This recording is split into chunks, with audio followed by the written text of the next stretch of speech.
The story opens on a rain-soaked battlefield in the dead of night, where blood and mud mixed beneath the cold downpour. At the very top of a mountain of corpses stood Qin Feng, his body ravaged by the terrifying effect of accelerated aging multiplied 100 times.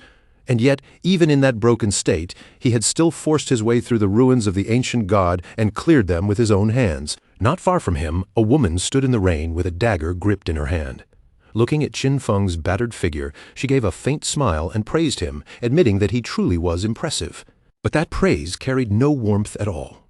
Her eyes soon shifted toward the divine artifact, the Eye of Judgment, and she calmly decided that this treasure would now belong to her. Qin Feng, covered in wounds and barely clinging to life, lifted his bloodied face with difficulty. His voice was weak, but the pain in it was unmistakable as he questioned his sister Qin Xiaoyu, asking why she would betray him like this. Qin Xiaoyu looked down at him with a cold expression, without the slightest trace of guilt in her eyes. Then she made it clear that, to her, Qin Feng had only ever been an adopted child taken in by her parents. In her heart, he had never truly been her brother. Since the same blood did not flow through their veins, she did not believe he had any right to call himself family. At that moment, a blond man named Song Fei appeared beside her. With a satisfied look on his face, he casually remarked that Qin Feng had actually turned out to be quite useful in the end. Song Fei rested one hand on Qin Xiaoyu's shoulder while holding the divine artifact in the other, his smile full of mockery.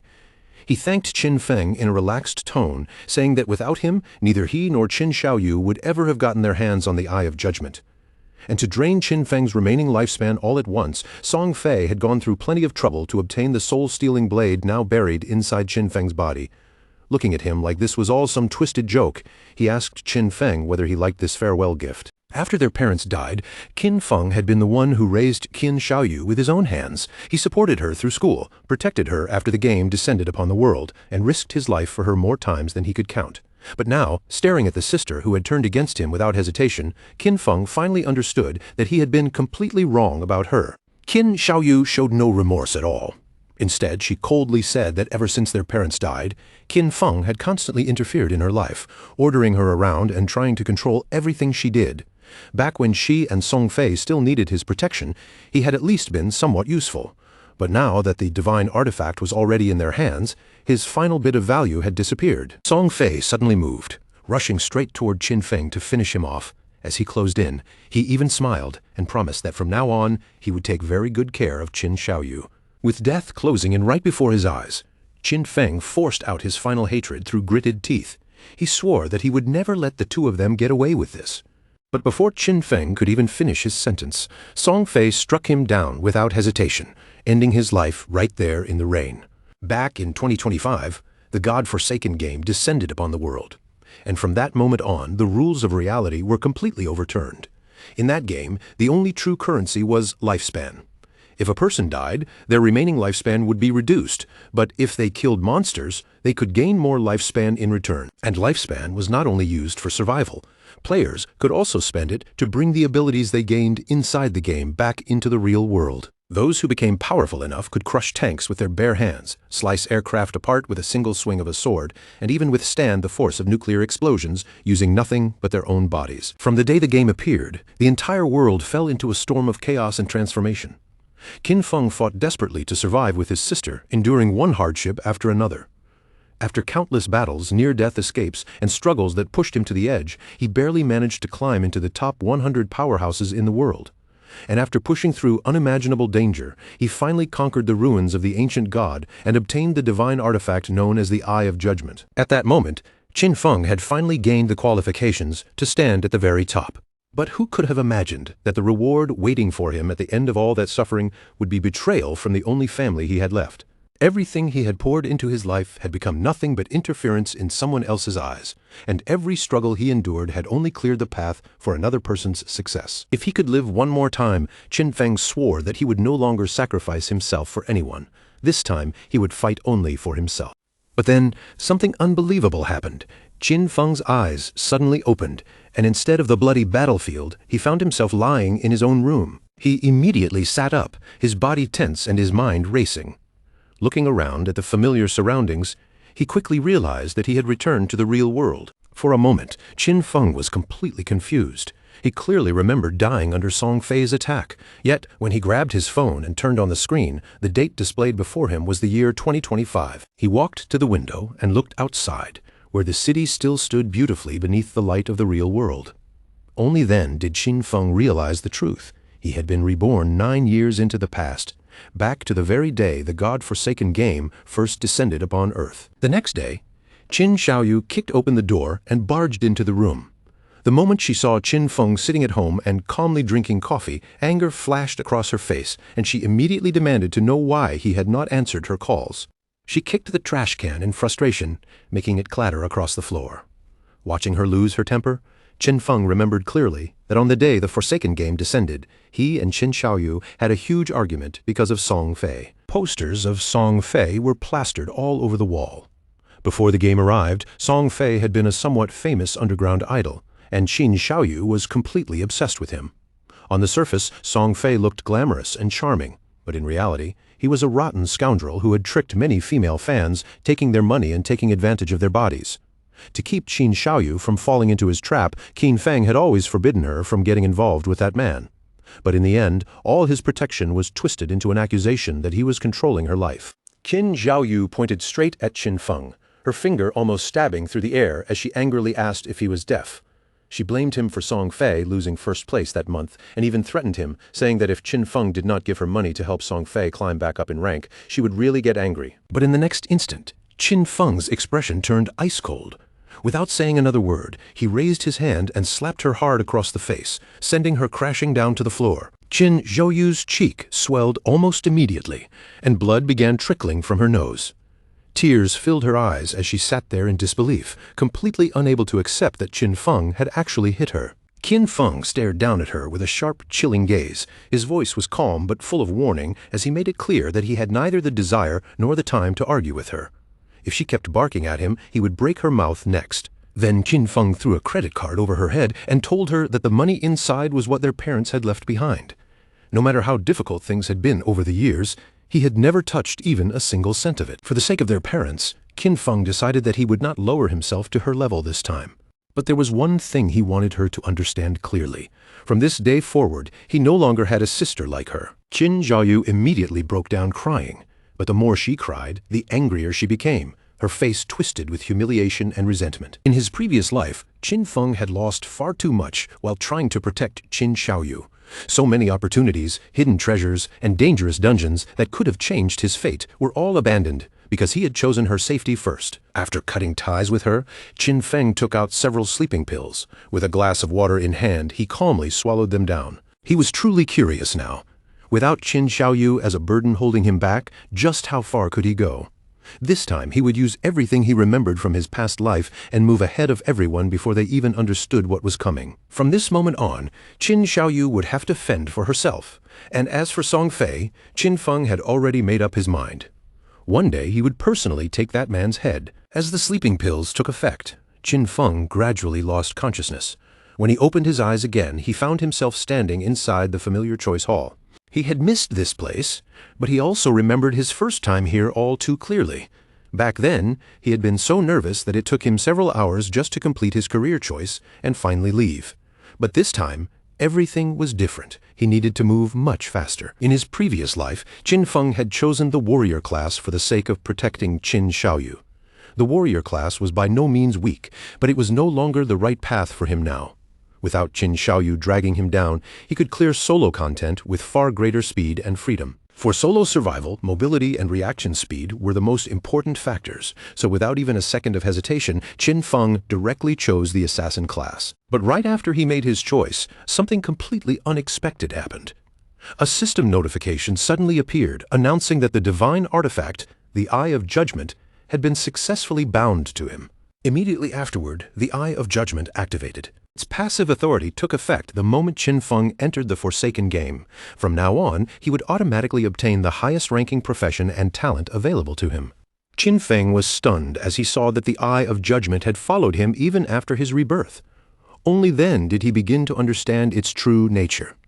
As long as the artifact had recognized its master, even if someone else stole it, they would never be able to use it.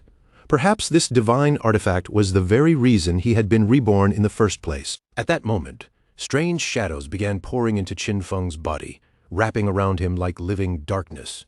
Then his entire body started to change. His hair gradually turned white, his figure was swallowed by darkness, and Qin Feng himself began transforming into a shadow. Qin Feng's entire appearance had already changed. The profession he had received was Shadow, the highest-level hidden profession among assassins, and it was on a completely different path from the warrior class he had chosen in his previous life. Just by obtaining this profession alone, Qin Feng could already feel an enormous surge of power settling into his body. Qin Feng's eyes widened slightly as a memory from his past life flashed through his mind. Every profession had a tiny chance of awakening into a hidden, higher-tier profession, but that probability was so low it was almost impossible to count on. Yet the authority of judgment had directly turned that faint possibility into an absolute certainty. At that moment, the system activated again and informed him that the authority of judgment was the most authentic and ancient primordial authority in the entire universe. Its power stood above ordinary rules and even surpassed order itself. However, because Qin Feng did not yet possess divinity, he could not actively use this authority for the time being. Even so, its passive effect had already begun working. This information left Qin Feng deeply shaken. In his previous life, it was only in the 7th year after the God-forsaken game descended that one of humanity's top players finally managed to leave God's abandoned realm and enter the realm of order. Only after that did humans learn that the power of order existed at all. But even many years later, no human had ever truly obtained that power. Qin Feng had never imagined that he would reach something even beyond that so early. Right at the beginning of this new life, before anyone else had even understood the game properly, he had already obtained a primordial authority that surpassed both order and rules. As long as he could one day leave God's abandoned realm, reach the realm of order, and obtain divinity, he would be able to activate this authority for real. And just like that, Qin Feng had gained another goal for this lifetime. Once the profession selection was officially complete, the system prompted Qin Feng to enter his game alias. Qin Feng paused for a brief moment, his gaze lowering in thought. Then he chose the name Shadow, because this new profession had been born from darkness itself. The next instant, Qin Feng's body was wrapped in light, and he was teleported directly into God's abandoned realm. What appeared before him was a ruined and desolate land, a place crawling with countless monsters in every direction. Qin Feng knew he had to stay alert, because every monster outside was ready to tear players apart and steal their lifespan. Players could leave town, hunt monsters, and earn tradable lifespan. But if they died in the game, they would lose half of both their tradable and non-tradable lifespan. Right now, Qin Feng had arrived in Shelltown, one of the beginner's safe zones. Inside Shelltown, there were no monsters wandering around, and players were also forbidden from attacking one another. On top of that, the speed at which lifespan was consumed here remained at the normal 1x rate. Many people had been dragged into the game without any warning. Some had only taken a nap after eating, while others had simply fallen asleep after an exhausting day at work, only to open their eyes and find themselves trapped in this strange place. Soon, almost everyone nearby turned their attention toward Qin Feng. They had no idea what profession he had chosen, and they could not understand why his appearance looked so different from theirs. When some of them noticed the weapon at his side, they guessed that he was probably an assassin. Qin Feng, however, knew very well that powerful figures from many countries would soon begin appearing one after another, and the entire order of the world would be reshaped from this moment on. If Qin Feng wanted to step ahead of those future giants, then he could not afford to waste even a moment. In this game, progress waited for no one. Just then, 3 men and an archer were suddenly teleported back into the town. In the God-forsaken game, players who died while hunting monsters would be sent back to the safe zone. These players looked furious and terrified at the same time, clearly shaken by how strong the wild monsters outside really were. One of them complained that the monster had wiped out all their lives with a single bite. They had been fighting only a weak level 1 crawler, yet even with all of them working together, they had barely managed to reduce its health by 1/3. Now that they had died once, their lifespan had instantly been cut in half. The others quickly turned to the archer Jiang Lizzie and asked what they should do next. Qin Feng quietly observed her from a distance and noticed her starting weapon.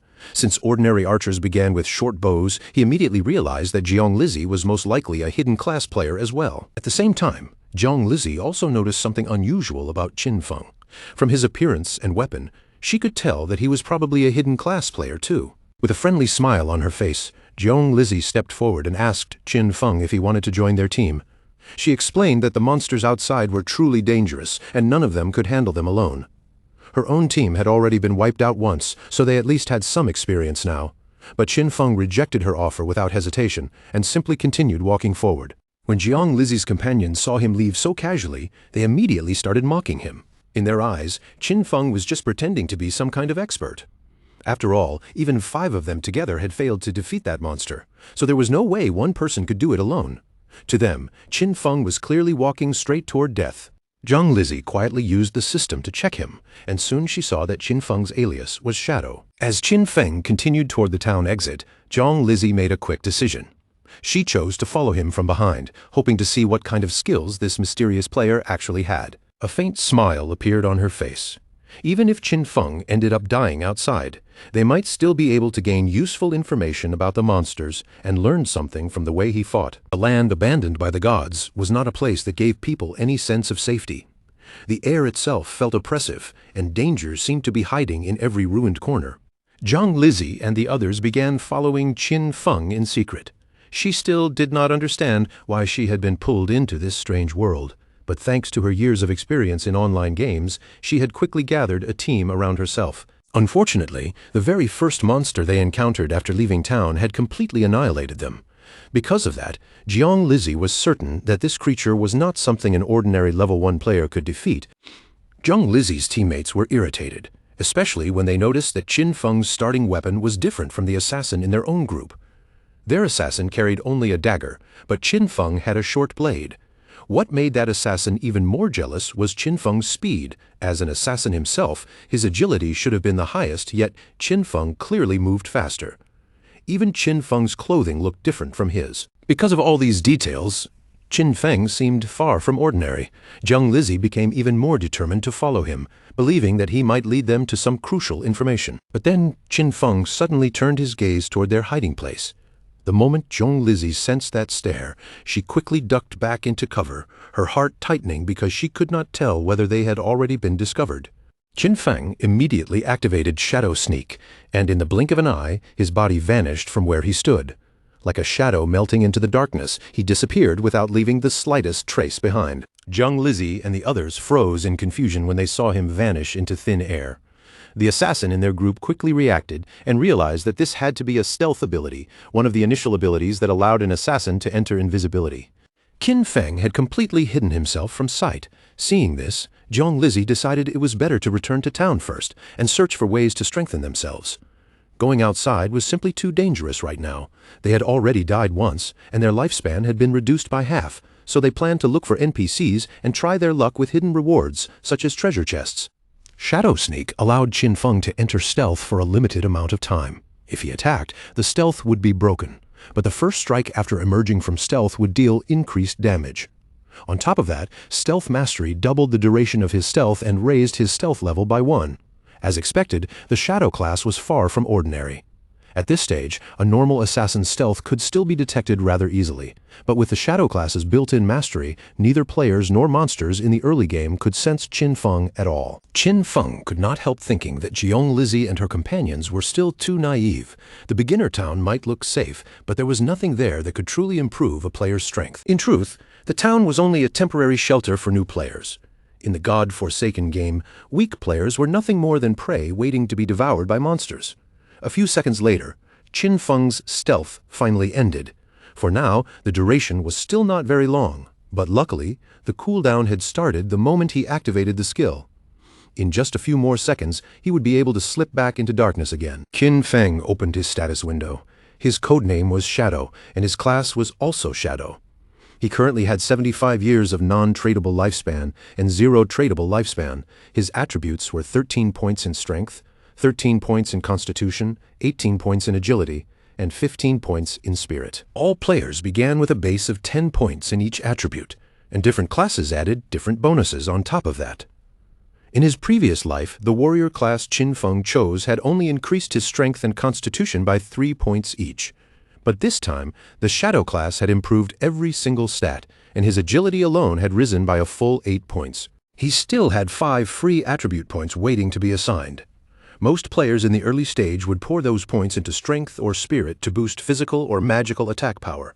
But Qin Feng knew from experience that this was a serious mistake. Without wasting even a second, Qin Feng placed all 5 free points into agility, raising that stat directly to 23. Agility was the true key to survival in the early game. No matter how players allocated their stats at the beginning, monsters could still deal overwhelming damage if they landed a hit. The only realistic way to kill monsters without getting injured was to increase speed, rely on movement, and avoid being struck at all. Just then, something in the distance caught Qin Feng's attention. Behind a nearby tree, a monster was hiding in the shadows. It was a normal grade level 1 crawler, but there was something unusual about it. The creature was in the middle of evolving. Qin Feng instantly became alert. When he noticed that the crawler was still absorbing lifespan, he quickly understood what had happened. This had to be the same monster that had wiped out Zhang Lizi's group of 4. The crawler soon sensed Qin Feng's presence as well. Its body was somewhat injured, and part of its HP had already been lost from the earlier fight. The monster suddenly lunged at him. But Qin Feng reacted instantly and dodged the attack with a sharp jump. He knew very well that when monsters killed players, they could seize their lifespan, and once they absorbed enough, they could begin to evolve. Qin Feng activated Shadow Sneak again, and drew his short blade from its sheath. Just before the crawler could close the distance, his figure vanished into the air right in front of it. As the crawler twisted around, trying to find where he had gone, Qin Feng suddenly appeared above it. Using Stealth Break Strike, he dropped down onto the monster's body and drove his short blade fiercely into the back of its head. A damage number of 174 appeared, and the crawler was killed on the spot, granting Qin Feng 10 experience points. Even Qin Feng had not expected to kill the crawler with a single strike. But then he remembered that attacking the nape of a crawler would trigger a critical hit. At the same time, a system window appeared, explaining that the backstab skill doubled damage when the attack came from outside the enemy's field of vision. That was why the crawler had died instantly. Backstab had stacked together with several other effects, forming a terrifying damage multiplier. Qin Feng stood there quietly, staring down at the crawler's corpse without saying a word. He remembered his previous life as a warrior. Back then, even when he landed a critical hit, he could barely deal 40 damage. Killing a single crawler had felt like a long, exhausting battle, and he had nearly died in the process every time. The moment the crawler collapsed and died, a faintly glowing orb rolled out from its body. That shining light was not ordinary loot, but the lifespan it had absorbed. Qin Feng stepped forward, clenched his hand around the glow, and directly absorbed the lifespan into himself. This gave him 3 days of tradable lifespan, along with 54 years and 155 days of non-tradable lifespan. 5 players had died to this monster, and each of them should have lost at least 20 to 30 years, adding up to more than 100 years in total. But because the crawler had already absorbed that lifespan first, Qin Feng only received 54 years from it. For the time being, however, non-tradable lifespan did not have much practical use for him. But right at that moment, the authority of the Eye of Judgment suddenly activated again, granting Qin Feng a talent called Infinite Evolution. With this talent, whenever Qin Feng killed monsters by himself, he had a chance to obtain evolution points, which could then be used to upgrade his skills. Every 24 hours he would automatically gain 5 evolution points. And if he defeated a boss-class monster alone, he was guaranteed to receive evolution points as a reward. Right now, Qin Feng already had 5 points available. Qin Feng now possessed infinite evolution, meaning his skills were no longer fixed in place. In his previous life, he had never heard of anything like this. No matter what equipment or skill book monsters dropped, their grades were always set from the beginning, and there was no way to raise them afterward. This was clearly a power that exceeded both rules and order. Qin Feng decided to test it immediately by upgrading Shadow Sneak and Backstab. He spent 4 evolution points, and both skills were successfully improved.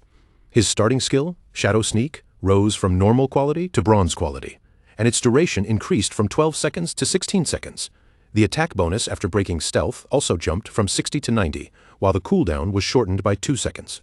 Backstab improved from inferior quality to normal quality, and its damage increased by 5%. Shadow Sneak now lasted 16 seconds on its own, and after being doubled by Stealth Mastery, the duration reached 32 seconds.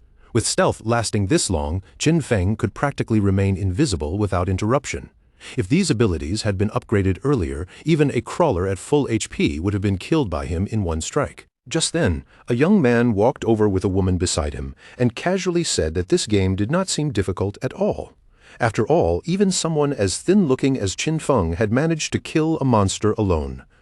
The woman looked at the young man's physique and praised him, saying that with a body like his, he could probably take on 10 people by himself. Hearing that, the young man immediately grinned and promised that he would protect her. Qin Feng noticed something moving above them, hidden within the branches of a nearby tree. Meanwhile, the young man, still full of confidence, asked Qin Feng if he wanted to team up with them. Qin Feng instantly sensed the danger overhead, and without bothering to explain, he activated Shadow Sneak and vanished from sight. When the young man saw Qin Feng disappear so suddenly, he completely misunderstood the situation. He thought Qin Feng had been scared off by his muscles and became even more pleased with himself. But in the next second, a huge spider dropped down from the tree, landing heavily in front of them and throwing both of them into panic. It was a level 1 bronze-grade monster called the Nurturer. The moment it appeared, it launched its attack and ended their lives before they could even react. Qin Feng immediately remembered this monster. The Nurturer was a beginner boss with 1600 HP, and it was absolutely not something an ordinary rookie player could deal with. Even worse, it commanded many small spiders, making it far more dangerous than a normal monster. The Nurturer began feeding on the bodies it had just killed, and Qin Feng seized that brief opening. This was the perfect chance for him to test just how powerful his upgraded abilities had become.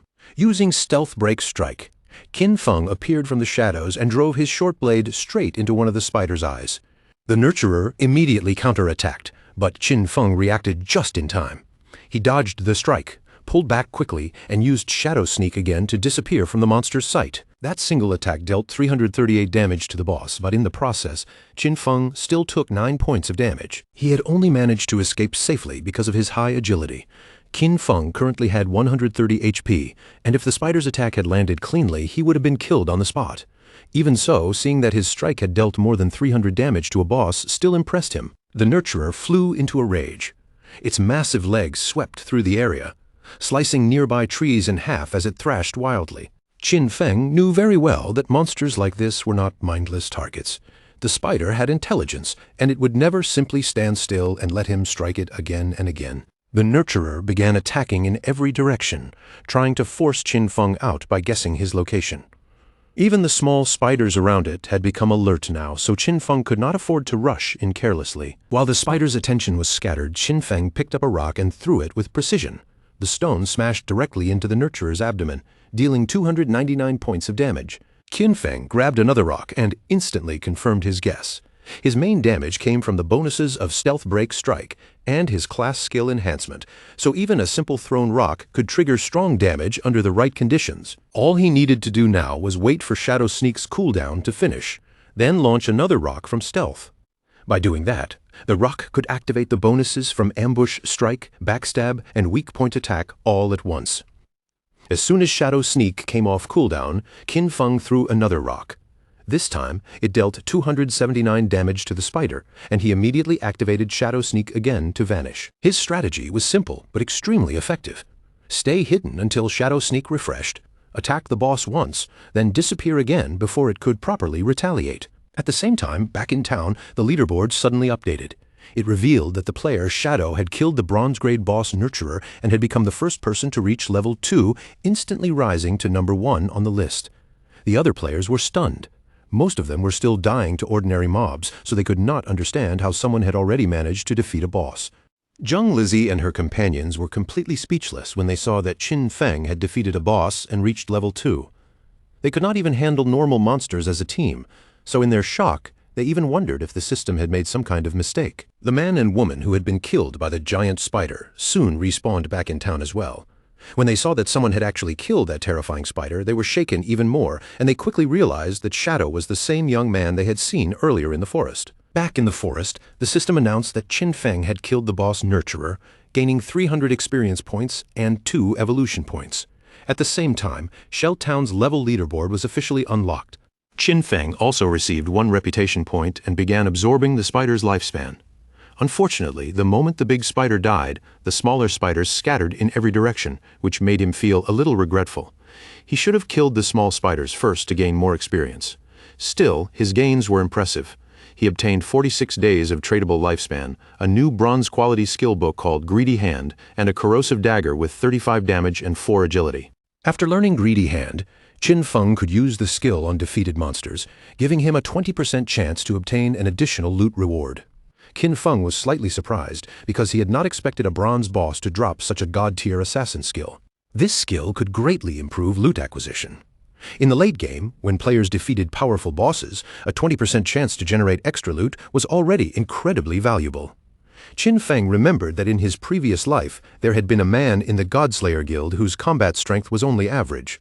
But because he possessed this skill, he became one of the most sought-after players around, to the point where he even had a personal bodyguard escorting him wherever he went. Qin Feng's eyes widened as he realized the true value of this ability.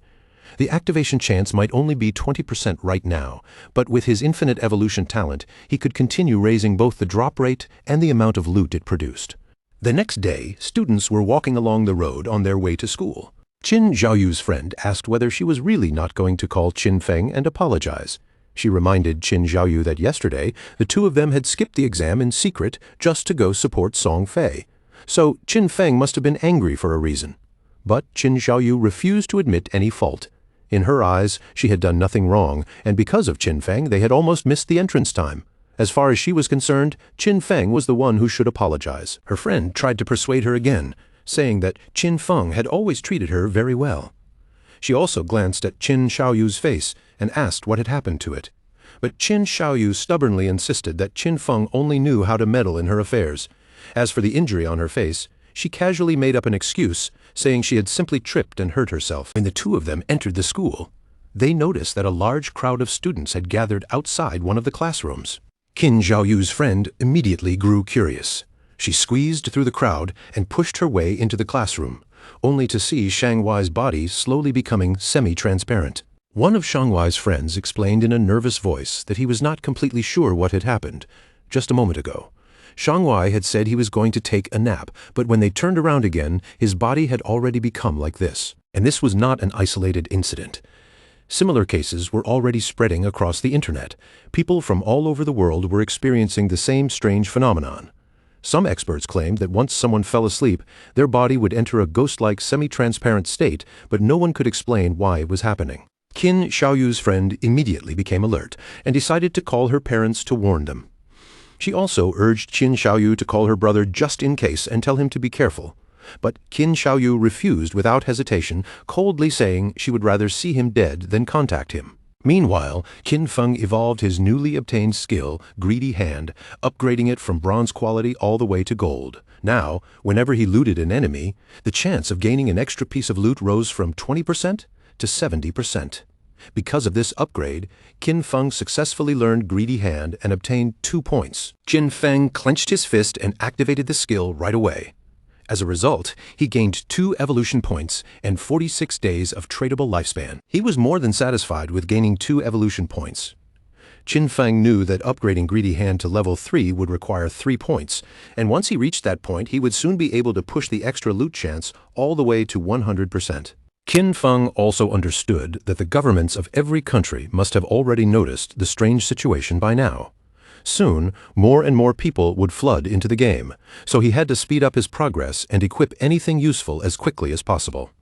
He immediately equipped the bronze-quality corrosive dagger, gaining 35 attack points and 4 points of agility. Then Qin Feng activated Shadow Sneak to avoid drawing attention from nearby monsters. He knew it would not be long before people discovered that skills and equipment from this game could be extracted into the real world. And once that truth spread, the entire world would fall into chaos. To extract skills and equipment, 2 conditions had to be met. First, reaching level 10, and second, having enough tradable lifespan. Since killing small monsters was far too slow, Qin Feng decided to search for stronger bosses instead. As Qin Feng moved through the ruined wilderness, the sound of fighting suddenly reached his ears. He followed the noise toward a nearby cliff, and when he looked down from above, he saw several players locked in battle against a level 2 bronze-grade monster known as a Sprint Predator. Qin Feng had already been planning to search for stronger bosses, and now one had appeared right in front of him. For him, finding a Sprint Predator at this exact moment was almost perfect timing. The monster launched a fierce attack, but the player holding a shield and mace stepped forward and blocked it without much difficulty. That player was Wang Meng. Qin Feng was a little surprised to see him here, and he immediately realized that the rumors from his previous life had been true. It was said that when Wang Meng first entered the Forsaken game, he managed to gather an entire team made up of hidden class players, and all 6 members of his group possessed hidden professions. Wang Meng raised his shield and summoned Holy Barrier. In an instant, a golden protective wall spread out in front of him, forcefully pushing the Sprint Predator back. His hidden class was Holy Shield Warrior, a profession that gave him twice the basic stats of an ordinary warrior, and as if that advantage was not already powerful enough, he also possessed a built-in invincibility skill from the start. While the monster's attention was drawn toward Wang Meng, the mage and his team seized the opening. She lifted her hand and summoned a blazing fireball, sending it crashing directly into the creature's arm. This mage also had a hidden profession called Prophet. Compared with a normal mage, she could deal double magical damage, and her class came with an innate skill known as Prophetic Fireball. The archer in the team had a hidden archer profession called Sharp-Eyed Shooter, giving him double the stats of an ordinary archer along with a built-in rapid shot skill. As for the priest, he had the Oracle Priest class, which doubled normal healing power and also gave him access to group healing. The archer and mage attacked at the same time, sending their ranged attacks toward the sprint predator. But the monster moved with frightening speed, avoiding their attacks almost effortlessly before charging straight at Wang Meng and forcing him to step back. The archer immediately began to panic when he saw that their ranged attacks could not land. His face tightened with fear as he realized that this boss was simply too fast for them to keep up with. The priest quickly healed Wang Meng, helping him recover from the damage he had taken. Wang Meng then decided that their best chance was to keep attacking the boss little by little while the healers focused on keeping everyone alive. From his hidden position, Qin Feng watched Wang Meng's plan unfold and thought that he was being far too optimistic. Trying to slowly wear down the monster's health sounded reasonable, but Wang Meng had overlooked the most important danger. This was the wilderness, not a safe arena. If a fight dragged on for too long, nearby monsters would definitely be drawn in by the noise. And just as Qin Feng expected, two more monsters suddenly appeared behind Wang Meng's team. Qin Feng recognized them at a glance. They were Corruptors, regular level 2 monsters covered in dark brown mud, and they specialized in long-range attacks. The swordsman in Wang Meng's team reacted first. He rushed toward the newly appeared monsters and slashed fiercely at one of the Corruptors. Qin Feng narrowed his eyes slightly. The swordsman's class seemed to be a hidden profession as well, but it was one that even Qin Feng had not seen before. The sword strike landed and dealt 33 points of damage, but the swordsman quickly realized something was wrong. The defense of these monsters was much higher than he had expected. The Corruptor immediately opened its mouth and spat a thick stream of muddy liquid onto the swordsman. That attack triggered ground bind, causing the swordsman's movement speed to drop sharply as the mud clung to him and restricted his movements. At the same time, the other Corruptor turned and began chasing after the mage. The mage was so frightened that tears appeared in her eyes as she desperately tried to run away. But right then, Qin Feng moved. He leapt down in a flash, and before anyone could clearly see his figure, his blade had already swept across the monster's neck. The Corruptor was instantly decapitated, taking 441 points of damage, and the mage was saved on the spot, leaving everyone around her completely stunned. Qin Feng's strike had been so overwhelming that the Corruptor died in one blow. The mage froze in confusion, still not understanding who had saved her or whether someone unseen was helping their team. Using his sword for support, the swordsman struggled back to his feet. His eyes widened in disbelief when he saw that someone had actually killed a level 2 Corruptor in a single strike. Compared to that, their whole team had needed to work together for 10 full seconds just to kill a level 1 Corruptor. The remaining Corruptor tried to launch another attack. But once again, Qin Feng moved like a streak of lightning, appearing and cutting the monster's head off before it could react. The swordsman trembled with fear and quickly asked Lai Zai if she had seen who had done it. Lai Zai was just as shaken and said in panic that she had not seen anything clearly. Wang Meng forced himself back up and told everyone not to lose focus. Deep inside, however, he could only hope that this mysterious attacker was on their side. Now, only the sprint predator remained. Qin Feng was watching quietly from a tree branch above, while his rewards for killing the 2 level 2 Corruptors appeared. He gained 40 experience points, 1 evolution point, a common quality skill book called Venom Dart, and 8 days of tradable lifespan. Qin Feng did not hesitate for even a moment. Venom Dart was a perfect mid-range poison damage skill, so he immediately used his evolution ability to upgrade it. After the upgrade, Venom Dart rose to level 2 and improved from common quality to silver quality. The skill now allowed him to throw a deadly poisoned dart with a maximum range of 14 meters, dealing 120 points of attack damage on impact while applying the Venom status. Its cooldown was only 5 seconds. The Venom status would deal continuous damage equal to 50% per second, lasting for 5 seconds in total. However, this poison effect could not be stacked multiple times. Just then, the sprint predator attacked again. Wang Meng managed to raise his shield and block the frontal strike, but in the same moment, the creature's sharp limb pierced straight into his stomach. Pain shot through Wang Meng's body, and his shield and mace dropped heavily to the ground. The monster immediately seized the chance, driving its other sharp limb into him as well and causing him unbearable agony. The archer began trembling in fear at the sight. The priest also panicked because he knew the situation had turned terrible. His healing speed could no longer keep up with the damage Wang Meng was taking. In that desperate moment, Wang Meng gritted his teeth through the pain and shouted for the others to run. Before anyone could escape, Qin Feng made his move. A poisoned dart shot through the air and buried itself directly into the sprint predator's head, instantly dealing 845 points of damage. The mage and archer stared in shock. That single attack had erased nearly half of the boss's HP in one blow. Both the monster and Wang Meng began to twist in pain, one from the poison tearing through its body and the other from the wound still pierced through him. Black venom started spreading out from the monster's wound. Then its body began breaking down under the poison, taking 324 points of damage again and again until it finally collapsed to the ground. Because Qin Feng had dealt more than 90% of the total damage, the loot belonged to him. For killing the sprint predator, he gained 600 experience points, reached level 3, obtained 2 evolution points, and received 55 days of tradable lifespan. Qin Feng had not expected Venom Dart's damage over time effect to activate his class passive ability, with stealth allowing him to stay hidden and darts letting him attack from range again and again. There was now almost nothing in the early or mid-game that could stop him. Loot began emerging from the sprint predator's corpse. Wang Meng stared in shock at the damage the boss had suffered, and after several seconds, the loot suddenly disappeared from view. Wang Meng slowly stood up, still recovering from the shock, and sincerely thanked Qin Feng for saving them. But Qin Feng only looked at them calmly and warned that in the Wildlands people should not trust others so easily. His words instantly left everyone stunned. Wang Meng accepted the warning and thanked Qin Feng for the advice. He and his teammates decided not to disturb him while he checked the loot. Before stepping back, Wang Meng added that if Qin Feng ever needed anything in the future, he could come find him.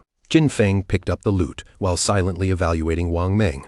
From what he had seen, Wang Meng seemed like someone trustworthy. More importantly, he had the support of Daxia's government, which meant he had access to many resources. Because of that, Qin Feng started considering him as a stable channel for selling loot he did not need. Qin Feng then activated Greedy Hand on the corpse and gained 3 evolution points, 55 days of tradable lifespan, and a bronze quality pair of Sprint Predator leather greaves. He immediately equipped the leather greaves, gaining 9 points of physical defense, 5 points in all elemental resistances, and a 15% increase to cooldown speed. This was excellent loot for Qin Feng.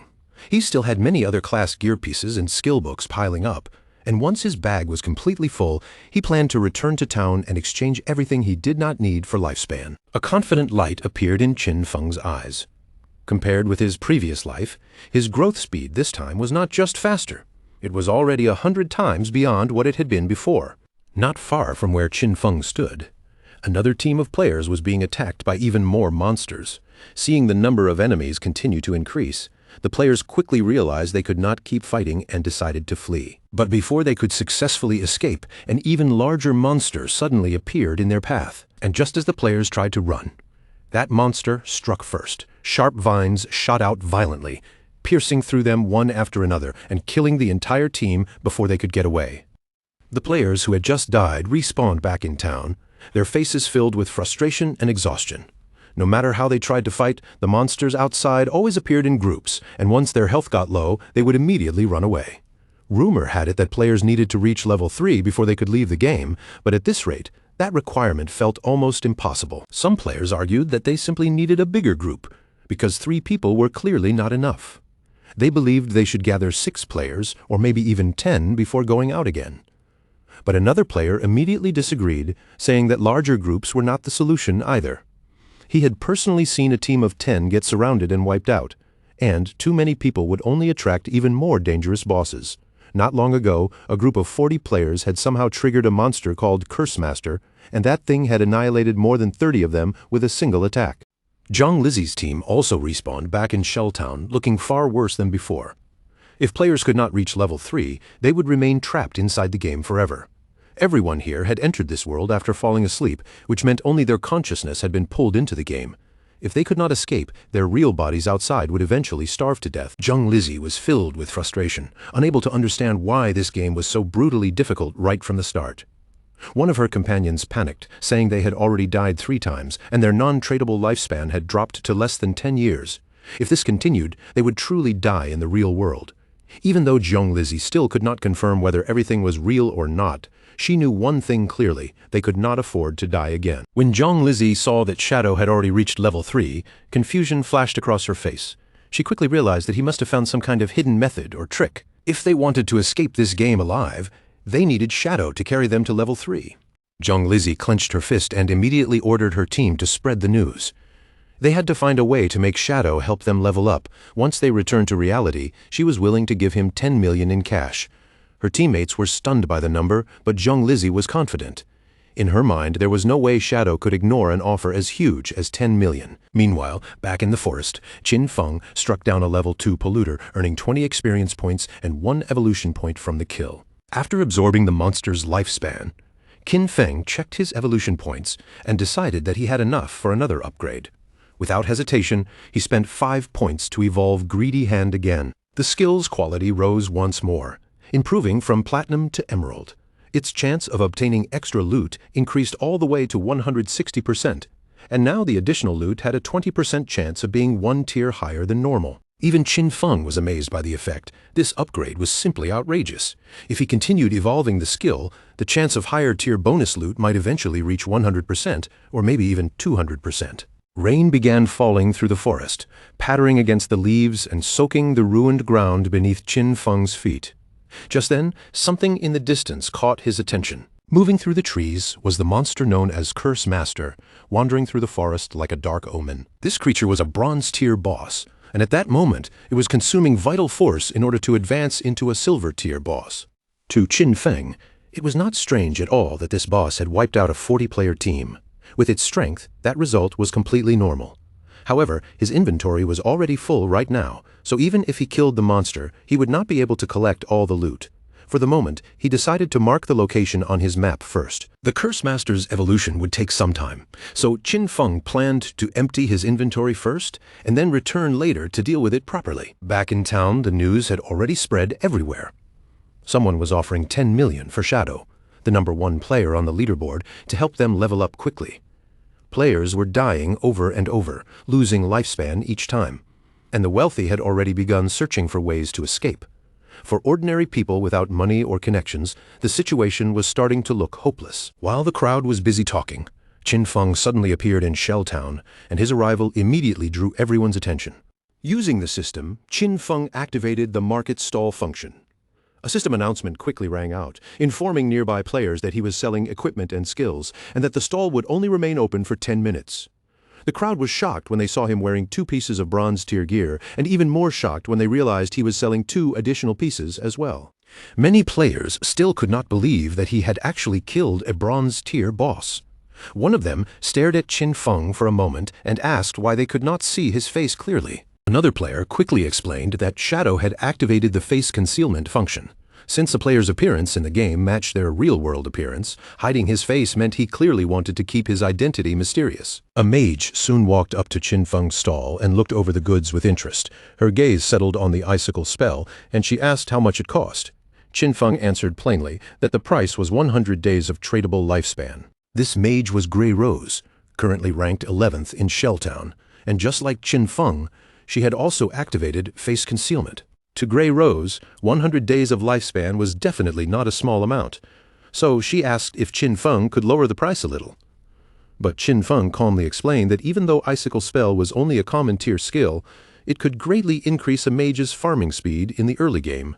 For that kind of advantage, 100 days was already a bargain. Grey Rose then asked whether she could pay with real-world money instead. Qin Feng immediately refused. He advised her that if she had cash, she could first buy tradable lifespan from other players and then trade with him. Unless someone else offered a higher price, he had no intention of selling the skill before she gathered the lifespan. Grey Rose fell silent and began thinking it over. Then she opened her team channel and asked her teammates whether this deal was worth taking. Thanks to her leadership, their team had already reached level 2 so quickly, so none of them objected. With this skill, they would be able to reach level 3 even faster, and right now escaping the game was more important than anything else. She asked them to transfer their tradable lifespan to her first and promised to pay them back with money once they returned to reality. After gathering enough lifespan, Grey Rose handed over 100 days of tradable lifespan to Qin Feng. Seeing that every member of her team was already level 2, Qin Feng understood that they must have killed at least 30 or 40 crawlers by now. That meant their total tradable lifespan should be far more than just 100 days. Qin Feng completed the sale and received 100 days of tradable lifespan. His total tradable lifespan rose from 268 days to 368 days. Just then, Jiang Lizzie appeared nearby, and the moment she spotted Shadow, a pleased expression crossed her face. With a confident smile, Jiang Lizzie approached him and said she was giving him an opportunity. As long as he helped her reach level 3, she promised to pay him 10 million once they returned to the real world. The other players around them were instantly shocked by the offer. This was Jiang Lizzie. In Qin Feng's previous life, she had eventually become the leader of a criminal syndicate. Later, her entire organization was wiped out by the country. Now, with a smug smile on her face, she introduced herself by saying her father was the president of Dazhang Industries. Seeing that Qin Feng did not seem convinced, she even told him to look her up himself. According to the reports, Qin Feng remembered Jiang Lizzie had used cash to lure people into selling their lifespan. Afterward, she kidnapped them and forced them into labor, and anyone who resisted was murdered in reality. Knowing exactly what kind of person she would become, Qin Feng rejected her offer coldly because to him she was nothing but scum. Jiang Lizzie admitted that Shadow was strong inside the game, but she pointed out that no one truly understood how this world worked yet. She advised him to team up with her, promising that she could give him a life of luxury filled with cars, houses, women, and anything else he wanted. Qin Feng's expression did not change at all. He simply told her to stop blocking his business. More than anyone else, he understood that cash would soon become worthless, because before long, the only currency recognized everywhere would be tradable lifespan. Jiang Lizzie's expression darkened, and her arrogance began to show. She said coldly that if this were the real world, she would have already taught him a harsh lesson. Qin Feng's eyes turned murderous as he looked at her. In a chilling voice, he warned that if she dared to say one more word, he would kill her again and again until her lifespan dropped all the way to 0. Jiang Lizzie and her companions immediately felt the terrifying pressure behind his words. Without wasting another second, they turned and ran from the area. A few minutes later, Qin Feng sold the final item from his stall, the bronze-tier Gleam robe. After all the sales were completed, Qin Feng's tradable lifespan had reached a total of 546 days. Now that his inventory had been cleared and everything had been sold, Qin Feng decided it was time to go back and deal with the Curse Master. His figure faded from sight as he activated stealth and disappeared. No one in town understood it yet, but tradable lifespan could be used to extract skills into reality. Soon, this forsaken game would drag the real world into complete chaos. The backgrounds, wealth, and status that people used to be proud of would quickly lose their meaning. In the days to come, only personal strength would truly matter. Jiang Lizzie and her team had moved far away from the market area. After running non-stop, they finally stopped, breathing heavily and trying to recover. Jiang Lizzie's face was twisted with anger as she told the others that Shadow had not only rejected her offer, but had even threatened her. The more she thought about it, the more furious she became, and she swore that once she returned to the real world, she would find him and kill him. While Jiang Lizzie was thinking about revenge, a man named Mao Li Jun, also known as Lao Mao, walked toward her. Lao Mao introduced himself by saying that he was already level 2, and he claimed that he knew a few useful tricks for leveling up in the game. Then he asked whether he could accept the 10 million offer that Shadow had turned down and help Jiang Lizzie's team reach level 3 instead. Jiang Lizzie immediately became cautious and asked what kind of tricks he was talking about. Lao Mao smiled and said that he normally kept these methods secret, but for her he was willing to make an exception. He explained that under the current conditions, the fastest way to level up was to quickly put all available attribute points into agility. With enough agility, players could run faster than monsters, allowing them to fight and survive without taking damage. Jiang Lizzie was stunned when she heard this, because she had already placed all of her points into strength. In the end, Jiang Lizzie agreed to Lao Mao's offer, but she said she would only pay him 5 million since he was clearly not as strong as Shadow. Lao Mao accepted the reduced price without arguing, though he still found it strange. Shadow was powerful, but turning down such a huge amount of money made no sense to him at all. Meanwhile, Qin Feng finally reached the spot he had marked on the map earlier. His figure remained hidden in stealth, blending quietly into the surroundings as his eyes locked onto the monster ahead. From the aura rolling off its body, he could tell it had already advanced into the silver rank, and the thick, gray fog still coiling around it proved one thing clearly: it was not finished evolving yet. Qin Feng did not rush in blindly. Instead, he raised his hand and activated Venom Dart, already calculating the timing in his mind. If the monster continued evolving all the way to gold rank, the process would likely take another 7 or 8 hours, and he had no intention of standing around that long. Since waiting was pointless, Qin Feng made his move first. The poison dart shot out from the shadows and struck the monster cleanly, triggering the bonus from his stealth attack and instantly tearing away 659 points of damage. But that first hit was only the beginning. The venom quickly seeped into the monster's body, spreading through it like a hidden curse, and its health began dropping steadily at 219 points every single second. Without giving the monster much time to react, Qin Feng darted forward and closed the distance, using Shadow Sneak to move in with terrifying speed. He knew very well that a silver-ranked boss was nothing like an ordinary bronze level 1 monster. Its health was easily 2 or 3 times higher. Then, without warning, the monster's hands began to glow with a terrifying surge of magical power. Thick waves of energy gathered between its palms, and as the pressure increased, its already huge body started swelling even larger. Qin Feng's expression stayed calm as he judged the situation. In his mind, as long as he could land Venom Dart 2 or 3 more times, this boss would eventually be worn down by the poison. But the monster did not give him a peaceful chance to keep attacking. In the next instant, it unleashed a violent burst of power, and the ground around it was blasted apart as the surrounding area was swallowed by the shockwave. Qin Feng immediately understood what kind of enemy he was dealing with. This was a magic-type boss, the kind that could release devastating area attacks in a single breath. So the moment his venom dart flew out, he had already pulled back at full speed, narrowly slipping out of the attack range before the blast could swallow him. Still hidden from sight, Qin Feng watched the destruction left behind and felt the danger even more clearly. With his current health and defense, taking that attack head-on would not be a close call. It would be enough to kill him outright. The fight dragged on, and the monster soon began gathering power again. Another heavy wave of magical energy built up around its body, making the air around the battlefield feel tense and suffocating. Its enormous body slowly turned in Qin Feng's direction, but he did not panic. He kept moving carefully across the battlefield, staying just out of danger while his eyes remained fixed on his cooldown timer.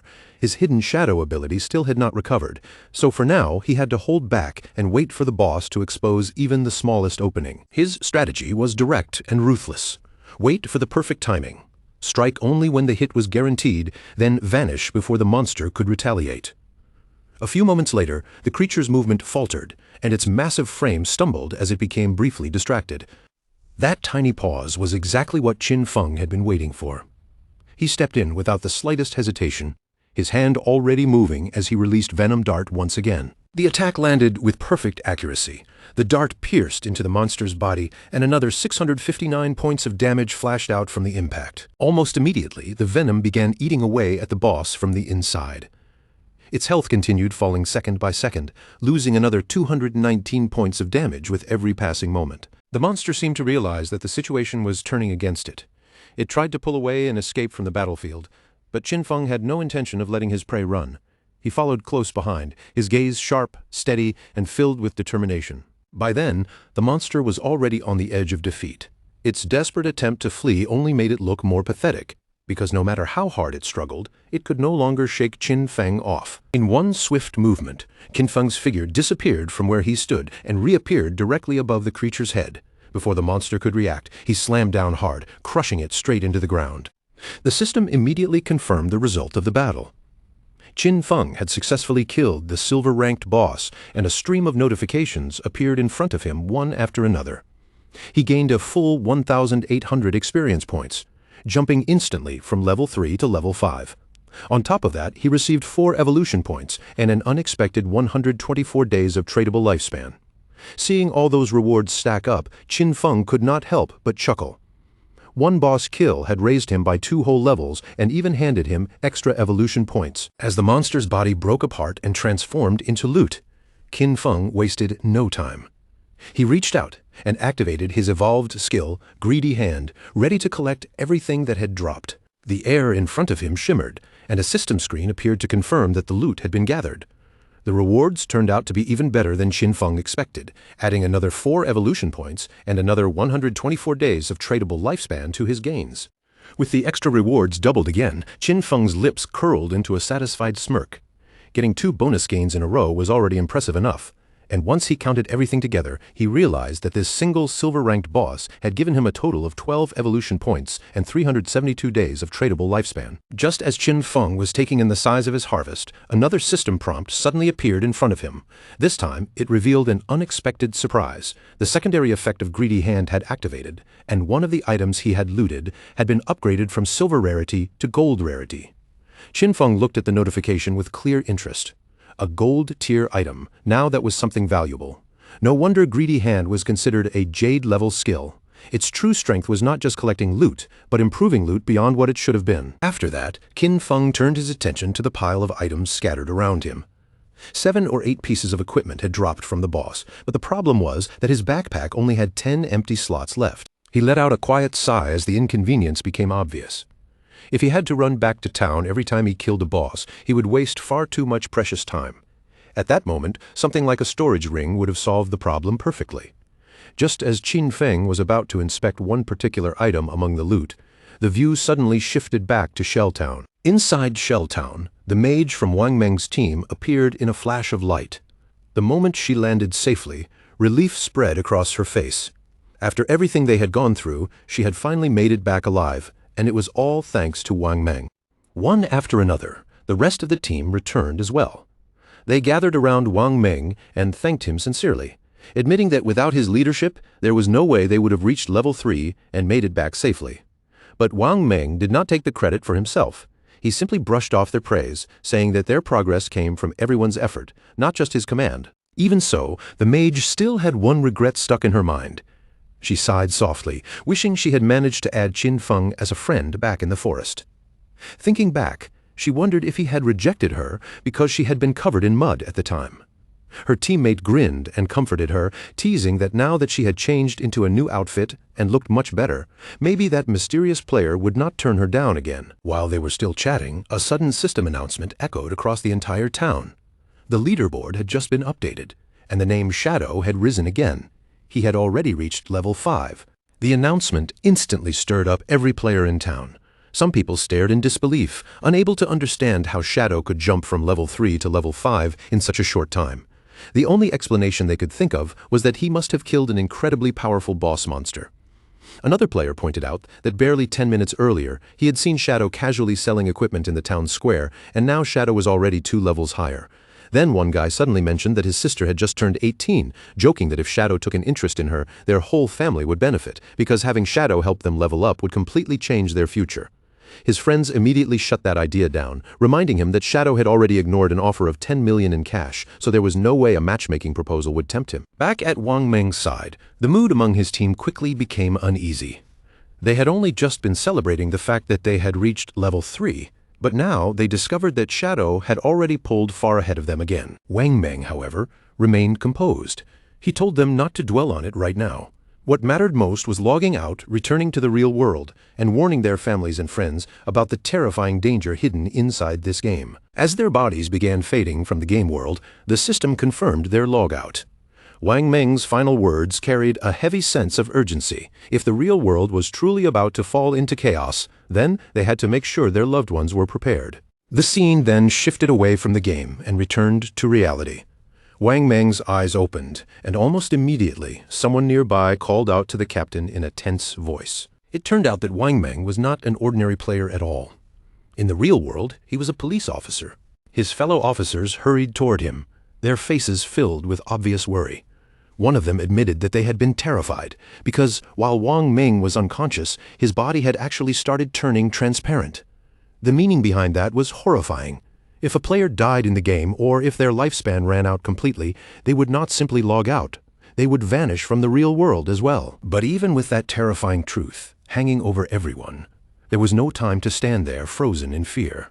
Wang Meng quickly pushed himself up and ordered everyone to gather.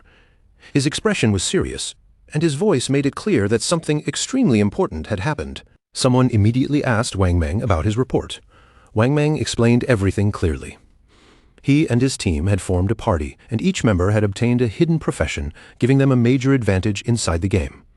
Even so, they had nearly been wiped out by a single monster.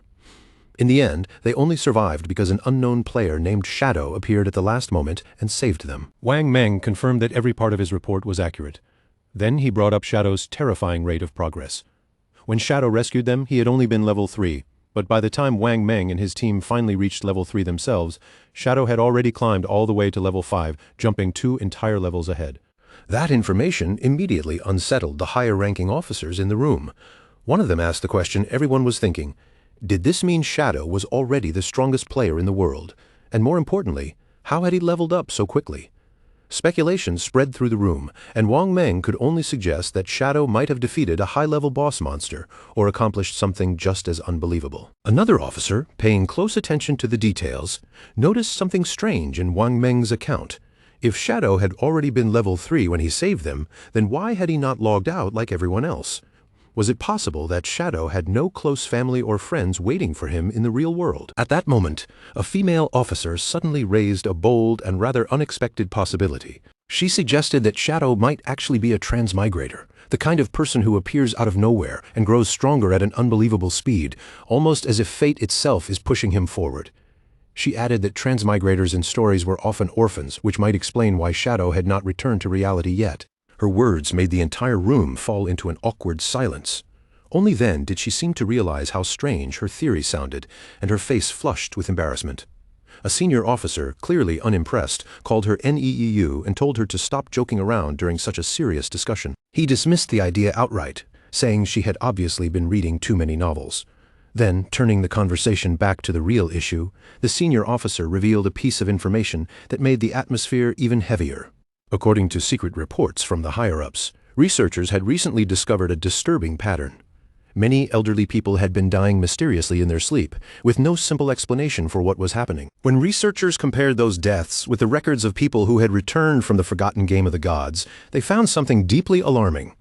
The people who died in their sleep had also died multiple times inside the game. That connection revealed a frightening truth. Once a player's lifespan reached 0 in the game, they would not only die there, they would die in the real world as well. One officer voiced his concern, saying that the forgotten game of the gods was clearly an anomaly, something far beyond their current understanding. The head officer nodded in agreement, his expression grim, and suggested that what they were facing might even be an invasion by unknown beings from higher dimensions. The entire room fell into a heavy silence as everyone absorbed that frightening possibility. No one spoke for a moment, but the head officer did not allow the meeting to stall there. He quickly shifted back to the urgent situation at hand and announced that the higher-ups, most likely the government itself, had already issued an emergency order. From this point on, every officer had to form vanguard teams according to their location, enter the forgotten game of the gods, and gather as much information as possible. This matter was no longer something the police could handle on their own. The government was preparing to establish a special force specifically for this strange and dangerous crisis. The head officer made the scale of the problem very clear. This was happening worldwide. Every country was racing to investigate this new reality, and if they fell even one step behind, their nation could lose its position on the international stage. For the sake of national security, they had no choice but to collect intelligence at any cost. After laying out the situation, the head officer made his decision on the spot. NEU would serve as the captain of Team 1. The moment her name was called, she accepted the responsibility without the slightest hesitation. Wang Meng was then assigned as her vice captain, and the two of them were given full authority to choose the members of their own team. Wang Meng gave a serious nod, fully understanding that this mission was far more important than an ordinary assignment. The head officer's attention then turned to Shadow, the mysterious player Wang Meng had encountered in the game. Judging from Wang Meng's account, Shadow did not seem like someone with hostile intentions. Because of that, the head officer ordered Anyu and Wang Meng to approach him, build a friendly relationship if possible, uncover his true identity, and find a way to cooperate with him. He then explained why Anyu had been placed in charge.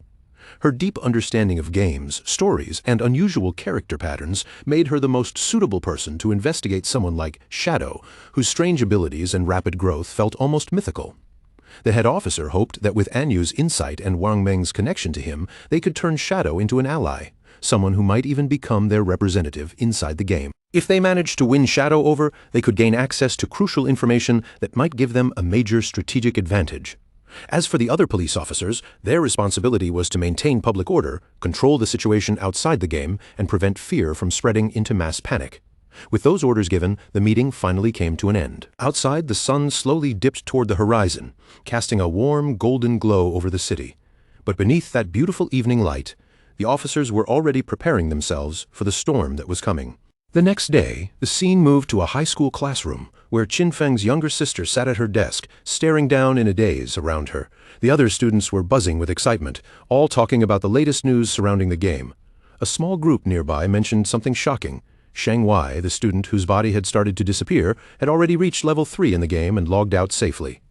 One girl then shared the information Shang Wei had revealed.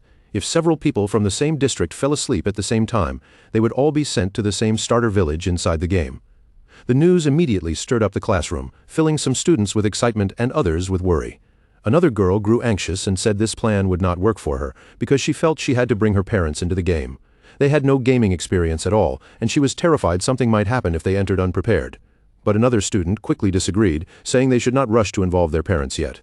Their priority should be getting stronger first, so when the time came, they would actually have the ability to protect their families. Meanwhile, Qin Feng's younger sister lowered her gaze to her phone, her thoughts growing heavier. A feeling of frustration slowly built up inside her. With something as huge as the forgotten game of the gods happening, why had her brother still not contacted her? She had expected at least a message from him by now, something to check on her, or maybe even an apology for hitting her before. But there was nothing at all. No call, no text, no apology. That silence felt completely unlike the brother she knew. In the past, whenever they argued or whenever she made him angry, he would always be the one to soften first and find some way to make peace. But today was different. There was only silence, and that made her feel even more wronged. Even their parents had never laid a hand on her before, yet her own brother had actually hit her. Still filled with resentment, she tried to defend herself in her own mind. All she had done was skip class to attend Song Fei's concert. Was that really such an unforgivable mistake? She puffed out her cheeks in annoyance and secretly decided that unless her brother called her and apologized at least 1,000 times, she would absolutely never forgive him. But that irritation did not last long. The moment her thoughts drifted to Song Fei, her mood changed almost instantly, and excitement began to sparkle in her eyes. Looking back on it now, she felt lucky that she had gone to see him yesterday. Once the forgotten game of the gods truly took over everyone's lives, chances to attend Song Fei's concerts might become rare.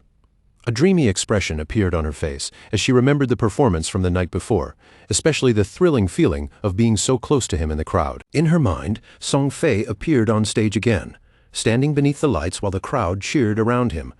Just thinking about how dazzling and amazing he had looked made her unable to stop gushing over him. Then, a sudden realization struck her. If everyone entered the game world while sleeping, then Song Fei would eventually enter that world too. The thought alone made her face flush red. She immediately began imagining what it would be like to meet Song Fei inside the game. Could this be her chance? Could fate finally be creating an opportunity for the two of them to meet? The more she thought about it, the faster her heart beat, and her imagination started running wild. As she prepared to sleep, another thought suddenly came to her. Shang Wei had reached level 3 incredibly fast, which meant he was probably already considered an experienced player. If she wanted to perform well once she entered the game, she needed some useful advice before going in. So, without wasting any time, she picked up her phone and sent Shang Wei a message, asking if he had any helpful tips for her before she entered the game world. At that same moment, Shang Wei was still with his classmates when her message appeared on his phone. Shang Wei looked down at the screen, and a pleased smile quickly spread across his face. He could hardly believe the situation. Who would have thought that someone like Qin Feng's younger sister would actually come to him for advice? To him, this felt like a rare opportunity had landed right in his hands. Whatever he had been hoping for, this was his chance. Shang Wei quickly replied, telling her she had asked the right person. Then he shared what he claimed was a crucial early game secret. At the start, she had to put all of her attribute points into agility. Otherwise, she would not be fast enough to escape from monsters and would just keep dying over and over. She hesitated and asked if that still applied, even if she chose a mage class. Shang Wei immediately assured her that it did. Agility was useful for mages too, he explained, because it increased casting speed, and in the early stage of the game, that advantage was extremely important. Still feeling uncertain, she asked what she should do if she still could not defeat monsters even after increasing her agility. Shang Wei answered with confidence, telling her not to worry too much. As long as anyone in their village reached level 5, the village's teleportation formation would activate and connect all the starter villages together. Once that happened, she could simply join a random party and let others help her level up. He also promised that once the teleportation circle opened, he would come find her himself. Hearing that, she immediately felt much more relieved and happy. Lying on her bed, she smiled to herself, thinking that people like Shang Wei really were useful at times. Just like that, she had already found someone who could help her inside the game. As drowsiness slowly came over her, another thought slipped into her mind. This was perfect. She would enter the game before her brother, level up quickly, and become strong first. Then, when her brother finally joined, she would make things difficult for him. No help, no support, he could struggle on his own. Feeling satisfied with that little plan, she gradually drifted off to sleep, filled with anticipation for the adventure ahead. The scene then returned to the game world, where Qin Feng stood beside the loot left behind by the defeated boss monster. Among the scattered treasures, one object immediately caught his eye, a glowing orb that gave off a faint but unusual light. The moment Qin Feng picked it up, a system notification appeared in front of him, confirming that he had obtained a gold-tier item called the Curse Ring. The system quickly displayed its attributes. The ring had no class restriction and could be equipped by anyone. It increased all attributes by 8 points, added 26 points of dark elemental resistance, and made weak point attacks 1.5 times stronger. However, there was one condition: the wearer had to be at least level 4. Looking over the effects, Qin Feng immediately understood how valuable the ring was. An 8-point increase to every attribute meant a total boost of 32 points, which was almost the same as gaining 3 levels. On top of that, the dark elemental resistance would be useful against many types of enemies, and the weak point attack bonus was an excellent added advantage. With all of that in mind, Qin Feng quickly judged the curse ring to be an extremely useful piece of equipment, something that would definitely help him as he continued moving through the game. Before he could spend too much time admiring the ring, another system notification suddenly appeared. This time, it announced that he had learned a new skill: Instant Shadow Slash, a silver tier assassin type ability. The system then laid out the details of the skill. Once activated, Instant Shadow Slash would release multiple slashes in a single direction, reaching as far as 15 meters. It would also grant temporary invincibility for 5 seconds, while striking every enemy within a 2.1 meter wide path a total of 3 times. Each strike would deal 100 damage and count as a backstab, though it would not be able to trigger weak point attacks. The cooldown was 12 seconds. After reading through the effects, Qin Feng immediately saw the value of the ability. It was not only a strong area attack, but it also came with a short period of temporary invisibility, making it useful for both offense and survival. He learned this skill without hesitation. Then, looking at the evolution points he still had left, he decided to strengthen one of his most important abilities, Greedy Hand. The system immediately consumed 8 evolution points, and Greedy Hand was upgraded from Jade rank to Diamond rank in a flash. The upgraded Greedy Hand received a major improvement. The chance of gaining extra loot from defeated monsters increased from 160% to 220%, while the chance for that extra loot to be upgraded by 1 rarity level rose from 20% to 40%. Thinking through the new effects, Qin Feng quickly realized what this meant. From now on, each enemy he killed would basically give him 2 additional pieces of loot, making every battle nearly 3 times more profitable. Not wanting his remaining evolution points to sit unused, he then upgraded Instant Shadow Slash 3 times in a row. The system consumed 3 evolution points, leaving him with only 1 point remaining. Instant Shadow Slash evolved rapidly, climbing from silver rank to gold rank, and then advancing again until it reached platinum rank. Its attack range expanded noticeably as well, increasing from 15 meters to 21 meters and giving Qin Feng a much wider reach in battle. The skill's invisibility duration also improved, now lasting 7 seconds instead of 5, giving Qin Feng more time to stay protected after activating it. The number of slashes increased from 3 to 5, and the attack path widened to 3.1 meters, allowing it to cut through more enemies at once. The cooldown dropped slightly from 12 seconds to 10.43 seconds, making it a little more efficient while still requiring careful timing. Most importantly, each strike now dealt 200 damage, doubling the skill's original power. Every slash still counted as a backstab, meaning it could trigger the backstab effect each time, even though weak point hits were not possible with this skill. Seeing the full upgrade results, Qin Feng understood that although the cooldown had not decreased by much, the longer invisibility window alone could become a huge advantage during dangerous fights. After that, Qin Feng looked through the remaining loot. Most of the items were not especially useful to him, but one thing stood out from the pile: a silver-tier warrior skill book called Battle Roar. Qin Feng knew at a glance that even if he could not use it himself, selling it would bring in more tradable lifespan. Just as he finished sorting through the loot, however, he suddenly noticed movement nearby. He turned around and saw 3 massive creatures crawling toward him, their ugly bodies moving heavily across the ground. Qin Feng recognized them immediately. They were level 4 limb crawlers, disgusting and dangerous monsters that could easily overwhelm weaker players. But instead of feeling nervous, Qin Feng's eyes sharpened with interest. To him, these monsters had arrived at exactly the right time to test his newly upgraded skill. Without a second of hesitation, Qin Feng activated Instant Shadow Slash. In the blink of an eye, his body turned into a blur.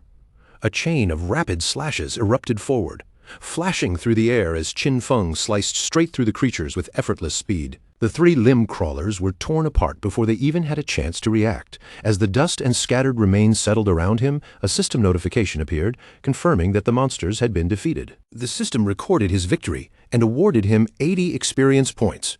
At the same time, he gained an additional 5 days of tradable lifespan as part of the reward. Standing calmly in the aftermath, Qin Feng was surrounded by a dark and intimidating aura. He quietly reflected on the power he had just displayed, realizing that his ability to kill enemies had improved by a large margin. A new battle strategy quickly formed in his mind. If he combined Poison Dart with Instant Shadow Slash, he could potentially end fights before they even truly began. Then he checked his tradable lifespan and saw that he currently had 618 days. But if he wanted to bring his game skills and equipment into the real world, he needed at least 900 days, which was roughly 2.5 years. With that goal clear in his mind, Qin Feng began planning his next move. First, he would sell off the valuable items in his inventory. If everything went smoothly, he might be able to reach the required lifespan sooner than expected, and once he reached level 10, he would finally be able to connect the virtual world with reality. The scene then shifted to Qin Feng making his way back toward the starter town. His body remained hidden, thanks to his latent image skill, allowing him to move silently without drawing attention. As he walked quietly through the area, he suddenly heard voices nearby. A man was congratulating a woman for reaching level 3, while also reminding her about a promise she had made earlier. Qin Feng glanced over and quickly recognized the 2 of them as Zhong Lizhi and Lao Mao. From their conversation, it became clear that they had made a deal before. Lao Mao had agreed to help Zhong Lizhi reach level 3 so she could safely log out of the game, and in return, she would pay him 5 million in cash. Now that she had reached her goal, Lao Mao was naturally waiting for his payment. Zhong Lizhi reassured him without concern, asking if he really thought her father's company, Du Young Industry, could not afford such a small amount. She told him she would log out first and complete the transfer in the real world. Before leaving, she gave Lao Mao her phone number and told him to contact her after he logged out. Then she made him another offer. She wanted to buy all of his tradable lifespan at a price of 10,000 in cash for each day. Lao Mao agreed immediately, his face lighting up with excitement as he thought about the money he was about to make. Lao Mao wore a smug expression as he thought about the deal, clearly feeling like he had made the smarter choice. He even mocked Qin Feng in his heart, thinking that Qin Feng had been a complete fool for turning down Zhong Lizhi's offer earlier. To Lao Mao, real money was far more practical, and he believed they could discuss the details properly once they met again in reality. What neither of them realized was that Qin Feng was already moving silently between them, hidden right in front of their eyes. Lao Mao had no idea that Qin Feng was nearby, and because of that, he spoke and acted with complete confidence. In his mind, lifespan in the game was not something precious at all.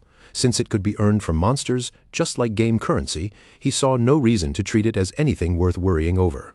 From Lao Mao's point of view, the smartest path was obvious.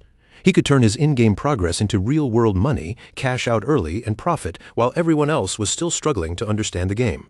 The more he thought about it, the more pleased he felt with himself, as if he had already discovered the perfect strategy. The scene then shifted back to the starter town, where Qin Feng stood calmly in front of the teleportation gate. As he stretched one hand toward it, the ancient structure began to respond, and bright blue energy slowly lit up across the gate's surface. The glow became stronger, spreading like ripples of light, and a system window appeared before Qin Feng. It congratulated him for activating the teleportation formation in Shelltown and rewarded him with 1 reputation point. The system also explained that he could use the teleportation gate once per day for free, but any additional use after that would require him to spend tradable lifespan. For the moment, though, the gate did not have much practical use. No other teleportation gates in the game had been activated yet, which meant there was nowhere for it to connect to. Qin Feng understood the logic behind the teleportation system very well. It worked as a 2-way connection. so opening only one side was meaningless. Unless another player in a different starter town reached level 5 and activated their own gate, this teleportation formation would remain nothing more than a glowing landmark. Then he remembered something from his past life. Song Fei had been in Firefly Town. To make sure he stayed ahead, Qin Feng quietly set up an altar that would notify him the moment someone activated the teleportation gate there. He was not simply waiting around, he was preparing in advance. As soon as that gate came online, he would be ready to deal with Song Fei. And as Qin Feng moved deeper into the town, his mind stayed fixed on his real objective. For most players, teleporting between starter towns would already feel like a huge step forward, but to him, that was only a small piece of the bigger picture. His true goal was still level 10. Only after reaching that point could he enter the God's abandoned realm and activate his authority. Once that happened, the real danger and the real beginning of the God-forsaken game would finally unfold. A little later, Qin Feng set up his shop again. Almost instantly, a system notification spread to the nearby players announcing that he was selling equipment and skill books, but the shop would only stay open for 10 seconds. It was first come, first served. The reaction was immediate. Players all around him became excited and rushed forward, shouting for the expert as they tried to get close before the chance disappeared. Some players called out that they had been waiting for this exact moment and had saved up tradable lifespan just for another chance to buy from him. One person proudly said he had already gathered 150 days' worth, while another remembered what happened last time Qin Feng opened a shop. Back then, he had sold an icicle spell, and Gray, the player who bought it, used that skill to climb all the way to second place in the rankings. Then another player suddenly spotted something that made his eyes light up, a silver-tier skill book called Battle Roar, made specifically for warriors. Without hesitating for even a second, he bought it on the spot. A system notification immediately appeared, confirming that the Battle Roar skill book had been sold for a staggering 300 days of tradable lifespan. The surrounding players were instantly stunned by the price. One of them could not help questioning whether a single skill book was really worth that much. But another player quickly shut him down, explaining that Battle Roar could greatly improve a warrior's ability to farm monsters. With that skill, earning back 300 days of tradable lifespan would take less than 2 days, which made the purchase not reckless, but extremely profitable. Once the other players understood the value of Qin Feng's goods, the crowd became even more frantic. Everyone surged forward, afraid that if they hesitated for even a moment, every item would be gone. And just as expected, the entire shop sold out in only a few seconds. Qin Feng glanced at his system window and checked the results. In just one short minute, he had earned 650 days of tradable lifespan, raising his total to 2,174 days. But even that amount did not satisfy him. If he wanted to bring his attributes, skills, and equipment into the real world, he still needed far more lifespan. Around him, several players groaned in frustration, complaining that they had not even gotten a chance to buy anything. They quickly asked whether he would open a shop here again, and Qin Feng gave them a simple confirmation that he would. Just then, a female player suddenly called out to him from the crowd. She said she had a treasure in her possession and asked whether he was interested in making a deal. Qin Feng turned his head toward the voice, and the moment he saw her face, he recognized her. She was one of the members from Wang Meng's team.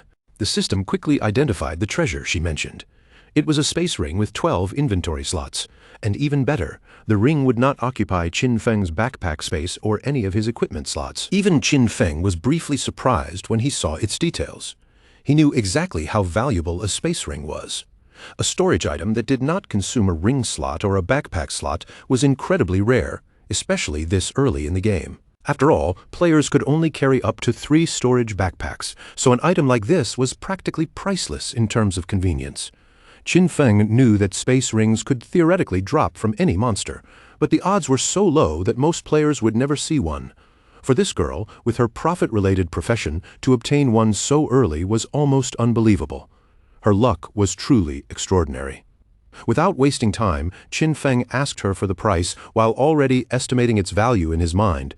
In his past life, a 12-slot space ring like this had sold for an astonishing 30,600 days of tradable lifespan. But the girl's answer surprised him. She did not ask for lifespan at all.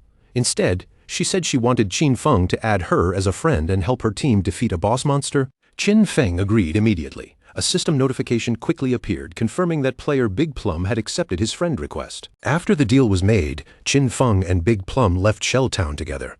As they walked, he asked her about the boss monster she needed help with. Big Plum explained that it was a gold-tier boss, but because she had seen it from too far away, she had not managed to catch its name. All she knew was that it was located on a worn-out boat in the swamp. Qin Feng's expression shifted slightly when he heard that.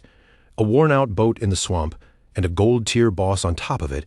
Could it be the Golden Ghost Ship? He knew that the Golden Ghost Ship was a rare special boss that could appear at almost any level.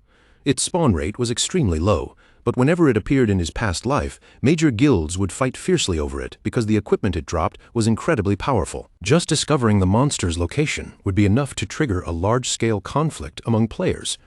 But based on what Big Plum had described, Qin Feng guessed that this version of the Golden Ghost Ship was probably only around level 5, which meant it would be the easiest form to defeat. Still, one question bothered him. How had Big Plum managed to find such a rare boss so close to the starter town? Qin Feng's thoughts moved quickly as the pieces began to line up. The space ring, her connection to Wang Meng's team, and now a gold-tier boss appearing almost as if fate had led her straight to it. Suddenly, a possibility flashed through his mind. Could she be the legendary koi fish from his past life? He remembered the rumors people used to whisper about. Back then, people said that someone in Wang Meng's team had unbelievably good luck. Just by wandering around casually, that person could stumble onto rare bosses, hidden treasure chests, secret palaces, and even ancient temples. Qin Feng had once assumed those rumors were nothing more than a smokescreen, something used to hide the team's real source of information. But now, looking at Big Plum walking beside him, he finally realized the truth. The rumors had been real, and the so-called lucky koi fish was standing right in front of him. Lost in thought, Qin Feng stared at her for a moment, trying to understand just how much her strange luck could affect the future. Big Plum noticed his gaze, and her cheeks quickly turned red. She asked why he was staring at her like that. Qin Feng immediately snapped back to himself, calmly said it was nothing, and refocused on the road ahead. As the two of them passed through the main gate of the starter town, neither of them noticed the figure hiding nearby. Behind a tree, a bald player was crouched in the shadows, carefully watching every move they made. The scene then shifted to a group of fierce-looking players gathered not far away. A long-haired man stood before a crowd of bald players, speaking with the confidence of someone used to being obeyed. He boasted about his past victories, even mentioning how he had once led his team to conquer the overlord of Sand City. With a proud grin, he told the bald players that as long as they followed him, he would make sure they rose to success in the game. But before he could continue, the bald player who had been watching Qin Feng rushed back and reported that the target had already left town with a girl. The boss immediately smirked when he heard the news.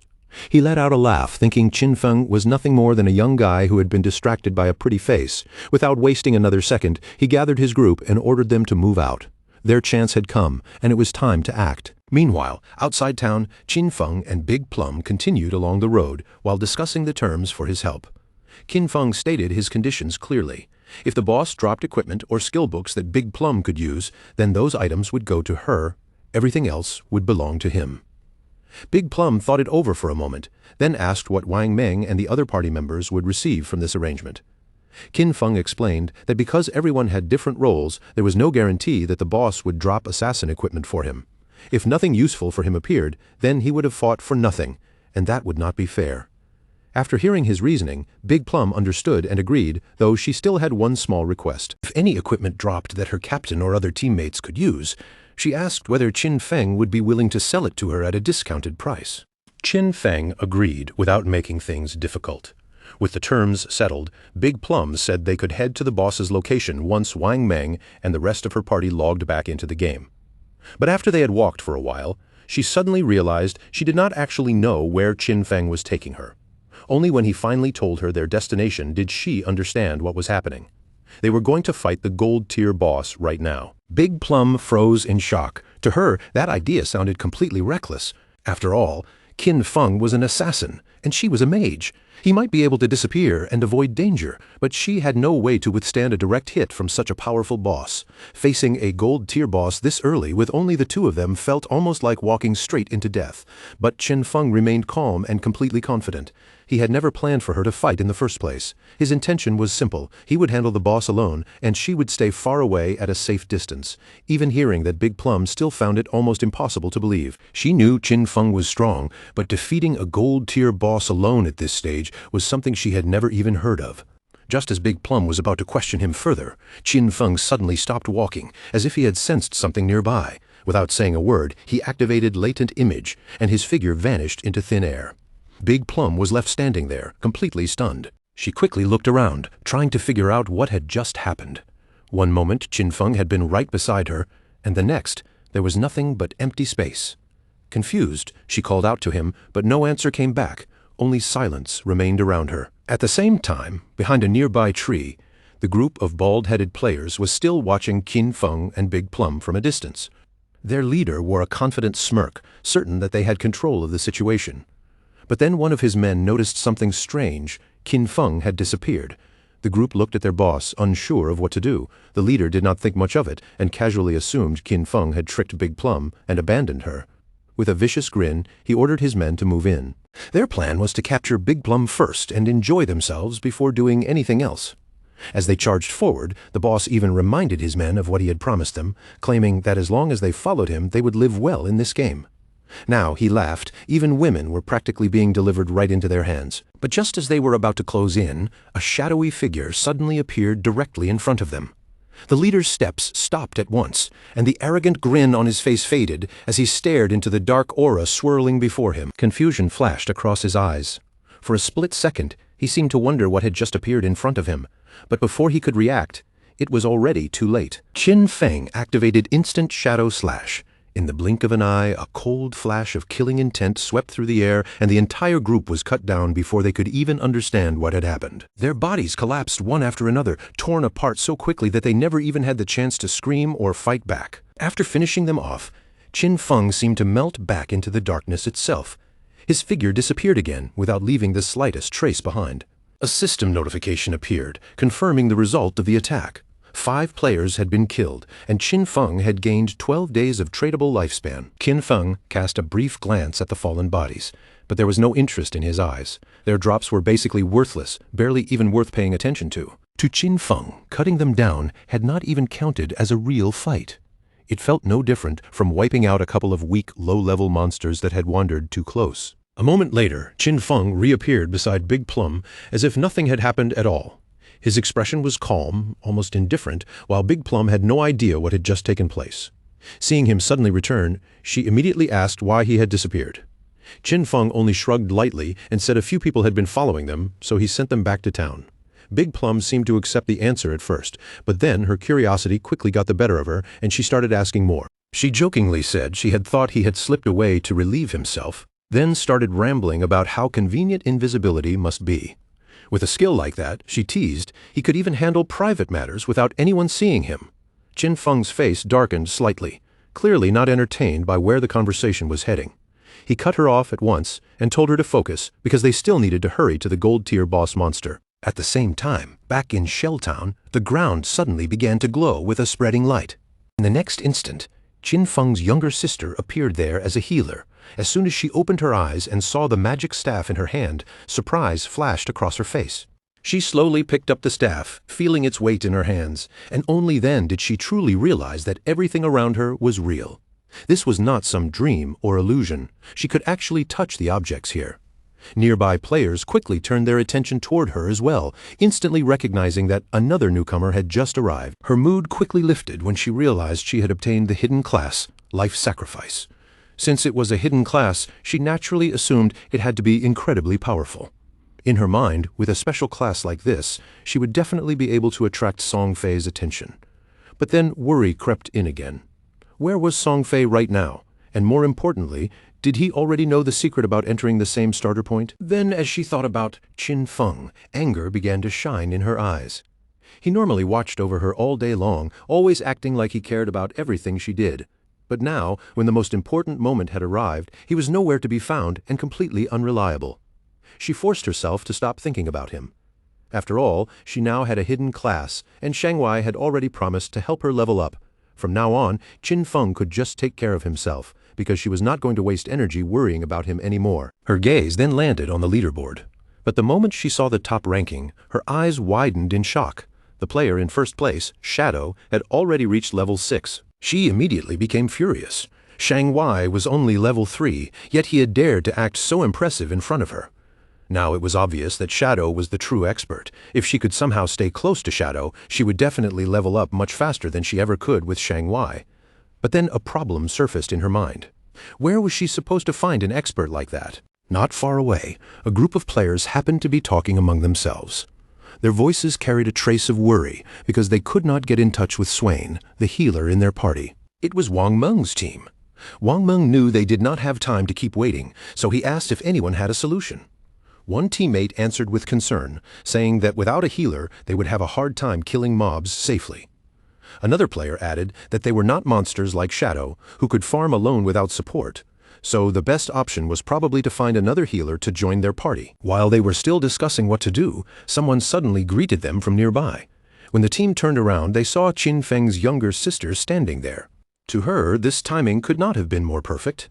She stepped forward with a smile and asked if they happened to need a healer, then proudly revealed that she had awakened the hidden class, Life Sacrifice. Meanwhile, deep in the forest, Qin Feng and Big Plum stood on top of a cliff. Below them stretched a dark swamp, and in the murky waters beneath the cliff, the golden ghost ship could be seen lurking like a cursed vessel waiting for prey. Qin Feng activated Shadow Sneak, and his body faded into the air. Before leaving, he told Big Plum to hide carefully and watch out for any ambushes while he went down to deal with the boss. Big Plum still looked a little confused, but she nodded and quietly told him to be careful. Qin Feng descended into the swamp, and the moment he entered the area, a system window appeared before him. It warned that under the influence of the ghost ship, this place had become a violent domain where lifespan was consumed at 100 times the normal rate. Qin Feng quickly calculated the cost in his head. With time flowing at 100 times the normal rate, staying here for 15 minutes would be equal to losing 1 full day of lifespan. For most players, that would be terrifying, but to Qin Feng this kind of violent temporal domain was still within an acceptable range. The system then identified the enemy ahead as the Golden Ghost Ship, a level 5 boss. But before Qin Feng could make his move, something unexpected happened. A timer appeared above the boss, showing 45 minutes and 25 seconds remaining. Qin Feng was slightly surprised when he saw that special bosses like this came with a time limit. Still, he quickly relaxed. There were more than 45 minutes left, and for him, that was more than enough. With that much time remaining, killing the boss would not be a problem. Qin Feng activated Instant Shadow Slash and moved like a streak of thunder across the swamp. A chain of powerful slashes tore into the boss, dealing a total of 1,500 damage in an instant. While the Golden Ghost Ship was still trying to figure out what had just attacked it, Qin Feng cancelled Shadow Sneak and immediately launched a Venom Dart. The dart flew straight toward the ship and struck its bell directly, triggering both a critical hit and a stealth break strike at the same time. As the poison began dealing continuous damage, Qin Feng quickly pulled back and created distance from the boss. He knew that fighting the Golden Ghost Ship had several tricky points. Most players did not know where its true weakness was, and many would assume they needed to attack either the skeletal body or the ship itself. But in reality, the real weak point was the ghostly fire bell hanging at the tip of the ship. The moment that weakness was struck, the boss flew into a rage. The Golden Ghost Ship began controlling the swamp water around it, forcing the surface to churn violently. Then the boss prepared a massive area attack, and huge pillars of water suddenly erupted from the swamp one after another. Qin Feng dodged through the attacks while steadily closing in on the boss again. Those water pillars carried terrifying damage, enough that even early-stage warriors wearing full silver armor sets could barely survive a direct hit. He was grateful that his Shadow class gave him such high agility. Without that speed, avoiding this attack would have been almost impossible. At that moment, rotten hands began rising out of the swamp around him. Decaying zombies known as water ghosts slowly surfaced from beneath the murky water. Qin Feng remembered this mechanic clearly. Once the boss's area attack ended, it would summon 12 decaying water ghosts, and each one possessed silver tier strength. Thanks to Shadow Sneak, the water ghosts could not sense Qin Feng at all, even though he was standing right in the middle of them. The 12 decaying water ghosts were ready to launch a savage attack, and most parties would already be thrown into complete chaos at this point. To make matters worse, the Golden Ghost Ship would summon another decaying water ghost every 3 minutes. If a party could not clear them quickly enough, their numbers would keep increasing until everyone was wiped out, but Qin Feng had been invisible from the beginning, so these monsters had no way to detect him. All he needed now was the right angle. The moment he found it, Qin Feng activated Instant Shadow Slash again. His body flashed through the group, and the rapid slashes tore through the decaying water ghosts, destroying them all in one sweeping attack. While Qin Feng was handling the monsters below, Big Plum remained on the cliff, watching everything unfold from above. Her body trembled slightly, and her face flushed with shock as she finally understood what kind of power the #1 ranked expert, Shadow, possessed. In her eyes, he was simply too strong. He appeared and disappeared without warning, moving like a ghost across the battlefield. In the blink of an eye, he had already taken away more than half of the boss's health, and the Golden Ghost Ship had barely been given a chance to fight back. But just as Big Plum was still staring in awe, Qin Feng suddenly sent her a message through chat. Calling her Little Black, he calmly told her that he would die in a while, leaving her completely stunned. Qin Feng, however, remained perfectly confident. He told her there was nothing to worry about. All she needed to do was stay where she was and wait for him to revive. Big Plum immediately panicked. From her point of view, Qin Feng clearly had the advantage, so why was he suddenly saying he was going to die? On top of that, she could not help asking who Little Black was supposed to be. Qin Feng answered calmly, asking if she was not Little Black. Big Plum quickly corrected him, saying her nickname was Big Plum, not Little Black, because Little Black sounded like the name of a dog. Elsewhere, someone stomped hard against the ground in anger. It was the man Qin Feng had killed before, and this time he had returned with his entire team. He was furious that he had been careless earlier. In his so-called glory days, he claimed he had killed one legendary opponent after another. Yet now, he had somehow been humiliated because of a little girl. One of his men suddenly came running back with good news. He had found the girl on the cliff, and he also revealed that Shadow was down at the bottom of the cliff challenging the boss alone. The leader's eyes filled with determination. This time, he had brought his whole team, so he believed they finally had a chance to kill Shadow. Down in the swamp, the Golden Ghost Ship was still raging, and the ship's bell began shining with an eerie light. Qin Feng had already forced the fight into its fourth stage, which was also the hardest and most dangerous phase to deal with.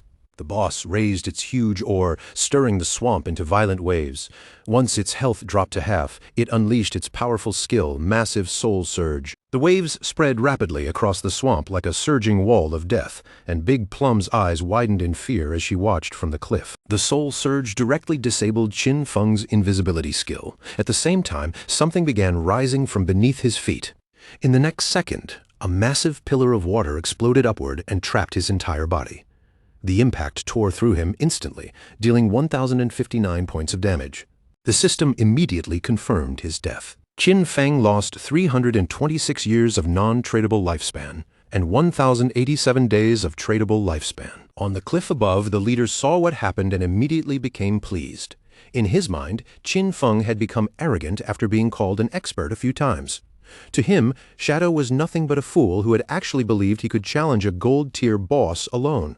When the leader and his men saw Qin Feng's fallen lifespan lying on the ground, their eyes lit up with greed, and they rushed toward it like madmen. They had never imagined Shadow would be so rich. That huge glowing orb of light had to contain at least 100 days of lifespan. Since the boss was already low on health, they decided they would finish it off themselves while also grabbing Qin Feng's dropped lifespan at the same time. But the moment they took even one more step forward, their surroundings suddenly changed. Instead of the swamp beneath their feet, the leader and his men found themselves hanging in the air for a brief instant, leaving him completely confused and unable to understand what had just happened.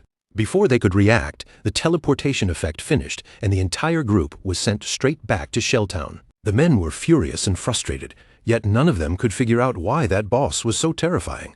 Shadow had clearly attacked it until its health was already down to half, so they had thought it was their chance. But the second they entered the swamp, the boss had instantly wiped them out with that water pillar. On top of that, the swamp was crawling with smaller monsters. To them, this fight was not something normal players could handle at all. The leader clenched his teeth, unwilling to accept such a humiliating result. They had already suffered heavy losses, but instead of backing down, he angrily ordered his men to follow him again. He refused to believe they could not find another chance. At the same time, a figure suddenly jumped back into the swamp. It was Qin Feng, who had already returned to the battlefield after reviving. But when he saw so many lifespan light orbs scattered across the ground, even he felt a little puzzled. Through the chat, Qin Feng informed Little Black that he had already returned, then asked why there were suddenly so many lifespan light orbs lying around. Little Black was surprised by how quickly he had come back, but she quickly explained that those orbs belonged to a group of people who had noisily charged toward the boss, only to be wiped out instantly by the water pillar. Qin Feng could not help smiling when he heard that. Those people had clearly overestimated their own strength.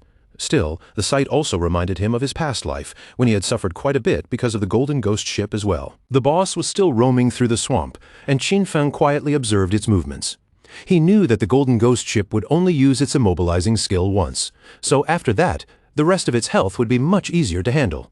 However, once its health dropped below half, every time it took damage, there was a fixed chance it would vanish and reappear far away, which made it extremely difficult for ordinary players to finish off. Without wasting another second, Qin Feng raised his hand and fired a poison dart, sending it straight toward the ship's bell. The dart struck the bell cleanly, and the boss immediately flew into a rage, beginning to summon another attack. Seeing the change in its movements, Qin Feng activated Shadow Sneak and slipped back into invisibility. After carefully watching the boss's attack rhythm, Qin Feng found the opening he wanted. Since he had already seen through its movement pattern, he activated Instant Shadow Slash and rushed in with a fast, precise strike. Meanwhile, the leader and his men returned to the cliff once again. One of them quickly reported that Qin Feng was already fighting the boss again. Hearing that, the leader narrowed his eyes, planning to wait for the perfect chance to take down both Shadow and the boss. When Little Black saw that the same group of idiots had come back to cause trouble again, anger immediately surged inside her. Shadow was so close to killing the boss, and she was not about to let these bastards ruin everything or walk away safely. She tightened her grip around her magic staff and began concentrating. The air around the staff crackled, and streaks of thunder started gathering at its tip. In the next instant, a bolt of lightning shot out from the magic staff and crashed down onto the men. Their bodies were scorched black by the attack, and the others nearby froze in shock. The leader's face twisted with fury as he shouted, demanding to know who had attacked him. One of his men quickly raised a trembling finger toward Little Black and told him that she was the one who had done it. The leader bent down, grabbed his axe from the ground, and immediately ordered his men to kill her. The moment Little Black saw them turning toward her with killing intent, fear filled her eyes. She turned and ran without hesitation, shouting for help as she fled. Behind her, the leader and his men charged after her, cursing loudly and swearing that they would kill her. Not far from that area, a man hiding behind a tree quietly watched the chase unfold. He was not alone either.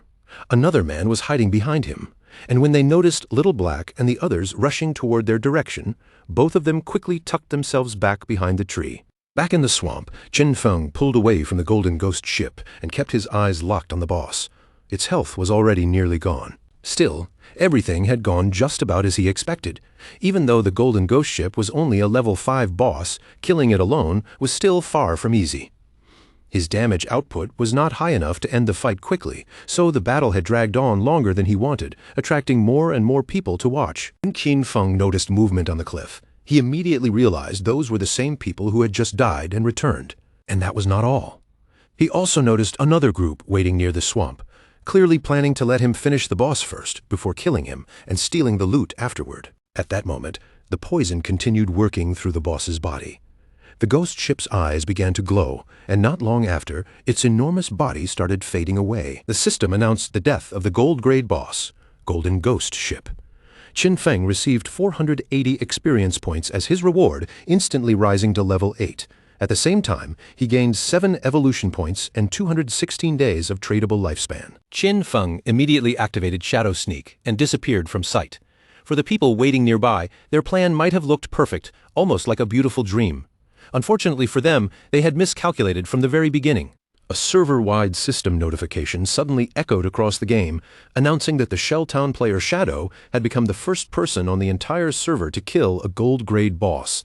As an additional reward, he received 3 reputation points. That announcement instantly caught the attention of every player in the area. Players everywhere began wondering who Shadow really was and why he was so unbelievably strong. Some were shocked, while others were furious, insisting that the first player to kill a gold-grade boss should have come from Han City instead. Back in Shelltown, Wang Meng stared at the system notification in disbelief. It had not been long since Shadow was fighting a bronze boss alone, yet now, in such a short time, he had already killed a gold boss by himself. Wang Meng could not understand why the gap between Shadow and everyone else was so enormous. At the same time, Qin Feng's younger sister looked at the announcement with bright, determined eyes. Now she was certain that Shadow was the strongest player. If she could get Shadow to help her level up, then maybe she would be able to meet Brother Song Fei much sooner. After the boss's body disappeared completely, a pile of lifespan and loot was left scattered across the ground. The boss of the group, hiding behind the tree, could not help smiling when he saw how much loot had dropped. A wicked look spread across his face as he realized that Shadow had turned invisible without collecting anything, which meant Shadow was clearly being cautious because of them. He immediately ordered Guang to use his skill and locate Shadow. Their plan was simple: kill Qin Feng and take the gold boss's loot for themselves. Guang nodded, then raised his bow and activated a skill called Phantom Horned Eagle. He released an arrow toward the swamp, and as it flew through the air, it transformed into the ghostly form of an eagle. The phantom eagle soared above the swamp before suddenly bursting apart. Countless spectral feathers drifted down from the explosion, scattering across the entire area. Qin Feng quietly watched their movements from the shadows. He had not expected this hunter to learn an anti-invisibility skill so early in the game. No wonder they were so confident about killing him and stealing the loot. Unfortunately for them, Qin Feng's assassin class came with an additional invisibility level. Guang's skill was only level 1, so it had no way to break through his stealth. Guang, however, looked completely confident. He turned back to his boss and reported that Shadow must have fled after seeing how many of them there were. The boss and his men began moving toward the loot. Deciding that securing the drops came first, he warned his men not to get careless and told them to stay ready for battle at any moment. The boss loot had 5 minutes of ownership protection, but once that time ended, everything would belong to them. Proud smiles appeared on their faces as they imagined taking all the rewards. But just then, dark shadows began rising around them, and their eyes widened with sudden fear. Before any of them could react, Qin Feng moved like a streak of thunder. His attacks flashed through the group, and in an instant, every one of them was cut down. With the surroundings finally quiet again, Qin Feng turned his attention back to the loot on the ground. But then a question suddenly crossed his mind. Where had Little Black gone? He decided to set that question aside for the moment, and look for her later. Right now, he had enough evolution points to upgrade Greedy Hand again. So before collecting the loot, Qin Feng chose to upgrade the skill first. Greedy Hand advanced from diamond quality to epic quality.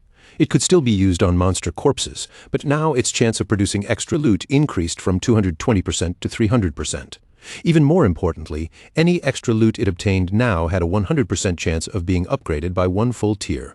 Qin Feng then reached toward the loot, determined to make full use of that guaranteed upgrade effect. He gathered the glowing drops together, ready to squeeze out every bit of value the boss could provide. Greedy Hand began absorbing the loot, and as the skill activated, a faint smile appeared on Qin Feng's face. A bright light burst out from the forest as the skill finished working. After using Greedy Hand, Qin Feng obtained 21 evolution points, 648 days of tradable lifespan, and 2 special items called Ghostfire Bells. When Qin Feng saw that he had actually obtained 2 Ghostfire Bells, his eyes widened in surprise. The Ghostfire Bell was a special item. Once equipped, it would prevent Qin Feng from losing lifespan when he died, with a cooldown of 1,560 seconds. It had 2 abilities, 1 passive and 1 active. The passive ability, Soul Absorption, increased the amount of lifespan dropped when killing monsters by 20%, and if 2 Ghostfire Bells were owned at the same time, the effect would be doubled. Its active ability, Soul Shock, allowed him to shake the bell and immobilize all enemies within a 100-meter radius for 3 seconds, with a cooldown of 512 seconds. The Ghostfire Bell was not treated as normal equipment. It was a special item, so it did not take up any equipment slots, and even 2 Ghostfire Bells together only occupied 1 inventory slot, making them extremely convenient to carry. But while Qin Feng was distracted by the item's effects, Little Black suddenly contacted him through chat, asking him to come save her. Qin Feng's expression immediately sharpened, and he quickly asked where she was. Qin Feng's brows tightened with worry. He had no idea where Little Black had ended up, and the only thing coming through the voice chat was her terrified screaming, begging the others not to get close to her. Little Black was already frightened to the point of trembling, because the leader and his men had completely forced her into a dead end. They laughed while praising her for lasting this long, saying her resistance was impressive, but there was nowhere left for her to run. In their disgusting tone, they told her to come over obediently, promising they would make her feel so good that she would practically ascend to heaven. Her fingers curled tightly into a fist. Then, when she glanced behind her, her heart sank as she realized she had already reached the edge of the cliff. But instead of surrendering, her eyes hardened. No matter what happened, she refused to let these bastards be the ones to kill her. Without giving herself time to hesitate, Little Black leaned backward and threw herself straight off the cliff. The leader and the others froze in place, their expressions twisting with shock as they watched her disappear over the edge. Her body dropped rapidly through the air, falling faster and faster until she slammed violently into the ground below. A wave of unbearable pain swept through her, and blood quickly spread out beneath her, staining the earth around her body.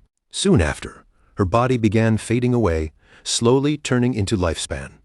The leader leaned over the cliff and looked down, still stunned. Seeing that she had truly jumped, he felt a strange mix of confusion and surprise, thinking this woman had been far more decisive than he expected. Little Black quickly told Qin Feng that he no longer needed to come save her. She had already died and returned to the town, and at least now she could finally breathe a little easier. Fortunately, all the tradable lifespan from their party had been kept with Captain Wang Meng, so her death had not caused any serious loss. Qin Feng also relaxed when he heard this, then told Little Black to wait for him there, because he was going to hand some things over to her. Hearing that, she brightened up at once and happily praised him, saying he had really worked hard. After that, Qin Feng swept through the area and collected every bit of lifespan scattered around. This haul was truly huge. His tradable lifespan had now reached 3,115 days, and he had even gathered 21 evolution points. He immediately decided to spend those points to evolve Greedy Hand, but as soon as the system window appeared, it informed him that Greedy Hand had already reached the epic tier, and any further evolution would require 10 times the usual evolution points. The system then asked whether he wanted to spend 210 evolution points to continue evolving the skill. Qin Feng was not particularly shocked by this result. In his eyes, this kind of requirement was completely expected. A powerful skill could not keep evolving so easily forever, and the higher its tier became, the more evolution points it would naturally consume. After thinking it over, he simply put the idea aside for now. Instead, he decided to focus on upgrading his attack skills first. After all, the stronger his damage became, the stronger the bosses he could challenge would be, and that meant the loot he obtained would only get better. With that thought in mind, Qin Feng concentrated on his skill, and Instant Shadow Slash instantly advanced from Platinum tier to Diamond tier. Its attack range increased from 21 meters to 27 meters, and the duration of the invisibility effect was also extended from 7 seconds to 9 seconds. The improvement did not stop there. Now, when Qin Feng charged through a path of enemies, he could unleash 7 slashes instead of only 5. The total duration of the skill reached 10 seconds, and each slash became noticeably longer, increasing from 3.1 meters to 4 meters. On top of that, each slash now dealt 300 points of additional damage, instead of the previous 200. Qin Feng spent 10 evolution points in total, leaving only 3 points remaining. Then, his initial skill, Backstab Enhancement, also advanced, jumping directly from normal tier to gold tier, while skipping bronze and silver. From now on, whenever he used Backstab, the damage boost would increase to 30% instead of only 15%. Qin Feng was clearly satisfied, because after evolving Instant Shadow Slash twice, the skill's damage had practically doubled. Even without entering stealth mode, and without needing to break stealth at all, he could already deal 3,000 points of damage. If he did break stealth and trigger Backstab, the combined damage from all 7 slashes could reach somewhere between 6,000 and 7,000 points. Through the system window, Qin Feng began carefully checking over his skills and loot. He remembered that a gold-tier boss normally dropped only 2 to 4 pieces of silver equipment, with just a small chance of dropping gold equipment. But because of the effect of Greedy Hand, this time he had obtained 11 pieces of gold equipment and skill books, along with 2 pieces of platinum equipment and 1 platinum skill book.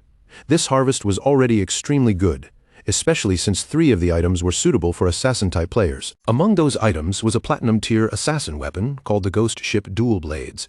The weapon had 136 points of damage, added 22 points of agility, increased attack speed by 24%, and provided 17 points of armor penetration. The requirement to equip it was level 5, and its unique effect was especially eye-catching. Every normal attack would deal damage twice. Qin Feng equipped the pair of daggers right away. To him, the special effect itself was not that useful, because he usually relied on skills rather than normal attacks to deal damage. Even so, the weapon's base attack was high, and the extra 22 agility points were very valuable. The attack speed bonus could also increase his skill casting speed and shorten the recovery time after attacks. So, overall, it was far from useless. As for the armor penetration, that effect brought him a very obvious advantage as well. Next, Qin Feng equipped another item, the gold-tier Ghostfire leather armor.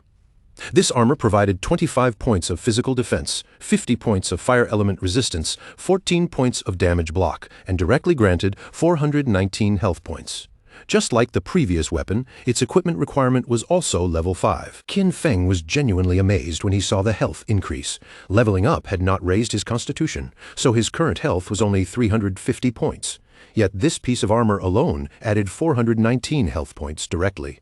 Once he put it on, most ordinary players at this stage would probably struggle just to break through his defense.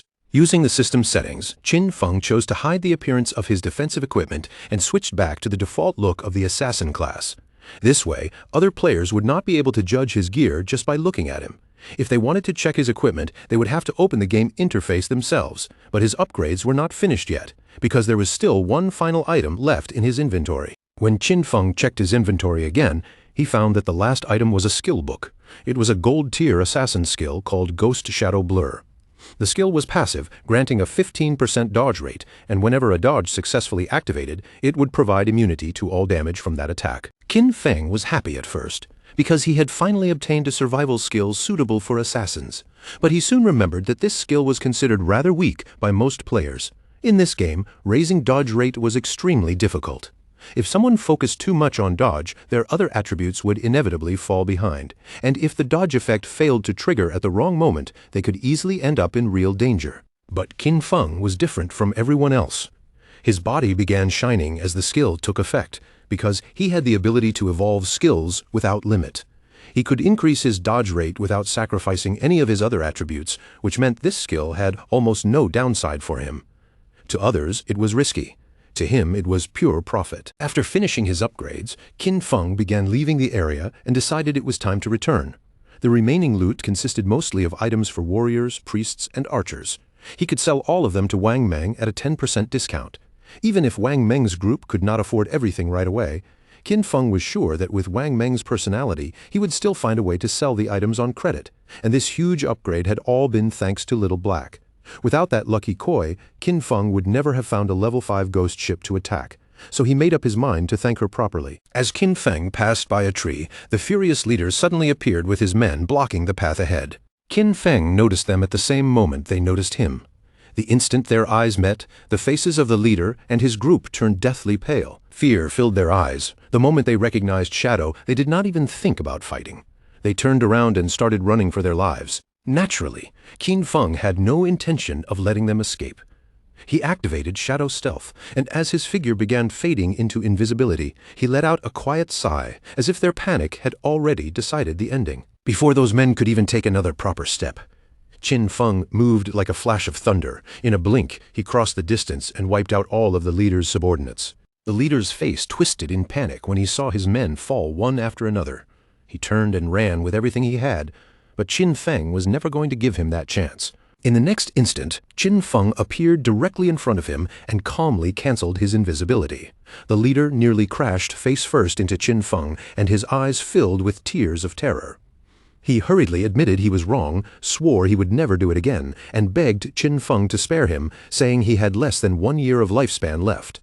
Qin Feng only stared at him with a cold gaze and asked whether he had ever thought about his own fate before attacking others. Without the slightest trace of pity, Qin Feng struck him with a poisoned dart. As the leader collapsed and writhed in pain behind him, Qin Feng turned his back and walked away without looking back. Because Qin Feng had killed too many players, the system applied a new status layer to him. Killer, at the first layer of the killer status, if he died, he would lose 75% of his current lifespan. Even after seeing that penalty, Qin Feng remained calm. He still had the Ghostfire Bell, and if he made a mistake and died once, that item would prevent him from losing any lifespan at all. Soon after, Qin Feng returned to Shell Town. The moment he stepped back inside, countless gazes immediately locked onto him. The players around him began whispering among themselves.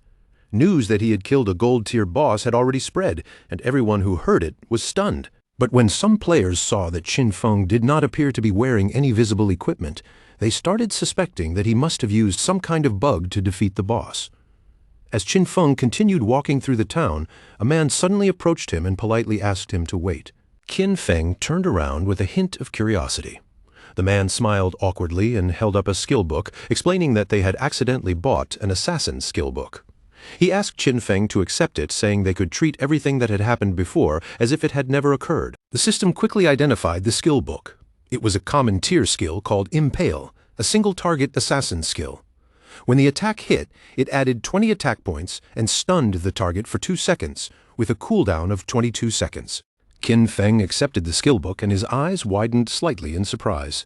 Even though the skill was only common tier, it was still a control skill, which made it far more useful than it looked at first glance. After taking the book, Qin Feng continued on his way, The man who had handed it over also left with his companions, each side walking off as though nothing had happened. But the moment they were away from Qin Feng, one of the men could no longer hold back his anger. He snapped at Xian Zhao, saying they had already been killed by Qin Feng, and now they had even lowered themselves to give him a skill book. To him, that was simply too cowardly. Another man nodded along, furious that no one had ever treated them this way before. Then one of them suggested using all of their connections to gather people. If everyone contributed, even a single spit from each person could drown Qin Feng, so there was no reason to fear him. Xian Zhao's expression turned serious as he made his judgment. Shadow was growing far too quickly, and he was leveling up alone, which meant he must be hiding some enormous secret. Xian Zhao wanted to find him in real life and kidnap him. That way they could not only force out his secret, but even turn him into their slave and make him collect lifespan for them. The man immediately praised Xian Zhao, calling it an excellent plan. Xian Zhao then decided to have his family send a woman to approach Qin Feng and draw information out of him. When he heard Shadow's voice earlier, it sounded unfamiliar, almost like someone outside their usual circle.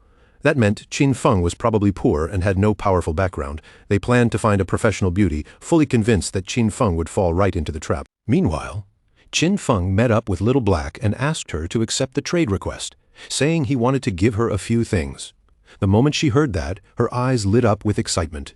Still, she quickly corrected him and explained that her name was not Little Black, but Big Plum. Qin Feng handed her a powerful skill and a necklace.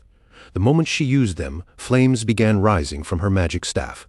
Big Plum was overjoyed because with that skill and necklace, her damage had increased several times over. Even better, her mana regeneration had more than doubled. Filled with gratitude, she thanked Qin Feng sincerely from the bottom of her heart. Qin Feng simply said there was no need to thank him. He explained that he was only honoring the agreement they had made earlier, then asked her to hand over the space ring. With a cheerful smile, Big Plum took the space ring out of her inventory and told him he could keep it. Then, with her cheeks slightly flushed, Big Plum revealed something else. While she had been fleeing through the forest earlier, she had discovered an underground cave that looked like the entrance to some kind of ruin. She looked at Qin Feng and asked whether he was interested in checking it out. Qin Feng was a little surprised. First it had been the Golden Ghost Ship, and now she had somehow found the entrance to a ruin. At this point he realized that being friends with this girl was genuinely profitable, of course. Sincerity went both ways.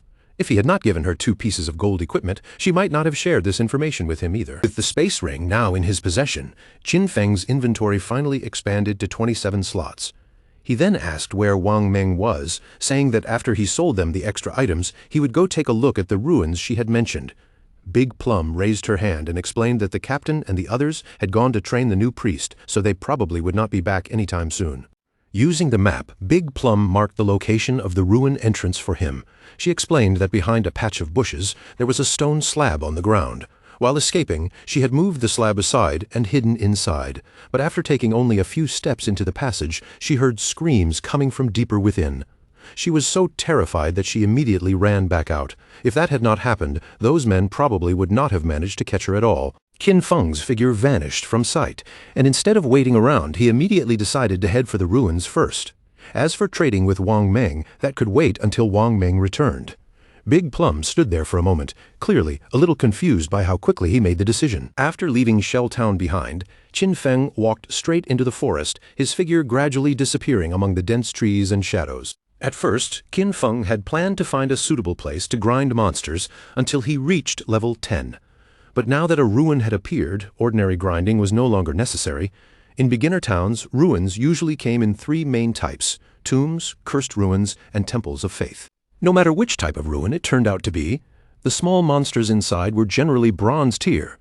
If his luck was good, there might even be silver tier monsters hidden deeper within. To Qin Feng, that did not sound dangerous. It sounded like a massive pile of lifespan and evolution points waiting for him. Following the location Big Plum had marked on his map, Qin Feng moved through the forest and finally arrived at the hidden entrance of the ruin. Without wasting any time outside, Qin Feng stepped directly into the ruin. As he entered, he recalled the 3 types of ruins that commonly appeared near beginner towns: tombs, cursed ruins, and temples of faith. Tombs were simple but troublesome, packed with large numbers of monsters that were extremely difficult to clear out, and there was almost always a gold-tier boss waiting at the very end. Cursed ruins were different. The monsters inside were usually beings cursed by ancient gods or evil gods. Some of them might once have been human, but after corruption, some had gone mad while others had died and turned into ghosts. As for temples of faith, the monsters inside were usually believers of ancient gods and evil gods, and the layout of those places was often incredibly complicated. Walls around him were covered with ancient murals, their faded images stretching along the passage. If someone could make it past the final 2 challenges in a place like this, they would usually receive a special item or even a skill book. After carefully looking at the murals carved across the walls, Qin Feng quickly realized what kind of place this was. This ruin was not a tomb or a cursed ruin. It was a temple of faith. Qin Feng slowed his steps and studied the murals more closely, because the images gave him an oddly familiar feeling. At that moment, deep roars echoed through the passage. He continued walking down the corridor, and the more he saw, the clearer it became. This was a faith temple dedicated to the ancient god of judgment, and its origin was connected to the same power as his Eye of Judgment. At the same time, somewhere else in the forest, Wang Meng and his party were in the middle of fighting a monster. Wang Meng raised his shield in front of him, bracing his body as he blocked the monster's attacks head-on. But in the next instant, the monster suddenly lunged forward. Before Wang Meng could fully react, its fierce claw came crashing down and struck him hard, sending his body flying through the air while a terrifying amount of damage burst across him. When the archers saw their captain get injured, he immediately panicked and shouted for the healer to use healing. But Qin Feng's sister stood frozen in place, completely paralyzed by fear, her mind blank as she had no idea what to do. Tears quickly welled up in her eyes. She gripped her magic staff tightly with both hands and asked in a trembling voice how she was supposed to heal him. While the group was distracted by the chaos, the monster suddenly leapt again and prepared to launch another attack. Seeing the danger, the swordsman immediately drew his sword and shouted at Qin Feng's sister, ordering her to use her skill. But instead of following the order, Qin Feng's sister collapsed to her knees on the ground. Her magic staff slipped from her hands, and she broke down crying in fear, unable to move or cast anything. The monster seized the chance and attacked again. In the end, Wang Meng's entire party was wiped out, and all of them were teleported back to Shell Town. When Wang Meng and his men appeared back in town, their faces were dark with anger, and none of them looked calm. Big Plum happened to be nearby. Seeing them return, she greeted them with a smile and asked why they had come back so quickly. Then she added that the expert Shadow still had not returned yet, so they would not be able to buy equipment for the time being. The archer was already furious, and the moment he heard that, he pointed straight at Qin Xiaoyu and snapped that he had never seen anyone as stupid as her. In his eyes, she did not know how to dodge monster attacks, and she did not even know how to use her own skills. Qin Xiaoyu began crying again, completely lost and not knowing what she should do. Big Plum immediately stepped in front of Qin Xiaoyu, looking at the archer with confusion. She asked why he was being so fierce, explaining that Qin Xiaoyu was only a beginner, and this was her first time playing the game, so dying once was nothing strange. But the archer's eyes were burning with rage. He told Big Plum to move aside, saying he was going to scold Qin Xiaoyu until she remembered the lesson. The swordsman then explained the situation to Big Plum in a helpless tone. They had not died just once. In less than an hour, they had already died 3 times. When Big Plum heard that, her eyes widened in obvious surprise. Then, with a confident smile, Big Plum lifted the necklace Qin Feng had given her and showed it off.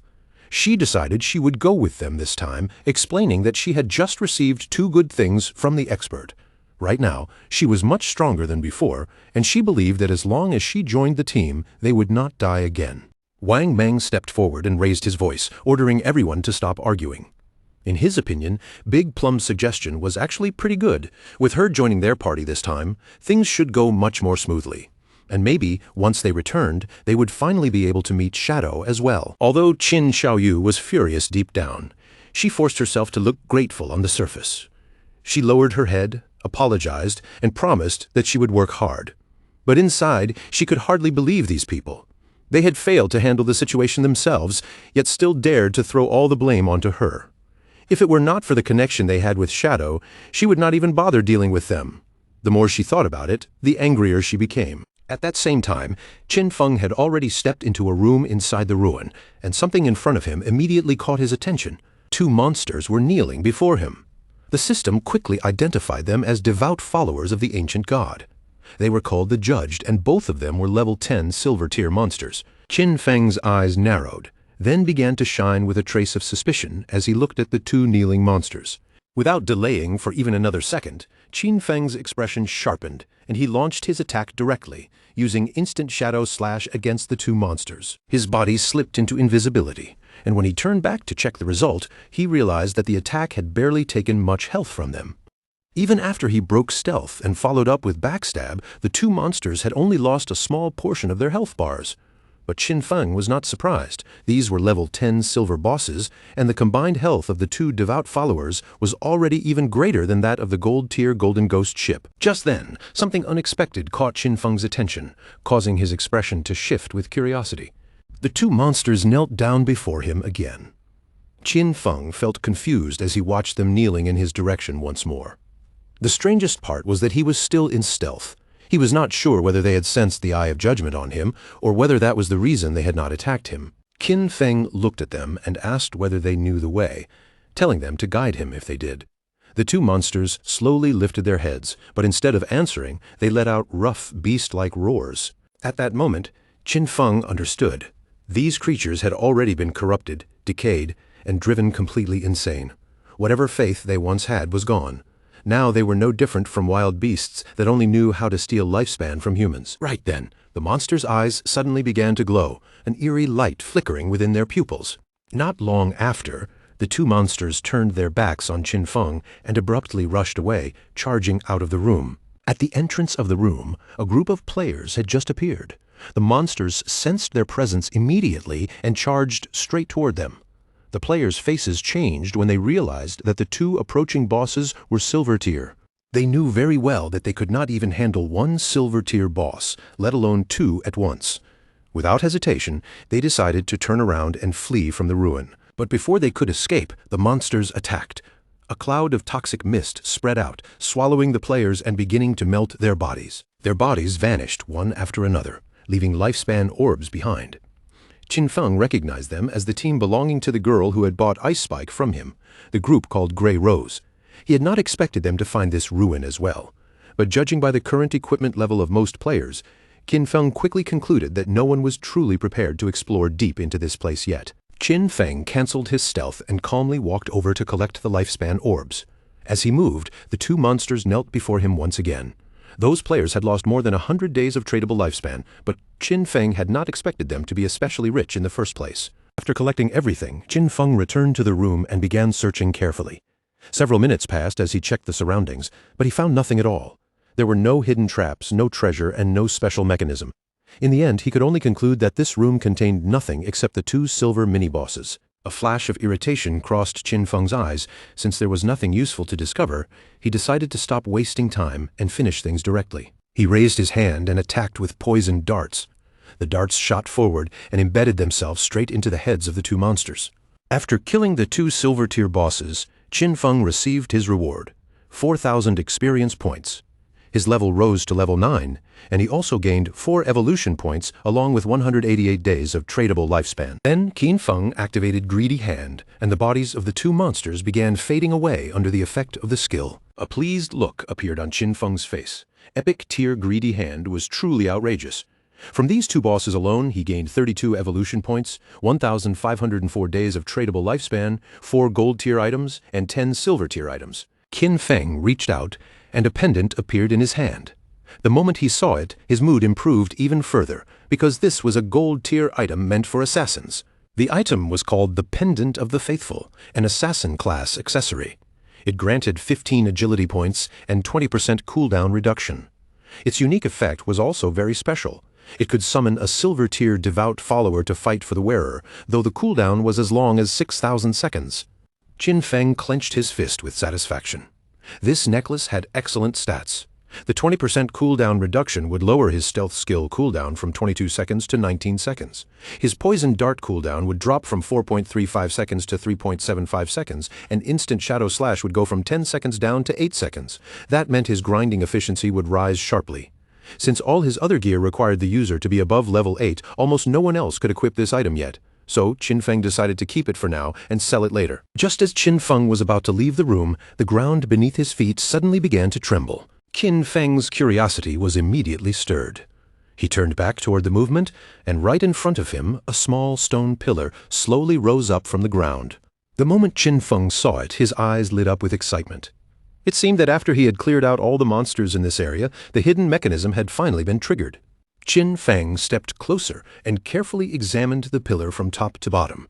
After looking it over, he quickly realized that this was not an ordinary decoration, but a hidden mechanism built into the ruin. Before long, the mechanism inside the pillar fully activated. With a low, rumbling sound, a platform suddenly appeared beneath Qin Feng's feet. Then, a door embedded in the ground slowly opened up. The platform under Qin Feng began sinking little by little, and only then did he realize that this thing was actually a lift. After the platform had descended several meters into the darkness, the door above him began closing again, sealing off the entrance behind him. Several minutes passed before the platform finally came to a stop. Qin Feng estimated that he had gone down at least 300 or 400 meters beneath the temple. The underground space around him was almost completely dark, and the atmosphere felt cold and gloomy. Qin Feng's gaze sharpened as he took in the strange place before him. Based on what he knew, Qin Feng quickly understood where he was. This was the hidden maze buried beneath the temple. He knew that ruins sometimes had a chance of generating hidden mazes like this. In his previous life, he had explored many of them, so he understood just how many traps could be hidden inside. But as long as someone acted as cannon fodder and triggered the traps first, exploring the maze was not actually that dangerous. The real problem was that it would take a lot of time. With a confident look in his eyes, Qin Feng took out the pendant. With his current attributes, if he accidentally stepped on a trap himself, he would most likely die on the spot. Fortunately, he had this item now, and it could summon a silver-tier devout follower to fight for him. Qin Feng stretched out his hand and activated the power of the pendant. A moment later, a devout follower was summoned, and a zombie-like figure appeared on the ground in front of him. Pointing toward the dark hallway of the maze, Qin Feng ordered the devout follower to scout ahead. The summoned monster slowly stood up, then began walking into the passage as commanded. Qin Feng crossed his arms and could not help feeling pleased. Having a lackey walk in front made exploring a place like this much easier. But there was still a chance that something unexpected could happen, so just to be safe, he decided to evolve his dodge passive first. He spent 11 evolution points, and Ghost Shadow Blur advanced from Gold Tier to Epic Tier. Its passive dodge rate rose sharply from 15% to 75%, and whenever dodge activated, it would now grant immunity to all damage. A 75% dodge rate was already extremely high. After that upgrade, Qin Feng still had just enough evolution points left to evolve Instant Shadow Slash to Epic Tier as well. Using 13 evolution points, Qin Feng evolved Instant Shadow Slash from Diamond Tier to Epic Tier. Its range expanded to 30 meters, and its duration increased to 12 seconds. The skill could now release 9 slashes instead of 7, with a cooldown of 8.8 seconds. Even the width of each slash increased to 5 meters, while the extra damage rose from 300 points to 400. Qin Feng's eyes shone as he thought about the evolution rules. To evolve a skill from Epic Tier to Legendary Tier required 10 times the evolution points, which made him realize something important. The higher a skill's starting tier was, the more worthwhile it became to evolve. For example, if a skill was already Epic Tier from the beginning, then evolving it to Legendary Tier would count as its first evolution. That meant it only needed the base cost of 1 evolution point. And because the target tier was Legendary, the cost would be multiplied by 10. In other words, 1 times 10 would only be 10 points. This also meant that if Qin Feng obtained an epic skill, he could quickly push it up to Legendary Tier, then Mythical Tier, Ancient Tier, and even Immortal Tier. But if a skill started from Normal Tier, reaching Epic Tier would require 7 separate evolutions first. By the time it reached the stage where costs were multiplied by 10, it would already require hundreds of points. Still, the good part was that no matter what tier a skill started at, he could use a relatively small number of points to raise it to Epic Tier. In other words, from now on, every skill he used would at least be Epic Tier. Qin Feng still had 11 evolution points remaining, and the only skill he could evolve now was the starter skill, Shadow Sneak. He spent 8 points and raised it from Silver Tier to Platinum Tier. The skill duration increased from 16 seconds to 24 seconds, while the attack bonus from Breaking Stealth changed from 120 to 50. Its cooldown also dropped from 26 seconds to 22 seconds. Because Qin Feng already had an attribute that reduced cooldown speed by 35%, the final cooldown for Shadow Sneak became 16.3 seconds. Even so, the cooldown was still too long, and the damage from Breaking Stealth felt a little low. Qin Feng knew that sooner or later he would need to replace this skill. As the devout follower walked deeper through the hallway, it suddenly stepped on a stone slab. In the next instant, a trap was activated, and a huge rock came crashing down from above. The massive stone crushed the devout follower's body, and it immediately transformed into light and vanished. Since the summon had died, Qin Feng could only wait for the cooldown to end before summoning another one. This maze was complex and dangerous, so slow exploration was his only safe option. All he could do was hope that something good was waiting deeper inside.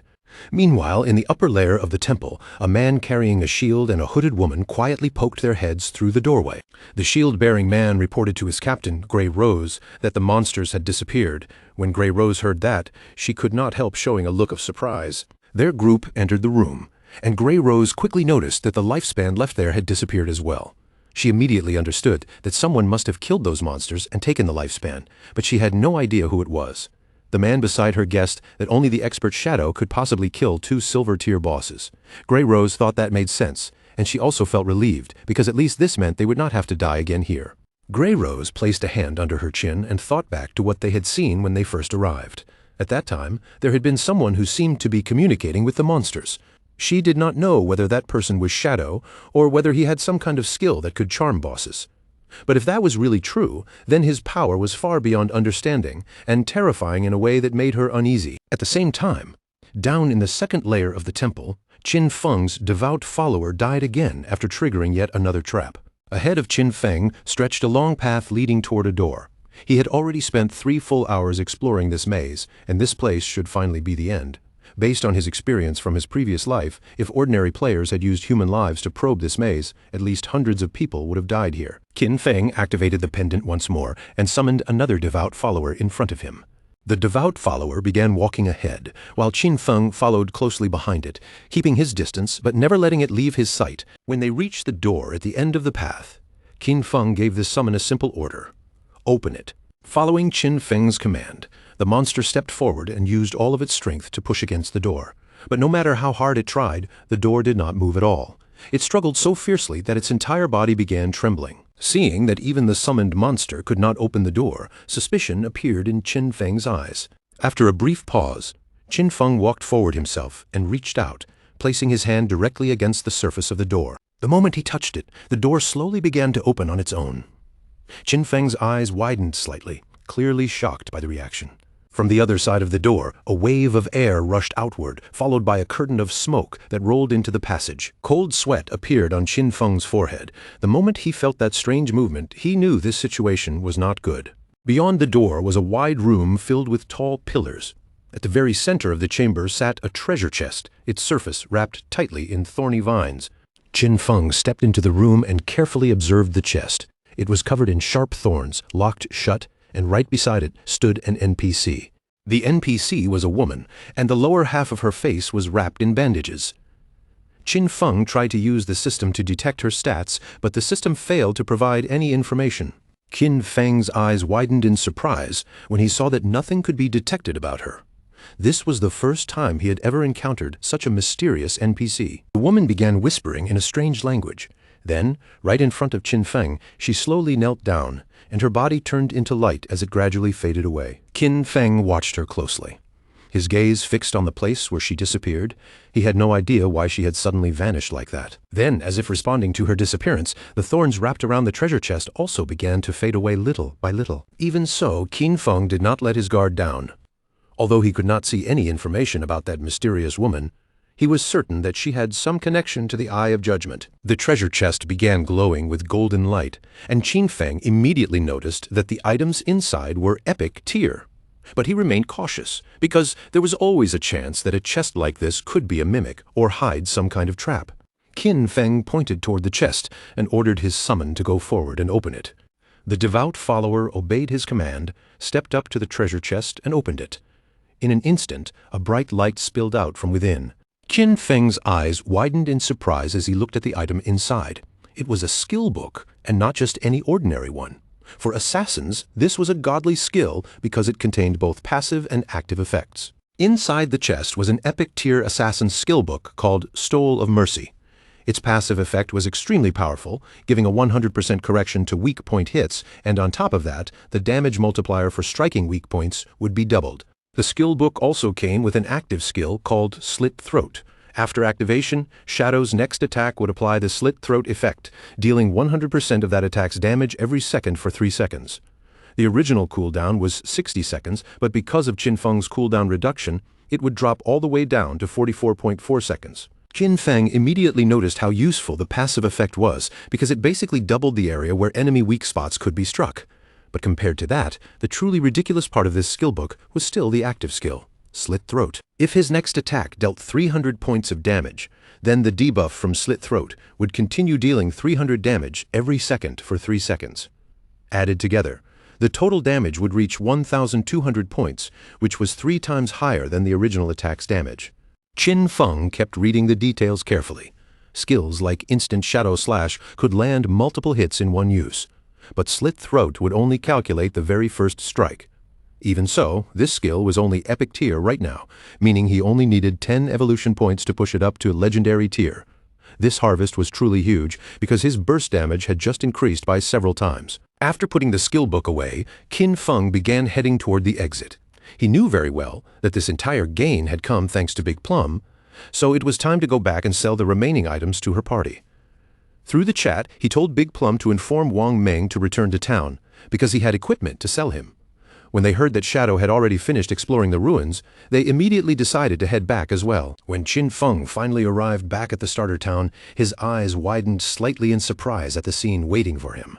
A large crowd of players had gathered there, all waiting for Shadow to appear. Some wanted to add him as a friend, while others even offered to become his followers, promising they would cheer him on from behind. The chairman of the Runding Group from Zhanghai City had personally come to invite Shadow to join their corporation. There were even fans from Firefly Town who had traveled over just to greet him. Players from several different towns had all come here, hoping they could form a team with Qin Feng. Seeing so many unfamiliar players, Qin Feng immediately realized that the teleportation gates connecting the towns had started activating. That meant he could finally go to Songfei's Firefly Town. Without wasting another second, Qin Feng activated his ability and vanished without a trace, blending into the shadows in an instant. Using his invisibility skill, Qin Feng slipped away from the crowded area. Behind him, the players immediately began arguing with each other, thinking Shadow had left because they had annoyed him too much. After moving away from the crowd, Qin Feng soon arrived near Big Plum and quietly caught her attention. Big Plum quickly raised her hand and called out to her captain, telling him that the expert Shadow had arrived.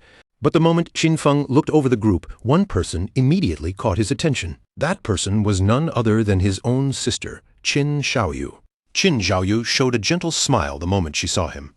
Meanwhile, countless questions flashed through Qin Feng's mind. He had no idea how she had managed to get into Wang Meng's team, and he knew very well that with her current ability, Wang Meng's entire crew could be dragged down and destroyed because of her. Qin Feng instantly reminded himself to be careful. Now that everyone knew Shadow existed, he absolutely could not reveal his real identity. He still could not use his powers in real life, and with so many people watching him, even something as ordinary as a kitchen knife could kill him outside the game. Qin Xiaoyu could not help blushing as she looked at him. Just from his presence, she could tell how powerful Shadow was. Compared to him, Wang Meng's party looked almost worthless. If Shadow carried her, she believed she could reunite with Song Fei within only a few days. Qin Feng opened the system interface and explained to Wang Meng that the equipment he had brought was perfectly suited to their party's classes. The skill books could also greatly raise their combat power. He set the starting price at 220 days of lifespan. To Wang Meng, that price was extremely expensive, since the items were all silver and gold tier, and his team simply could not afford them for now. Qin Feng calmly said it was not a problem. They could pay him later. Wang Meng's expression turned sincere as he thanked Qin Feng from the bottom of his heart. For a moment, he did not even know how he could repay Shadow for helping them like this. He then promised that if Qin Feng ever needed them in the future, all he had to do was say the word, and their party would do everything they could to help him. One of the swordsmen in the party immediately put on a golden helmet, unable to hide his excitement. In his eyes, Shadow was simply incredible. He could hardly believe they were already getting gold-tier equipment this early. Wang Meng also equipped his new gear and obtained a gold-tier skill, instantly tripling his DPS. He was so moved that he almost cried, especially when he realized Shadow was letting them buy everything on credit. To him, that meant Shadow truly trusted them. Wang Meng began checking through the items in his inventory, but after looking for a while, he realized there was nothing suitable for priests. Qin Xiaoyu stood to the side, clearly confused. The archer, however, looked irritated and muttered that she was already lucky just to leech experience from them. Qin Xiaoyu then walked closer to Qin Feng and introduced herself as the priest of Wang Meng's party. With an expectant look, she asked if he had any equipment suitable for her. At that moment, the system notified Qin Feng that the player Little Graceful wanted to add him as a friend. Qin Xiaoyu's eyes widened in surprise, waiting for his response. Qin Feng only stared at her with an icy gaze. Then, without saying a single word, he disappeared from sight, leaving Qin Xiaoyu frozen there in shock. With a confused expression, Qin Xiaoyu looked around and asked where Shadow had gone. Wang Meng tried to smooth things over, explaining that Shadow probably just had not gotten any priest drops this time, and maybe next time he would bring something for her. But the archer bluntly revealed the harsher truth. Shadow had clearly ignored her on purpose. Big Plum, on the other hand, looked completely impressed, feeling that Shadow was incredibly cool because he appeared and vanished like a dragon. By then, Qin Feng had already walked away from the group. In truth, he had a gold-tier priest staff sitting in his bag, along with a gold-tier priest skill book. But there was absolutely no reason for him to hand such precious things over to Qin Xiaoyu. As Qin Feng continued moving forward, he thought about the future. As he progressed, he would definitely collect piles of unused equipment and skill books. Selling them one by one would waste far too much time. Wang Meng's connection with the authorities made him the perfect bulk buyer. Because of that, Qin Feng could not allow Qin Xiaoyu to ruin his cooperation with them. What he needed to do now was quickly find a proper priest to replace her on Wang Meng's team. His eyes grew serious as he thought of someone important. He needed to find little Zhu as soon as possible. In Qin Feng's previous life, Gu Yikshu had been the former manager of the Godslayer Guild. She was a hidden-class priest known as the White Avian Priestess, and she had a white bird that could heal allies and apply buffs. She was the only priest Qin Feng knew who could defeat epic-tier bosses alone. She had once been a powerful ally of his, and compared to her, Qin Xiaoyu was nothing but trash. Qin Feng activated the teleportation gate, remembering that little Zhu was also from Firefly Town, just like Song Fei. That made the timing almost perfect. If he could find little Zhu, Qin Feng planned to place her directly into Wang Meng's team. With that goal in mind, Qin Feng used the gate and traveled straight to Firefly Town. When Qin Feng arrived, he immediately noticed that Firefly Town had a completely different atmosphere from the starter town he had just left. As he walked through the area, Qin Feng overheard two players rushing to get back somewhere. They said the silver boss was already below half health, so they could not let anyone else steal it, or their previous deaths would have been for nothing. One of them cursed Song Fei angrily, saying that bastard had brought a whole crowd of fangirls with him, making it impossible to compete. He could not understand how some minor celebrity had gathered so many brainless fans. Qin Feng had only just arrived in Firefly Town, yet he had already picked up clues about Song Fei. Following behind those players, Qin Feng soon reached a valley. This was a level 5 area known as Wailing Valley. The monsters in this place were Ember Fiends and Shackles, both dangerous creatures suited to the level 5 zone. After walking a little deeper into the valley, Qin Feng began hearing the sounds of players fighting up ahead. He quietly peeked out from his position and saw a large group of players attacking a two-headed monster whose entire body was wrapped in flames. Qin Feng immediately recognized it as a twin-headed Ember Fiend, a silver-tier boss. But the situation around the boss was extremely chaotic because many of the players were not only attacking the monster, they were also fighting each other. After observing more carefully, Qin Feng spotted one group of players in particular, and standing among them was that bastard Song Fei. Two players stepped in front of Song Fei's team and drew their weapons.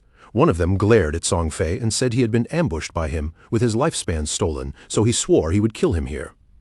Beside him, a shield-bearing player smiled coldly and asked whether Song Fei thought hiding behind a group of mage girls made him safe. He then revealed that he possessed a godly anti-mage skill. But before that shield-bearing player could even take a single step forward, one of Song Fei's mages swung her magic staff and smashed his head apart. Qin Feng remembered very clearly that Song Fei, who later gained the title Heaven-Defying Mage God, belonged to the mage class. In his previous life, this bastard had deceived a large number of fans into choosing the mage class, then stole their equipment and skills to strengthen himself as quickly as possible. But a proper team could not be made entirely of mages. So his fangirls had come up with their own twisted solution. Some of them poured all their attribute points into intelligence, turning themselves into fragile but high-damage glass cannon mages. Some focused their points on agility, becoming disruption mages who could interfere with enemies. Others invested their points into health, forcing themselves into the role of mage meat shields. And there were even some who chose strength, turning themselves into battle mages who fought by swinging their staffs directly at enemies. In the early stage of the game, Song Fei's team was extremely overbearing.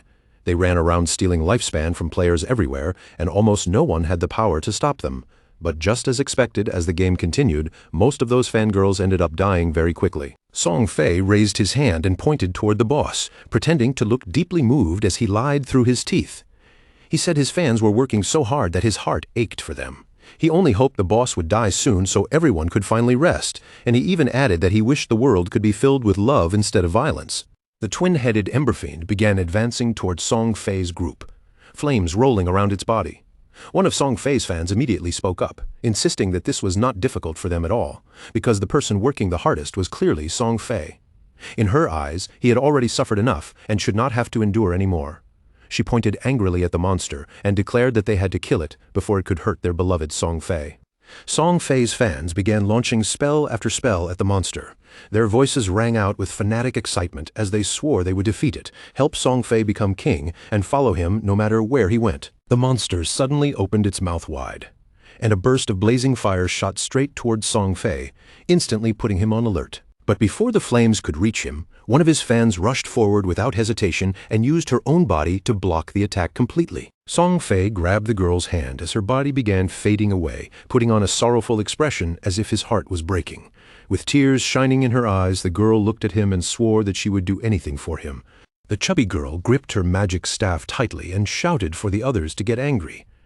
If they killed this ugly monster, then Brother Song Fei would be able to rise to first place in the rankings. No matter what, he had to surpass Shadow. Her words instantly stirred the others into excitement. They raised their weapons and cried out that they would conquer the world, dominate the heavens, and fight at Song Fei's side forever. A wave of powerful spells erupted from the group. Thunderbolts tore down from above and struck the monster's body one after another. Song Fei could already tell the boss was close to dying. Since this silver-tier boss had been so difficult to kill, he could not help wondering how someone had managed to defeat a gold-tier boss alone. In his mind, Shadow must have used some kind of bug. Song Fei had so many fans helping him, yet he was only level 7. He simply could not understand how Shadow had leveled up so fast. A smile slowly spread across Song Fei's face. Once this silver-tier boss died, he would rise to level 8. He knew Shadow had been stuck at level 9 for quite a while, so this was his chance to catch up, overtake him, and become the #1 player in God Forsaken. But at that exact moment, a hand wrapped in shadow suddenly reached out from behind and clamped over Song Fei's mouth. In the blink of an eye, Qin Feng cut off Song Fei's head. Then, with instant shadow slash, he tore through Song Fei's body and sliced it into pieces. Blood spilled from Song Fei's mouth as his broken body collapsed, the arrogant look on his face vanishing completely. His fans were stunned, speechless, their faces frozen in disbelief. But before any of them could even take another breath, Qin Feng attacked again. Moving as fast as thunder, Qin Feng's slashes swept through the battlefield, cutting apart both Song Fei's fans and the boss in one terrifying burst. A system window appeared immediately after, announcing that the boss had been defeated and rewarding Qin Feng with 150 experience points. The boss crashed to the ground and its body began transforming into lifespan. The surrounding players stared in complete shock. They could not believe Shadow had killed the boss with a single strike. Their attacks only dealt around 100 damage, while one attack from Shadow dealt thousands. In their eyes, Shadow was at least 10 times stronger than them. As the boss's corpse turned into lifespan orbs, Qin Feng calmly deactivated his stealth. The smarter players quickly realized that the attack just now had been an area of effect strike. They were even more horrified when they understood that one single attack had killed Song Fei and his entire gang of fans. When they looked closer and saw Shadow standing there, they immediately remembered that he was the one who had achieved the first global kill of a gold-tier boss. Without hesitation, they decided to back off and let Shadow take the loot. The players began cheering for Shadow, saying he had avenged them by killing Song Fei's gang. But Qin Feng understood the truth clearly. They were only cheering because they were afraid of being attacked themselves, so they could only pretend to stand on his side. In his previous life, he would not have hesitated to kill people like them too. At the same time, Song Fei respawned back in Firefly Town. The system informed him that he had been killed by Shadow, losing 1,106 days of tradable lifespan and 18 years and 113 days of non-tradable lifespan. Song Fei instantly panicked when he realized Shadow had come to Firefly Town. He could not believe that out of the hundreds of starter towns in Jianghai City, Shadow had chosen his town and even stolen his boss kill. His fans respawned as well. The chubby girl looked around in confusion when she realized Song Fei had also died. Another girl was furious, unable to understand why Shadow had killed them. Someone else immediately guessed that Shadow had only done it to steal the Silver Tier boss. In their eyes, he was evil and shameless for launching a sneak attack, while Song Fei was distracted. Just then, an archer nervously approached Song Fei and asked if she could join his team. She quickly explained that she had a skill called Eagle Eye, which allowed her to detect invisible enemies. Song Fei's fans immediately told the girl to get lost, saying Song Fei had already made it clear that he only wanted mages in his party. The chubby girl also looked down on her, saying an archer's monster-killing efficiency was too low and would only slow down Song Fei's climb in the rankings. But Song Fei suddenly spread his arms in a gentle, saintly pose and explained that even though she was an archer, she could still become part of his family. After all, he believed that love could fill everything. He took the woman's hand and looked at her with a warm, kind expression, saying he could feel the strong emotions in her heart. It did not matter that she was an archer. He decided to allow her to join his team, promising that they would work hard together and level up side by side. Being so close to Song Fei made the girl's face turn red at once. Tears of joy welled up in her eyes and rolled down her cheeks. Then an assassin appeared as well, declaring that she could also turn invisible and swearing that she would make Shadow pay for killing Song Fei.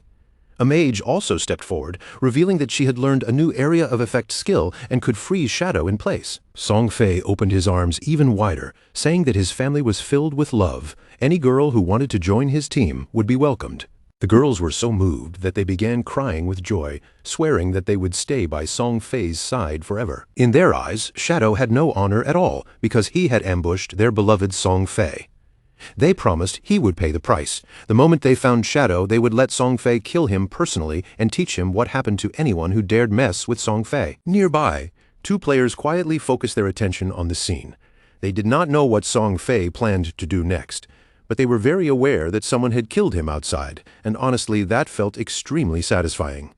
They remembered that Song Fei usually had a crowd of girls protecting him, so they could not figure out how he had been killed so easily. But then they realized the answer had to be Shadow. In their eyes, Shadow was truly incredible. And when they saw those girls crying over Song Fei, they could not help thinking that these girls were seriously not right in the head. A confident smile appeared on Song Fei's face. With so many people here as witnesses, he believed that once he defeated Shadow, everyone would understand that being strong alone was useless, especially for an assassin. To him, Shadow was just a fragile assassin who had dared to challenge a great and noble mage like himself. Meanwhile, Qin Feng had already picked up the loot using Greedy Hand. From the boss and the fallen players, he obtained 16 evolution points, 217 days of tradable lifespan, 6 silver tier items and 1 gold tier item. Qin Feng decided to evolve Stole of Mercy, spending 10 of his 19 evolution points. The skill advanced from epic tier to legendary tier. Its passive weak point attack correction increased from 100% to 200%, and the weak point attack multiplier was doubled. The active effect also became stronger. His next attack would now trigger Slit Throat, dealing 150% of that attack's damage per second instead of 100%. The duration remained 3 seconds, while the cooldown dropped from 30 seconds to 18.5 seconds. The weak point correction had increased by another 100%, reaching 200%. That was equivalent to doubling the size of the target's weak points again. If this effect kept increasing, Qin Feng felt that someday half of an enemy's body might be treated as a weak point. At that stage, even his Shadow Slash might be able to deal weak point damage. A skill that started at epic tier could evolve to legendary with only 10 evolution points. However, evolving it from legendary to mythical required 100 times more points. In other words, Stole of Mercy would need 200 evolution points to advance from legendary to mythical. Following that pattern, Qin Feng understood that epic tier Greedy Hand would require 210 evolution points to evolve. And once it reached legendary tier, the next evolution would cost 340 points. Since he only had 9 evolution points left, he decided to evolve Backstab Enhancement instead.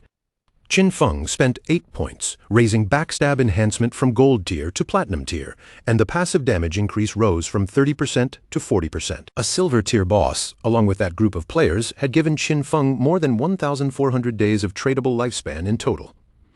His goal here had already been achieved, so he decided it was time to return. But while Qin Feng was distracted, a girl suddenly tried to ambush him from behind, clearly aiming to kill him. Shadow silently watched her movements, then dodged the attack with barely any effort, as if he had seen it coming from the start. The girl refused to stop and attacked again. But Qin Feng evaded her second strike just as easily, not even looking pressured. The girl froze in shock. She could not believe that all of her attacks had been dodged so cleanly. Realizing she could not hit him directly, she stopped wasting time and immediately activated stealth, disappearing from sight. At that moment, Song Fei's fans appeared at the top of the cliff, surrounding the area from above. They had already cornered Qin Feng and shouted that they would avenge Song Fei. Song Fei's mages raised their magic staffs, while the archer who had just joined the team aimed her bow directly at Qin Feng. Their faces were filled with anger as they swore to make Shadow pay. Qin Feng activated stealth, and his figure instantly faded into the air, turning into a shadow once again. But the archer immediately used her eagle eye skill. With a confident look, she made it clear that Qin Feng's invisibility was useless in front of her. Her arrow shot forward and changed mid-air, taking the shape of a ghostly eagle as it swept across the sky.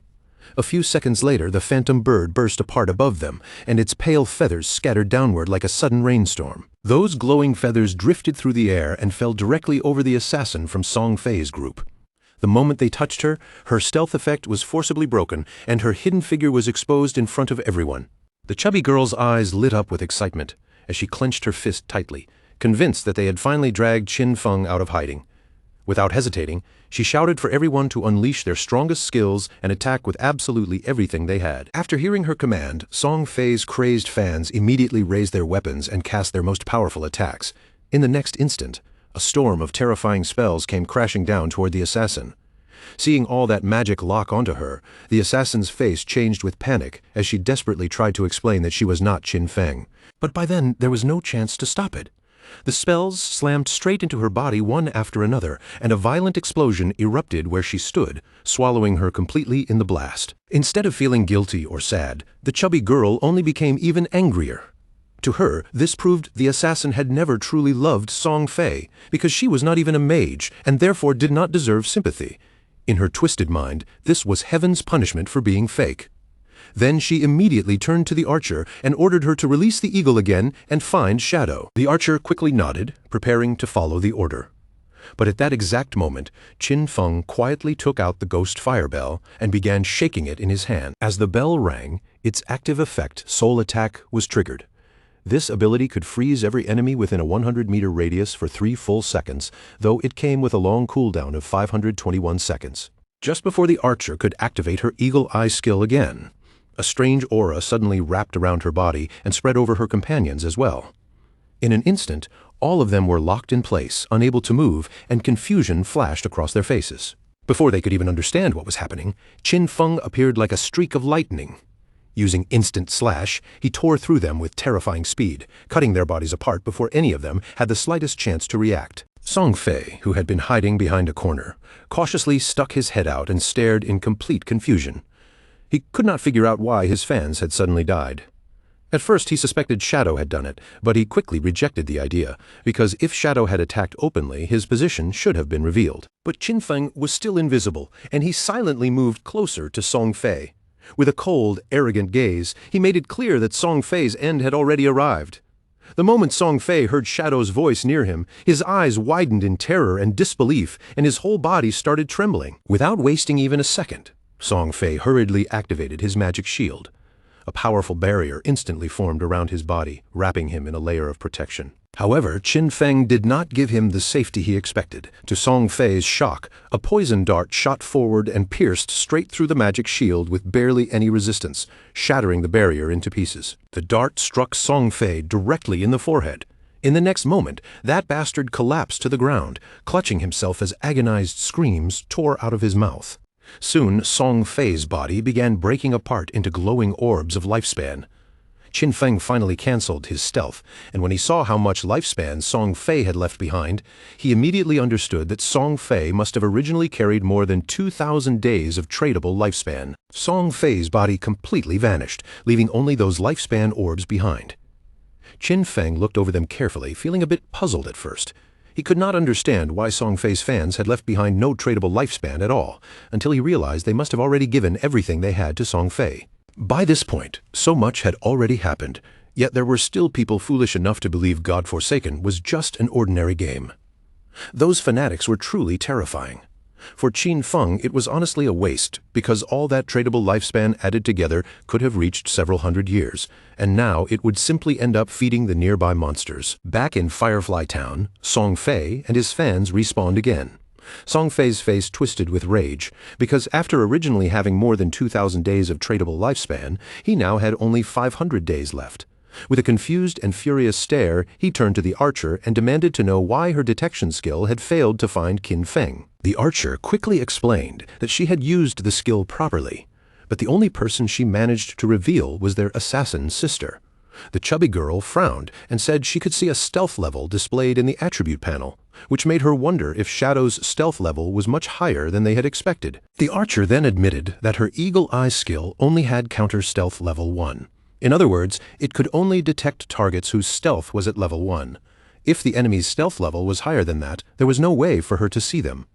Hearing this, Song Fei became even more frustrated because Shadow could strike, vanish, and leave no trace behind. He had no idea how they were supposed to defend against someone like that. Song Fei touched his face and started thinking hard. As far as he knew, he had never offended Shadow, and now that Shadow had already taken the boss kill, there should be no reason for him to keep coming after him. But then another thought flashed through his mind. Maybe Shadow was jealous of his unmatched beauty, and that was why he might return to kill him again. Song Fei's fans immediately raised their weapons and decided that for everyone's safety, they should go level up somewhere else. No matter where Song Fei chose to go, they swore they would follow him without hesitation. Not long after that, Qin Feng also made his way back to Firefly Town. After searching around for a while, Qin Feng found the situation strange. Song Fei and the others were nowhere to be seen, and he could not tell whether they had gone to another town or simply logged off. Qin Feng canceled his stealth and stopped a nearby player, asking if he knew where Song Fei and his group had gone. The moment that player saw Shadow standing in front of him, fear instantly spread across his face. The man quickly pointed in one direction and revealed that Song Fei and his fans had headed that way. Then he nervously begged Shadow to please kill Song Fei. But he also had one request. After killing Song Fei, he hoped Qin Feng could spare his girlfriend, a female hunter named One Flying Treasure Cat. Qin Feng immediately realized that the man's girlfriend was the hunter who could detect invisibility, so he calmly advised him to find a new girlfriend instead. Qin Feng activated stealth again and disappeared from sight. Behind him, the man kept begging, saying he had worked incredibly hard just to find that girlfriend. Although Qin Feng now knew the general direction Song Fei's group had taken, he still had no idea where they were actually going. Searching the area, blindly, would waste far too much time. As the man cupped his hands near his mouth and kept calling out to Shadow, Qin Feng thought that things would be much easier if he could find Gu Yikshu. At that moment, a woman happened to walk past him. Qin Feng's gaze immediately landed on her, and a hint of surprise appeared in his eyes. That girl was none other than Gu Yikshu. Qin Feng canceled his stealth once more, smiled brightly, called her beautiful, and asked if she could do him a favor. When Gu Yikshu suddenly saw Shadow appear in front of her, she could not hide her surprise.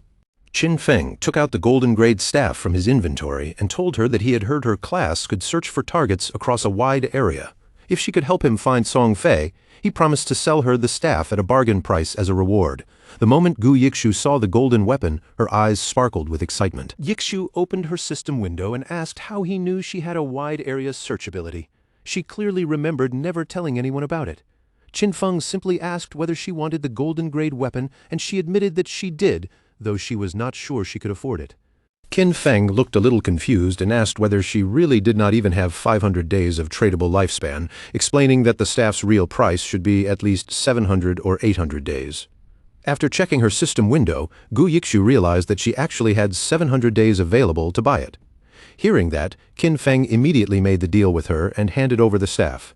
A system window then appeared, confirming that the transaction had been completed successfully. Yikshu held the staff in her hands, staring at it with shining eyes, and she was so excited that she actually started drooling. Qin Feng lightly tapped her cheek to snap her out of it, telling her to stop drooling and hurry up with the search. When she heard him, Gu Yikshu's face flushed red. She quickly nodded, smiling with a mixture of embarrassment and excitement. Using her new staff, Gu Yikshu began activating her power and focused her mind. Even though this was her first time meeting Shadow, for some reason, he gave her a strange sense of familiarity. Her owl started circling around her, and she asked whether Shadow was not afraid she would take the staff and run away without helping him. Qin Feng remained completely calm and simply asked whether she did not hate Song Fei. When Gu Yikshu heard him mention her hatred for Song Fei, her eyes widened in surprise. She wondered if Shadow might actually be one of her real-life friends, but his voice did not sound familiar. Qin Feng smiled slightly and left the answer for her to guess. Yikshu raised her hand, and the owl immediately flew upward. As for guessing who Shadow really was, she was far too lazy to bother with that right now. But just then, Gu Yikshu's eyes suddenly widened, as if her owl had discovered something unexpected. The owl flew over Firefly Town and looked far into the distance. Deep among the canyons, Gu Yikshu finally spotted Song Fei and his group of fans moving through the rocky terrain. Her owl had successfully found the place where Song Fei was hiding among the rocky canyons, and Gu Yikshu quickly told Qin Feng the exact location.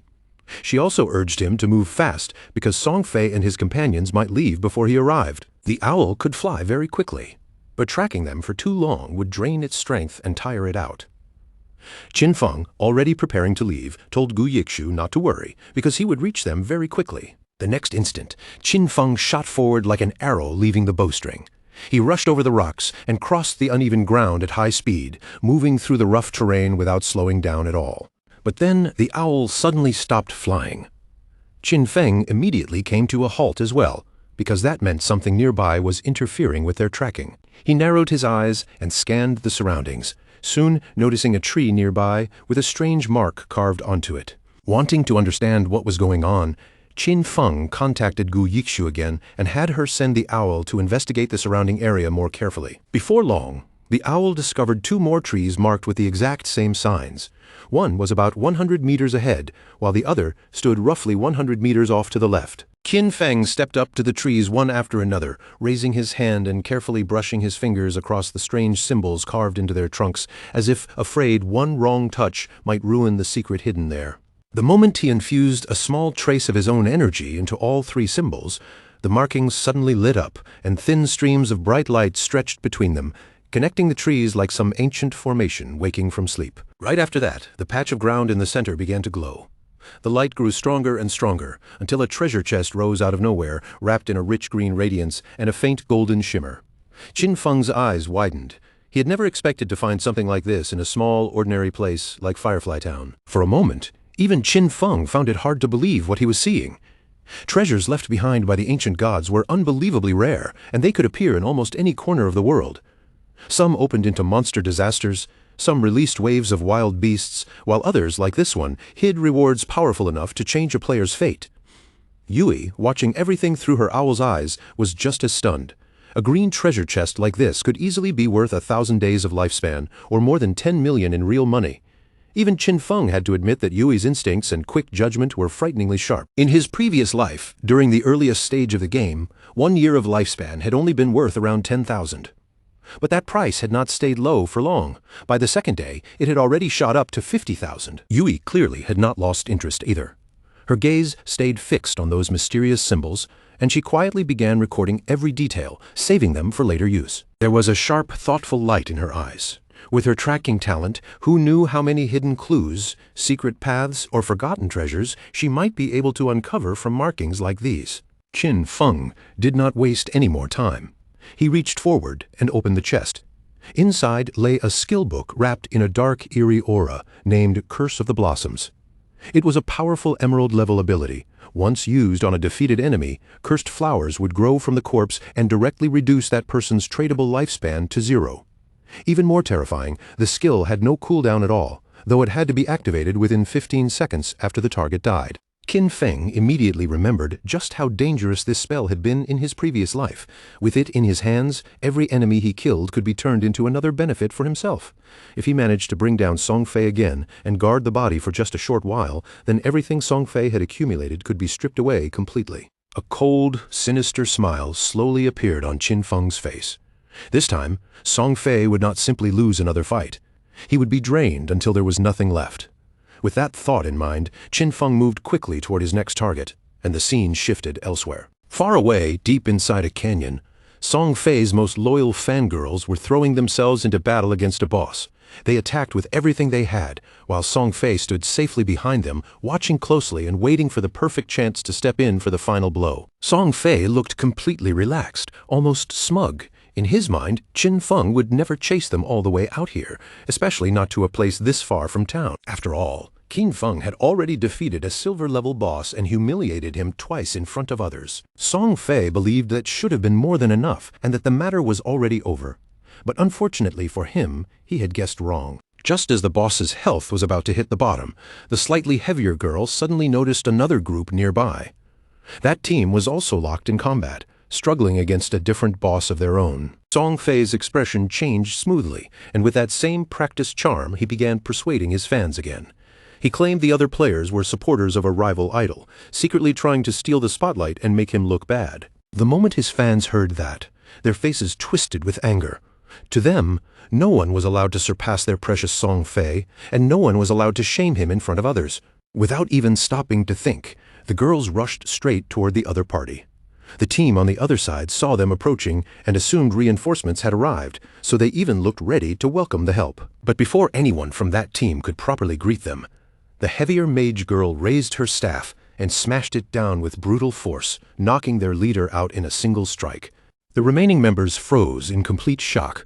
Before they could understand what was happening, Song Fei's fangirls had already turned on them, shouting wildly about idols, destiny, and protecting Song Fei's glory. One of the attacked players tried to open his mouth and ask what this madness was about, but he barely got the words out before a spell slammed into him and cut him off completely. Then things became even stranger. The fangirls began chanting bizarre poetic lines, praising Song Fei as if he were some untouchable divine prince rather than just another player hiding behind them. Once the other team had been taken down, the girls immediately stepped aside, leaving a clear path for their shining golden prince, Song Fei, to walk forward and finish off the boss. Song Fei, of course, kept performing perfectly. He put on a touched and grateful expression, thanking them again and again with words that sounded warm but meant absolutely nothing. He even invented a story about nearly being caught in an ambush, then praised the girls as brave heroes who had saved him. His empty praise worked instantly. The girls blushed, giggled, and looked at him with sparkling eyes, completely lost inside the fantasy world he had created for them. But that little performance had reached its end. At almost the same moment, Shadow appeared quietly at the edge of the canyon. Song Fei suddenly felt something was wrong. A cold chill crept down his spine, making the confident smile on his face stiffen. By the time Song Fei finally turned his head to look behind him, it was already far too late. Qin Feng's sword cut through the air like a blade of judgment, flashing forward with terrifying speed and landing its strike in a single instant. Song Fei's head was severed cleanly in one smooth motion, and his lifeless body collapsed heavily to the ground before he could even react. This time, however, Shadow did not disappear right after killing him. He stayed exactly where he was. He lowered himself beside Song Fei's corpse and activated Curse of the Blossoms. A huge crimson flower burst out from Song Fei's chest, its petals trembling like something alive, greedily drawing out the tradable lifespan from the young troublemaker's body. The fangirls stood frozen in place, staring at the horrifying flower with pale faces. None of them could understand what they were watching, or why such a strange thing had grown from Song Fei's body. Then the scene shifted again. Song Fei had reappeared at Firefly Town's portal, dazed, irritated, and completely confused. He still could not understand why Shadow kept targeting him. In his twisted way of thinking, he decided there could only be one answer: jealousy. Maybe Shadow was jealous of all the attention Song Fei received from his fangirls. Or maybe one of those girls was actually someone Shadow secretly liked. The more Song Fei thought about it, the more he convinced himself that Shadow's repeated appearances in Firefly Town were part of some complicated revenge plot. But while he was drowning in his own wild imagination, a system alert suddenly appeared, frightening him with the news that his tradable lifespan was falling rapidly, far faster than a normal death penalty should allow. At first, Song Fei assumed it might be some special punishment for dying too many times in a row. But before he could calm down and properly think it through, members of his fan club began appearing at the portal one after another as well. The heavier mage girl was among them. She rushed over, still breathing hard, and quickly told Song Fei about the creepy red flower that had grown from his corpse, clearly draining away something important from him. Song Fei's face changed at once. He finally connected the dots. The cursed flower and his vanishing lifespan were both Shadow's doing, caused by some terrifying new ability. That realization slammed into him like a heavy blow. Without hesitation, Song Fei ordered all his fans to log off immediately. He understood that if they kept getting killed by Shadow, their tradable lifespan could eventually fall to 0, and that meant real death. Even then, he kept playing the role of their leader, calling them his family and promising that he would go into the real world to extend their lifespan. After that, he claimed they would return with better equipment bought using the lifespan they had saved. The girls, still completely trapped by his charm, agreed excitedly, already imagining the day they would come back stronger and defeat Shadow together. Even as Song Fei vanished from the game, rage and humiliation twisted across his face. He refused to accept this as a true defeat. After spending 2.5 years building himself up to this point, he could not bear the thought of being crushed by some unknown player. In Song Fei's mind, money could solve everything. As long as he had enough of it, any obstacle could be smashed flat. All he needed was a little time. Back at the canyon where the battle had taken place, red flowers now covered the ground. Each one had grown from a fallen player, silently absorbing the tradable lifespan from Song Fei's fans. Because of Shadow's relentless killing, his killer rank had already risen to level 4, making the lifespan loss on death reach an astonishing 96.8%. But Shadow did not seem bothered by that number at all.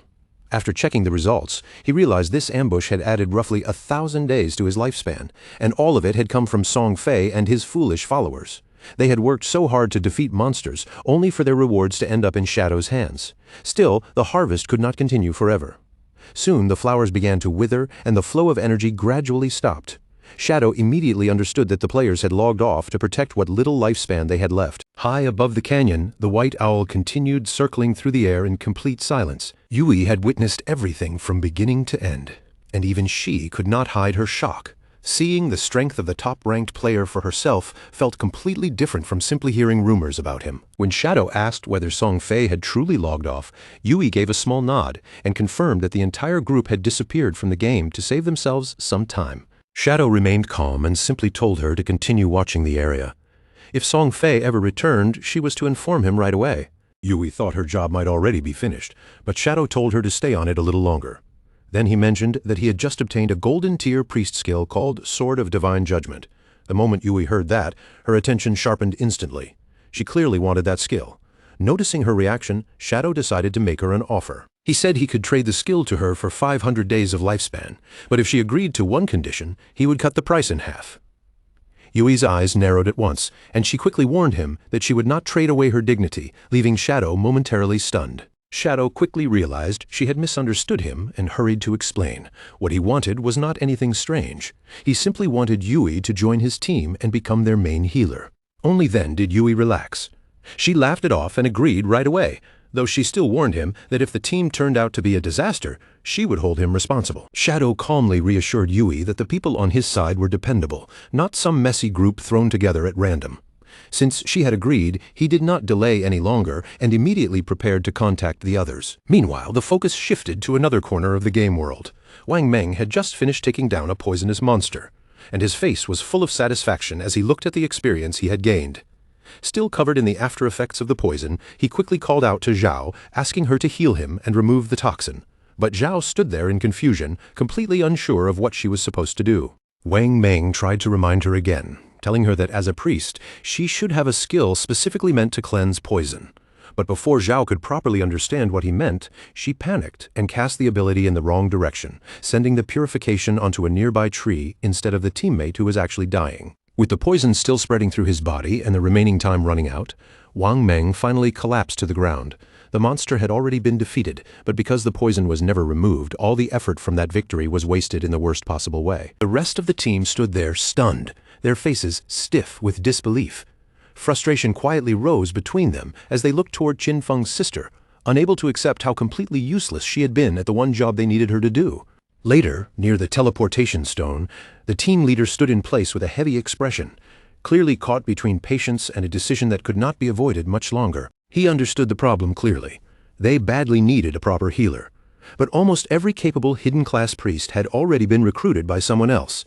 Even so, continuing with Zhao like this would only drag the entire team down. Zhao, however, had no idea how badly she had failed. She was still floating in her own fantasy, imagining herself as the chosen one, almost like a goddess blessed by this new world.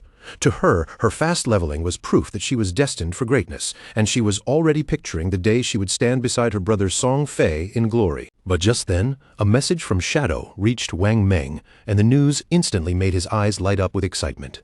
A hidden class healer had agreed to join their team, and she was a Whitebird priest with strength in other roles as well. This was exactly the opportunity they had been waiting for. The team leader immediately asked Shadow where she was. Shadow told them the new healer was currently in Firefly Town. It was not the best place for leveling, but meeting up first and forming the team properly was more important now. Wang Meng agreed right away and got ready to head over. But before leaving, he knew there was still one awkward problem he had to handle first: Zhao. He chose his words carefully and told her that the team would be moving to a higher level area because Shelltown had become far too crowded. He deliberately made it sound as if the only issue was her level being too low, softening the truth as much as possible so he would not hurt her feelings directly. But before Zhao could even give a proper response, the entire team had already set off. Their steps were quick, and their faces clearly showed relief at finally leaving behind a healer who could not actually heal. Zhao, however, did not seem upset at all. Instead, she took their departure as a good thing. In her mind, they simply were not strong enough to keep up with someone as special as her. So she decided she would find Shadow instead, and make him help her level up. Before long, Wang Meng arrived in Firefly Town, where he finally met up with Shadow and Yui. The moment they met, Wang Meng handed over the lifespan he had gained from their previous battle, settling the account cleanly before they moved on with the new team arrangement. As they prepared to continue, Wang Meng once again felt just how difficult it was to keep pace in this brutal game. While they were discussing their next plans, Wang Meng brought up another possible ally, a captain named Yan Yu.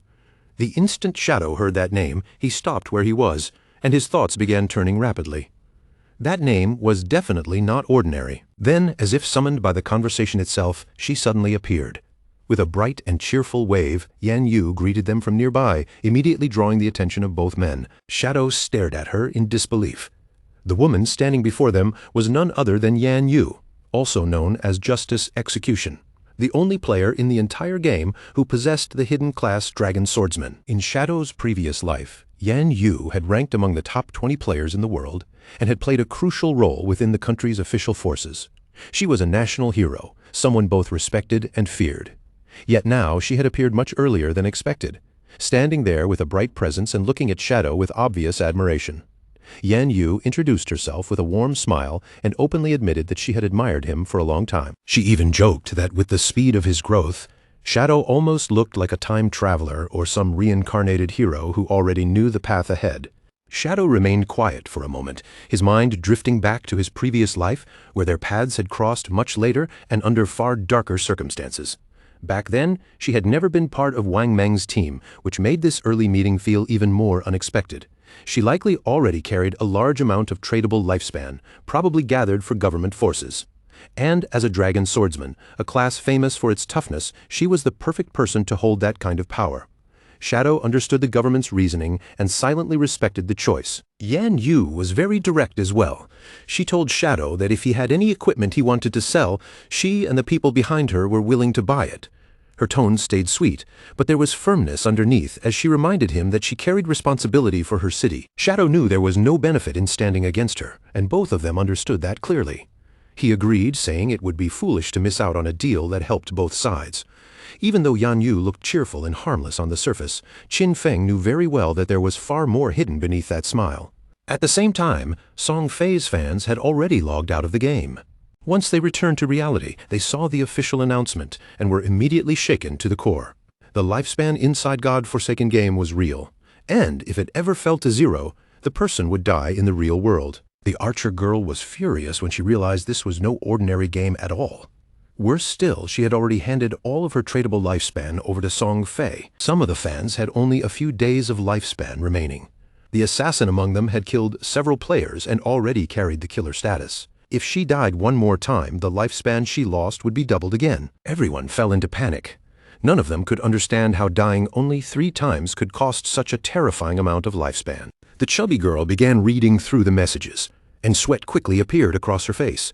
She cursed inwardly as she realized that, in the game, she had always charged at the very front as a tank mage.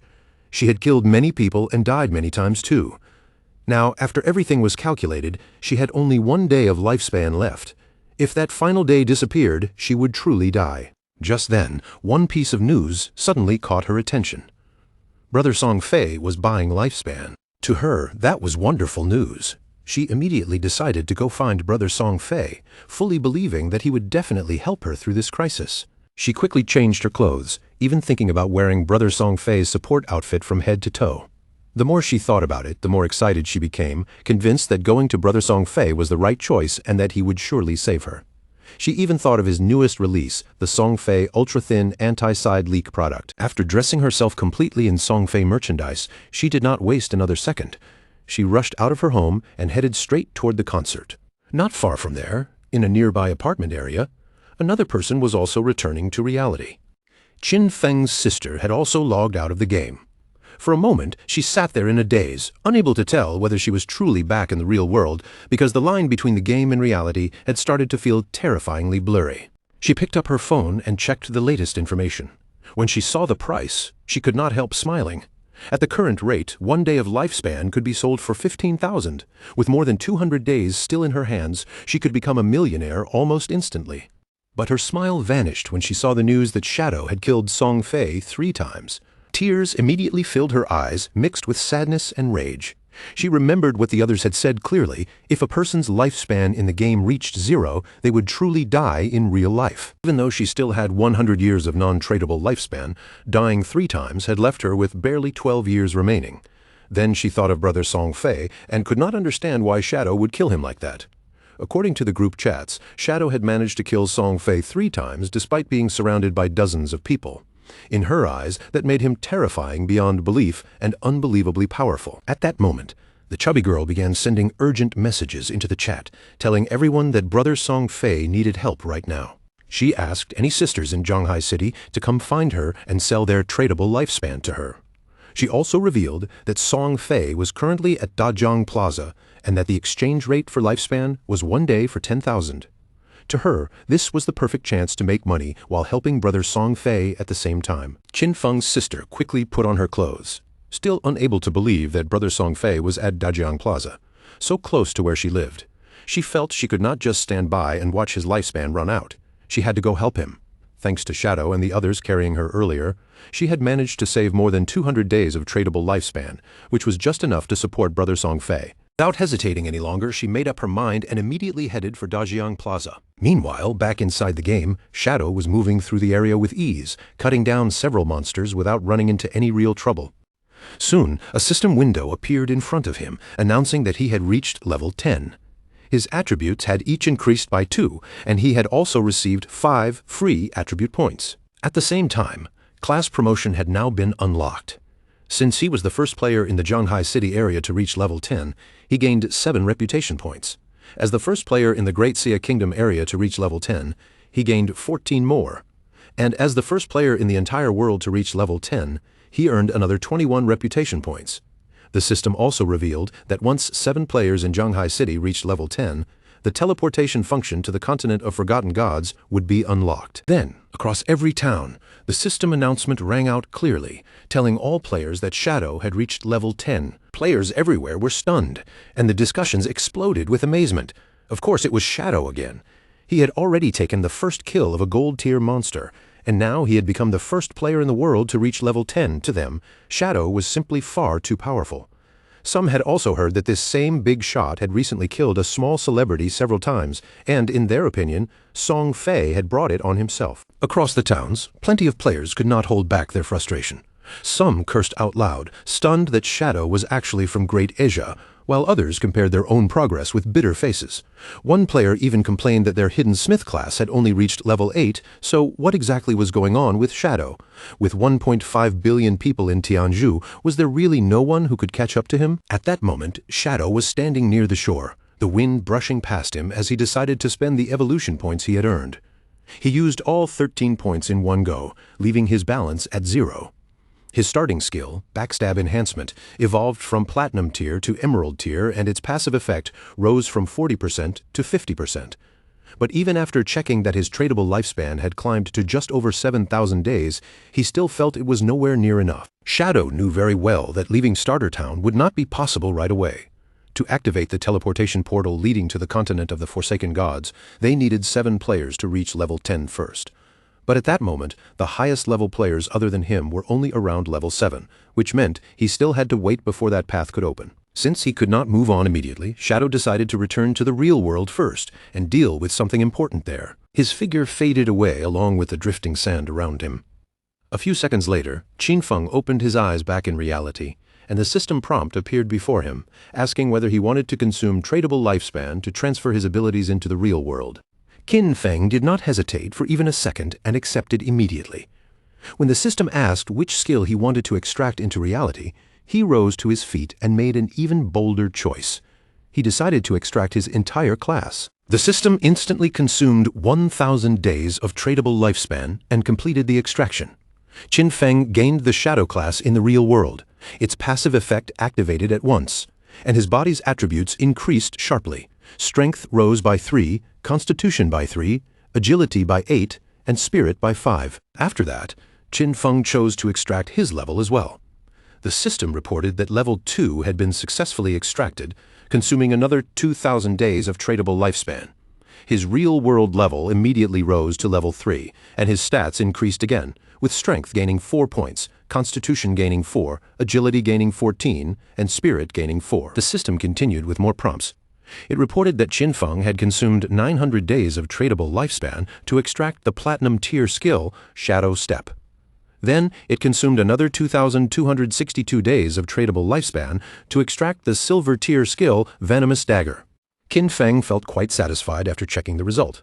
He still had 1,292 days of lifespan left, though he could not extract any more skills for the time being. Even so, he had paid the cost of extracting a lower tier ability, yet successfully obtained the Platinum tier Shadow Step, making the trade more than worth it. But the moment he thought of Song Fei, his expression darkened. Qin Feng could not stop himself from clenching his fist, anger tightening through his fingers. Right now, his basic stats were already twice as high as an ordinary person's, and his agility had reached 32 points, completely surpassing the normal human limit. With unlimited invisibility and a poisonous dagger that could be thrown up to 14 meters, he was confident he could find a chance to end Song Fei. Qin Feng picked up his phone and began browsing the latest information.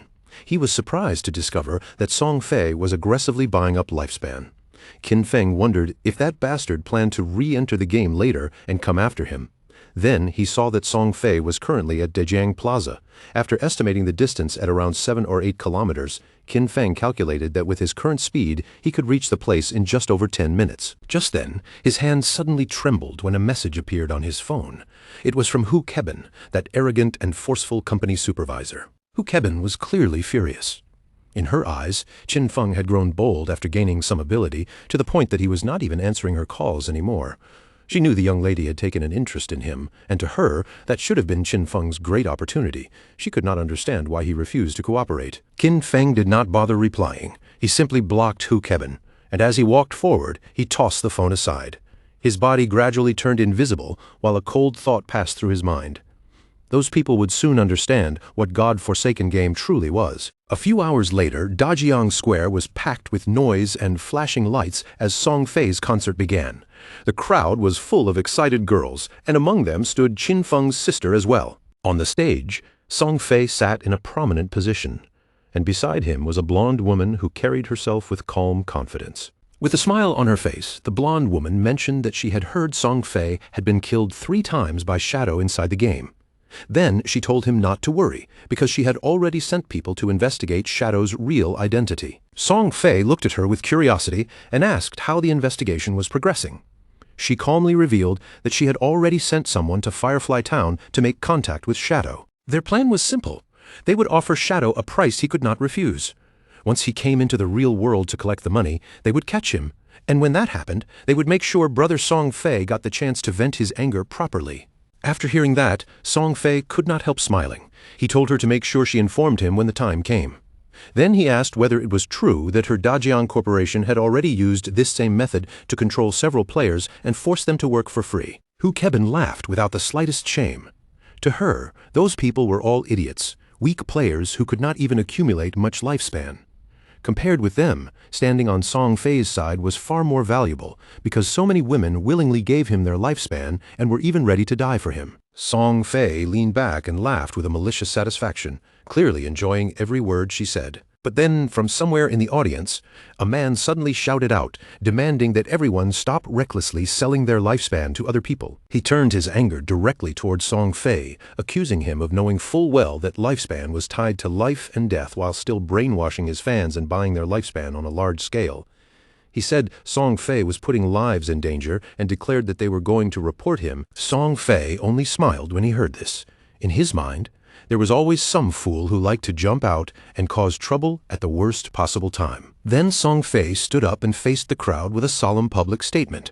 He said he had noticed the recent discussions and admitted that his actions in acquiring lifespan had taken up certain public resources and caused inconvenience to people. For that, he claimed he felt deeply regretful and offered everyone his sincerest apology. His fans immediately shouted back that he did not need to apologize at all, because in their eyes, he had done absolutely nothing wrong. Song Fei kept a sincere smile on his face and said he was truly grateful for all the support, affection, and warmth his fans had given him. At the same time, he earnestly urged everyone to remember that love should be positive and uplifting. He hoped they could follow their idols rationally, and during this special moment involving the game, while protecting their own safety, they should also work together in a healthier way to contribute to society and spread positive energy. Tears filled his face as he continued explaining. He said that while the entire nation was being affected by the game, he had been actively cooperating with the authorities and working hard inside the game himself. That was why he had used his personal wealth to acquire lifespan. He claimed he only wanted to become a high-quality idol in the game, someone truly worthy of being liked. He said he did it to give back to his fans, hoping everyone could gain something outside the game, live peacefully and safely, and work together for a better tomorrow. Then he lowered his voice, saying he had never expected his actions to bring so much trouble to everyone. Those words instantly struck his fans' hearts, and many of them could no longer hold back their tears. Song Fei apologized again, saying he was sorry for causing everyone so much trouble. The sadness in his voice made the crowd even more emotional, and they began shouting that he had done nothing wrong. Their anger quickly turned toward the man who had spoken out. They cursed at him, calling him a savage, and told him to get out. In their minds, they were helping Brother Song Fei voluntarily, and he had no right to insult their sincere feelings. Then the chubby girl climbed onto the stage, her expression filled with emotion, and loudly told everyone not to believe those ridiculous rumors spreading outside. She said she could not understand how anyone dared question Brother Song Fei. In her eyes, only fools with pig brains would believe everything they heard, and she asked how lifespan inside a game could possibly affect the real world. She placed one hand over her chest and declared that she was someone willing to die for Brother Song Fei. She said that when she logged out, the system showed her she had less than 1 day of lifespan left, but she was still perfectly fine. And even if the rumors were true, if they did not have the courage to die for Brother Song Fei, then they did not deserve to say they loved him. Her words completely stirred up the other fans. Their eyes filled with passion, and one after another, they decided to give all the lifespan they had to Song Fei. Song Fei watched their enthusiasm rise higher and higher, and deep down, he was extremely pleased with what he was seeing. He stretched his hand toward the chubby girl and said that being loved by someone like her made him feel truly honored. The chubby girl burst into tears right away, overwhelmed by happiness and devotion, looking as if she really was ready to give up her life for him.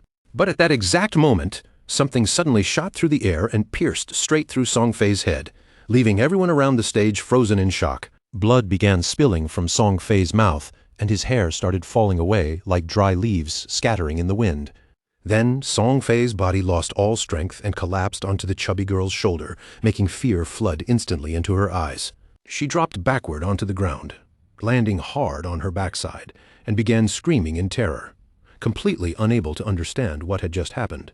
Once people realized Song Fei was truly dead, the entire crowd of fans exploded into panic. The guards immediately moved to escort Hu Kebin away, but she was crying and screaming uncontrollably as they pulled her through the chaos. She shouted that she had seen it clearly. When Song Fei died in the game, his body had been surrounded by an orb of lifespan, and now they had to leave immediately. She understood that whoever killed Song Fei had clearly used a skill from the game in the real world. Horror gripped Hu Kebin as she wondered whether abilities from that game could truly be used in reality, and how such a thing was even possible. The instant kill, the invisibility, the collection of lifespan, when she pieced all of it together, only one person came to mind. The killer could only be Shadow. But before Hu Kibin could fully process that terrifying thought, another dart suddenly shot through the chaos and pierced straight into her head as well. Her body went stiff, her life vanished in an instant, and the guards around her froze in complete shock. Hidden among the panicked crowd, Qin Feng was quietly standing there, watching everything unfold without the slightest change in expression. By the time dusk settled over the city, the news had already spread everywhere. Superstar Song Fei had tragically died at Dajiang Plaza, and the shocking report filled every screen. The reports also said that several of Song Fei's most devoted fans had sacrificed every last bit of lifespan they had left. One after another, they collapsed dead beside Song Fei's corpse, and after the police began investigating, they confirmed that his death had been caused by some kind of supernatural ability. Qin Xiaoyu and her friend sat there with pale faces, their eyes red from crying and their bodies still trembling with fear. Qin Xiaoyu could not accept it at all.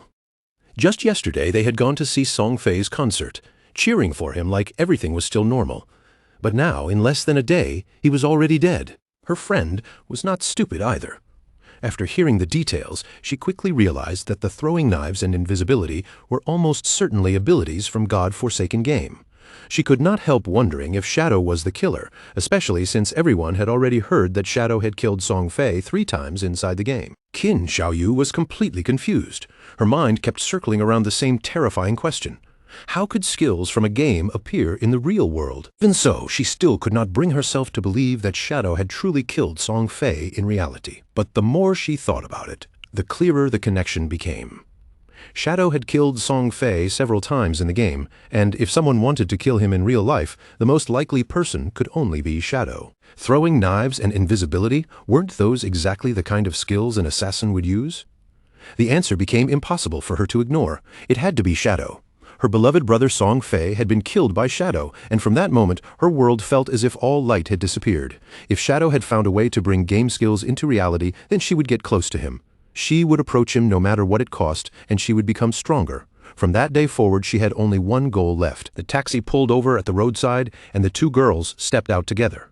Her friend looked at Qin Xiaoyu with some confusion and asked if she was really okay. But Qin Xiaoyu's eyes were burning with rage. The only thought left in her heart was to kill Shadow and avenge brother Song Fei. At the same time, Qin Feng was sitting quietly inside a small restaurant, calmly eating a bowl of noodles as if nothing major had happened. Inside God-forsaken game, players might be invincible in reality in certain ways, but their bodies still consumed energy. Once hunger caught up to them, they still had to eat like ordinary people. Just then, Qin Feng's phone started ringing. When he unlocked the screen, he saw a new message. Someone told him that Fat Hu was furious, saying Qin Feng had blocked both his phone number and WeChat. If Qin Feng did not show up soon, he would be fired and would not receive that month's salary. The message had been sent by Yang Zoya, a kind girl in Qin Feng's eyes, though she was delicate and often bullied by others. In his previous life, she had also become a member of his Zanshen guild. Qin Feng calmly replied, telling her not to worry about him or the job, and instead focus on leveling up in the game. Yang Zoya was surprised and asked whether Qin Feng had also entered the game. She had heard it was extremely difficult, and that many people had almost exhausted their lifespan already. Qin Feng explained that no matter what profession she had chosen, she should focus on raising agility in the early stage. Yang Zoya decided to listen to him, but she also mentioned that lifespan produced in the game was selling for a very high price right now. Then she asked how Qin Feng's progress was going and how much he had earned. Qin Feng only replied casually that it was not much because he had already spent almost everything. Qin Feng knew very well that Fat Hu was nothing more than a lackey. The real trouble stood behind him. Qian Shishi. She was the daughter of the president of Qian Group, and the company Qin Feng used to work for belonged to that group. That young woman spent her days doing almost nothing except chasing after men. Qian Shishi had once entered a hotel with 6 middle-aged foreign men, had driven around in a sports car with 3 African men just for fun, and now she had even started showing interest in Qin Feng. She was deeply obsessed with foreign culture. After God-forsaken game arrived, she would leave Great Xia and go to North America, where she would lead the formation of one of North America's top 3 guilds, Alice's Wonderland. In the future, Qian Shishi would specifically stand against Great Xia. In Qin Feng's previous life, she had caused endless problems for Great Xia and the Zanshen Guild. Qin Feng quietly thought that he needed to find a way to deal with her before she left the country. Otherwise, once she reached North America, handling her would become much more difficult. If Qian Shishi died, then the guild Alice's Wonderland might never be established at all. Rumor had it that all the key founders of that guild had some connection to Qian Shishi, and once that woman disappeared, the bond holding those founders together would naturally fall apart. Just then, Qin Feng's phone began ringing again.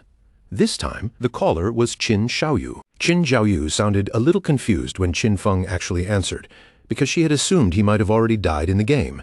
Since he was still alive, she coldly told him that she had earned enough money to buy a house, so he no longer needed to worry about her. Qin Feng simply played along and asked if she had anything else to say. She told him not to bother her anymore and said she would not come looking for him either. She also warned him not to even think about finding out where she lived, because from that moment on, she had cut all ties with him. Qin Feng hung up the call, and instead of feeling hurt, he could not help feeling pleased. After finishing his meal, Qin Feng decided it was time to return to the game and continue leveling. It would not be long before other players reached level 10 and discovered that skills could be transferred into reality. And once that secret spread, the world would never know peace again. Not long afterward, Qin Xiaoyu and her friend also logged back into the game. Her friend still looked uneasy and asked whether cutting ties with her brother was a little too harsh, even advising her to make peace with him. But Qin Xiaoyu stood firm and refused.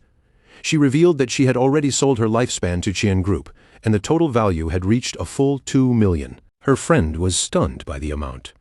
Qin Xiaoyu then said she had already bought a house, and from now on, the two of them would live together. She added that she would soon meet Shadow, and when that happened, Qin Feng would no longer matter to her at all. Just then, a passing player caught Qin Xiaoyu's attention. The man smiled as he handed her a book, saying this was the assassin skill book she wanted. He also reminded her not to forget what she had promised him. Qin Xiaoyu nodded with a cheerful look and said that once everything was finished, she would satisfy his little wishes. But deep down, she only called him a bootlicker and thought that once she met Shadow, no one would care about a worthless piece of trash like him. After that, Qin Xiaoyu contacted Wang Meng and told him she had obtained an assassin skill book, and it was even a control-type skill.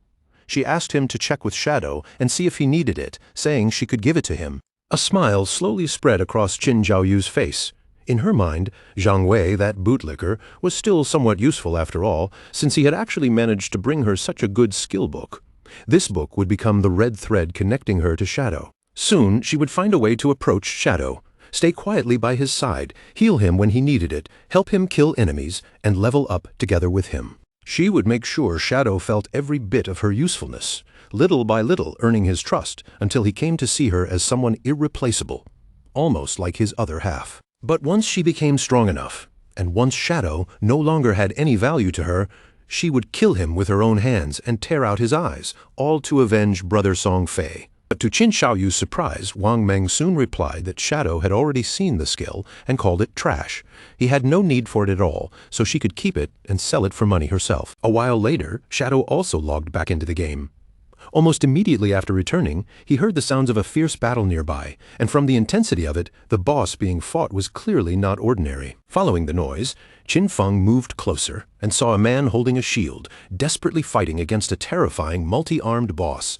The man tried to turn and run, but it was already useless. In the next moment, the monster's limbs flashed forward and cut him into pieces. Qin Feng quickly recognized the creature. This was a golden arachnid, a level 8 gold tier boss. Even more troublesome, this boss possessed a level 2 anti-stealth ability. That meant Qin Feng's invisibility, one of his biggest advantages, would be completely useless in front of this monster. The golden arachnid let out a violent roar. Qin Feng gathered his momentum, stepped out from his hiding place, and launched his attack without hesitation. Shadow Slash tore through the air and struck the boss, instantly dealing several thousand points of damage. Qin Feng had a powerful buff that doubled his damage when attacking from outside the target's line of sight. But against an enemy that could see through invisibility, that effect would not activate at all, which meant his overall damage was greatly reduced. However, the legendary effect of Graceful Liberation strengthened the golden arachnid's head and heart weak points by 200%. Out of the 9 strikes from Shadow Slash, 3 were judged to have landed directly on weak points, dealing triple weak point damage and making up for the damage he had lost. It truly deserved to be called a legendary skill. Thinking of this, Qin Feng could not help feeling grateful to Sister Hai, because she had been the one who helped him find that faith temple in the first place. A mage nearby watched the battle with wide eyes. In her view, Shadow's damage was absolutely insane because one single skill had already wiped out 1/6 of the golden arachnid's health bar. Qin Feng followed up by throwing a venomous dagger. The blade shot forward and embedded itself in the monster's head, dealing 1,783 points of damage. But the venomous dagger was still only a silver tier skill. And at this stage, Qin Feng could already feel that its damage was beginning to fall behind. Because of that, Qin Feng knew he still needed to complete his class promotion as soon as possible. Only by advancing his profession could he unlock an even higher level of invisibility and restore one of his greatest advantages. To Qin Feng's surprise, the golden arachnid did not hesitate at all. Its huge body suddenly lunged forward, raising its many limbs as it prepared to tear him apart. The mage watching from nearby instantly panicked when she saw the boss charge, but Qin Feng's eyes lit up instead, filled not with fear, but with calm confidence. The monster's attacks came down one after another, fast and vicious, but Qin Feng shifted his body with ease, slipping through each strike as if the danger barely touched him. The mage and her companions stared in shock, barely able to believe what they were seeing. What kind of speed was this? And it was not just his movement. His reactions were terrifyingly quick, and he seemed to understand the boss's attack pattern almost too well. In pure speed, Qin Feng was nearly keeping pace with the boss itself. Every time the golden arachnid attacked, he dodged at the perfect angle, moving like someone who had already fought this monster countless times before. In his previous life, Qin Feng had been stuck beside Qin Xiaoyu, who could barely protect herself, let alone heal him properly. Because of that, he had been forced to sharpen his own survival skills over time. A warrior could not rely only on taking hits. Agile movement and precise evasion were just as essential. A fierce light burned in Qin Feng's eyes. That experience was also the reason he had once managed to reach the world's top 100 with nothing more than an ordinary warrior class. He moved in close and unleashed a chain of slashes against the golden arachnid. Blade light flashed across the boss's body again and again, and soon its health had been forced down to less than half. Qin Feng slipped back into invisibility, silently comparing this fight to the golden ghost ship.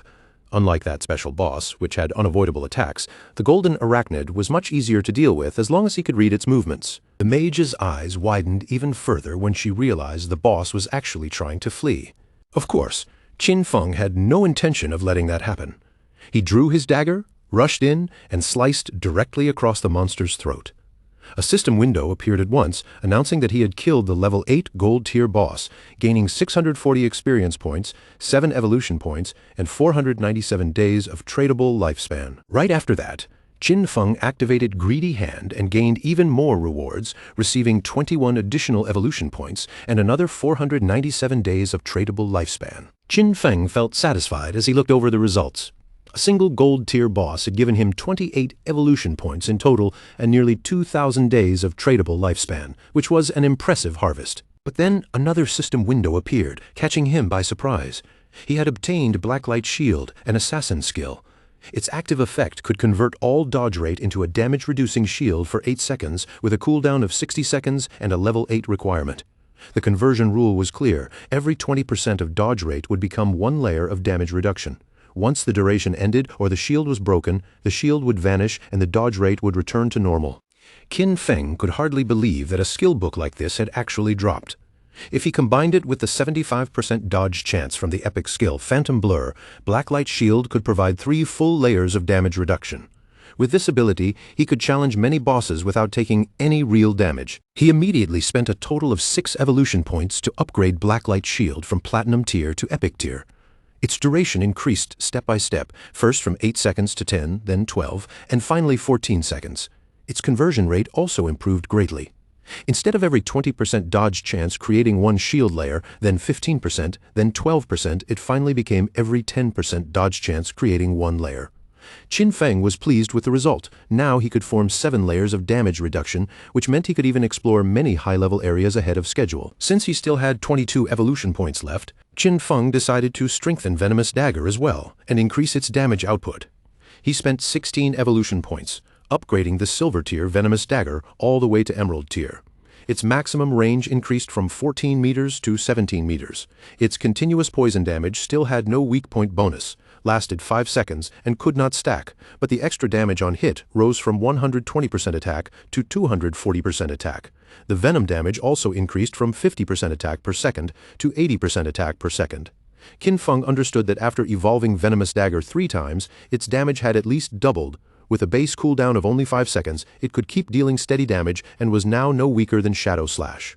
On top of that, he had obtained 2 pieces of Assassin-class equipment, so he decided to equip them immediately. One of the items was the Platinum-tier Agile Ring, an Assassin-class accessory that gave 20 agility, 20% movement speed, 20% attack speed, and 20% cooldown speed, with a level 8 equipment requirement.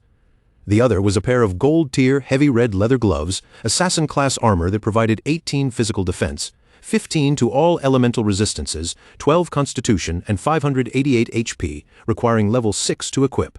With these 2 pieces equipped, Qin Feng's cooldown speed rose to 55%. Shadow Slash, which originally had a 12-second cooldown, now only needed about 7.7 seconds before it could be used again. His constitution had also increased by 51 points, his physical defense by 106, and his HP by 1,517. The result was not bad at all. With his current stats, he could survive 3 direct attacks from the Golden Arachnid without dying, and with Blacklight Shield added on top, his survivability had improved dramatically. Only then did the mage and the others step out, still staring at Shadow with amazed expressions. They praised him non-stop, saying the boss had looked like nothing in front of him, and that they could not believe he had taken it down alone. Then the mage asked whether he had any equipment or skills she could use, adding that she was willing to buy them. Qin Feng told her that he did have something suitable for a mage, a gold-tier skill book called Frostball Bounce. It was a group skill that released ice balls capable of bouncing up to 10 times, and he priced it at 800 days for a direct purchase.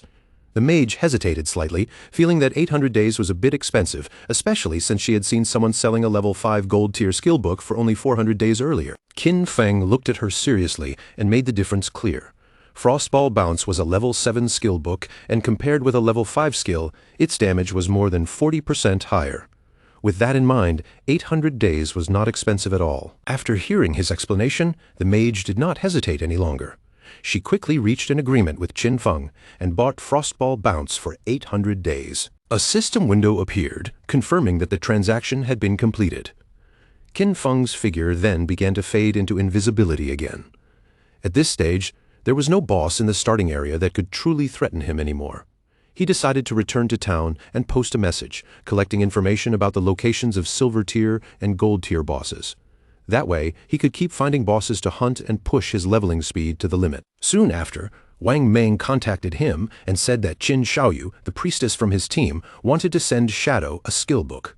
Qin Feng found that rather interesting and wondered what kind of skill book she was trying to offer. Qin Feng was slightly surprised when he saw that Qin Xiaoyu really wanted to send him a skill book, and it was only bronze tier. He wondered what kind of skill it could be, but still decided to take a look first. Qin Feng was not foolish. Right now, everyone was already guessing that Shadow had killed Song Fei, and immediately after that, Qin Xiaoyu wanted to give him a skill book. After thinking it over, he chose to reject her offer, wondering whether she was trying to get close to him, trying to avenge Song Fei, or maybe both at the same time. Wang Meng passed the message back to her, saying that Shadow had called the skill book trash, did not need it, and told her she could keep it and sell it for money herself. After that, Qin Feng told Wang Meng to come to town, because he had some things to sell him, and Wang Meng needed to prepare enough lifespan for the deal. Wang Meng's expression turned serious, and he hesitated before asking Qin Feng a question. Qin Feng immediately understood what he meant, and asked directly whether Wang Meng was trying to ask if he had been the one who killed someone. Then Qin Feng gave him the answer without hiding anything. He admitted that he had been the one who killed them. To Qin Feng, Wang Meng was a friend, so he knew Wang Meng could figure out the truth. During the time Song Fei had been murdered, Shadow had been disconnected from the game the entire time. The motive and timing matched too perfectly. Since Wang Meng had asked the question, it meant the authorities had probably already understood most of the situation as well. Qin Feng asked whether Wang Meng was planning to arrest him. He knew that in about 2 hours other players would reach level 10, and the fact that game powers could be transferred into reality would no longer remain a secret. To him, this was the perfect chance to see how the Great Sha government would respond, and he treated it as a test. After that, Qin Feng returned to Firefly Town and met up again with Wang Meng and the others. Yan Yu looked at him and asked directly whether he was truly admitting that he had killed Song Fei. Qin Feng gave a calm nod, acknowledging it without trying to deny anything. Yan Yu smiled slightly and said that Qin Feng was indeed the main suspect. However, they also knew that Song Fei and Jiang Lai had held malicious intentions toward him, and that Dajiang Industries had captured and abused many players, forcing them to work under control. Strictly speaking, from their point of view, killing those two could be considered an act of self-defense. Qin Feng immediately understood what was happening.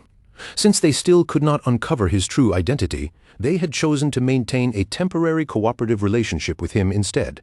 In his previous life, because he had worked closely with the officials, his record had always remained clean. But this time, he had directly killed both Song Fei and Jiang Lai, so certain things might change. Qin Feng was actually eager to see just how much his rebirth could alter that doomed era shaped by God-forsaken game. For now, Qin Feng decided to sell off the platinum-tier equipment he did not need. Since Yan Yu and the others were backed by the authorities, they would accept equipment and skill books from any class, and more importantly, they had enough resources to make the trade worthwhile. Qin Feng opened the system window. The moment the others saw what was inside, their eyes widened in disbelief. They could hardly believe Shadow had platinum-tier equipment and skill books. Some of them even wondered aloud whether he had achieved the first kill of a platinum-grade boss, but they quickly rejected that idea because no global announcement had appeared. Qin Feng simply said that his luck had been decent, and that he had found a few treasure chests. Zhao Zhu could confirm it, and even she herself had obtained an emerald-tier skill book. The mage nodded and confirmed that she had personally seen Qin Feng open that emerald chest. Little Black could not help feeling jealous when she noticed that Qin Feng called the mage Xiao Zhu, while when it came to her, he only said you. Qin Feng then casually decided to call her Little Blackie instead of Little Black, which immediately made her angry. She snapped back and told him he should just call her Little Black. Wang Meng let out a helpless sigh, saying that people really could not be compared with one another. Yan Yu also felt a little jealous because it was true that her side had barely managed to defeat a silver-grade boss, while Shadow had casually opened platinum-tier and emerald-tier chests. Qin Feng laid out the prices clearly. The platinum-grade archer skill book would be sold at a fixed price of 2,500 days. The platinum-grade berserker weapon would cost 1,500 days. The platinum-grade mage skill book would cost 3,000 days. The gold equipment and skill book package would cost 8,000 days, including the remaining platinum equipment and skill books. 25 items in total. He offered them a discount and set the final package price at 16,000 days. Wang Meng was completely shocked and immediately told Yan Yu to pay whatever Shadow asked. Then he could not help asking whether she was not going to bargain at all. Yan Yu smiled and said she actually felt the price was quite fair. She would also include what Zhao Zhu and Wang Meng owed from before in the deal. The transaction was completed smoothly, and Qin Feng praised Yan Yu without hesitation, calling her a true heroine who was direct, decisive, and refreshingly straightforward. Deep down, Qin Feng knew that once tradable lifespan exceeded 10,000 days, the system would start converting the unit into years. 60 years was around 22,000 days, and at the current market exchange rate, that was equal to roughly 400 million in cash. Even for the officials of Jianghai City, that was an enormous expense. But the benefits they gained from the purchase were far greater than the money they spent. With this batch of equipment and skill books, many teams under Jianghai's official command could develop much earlier than expected. Qin Feng understood that the stronger the authorities became, the fewer unnecessary disasters might happen in the future, and Great Jaya might even gain an advantage in international conflicts. After the deal was settled, Yan Yu told Qin Feng that several players had been imprisoned inside Dajiang Industries. They were preparing a rescue operation, and she asked whether he wanted to join them. Qin Feng was left feeling a little puzzled, because he honestly could not tell what the officials were really after. Were they trying to pull him into their side, or were they simply trying to cover up the fact that he had killed Song Fei? In the end, he flatly said he would not be going with them. However, before leaving, he could at least give them one piece of information in advance. Their guess was right. He had indeed used skills from the game to kill those two people in the real world, and the moment those words came out, everyone around him froze in shock. Qin Feng then explained it even more directly. Once players reached level 10 inside the game, they could spend their lifespan to pull game skills out into reality, turning abilities from the virtual world into real power outside the game. Only then did NEU fully understand why Dajiang Industries had also been desperately buying lifespan during this period. Once their people reached level 10 and brought those skills into the real world, any rescue operation against them would become far more dangerous and difficult. Seeing that NEU had caught on, Qin Feng felt a little relieved. Since she understood the risk, there was no need for him to say more, and he decided it was time to leave. A short while later, Qin Feng's figure blurred at the edges, melting into a dark shadow. In the blink of an eye, his entire body vanished from the spot as if he had never been there at all. Anyu's expression turned serious as she looked toward Wang Meng and gave him a new order. From this point forward, they could no longer keep leveling together as one fixed team.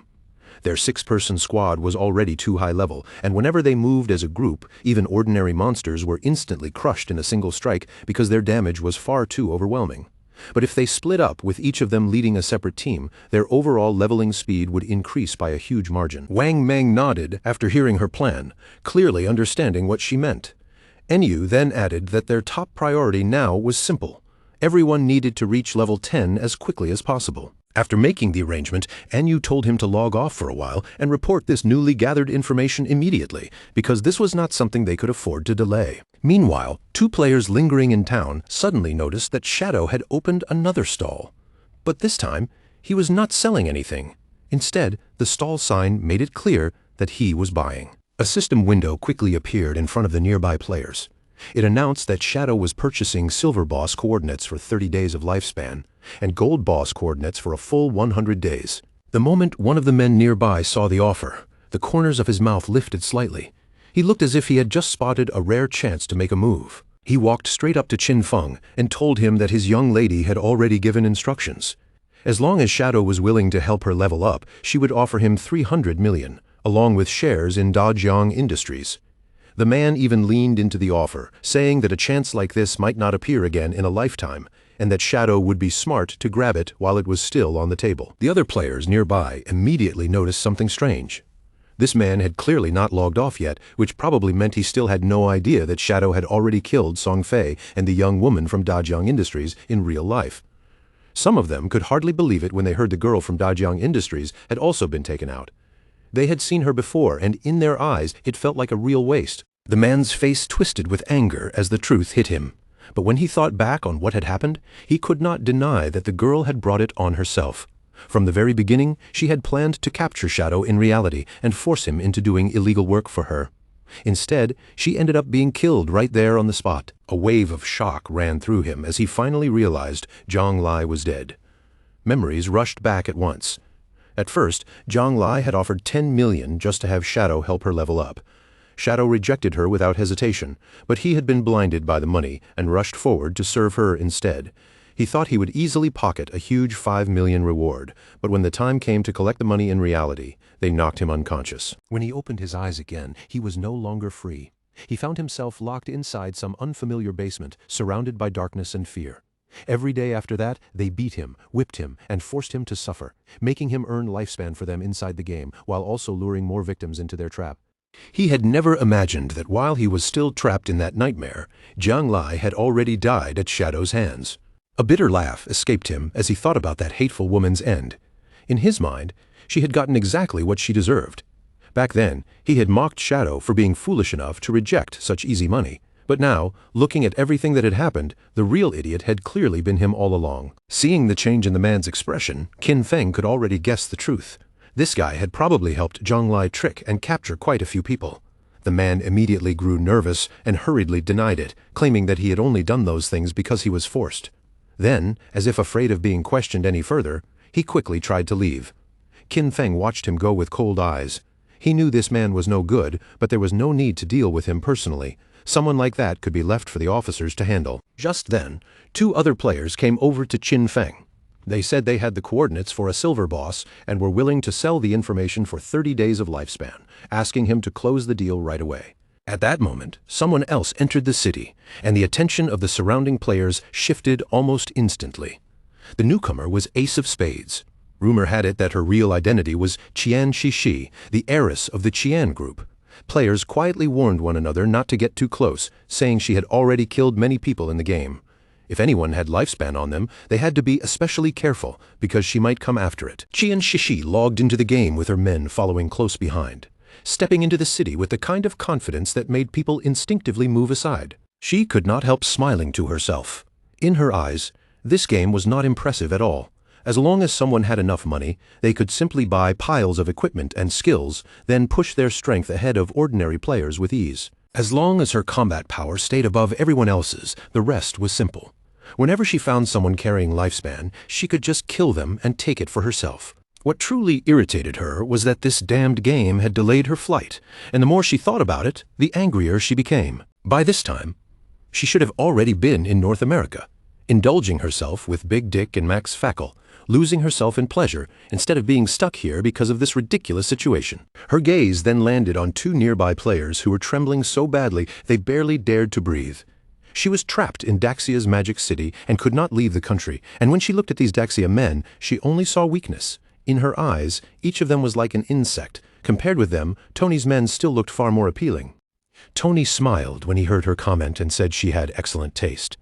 Naturally, he claimed, they were much stronger than the men from Daxia, especially in that particular area. Then he added that once they returned to reality, she could experience it for herself. Hearing those words, Qian Shishi's face flushed bright red, almost like a tomato. She had also heard that the useless Song Fei was already dead. She had fought him once before, and in less than a minute he had disappeared from her sight. In her opinion, someone like that was nothing but trash. But the person who had killed him made her feel excited. They said his name was Shadow. Even though he was a man from Daxia, he still held the #1 position in the world. Maybe, she thought, someone like that was worth getting to know. After all, if Shadow was capable of killing Song Fei, then killing an ordinary person in reality should be even easier for him. To Qian Shishi, this was the perfect opportunity to make contact with him. She told her men that she would log off for a moment, make a call, and send someone to reach out to Shadow directly. She believed that even if Shadow had no interest in cash, he definitely would not refuse 3,000 days of lifespan. And to get that amount, all she needed to do was kill one ordinary person with a simple flick of her finger. Deep down, she laughed softly to herself. She promised that she would never forget the look on Qin Feng's face when he rejected her. But in her mind, that arrogance would not last much longer because Qin Feng would soon be dead. At the same time, deep in the forest, another player finally brought down a monster after a hard fight. As the creature collapsed, its body dissolved into lifespan, while a healer behind him hurriedly patched up the wounds he had taken from the monster's attacks. The man was completely drained, breathing heavily as he turned toward Qin Xiaoyu. He complained that the next time she healed him, she should not push things to such an extreme because, just now, he felt like he was about to go meet his great-grandmother. Qin Xiaoyu immediately turned her back on him and asked why he was being so fierce with her, adding that he was not even dead. The man looked confused and quickly explained that he had not meant to sound fierce at all. He was only trying to remind her to be a little more careful next time. Qin Xiaoyu then said that the system had already warned her that her hunger level had reached 90%. Since that was the case, she decided to log off with her friend Yan Yan and go eat. The two of them disappeared soon after, leaving the man standing there with a baffled look on his face. Inside, the man was furious. He cursed bitterly to himself, remembering how Qin Xiaoyu used to call him boss so respectfully. But ever since she had seen Shadow once, she had started looking at him with nothing but disgust. Gritting his teeth, he swore that sooner or later he would make her pay in the ugliest way. At the same time, Qin Xiaoyu logged out of the game and opened her eyes inside her new house, only to be hit immediately by the hollow ache of hunger in her stomach. She picked up her phone and checked for food delivery, but the moment she saw the screen, she was stunned. Every delivery place was closed, and not a single delivery driver was accepting orders. She could not help wondering if everyone had thrown themselves into that cursed game. Then she suddenly remembered life back at home, where Qin Feng always prepared delicious meals for her. She never had to cook, never had to think, and never had to lift even a finger. Her eyes gradually burned with anger, and she forced herself to stop thinking about it. She told herself she had to be more ambitious. It was only food. Compared with her freedom, something as small as eating could not possibly become a real problem. Clenching her fist tightly, Qin Xiaoyu encouraged herself over and over again. She was the best. She had to keep moving forward. She could do this without Qin Feng around. She would definitely live even better than before. Meanwhile, back inside the game, near the shoreline, a small cave sat hidden by the water's edge. From within that cave, a monster suddenly scrambled out in panic. It was a crab, fleeing as fast as it could. But the instant the crab rushed out of the cave, a sharp strike flashed through the air and split its body cleanly in half. The one standing there was Shadow. He let out a quiet sigh, thinking that in just a little over an hour, he had already killed 4 silver bosses. Overall, the efficiency was actually quite good. Each boss gave him 16 evolution points, And as the crab's corpse dissolved, it also turned into lifespan. On average, every silver-level boss could provide around 3,500 days of tradable lifespan. Thanks to those gains, all the equipment he currently had was now at gold tier or above. Qin Feng could not help smiling as he checked his improvements. His cooldown speed had risen from 55% to 75%. Shadow Slash originally needed 12 seconds before it could be used again, but now the cooldown had been cut down to just 6.8 seconds, which greatly increased his damage output. Unfortunately, there were no platinum-level bosses around the outskirts of the safe town, so, for the moment, gold-level equipment was already the best he could obtain here. If he wanted to become stronger from this point on, there was only one real path left for him, and that was to advance his profession. Qin Feng understood very clearly that the platinum-level bosses he would face later would each have at least level 2 anti-stealth. If he did not want to be exposed so easily, he had to complete his profession advancement quickly and raise his stealth to level 3. The only problem was that he was still short by more than 20,000 experience points. Only after raising his stealth to level 3 or higher could Qin Feng lower the risk of unexpected danger when facing platinum bosses. After all, he remembered clearly that in his previous life, taking down even one platinum boss required a perfectly coordinated 20-person team working together without a single mistake. With that thought settled in his mind, Qin Feng decided to return to town first and contact the officials so he could sell off everything he had gathered. His figure began to fade from sight, because if he wanted to stay ahead of every other player and seize the first solo kill of a platinum-level boss, he had to move faster than everyone else. When Qin Feng returned to town, he currently had 105 years of tradable lifespan in his possession. As he walked through the busy area, one of the nearby players quickly called out to him, asking that the next time he had extra equipment to sell, he should remember to sell it to them first. At that moment, Qin Feng had nearly 40,000 days of tradable lifespan on hand. Looking at that amount, he knew very well that it would be enough for him to extract quite a few skills from the game into reality. Just then, a man hiding behind a nearby pillar quietly stuck his head out. The moment he recognized him as Shadow, a smile crept across his face. He hurried over and lowered his voice, offering Qin Feng an assassination contract. The target was someone in the real world, and the man promised that the payment would absolutely match Shadow's value. Qin Feng did not even bother giving him a response. He simply ignored the man as if he were nothing, and continued walking away. Seeing Shadow leave without a word, the man immediately panicked and rushed forward to block Qin Feng's path. He begged him to stop and quickly explained that the job was only to kill an ordinary person named Qin Feng. He would provide the address himself, in his eyes, since Shadow had even managed to kill Song Fei. Dealing with someone like Qin Feng should be effortless, so he urged Shadow not to turn down free money. Qin Feng's eyes turned cold as he stared at the man. Though inwardly he was stunned, he asked whether this Qin Feng had offended them somehow, and if that was why they wanted him dead. The man, however, told him not to worry about details like that. With an arrogant smile on his face, the man made one thing very clear: the reward would not be small. If Shadow completed the task, he would receive 3,000 days of tradable lifespan. Qin Feng felt a trace of interest rise inside him. At current market prices, 3,000 days was worth roughly $50 million, which made this offer rather tempting. Qin Feng silently wondered who exactly wanted him killed. He had never met this man in reality, and he did not remember him as any player he had known in his previous life either. From the look of things, this person was probably just a messenger. The one who truly wanted Qin Feng dead had to be hiding somewhere behind him. He thought back to his previous life, when his grudges with others only began surfacing during the later stages of God Forsaken. The man in front of him was still smiling, clearly believing the offer was impossible to refuse. But Qin Feng understood that being targeted this early could only be connected to a grudge from before the game descended. Only someone who truly hated him would be willing to spend such a huge price. For a brief moment, one name surfaced in Qin Feng's mind. Could it be Qian Shishi? Qin Feng knew better than anyone that Qian Shishi had both the motive and the money to hire someone to eliminate him in reality. But after thinking about it more carefully, something did not add up. With the financial power of the Qian group, if they had truly wanted him dead, they could have acted long before the game ever arrived. That meant this contract likely had another purpose. Maybe her real goal was to make contact with Shadow, while killing Qin Feng was only a convenient extra. After all, Qin Feng had once rejected her invitation just for amusement. He laughed quietly in his heart. How interesting. He had not gone looking for her yet, but she had already taken the initiative to find him. A faint smile appeared on Qin Feng's face, as he said he would accept the job. However, he demanded half the payment as a deposit first, and he made it clear that he would decide the timing of the attack himself. The man immediately became nervous when he heard those terms.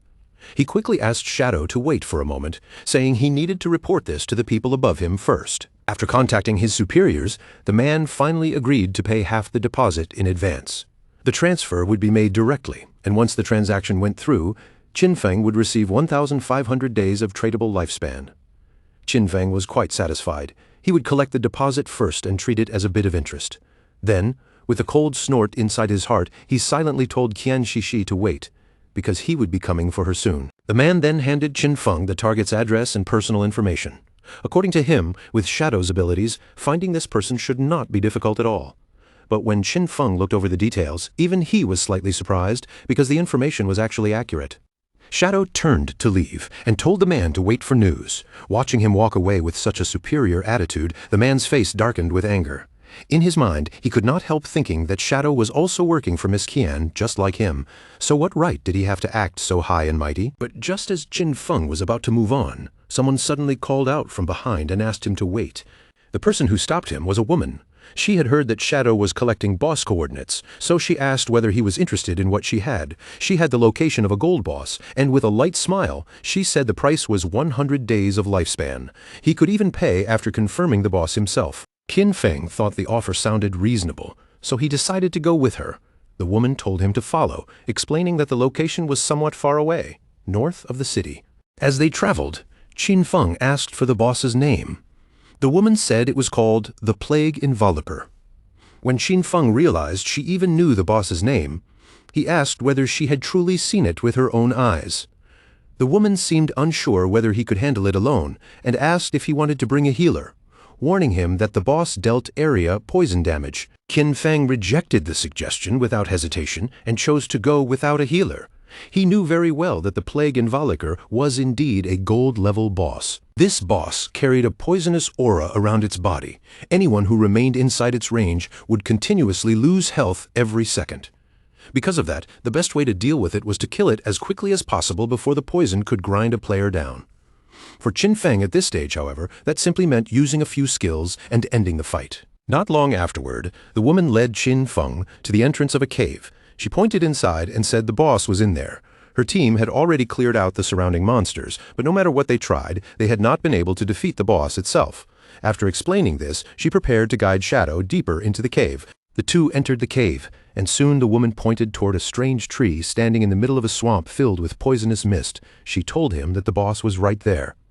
Seeing that she had not tricked him about the coordinates, Qin Feng decided to pay her the promised lifespan. A system window appeared almost immediately, confirming that the transaction had been completed successfully.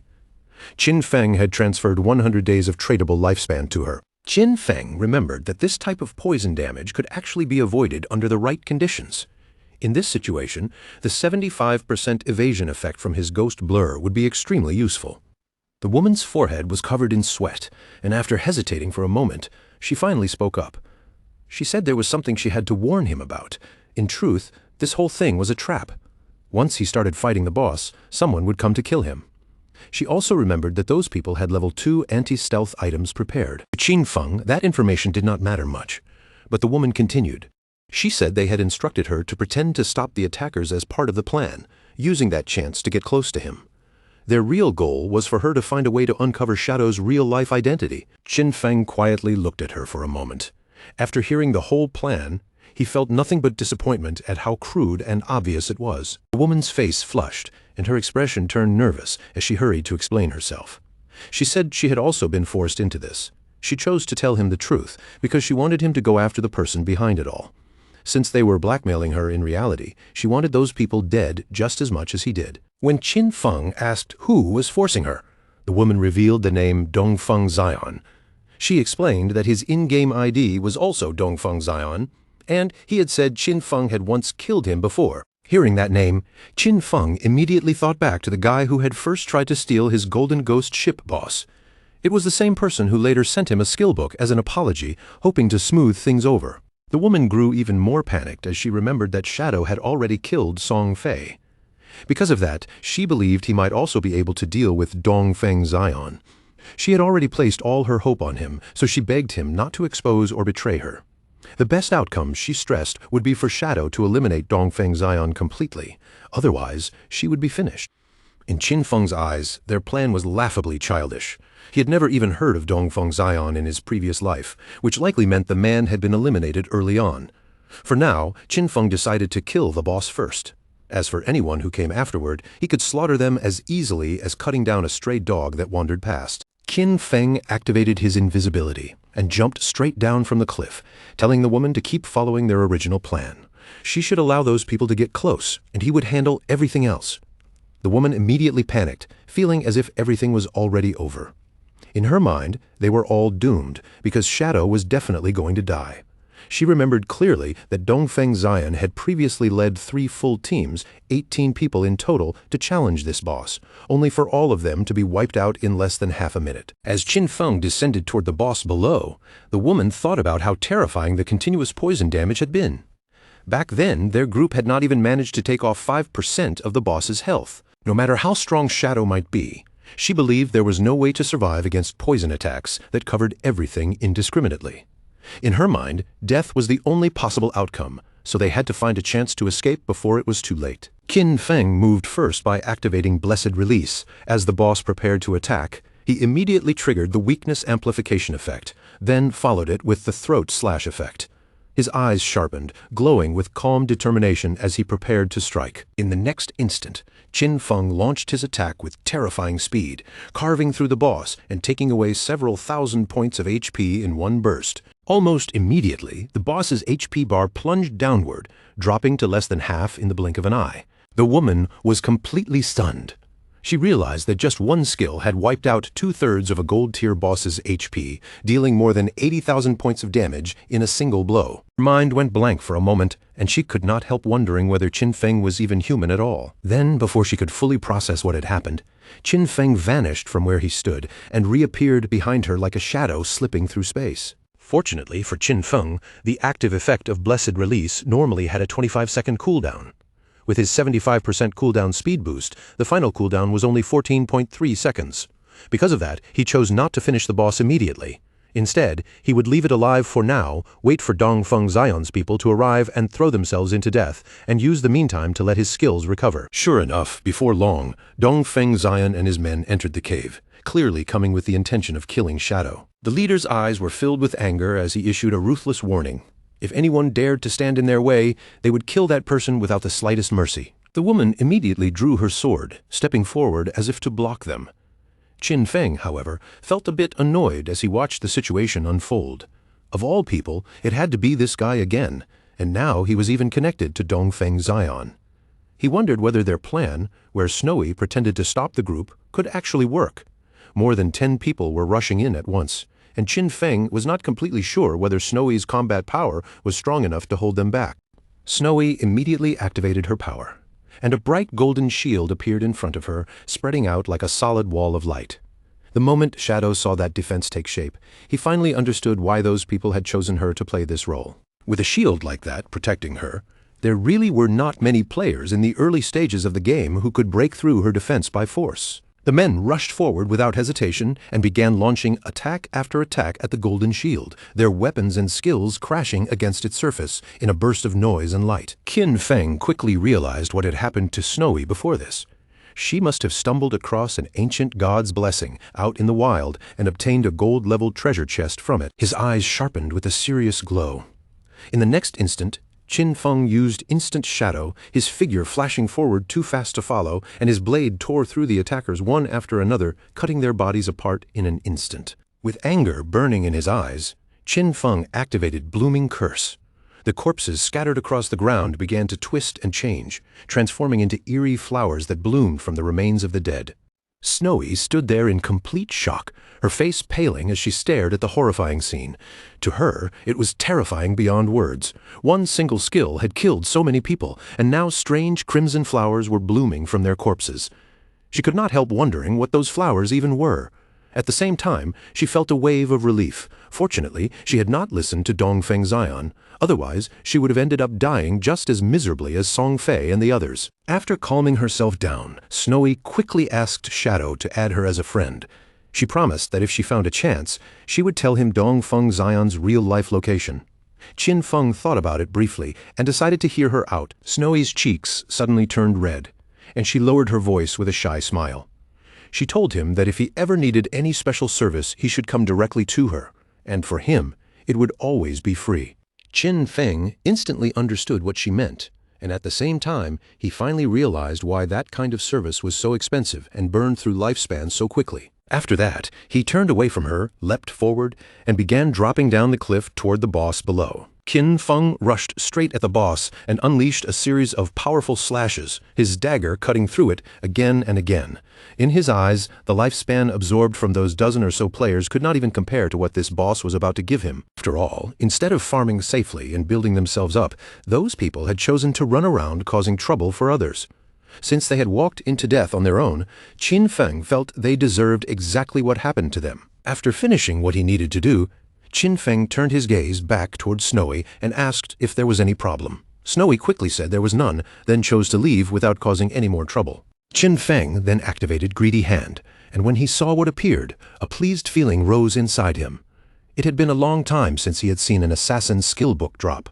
At last, another one had finally appeared. The skill book was called Darkest Hour, and it was a platinum-level assassin skill.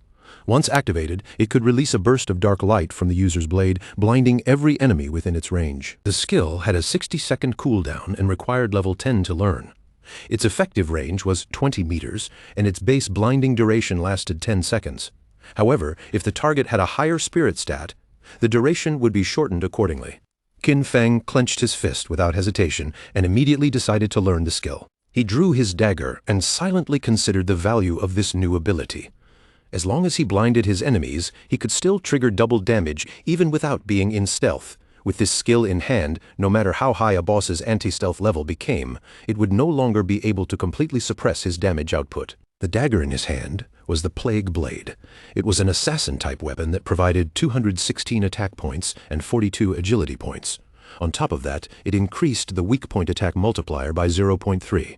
The equipment requirement was level 10, and every attack from the blade would apply poison that detonated after 3 seconds. When that poison detonated, it dealt 50% of the original attack's damage. Qin Feng was satisfied with the result and decided to leave the cave. In his opinion, this had been another extremely profitable day. He had already accumulated 98 evolution points, meaning it would not be long before he could evolve his epic grade Greedy Hand into legendary grade. After Qin Feng walked out of the cave, the small monsters outside were so frightened that they immediately recoiled from him. He checked his progress and realized he only needed a little more than 10,000 experience points to complete his class advancement, so he decided to start farming monsters directly. Qin Feng moved through the area and began slaughtering every monster he saw. The surviving monsters quickly sensed the danger and started fleeing in panic. But Qin Feng had no intention of letting them escape. In the blink of an eye, his figure swept through them, and every last one of those monsters was finished off. A faint smile appeared on Qin Feng's face, because the moment he had been waiting for had finally arrived. He could now advance his class. Golden energy suddenly rose around his body, wrapping him in a brilliant glow. At the same time, the system notification appeared, informing him that his Shadow class had successfully advanced. His current class tier changed from Tier 0 to Tier 1. His class attribute bonuses also increased sharply.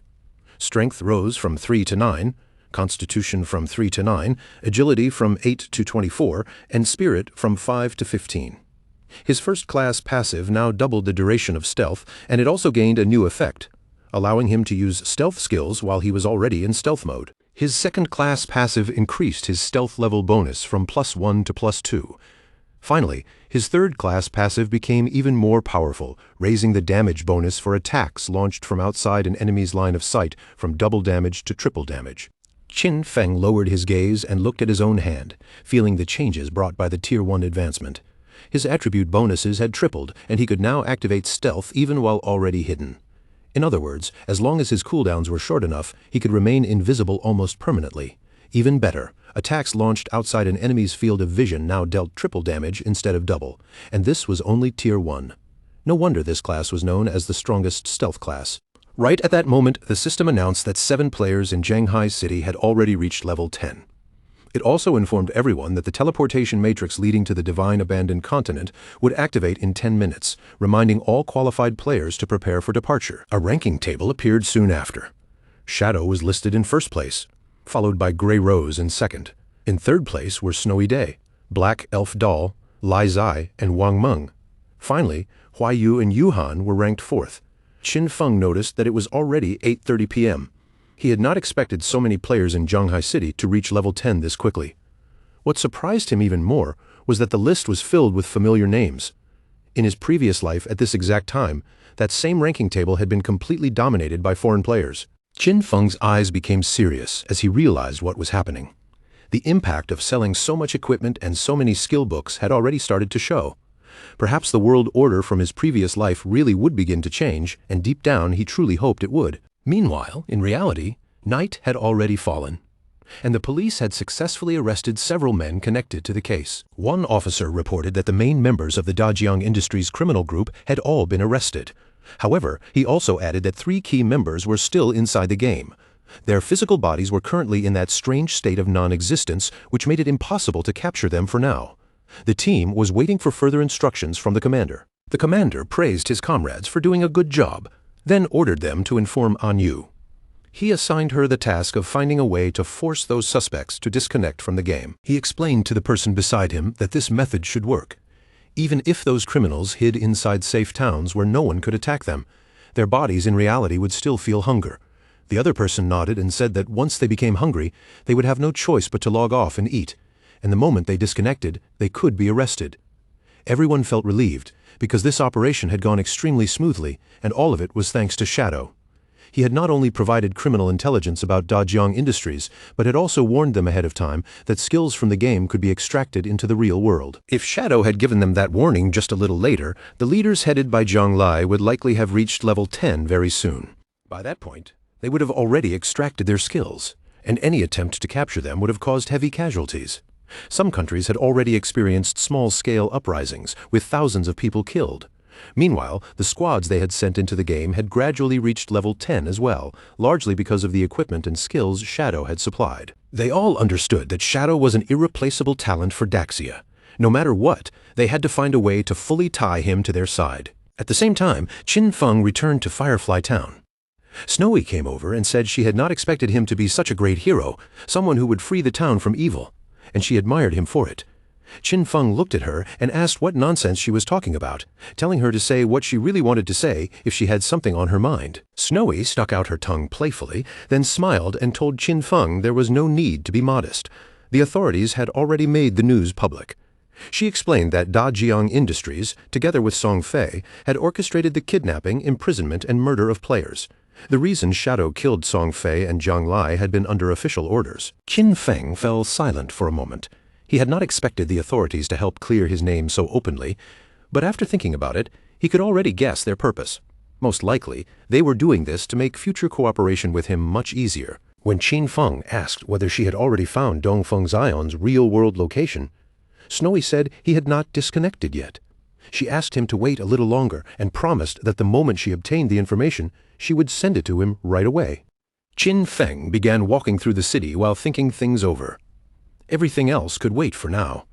The most urgent matter was to head to the Divine Abandoned Continent first. He noticed that quite a few players were already using the town's teleportation arrays, but so far no one had been able to use the continent's teleportation array. Standing before the town's teleportation matrix, Qin Feng chose to travel to the Divine Abandoned Continent. In his eyes, the areas around the current town were only beginner zones. The real game would only begin after arriving on that abandoned continent. The nearby players were stunned when the teleportation activated. They looked around in confusion, unable to see anyone, and wondered who had just teleported away. One player immediately shouted that it had to be Shadow.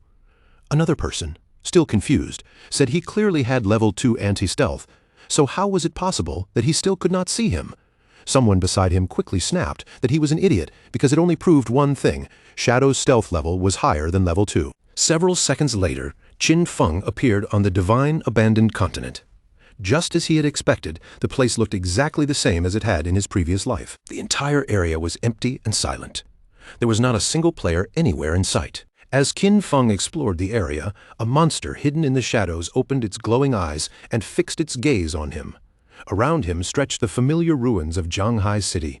When players from different cities first arrived on the Divine Abandoned Continent, they would appear inside the ruined remains of their own city. Strangely enough, the locations of these urban ruins matched their real-world geography perfectly, but no one had ever figured out the true reason behind it.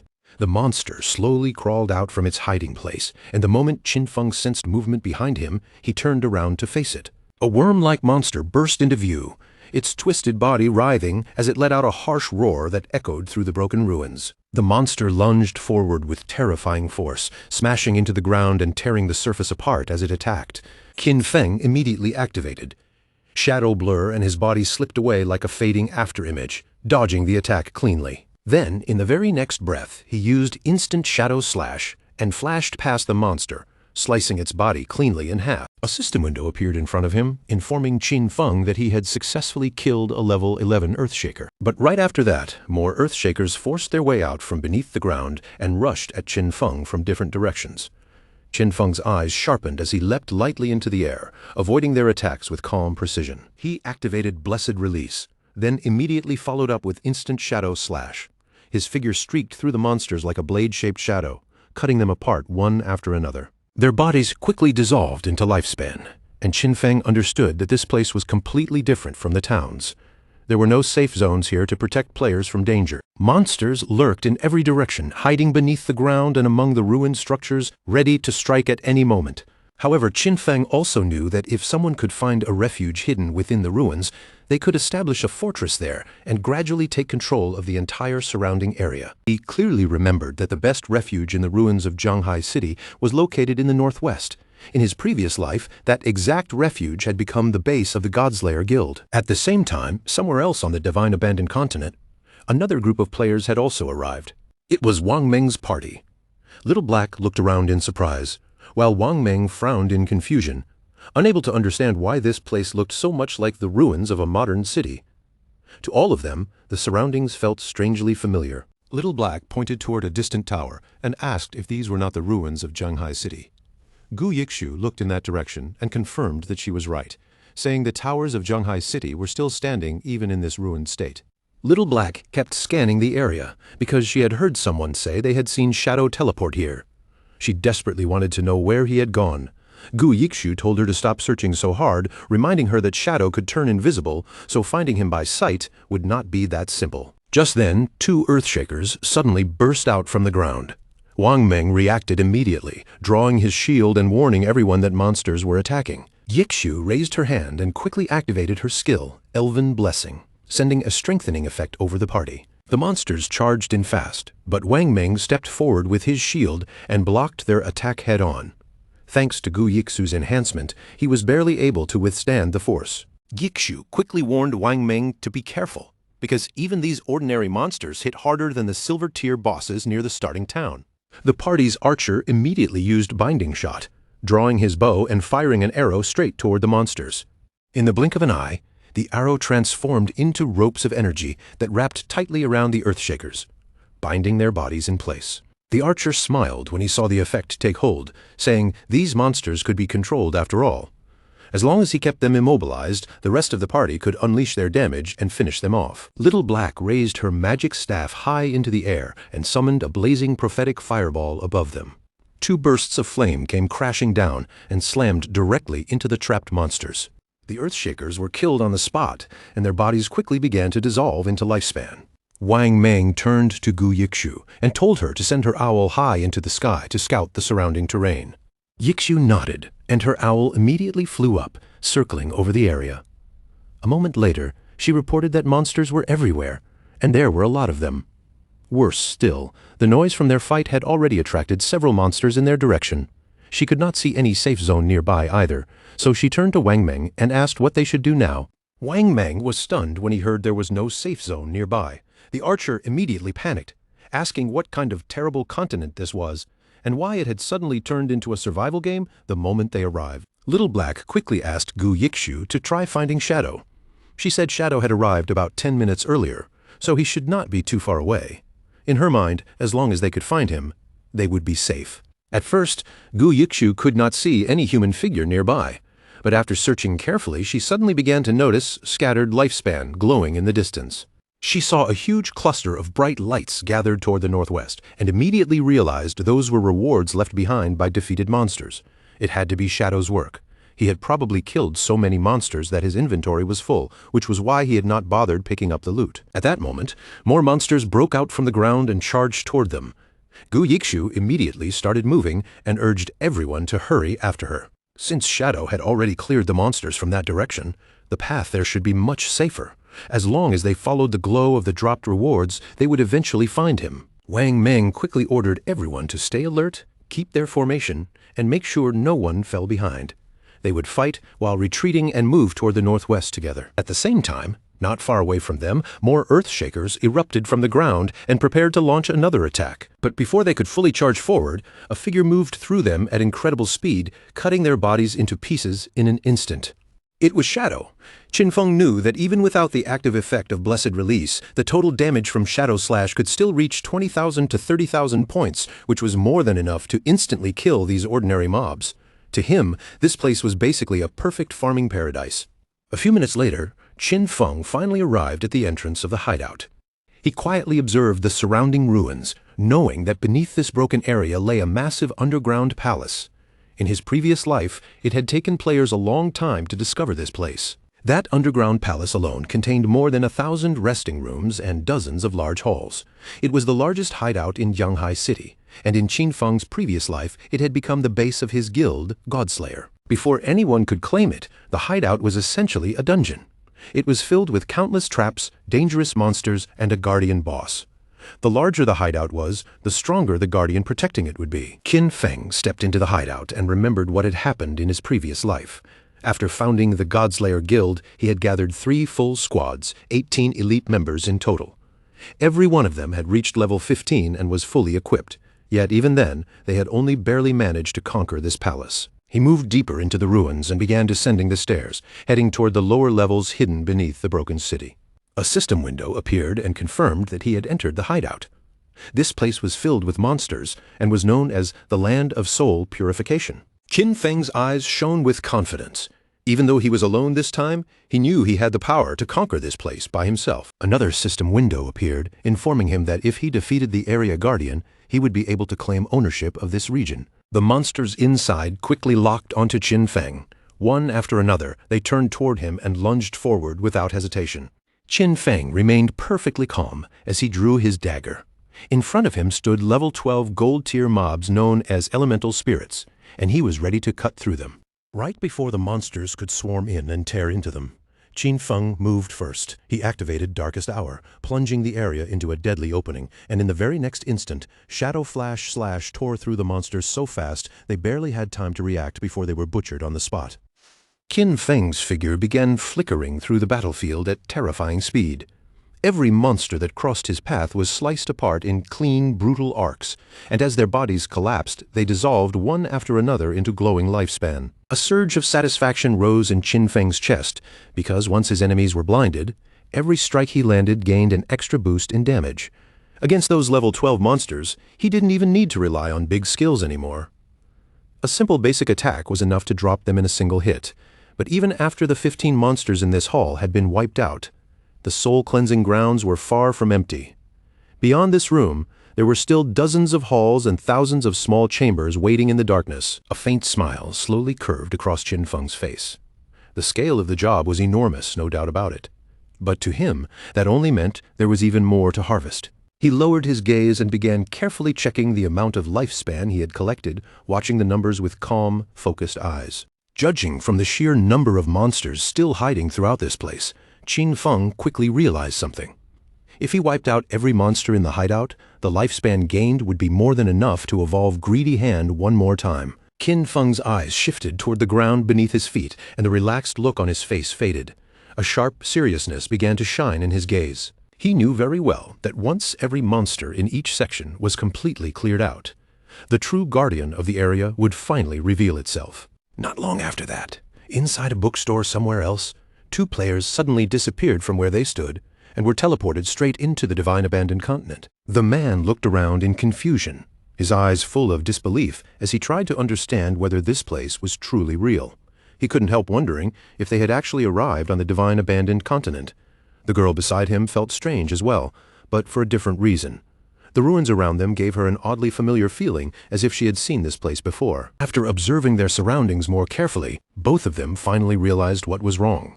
These ruins were not some random ancient land at all. They were clearly the remains of Kaoyu. As they continued exploring, they eventually reached the ruins of Mountain City. Then, after several more hours of traveling through the broken landscape, they arrived at what appeared to be the ruins of London. The man was completely stunned by what they had discovered. He wondered if players from different regions had all been transported to ruined versions of their own original cities. The girl's expression turned thoughtful, and she also found it strange. Could it be that the positions of these ruined cities matched the real world's geography exactly? While the two of them were distracted by that unsettling thought, something began moving toward them from nearby. Their bodies instantly tensed, and when they turned around, they saw several earthshakers staring straight at them, their eyes glowing in the gloom. Panic surged through them at once, and without any hesitation, they chose to run. The monsters launched their attack almost immediately, forcing the two players to flee through the ruins as fast as they could, putting distance between themselves and the danger behind them. At the same time, over in the Zhonghai ruins, the ground was already scattered with glowing lifespan. Not far from that place, Wang Meng and his team were crouched low, hiding beneath a pile of broken rubble. Wang Meng carefully poked his head out from behind the debris. After confirming that there were no monsters wandering nearby, he quietly suggested that they use this chance to rest and recover for a while. Yu's face turned slightly red as she thought about Shadow, unable to hide how impressed she was. At first, she had believed their group was already strong enough to handle danger on their own. But in the end, all they could do was curl up in fear, trembling beneath the terrifying pressure of the boss's shadow. Wang Meng gave a light cough and reminded her to be careful with her words.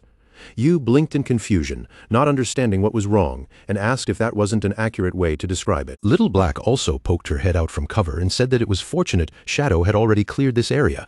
Otherwise, with that many monsters roaming around, their whole group would probably have been wiped out. Then, with a hint of curiosity in her voice, she added that she really wanted to know where they would reappear if they died in this strange place. While Yixu controlled her owl to scout the surrounding area from above, Wang Meng reached out toward Yu and suggested that the six of them put exploration on hold for now. In his view, it would be safer to wait until every member of their team reached level 10 before moving forward together. After hearing him out, Yu nodded in agreement. Yixu's owl glided over the ruins, watching the battlefield from the sky. Through its vision, she saw monsters dropping one after another as if they were being cut down like flies. But then she noticed something strange. Shadow had stopped at one particular spot, almost as if he had suddenly vanished there. On top of that, there was a huge amount of loot scattered around, and some of it even gave off the glow of gold-tier equipment. Seeing all of that, she could barely hold back the urge to rush over and pick it up. Wang Meng's expression turned serious after hearing that. After a moment of thought, he decided it would be best to contact Shadow directly and ask whether he still wanted the items left behind. At the same time, Qin Feng swung his weapon and sliced another monster apart. Around him, the area was already filled with drifting lifespan orbs, glowing softly like scattered lights in the ruined space. He let out a quiet breath of relief. After all that fighting, he had finally cleared every last mob in the area. In total, he had swept through more than 40 halls and over 1,000 small rooms, cutting down more than 400 monsters along the way. During that process, he had also killed 4 bronze-tier bosses and 2 silver-tier bosses. Those battles alone had given him more than 80,000 experience points, and his evolution points had climbed all the way to an impressive 205. Qin Feng started walking forward again, already knowing that he was only 5 points away from evolving Greedy Hand. Just then, Wang Meng contacted Shadow and explained that their team had found some loot left behind by the monsters he killed. He asked whether they could collect it and compensate him with lifespan based on the item's value. After hearing Wang Meng's message, Qin Feng quickly realized that Wang Meng and his official squad must have arrived here as well. He had no reason to reject the offer, so he allowed them to collect the dropped items. He also told Wang Meng that he would contact them later, because he had a batch of equipment to sell. Wang Meng thanked him right away and said they would wait at coordinates 89,554, 66,666 inside the shelter within the ruins. At that moment, crackling electricity suddenly began to gather in the air. Qin Feng's attention immediately locked onto it, his eyes narrowing as the energy grew brighter. The electricity moved with frightening speed, streaking straight toward Qin Feng like a living current cutting through the space. Qin Feng instantly understood what was happening. The Guardian had finally appeared. A figure formed from electricity appeared in front of him. It was a nightmaid wreathed in lightning, bearing the name Soul Purifier and carrying the power of a Platinum-tier boss. The system window quickly displayed its information. According to the description, this being was the guardian of the Soul Purifier's domain, and whoever defeated it would become the master of that domain. Qin Feng's thoughts moved quickly. He knew that within the city ruins, the highest-level monsters normally reached only level 15. Soul Purifier Faisal was already the strongest monster in the entire city ruins, both in level and in boss grade. If Qin Feng's memory was correct, this boss had a massive 750,000 HP and would go through 3 separate phases during the battle. Without waiting for the boss to make the first move, Qin Feng activated Instant Shadow Slash and rushed in to attack. His strike landed, but the effect was far weaker than he had hoped. Qin Feng immediately followed up with Throat Slash. This time, the blow finally carved away a visible portion of the boss's HP, proving that it could be damaged. The Soul Purifier raised one hand into the air, and crackling lightning gathered in its palm before condensing into a spear of electricity. In the next moment, a rain of lightning spears began falling from above, each one tearing down toward Shadow with deadly force. Qin Feng moved instantly, weaving through the attacks at high speed and dodging each strike by a narrow margin. As he dodged through the storm of lightning, Qin Feng remained fully aware of the danger. With his current defense and lightning resistance, if even one of those lightning attacks landed cleanly, death would be almost guaranteed. He knew that any skill or attack released by a Platinum-tier boss or anything above that level carried hit correction. Against ordinary monsters, his 75% evasion rate meant they only had around a 25% chance of hitting him. But the Soul Purifier's attacks were different. Even with his evasion, their chance of landing was at least 50%. Fortunately, Qin Feng's agility had already reached 182 points, and when he pushed himself to full speed, he could run faster than 40 meters per second. As long as he watched carefully and reacted before the lightning fully struck, he could still avoid the attacks with ease. A furious light flashed in Qin Feng's eyes. In his previous life, he had only barely survived this fight with his guild, relying on the priest's shield and a great deal of luck. This time, however, Qin Feng had no intention of leaving things to chance. He attacked with everything he had, determined not to give the boss even the slightest opportunity. The Soul Purifier had already lost a full quarter of its HP. The throat-cutting damage from Graceful Release, combined with Shadow Slash and the explosive effect of Plague Blade, had ripped away 250,000 HP in one brutal burst. Qin Feng knew exactly what was coming next. The boss was about to enter its second phase. Sure enough, the Soul Purifier began summoning balls of electricity around itself. Qin Feng understood that during this phase, the boss would enter an invincible state while continuously creating lightning orbs and bolts. The most important thing now was to destroy the 3 lightning orbs first. If he failed to do that, the boss would fall into a frenzy. Memories from Qin Feng's previous life flashed through his mind. Back then, his team had once been completely wiped out by the boss's frantic damage in this very phase. After that disaster, Qin Zhiyu had thrown a huge tantrum and refused to continue the fight no matter what. So, on the second attempt, Qin Feng had simply left her out of the team, and without her, they cleared it in one run. Qin Feng immediately took out venomous flying darts and hurled them toward the lightning orbs. He knew that every time one orb was destroyed, the boss would suffer corresponding damage, and once all 3 orbs were shattered, the fight would be pushed directly into its third phase. Qin Feng threw another dart with precise aim. It struck the 3rd lightning orb, and as the orb burst apart, the Soul Purifier's HP finally dropped below half. The boss's eyes flared with fury. It stretched out its hand, and violent electricity began spreading across the surrounding area, crawling outward like a storm about to swallow everything. Qin Feng remained completely calm. He already knew that in the 3rd phase, the Soul Purifier would continuously unleash wide-area lightning attacks, filling the battlefield with danger from every direction. He still remembered the last time this boss had appeared. Back then, the entire guild had been forced to prepare like they were marching into a disaster zone. Every participating member wore a full set of lightning resistance equipment, and even with 4 priests constantly healing them behind layers of protective shields, they had only barely managed to survive the storm. But this time, Qin Feng had no intention of going through all that trouble again. He kicked off the ground and leapt upward, and in the same instant, a glowing barrier wrapped tightly around his body like a shell of light. He activated Graceful Release and Black Light Shield, almost back to back, with lightning still crawling and exploding across the ground beneath him. Qin Feng immediately judged that staying below was too risky, so he chose to launch his attack from the air. The moment he saw the ground being hammered by non-stop lightning strikes, Qin Feng adjusted his plan without hesitation. Rather than forcing his way through that dangerous field, he rose into the air and prepared to strike from above. Qin Feng quickly brought out graceful release, then layered black light shield over himself, covering his body in protection before making his next move. In the next second, his gaze sharpened, a fierce, steady light rose in his eyes, and his entire expression filled with determination. Then he unleashed Shadow Slash. His figure moved so fast, it was almost like a dark streak cutting through the air. And in one clean, decisive attack, our boy sliced straight through the boss's neck and severed its head. After the boss was brought down, Qin Feng descended from the air and landed steadily back on the ground, his body barely showing any sign of strain. A system window immediately flashed in front of him, announcing that he had successfully killed the Soul Clan Surficell, a monster of platinum tier. As the reward settled in, Qin Feng's level rose to 11. All 4 of his main attributes increased by 4 points, and he also received 10 free attribute points to distribute. On top of that, the kill granted him 20 evolution points and 1,520 days of tradable lifespan. Our boy could not help feeling pleased. After all, he had just taken the world's first kill of a platinum tier boss, earning 10 reputation points in one move. Even more importantly, he had now become the master of the sanctified grounds. All around him, the ground was scattered with lifespan rewards. But according to Qin Feng's knowledge, the hideout he had just obtained was far more valuable than ordinary loot. Its meaning went beyond the game itself. A hideout could provide shelter and storage, but its most important function was that it could eventually be extracted into the real world. That mattered greatly because once the game descended, weapons from reality would begin to corrode. The strongest real-world weapons, especially nuclear bombs, would become useless from the very first day. Planes, tanks, and similar military equipment might struggle along for another month or two, but eventually they would all turn into nothing more than scrap metal.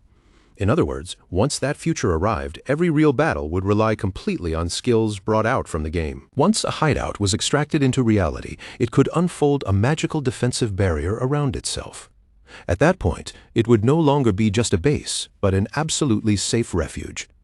Qin Feng stood there quietly for a moment, thinking everything over, and then began walking away from the area. In his previous life, his guild, Godslayer, had used this very place as their base, slowly building their strength from here again and again. He did have many warm and joyful memories connected to that time, but along with those memories, he had also seen countless people come and go, bringing with them hidden schemes, betrayal, and endless deceit. A firm light slowly rose in Qin Feng's eyes. This time, he would not walk the same road again. He would no longer rely on that old path. Instead, he would grow stronger by himself, step by step, until he reached the very top. Outside, rain began pouring down, soaking the battlefield in a cold gray haze. Through the curtain of rain, a monster raised its axe and swung it down with brutal force. Qin Xiaoyu's friend dropped to the ground in a rush and narrowly dodged the incoming strike. While scrambling away, she shouted for Qin Xiaoyu to move aside, her voice rising in panic as she cried out for help. But Qin Xiaoyu failed to react in time. Before she could get out of the way, the huge axe tore through her body and split her in half. A moment later, she respawned back in town. The system coldly informed her that she had died again, losing 14 years of non-tradable lifespan and 2 days of tradable lifespan. Qin Xiaoyu froze in shock when she realized she had died yet again. Her friend, however, was furious. He snapped at her, calling her an idiot, and scolded her harshly, asking how she could possibly fail to dodge such an obvious giant axe attack from the boss. Qin Xiaoyu immediately flared up as well and shot back, asking who he thought he was insulting. She angrily reminded him that he was supposed to be the tank, and if he could not properly draw the boss's attention, how was she supposed to avoid its skills? That only made him even angrier. He called her an idiot again and shouted that there was no way for him to attract a boss's AoE skill like that. After the two argued bitterly for a while, he finally quit the party altogether. The moment Qin Xiaoyu's friend saw that the tank had run off, panic spread across her face. With the boss now turning its attacks toward her, she started shouting desperately for help. The boss lifted its axe and attacked again. Not long after that, Qin Xiaoyu's friend also appeared back in town, having respawned after being killed. With worry written all over her face, the friend suggested that they should stop challenging bosses for now and focus on killing smaller monsters to level up first. She admitted that she felt uneasy because they did not have much lifespan left. Qin Xiaoyu fell silent, lowering her gaze as she began to think seriously. Just then, a new system announcement appeared.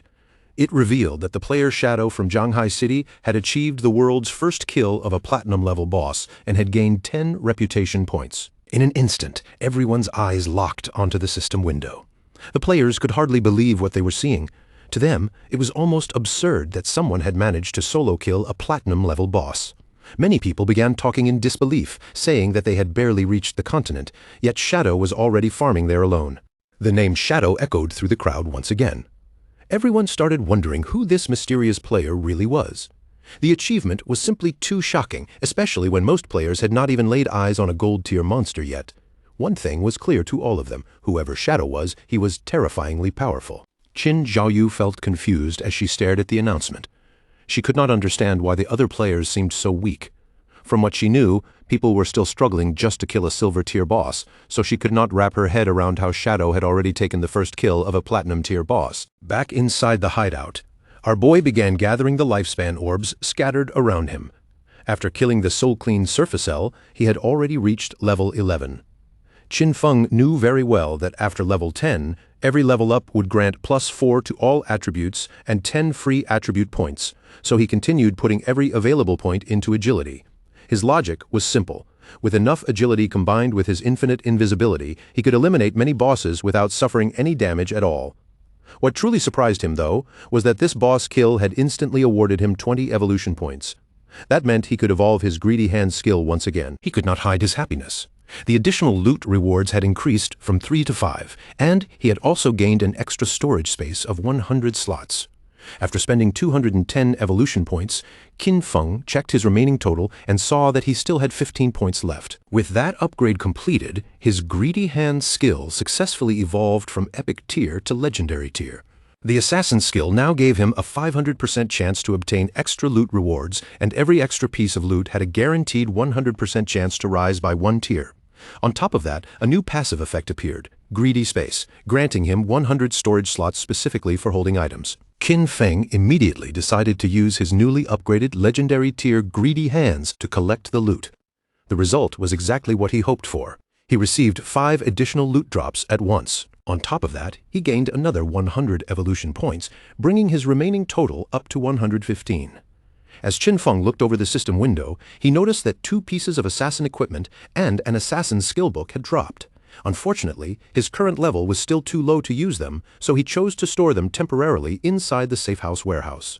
Qin Feng then summoned a devout believer and gave it a simple order: collect every piece of loot scattered throughout the palace and pile everything together in one place.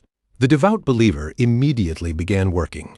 Qin Feng watched with satisfaction, feeling pleased because the 115 evolution points he still had could now be used to strengthen the skills that had not yet reached epic level. He first consumed 42 evolution points and evolved Shadow Stealth 3 times in a row, raising it all the way to epic level. After the upgrade, Shadow Stealth's duration increased from 36 seconds to 60 seconds. The attack that broke stealth now dealt 300 to 500 damage, and the cooldown dropped from 22 seconds to 15 seconds. Next, Qin Feng spent 34 evolution points to evolve Backstab Enhancement twice, also pushing it to epic level and raising its backstab damage bonus from 50% to 75%. After that, he used 6 more evolution points to evolve Darkest Moment through Platinum, Emerald, and Diamond tiers until it also reached epic. The skill could now release a burst of dark light that blinded every enemy within a wider 50-meter range. Its base duration rose to 16 seconds, though enemies with higher spirit attributes would still reduce the effect. Finally, Qin Feng spent 33 evolution points in one go, evolving Bloom Curse 3 times, and raising it directly to legendary level. The upgraded Bloom Curse could now be used on player corpses within 60 seconds after death, and had gained brand new effects.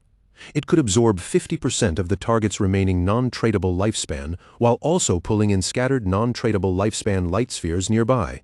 Any corpse drained by Bloom Curse would completely vanish afterward. Qin Feng's eyes widened slightly when he realized what that meant. This skill could actually absorb non-tradable lifespan orbs. He remembered that in many high-level areas, especially inside the rage zones of certain special bosses, lifespan would drain at a terrifying speed, hundreds or even thousands of times faster than normal. And when that kind of consumption happened, the first thing to be burned away was always non-tradable lifespan. At that moment, Snowy contacted Qin Feng and congratulated him on taking the first kill of the platinum-level boss. Then she told him she had good news. Eastern Sage had just logged off. Snowy added that she had heard Eastern Sage's clan was gathering at the Jiangnan Hotel. Apparently, they had purchased a large amount of lifespan and planned to convert it into combat power inside the game. While the devout believer continued piling up the loot, Qin Feng praised her for the information. Snowy, however, said there was no need to thank her because this was what she was supposed to do. Then her tone turned serious as she revealed that Qin Feng absolutely had to defeat Eastern Sage, or she would be doomed. Qin Feng told her not to worry and began storing away the loot. After putting everything inside, he realized that all the items fit perfectly and that half the space was still unused. Thinking about how useful the 100-slot backpack really was, he decided it was time to find Wang Meng and sell everything to them. When Shadow returned, and Yu and Little Black immediately noticed him. Their eyes widened with joy the moment they saw his figure appear, and Yu became so excited that she rushed toward him at once, looking like she was about to throw herself forward and hug him. But before Yu could reach him, Qin Feng raised a hand and stopped her in place. Without wasting any time, he went straight to business. He made it clear that, just like before, he would be the one setting the price, and if they could not accept it, they were free to refuse. Then he explained that over 30 of the items were common-grade and bronze-grade junk, so he would give them a discounted bundle price, 950 days of lifespan for everything. And Yu still had the faint mark of Qin Feng's hand on her face, but instead of being angry, she wore a bright smile. She quickly nodded and said they agreed. They had already calculated the value of the items they had gathered earlier, and it was roughly around 1,000 days of lifespan. So to make the deal simple, she offered 2,000 days for the entire batch. Qin Feng was slightly taken aback by her offer, and calmly pointed out that this batch was not ordinary junk.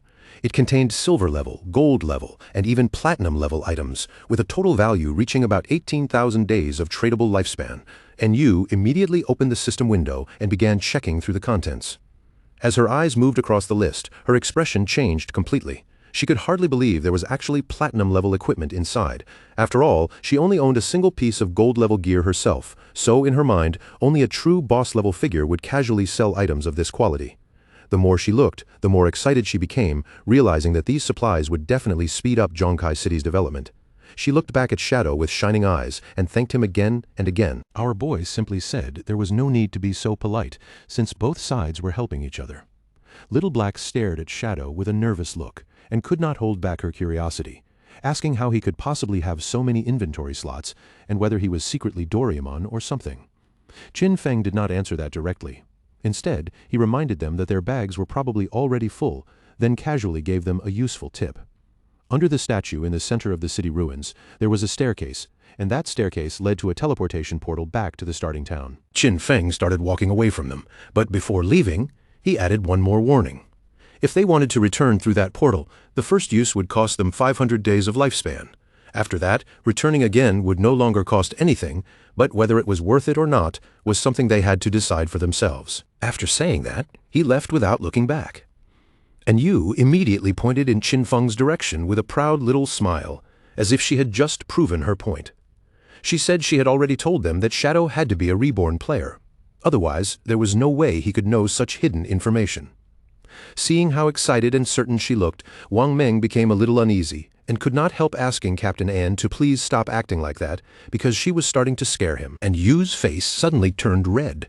She lowered her voice slightly, then asked them what they would think if she tried to flirt with Shadow. After Qin Feng had put some distance between himself and the others, a system prompt appeared in front of him, asking whether he wanted to consume tradable lifespan to extract a skill into the real world. Qin Feng did not hesitate for long. He directly chose to activate level synchronization and class advancement synchronization. The system quickly confirmed his choice, informing him that 27,000 days of lifespan had been consumed.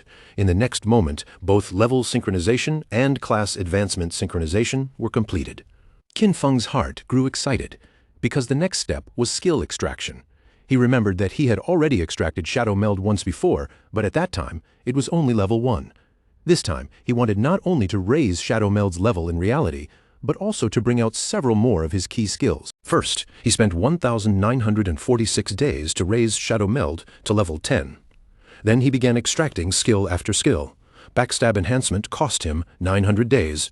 Greedy Hand cost 1,000 days. Shadow Flash Slash cost 3,200 days. Ghost Blur cost 5,366 days. Bloom Curse cost 16,099 days. And Blacklight Shield cost 11,313 days. When all the extraction synchronization was finally complete, he still had 7,480 days of tradable lifespan remaining. After that, he spent 3,600 more days to extract the gold-grade Boots of Concealment, then another 3,394 days to extract the gold-grade Pendant of the Devout. Now, it was finally time to bring his equipment into reality as well. Qin Feng kept browsing through the system window, carefully checking each option. He realized that the Pendant of the Devout was not valuable only because it reduced cooldown time. Its true worth came from the silver tier follower it could summon, because in the real world, that follower would be close to invincible against ordinary people. After spending almost everything in one breath, Qin Feng was left with only 486 days of tradable lifespan. Even so, his current strength in reality had already become almost equal to what he possessed inside the game. His figure slowly faded away without leaving even a trace behind. Qin Feng knew very well that he still needed to gather more lifespan. By the time he logged out next time, he had to make sure he could achieve full synchronization. Several minutes later, shadows rippled around his body, and Qin Feng opened his eyes in the real world. He sat there in silence and quickly began thinking through his situation. Since Kai and Shishi already knew his address, staying here was no longer safe. For the sake of caution, it would be better to leave this place for now.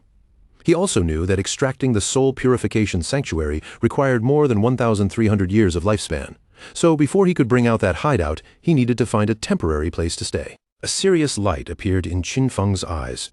He activated Greedy Hand and swept it across his room, absorbing everything inside in one clean motion. In an instant, all the belongings in the room vanished without a trace. Qin Feng felt satisfied as he looked at the empty space around him. Greedy Hand's storage space was truly useful, and everything he owned had fit inside perfectly. Then Qin Feng sprang upward and climbed onto the window with quick, silent movements. He pulled out his phone and checked the location. Dongfang Xian was at the Jiangnan Hotel, which was around 15 kilometers away from this neighborhood. Qin Feng lowered his gaze toward the ground below. Then, after turning himself invisible, he slipped down from his apartment and descended all the way to the ground. Based on his current speed, he calculated that he could reach the hotel in about 10 minutes. Under the cover of night, our boy moved quickly through the streets, heading straight toward the Jiangnan Hotel. Several minutes later, Qin Feng arrived at the hotel. Inside, several men were gathered around a table, eating dinner and discussing the situation with serious expressions. One of them said that, judging from what was happening now, the skills and lifespan from the game could already affect the real world. To him, this was a tremendous opportunity for the Dongfang family. He even praised Dongfang Xian, saying he had done well by establishing a faction inside the game from the very beginning. Dongfang Xian smiled modestly and replied that everything he had done was only what he should have done for the family. The old man looked cheerful and said he was very satisfied with Dongfang Xian's progress. He explained that this time their family had purchased a huge amount of exchangeable lifespan for one purpose, to acquire equipment and skill books. Their goal was to help the main members of the family reach level 10 as quickly as possible, seize an early advantage, and then use that advantage to expand the family's influence in the real world. With the game and reality developing side by side, the Dongfang family would surely rise into a dominant force. At that point, even the dream of creating a 1,000-year dynasty would no longer be impossible. Dongfang Xian stared quietly at his grandfather. As he watched the old man speak, a sinister light slowly flickered in his eyes. In his heart, Dongfang Xian sneered with contempt. He thought of his grandfather as a damned old relic, someone who already had one foot in the grave yet still refused to give up the position of clan leader, all while dreaming of immortality. Dongfang Xian's true plan was to trap Shadow, force him to reveal all his secrets, and then make Shadow earn lifespan for him. Once Dongfang Xian reached number 1 on the ranking list, he would make sure every one of these people died. At that moment, the grandfather looked toward him and asked how the plan to deal with Shadow was progressing. Dongfang Xian put on a confident smile and told his grandfather not to worry. He assured him that he had already found a trustworthy woman who could uncover Shadow's true identity, and that they should receive news very soon. The grandfather then reminded him that Shadow had to be captured alive. He wanted Shadow forced to serve the Dongfang family, because only then could he bring enormous benefits to the clan. Meanwhile, Qin Feng had already killed the guards stationed at the hotel entrance. Inside the room, the Dongfang family members raised their cups and toasted together for the family's resurgence. Then their voices rang out in unison as they shouted, "Long live the Dongfang family." Qin Feng's eyes turned cold and serious. He had not expected these noble families to be armed. Although Ghost Blur and Blacklight Shield were powerful, they still could not guarantee a 100% chance of evading every attack. More importantly, he had not extracted any armor into the real world. He understood very clearly that if a bullet struck his heart or head, he would die instantly without question. Since caution was the smarter choice, Qin Feng stretched out his hand and used the pendant of the devout to summon one of his followers. A devout believer appeared before him, equipped with sharp claws for close combat and green flames for ranged attacks. Qin Feng gave it a cold order. Go inside and leave no one alive. He knew that, as a silver-level boss, the devout believer had strong damage resistance. Even against firearms, it would be able to hold out for quite some time. While everyone inside was still distracted by their celebration, the devout believer reached the door and pushed it open. The monster let out a fierce roar the moment it entered. When the people in the room saw it, panic exploded across their faces, because none of them understood where such a creature had suddenly come from. With its eyes glowing, the devout believer lowered its body and charged straight toward them. Seeing the monster rush in, Dongfang Xian's expression turned grave. He shot to his feet and pointed directly at it, causing the guards to raise their guns and aim at the creature. He could hardly believe that a monster from the game had appeared in reality, but he still reacted quickly and ordered them to shoot. The bullets slammed into the devout believer's head one after another, but the impacts barely slowed it down and did not seem to do much damage at all. The devout believer swung its arm with terrifying force and killed one of the guards on the spot. Then it drove its sharp claw straight into the chest of another guard, piercing him brutally before he could react. As the monster continued attacking the guests, cold sweat broke out across Dongfang Xian's body. Fear finally crawled into his eyes, and he could no longer stay calm. The devout believer soon turned its attack toward his grandfather. The old man panicked instantly and began shouting for help in a terrified voice. But Dongfang Xian did not waste even a single second helping him. Instead, he turned around and ran. He did not look back. In his mind, only one thought remained. He had to escape from this place as quickly as possible. As long as he could get away and enter the game, he would be safe. His eyes were filled with fear as he rushed forward. He kept telling himself that once he reached level 10 in the game, extracted his skills into the real world, and returned with that power, nothing would be able to threaten him anymore. But at that exact moment, he saw Qin Feng standing at the hotel entrance. Before Dongfang Xian could even take another breath, our boy moved with terrifying speed. In a flash, the attack landed, and Dongfang Xian's head was sent flying through the air. Blood sprayed from Dongfang Xian's severed neck, but Qin Feng had already turned his back and begun walking away, as if the outcome had been decided long ago. Dongfang Xian's eyes were still wide open, filled with confusion. Even at the very end, he could not understand what had just happened to him. A short while later, strange flowers began to bloom from Dongfang Xian's body. Qin Feng stopped and carefully watched the flowers spread. Then the system revealed the result to him. He had absorbed 27,000 days of tradable lifespan and 482 years of non-tradable lifespan. Qin Feng's eyes lit up with clear satisfaction. This harvest was far better than he had expected, and the amount of lifespan he had gained could only be called an enormous piece of loot. Dongfang Xian's corpse slowly transformed into blooming flowers, and Qin Feng watched the scene with a pleased expression. This time, Bloom Curse had truly shown just how valuable it could be. The skill had not only wiped away every corpse and every trace of blood, but had also drained Dongfang Xian of every last bit of lifespan he possessed. Because of that, Qin Feng's non-tradable lifespan had now accumulated all the way up to 2,327 years. With such a massive amount of non-tradable lifespan stored up, Qin Feng knew he would no longer feel the same pressure when entering dangerous rage zones in the future. Not long after, alarmed voices rang out from nearby. Someone shouted for the police to be called immediately, saying that gunshots and screams had just come from the private room. Qin Feng's expression turned serious. At almost the same moment, several police officers rushed toward the room, clearly remembering that this was the private room where the Dongfang family had been holding their meeting. The officers were certain there had been a shooting, but the moment they arrived and looked inside, they froze in shock. There was not a single corpse in the room, and the idea that there were no victims after such a disturbance felt completely impossible. The whole situation was strange beyond reason. One of the police officers frowned in confusion as he looked over the ruined private room. Tables and chairs were overturned, and everything clearly showed that a violent fight had broken out here. What he could not understand was why there was not a single person left inside. He immediately asked the others if anyone had seen people leaving the hotel, but the more they thought about it, the stranger it became. The question hanging over everyone's heads was simple: where had the entire Dongfang family gone? It was as if they had vanished into thin air, so they quickly decided that the investigation unit needed to be called in. Meanwhile, Qin Feng had already left the hotel behind. Without slowing down, he moved away from the building, and his next target was the Kane Corporation. However, Kane Corporation's main headquarters had already moved to North America before the game descended.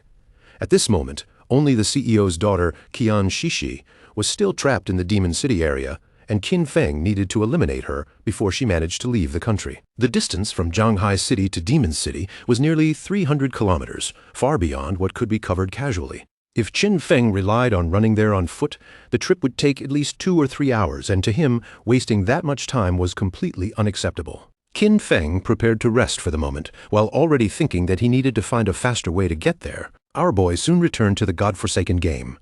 After standing up, he remembered that there were still several silver and gold tier bosses left inside the ruins, so he decided to go farm them first. At that moment, Captain NU contacted Shadow with an excited tone and told him she had excellent news.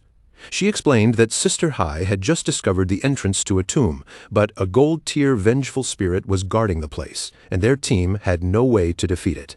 Qin Feng was a little surprised when he heard that. He immediately asked how they had managed to find the entrance to a tomb in the first place. Captain NU explained that while they were heading back toward the starting city, they had taken a small detour to avoid some minor monsters, but as they continued walking, they suddenly realized that one person was missing. After searching around for a while, they finally discovered that Sister Hai had fallen into a pit.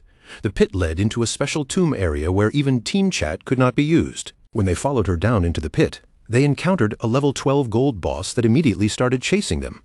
Fortunately, they ran fast enough and managed to escape, and Yu then told Qin Feng that they had already returned to Shelltown, and if he wanted to go to the tomb, she could send him the coordinates. Qin Feng could only admit that a true lucky charm really was a lucky charm.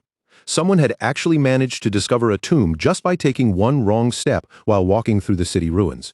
That kind of coincidence was almost unbelievable. He knew very well that tombs, just like faith temples and curse ruins, were rare, wild, random events. He asked Captain An Yu to send him the coordinates, and she quickly passed them over, revealing that the tomb was near the ruins of Shelltown. Qin Feng thanked her and added that if he obtained anything he could not use, he would sell it to them without hesitation. He could not help thinking that An Yu was truly clever. She knew exactly when to share information and how to turn it into a future benefit. Soon, Qin Feng's attention landed on a large well.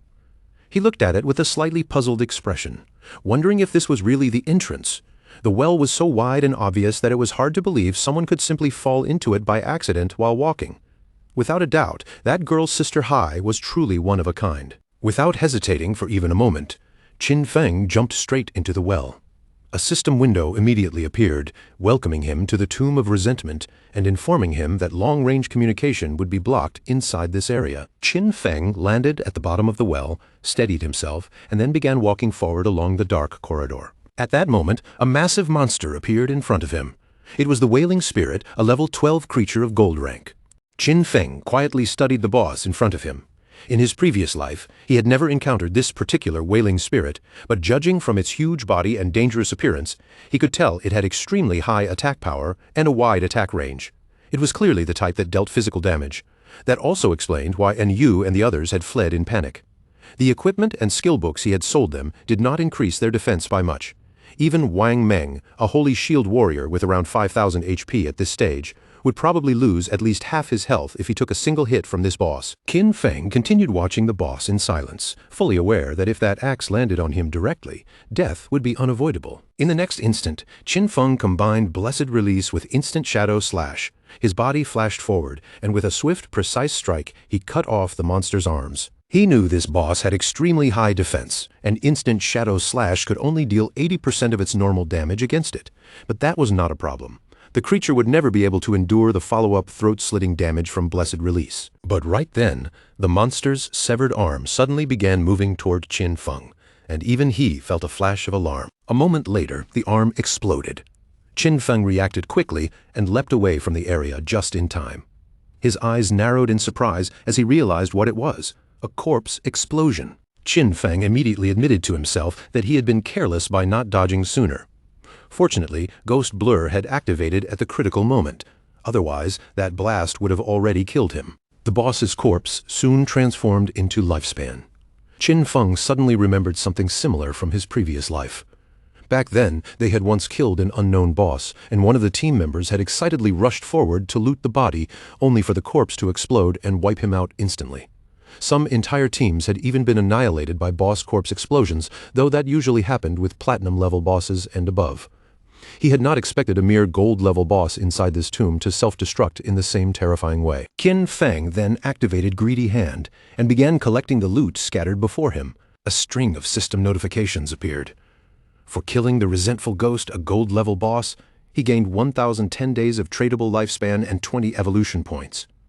He also obtained the platinum-level skill book, Dark Knight Ring Blade. Because he used Greedy Hand, he received an additional 630 days of tradable lifespan, along with the platinum-tier Resentment leather armor. Qin Feng was genuinely surprised.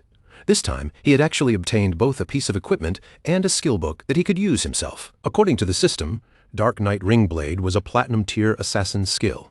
It could infuse the blade with dark power, dealing dark elemental damage to all enemies within a 5-meter radius, while adding 500 points of dark elemental attack. The skill's cooldown was 10 seconds, but with his current effects, it would be reduced to 5.7 seconds. Its level requirement was 11, which meant Qin Feng could use it right now. He was pleased, because this was exactly the kind of elemental damage skill the assassin class needed. Since the Shadow class had higher spirit attributes than strength, its magic attack power was actually stronger than its physical attack power. That was precisely why elemental skills like Dark Knight Ring Blade suited him so well, and Qin Feng understood that he should focus more on improving his spirit stats to maximize this type of damage. At the moment, his attributes stood at 9 strength, 9 constitution, 24 agility, and 15 spirit. Qin Feng let out a breath, then decided to advance the skill to epic level and see how much it would improve. He immediately spent 6 evolution points, leaving himself with 36 points remaining. Dark Knight Ring Blade evolved from Platinum to Emerald, then to Diamond, and finally reached Epic. After the upgrade, its dark elemental damage radius expanded from 5 meters to 12 meters, and the added dark elemental attack increased from 500 points to 1,300 points. After the skill finished evolving, Qin Feng checked the result again. The range had grown from 5 meters to 12 meters, and the additional attack had climbed from 500 points to 1,300 points. His eyes became serious as he considered the skill's real value. Because it was an area attack, its additional attack power could not be considered overwhelmingly high, and the total damage from a single use still could not compare to Shadow Slash. Even so, it was absolutely a divine skill when it came to clearing groups of smaller enemies. Shadow Slash could cut within a 5-meter range, but in the end, it was still a straight-line skill. Dark Knight Ring Blade, on the other hand, was a true area skill, which made it far more effective whenever Qin Feng was surrounded. The system then displayed the details of the platinum-level Resentment leather armor. It granted 55 points of physical defense, 45 points to all elemental resistances, 42 points of damage block, and 777 points of health. Its equipment requirement was level 11. In addition, it carried the Resentment effect, which granted him 30 points of base attack power after he was attacked. Qin Feng began walking toward a giant door while thinking over the armor's value. The Resentment effect itself was not especially important, but the leather armor's base defense, elemental resistances, and damage block were all extremely high. It was enough to replace the level 5 Golden Ghostfire leather armor he was currently wearing. As for the remaining loot, there were about 20 items in total, and selling them all would bring in more than 10,000 days of lifespan. Now that he had entered the tomb, he hoped he could find some good materials inside, and if he could obtain a mount, that would be even better. At the same time, somewhere else, a goblin swung its sword with vicious force, cutting Qin Xiaoyu and her friend in half. A moment later, Qin Xiaoyu and her party respawned back in town once again. The man was so furious that he completely lost control, shouting like a madman in front of everyone. Then he suddenly grabbed Qin Xiaoyu by the collar, yanking her close with a furious look on his face. He coldly told her she was completely useless, someone who had only grown taller, but had never grown a brain. Then he scolded her even harder, saying that every time the team got wiped out, it was always because of her mistakes. Because of her, he now had only 2 years of non-tradable lifespan left. With a rough shove, he threw Qin Xiaoyu hard onto the ground. Then he pointed at her and threatened her, warning her not to even think about looking for him at school. If she dared to come after him there, he made it clear that he would definitely deal with her himself. Qin Xiaoyu's friend quickly rushed over and bent down to help her up. Meanwhile, the man did not stay another second and directly disconnected from the game. Her friend looked at Qin Xiaoyu with concern and asked her to come along to her parents' small town. She explained that she had heard there was a community support group there, one specifically created to help elderly people and players like them who did not know how to play the game properly. As Qin Xiaoyu listened, her fists clenched tighter and tighter, and the anger in her chest became almost impossible to hold back. In the end, Qin Xiaoyu disconnected from the game as well, and rejected her friend's suggestion. She told Yan Yan to go by herself, making it clear that she would not be following her. Still furious, Qin Xiaoyu opened her eyes in bed. The anger had not faded at all. She immediately picked up her phone and sent Han Han a message asking if he could help her level up. Han Han smiled when he saw her request and did not refuse right away. But he quickly gave her a condition. If she wanted him to help raise her by 1 level, then she had to spend 1 night with him. He even said he wanted to see how the famous school goddess behaved in bed. Qin Xiaoyu exploded with anger the moment she read that. She called him an ugly monster and scolded him for actually thinking he had the right to take advantage of her. Then she coldly told him to get lost. But soon, a smile suddenly appeared on her face. Her tone changed completely as she told Han Han that, actually, she had always liked him too. She claimed that the only reason she had refused his confession before was because her brother Qin Feng had been controlling her. Now that she had cut ties with Qin Feng, she said they could finally be together openly without worrying about anything. But Han Han did not fall for it at all. Han Han immediately called her an idiot and asked if she was trying to make him laugh himself to death. He pointed out that if she could cut ties with her own brother so easily, then who knew what she might do to him later. After saying that, he coldly ordered her to get out. With no other choice, Qin Xiaoyu started contacting one person after another. First, she reached out to Sharp Young Master, inviting him to come over to her house and keep her company, while also helping her level up along the way. But he recognized her immediately and mocked her without mercy. He bragged that he was now a platinum-level talent and already had plenty of women around him, then told her to get lost. After that, she tried her luck with Brother Xiaoma. She told him she was bored and waiting for him in Shell Town. But his reply was just as cold. He reminded her that everyone already knew how she had deceived Zhang Wei, then threatened that if she bothered him again, he would test his new skill on her. Qin Xiaoyu became both sad and desperate. She cursed those men in her heart, feeling that not a single one of them could be trusted when she truly needed help. In her despair, she thought about the fact that she only had 2.5 years of non-tradable lifespan left, and she had no idea what she was supposed to do now. Tears filled her eyes as she sat there alone. For the first time, the silence around her felt cold and suffocating. Then Qin Xiaoyu suddenly thought of Qin Feng, no matter what. She believed he definitely would not ignore her. He had to have some way to solve her problem, so she decided she needed to go back and find him to confirm it herself. By the time night had fallen, several hours had already passed. Qin Xiaoyu finally arrived outside Qin Feng's apartment. For a brief moment, she imagined herself walking inside, finding Qin Feng there, saying a few soft words of apology, and then watching him forgive her like before. But almost immediately, she rejected that thought. She had done nothing wrong, so why should she be the one to apologize? As she prepared to knock on the door, she forced herself not to think that way. She convinced herself that lowering her head would only be temporary. First, she would pretend to be obedient and let Qin Feng help her level up. She was sure he would agree, because ever since childhood, he had always been the person who cared about her the most. A pleased smile slowly spread across Qin Xiaoyu's face. Once she leveled up and escaped the crisis of running out of lifespan, she would cut ties with Qin Feng completely. That was her plan, and in that moment, Qin Xiaoyu truly thought she was a genius. Feeling satisfied with herself, she knocked on the door and called for Qin Feng to open it. When there was no response, she knocked again, raising her voice as she wondered aloud whether he had already fallen asleep. Then she announced that she had come back. As the silence continued, her tone gradually became more anxious and pleading, and she begged him to please open the door. Finally, Qin Xiaoyu lost her patience. In a burst of anger, she kicked the door open, but the moment she looked inside, she froze in shock, because there was no one in the apartment. She stared around the room in disbelief, wondering where Qin Feng had gone. But what shocked her even more was that the bed, the table, the clothes, and everything else in the apartment had disappeared. Qin Xiaoyu quickly turned on her phone and tried calling Qin Feng, but no matter how long she waited, there was no answer. She had no idea where our boy had gone, and the empty apartment only made her panic grow heavier. At the same time, deep inside the tomb of resentment, Qin Feng was slaughtering every monster in his path. Not long after, he finally realized that he had reached the deepest end of the tomb. Qin Feng summoned a devout follower and looked ahead. Along the way, he had already wiped out more than 200 minor monsters, along with several bronze and silver level bosses. Because of that, he was now very close to reaching level 12. In front of him stood the final coffin. He knew that once it was opened, the tomb's ultimate boss would appear, and he hoped the boss inside would be platinum level. The devout follower stepped forward and began pushing against the coffin lid. Qin Feng kept his eyes fixed on the coffin, watching every movement carefully. Then, not long after, something strange began to happen. A sinister wave of evil energy surged out and poured into the devout follower's body through its eyes and mouth. The system immediately informed our boy that his devout follower had been annihilated. Qin Feng instantly realized what he was facing. This was Death Miasma, a gold-level boss.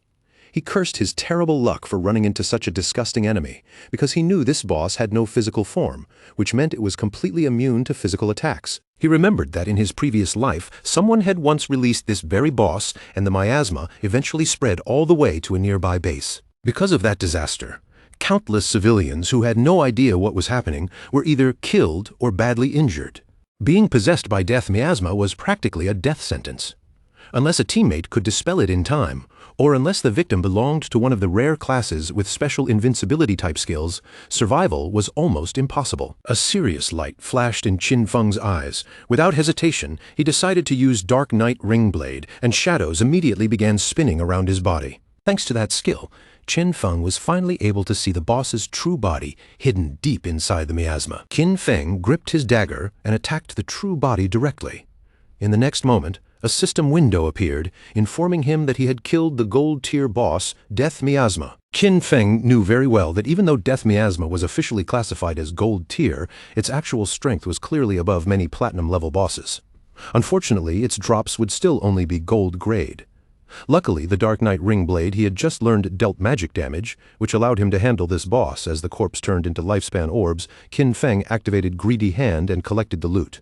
He let out a quiet sigh. After going through so much effort to clear this tomb, he could only hope the boss would drop something truly worthwhile from the gold-tier loot. Then Qin Feng obtained a rare item called the Mount Bell, and his eyes widened slightly the moment he saw it. Our boy was immediately pleased, because the boss had really dropped a mount. This proved that Lin Lu's famous koi-like luck was not just some empty rumor, but something completely real. According to the system description, the Mount Bell, Ghost Nightwolf could summon a level 11 Ghost Nightwolf. The creature could assist in battle and could also be ridden as a mount, with the only requirement being that the user had to be at least level 11. Qin Feng remembered very clearly that the Ghost Nightwolf was one of the fastest mounts available in the early stages of the game. The Ghost Nightwolf was level 11 and belonged to Gold grade. Its attributes were impressive for this stage, with 148 strength, 155 constitution, 135 spirit, and a remarkable 191 agility. The mount would gain experience alongside its owner and grow stronger over time. However, if the bell was traded to someone else, the Ghost Nightwolf's level would reset back to its initial state. Its abilities were just as eye-catching. While mounted, it increased movement speed by 245%. Its Nightwalk ability allowed the mount to remain permanently in level 1 stealth during the night. Attacking would break the stealth effect, but it would add 120 reveal damage, and the mount would need 60 seconds before entering stealth again. Its Pounce skill allowed it to leap at a single target 3 times in a row, with each strike dealing an extra 267 physical damage and a 12-second cooldown.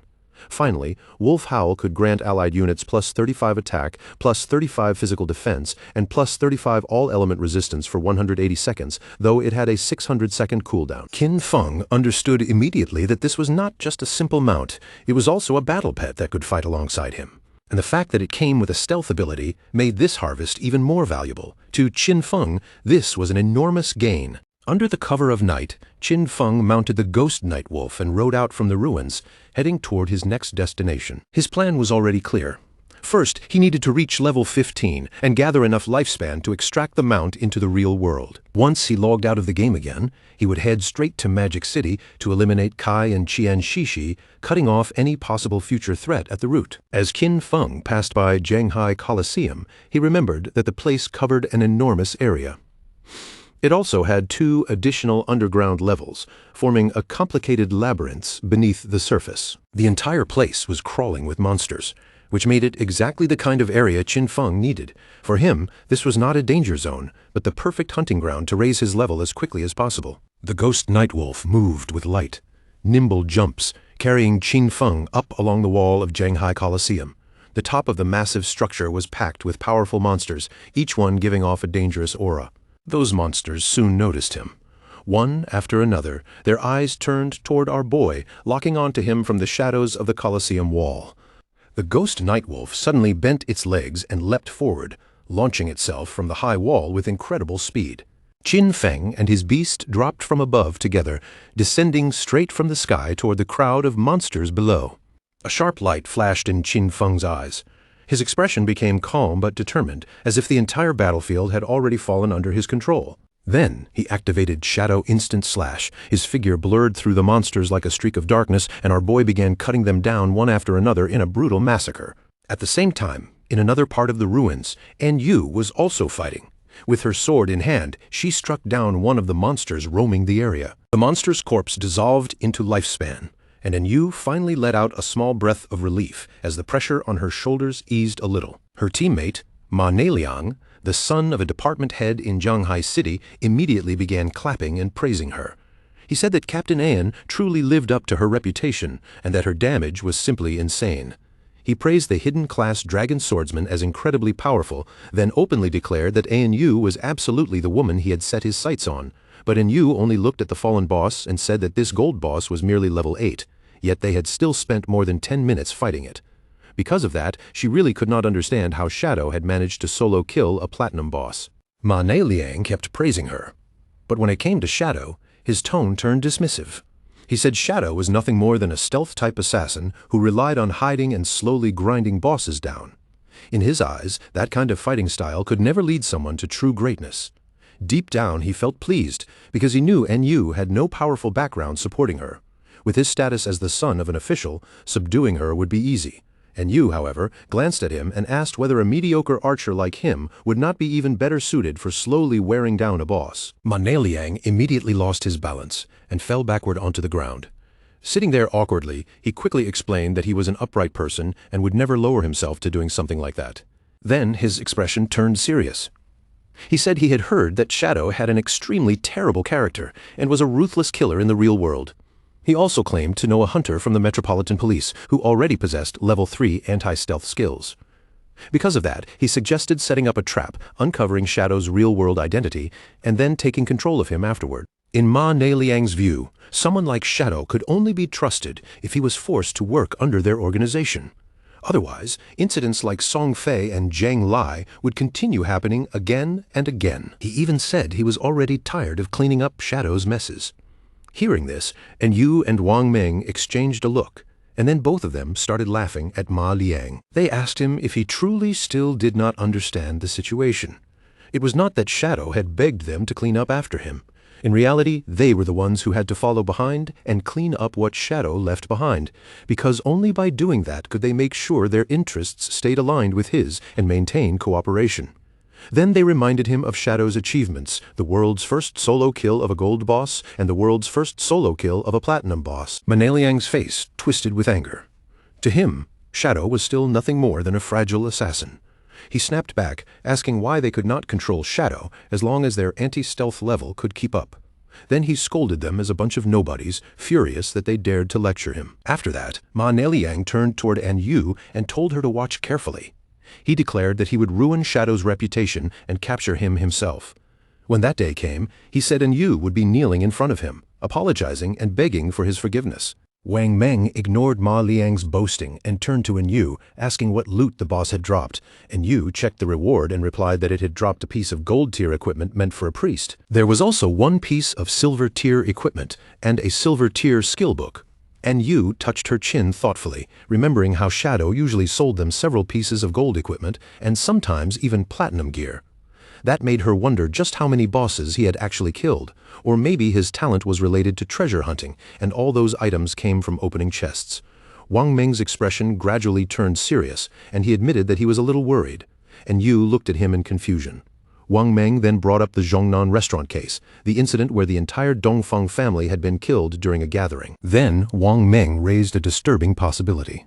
If Shadow had really been the one behind that case, were they still supposed to continue cleaning up after him?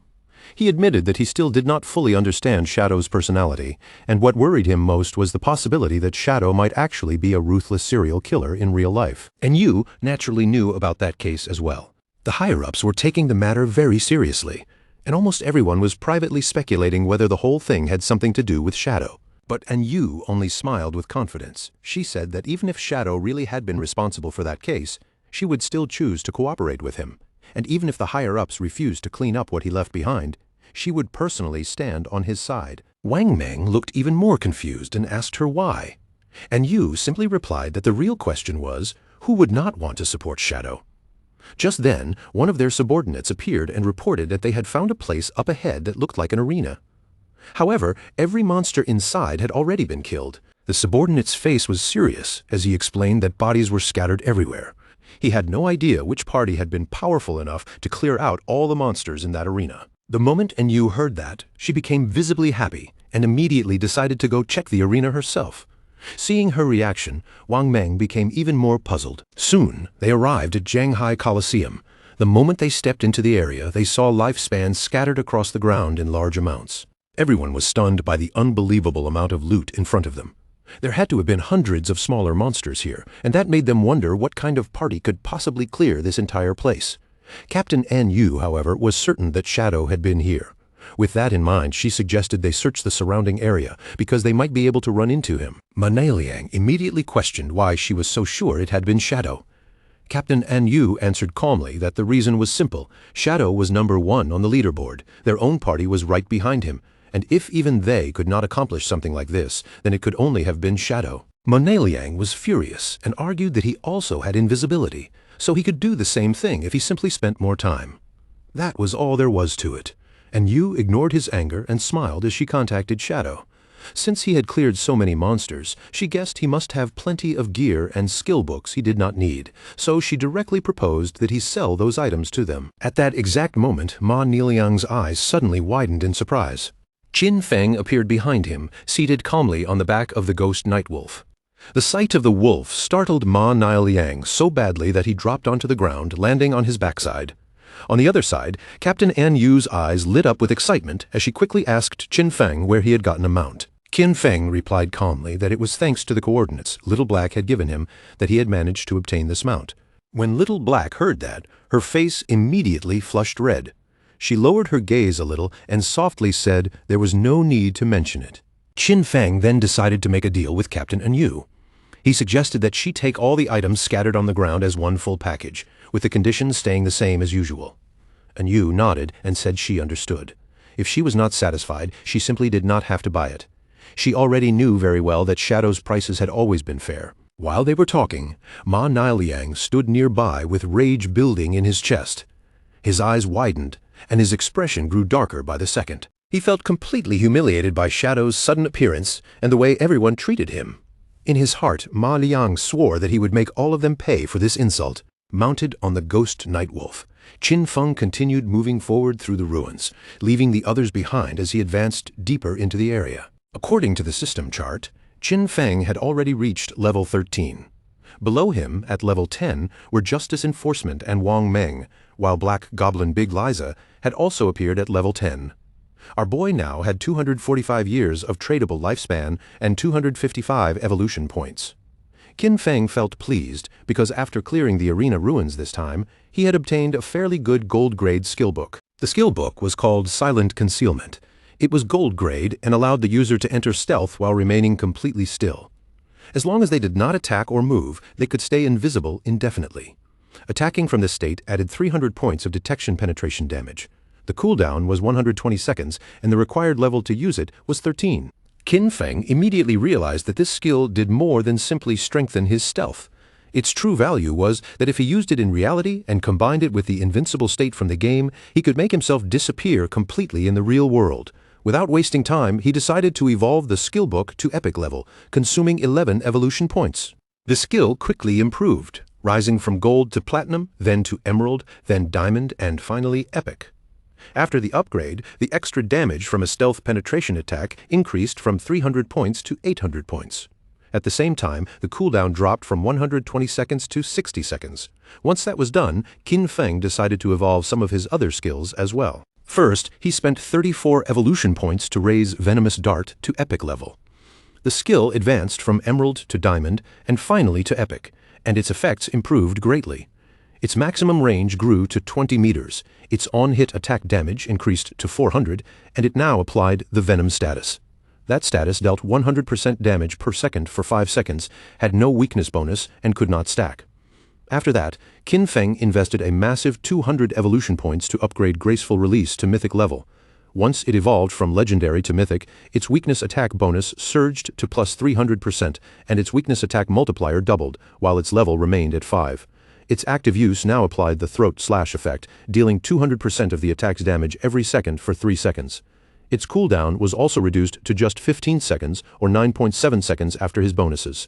Qin Feng felt deeply satisfied because mythic-level skills were truly powerful. From now on, aside from certain special monsters, almost every attack he made would count as a weak point strike.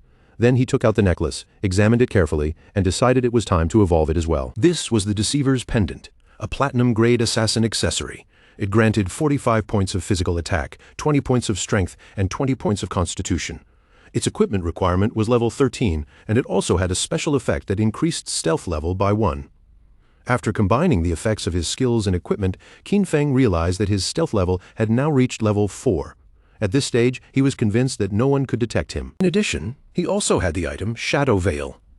Thanks to it, his evasion rate had directly climbed to an impressive 83%.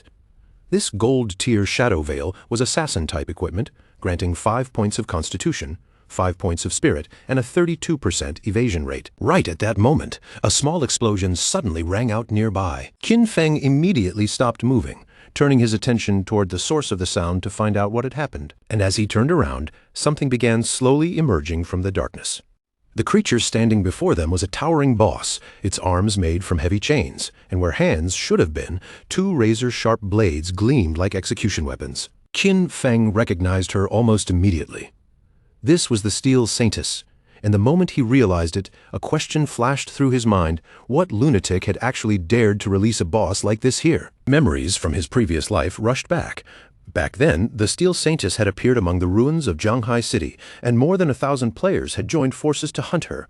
But instead of victory, the battle ended in disaster, with over 4,000 deaths piling up before it was over. In truth, she was the guardian of the church sanctuary, the second largest refuge hidden within the Zhonghai ruins. Qin Feng had originally planned to take care of Kai and Shishi first, before coming back for this boss, but now that she had shown herself right in front of him, there was no point delaying it anymore. With a powerful leap, the wolf sprang upward, claws scraping against the wall as it climbed straight onto the top of a nearby building. The Steel Saintess suddenly began whirling her chain-like arms in wide, violent circles, and every sweep turned the area around her into a slaughter field for the nearby players. One player was cut down on the spot, and the instant the others saw him fall, their faces changed. Only then did they realize this boss was far stronger than they had imagined. Before the rest of them could even react properly, the Steel Saintess swung both blade arms with terrifying force, sending her weapons tearing through the surrounding players one after another. Watching those players still trying to challenge the Steel Saintess head-on, Qin Feng instantly understood that they had badly overestimated themselves. At that moment, a player riding a tiger charged forward to confront the boss. Qin Feng narrowed his eyes and recognized him at once: Chen Wuming, the man who possessed the hidden class known as Paladin. This was an old acquaintance from Qin Feng's previous life. The two of them had fought each other for 9 long years without ever deciding a clear winner. Chen Wuming was slippery, cunning, and full of dirty tricks. Whenever he was pushed into a corner, he always found some shameless way to escape. Qin Feng also remembered that, in his previous life, the Steel Saintess had ultimately been defeated by Chen Wuming's guild, the Night Sanctuary. That victory helped create the famous saying, West/God East Sanctuary, because the two powers ended up controlling the western and eastern sides of Jianghai City's ruins. When the Knights Sanctuary Guild first began recruiting members, they forced newcomers to sign an extremely cruel contract. It promised protection on the surface, but the price was brutal, a lifespan tax that could reach as high as 50%. Most ordinary members eventually became black slaves, trapped into working for the guild's higher-ranking players. A look of delighted surprise flashed across Qin Feng's eyes. To him, this timing was simply perfect. This time, he silently vowed Chen Wuming would not be getting away again. The Steel Saintess continued spinning her arms with crushing force, her attention locked on the chaos around her. Using that opening, Qin Feng slipped forward under invisibility and quietly landed near her. A dark, vicious light flickered in his eyes. Without wasting even a second, he activated the Dark Knight Ring blade, and in a blur of movement, he cut down the players standing close to him. Wrapped in a blood-red aura, Qin Feng began rotating at high speed, his blade light sweeping outward as players fell one after another.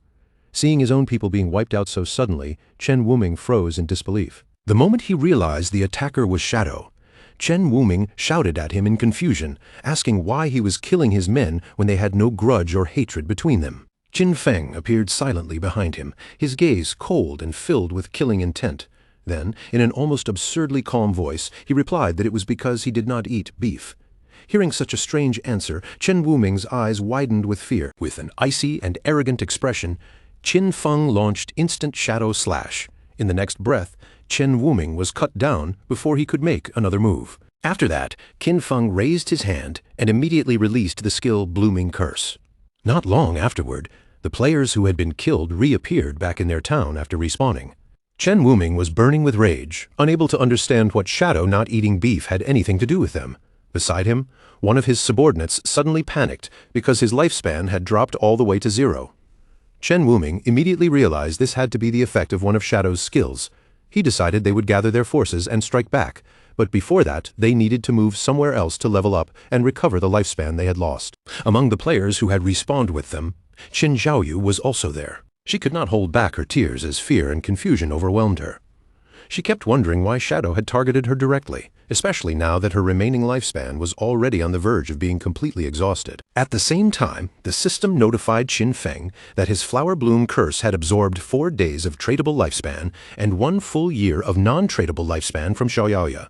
Qin Feng's mood instantly lifted when he realized she had actually been in Chen Wuming's party. His eyes widened with visible excitement. The fact that he had only absorbed such a small amount of lifespan from her proved just how desperate she already was. That desperation must have been what pushed her into joining the Knights Sanctuary Guild as a black slave. In Qin Feng's eyes, this was exactly what she deserved. Just then, the Steel Saintess suddenly launched an attack toward Shadow, and the impact kicked up a thick cloud of smoke across the battlefield. When the smoke finally scattered, Shadow was still unharmed. He had dodged the attack with ghostly blur, and Qin Feng knew very well that during the boss's first phase, she was not especially difficult for him to handle. The Steel Saintess seemed momentarily confused, as if she had not expected her attack to miss so cleanly. The chains that made up her arms suddenly pulled tight, each link stretching with a sharp metallic strain. A moment later, both of her chain arms began spinning again, gathering speed as the blades cut through the air. Yet even as she moved, there was a strange sense that she did not fully understand what was happening around her. Qin Feng's eyes sharpened with focus. He knew that in this phase, the Steel Saintess only relied on repeatedly swinging her chain swords, mixing targeted strikes with wide-area physical attacks. Qin Feng appeared above her and decided to combine Blessed Release with Plague Blade. Once his attack landed, Blessed Release would apply the Throat Slash effect, triggering a burst of massive damage, while Plague Blade would detonate with toxin damage 3 seconds after impact. He struck with frightening speed, his attack landing cleanly and shaving several thousand points of damage from the Steel Saintess's health. Right after that, he followed up with Throat Slash, carving a deep wound across her throat. In only the blink of an eye, the Steel Saintess's HP bar plunged sharply, dropping to less than half. Her eyes suddenly flared with rage, glowing as if the fury inside her had been awakened. Qin Feng remained perfectly calm. He knew the true reason this boss had been feared as a sanctuary guardian was not her first phase, but the terrifying second phase that came after it. Once half of her health was gone, the demon sealed inside her body would wake up. From that moment on, every bit of damage she received would be reflected equally back at the attacker. There was even a legend claiming that a portal existed inside the demon's stomach. According to that rumor, anyone swallowed by the demon would be transported to some unknown place, said to be at the bottom of a volcano. But in Qin Feng's previous life, no one had ever truly achieved that. He suspected that a few idiots had simply mistaken it for a mechanic from some other game. A group of players stood at a distance, watching the battle unfold. In their eyes, Shadow was unbelievably ruthless. The Platinum Tier boss had clearly been summoned by the Knights Sanctum Guild, yet Shadow had suddenly appeared and wiped them out completely. And immediately after that, he had used just one skill to tear away half of the boss's health, forcing the Steel Saintess straight into her second phase. While those players were still whispering among themselves, Qin Feng, hidden under invisibility, quietly turned his attention toward them. His gaze became serious. Qin Feng knew that the Steel Saintess had one weakness in her second phase. Whenever she launched an attack, her damage reflection effect would briefly disappear. That meant if he struck at the exact moment she attacked, he could avoid being hit by the reflected damage. The problem was that many of his strongest skills, Shadow Slash, Throat Cut, Plague Blade, and Poison Dagger, caused damage over time. If he used any of them carelessly, the reflected damage would still bounce back, and with his current development, that would kill him instantly. As Qin Feng thought it over, his mind shifted to the players who had been secretly watching him from the cliff. A new idea formed at once. He would use them. One of the players pushed forward and told the others to move aside, saying he wanted to get a clearer look at what was happening below. This man was known as Anquan. The moment the others saw him arrive, their expressions brightened with relief. One of Anquan's subordinates quickly explained that they had already been watching for a long time and had memorized all of the boss's skills, since the Steel Saintess only had a limited number of moves. The girl smiled lightly as she stretched out both hands, showing what had happened after the boss's health fell below half.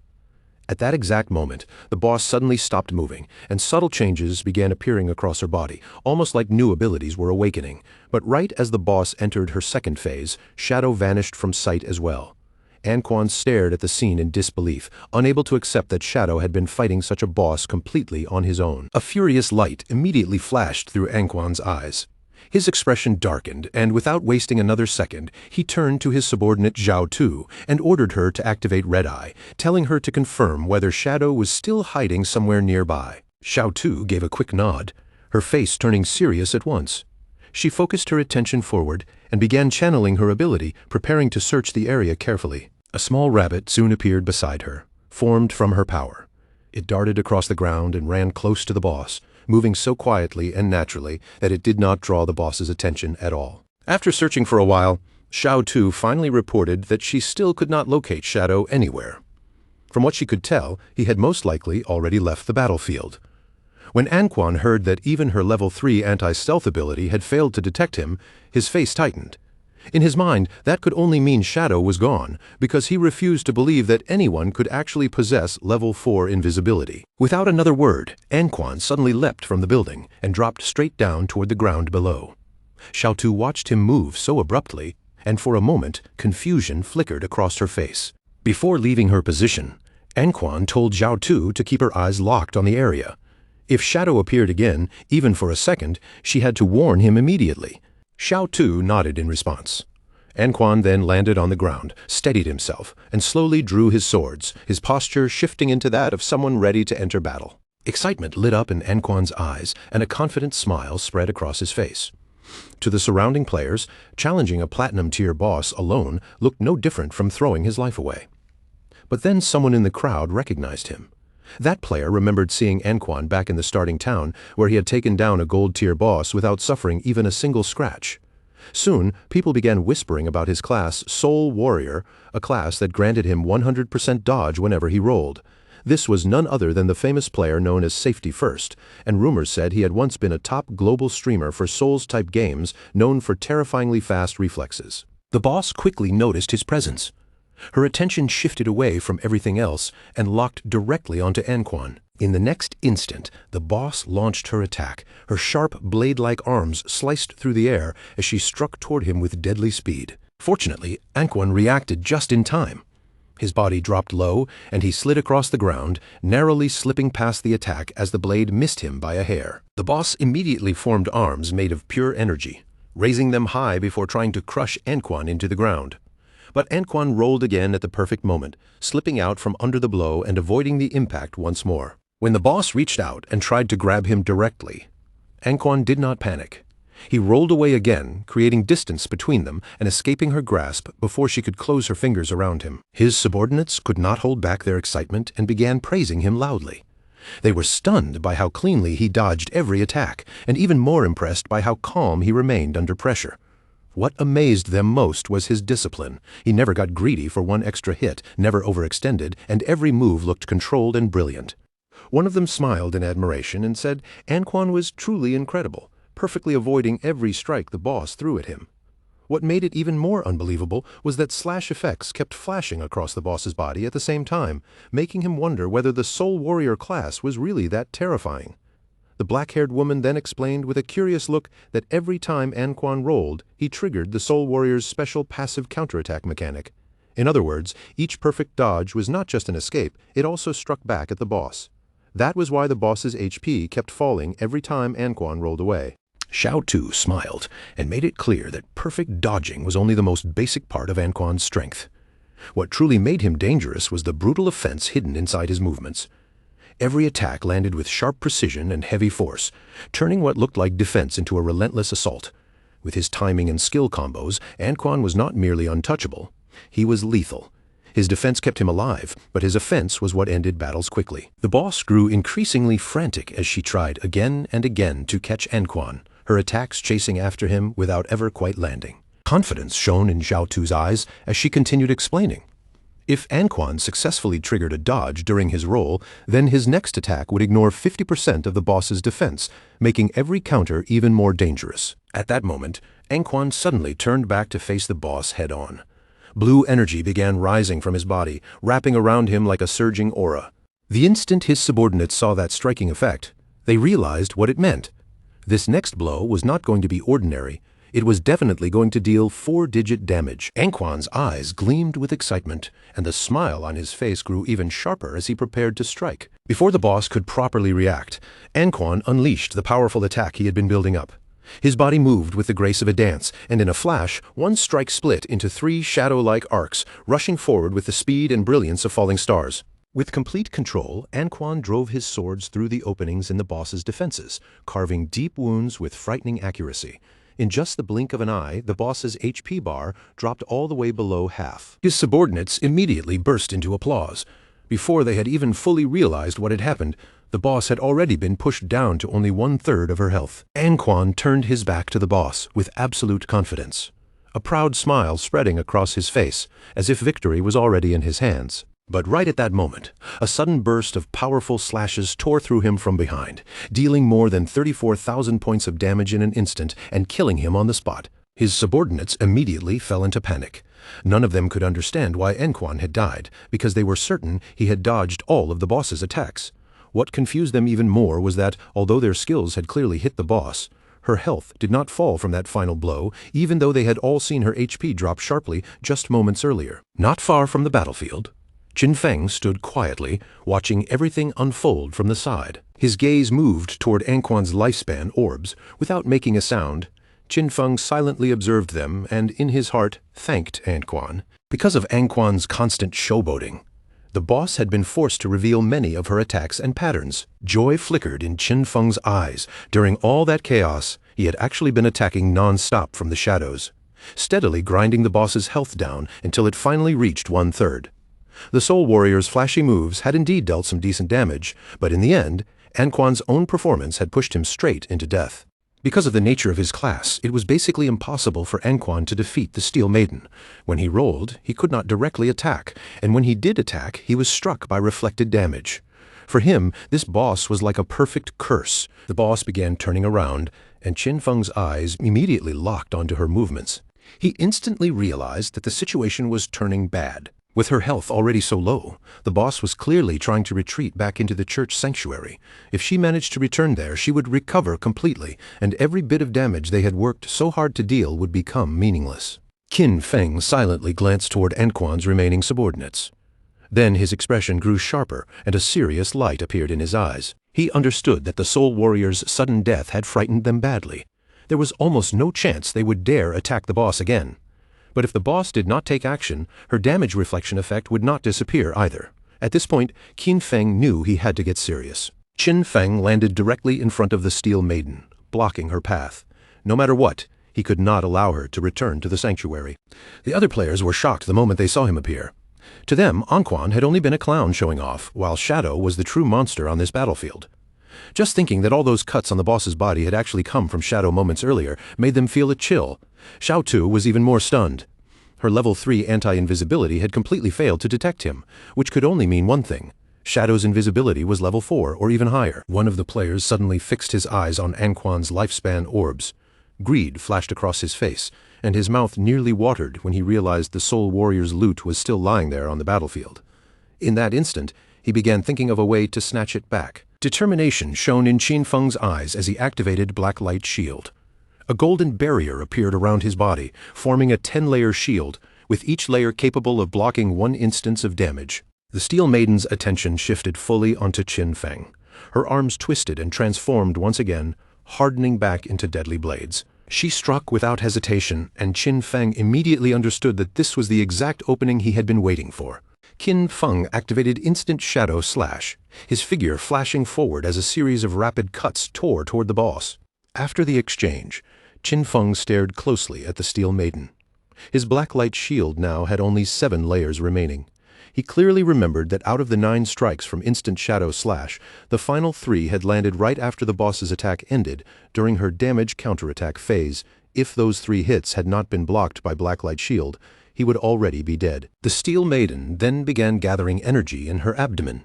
A moment later, she suddenly leapt up and released a wave of purple flames. Qin Feng quickly stepped back. By the time he pulled away, every remaining layer of his Black Light Shield had been completely destroyed. The boss stared at him with eyes glowing wickedly. Qin Feng instantly realized how dangerous that flamethrower attack was. The damage came in at an extremely high frequency, and even with his dodge rate above 80%, it had shredded all 7 shield layers in an instant. If his reaction had been even half a second slower, that attack would have killed him immediately. While Qin Feng was distracted by the boss, one of the players quietly tried to sneak over and take Anquan's loot. But Qin Feng noticed him right away. Without turning it into a big scene, he flicked out a poison dart, and it shot straight into the man's forehead. The player dropped instantly, his body collapsing before he could even react, eliminated on the spot by Qin Feng's poison dart. Qin Feng's meaning was extremely clear. As long as he was standing there, no one was going to sneak in and steal the loot that belonged to him. The system then notified Qin Feng that from safety first, he had obtained 612 days of tradable lifespan and 67 years of non-tradable lifespan. On top of that, Blossom Curse had absorbed 355 days of tradable lifespan and 20 years of non-tradable lifespan from clean hands and feet. Qin Feng was a little surprised when he saw the numbers.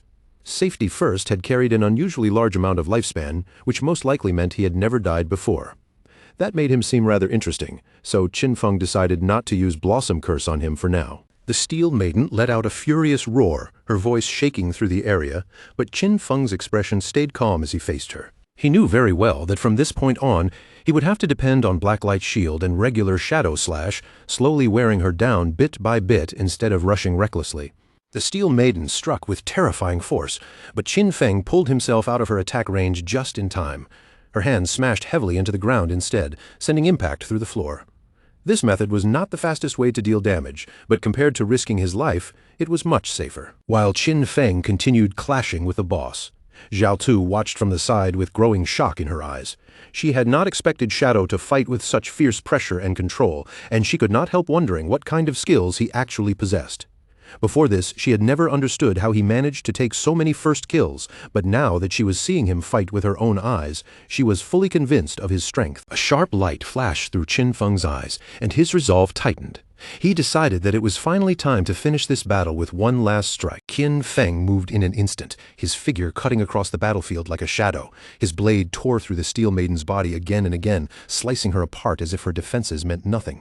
The system immediately confirmed that Qin Feng had killed the Steel Maiden.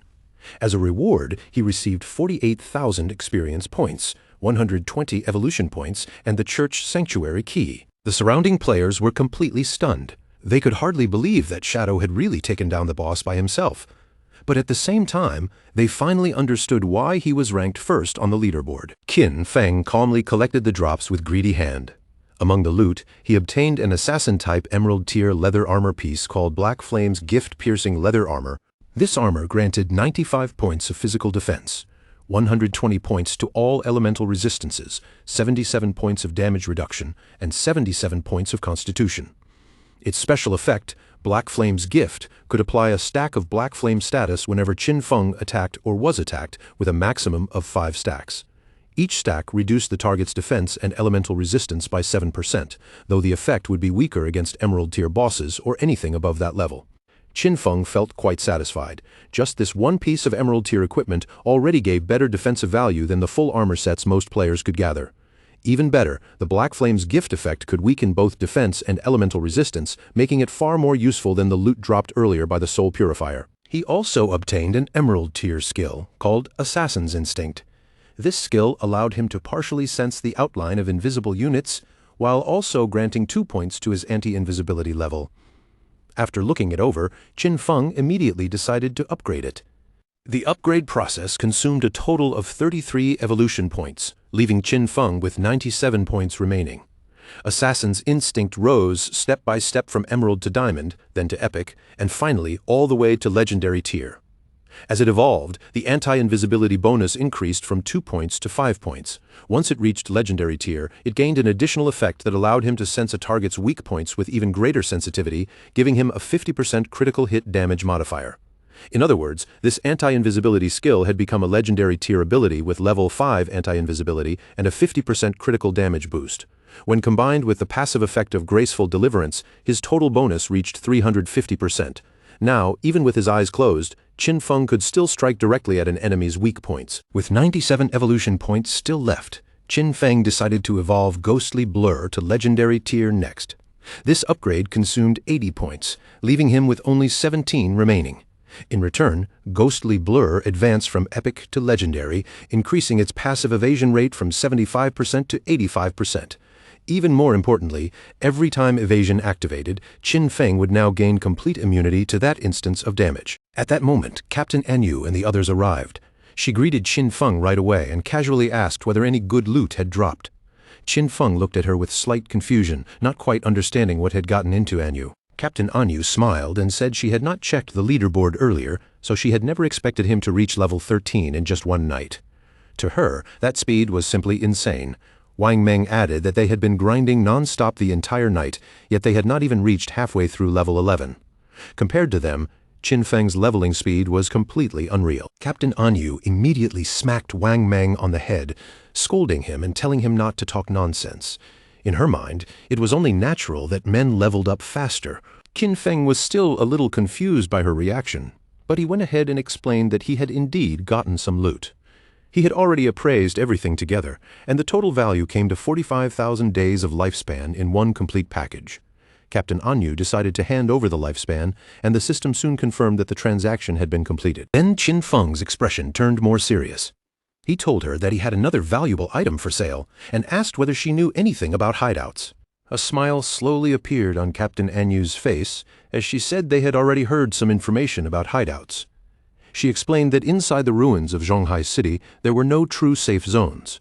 Because of that, player groups could occupy hideouts and use them as bases, they could store supplies inside, and during critical moments, they could even activate magical defensive barriers to block outside water invasions. Qin Feng understood that the information she had heard was probably about the small hideout dropped by the Golden Boss. Captain Anyu nodded and continued explaining that Zhonghai City's officials still had not found any hideout of their own. However, in Modu, the officials had already taken control of a medium-sized hideout, and that was how they learned hideouts existed in the first place. Qin Feng then took a golden key out of his inventory. Since Captain Anyu now understood the value of a hideout, he directly revealed that this was the Sanctuary Hideout Key, dropped by the boss he had just killed. He told them that this hideout covered more than 800 meters of land. Then he suggested that they return first and discuss how much they were willing to offer. After hearing their price, he would decide whether or not to sell it. Captain Anyu and Wang Meng were both stunned.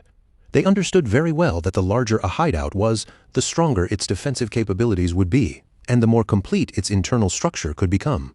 A hideout covering over 800 meters was already large enough for every member of Zhanghai City's official forces to have their own private room inside. Captain Anyu reached her hand forward, curiosity clear in her eyes.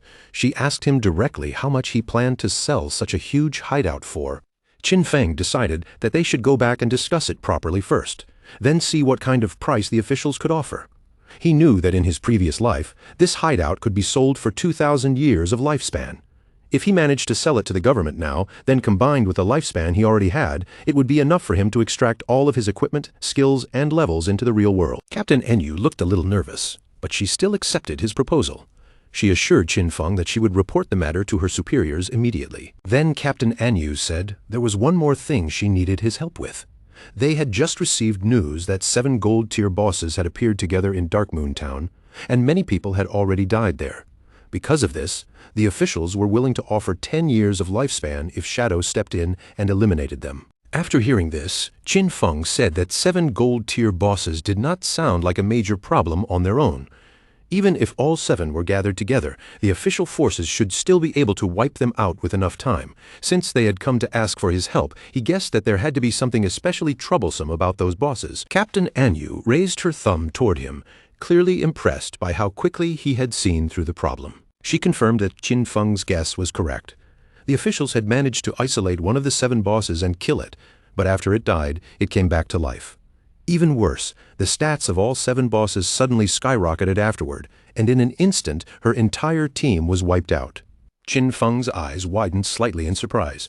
He immediately remembered that there were certain group-type bosses with the ability to resurrect. That possibility made him suspect that these bosses might be puppets created by the Cursed Slate, one of the ancient god slates.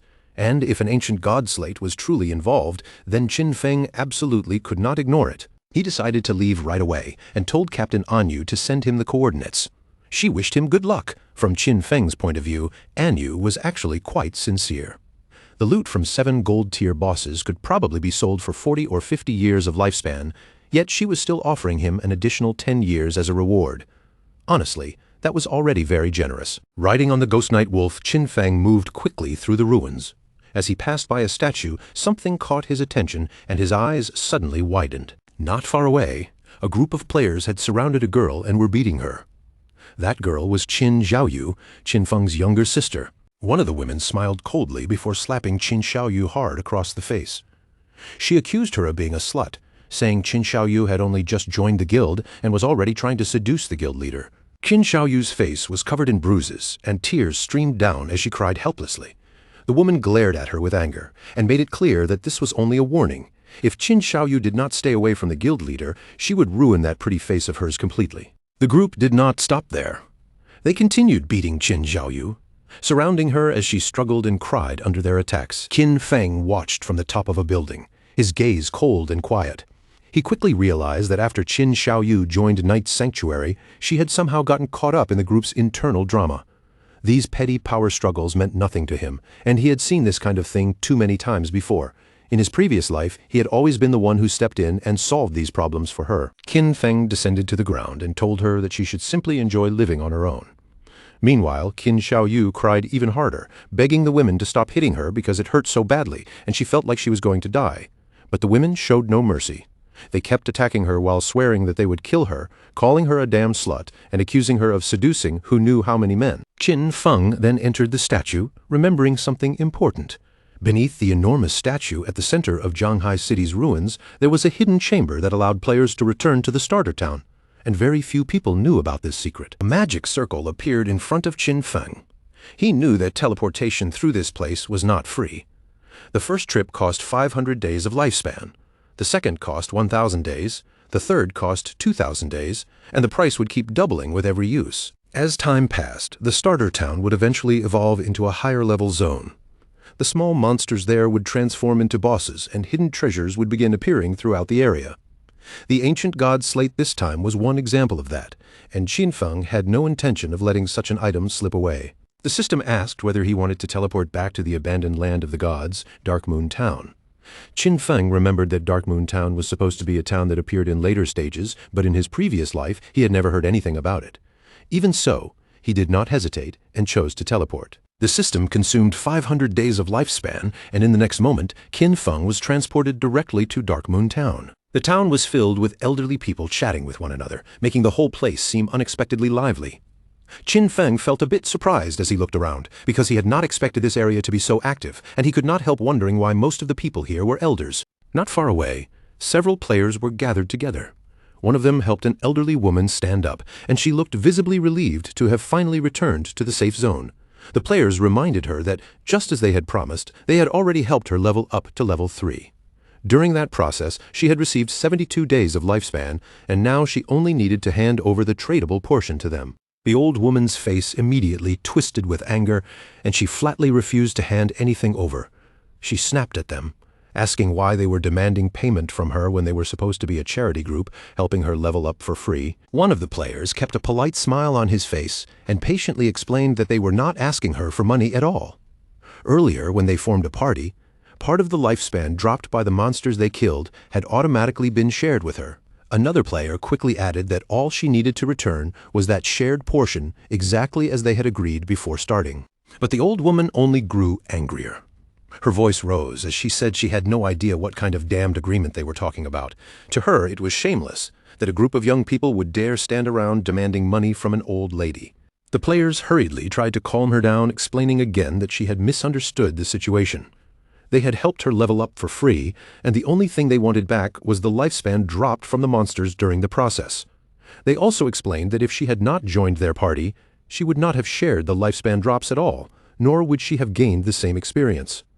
But the old woman started yelling for them not to touch her, then screamed for help, accusing the people from the Mengxia River Guild of harassing her. Right at that moment, someone suddenly grabbed the old woman from behind and threw her hard onto the ground. The move happened so quickly that both the old woman and the players froze in confusion. It was Qin Feng. He seized her by the neck, his eyes filled with a cold killing intent, and drew his dagger without hesitation. Before anyone could react, he finished her off on the spot. When the two players saw what had just happened, they were completely stunned. Their minds went blank for a moment, unable to understand why this stranger had suddenly stepped in. Lifespan orbs immediately appeared on the ground. Qin Feng glanced at them and calmly said that her lifespan was now lying right there, so they could simply take it themselves. The two players instantly brightened up, celebrating in disbelief and wondering which expert had just helped them. Qin Feng only replied that it was nothing more than a small favor. After saying that, Qin Feng turned his back on them and walked away. The players quickly picked up the lifespan, overjoyed that they had recovered 72 days, and they hurriedly thanked him from behind. As for Qin Feng, he found it rather troublesome that direct fighting was not allowed inside the town. As he continued walking, Qin Feng started thinking about the Mengxia River Guild and realized that their roots had actually begun here in Darkmoon Town. He remembered that this guild had originally been founded around charity work, helping elderly people survive in the abandoned land of the gods without charging them anything. Later on, the guild received official recognition and strong backing. In terms of sheer membership numbers, Mengxia River was considered the largest guild in Huaxia. A faint light appeared in Qin Feng's eyes. In his view, during this chaotic apocalypse, people like those guild members were exactly the kind of people the world needed more of. Night had fallen, and deep within the forest another battle was already underway.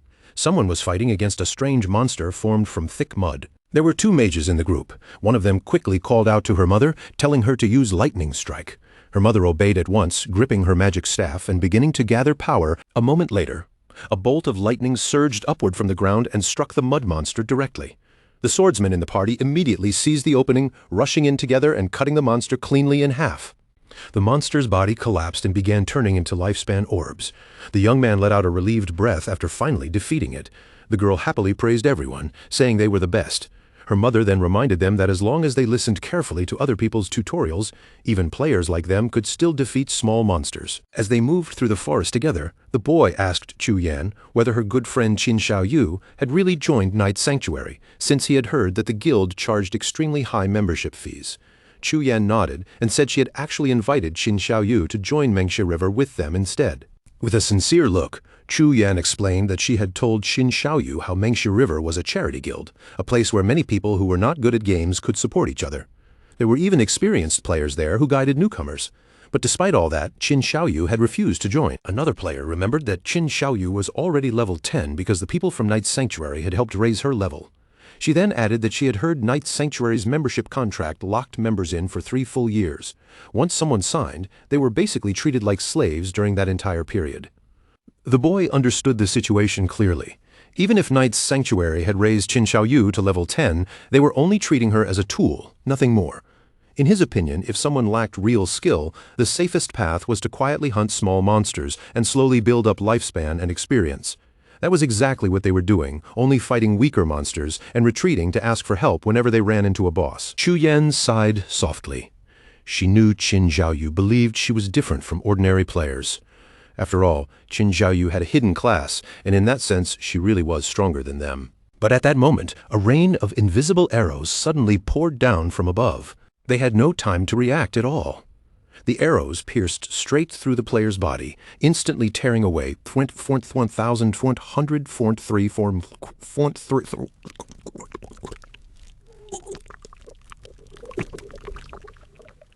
3, free.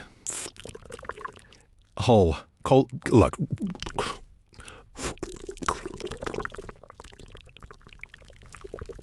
Call me. Call.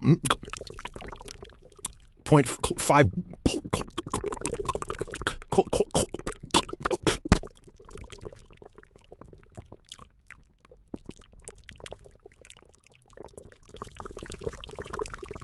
Re?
The man's body collapsed and transformed into lifespan.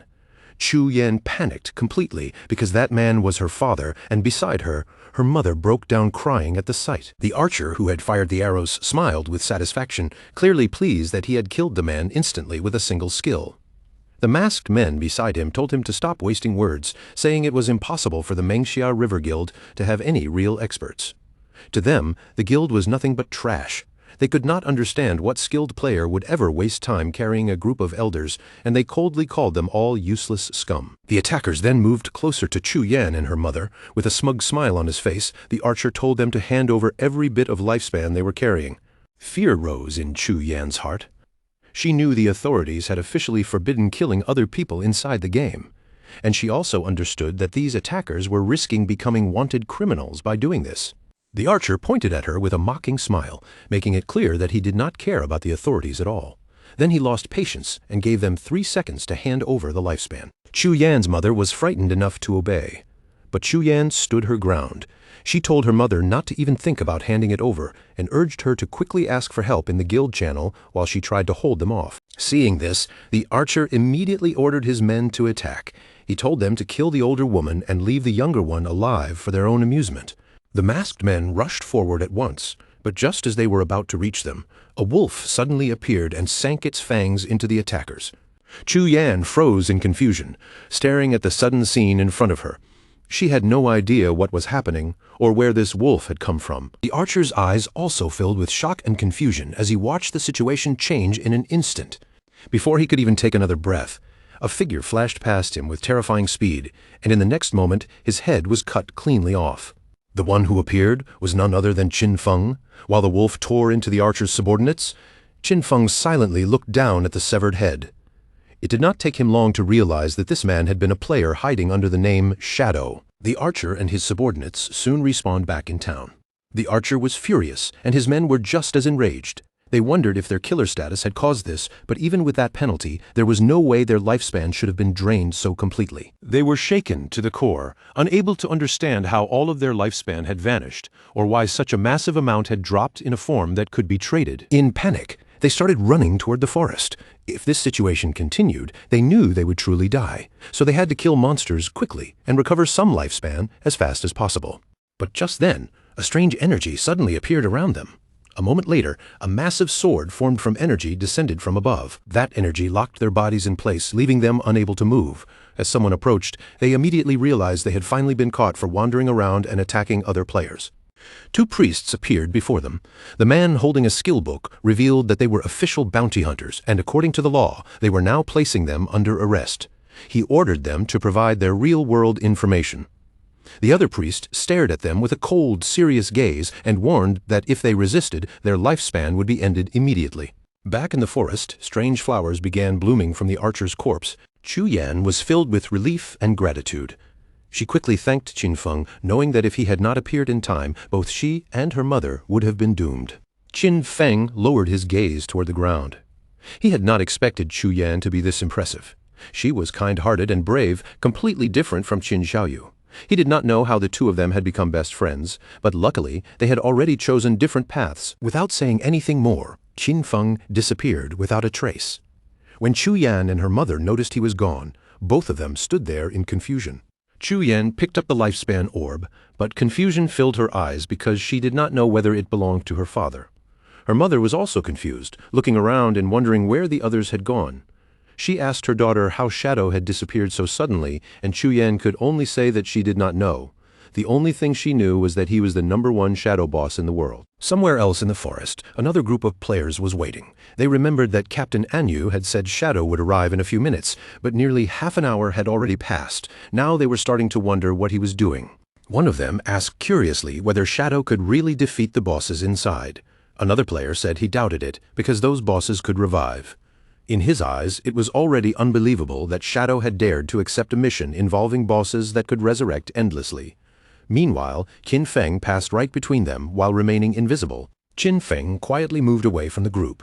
He knew that the ancient god slate could add one positive affix and one negative affix to equipment. With enough luck, those affixes could even change the traits of a class itself. There had even been people who witnessed the 7th-ranked player in the world use 7 of these slates to summon the ghost of an ancient god, destroying a legendary-level boss in one terrifying move. Sometimes, these bosses would not even appear in plain sight. They possessed terrifyingly high stealth levels, and unlucky players who walked too close would suddenly be wiped out without ever understanding what had attacked them. The group-type bosses created by the ancient god slate were not ordinary monsters. Each one carried its own strange mechanics, and every boss had a different set of skills that made the fight far more unpredictable. Qin Feng saw several monsters standing ahead, their eyes glowing with clear malice. Sometimes, bosses like these could remain invisible with extremely high stealth, allowing them to kill passing players before those players even realized danger was nearby. Other times, the real boss was actually a summoner-type sorcerer hiding somewhere in the area, while the monsters in front of the players would simply keep respawning endlessly. According to the information available right now, once any of these bosses were killed, they would revive. And every time that happened, all of them would gain another stack of berserk attributes. The official report claimed that killing even one boss would trigger the resurrection and berserk effect. But Qin Feng wondered what would happen if all of them died at the exact same time. Would they still be able to revive then? That was something worth testing. Qin Feng decided to test it first. He equipped the follower's pendant and used it to summon a devout follower, sending the summoned unit forward to probe the boss's reactions. The devout follower immediately charged toward the bosses and launched an attack, striking them and taking away more than 1,400 points of HP. One of the bosses instantly reacted, its eyes flashing with rage as it locked onto the devout follower. The boss turned around, and only a moment later, the devout follower's body exploded violently on the spot. Even after destroying it, the bosses barely seemed to care. They paid almost no attention to the poor devout follower, as if it had never been a real threat. Qin Feng's eyes sharpened with seriousness. He quickly noticed that all of these bosses were level 10. They did not have damage reflection, and their stats were only about twice as high as ordinary gold-tier bosses. Qin Feng activated Shadow Ring Blade. A strange red energy immediately spread outward, covering the surrounding area like a dangerous field. Right after that, Qin Feng threw out his poisoned darts. The darts shot forward and buried themselves directly into the throats of the bosses. The bosses' bodies began disappearing one after another.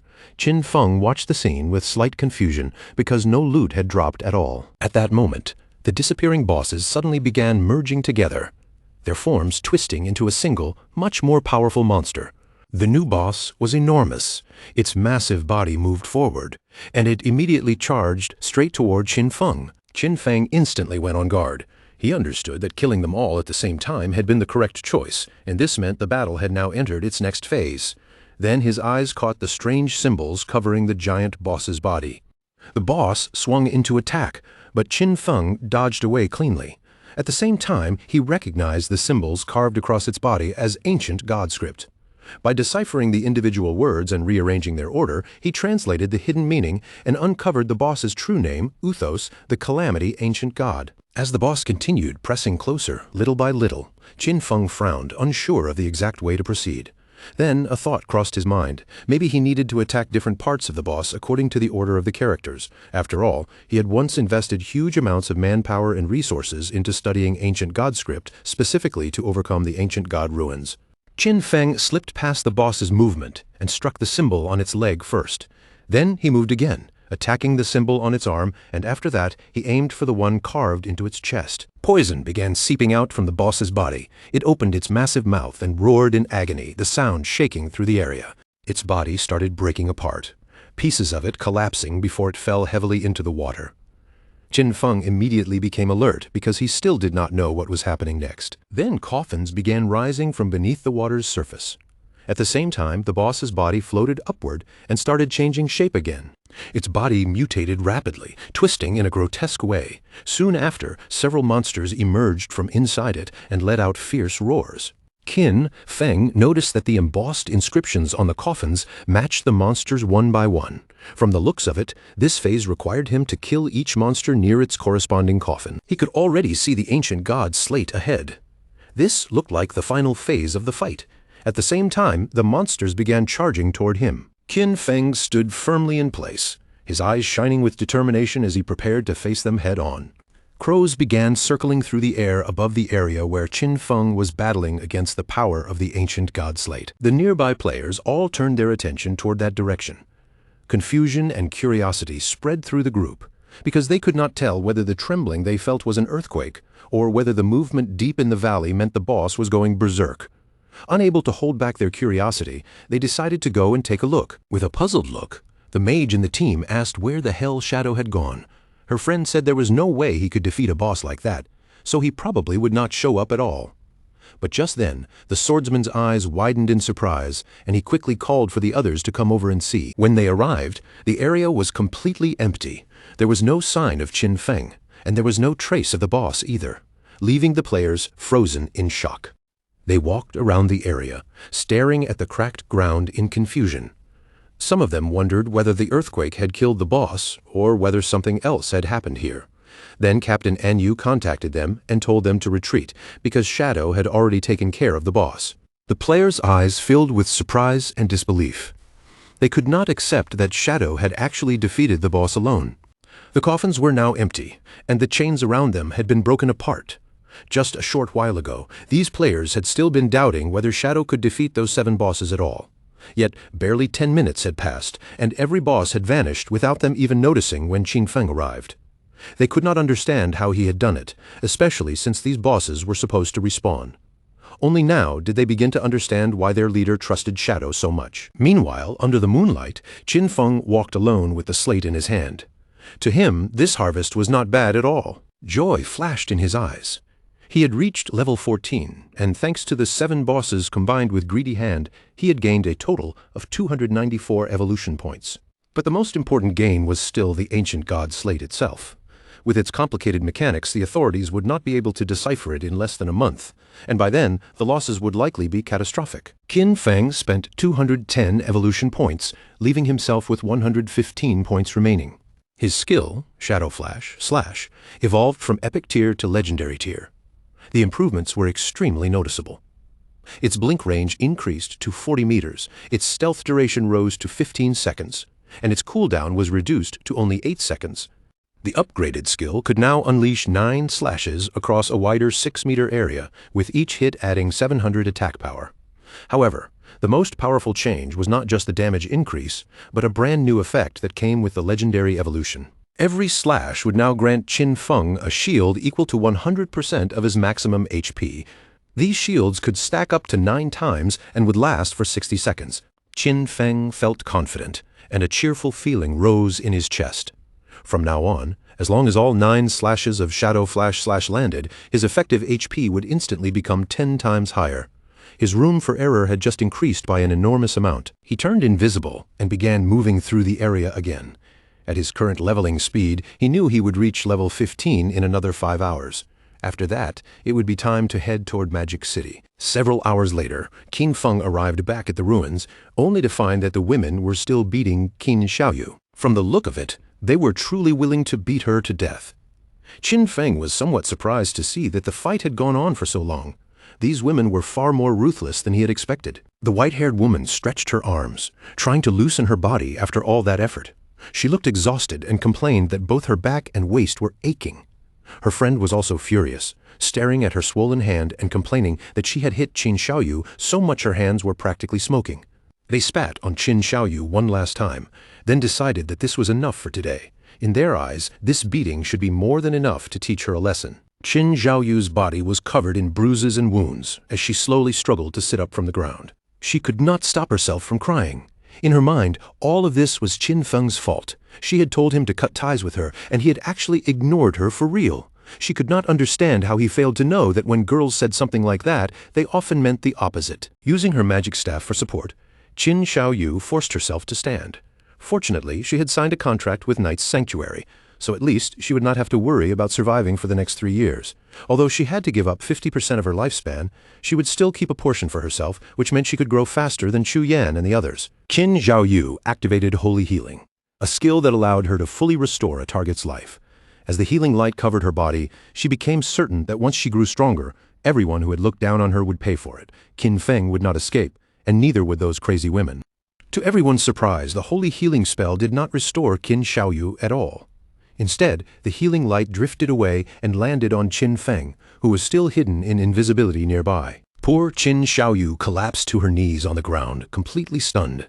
She thought she had failed to cast the spell again, and with tears still in her eyes, she looked around in confusion, wondering where her healing had disappeared to. At the same time, over in the Magic City ruins, another group of players was locked in battle against a massive boss formed entirely from rock. The rock boss swung forward with a heavy attack, but the party's tank stepped in front of everyone and raised his shield, blocking the blow head-on. Not far from the battlefield, 3 players were hiding in the shadows, quietly watching the fight unfold. Among them was Qian Shishi. Qian Shishi looked at the fighting players with disdain and said that Daxia's men were truly weak in her eyes. Sending 18 people to deal with one boss and still fighting so timidly was simply pathetic. Her friend winked at her and told her not to say it like that, since those people were working so hard for their benefit and they should at least be grateful. Qian Shishi blew him a kiss, then laughed and said he was really polite. But even so, she mocked those Daxia pigs for having such low damage that they were taking forever to kill a miserable gold-tier boss. The players kept attacking with everything they had, and after a long struggle, the rock boss's HP bar had finally dropped below half. The team's mage smiled with excitement and shouted for everyone to push harder. The boss had only a little health left, so they just needed to hold on and fight for the final blow. But in that exact moment, a spear suddenly pierced straight through the mage's chest. He was killed instantly, and his body collapsed into lifespan before anyone could react. The one who had killed him was one of Qian Shishi's subordinates. With a cruel smile on his face, the subordinate thanked the mage for all his hard work, and for offering up the lifespan of weaklings so conveniently. The surviving players immediately panicked when they realized who they were facing. This was the Spade Gang, a thief group made up of mysterious women from Daxia and foreign players. They could not understand how such disgusting people could exist, guiding outsiders to slaughter their own countrymen. Even so, the players gritted their teeth and rushed forward. Their leader shouted for everyone not to be afraid, telling them to attack together, because the enemy only had a few people. Seeing them try to resist, Qian Shishi's expression turned vicious. She promised to massacre every Daxia pig in front of her and coldly warned them to prepare to die. Her subordinate pulled out his twin hammers and activated the skill Thunderous Tremor. A small earthquake burst through the ground, and in an instant, the players' bodies were trapped in place by the shaking earth. Qianshishi drew her daggers and moved like a flash of lightning.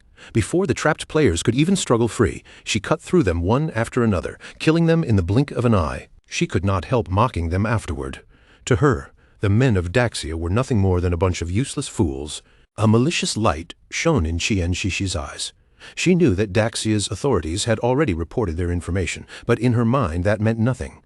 To her, all of Daxia was just a filthy garbage dump. Her friend casually added that these were only ordinary players, so of course they had no way to compete against people like them, who were backed by real capital. As the corpses on the ground turned into lifespan orbs, Qianshishi explained that although their real identities had not been exposed yet, they should still leave Daxia as soon as possible for safety and head to North America. She looked down at the ground and decided that once they left, they would create a guild focused entirely on hunting Daxia pigs. The black man beside her thought it was a good idea, while the other man asked what name they should give the guild.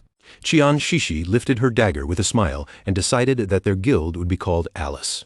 Then she dropped down and began indulging in her own wild fantasies, imagining herself surrounded by black men. After that, she decided they had done enough for today. It was time to disconnect and throw a big party to celebrate the founding of Guild Alice. Meanwhile, Captain Anyu smiled and waved toward Qin Feng. She told him that they could now discuss the price of the hideout properly because her side had already arrived. Qin Feng asked her directly how much they were offering. Captain Anyu answered with 1,500 years, but Qin Feng immediately felt that the price was too low. Captain Anyu admitted that she also knew 1,500 years was not enough. She explained that she had argued fiercely with her superiors and finally managed to make the big boss raise the offer to 2,000 years. Qin Feng agreed to make the deal at the statue in the center of the ruins. He understood that Anyu was smart, but even knowing that, she had still tried to start with a lower price. A little while later, Qin Feng arrived at the statue and saw Captain Anyu standing there with several knights beside her. Captain Anyu blushed slightly and smiled, explaining that she was carrying too much lifespan on her. Because of that, the higher-ups did not feel safe letting her come alone, so they had arranged a military escort for protection. Qin Feng's eyes sharpened slightly, but he did not take it seriously. To him, this escort meant nothing. The authorities still had no idea how strong he truly was, and these knights had only seen one or two of his moves. Qin Feng handed over the key, and the system soon informed him that the transaction had been completed successfully. He lost the church sanctuary hideout key, and in exchange, he obtained 2,000 years of tradable lifespan. After the deal was finished, Qin Feng turned to leave, while Captain Anyu politely said goodbye to him. The knights beside her were a little confused, unable to understand why she was willing to spend 2,000 years of lifespan for this. Captain Anyu told them they simply did not understand. This was a hideout that could shelter hundreds, maybe even thousands of people, and other than Shadow, no one would ever be generous enough to give up something like that. For Qin Feng, this timely payment from Anyu came at the perfect moment. It meant he could fully prepare himself before heading to Magic City. Qin Feng immediately began investing the tradable lifespan he had just received. First, he consumed 71.2 years to raise himself to level 15. Then he purchased several new skills, including the mythic level 1 skill, Blessed Liberation, for 161.7 years, and the legendary skill Assassin's Instinct for 71.12 years. After that, he bought 3 epic skills, Shadow Ring Blade for 36.35 years, Silent Concealment for 23.71 years, and Darkest Hour for 34.65 years. Finally, he spent 113.89 years on the item Mount Bell. Aside from his equipment, everything else, his skills and level, had now been fully synchronized. His strength in the real world was almost identical to his power inside the game. At that moment, the system warned him that his hunger level had already reached 90%. Qin Feng realized he had not eaten for a long time, so he decided to disconnect first and deal with his hunger before continuing. Qin Feng logged out of the game and opened his eyes, only to find himself waking up inside a cage at the Heilun Hotel. The men nearby immediately noticed that he was awake and turned their attention toward him. They drew their weapons and ordered Qin Feng to hand over the lifespan he was carrying, warning that if he refused, he would end up like the others in this motel. One of them even laughed mockingly, saying the apocalypse was wonderful because now he could kill whoever he wanted. Qin Feng looked at them with a cold, piercing gaze. Seeing that look, One of the men grew furious and shouted for him to hurry up and hand over his lifespan. Another man eagerly begged his boss to let him tear Qin Feng apart. The man holding the bat thought Qin Feng had become frozen with fear. With a cruel expression, he decided there was no point wasting time and that it would be better to simply kill him. But before they could even take another breath, a strange energy began spreading through the air around them. Qin Feng activated Shadow Ring Blade. A moment later, the entire hotel began collapsing, breaking apart piece by piece under the force of his skill. After everything settled, Qin Feng picked up a pack of instant noodles. He realized that the more power he brought into the real world, the more energy his physical body required. At his current level of strength, ordinary food was already becoming far from enough. Qin Feng began eating the instant noodles while thinking ahead. Once he dealt with Qian Shishi and her newly formed guild Alice, he would need to find a way to obtain the Divine Gifted Book. Mounted on his wolf, Qin Feng set off again. He knew Qian Shishi was extremely cunning, far harder to track than someone like Song Fei. However, he still had one method available. He could use the Kill Qin Feng mission he had accepted earlier as bait to lure her out. Still feeling hungry, Qin Feng headed toward Magic City, planning to find something to eat along the way. At the same time, inside Magic City, Qian Shishi was throwing a lively party. In her eyes, her men had performed wonderfully. She threw her arms around the two dark-skinned men beside her, still riding the thrill of what had just happened. To her, the feeling of drifting off to sleep and entering the game right after such an intense, blood-pumping battle was almost impossible to describe. The two men laughed and showered her with praise, saying her skills were on a completely different level. In the middle of their joking and cheering, they even called her a crazy hot chick. Just then, one of her subordinates stepped forward and reported that Shadow had sent a message. According to him, Qin Feng was already dead. Shadow wanted her to meet him in Magic City in the real world, where he would hand over Qin Feng's head and collect the remaining payment. But Qian Shishi immediately understood how dangerous it would be to meet Shadow face-to-face outside the game. So instead, she calmly said there was no need for an in-person meeting and told him to send a photo.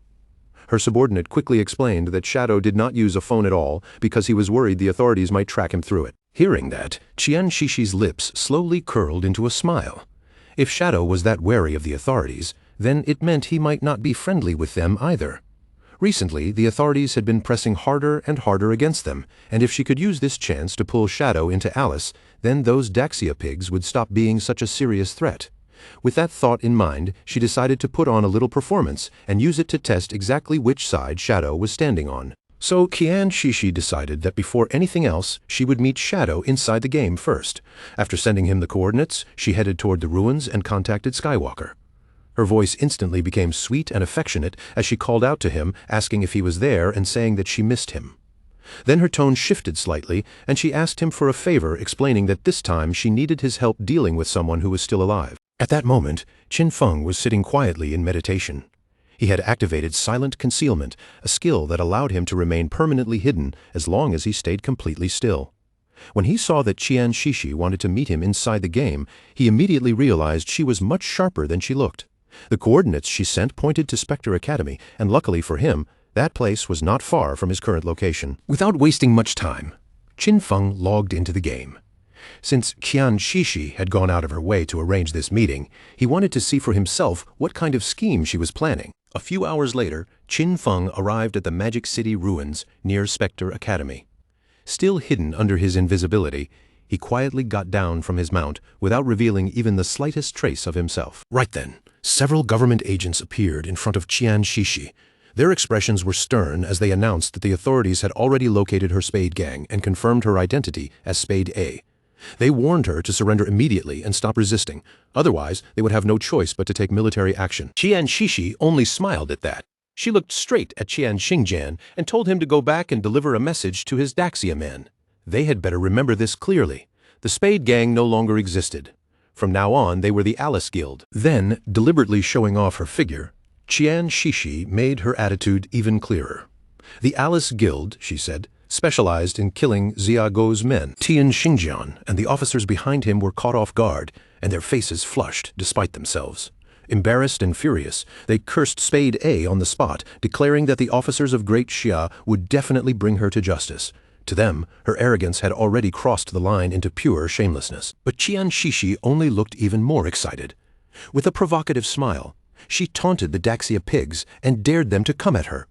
She even hinted that if they performed well enough in this little show, she might become even bolder with them later that night. Hidden in the shadows, Qin Feng watched the entire exchange unfold in silence. Tian Xingjian clenched his fist tightly as he stared at Qian Shishi. Seeing that she was still as stubborn and reckless as ever, he swore then and there that he would arrest her no matter what. Qin Feng quickly recognized him. This man was Tian Xingjian, and his code name was also Tian Xingjian.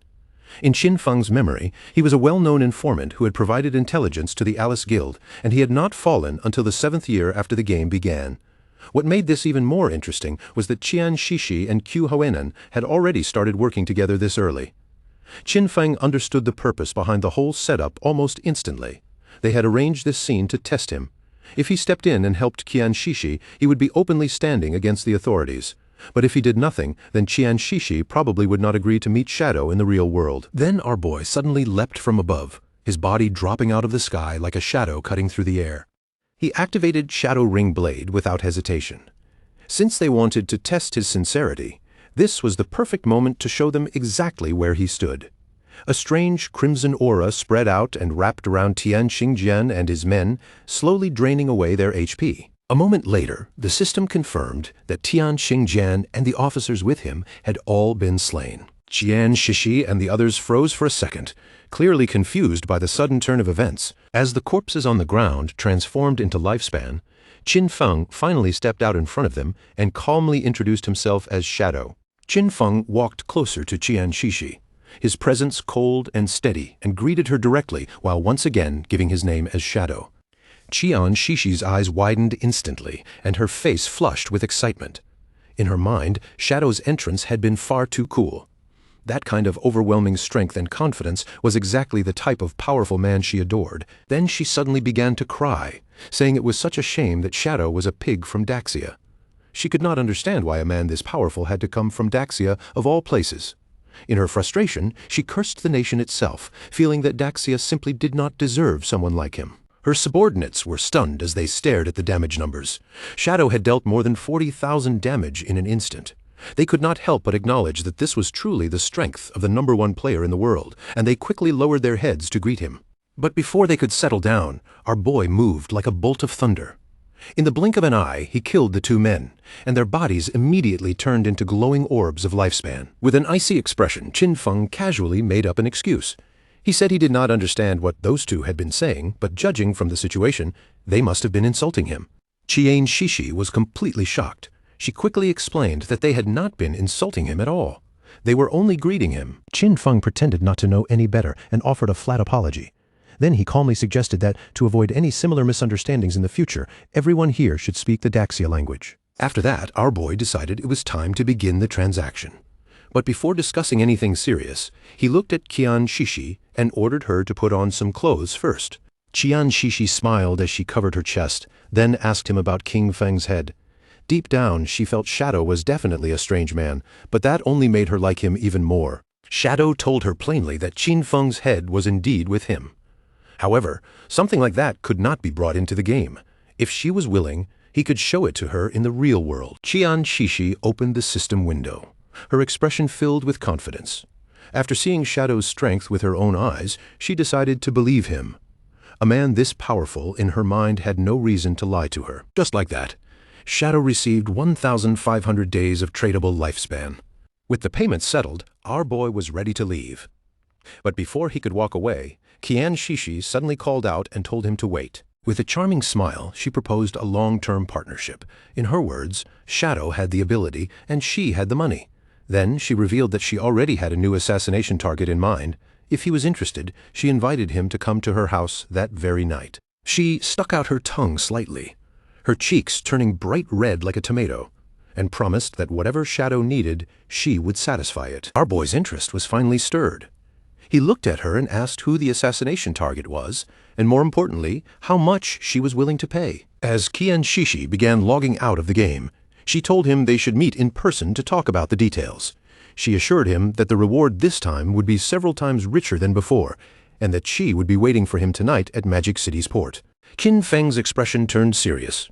The moment she mentioned the port, he began wondering whether her so-called place there was actually her yacht. At the same time, Not far away from the statue, Tian Xingjian and his men revived and returned. Tian Xingjian was furious, cursing Shadow under his breath. In his eyes, Shadow had clearly proven that he would betray the authorities without hesitation. Even so, the result was still a success. Tian Xixi had managed to form a connection with Shadow. As for why things had reached this point, Tian Xingjian felt the idiots in Zhanghai City deserved the blame for constantly provoking Shadow. Then he immediately ordered Lin Qingyu to lead everyone and collect their lifespan first, because there might be action soon. Lin Qingyao, the white-haired woman beside him, gave a quiet nod. Her game nickname was Late Night Drizzle. As she thought about what had just happened, she could not ignore the possibility that Shadow had truly joined forces with Spade A.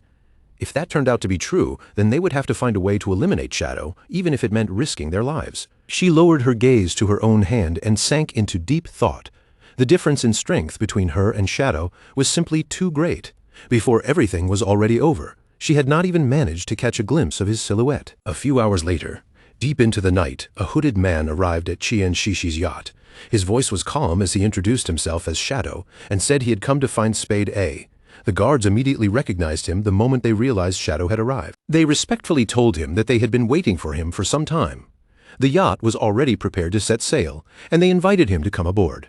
Shadow said nothing in response. Night had fully fallen, and the yacht glided across the open sea far away from the lights and noise of the city. While Shadow stood there quietly, Tian Xixi appeared with a glass of wine in hand. She had changed into an elegant red dress, and with a graceful smile, she offered him a glass.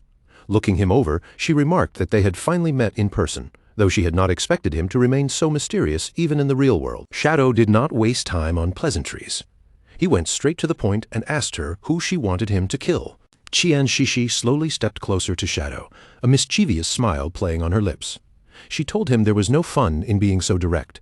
With such a beautiful night around them and such pleasant company beside her, she suggested that they leave those boring matters for later. Instead, Tian Xixi lifted the wine glass with a charming smile and invited him to drink with her first.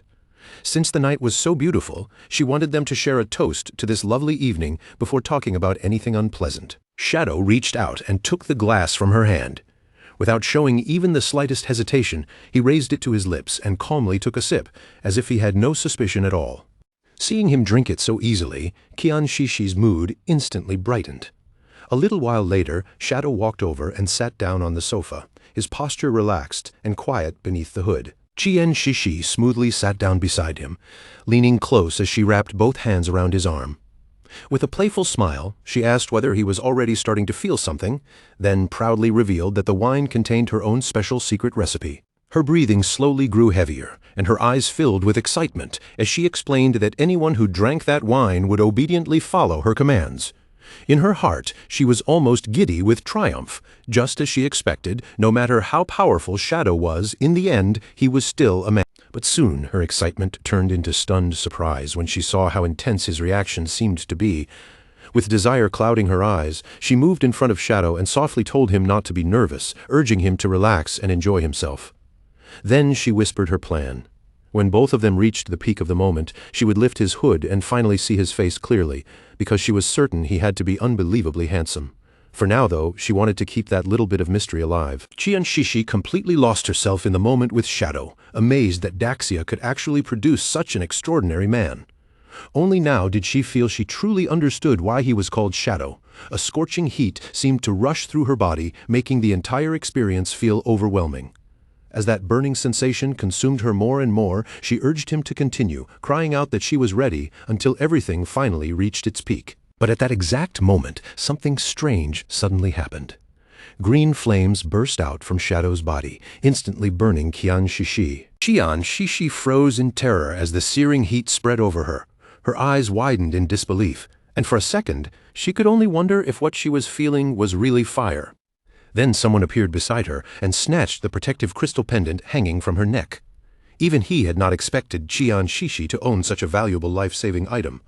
It was a gold-tier universal accessory called the Protective Crystal Pendant, and its special effect granted the wearer 1 layer of damage immunity every 300 seconds. The person standing there was none other than Qin Feng.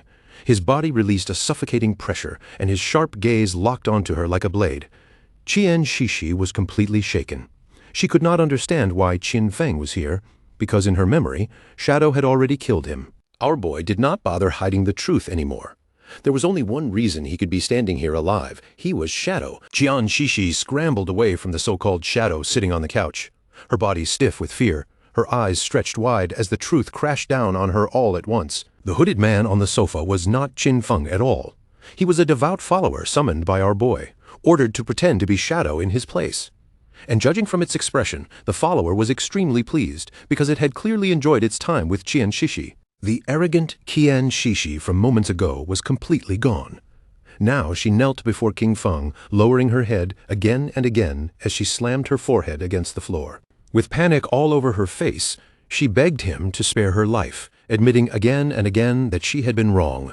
She offered to hand over all of her lifespan and swore that she would become his slave, telling him he could do anything he wanted with her. Qin Feng looked down at her coldly and asked about the 5 foreigners who had been with her. Tears filled Qian Shishi's eyes as she immediately tried to act pitiful. She even barked like a little dog, calling him daddy and asking whether he would let her go if she gave him the information. But before she could even finish speaking, Qin Feng reached out and snapped her neck. As she twisted in pain on the floor, he calmly picked up her phone and quickly realized that the 5 men were not on the yacht at all. After killing Qian Shishi, Qin Feng obtained 659 years of tradable lifespan. He had originally wanted to catch all of them in one sweep, so this result was a bit of a pity. Still, he quickly decided on his next move. The first thing to do was use Qian Shishi's phone to contact the authorities while still remaining not far from her luxurious yacht. Soon, police boats began racing across the sea toward the yacht. A large-scale murder case had been reported on board, and one of the victims was none other than the heiress of the Qian Group's president. According to the informant, the skills used by the killer were extremely similar to Shadow's abilities in the game, making the suspect's identity almost certain. Because of that, an investigation team was immediately dispatched to the scene. Tian Xingjian was also aboard one of the police boats. In his mind, Shadow had no respect for the law whatsoever. This kind of senseless killing was a direct provocation against the laws of their country. Once they boarded the yacht, he planned to use search skills on the corpses. The moment Shadow's location was confirmed, they would open fire with everything they had and make sure the target was eliminated. No matter what, he would avenge his Shishi. Within seconds, the police boats closed in from every direction and surrounded the yacht completely. The officers quickly began examining Qian Shishi's corpse. The preliminary autopsy showed that her cause of death was a fractured cervical spine. They also found unidentified DNA samples in her mouth, along with clear burn marks on her body. Tian Xingjian cursed Shadow furiously, saying that he had not only killed her, but even insulted the dead. Then he placed his hand on her corpse and activated a skill called Last Words of the Deceased. By touching the body, the skill allowed him to obtain the killer's location for 5 minutes. Tian Xingjian, whose real name was Qiu Haonan, swore in his heart that he would personally make sure the culprit was brought to justice. But in the next instant, his eyes suddenly widened in shock. He immediately went on alert, drew his pistol, and warned his men to be careful. Shadow was right there with them. His voice sharpened as he ordered everyone to launch an all-out attack toward the 6 o'clock direction. But before he could even fully turn around, a powerful venom dart shot through the air and pierced straight into his head, leaving the surrounding officers stunned. His body collapsed beside Qian Shishi's corpse. Lin Qingyu, however, managed to keep her composure despite the sudden death in front of her. With firm determination in her eyes, Lin Qingyu summoned a group shield and immediately opened fire. While shooting, she accused Shadow of killing an investigator and asked whether he was truly trying to become an enemy of the authorities. Qin Feng calmly told them not to panic. He explained that the reason he killed Qiuonan was because the man was a traitor who had leaked official information to Qian Shishi in exchange for benefits. As for proof, it should all be on Qiuonan's phone. They were free to investigate it as thoroughly as they wanted. One of the officers turned on Qiu Heon's phone and quickly reported to Captain Lin that they had indeed found communication records between Captain Qiu and Qian Shishi. At the same time, it became clear that Qian Shishi was the player known in the game as Black Ace. Captain Lin Qingyu still found it hard to believe, so she decided to check the phone herself. She reached out and grabbed the phone, but the officer beside her suddenly panicked and told her to wait. Lin Qingyu was confused by his reaction, wondering what exactly was on the screen that he did not want her to see. The moment she looked down, her eyes widened in surprise.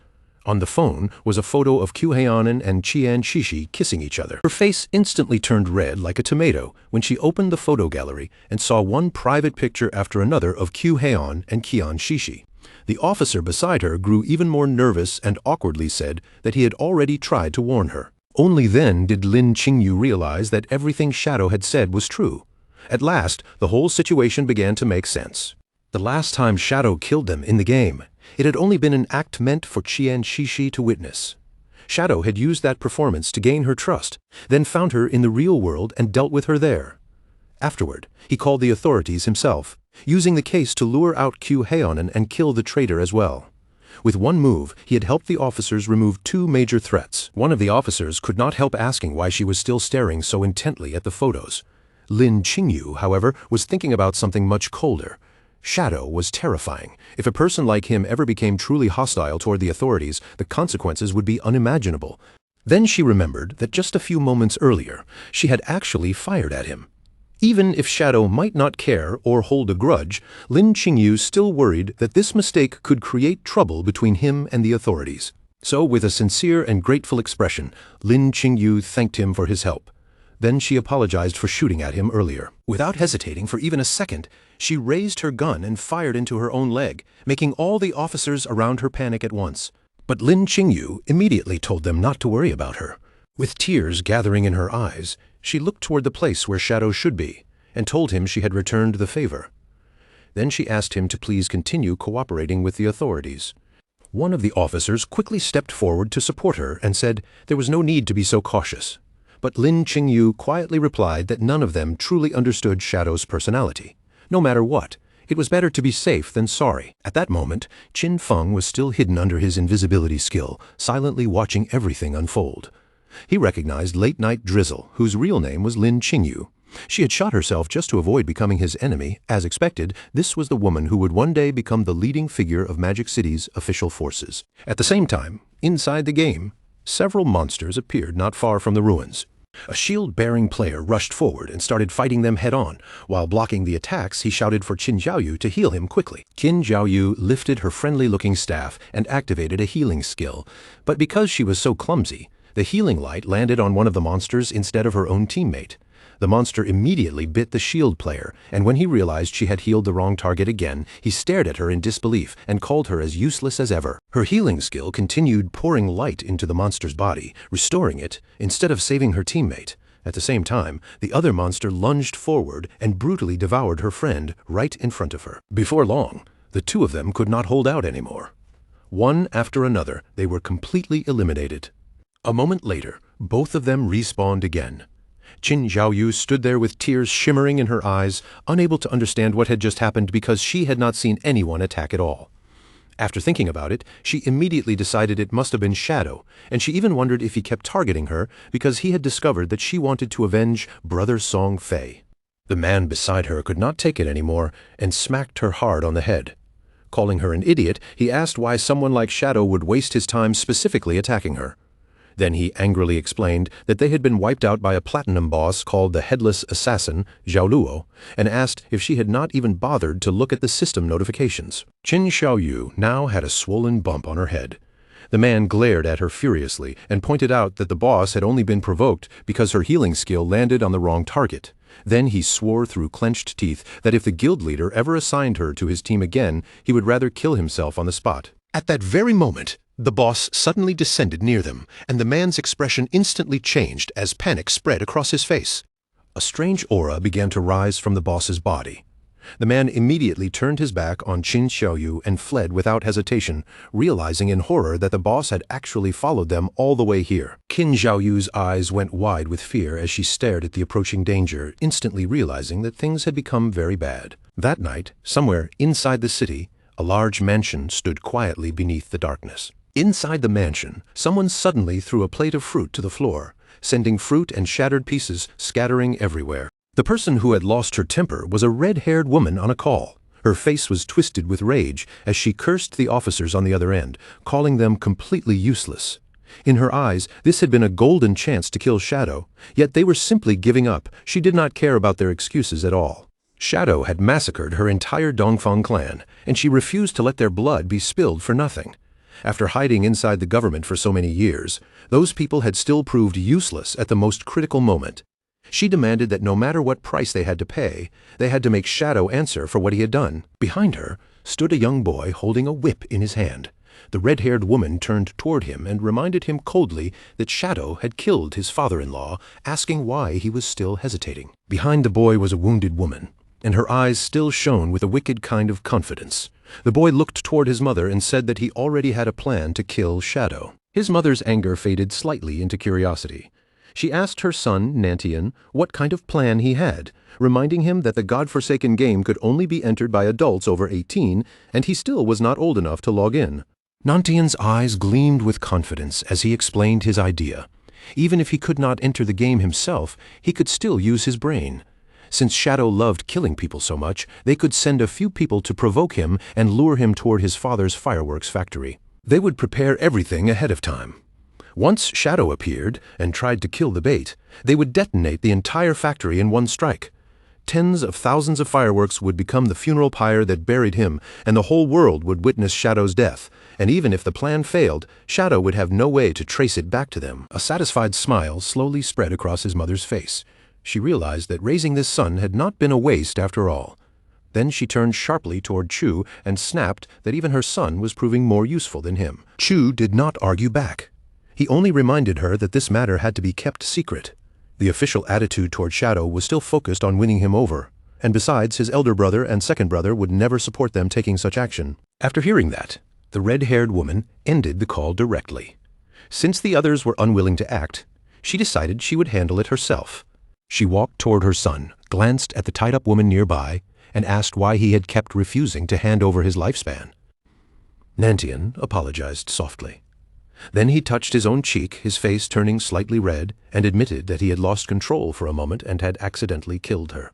At the same time, inside the godforsaken game, in the ruins of Magic City, the boss that had chased Qin Xiaoyu and her friend launched another lightning-fast attack.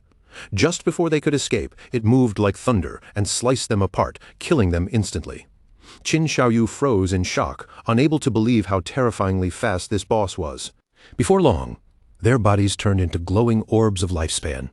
Nearby players immediately reacted, pointing at the sudden deaths and shouting that those players had been killed out of nowhere. Since someone invisible had wiped them out instantly, they quickly concluded that it had to be Shadow. But before those players could even catch their breath, the boss attacked again. In the blink of an eye, they were killed as well, and their bodies transformed into lifespan orbs on the ground. Seeing this, the remaining players lost all courage and began running for their lives. They were convinced that Shadow had completely gone mad and was now slaughtering innocent players everywhere. Meanwhile, Qin Feng was standing above the sea, casually whistling as he enjoyed the open view around him. Since this place was far away from town, he felt it was a good spot to extract the hideout. At that moment, the system asked our boy whether he wished to consume 1,315.2 years of lifespan. The system explained that this lifespan would be used to extract the soul-cleansing land into reality. Since the hideout was an underground structure, King Feng would also need to mark its exact location on the map. Before he proceeded, the system issued one final warning. Any materials that overlapped with the hideout would be completely obliterated, and it asked him to confirm whether he still wanted to continue. Qin Feng lowered his gaze toward the depths of the sea below him and calmly confirmed the action. Not long afterward, a magic circle began to appear on the surface of the water. Then the sea itself split apart, opening up with a tremendous force as the soul-cleansing land was successfully extracted into reality.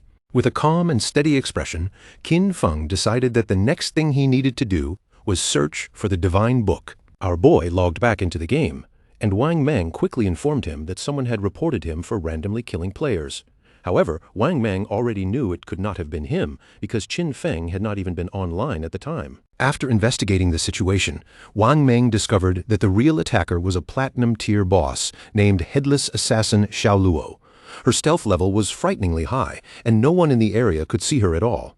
Because of that, Wang Mang asked Qin Feng if he could handle the problem. In the ruins of Magic City, that boss continued massacring every player in the area, leaving behind nothing but glowing orbs of lifespan. Anquan, who was hiding behind a pile of rubble, could not help trembling with fear. He wondered what kind of divine-level boss this was, since even his level 3 anti-stealth ability could not detect her. Last time, the Iron Saintess had been completely overshadowed by Shadow, and that still made him extremely upset. With a forced, confident smile, Anquan claimed that the only real problem was that he could not see the boss. Otherwise, he said, he could have restrained her all by himself. He even declared that even if Shadow appeared, he would be helpless against this headless assassin, Xiao Luo. Yan Yan immediately panicked and told Anquan to lower his voice before he attracted the boss. Then Yan Yan suggested that they move toward higher ground first, since the view from above would be much better. Anquan began sneaking forward carefully, trying to move without making a sound, but in the middle of his stealthy steps, he accidentally stepped on a banana peel lying on the ground.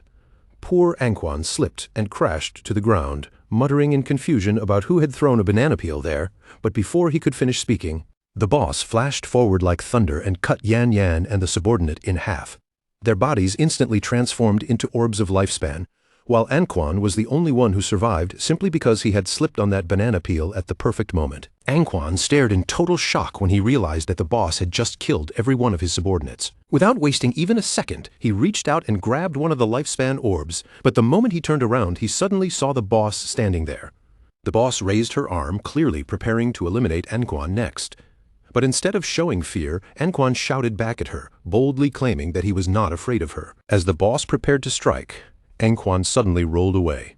But almost immediately, panic flashed across his face as he realized he had rolled too early. With no time to think, Anquan kept rolling across the ground again and again, refusing to stop for even a moment. His eyes widened in confusion as he kept spinning around. He could not understand what the boss was waiting for, or why she still had not attacked him. Anquan continued rolling non-stop around the boss until his head started spinning badly. He had pushed himself to the limit, and dizziness completely overwhelmed him. When Anquan finally stopped rolling, he looked up in confusion and noticed that the boss was starting to disappear right in front of him. By then, he was so dizzy that his vision blurred and he could barely see anything clearly. After gathering power for her strike, the boss suddenly unleashed anti-stealth strike. The attack shot straight toward the dizzy Anquan, and this time he had no chance to roll away again. Still wobbling from spinning too much, he took the blow head-on. In the very next instant, Anquan's body collapsed and transformed directly into lifespan, leaving only a glowing orb behind. While the boss's attention was still caught by Anquan's death, Shadow's figure quietly began to appear from the darkness. Out of nowhere, Qin Feng emerged above her like a ghost. He activated true anti-stealth strike and drove his dagger forcefully into her back, dealing more than 28,000 points of damage in a single hit and killing her on the spot. His movement was so fast that she never even had the chance to turn around, much less sense his presence. But after seeing the boss's name, Qin Feng could not help feeling slightly surprised. This headless assassin was actually called Xiao Luo. A few minutes before Qin Feng appeared, the guild members scattered throughout the city, ruins had all turned their anger toward poor Qin Xiaoyu. They pointed at her and blamed her for miscasting her healing spell, saying she had triggered the headless boss by mistake. According to them, the boss had locked onto her and chased her all the way back to the respawn point. Qin Xiaoyu's eyes filled with tears, and her face was full of grief. She quickly explained that she truly had not meant for any of this to happen. Two players were especially furious. They told the guild leader that their teams would never dare accept someone like her, because anyone near her might die without even understanding what had happened. The guild leader frowned and told them to lower their voices, asking if they were trying to attract the boss again. The guild leader looked at Qin Xiaoyu with a serious expression and finally understood that she simply was not suited for combat. Because of that, he told her that from now on, her job would be gathering information about hideouts. If she found a gold-tier hideout, he would reward her with 3 years of lifespan. If she found a platinum-tier hideout, he would give her 10 years. Back when they first learned she had a hidden class, they had thought they had picked up a treasure, but now reality had proven otherwise. Pointing toward Qin Xiaoyu, the guild leader then decided that from this day forward, he would give her 1 year of lifespan every day, because letting her die over and over was far too wasteful. A system window immediately appeared in front of Qin Xiaoyu, informing her that she had received 2 days of tradable lifespan. Her remaining tradable lifespan was now 2 days, 13 hours, and 32 minutes. Overwhelmed with gratitude, she thanked him sincerely from the bottom of her heart. When the other girls in the guild saw this, they were instantly furious. In their eyes, Qin Xiaoyu had simply gotten lucky, and they were convinced this had been her plan all along so she could see the guild leader every single day. Cursing little Cao Yu under their breath, they angrily declared that they would do the same thing too. Right then, lifespan began rising from another area nearby, and someone noticed that the boss's name was Xiao Luo. The moment they heard that, the guild leader and his men all became curious and confused. Not long afterward, the boss's corpse appeared on the ground. Then Qin Feng's figure emerged, standing there silently as he stared straight at the guild leader. The guild leader and the others froze on the spot, their eyes widened and their jaws nearly dropped as shock spread across their faces. Without hesitating for even a second, the guild leader's expression turned furious, and he slammed a heavy blow onto one of his own men's head. At that exact moment, a strange energy suddenly appeared around Qin Xiaoyu. The space surrounding her started to twist and distort, leaving her standing there in complete confusion. Her eyes widened with fear and surprise.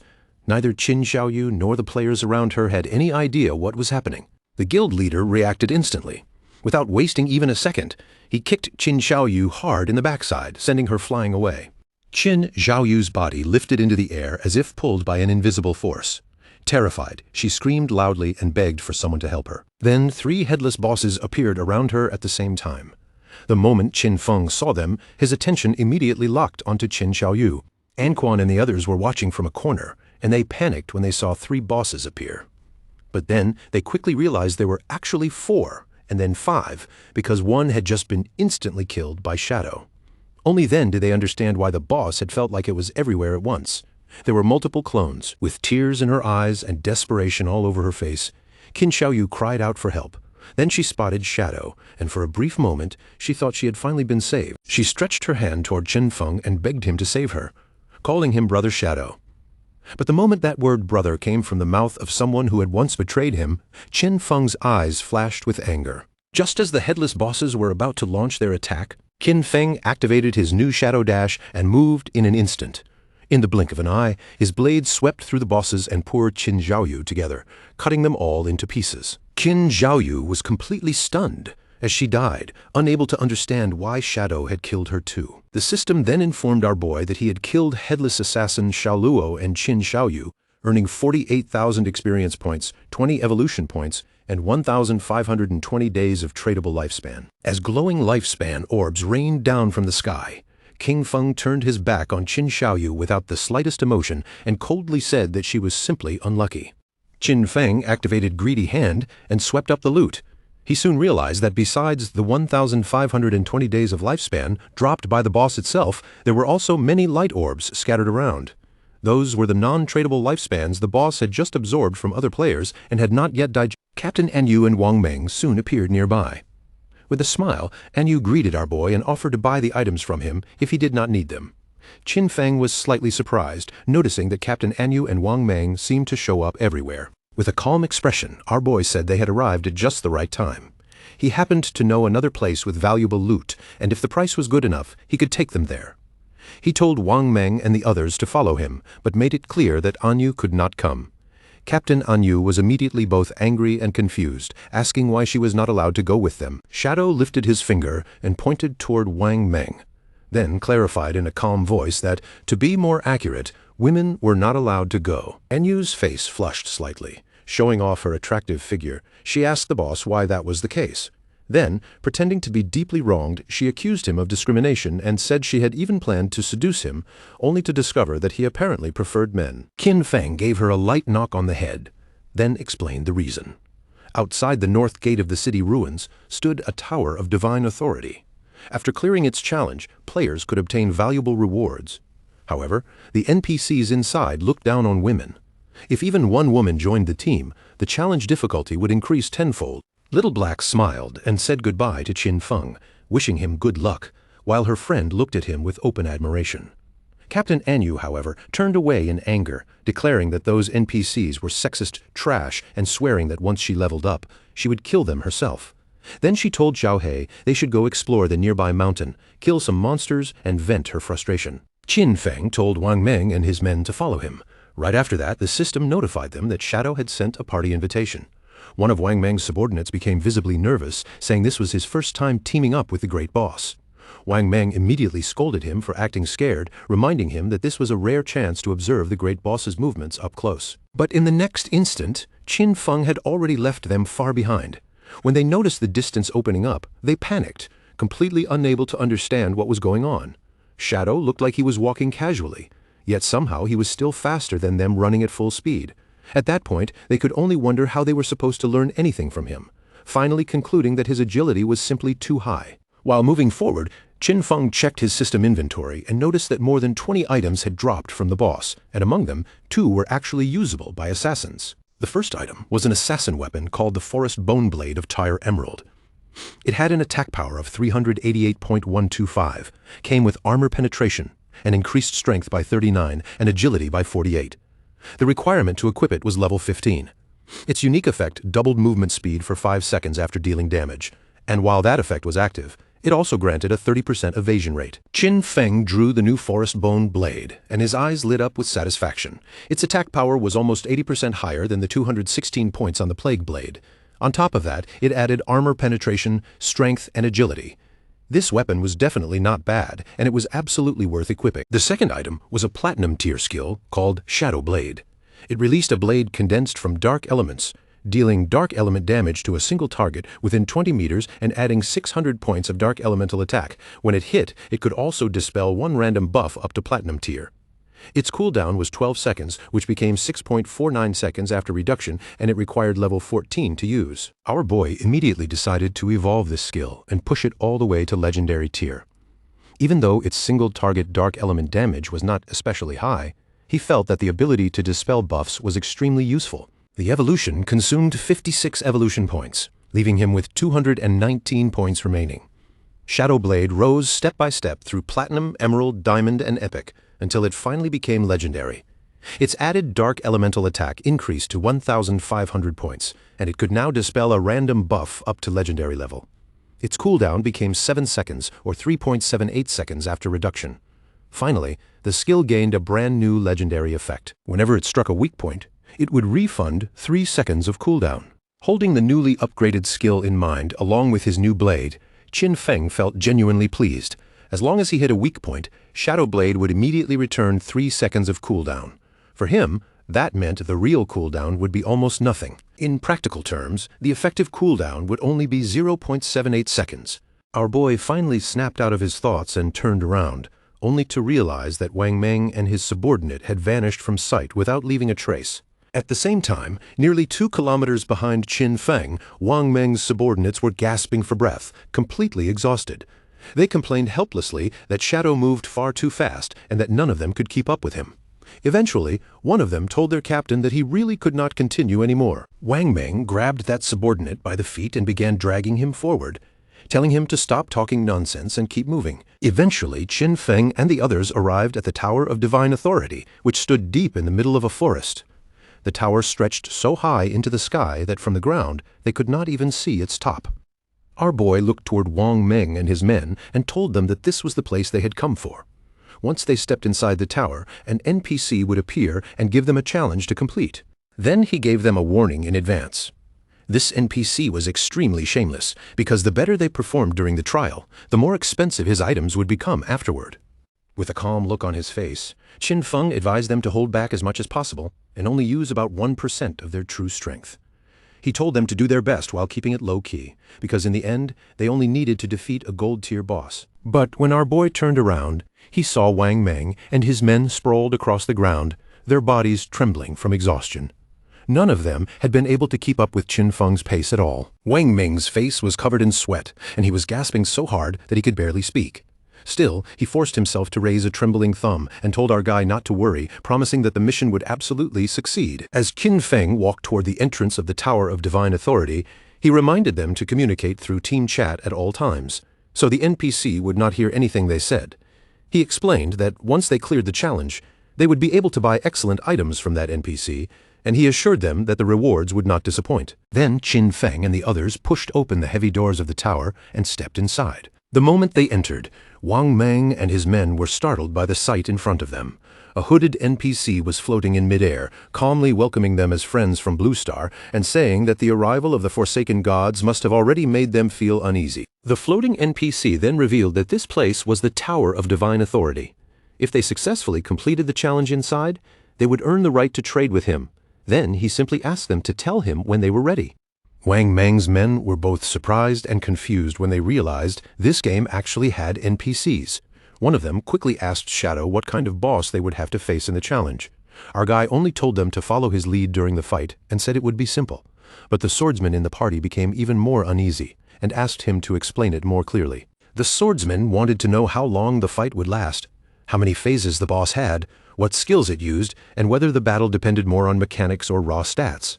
Once he started, he could not stop asking questions. He also wanted to know if the boss had movement skills, instant kill attacks, targeted abilities, weak points, and exactly how long they should expect the battle to continue. Wang Meng quickly told Qin Feng not to take this guy too seriously. He explained that the swordsman's nickname was Steady as an old dog, and ever since a past mission accident where 2 party members died, this guy had become extremely cautious, no matter what he was doing. Qin Feng did not waste any more time and directly told the NPC that they were ready to begin. The swordsman instantly panicked, raising his voice to say that he still was not ready at all. The NPC lowered his hooded head toward them and announced that it was time for them to begin enjoying the trial. A moment later, a portal opened inside the tower. From within it stepped a powerful level 20 gold-tier boss, the Obsidian skull-splitting puppet. The swordsman's eyes widened with fear the moment he saw the boss's level. This monster was already level 20, while the highest level among their group was only level 11. Qin Feng remained completely calm and told them there was no problem. Then he signaled for Wang Meng to go first. Following Shadow's command, Wang Meng pulled out his shield and drew his sword from his inventory. Activating Shield Charge, he threw himself straight at the boss and smashed his shield hard into its teeth. The boss was instantly enraged and swung a heavy blow at Wang Meng. Fortunately, Wang Meng reacted quickly and managed to block part of the attack with his shield, but the impact still sent his entire body flying backward. Qin Feng moved like a flash of thunder and caught Wang Meng before he could slam into the wall. Seeing this, both the swordsman and the archer were stunned for a moment, and they could not help feeling a little worried for our boy. Qin Feng turned his attention back to the boss, and calmly told the archer not to worry about Wang Meng. Then he ordered the archer to use Starshine Shot, and told the swordsman to follow up with Triple Ground Slash. Both of them quickly nodded in response. The archer immediately raised his bow and fired a rain of arrows toward the boss, each shot landing in rapid succession and causing the monster intense pain. Taking advantage of the boss's lowered guard, the swordsman moved in like a gust of wind and struck with a series of precise yet heavy slashes. The boss opened its mouth as blood spilled out, and its rage exploded even further. In the next moment, it slammed the ground with terrifying force. A powerful aura surged around its body, and strange black energy began forming around the swordsman. The moment Qin Feng saw it, he realized that the boss had entered berserk mode. He immediately warned everyone that he would handle the situation. At the same time, he told them to stay away from the black oil spreading across the ground. The swordsman hurriedly crawled away from the strange energy, while on the other side, the archer barely managed to dodge one of the boss's attacks. Qin Feng suddenly leapt into the air and threw his shadow blade straight toward the monster. The attack moved so quickly that the boss had no time to react. The blade struck it directly in the face, dealing more than 4,500 points of damage. Instead of calming down, the boss let out an even louder roar. But Qin Feng immediately used his skill to dispel its berserk state. Wang Meng could not help smiling when he saw it. He commented that the damage the boss was dealing did not match its status at all, almost as if the boss had taken off its equipment. The swordsman's face lit up with joy as he said Shadow was truly good at acting, since he had stayed off to the side the whole time. Because of that, the NPC must have assumed Shadow was a complete beginner. The archer grew curious and asked our boy how he had known that the NPC's items would become more expensive if the players looked stronger. He was even more curious about how Qin Feng had discovered such a hidden rule in the first place. Qin Feng thought for a moment, then said that this game contained many secrets. A great deal of information was buried deep inside the ruins, and he told them they should often ask themselves whether they had truly worked hard to explore, and whether their knowledge had actually grown. The archer and the swordsman both fell silent after hearing that, completely unsure how they were supposed to respond. While they were distracted by Qin Feng's words, the boss suddenly opened its mouth and began charging a fireball. The fireball grew larger and more powerful, little by little. Qin Feng immediately warned them that the boss was about to spin clockwise and spray flames. He ordered them to dodge properly, explaining that if the flames touched the black oil on the ground, they could be burned to death in just 3 seconds. Wang Meng and the others quickly scattered in different directions. But almost immediately, Wang Meng shouted a warning to Old Dog, telling him that he was running the wrong way. Qin Feng quickly realized there was no longer enough time for Old Dog to dodge. He immediately ordered Wang Meng to activate invincibility and block the incoming attack for him. Wang Meng obeyed without hesitation. He raised his shield, activated his defensive ability, and stood in front of the attack to block it head-on. Qin Feng praised him for reacting well. then immediately gave the next command. Once the flames disappeared, everyone had to use their strongest damage skills and attack the boss with everything they had. The archer unleashed another storm of arrows, while the swordsman jumped into the air and prepared to strike. Wang Meng stayed close behind them, ready to block any counterattack from the boss. Their combined assault landed perfectly, before the boss could even draw another breath. Wang Meng and the others dealt more than 25,000 points of damage together and killed it instantly. The system congratulated them for defeating the level 20 obsidian skull-splitting puppet. Wang Meng and the others finally let out a breath of relief, their faces showing both exhaustion and happiness. Qin Feng, however, did not relax completely. He remembered clearly that the tricky part about this boss was the moment its HP dropped below 70% when it would enter berserk mode. Once that effect was dispelled, its strength would only be about the same as a silver-tier boss. Soon, the NPC appeared again in the air above them and congratulated the group, telling them they were the first players from Blue Star to clear his trial. As the items began to materialize, the NPC laughed and revealed that from now on, as long as they were willing to offer their lifespan, they could trade with him for the divine gifted tome. The NPC released his power, and his name appeared above his head. He was called Vickley. When the swordsman noticed him up close, he could not help feeling surprised. This NPC actually had 6 fingers. In the next instant, the NPC's eyes began to glow, and his gaze locked directly onto the swordsman. Without wasting even a second, Vickley summoned a thunderbolt from above. The lightning crashed down onto the swordsman, dealing more than 99,000 points of damage and killing him instantly. The swordsman's body immediately transformed into glowing orbs of lifespan. Wang Meng panicked on the spot, completely unable to understand why the NPC had suddenly attacked him. Qin Feng remained perfectly composed, as if the danger in front of them was nothing worth panicking over. In that calm tone of his, he pointed out that the taboo this NPC had set was clearly connected to his fingers. He then explained the rule more clearly. NPCs and players were not allowed to attack each other directly, unless the player was the one who broke the taboo first. So as long as they were careful and stopped bringing up that NPC's fingers, they would not trigger the condition, and for the moment they would be safe. A doubt suddenly flashed through Wang Meng's mind, and he could not help wondering whether Qin Feng was strong enough to defeat this NPC if things really turned ugly. Qin Feng gave the answer without exaggeration. Right now, he still could not do it. The system had already exposed the truth behind these NPCs. They were not ordinary game characters at all, but powerful beings from other timelines who had obtained divinity. Restricted by ancient eternal laws, they had descended onto Blue Star in the disguise of NPCs, using that identity to harvest the lifespan of players. Vickley lifted his chin with an arrogant look, his expression full of impatience. He coldly told them to hurry up, choose the divine skill books they wanted, trade their lifespan for them, and then disappear from his sight. The moment Wang Meng saw the skill books laid out before them, his eyes widened in complete disbelief. He discovered that these books could actually use lifespan to create daily supplies in the real world, including all kinds of food, clean water, and drinks. The more he thought about it, the more shocked he became. With these divine books in their hands, even if a disaster suddenly struck, they would never have to worry about lacking basic resources. As expected of Qin Feng, the man had truly brought them to obtain something incredible. Both Wang Meng and the archer were stunned where they stood. At this point, they were even more convinced that Qin Feng never led them anywhere without a reason. Their surprise only deepened when the archer noticed one particular divine book called Mechanical Maid.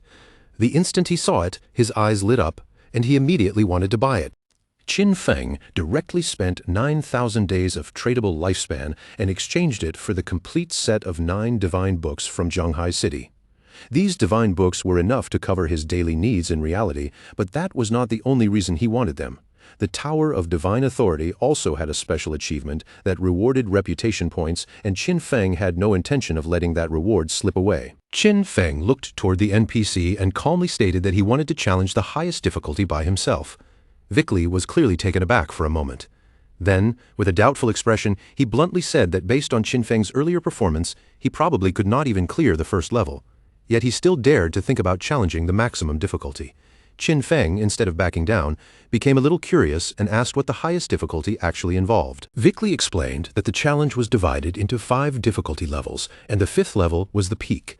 The boss would still be the golden grade obsidian skullbreaker golem, but all of its key attributes would be drastically enhanced. Its attack power, health, defense, and skill cooldown speed would all be increased by a full 500%. Wang Meng and the archer were so shocked that their jaws nearly dropped. A 500% increase was no small matter. Even in its previous state, they had already struggled just to dodge the boss's skills, so neither of them could imagine how Shadow was supposed to handle it alone. And with its health and defense multiplied fivefold, how long would it even take to kill the monster? In that kind of battle, one tiny mistake could mean instant death. Vic Li fixed his gaze on Qin Feng, his eyes narrowing with a dangerous glint. He warned him that if he died inside the challenge, then every bit of lifespan he dropped would become Vic Li's property. After saying that, he asked one final time whether Qin Feng was truly certain he wanted to accept. Qin Feng did not waste time arguing with him. He simply ignored the warning, gave a steady nod, and made it clear with that one motion that he was accepting the challenge. Vic Li raised his hand and began gathering a ball of magic, looking almost pleased, as though Qin Feng had just handed him a gift. In his eyes, the players from Blue Star had become far too arrogant, despite the game having only just begun. To him, people like this were practically rushing toward their own deaths. The boss that had already been defeated was brought back once again. But this time, it was no longer the same monster from before. The golden obsidian skullbreaker golem stood there with its power amplified by 500%, its body radiating a far more oppressive pressure than before. Qin Feng calmly pulled out his dagger, his eyes steady on the resurrected monster. He knew very well that Vic Li had the ability to strengthen his summoned creatures, and a 500% boost was far from the limit. In his previous life, when Qin Feng had defeated Vic Li, that NPC had once pushed his summons all the way to a 2000% enhancement.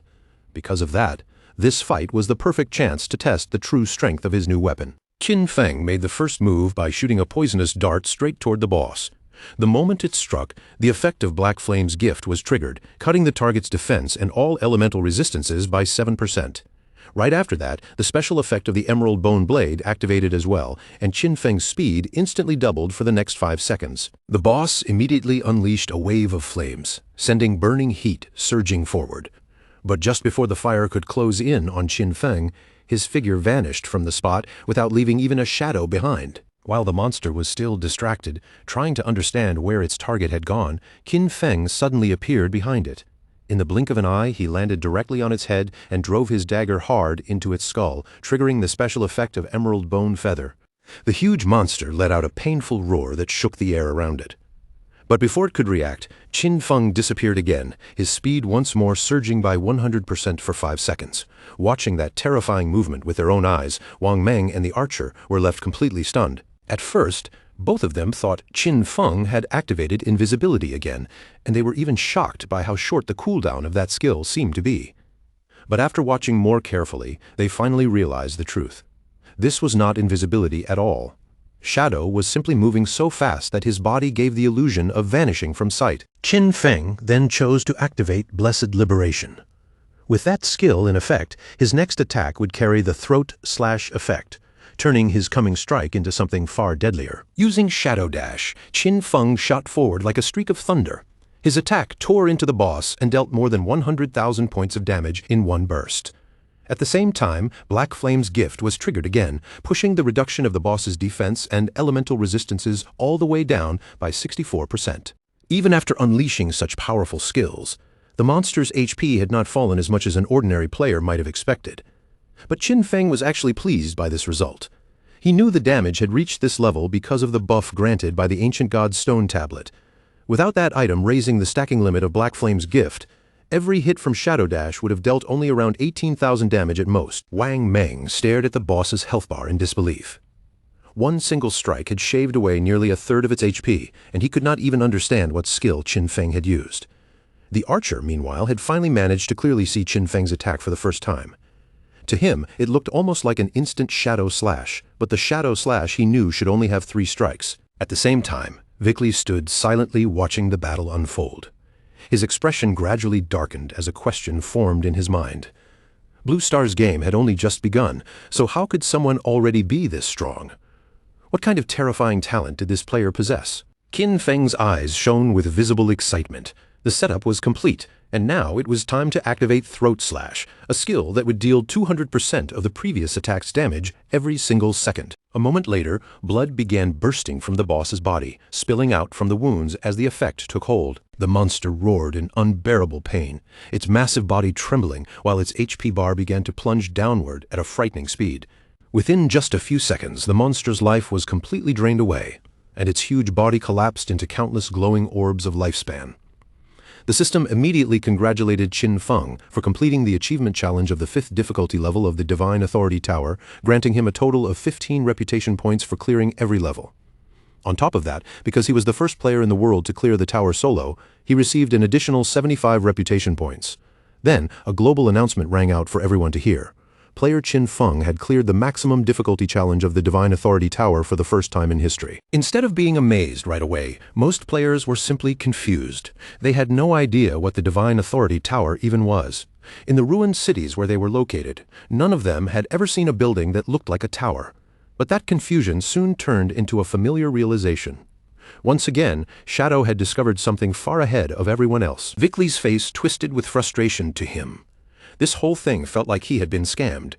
He angrily cursed the slyness of Blue Star's people and bitterly regretted not charging 10,000 days, or even 100,000 days of lifespan, for each Divine Authority book. In a fit of anger, Vickley raised his hand and summoned a dazzling, powerful ball of magic.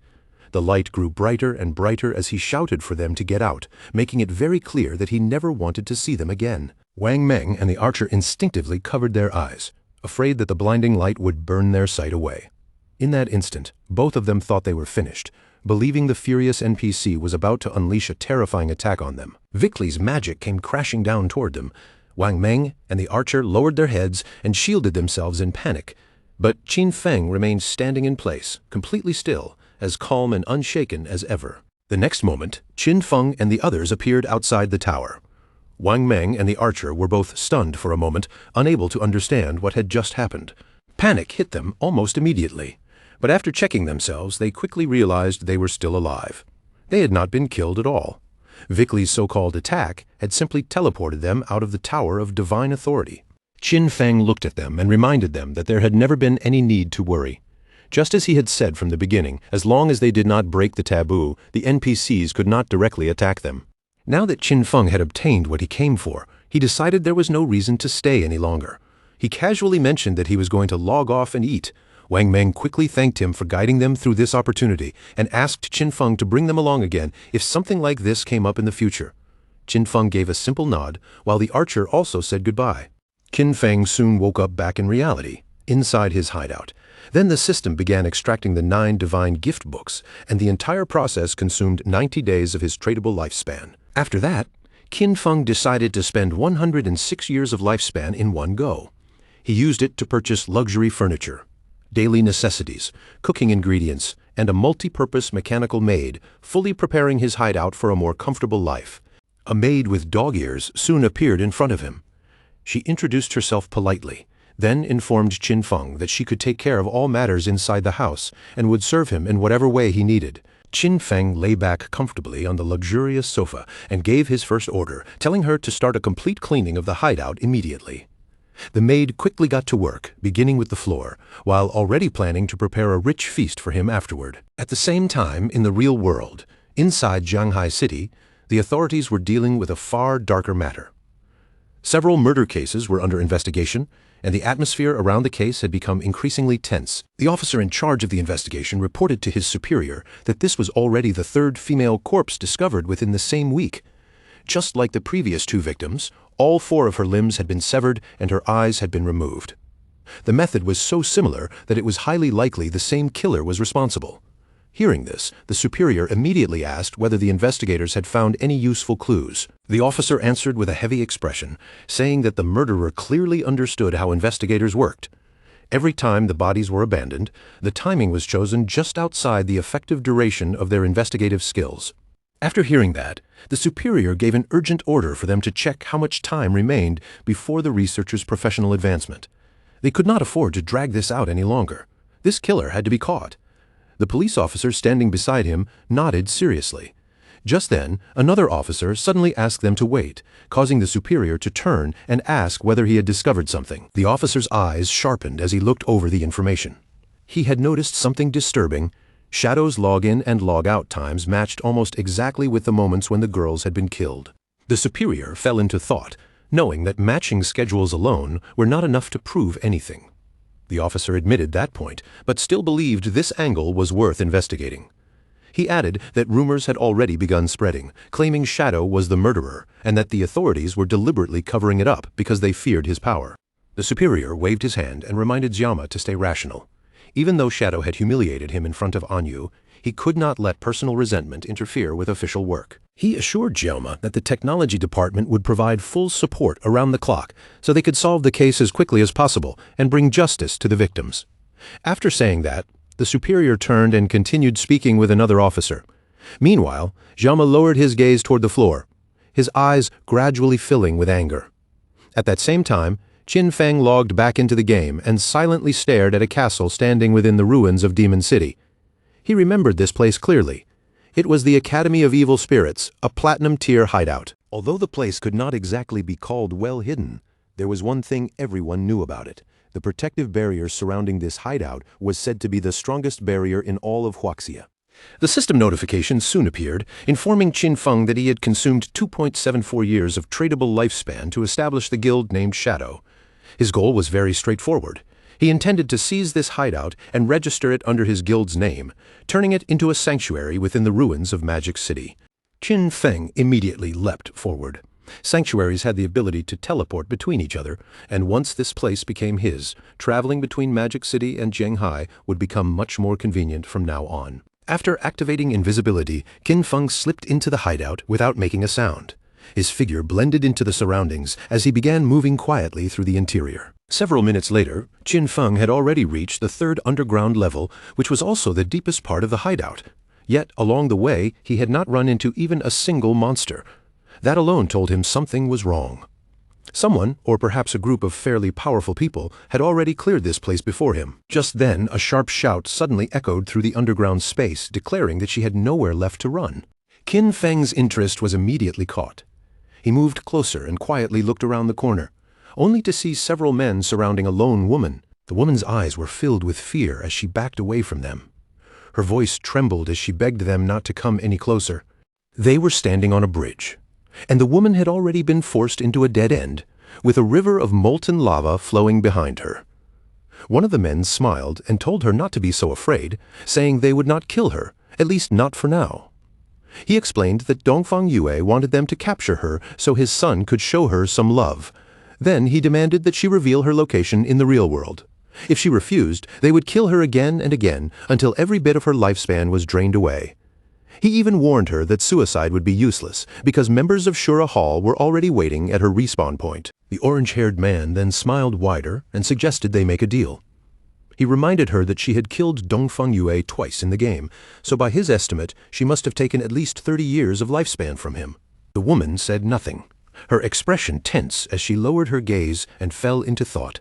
Seeing her silence, the man continued, telling her to hand over those 30 years of lifespan, then spend some time playing with the three of them.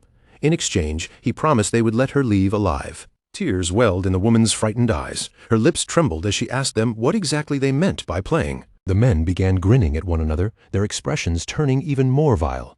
Then one of them started pulling down his pants, and the poor woman instantly panicked. With a disgusting smile on his face, the orange-haired man made it clear that this was the kind of game they wanted to play. The woman stood there silently for a moment, as if struggling with what to do. Then she turned her face away. Her cheeks flushed, and softly asked them to promise that they would let her go after they were done. The orange-haired man immediately smiled in satisfaction and promised her, even inviting her to start with him first. The bald man beside him laughed and said he would be next. Her body trembled as she slowly stepped toward them, looking as though fear had completely taken over. But in the next instant, a sharp light of determination flashed in her eyes. Without warning, she drew out her poisonous dart. She suddenly lunged at the man, aiming to strike first. But at that exact moment, the man with the blindfolded eyes activated Golden Cauldron Earthquake and came crashing down on her, smashing her body hard against the ground. He looked down at her with a cold expression, as if scolding a disobedient child, and remarked that this little one was not behaving properly. Pinned down and unable to move, the only thing she could do was shut her eyes tightly while the orange-haired man approached her, his tongue sliding out in a sickening display. He leaned closer and warned her that this was her last chance. Then, with a threatening tone, he ordered her to open her mouth. But right at that moment, the fear on the woman's face vanished. A confident smile slowly spread across her lips as she activated a powerful skill. In an instant, the bald man and the orange-haired man were both sliced cleanly in half. The sudden reversal left the blindfolded man frozen in confusion. His eyes widened beneath the blindfold, his whole body stiffening as he failed to understand what had just happened. For a brief moment, his mind went completely blank. He could not make sense of the situation at all. Before he could even take another breath, the paper strip summoned by the woman whipped around his neck. Her power was so terrifying that, with one brutal pull, the man's head burst apart like a crushed watermelon. Qin Feng, still watching from around the corner, instantly recognized the girl's profession the moment he saw that attack. She was a chain blade user. After slaughtering those bastards, the woman walked over to the orange-haired man's remains and crushed his groin with vicious force. Their bodies soon broke apart and turned into glowing orbs of lifespan. Looking down at what was left of them, the woman's face twisted with hatred as she mocked them coldly. Only then did Qin Feng realize something even more important. This woman possessed the blade of the underworld. Her gaze hardened with fierce determination. Through clenched teeth, she swore that she would definitely kill Dongfang Ming. This girl's class was Blade of the Underworld, and her nickname was Ghost Spirit. Qin Feng stepped out from his hiding place and slowly walked toward her. Her class, just like Shadow, was one of the only hidden classes in the assassin branch. Qin Feng remembered clearly that in his previous life, Ghost Spirit had once ranked among the top 10 strongest powers in the entire world, but after she became enemies with the Chu family of Demon City, her true identity was exposed and countless forces joined hands to besiege her. Even under that kind of pressure, Ghost Spirit had still massacred thousands of enemies before finally dying from exhaustion. Qin Feng also remembered how deeply her guild members had grieved when news of her death spread. He never expected to meet her here, of all places. Still, one thing puzzled him. Who exactly was this Dongfang Ming she had mentioned? As far as Qin Feng knew, he himself had already wiped out the entire Dongfang family. Qin Feng then deactivated his invisibility, revealing himself and instantly drawing Ghost Spirit's attention. Her reaction was anything but friendly. She immediately prepared to attack, clearly assuming that Qin Feng was connected to the scum she had just killed. Qin Feng calmly denied it, saying he did not know those people. Ghost Spirit had no patience to listen. She rushed straight toward him and told him to prepare to die.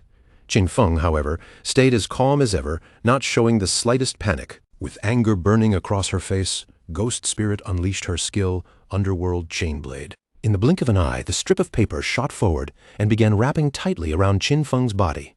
But right before it could truly bind him, Qin Feng's body turned into shadow and vanished from the spot without a trace, leaving Ghost Spirit momentarily stunned. Qin Feng appeared behind her in the next instant and decided to play along with the situation.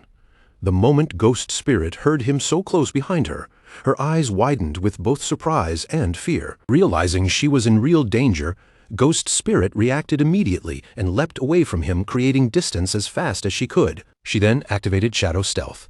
Her body melted into the surrounding darkness, turning into shadow before disappearing completely from sight.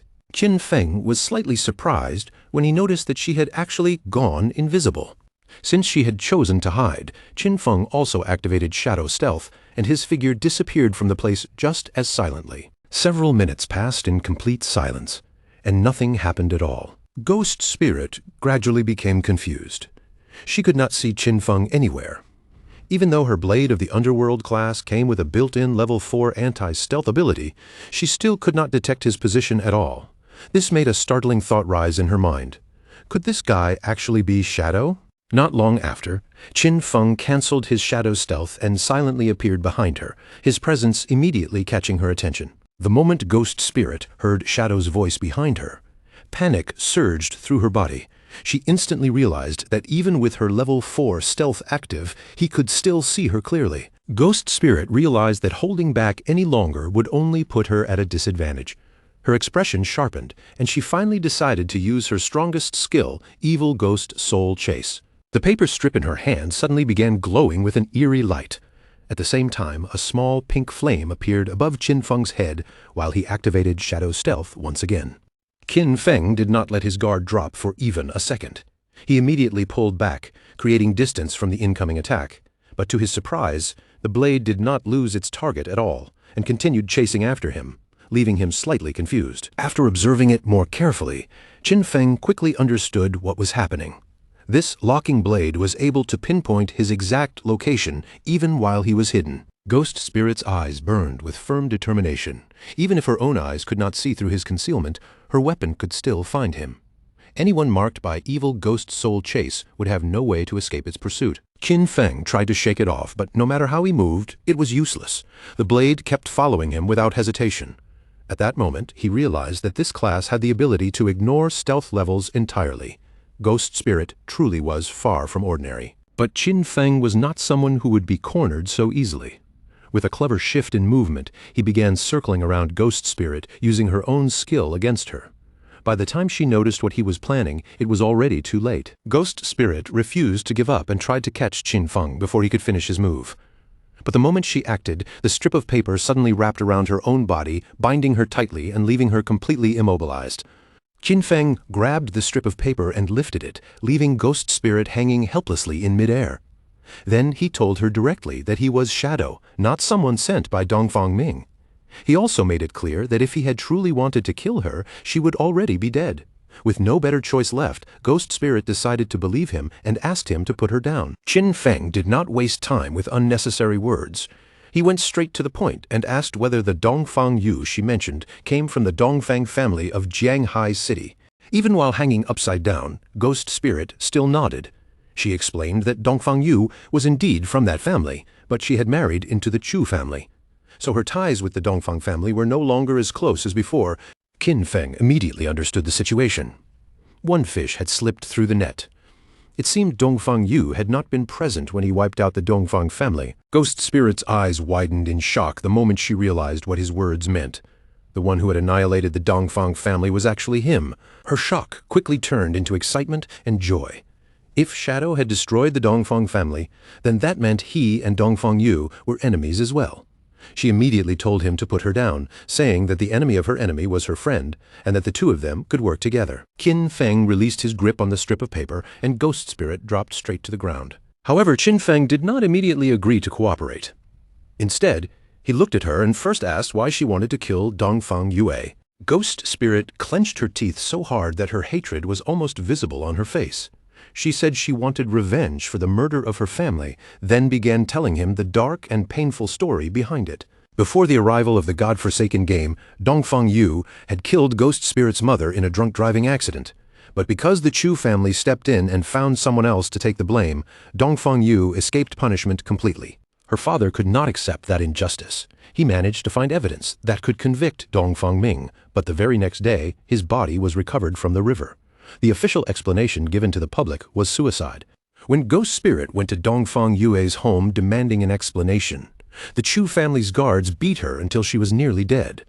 Drowning in despair and pushed to the edge of giving up on everything, she encountered the arrival of the god-forsaken game. The first thing she did after entering the game was kill Dongfang Yue. But killing her once was not enough. If Ghost Spirit wanted to erase her permanently, she had to completely drain away Dongfang Yue's lifespan. After Dongfang Yue revived again, she immediately hired countless people to hunt Ghost Spirit down. That chain of pursuit was what led to the scene Qin Feng had just witnessed. Qin Feng stood there quietly and listened to her entire story. From beginning to end, he did not interrupt her even once. Tears streamed down Ghost Spirit's face as her voice trembled with desperation. She looked at Shadow and begged him to help her kill Dongfang Yu. Qin Feng's answer was cold and direct. Without softening his tone or avoiding the subject, he refused her request. But Ghost Spirit still refused to give up. With sorrow filling her tearful eyes, she pleaded with him again, begging him to help her kill Dongfang Yue. Qin Feng stared at her in silence. From the look in her eyes, he could tell that she was not someone who would abandon her goal so easily. With a deeply pained expression, Ghost Spirit told him she would not ask for help without paying a price. She offered him everything she had, promising to work under him and hand over all the lifespan she earned, along with her equipment and skills, as long as he helped her kill Dongfang Yue.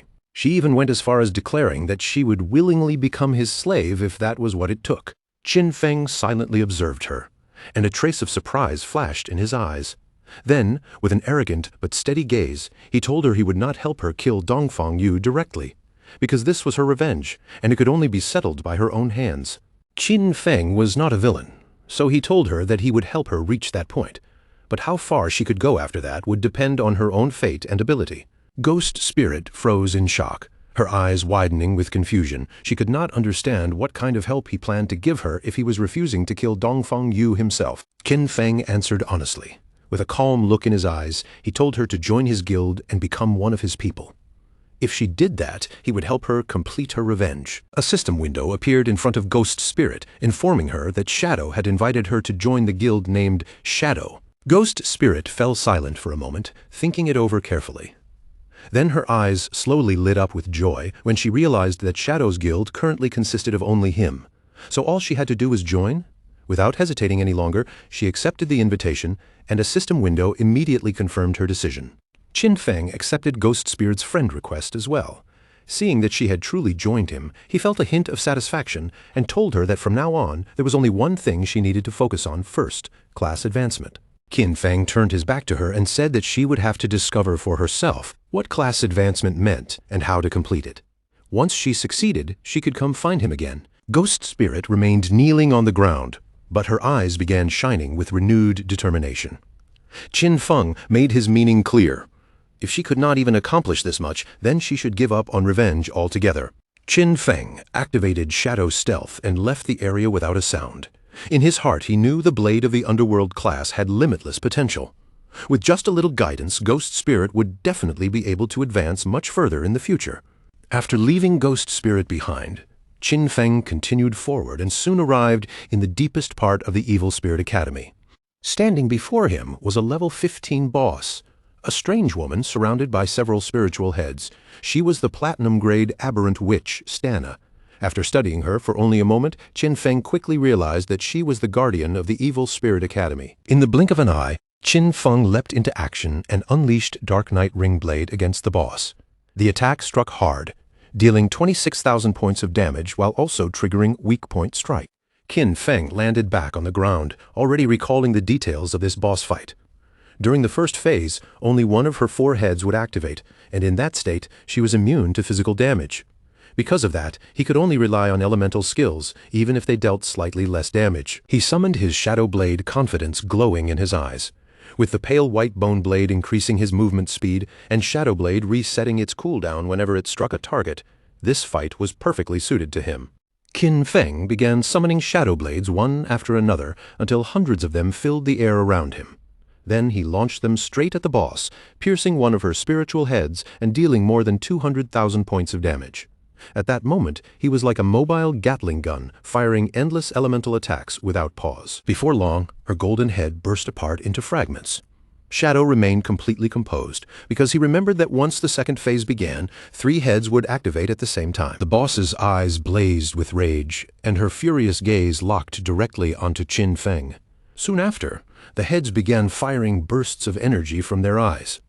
At the same time, Stana moved in a strange, dancing motion, unleashing chaotic attacks in every direction around her. But for Qin Feng, this kind of attack pattern was not difficult to handle at all. With almost no effort, he slipped through the incoming attacks and dodged them one after another.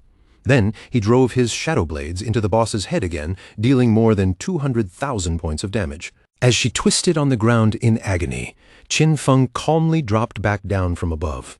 He didn't even spare her another look. With his back turned toward her, he walked away as if the entire fight had already reached its final curtain. Then he released his final Shadow Blade. The dark edge shot forward and struck the boss cleanly, making her entire body erupt in a violent blast. In the middle of that roaring explosion, the system notification appeared, confirming that Qin Feng had slain aberrant witch Dostana. He gained 50,000 EXP and at the same time obtained the Evil Spirit Academy's hideout key, a platinum tier item. The moment the next system prompt appeared, Qin Feng's eyes widened slightly in surprise. It was telling him that he now met the requirements to advance his class.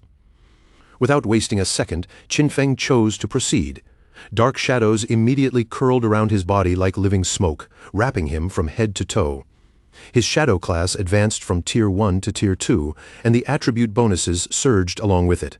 His Strength bonus rose from 9 to 27, Constitution from 9 to 27, Agility from 24 to 72, and Spirit from 15 to 45. This advancement had directly tripled all the attribute bonuses from his class, giving Qin Feng a huge leap in overall power. His Strength, Constitution, agility, and spirit all rose sharply, and because of that, his attack power, defense, resistance, and overall combat ability improved in a very obvious way. His non-tradable lifespan had already passed 4,510 years, while his tradable lifespan had climbed beyond 566 years. On top of everything else, he also unlocked his fourth-class passive. From now on, he could launch attacks without breaking stealth, and those attacks would still enjoy the bonus from striking out of stealth. Qin Feng's gaze soon fell back onto the golden key, and his eyes lit up with real excitement. The class attribute bonus had tripled, and now even attacking would no longer force him out of stealth. This Tier 2 shadow advancement wasn't just a normal improvement. For an assassin like him, it was practically a rule-breaking transformation. A few minutes later, outside the Evil Spirit Academy, a group of people returned to the area. The moment Ghost Spirit saw them coming back, her expression changed and panic flashed across her face.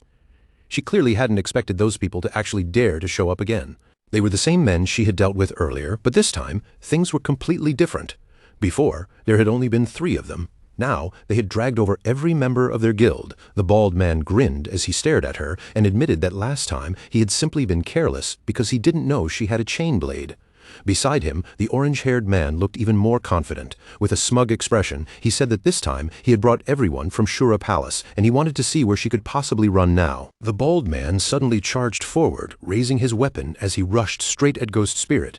His posture made it clear that he had no intention of holding back this time. Seeing him close in so aggressively, Ghost Spirit's heart tightened, and she immediately realized the situation had turned bad. The bald man activated Earth Slash and came crashing down toward the ground with his axe, aiming to smash her in one brutal strike. Fortunately, Ghost Spirit reacted fast enough. At the last possible moment, she twisted her body away and barely managed to dodge the attack. With a sharp, confident look in her eyes, Ghost Spirit quickly tried to activate Shadow Stealth. But just as her body was about to fade, someone suddenly tossed a flash grenade in front of her. The grenade exploded with a blinding burst of white light, forcing her to stop the skill halfway and raise her hands to cover her eyes. The bald man immediately seized that opening. Before Ghost Spirit could recover from the flash, he stepped in and slammed a heavy kick into her, knocking her completely off balance. He planted his foot down on her head, pressing her against the ground while an arrogant smile spread across his face. Looking down at her from above, he made it clear that he was going to teach her a real lesson this time. But even under his boot, Ghost Spirit had no intention of surrendering. Gritting through the pain, Ghost Spirit reached out and pulled out a small green vial, but before she could use it, the orange-haired man noticed the movement. He stepped down hard on her hand, trapping it against the ground, and snatched the vial away from her. After taking a closer look at the vial, the orange-haired man quickly recognized what it was. It was suicide poison. Once used, it would make the user lose half of their lifespan and return directly to the respawn point. Instead of getting angry, the man seemed entertained. He looked at Ghost Spirit with interest, amused that she had such a fierce and stubborn personality. His expression slowly turned twisted. He stuck out his tongue, unable to hide the excitement in his eyes. The more defiant Ghost Spirit acted, the more fascinated he seemed to become, as if her strong temper had completely caught his attention. Ghost Spirit's eyes instantly widened with fear. The confidence she had tried to hold on to trembled for a moment as she realized just how disgusting and dangerous the man in front of her really was. Then the orange-haired man leaned down and began licking her cheek. But in the very next moment, his expression froze. A system window suddenly appeared in front of him, informing him that the Great Platinum Sanctuary, the Evil Spirit Academy, now belonged to the guild named Shadow. The barrier had been activated, and all personnel who were not members of this guild would be treated as intruders. Immediately after that warning appeared, the sanctuary's defense system began removing the intruders. A terrifying bolt of thunder crashed down from above, striking the men with overwhelming force before they could even react. In just the blink of an eye, their bodies were completely destroyed. Where those men had been standing moments ago, only glowing orbs of lifespan remained, floating silently in the aftermath. Ghost Spirit stared at the scene in shock, her eyes wide as she finally understood what had happened. The Evil Spirit Academy was actually a sanctuary, and now it belonged to her guild. That could only mean one thing. In just a few short minutes, Shadow had killed the Guardian and taken the key. Qin Feng also received the Jade Tier Aberrant Witch's Ring. It was a ring that could be used by every class starting from level 14, and its effects were extremely useful. It increased all attributes by 22 and boosted cooldown speed by 30%. Its unique effect also expanded skill range by 25% and increased area damage by 10%. And as if that reward wasn't already good enough, he also obtained a platinum-grade skill called Virulent Poison Trap. This platinum-grade skill was made for assassin and hunter classes. It allowed Qin Feng to set down a trap hidden with level 5 stealth. Any enemy who triggered it would take 500 extra poison damage, suffer a 50% slow for 5 seconds, and continue receiving poison damage equal to 100% of his attack power. He could place up to 3 traps at the same time, and each one had a cooldown of 4. So, 65 seconds, while the trap itself could last for a full 3,600 seconds. Qin Feng was quite satisfied with the rewards, since 2 of the items that dropped were things an assassin like him could actually use. In particular, the ring was extremely suitable for him. His instant shadow, slash, and dark knight ring blade were both area of effect skills, so the ring's bonus would give him a major boost in real combat. At that moment, Qin Feng's eyes shone with even more joy. He still had 363 evolution points, which was exactly enough to evolve his backstab enhancement skill to legendary grade. Without hesitation, he spent 340 evolution points, leaving only 23 behind. Right after that, backstab enhancement successfully evolved from epic to legendary. Its passive effect improved as well, raising the damage bonus for attacks from behind from 75% to a full 100%. Even better, the new legendary effect made every attack he launched while in stealth count as a backstab. Qin Feng was very pleased with the result. With constant backstab damage and the permanent stealth advantage from his advanced class, his damage output and survivability had both been pushed to an entirely new level. Just then, Little Black contacted Qin Feng and told him she had discovered another set of ruins, asking if he wanted to come over and take a look. When Qin Feng asked where she was, she replied that she was currently in the Zhanghai City ruins. She explained that the stones around the temple entrance were carved with murals that looked very similar to the ones in the beginner's village ruins. Qin Feng felt a little puzzled and asked why they hadn't explored it themselves. With their current progress, they should already be capable of dealing with a platinum-grade boss. Little Black answered honestly, saying that they had planned to do exactly that, but after they cleared every enemy all the way to the end, a teleportation orb appeared. However, when they touched the orb, nothing happened at all. The system only told them that a fated person was required to enter, so Little Black wondered whether Qin Feng might be that person. After hearing this, Qin Feng decided to go check it out personally. He told her to wait there for him and prepare enough lifespan because he would bring over the new equipment he had just obtained. Besides, since the 2 shrines could teleport between each other, traveling from the Magic City ruins to the Zhanghai ruins had become much more convenient. Little Black also mentioned that the officials on the Zhanghai side didn't have enough lifespan, so he could sell directly to the people in Magic City instead. At the same time, Little Black was waiting on the outskirts of the Zhanghai City ruins, keeping watch near the area where she had discovered the strange entrance. She was sitting on a white llama, and the creature was calmly lowering its head, chewing grass as if nothing serious was happening around it. Not long after, Qin Feng suddenly appeared behind her without making a sound. His voice came from close by as he asked where exactly the ruins were located. The sudden sound of Qin Feng's voice startled both Little Black and the llama at the same time. Little Black flinched and quickly complained, telling him not to scare her like that. Qin Feng had obviously done it on purpose, but he put on an innocent face and promised that he would be more careful next time. Little Black then leaned forward and peeked over the edge of the cliff, pointing down below as she explained that the entrance to the ruins was at the bottom. When Qin Feng asked how they had managed to find such a hidden place, she gave a small, awkward reaction and said it was a long story. Little Black turned toward the llama beside her and began explaining from the beginning. She said that she had gotten a mount in this area, a little sheep-like creature that she had been spending time with. While she was playing around with it, a silver-gray boss suddenly appeared out of nowhere. The sudden arrival scared both of them badly, instantly throwing the whole situation into chaos. In her panic, Little Black lost her footing and tumbled straight off the cliff. Fortunately, instead of falling all the way down, she got caught by a tree growing near the bottom. And from that dangerous position, she happened to notice the hidden cave entrance. Little Black carefully began making her way down toward the bottom of the cliff, reminding Qin Feng to watch his step and not slip. As she moved, she explained that after she respawned, she called Captain An and Uncle Wang Meng over so they could explore the place together. Qin Feng simply jumped down after her, landing smoothly while commenting that finding a place like this really did match her usual style. Little Black immediately praised Shadow's movements, saying he was impressive.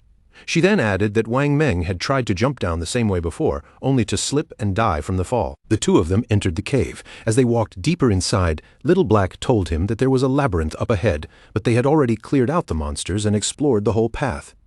Qin Feng listened, then reminded her that from now on she should avoid dying whenever possible. He warned her seriously not to let her non-tradable lifespan drop to zero, because once that happened, the consequences would be extremely dangerous. Little Black smiled confidently and said she understood. She explained that she knew about skills capable of draining other people's lifespan, but they had already made preparations for that. Since they had a way to replenish their non-tradable lifespan, they weren't completely helpless. Qin Feng was slightly surprised when he heard this and asked whether they really had a stable method to recover it. Little Black lifted one finger and explained their method. Inside the city ruins, they would deliberately lure monsters that had absorbed non-tradable lifespan into a secluded area. After killing those monsters, they would leave all the dropped non-tradable lifespan stored in that location. That way, whenever someone needed to replenish their own supply, they could simply return to that place and absorb what had been saved. Qin Feng's interest was immediately piqued. He nodded slightly, admitting that it was a clever method, then asked whether a newcomer had been the one to come up with the idea. Little Black froze in shock, because Qin Feng had guessed it perfectly. At the same time, Qin Feng silently remembered that in his previous life, this exact method had indeed been invented by a newcomer. Later on, it became so useful that almost everyone eventually adopted it. Before long, they reached the teleportation orb. Little Black walked up and placed her hand against it, but the system immediately informed her that she was not the fated person, so the mechanism would not activate. She stepped aside and asked Shadow to try instead. According to what everyone had guessed, this temple was very likely connected to the one back in the beginner's town. Qin Feng grew even more curious. He stood in front of the orb and quietly observed it, studying its surface without saying a word. After a brief pause, he finally reached out toward it. The instant his hand made contact, the orb began to shine, and a powerful wave of energy surged out from within. The sudden burst of light was so intense that Little Black quickly raised her hands to cover her eyes. Confused and unable to see clearly, she had no idea what was happening in front of her. When the light faded, Little Black was stunned to find that Qin Feng had vanished without leaving even a trace. Then she realized the orb had disappeared as well. Seeing that both her boss and the teleportation orb were gone, she finally confirmed her guess. Shadow really was the fated person. Meanwhile, Qin Feng opened his eyes in a completely different place. He had arrived inside the cave of the Ice Tide, and as soon as he checked his status, he discovered that all remote communication had been blocked. Qin Feng didn't relax for even a second. The moment he realized he was alone in this unfamiliar place, he immediately activated his invisibility skill, letting his figure fade into the surroundings while he quietly assessed the danger. Right after that, the system issued him a brand new mission: protect the Ice Tide crystal. Qin Feng's gaze instantly locked onto the crystal in front of him. He recognized it at once, and his expression turned serious, because he remembered clearly that if this object was struck by any attack, it would erupt with a terrifying icy tide. As Qin Feng looked around more carefully, he noticed movement inside the surrounding caves. Monsters were beginning to emerge from the darkness, and every one of them seemed determined to charge at the Ice Tide crystal no matter what. He immediately understood the danger. If he allowed even one of them to succeed, then he would be finished. Qin Feng quickly took the virulent poison trap out of his inventory. For him, dying once was not the most frightening part. The real problem was that if the mission failed, he would lose the chance to return to this place and claim the reward. He understood better than anyone that his only real option right now was to evolve Virulent Poison Trap. After spending the required evolution points, leaving himself with only 17, the skill successfully advanced from Platinum grade to Epic grade. After the upgrade, the trap's stealth level rose from level 5 to level 8. Any enemy that triggered it would now suffer 1,200 extra poison damage and be slowed for 8 seconds. The slowing effect still remained at 50%, while the continuous poison damage was still equal to 100% of Qin Feng's attack power. Even more importantly, the maximum number of traps he could place increased from 3 to 9, while the duration of each trap still remained at 3,600 seconds. Qin Feng immediately placed 3 traps right at the cave entrances, carefully setting them where the monsters would have to pass through. At the same time, the system informed him that the effect of the Aberrant Witch's Ring had activated, increasing the skill's area of effect by 25%. Seeing the widened trap range, Qin Feng instantly understood that the upgraded traps were now enough to cover the entire passage, no matter how the monsters rushed out. As long as they tried to pass through those cave mouths, they were guaranteed to trigger the traps. And right at that moment, the first wave finally arrived. One monster after another appeared from the cave openings, their glowing eyes fixed directly on Qin Feng. In the next second, The horde poured out from the darkness and charged toward him with terrifying speed. But the instant they crossed the entrance, they stepped straight into the traps Qin Feng had prepared. Thorn-covered vines suddenly burst out from the traps, whipping upward and wrapping tightly around the monsters' bodies. The poison damage erupted at the same time, tearing through them for more than 100,000 points of damage. Dust and broken earth rose from the ground as the trap effects exploded across the passage. But Qin Feng stood in place calmly, even with the chaos in front of him. His expression remained steady and unmoved. Then, without warning, an arrow suddenly cut through the air and shot toward him. The moment Qin Feng noticed the incoming attack, his eyes sharpened and his expression instantly became more serious. Just before the arrow could strike him, Qin Feng summoned a shield in front of himself. The arrow slammed into it at the last possible moment, and the attack was blocked by the narrowest margin. Qin Feng's gaze immediately shifted toward the monster holding a bow. Only then did he realize that among these mobs, there were also ranged attackers hiding in the group. Meanwhile, outside the Magic City ruins, a mage named Dongfang Yue met with the orange-haired man. Her expression was cold as she asked whether his guild had really given up on hunting Ghost Spirit, also known as Giling, just because she had become a member of the Shadow Guild. The orange-haired man nodded without hesitation and confirmed that they couldn't continue. If Dongfang Yue still wanted Ghost Spirit captured, then she would have to find someone else to do it. Dongfang Yue tightened her grip around her magic staff, clearly furious that he dared to reject her. She questioned why he treated Shadow as a greater threat than her, then reminded him with a sneer that he was nothing but a peasant. She warned him not to forget that she already had all of his real-world personal information, and killing him outside the game would be extremely easy for her. The orange-haired man's eyes widened, and rage immediately flared across his face. Before Dongfang Yue could say another word, the man finally snapped. He swung his fist hard into her cheek, and the heavy blow sent her entire body flying backward. After Dongfang Yue crashed to the ground, the man drew his dagger and began beating her without holding back.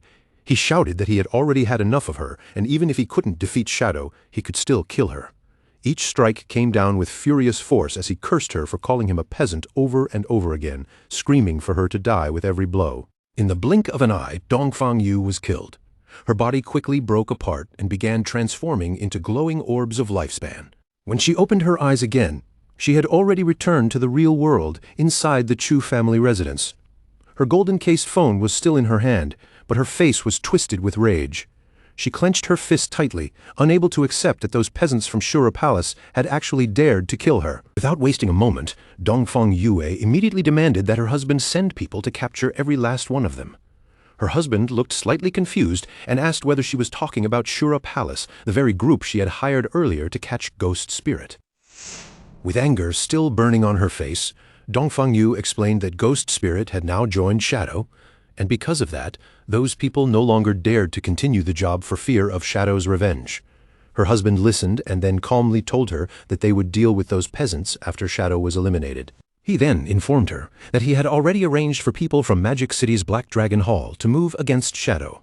The plan was already underway, and he assured her that it would not be long before she could avenge her family. Dongfang Yue's eyes widened again, overflowing with hatred. Her fury was no longer aimed at Shadow alone, but also at the peasants who had dared to humiliate her. The thought of revenge made her breathing grow excited.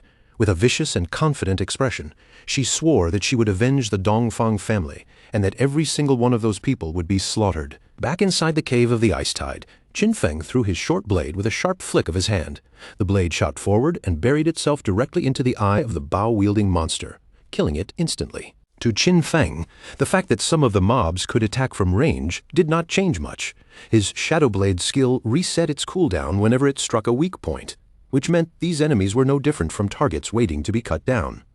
One precise slash was enough for each kill. By then, the Ice Tide crystal was already covered in cracks, looking as if it might shatter at any moment. Just as Qin Feng prepared for what might come next, the system suddenly announced that the guard mission had been completed and told him to claim his reward. The notification caught him off guard, and he couldn't help wondering if it was really over already. The Ice Tide crystal finally broke apart, scattering into countless fragments. As the broken crystal pieces faded, a golden treasure chest slowly appeared in its place. Qin Feng's gaze immediately fixed on the chest. From its glow and aura, he quickly realized that this was not an ordinary reward at all. It was an epic treasure chest. He reached his hand toward the chest, anticipation rising in his eyes. Last time, an epic chest had given him graceful release. Now he wanted to see what kind of reward this one would contain.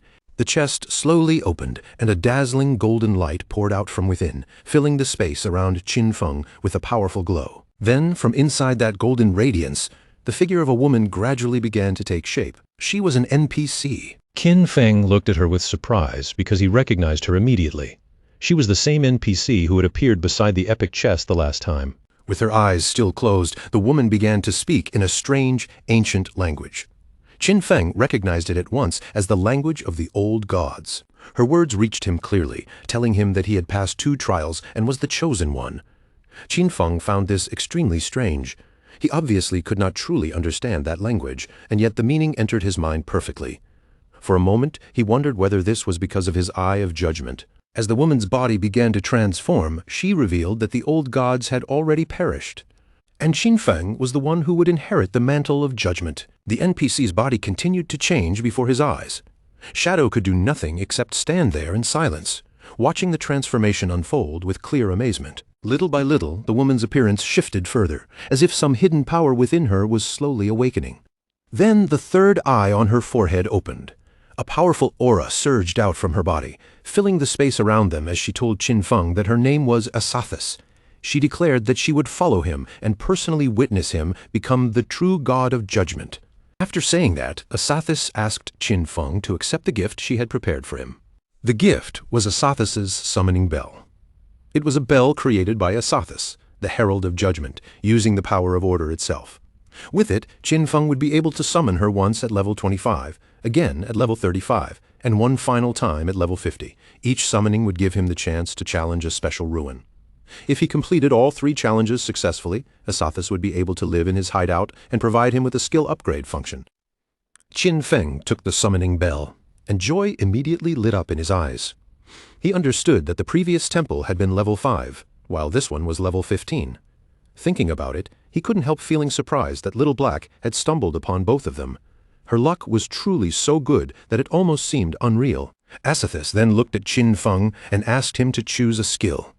She told him that he had one free chance to upgrade a skill to match his current level. His gaze sharpened, and the playful look in his eyes faded as he sank into serious thought. Qin Feng understood very clearly that the true value of any skill was never judged by one thing alone. There were 2 standards that mattered most: the skill's quality and the level required to use it. Normally, the quality of a skill was fixed from the moment it appeared, with no natural way to raise it any further. But Qin Feng was different. With infinite evolution in his hands, he could forcefully push a skill beyond its original limits. Even something as ordinary as Shadow Lurk could be raised step by step until it became a mythic grade skill if he was willing to spend the price. The level requirement was just as important. It did not simply decide when a person was allowed to activate a skill. It also shaped the skill's true strength. When looking at the numbers alone, a level 5 Shadow Lurk and a level 51 Shadow Lurk were practically from 2 different worlds. For ordinary players, finding skills that were both high quality and high level was unimaginably difficult, but for Qin Feng, this kind of problem would eventually stop being a problem at all. As long as he was willing to consume lifespan, he could directly raise the level of any skill he wanted. With confidence flashing in his eyes, Qin Feng made his choice without hesitation and selected his strongest grade skill, Graceful Release, as the one to upgrade first. Asathas leaned in and gently kissed Qin Feng's hand, fulfilling the wish he had chosen. In that instant, his mythic skill, Graceful Release, surged upward, jumping from level 10 all the way to level 16. The weak point attack correction rose sharply, increasing from plus 300% to plus 410%, and the attack multiplier applied to those weak points was doubled as well. Even more importantly, when Graceful Release was used actively now, it would apply a throat slit effect, dealing 310% of the first attack's damage every second for 3 seconds, while the cooldown dropped to 6.97 seconds. Asathas' figure slowly began to fade from sight, her voice lingering softly as she said she was looking forward to meeting him again someday. Right after that, a glowing blue portal opened in front of Qin Feng. The shimmering light rippled in the air, clearly marking the way out of this place. Before stepping through the portal, Qin Feng suddenly paused. He turned back toward the chest, reached inside once more, and noticed there was still something hidden within it. What he obtained was the Epic Tier Baffich's equivalent exchange agreement. It came in the form of epic grade leg armor designed for the assassin class with a level 15 requirement. The armor granted 198 physical defense, all elemental resistance and damage block, along with 19.8% damage reduction and plus 19.8 whispering resistance. Its unique ability, Art of Equivalent Exchange, was even more valuable. By sacrificing an equipment piece or skill book no higher than epic grade, he could randomly receive another item of the same level and grade suited for his own class, with only a 1-hour cooldown. Qin Feng held the skill book in his hands, and the more he looked at it, the brighter his eyes became. He immediately realized how useful this equivalent exchange effect could be. His inventory still contained plenty of Jade-grade equipment and skill books, and now all of those things could potentially be converted into assassin-class items that were actually useful to him. After sorting through the rewards, Qin Feng decided it was finally time to return. The loot from this trip had been far better than expected, and deep down, he knew he truly owed Little Black a proper thanks for leading him here. Outside the cave entrance, Little Black was still waiting quietly beside her small llama. When Qin Feng walked out, he was slightly surprised. She had not used the past hour to go level up at all, and instead had stayed right there, watching the entrance for him the entire time. The moment Little Black saw Qin Feng come back safely, her expression relaxed with visible relief. She had been guarding the exit in case someone tried to ambush him while he was inside. Seeing how loyal she had been, Qin Feng took out a skill book he had found in the ruins and handed it to her as a reward. Little Black froze when she saw what it was. The skill book contained the level 13 Platinum Magic Shield skill, something that could greatly strengthen her ability to survive dangerous situations. Her eyes widened in disbelief, and she quickly thanked her boss, clearly understanding how valuable this gift was. After receiving the skill book, Little Black climbed onto her small llama again. Sitting on its back, she waved goodbye to Qin Feng, then slowly rode away from the cave entrance. Qin Feng's own body then began to turn faint and transparent. Since everything here was finished, he decided to log off as well and finally go fill his hungry stomach. At the same time, inside the ruins of Jianghai City, the Silver-Grade Guild sanctuary belonging to the Knights Templar stood quietly among the broken buildings. A wide smile spread across the guild leader's face as he looked over everyone gathered before him. With obvious excitement in his voice, he announced that today was a great day, because the Knights Templar Guild finally had a real home of its own. The crowd immediately became excited. The leader admitted that this new home was not especially large, but to them it was still a wonderful beginning, and a sign that the guild had finally taken its first stable step forward. From now on, they would no longer have to constantly fear being wiped out by a boss that appeared out of nowhere. When they were exhausted from leveling, they would have a safe place to return to, rest, and recover. And for this precious sanctuary, there was one person they needed to thank above all others, Qin Xiaoyu. She had been the first to discover this place, and the guild leader raised his voice, asking everyone to welcome Qin Xiaoyu to the stage with the warmest applause they could give. Applause and praise quickly filled the area. Everyone began calling out Qin Xiaoyu's name and complimenting her, making her face glow with happiness as she stood before them. Standing on the platform, Qin Xiaoyu first thanked her master, who had patiently taught her without ever giving up. Then she thanked her friends, who had reached out to help her during her hardest moments. After that, she even thanked those who had once hated and looked down on her, because their mockery and contempt had pushed her to become stronger. When the women below heard those words, they could not help feeling proud of Qin Xiaoyu. Watching her stand there with such confidence, they felt as if her growth was something they had all witnessed together. With tears shimmering in her eyes, Qin Xiaoyu finally thanked her father and mother. Her voice trembled slightly as she wished they were still alive, because then they would have been able to see how excellent she had become. She believed that if they could see her now, they would definitely feel proud of her. Before Qin Xiaoyu could continue too far, the guild leader quickly cut her speech short. He asked her to tell everyone the important part, what kind of difficulties and obstacles she had overcome in order to find this hideout. Qin Xiaoyu did not try to exaggerate anything.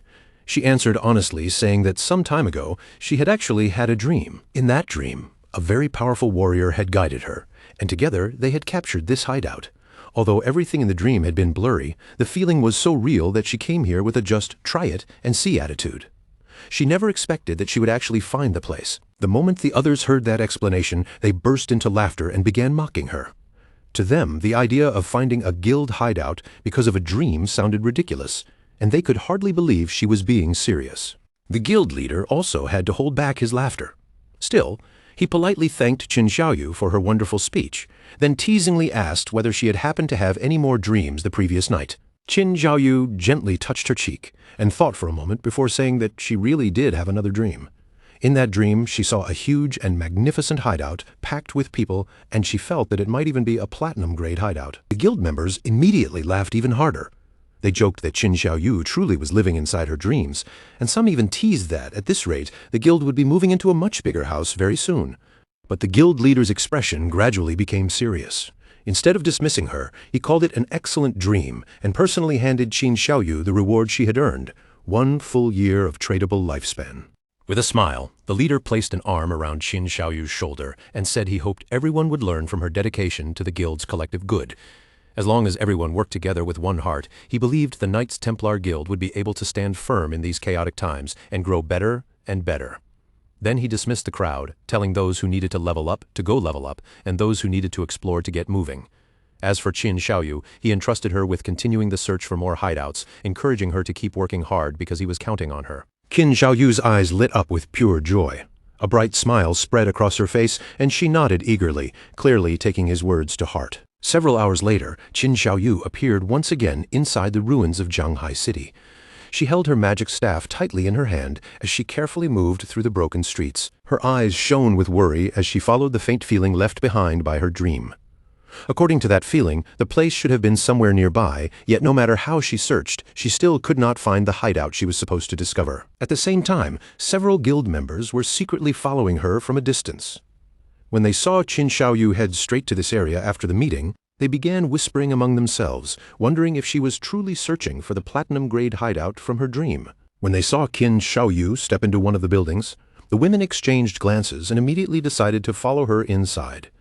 Qin Xiaoyu entered the building and carefully made her way through a dark tunnel. The deeper she went, the more frightened she became. This place looked similar to what she had seen in her dream, yet at the same time, something about it felt completely different. Worse still, she had the uneasy feeling that someone was following behind her. She closed her eyes, exhaled slowly, and forced herself to steady her shaking heart. Qin Xiaoyu reminded herself that she was a life priest, a hidden class, and that with her abilities, nothing here should be able to harm her. But the moment Qin Xiaoyu opened her eyes again, a horrifying monster was standing right in front of her. Its mouth split open grotesquely, and from inside that mouth, several eyes stared straight at her. The terrifying sight struck Qin Xiaoyu like lightning. Her face went pale, and all the courage she had gathered vanished in an instant, leaving her with nothing but a sharp scream of fear. However, the monster did not immediately attack Qin Xiaoyu. Instead, it knocked her to the ground, then rushed past her and charged toward the spot where the guild women who had been following her were hiding. The women instantly panicked when they saw the creature rushing toward them. They shouted in disgust, asking what kind of monster it was, then yelled that they had to catch it and kill it right away. Before they could come up with any proper plan, the monster struck first. Its tentacles whipped forward and wrapped tightly around one of the women, and then the tentacles growing from its mouth forced their way into her mouth. In the blink of an eye, the woman's body began to weaken rapidly. Her strength drained away as the monster devoured all of her lifespan, leaving her powerless in its grasp. When her companions realized this monster could literally absorb them to death, they screamed in horror. Without hesitating for even a second, they turned and fled deeper into the ruins, desperate to escape. But the monster clearly had no intention of letting them get away so easily. Poor Qin Xiaoyu finally woke up to the sound of those screams. Her face was still filled with fear as she turned her head, only to see the terrifying monster draining the women's lifespan right before her eyes. Qin Xiaoyu reacted fast. Without letting out even the slightest sound, she turned her body and slipped away, fleeing as quietly as she possibly could. Before long, she found a spiral staircase twisting downward in front of her.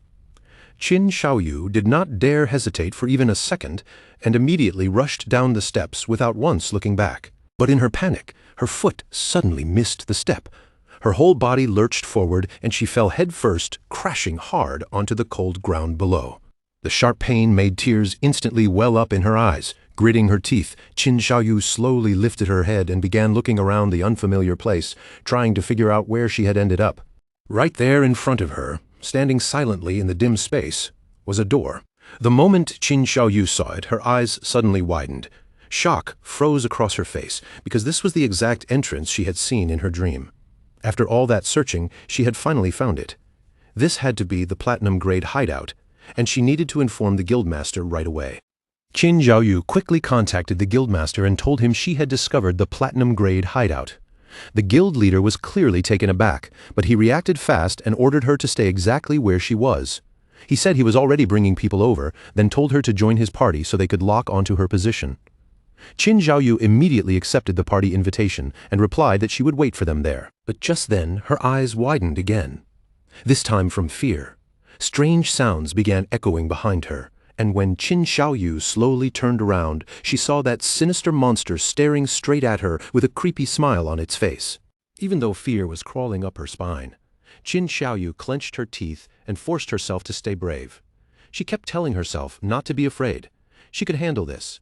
She could definitely defeat that thing. As the sinister monster continued watching her, Qin Xiaoyu pushed herself up from the ground and tightened her grip around her magic staff. She steadied her breathing, convincing herself that she was no longer the weak person she used to be. A powerful aura suddenly rose from Qin Xiaoyu's body. With confidence slowly returning to her face, she smiled and reminded herself that she was not ordinary anymore. She was a noble hidden class, the Life Priest. Qin Xiaoyu raised her magic staff and immediately unleashed her strongest skill, Venomous Vines. Thick vines burst out from the staff, whipping forward and wrapping tightly around the monster's body, draining more than 500 hit points from it. Seeing the attack land successfully, Qin Xiaoyu became so excited that she almost jumped in place. The skill had worked. Now the poison would keep eating away at the monster's life while she prepared her next move. She pointed her magic staff straight at the monster again and activated Corrupting Poison Mist. A cloud of toxic haze immediately spread toward the boss, beginning to damage it little by little as its life continued to drain. This was not some simple poison effect. It was a corrupting toxin, far more vicious and dangerous than ordinary poison. The poisonous mist did not stop around the monster. It kept expanding outward, slowly spreading through the entire area. The moment Qin Xiaoyu noticed what was happening, panic flashed across her face. Her eyes filled with fear as she realized this was a sealed space, and now the poisonous mist had filled the whole room. This was extremely bad. She hurriedly waved her hands in front of her face, desperately trying to fan the smoke away, but her breath was running out and she could not hold it much longer. Qin Xiaoyu was almost at her limit, unable to keep holding her breath. Then, at that desperate moment, she suddenly remembered that as a Life Priest, she actually had an antidote spell. She raised her magic staff at once and cast the antidote skill. Under the spell's effect, the poisonous mist slowly began to fade away, but at the same time it also stopped affecting the monster. The monster's attention immediately locked onto her. Its gaze fixed on Qin Xiaoyu, and an unsettling smile slowly spread across its face. Tears filled Qin Xiaoyu's eyes, and before she could stop herself, she accidentally breathed in a small amount of the remaining mist. The effect took hold instantly. Qin Xiaoyu died on the spot, and her body transformed into Lifespan. A system notification appeared, announcing that the player Qin Xiaoyu had committed suicide. In the next moment, she respawned back inside her guild's hideout. Just then, the guild leader contacted her through chat and asked why she had suddenly returned. Qin Xiaoyu quickly explained that a monster inside that place had killed her. By then, the leader and his men had already killed the monster. He asked if she was talking about the soul-sucking hag, the silver-grade monster they had just taken down. But the more he thought about it, the less it made sense. The soul-sucking hag was slow and had weak attack power, but once it caught someone, it would completely drain their lifespan.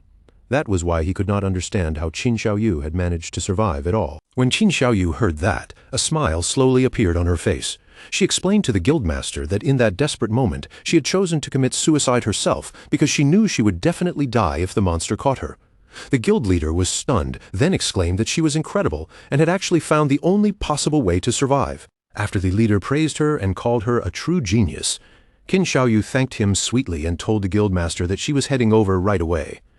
At the same time, excitement surged inside her because it seemed those three bitches who had been following her were now completely dead. This was exactly what happened when people dared to mess with her. Sometime later, Qin Xiaoyu arrived back at the hideout's door. She pointed ahead and explained to the guildmaster that the platinum-grade hideout was right behind that stone door. The leader patted her on the back, praised her for doing a good job, and promised that once they secured the hideout, he would definitely reward her. Then the guildmaster turned toward his men and ordered Daytu to take a group outside to clear the surrounding area, making sure no other players came over to cause trouble. Daytu nodded immediately and told the guildmaster not to worry. He declared that anyone who dared interfere would be eliminated, even if that person was Shadow himself. The guildmaster then pointed straight at the hideout's door and gave the order to charge. They had to kill the guardian inside, and once that was done, the entire hideout would belong to them. Several guild members rushed up to the stone door and prepared to force it open, shouting battle cries as the atmosphere grew heated. They urged one another to charge in, kill the Guardian, and claim victory for the Knights Templar, while also yelling at the people in front to hurry up. But soon, one of the men turned back and reported to the leader that the stone door would not open. The guildmaster narrowed his eyes with curiosity and began thinking it over. He remembered that in this game, every hideout was protected by a Guardian. Then, in a sudden flash of understanding, everything clicked into place. With a confident look on his face, the guildmaster raised his hand and pointed directly toward the hideout entrance, revealing that this stone door itself was the Guardian. One of the men immediately stepped forward, lifted his axe, and swung it heavily into the stone door. The blow landed with a solid crash, and damage numbers appeared above the door, showing that the attack had dealt 320 hit points. That confirmed the guildmaster's guess. The stone door really was the Guardian. Everyone immediately began praising the guildmaster for his brilliance. Smiling with satisfaction, the guild leader said this platinum hideout was practically being handed to them as a gift, then ordered his men to bring the door down. His men answered in unison, accepting the command without hesitation. The guild members began attacking the door together, rushing forward with weapons raised. In the blink of an eye, their strikes kicked up a thick curtain of dust around the entrance. At the same time, several system windows suddenly appeared in front of Qin Feng, warning him that his hideout, the Land of Purified Souls, was under attack. The durability of the entrance's stone door had fallen to 99.3% and was still taking continuous damage while the magic defense barrier remained at 100%. The system also informed him that normal teleportation to the hideout had been blocked, but he could choose to use war teleportation, though it would be the only time he could use it that day. Qin Feng's expression instantly turned serious with a trace of confusion in his eyes. Someone had actually discovered the entrance to the Land of Purified Souls and was now attacking his hideout. Riding on his wolf, Qin Feng set off toward his hideout. Based on the invaders' attack power, he estimated that even if they kept striking the door non-stop, it would probably take them a full year to break it down. So, instead of wasting his war teleport, he decided to ride over and see what was going on. After some time passed, Qin Feng finally reached the outskirts of the Land of Purified Souls.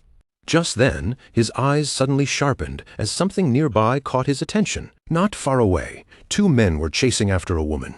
As they ran, they shouted at her to stop, threatening to slaughter her if she kept trying to escape. Before the woman could get away, a man carrying a spiked mace stepped out in front of her, blocking her path as he coldly asked where she thought she was going. The woman barely had time to take another breath before the man swung his weapon and struck her hard, sending her entire body flying backward. The purple-haired man smiled as he watched her fall. Then he stretched out his hand and activated his skill, Sacred Chains. 4 energy swords suddenly descended from the sky, stabbing down with brutal precision. They pierced through the woman's hands and knees, pinning her in place and making her scream out in pain. One of the men looked down at her and reminded her that he had already warned her this area had been claimed by their guild, the Knights Templar.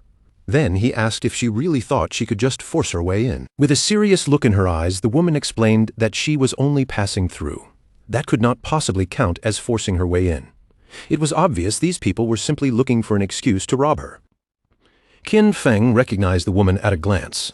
It was Yang Xiaoya, his old colleague from the company, and he still remembered that she was a pretty decent girl who had even warned him in advance before. After hearing that this guild had reserved the area, Qin Feng immediately figured out what was going on.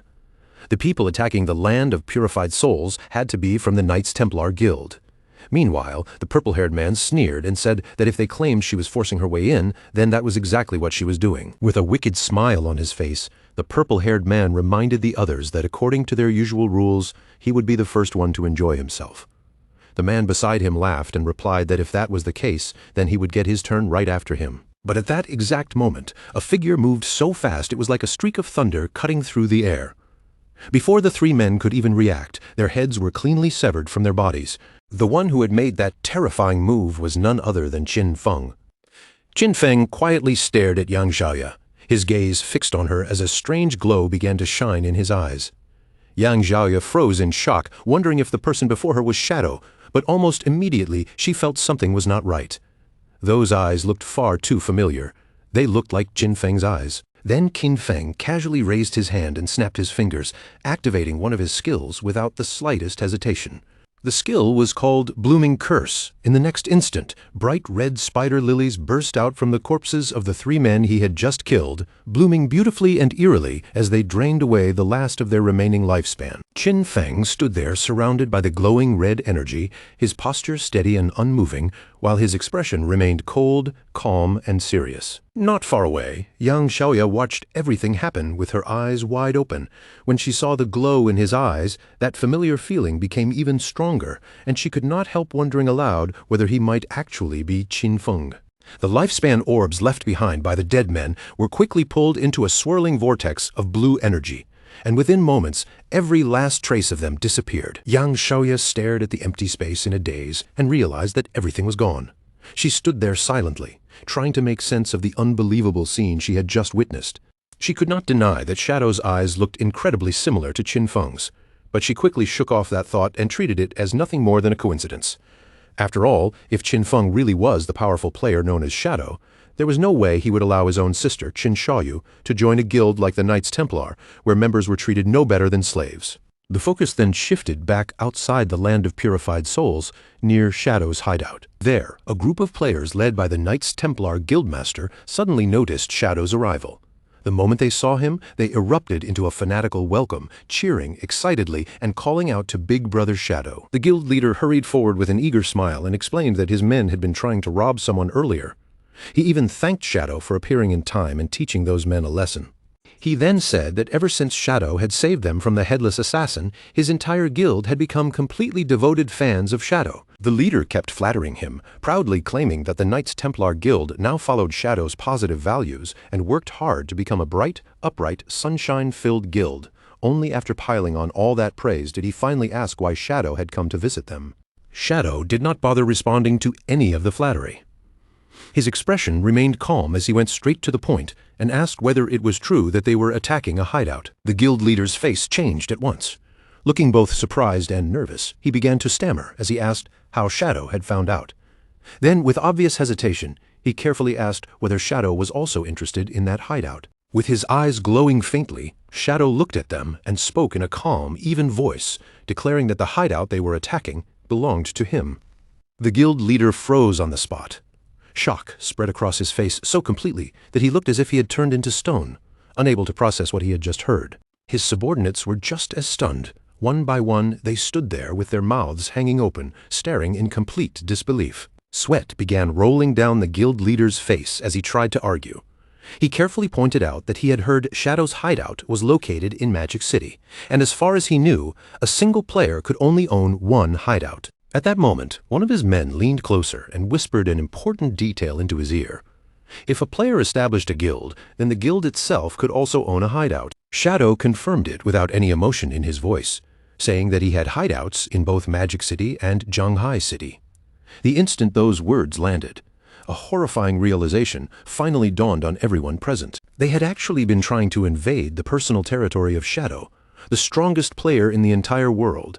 Terror swept over the group like a cold wave, and as they looked up at him, it felt as if the sky itself was collapsing over their heads. Meanwhile, Qin Shaoyu stood there in complete disbelief, tears already gathering in her eyes. She could not understand how this hideout could possibly belong to Shadow, because in the dream that had led her here, Shadow had never appeared at all. Now that the real owner of the hideout was standing in front of him, the Knights Templar Guildmaster immediately began groveling. He bent low before Qin Feng, frantically explaining that they truly had no idea the place belonged to him, then begged to know how they could make up for their mistake. Shadow, however, only looked at the holographic panel showing the status of his hideout and coldly pointed out that they had been attacking his gate for quite some time, and repairing it would not be cheap. With a chilling look in his eyes, Shadow calmly named his price, 500 years of lifespan. The guild leader screamed the moment he heard that terrifying number. The shock was so overwhelming that his body stiffened, his eyes rolled back, and he fainted dramatically while his subordinates cried out in panic. One of the men quickly caught the unconscious leader in his arms and looked up at Qin Feng with desperation.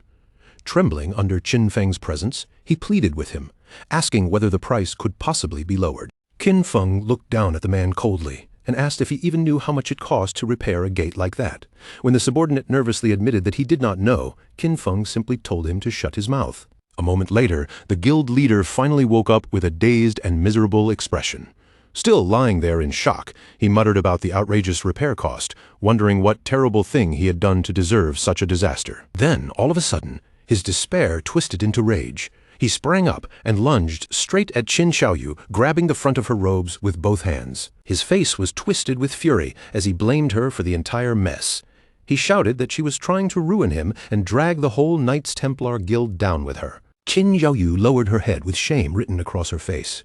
She did not try to defend herself and quietly admitted that it was all her fault and that she had dragged everyone into this situation. Then she turned toward Qin Feng and bravely took all responsibility onto herself.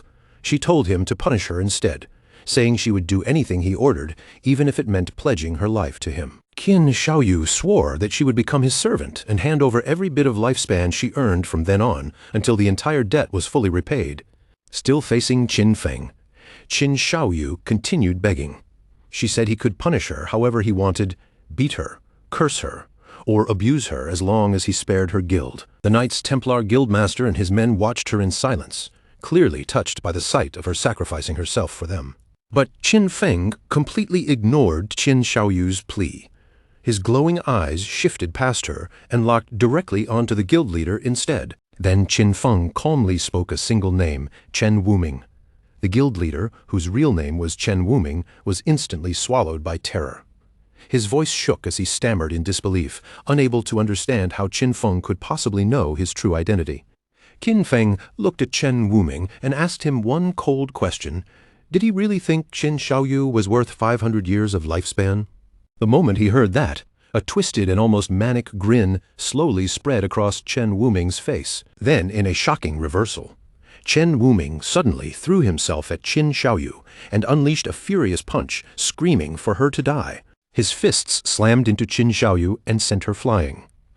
As he attacked, he roared that she was the reason they had invaded Qin Feng's hideout in the first place, and now she still had the nerve to act like some noble hero. His jealousy burst out completely as he screamed that she was only trying to get close to Qin Feng and become his servant, something he believed she did not deserve at all. With Qin Xiaoyu lying unconscious on the ground, Chen Wuming immediately dropped to his knees and went back to begging.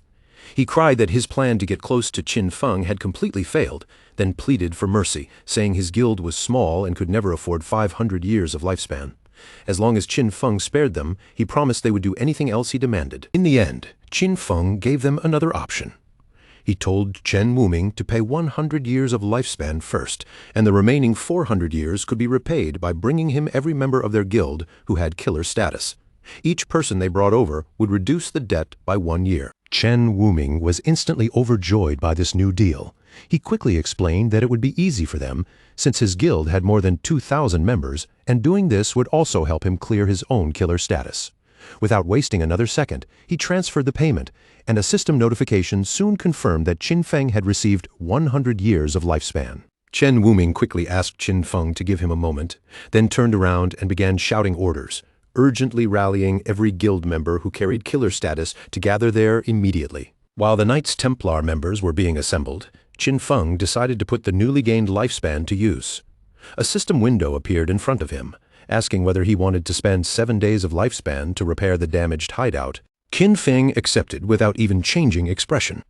A moment later, another notification popped up, confirming that the lifespan had been deducted and the hideout had been fully restored.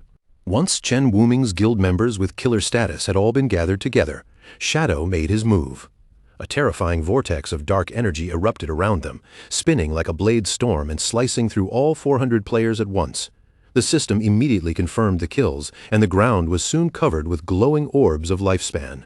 Because Shadow had killed so many players marked with killer status, his own killer status was reduced as well, dropping from level 4 down to level 3. Chen Wuming, the guildmaster of the Knights Templar, immediately started clapping with exaggerated enthusiasm. He praised Shadow's incredible efficiency, then coldly said that the dead players had all been troublemakers who violated guild rules anyway, so the lesson Shadow gave them was exactly what they deserved. Shadow then turned his gaze toward Chen Wuming and gave him a new arrangement. From now on, his guild would be responsible for guarding this hideout. Shadow made it sound almost reasonable, saying it would be the perfect way to discipline the guild's unruly members and keep them from causing more trouble. He ordered the Knights Templar to guard the place in shifts. Then he warned Chen Wuming directly that if the hideout was attacked again in the future, he would be the one held personally responsible. Chen Wuming quickly agreed on the surface, not daring to show even a hint of resistance. But deep down, he was cursing Shadow non-stop, realizing that his own guild members had basically been turned into unpaid security guards. Just then, another system notification suddenly appeared in front of Qin Feng. His other hideout, the Evil Spirit Academy, was under attack, and its defensive barrier was already taking damage. The system asked whether he wanted to use his single daily war teleport. Qin Feng's mood immediately soured. Annoyed by the sudden interruption, he decided to use the war teleport and deal with this new group of troublemakers himself.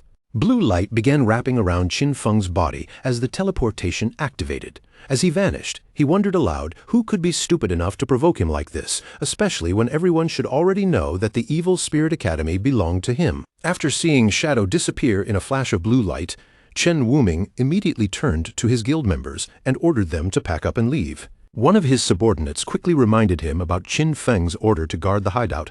Chen Wuming simply pointed toward Qin Xiaoyu, who was just beginning to wake up, and cruelly declared that she would be the one staying behind to watch the place. He mocked Qin Xiaoyu coldly, saying this was exactly what she had wanted, wasn't it? Then he ordered her not to move from that spot and to report immediately if anything happened, threatening to drain her lifespan if she failed to do her job. The focus then shifted to the Evil Spirit Academy, a massive Gothic cathedral standing deep within the ruined remains of Magic City. Outside the academy, a group of men from the Magic City Black Dragon Hall were attacking the main doors non-stop, trying to smash through the magical defensive barrier, protecting the hideout. Qin Feng arrived through the war teleport and appeared directly in the middle of the situation, landing inside the Evil Spirit Academy. Standing high atop the walls, Qin Feng looked down at the attackers below with a puzzled expression. He had no memory of ever dealing with the Magic City Black Dragon Hall, so he could not understand why they had suddenly decided to make an enemy of him. Down below, the leader of the Magic City Black Dragon Hall raised his voice and began rallying his men, preparing them for one final decisive strike. He commanded everyone to pour their power into him. The surrounding players immediately responded, channeling their energy together until a massive ball of dark power began forming in the air. Then the leader roared out the name of the attack, Black Flame, Magic Dragon Break, and sent the enormous blast crashing straight into the hideout's defensive barrier. The barrier shook violently and cracked across its surface, with its durability plunging all the way down to just 13%. The attackers instantly burst into cheers, believing the gate was about to collapse, and they excitedly shouted about the hundreds of years of lifespan they were about to claim. Watching everything from above, Qin Feng quickly realized that these men were nothing more than hired pawns. He began thinking about who still had a grudge against him and was alive enough to act on it, and very soon he concluded that it had to be Dong Fengyue. But at that moment, a strange sound suddenly echoed through the area, causing the attackers below to freeze in surprise. When they looked up, their eyes widened. A massive, ethereal dragon was descending from the sky, its huge form pressing down on them like an omen of death. A wave of powerful energy swept over the group. In an instant, the men were paralyzed by fear, their eyes turning dazed and hypnotic as they lost the ability to move. Trapped in place, they could do nothing but stare helplessly as one of their own guild members raised a trembling hand and pointed frantically toward the sky. Above them, a gigantic fiery meteor was tearing through the air, falling straight toward their position. The blazing celestial body slammed into the ground with terrifying force, swallowing the helpless men in a massive explosion of fire and impact. One of the men braced himself for death, but after the flames faded, he was shocked to realize he was still alive. Relief washed over him, and he laughed loudly, bragging that the meteor had only dealt 3,000 damage and that his high health build had saved him. His celebration did not last for even a moment. His head was suddenly severed from his body, and dark tendrils wrapped around him, consuming what remained before his body completely disintegrated. After the chaos settled, another group of players arrived at the scene. They were stunned to find the members of the Magic City Black Dragon Hall lying dead, and immediately began wondering who could have wiped them out. Among them, a young woman with pink hair and a witch's hat quickly formed a guess. She suspected that the one responsible might be the legendary player, Qin Feng. Her companions were doubtful, since they could not see anyone nearby. But the pink-haired woman insisted that Shadow's power could not be measured by ordinary standards, and for all they knew, he might even be permanently invisible. From his hidden position, Qin Feng silently observed the group and quickly recognized them as members of the Sky Dome Guild. He also identified the pink-haired young woman at once. Her name was Zhang Yaoying, a player who possessed the unique hidden class known as Soul Painter. Only then did Qin Feng understand where the dragon and meteor attacks had come from. Those terrifying attacks had not appeared naturally. They had been painted into existence by Zhang Yaoying's magical brush. Qin Feng remembered that the Soul Painter class was extremely powerful in large-scale battles, especially when given enough time to prepare. But at the same time, it had a clear weakness. It was highly vulnerable to sudden surprise attacks. As if sensing that he was somewhere nearby, Zhang Yaoying raised her voice and called out respectfully, asking if she could speak with Senior Shadow. To the shock of Zhang Yaoying and her companions, Qin Feng's voice suddenly answered from empty air, calmly asking what she wanted. Zhang Yaoying's face flushed slightly, but she still gathered her courage and explained that she needed to enter his hideout to find something required for her class advancement. She also promised that she would pay him properly for the opportunity. Shadow quickly pieced the situation together. In his previous life, the Sky Dome Guild had been the one controlling this hideout, and now he finally understood why. Zhang Yaoying must have discovered it during this advancement quest. Once again, Qin Feng realized that his actions had changed the course of history. At the same time, old memories surfaced in his mind. He fondly remembered watching the popular gaming streams hosted by Zhang Yaoying and her grandfather. Her grandfather, Old Man Jiang, was the founder of the Sky Dome Guild, a guild that would eventually rise into one of the strongest organizations in the entire nation. Hidden behind his mask, Qin Feng felt himself blush a little as he admitted to himself that the reason he knew so much about them was simple. He used to be their fan. Putting those memories aside, Qin Feng made his decision. He told them to come inside so they could talk. And as his voice fell, the enormous sealed doors of the Evil Spirit Academy slowly swung open, revealing the dark, cavernous entrance beyond. Inside the Gothic halls of the Evil Spirit Academy, Qin Feng sat upon a massive throne, with dark energy swirling around him like a shadowy tide. He looked down at the members of the Sky Dome Guild and calmly told them to state their business. Zhang Yaoying stepped forward and explained that her Soul Painter class required special materials for her advancement, and those materials could only be found inside the Evil Spirit Academy. She then said that they had heard Qin Feng once sold a previous hideout for a high price, so she wanted to buy this hideout from him as well. Since her class needed a large amount of the material, owning the entire hideout would be the most practical solution. Qin Feng was genuinely impressed when he heard this. He could not help wondering how the Sky Dome Guild had managed to gather such an enormous amount of lifespan. Qin Feng silently gave most of the credit to her grandfather, Old Man Jiang. However, he still made it clear that the Evil Spirit Academy was not something he planned to sell. As a compromise, he offered Zhang Yaoying guest access instead, allowing her to freely enter and use the first floor. But Zhang Yaoying was clearly not satisfied with only guest permission. She quickly raised another offer, asking if she could rent the space instead. Then she proposed an astonishing price of 500 years of lifespan in exchange for a 3-year lease on the Academy's first floor. Qin Feng did not answer right away. He sat there calmly, his gaze resting on her as he quietly weighed the offer in his mind. He soon understood the meaning behind her persistence. Since he had already offered to let her enter for free to complete her quest, the fact that she still insisted on paying such a huge price meant the Sky Dome Guild was not simply trying to collect materials. Their real goal was to officially build a connection with him. And as if Zhang Yaoying had already guessed what he was thinking, she immediately added another condition to make the deal even more tempting. With a sly grin spreading across her face, she promised that if Qin Feng agreed, the Sky Dome Guild would handle the Magic City Black Dragon Hall for him. The group that had just dared to attack his hideout would be wiped out completely. Qin Feng was slightly surprised by how bold she was. He looked at her and asked whether she could really decide something as serious as starting a guild war without first consulting her grandfather. Zhang Yaoying laughed when she heard that, clearly amused that Qin Feng even knew about her grandfather. Then she confidently assured him that Old Man Jiang always listened to her, and crushing a small guild like the Black Dragon Hall would be nothing difficult. Qin Feng could not help admiring how decisive she was. Since she had already shown that much sincerity, he agreed to the deal and casually tossed the rental contract over to her. A system notification appeared right after that, confirming the transaction. Shadow had successfully received 500 years of lifespan. Qin Feng told them they could use the first floor however they liked. He also reminded them not to worry about the defensive barrier, because the lava flowing in the lower levels would automatically repair any damage. With the agreement finalized, Zhang Yaoying and the other Sky Dome Guild members immediately burst into celebration. After the Sky Dome Guild members entered the hideout, Shadow finally allowed a faint smile to show beneath his mask. He thought to himself that Zhang Yaoying was even more lively in person than she had ever seemed on her streams. Then, realizing he was blushing a little under the mask, he quickly shook off the thought and reminded himself that he still had proper business to handle. Qin Feng then headed into his hideout's warehouse.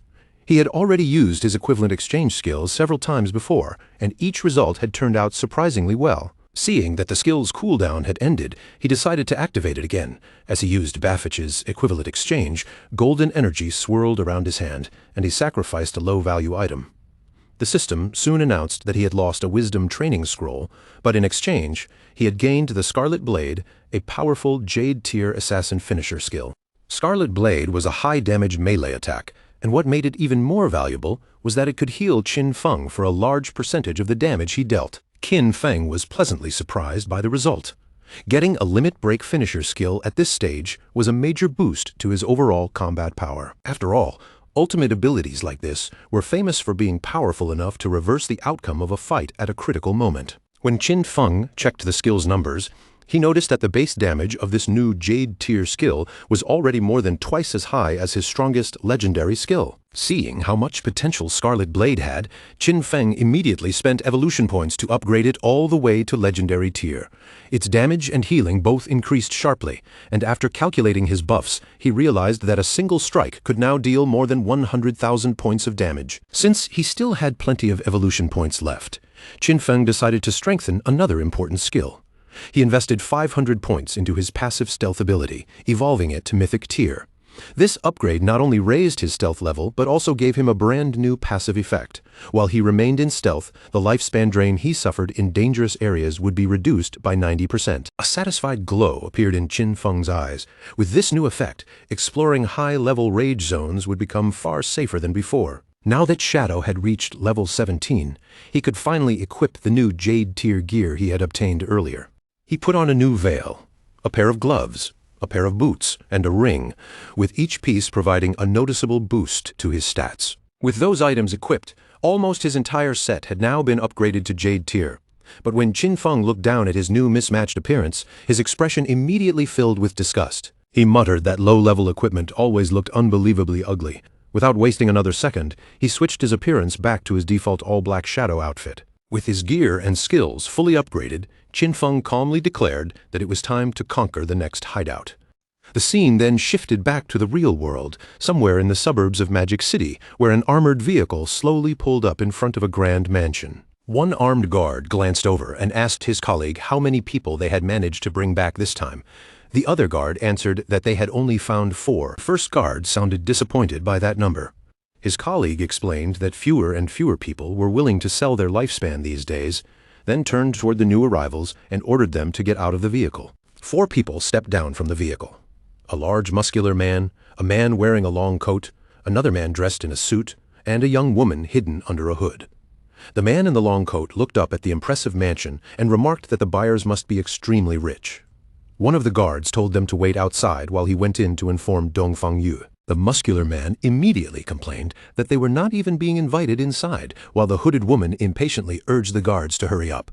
Watching them from the side, the guards sneered inwardly, thinking that this group of idiots had no idea what was about to happen to them. Inside the mansion's grand hall, Dongfang Yu appeared with her young son, Nantian. Her expression was cold as she confirmed that these were the people selling lifespan, then ordered them to convert the lifespan into light orbs and throw them onto the floor. The muscular man smirked when he heard that. He asked if she was joking, then pointed out that they had not even seen the money yet. Dongfang Yue's face darkened at once. One of her eyes began glowing with a dangerous light as she repeated her command, warning them to hand over the lifespan if they did not want to die. The moment her words fell, more armed guards suddenly appeared from all directions, raising their guns and surrounding the 4 sellers completely. The man in the suit slowly lifted his hands as if surrendering, but his tone was full of mockery as he asked what Dongfang Yue meant by this. Then a sinister grin spread across his face. He asked whether she was planning to rob them, just like they had robbed others before. Before he could even finish speaking, one of the mansion guards suddenly lunged forward. But the situation had already taken a strange turn, and even Dongfang Yu was visibly shocked by what was happening. The man in the long coat revealed his class as an insect manipulator and summoned a swarm of glowing insects around him. With a greedy grin, he declared that they had just found themselves a fat sheep. At the same time, the hooded woman's eyes lit up with a sharp glow. She ordered her companions to wash this beauty clean, clearly preparing to rob Dongfang Yu and everyone in the mansion. The battle erupted instantly as Dongfang Yue's guards opened fire. The muscular man from the cellar group stepped forward and summoned a massive golden shield, a platinum tier ability called Golden Round Wall. The shield blocked every bullet completely, leaving the guards frustrated as they realized they could not break through his defense. Then the muscular man leapt high into the air, raised the enormous shield, and slammed it down into the ground, unleashing a powerful shockwave across the mansion floor. At the same time, the man in the suit showed off terrifying agility, moving through the storm of bullets with ease as if the attacks could not touch him. He slid smoothly across the ground, lifted one finger like the barrel of a gun, and fired a powerful energy beam that struck a guard and killed him in a fiery explosion. This man possessed a hidden class known as the One-Handed Gunman, which allowed him to fire different types of ammunition directly from his fingers. The fierce fight quickly pushed its way deeper inside the mansion. The hooded woman moved with incredible speed, leaping through the air as she unleashed a swirling blue energy attack. The attack sliced down several guards at once, and one of the remaining guards shouted desperately for backup. With a wild, manic grin across her face, the hooded woman flew straight toward Dongfang Yue, screaming for her to die. But just as her attack was about to land, a sudden kick struck her out of the air, sending her flying away before she could reach Dongfang Yu. A new figure suddenly stepped in before the attack could reach Dongfang Yue. It was a large, muscular bodyguard with his face wrapped in bandages, and the moment he appeared, an energy vortex formed around him to shield his mistress.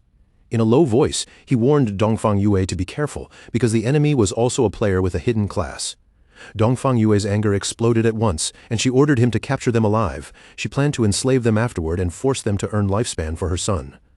The bodyguard's expression remained grim as he replied that these opponents were extremely strong, and even for him, the chance of success was only 50%. Across from him, the muscular man holding the golden shield narrowed his eyes and quickly realized something as well.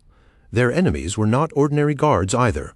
There were players with special classes on Dongfang Yue's side too. As the insect manipulator's mechanical bug buzzed sharply through the air, Dongfang Yue's powerful bodyguard stood in the center of a swirling purple miasma. The bodies of fallen guards lay scattered around his feet, but he remained calm as he sized up the four sellers. In his eyes, they were clearly a team that specialized in hunting the wealthy, armed with one-hit kill skills and equipment strong enough to resist bullets. The bodyguard actually seemed a little pleased by what he saw, remarking that they had probably succeeded with this trick many times before. The man in the long coat, the insect manipulator, smiled back with the same confidence and faced him head-on, saying he hoped they had extracted enough levels and gear from the game to make this fight interesting. Wrapped in that ominous purple aura, the bodyguard planted himself firmly in place, showing no fear at all. He simply scoffed at them, calling them arrogant little brats who had no idea what they were dealing with. The insect manipulator declared that the battle had already begun, then immediately commanded his insect to attack, shouting for the bodyguard to die. The mechanical bug shot forward and fired a brilliant yellow energy beam, but the bodyguard moved with unbelievable speed and slipped right past it. Then, in a shocking move, he reached up with one hand and snatched the fast-moving insect directly out of the air. The sellers were completely stunned by what they had just witnessed. The insect manipulator cried out in disbelief, shouting that his insect could fly at 200 kilometers per hour, and he could not understand how the bodyguard had caught it with his bare hand. With a rough grunt, the bodyguard suddenly expelled a strange purple gas from behind him. Then, his powerful grip tightened, crushing the mechanical insect right in his hand and leaving the sellers staring in shock. He casually tossed the broken remains down onto the floor, then stepped on them as if crushing trash beneath his foot. Only then did he reveal that he had already set up a barrier around the entire area. As the purple aura around him surged even stronger, the bodyguard announced his unique hidden class, Fart Master, the source of the plague. He declared that his purpose was to spread pestilence in a way that surpassed ordinary humanity, and then, with a chilling tone, he said that it was time for him to make his move. With a dangerous glow flashing in his eyes, Dongfang Yue's bodyguard, the Fart Master, announced the start of his attack. The next instant, he leapt into the air with astonishing speed, catching even the muscular man from the opposing group off guard. The bodyguard aimed a powerful high kick straight at him. But the muscular man raised his defense and taunted him, daring him to test the strength of his iron wall protection. As the muscular man braced himself behind the golden shield, the bodyguard's buttocks suddenly unleashed a devastating air cannon. The blast smashed into the shield, shattered the golden defense in an instant, and sent the man crashing heavily to the ground. Seeing his companion knocked down, the insect manipulator immediately shouted toward the one-handed gunman, ordering him to shoot. The gunman reacted fast and fired a rapid volley of energy blasts, but the bodyguard dodged every single shot with ridiculous ease. The gunman sneered and taunted him, saying that jumping into the air against a gunman was basically suicide. In his eyes, the bodyguard had already trapped himself with nowhere left to escape. But the muscular bodyguard with bandaged arms recovered instantly. While still in the air, he clapped his buttocks together and unleashed a powerful sonic boom. The shockwave struck the one-handed gunman directly, shattering his glasses and killing him on the spot. The bodyguard landed near the corpse and looked down at it with disdain, remarking that the man's cultivation level must have been far too low if a mere sonic boom was enough to kill him. The insect manipulator's face twisted with terror after seeing his comrade die. He immediately turned to run, but before he could escape, a hand shot out and grabbed him by the head, stopping him cold. The bodyguard held the terrified man in place, while the insect manipulator begged desperately for his life. But the bodyguard calmly told him he would not kill him. After all, with 2 of them dead and 2 of them still alive, he had already fulfilled the 50% success rate he had promised earlier. Then he casually asked what had happened to their stealthy companion, pointing out that his earlier farts should have stunned everyone in the area. Confused and terrified, the insect manipulator quickly explained that the hooded woman was not actually one of them. His other 2 brothers had already been killed, and they did not know that woman at all. She had only happened to get out of the same vehicle with them because she was also there to sell her lifespan. The focus then shifted to the Magic Leaning Tower, a strange landmark standing on the outskirts of the ruined Magic City, shaped much like the Leaning Tower of Pisa, above the tower's peak. A glowing purple magic circle hovered silently in the air. In the middle of the ruined cityscape, Shadow materialized like a semi-transparent ghost, his figure faint and unreal against the broken surroundings. He made his way to the tower's entrance and quickly noticed that the guardian monster was nowhere to be seen. From that alone, he concluded that someone else had beaten him here. Without wasting any time, Shadow entered through the large doorway, where frost covered the entrance like a frozen seal. Inside, Shadow calmly took in the surroundings. He knew the Magic Leaning Tower was actually an enormous multi-level library, a giant maze filled with traps from top to bottom. He also remembered the legend connected to this place. A terrible monster had been sealed deep inside, a princess who had been transformed by an evil white dragon. As he floated through the library, he noticed clear signs that the place had already been looted. That meant another party had gone deep into the tower before him. Shadow also remembered that the teleport mechanism leading to the top floor should be somewhere in this area. It did not take him long to find a glowing book with a strange title, Postpartum Care for Sows. Shadow immediately recognized it, knowing that pulling this book would activate the teleportation magic. The moment he pulled the book from the shelf, a bright light swallowed his body, and he was instantly teleported away. Shadow reappeared on the rooftop of the tower, floating silently behind 2 players who were completely startled by his sudden arrival. Looking across the rooftop arena, he saw a large group of players locked in battle against the tower's guardian, a massive tentacled monster known as the Desperate Princess. Shadow quickly assessed the situation. The players' equipment was clearly not very good, and their casualty rate was already alarmingly high. Even so, he was somewhat impressed that they had managed to make it this far despite being at such a disadvantage.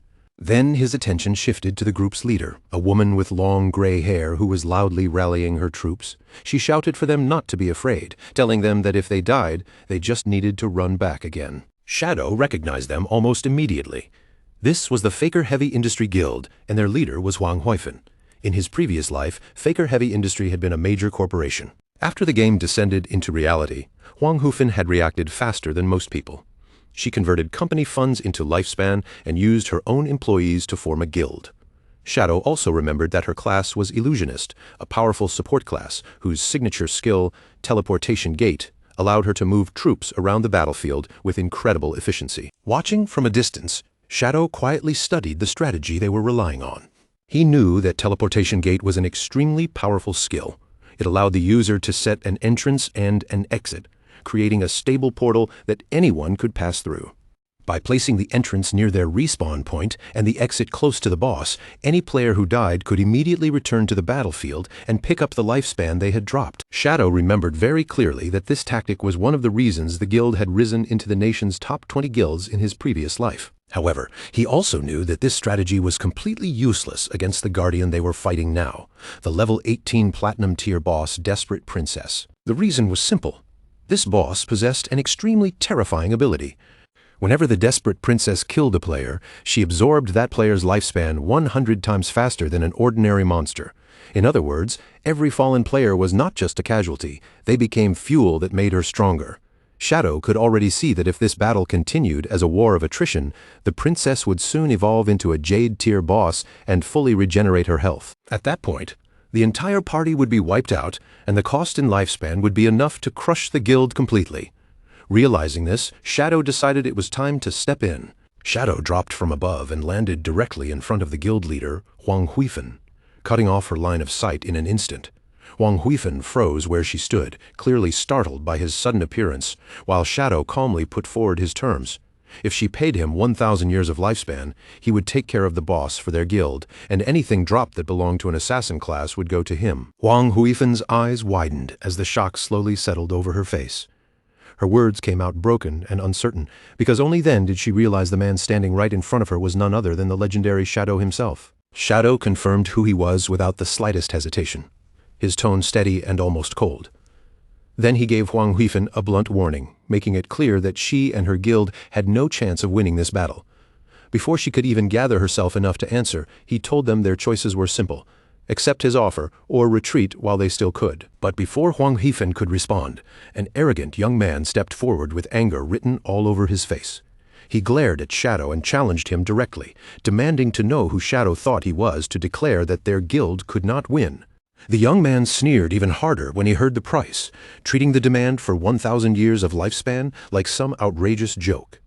He called Shadow crazy and snapped at him to get lost. Huang Huifan immediately sensed the danger and tried to stop him, shouting, "Huang Ziking, don't be rude." But by the time her warning left her mouth, it was already far too late. Before Huang Huifan could even finish speaking, Shadow had already moved. His hand shot out with terrifying speed, and in the next instant he had Huang Ziking's entire face clamped in his grip. With one smooth and effortless motion, Shadow lifted Huang Ziking like he weighed nothing at all. Then he hurled him straight toward the guild's teleportation gate, sending the young man flying through it before anyone nearby could react.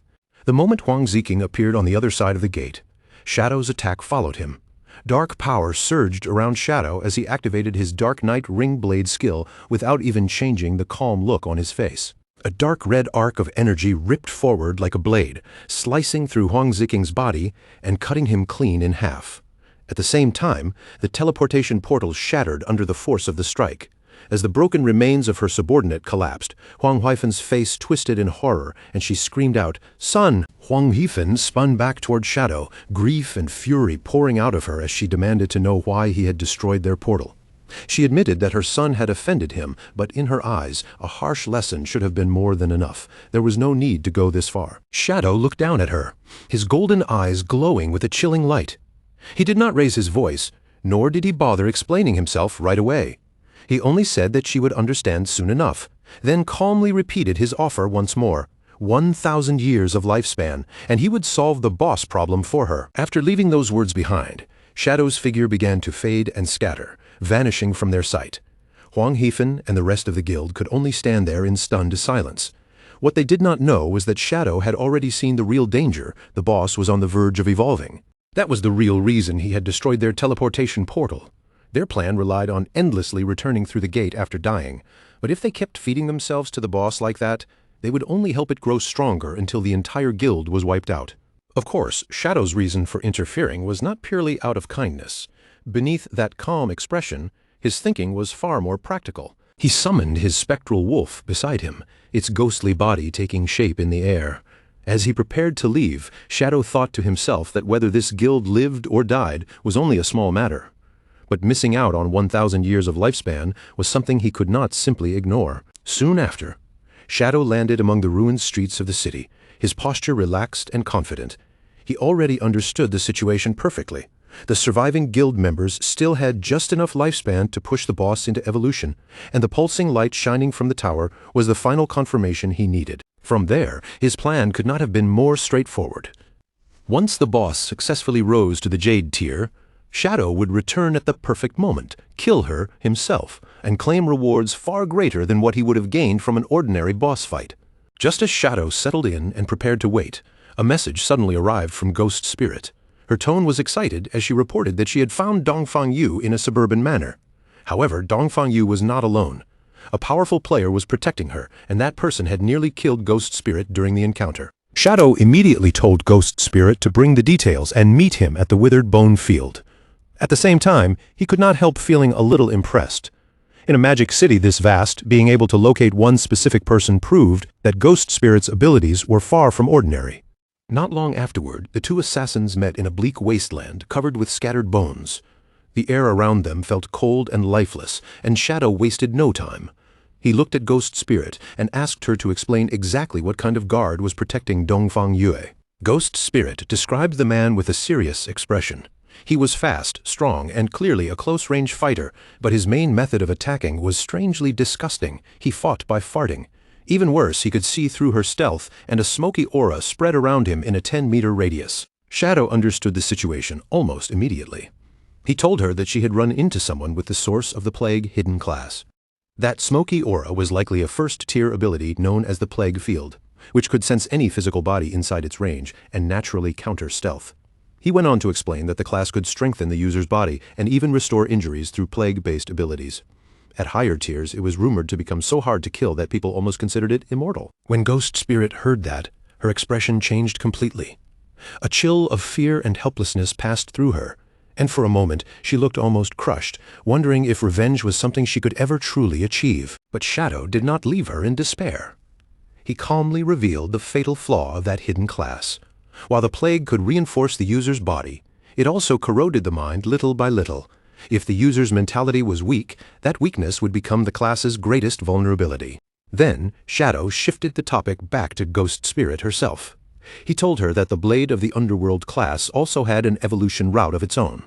Once she reached Tier 2, her class would evolve into the Yellow Spring Evil Ghost. As those words fell, a massive spectral green demon suddenly took shape behind Ghost Spirit. Its huge shadow loomed over her, and its glowing eyes burned with an eerie light in the darkness. Ghost Spirit stood completely still, staring in awe as that ghostly presence surrounded her. A faint, ethereal glow appeared in her own eyes, and in that moment she seemed to finally grasp the true potential hidden inside her class. In that desolate field of bones, Shadow told Ghost Spirit that advancing to Tier 2 was the only way for her to break through her current limits. If she wanted to keep moving forward, this was the path that truly belonged to her. Ghost Spirit could barely hide her amazement. She looked at Shadow with confusion and admiration mixed together, then asked how he knew so much about the details of her class. Shadow did not answer her directly. Instead, he bent his knees and leaped upward, landing lightly on top of a large tombstone as if he had done it 1,000 times before. Standing above the graveyard, Shadow looked down and told her that this game was far deeper than most people understood. He encouraged her to stay persistent, reminding her that only by building a solid foundation could someone truly reach the heights of greatness. Ghost Spirit listened closely, and those words seemed to light a fire inside her. Her hesitation faded little by little, replaced by firm determination, as she came to believe that Shadow's overwhelming strength must have come from relentless effort and constant hard work. Shadow then pointed out that this graveyard was actually the ideal place for her to level up. The monsters here respawned quickly, and fighting them would also help her improve her class weapon, the Underworld Chainblade. But he warned her not to underestimate the area, because every monster here was an elite, with health, defense, and attack power 3 times higher than ordinary enemies. To prove his point, Shadow said that once the right technique was understood, dealing with these elite monsters was not as impossible as it looked. Then he jumped straight into a cluster of monsters without hesitation. His movements were sharp and precise, and each strike landed directly on a weak point, wiping the creatures out with an ease that made the danger of the graveyard look almost meaningless. Ghost Spirit watched from the side, her cheeks faintly flushed as she stared at him in stunned admiration. The difference in strength was so obvious that she could hardly look away. In the blink of an eye, Shadow appeared beside her again. His voice turned serious as he urged her to give everything she had. If she truly wanted to finish her road of revenge, then she had to be willing to bet everything on moving forward. After saying that, Shadow vanished in a flash of blue energy, leaving only faint traces of light behind. Ghost Spirit was left standing alone in the silent graveyard. She remained there in thought, replaying his words in her mind. When Shadow had mentioned revenge, there had been a single instant where she felt something terrifying from him, an intense, unmistakable killing intent that could not be mistaken for anything else. Meanwhile, far away in the ruins of Zhanghai City, the sun was slowly sinking toward the horizon, painting the broken streets in the dim light of evening. Little Black was resting on the ground, her body slumped tiredly against her white llama. After exploring for so long, she looked completely drained, as if every step through the ruins had taken another bit of her strength. Her stomach was already growling, and hunger kept tugging at her attention. But after checking the map, she realized she was not far from finishing her exploration of the area, so she decided to endure it a little longer and keep pushing herself forward. While she was taking a short rest, something strange caught her eye on the ground nearby.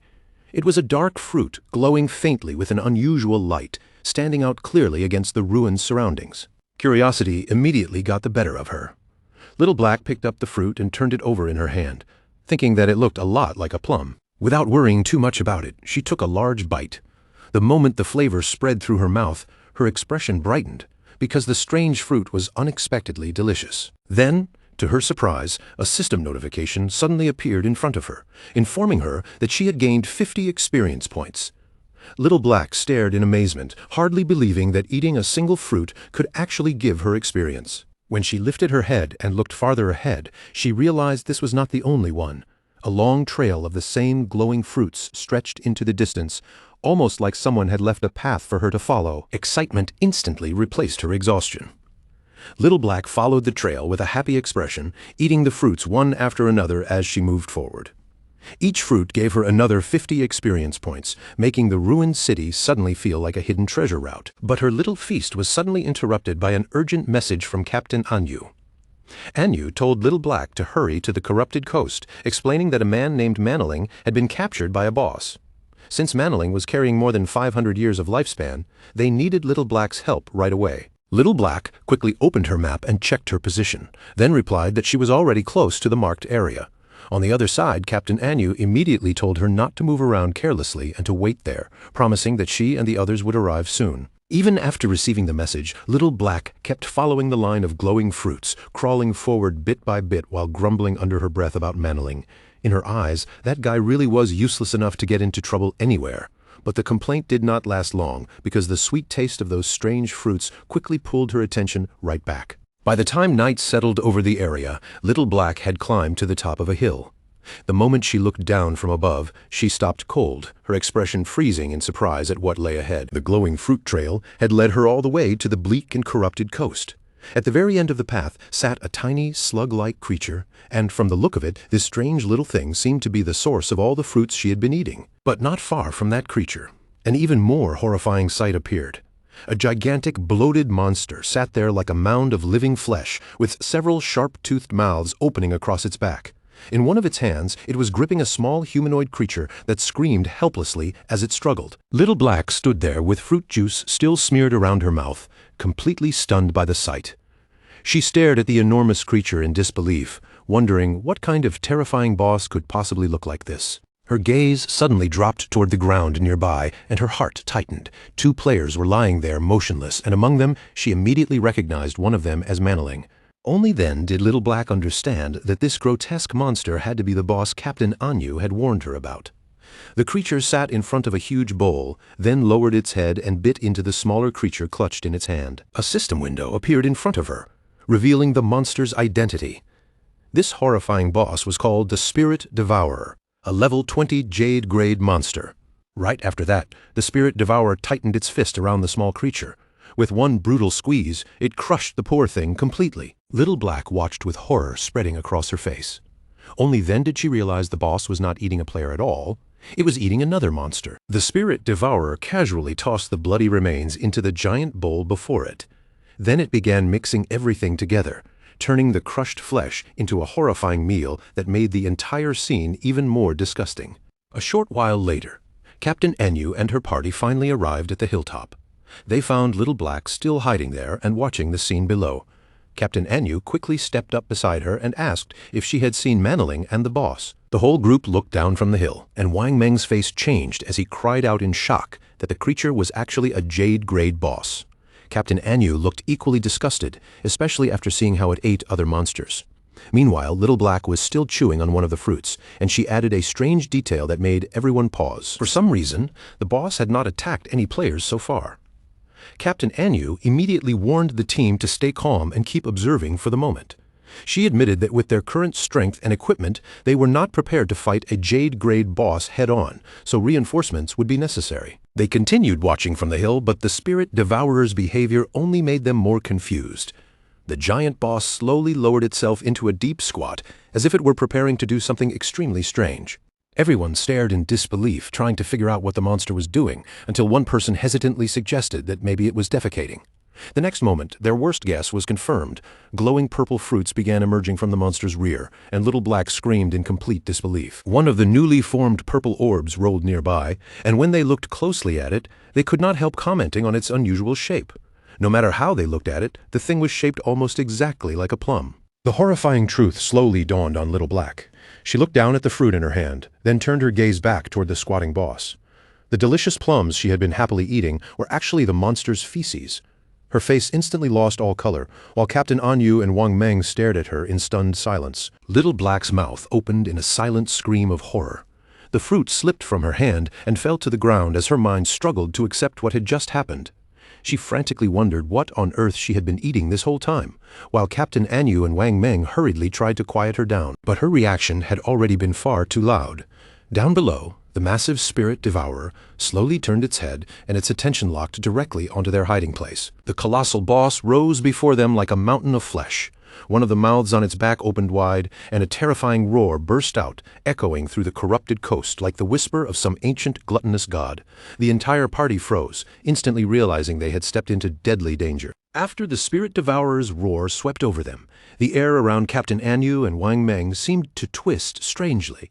A mysterious power washed through the party, and their eyes suddenly glowed red as they screamed in pain. They clutched their heads tightly, their faces twisting as an unbearable hunger swallowed their thoughts. It was as if their minds had been emptied of everything except the urge to eat. Little Black watched in confusion as Captain Anu and the rest of the party rushed past her. Their expressions were crazed and desperate, like they could no longer control their own bodies. Instead of attacking or running from the monster, they sprinted straight toward the enormous bowl. Inside it were the bloody remains of the creature the boss had been mixing into its gruesome meal. With wild, frenzied looks on their faces, they plunged their hands directly into the disgusting mixture. Then they began stuffing the gore into their mouths, muttering again and again about how hungry they were. As they continued eating, their bodies started changing in a terrifying way. Their limbs and torsos swelled unnaturally, and their faces puffed up until they looked round and bloated.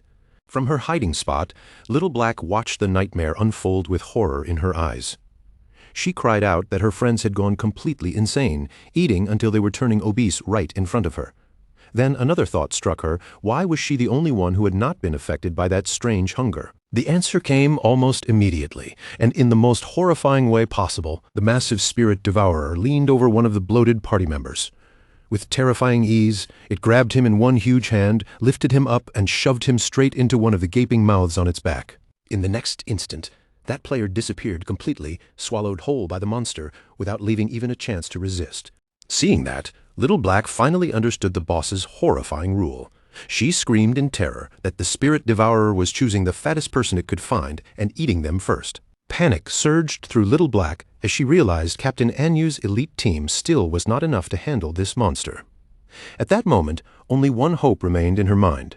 She had to ask that man for help. She quickly contacted Shadow and rushed through the explanation, telling him they had encountered a jade-grade boss called the Spirit Devourer and that Captain Anu, Wang Meng, and the others were about to be eaten. The moment Shadow heard the boss's name, his expression changed. He immediately realized this was the bloodline monster he had been searching for. Inwardly, he could not help thinking that Little Black really was his lucky star. Without hesitation, he told her to send him the coordinates and said he would come right away. At that time, Shadow was standing at the entrance of a glowing cave. He noted that he had already obtained the keys to 3 other platinum hideouts in Magic City. Since things had lined up like this, he decided it was the perfect moment to deal with the bloodline monster, especially since the desperate princess boss should be finishing her evolution soon as well. Before long, Shadow arrived at the corrupted coast. The moment Little Black saw him, relief rushed across her face. Shadow immediately asked where the boss was, and she quickly pointed toward the area just ahead. Little Black anxiously told him that Captain Anyu and Wang Meng had already been swallowed, begging him to save them as fast as possible. While they watched, the giant boss squatted down again, straining in that same disturbing posture as if it were about to defecate once more. Then, to their absolute disgust, a large translucent purple orb was forced out of the monster. Inside the orb, Manoling's terrified face could be seen clearly, trapped within like he had been sealed in some horrible purple shell. Both Shadow and Little Black were stunned by the sight. Little Black cried out that the boss had actually excreted Manoling, and fear immediately gripped her as she worried that Captain Anyu and the others might end up the same way. Shadow quickly explained the Spirit Devourer's mechanics. This monster was a servant of the gluttonous ancient god, and its whisper could drive players into uncontrollable gluttony. The more those players ate, the fatter they became, and once they were swollen enough, the boss would devour them and digest their lifespan. He continued by revealing the only known way to resist that effect. A person had to eat the boss's excrement. Though it sounded unbelievably disgusting, he had heard that it actually tasted good. Then he glanced at Little Black, realizing she was unaffected, and started to ask if that meant she had already, but Little Black, mortified and nearly in tears, cut him off at once and begged him not to say another word. Still kneeling there in horror, Little Black tearfully begged Shadow to hurry and save her friends.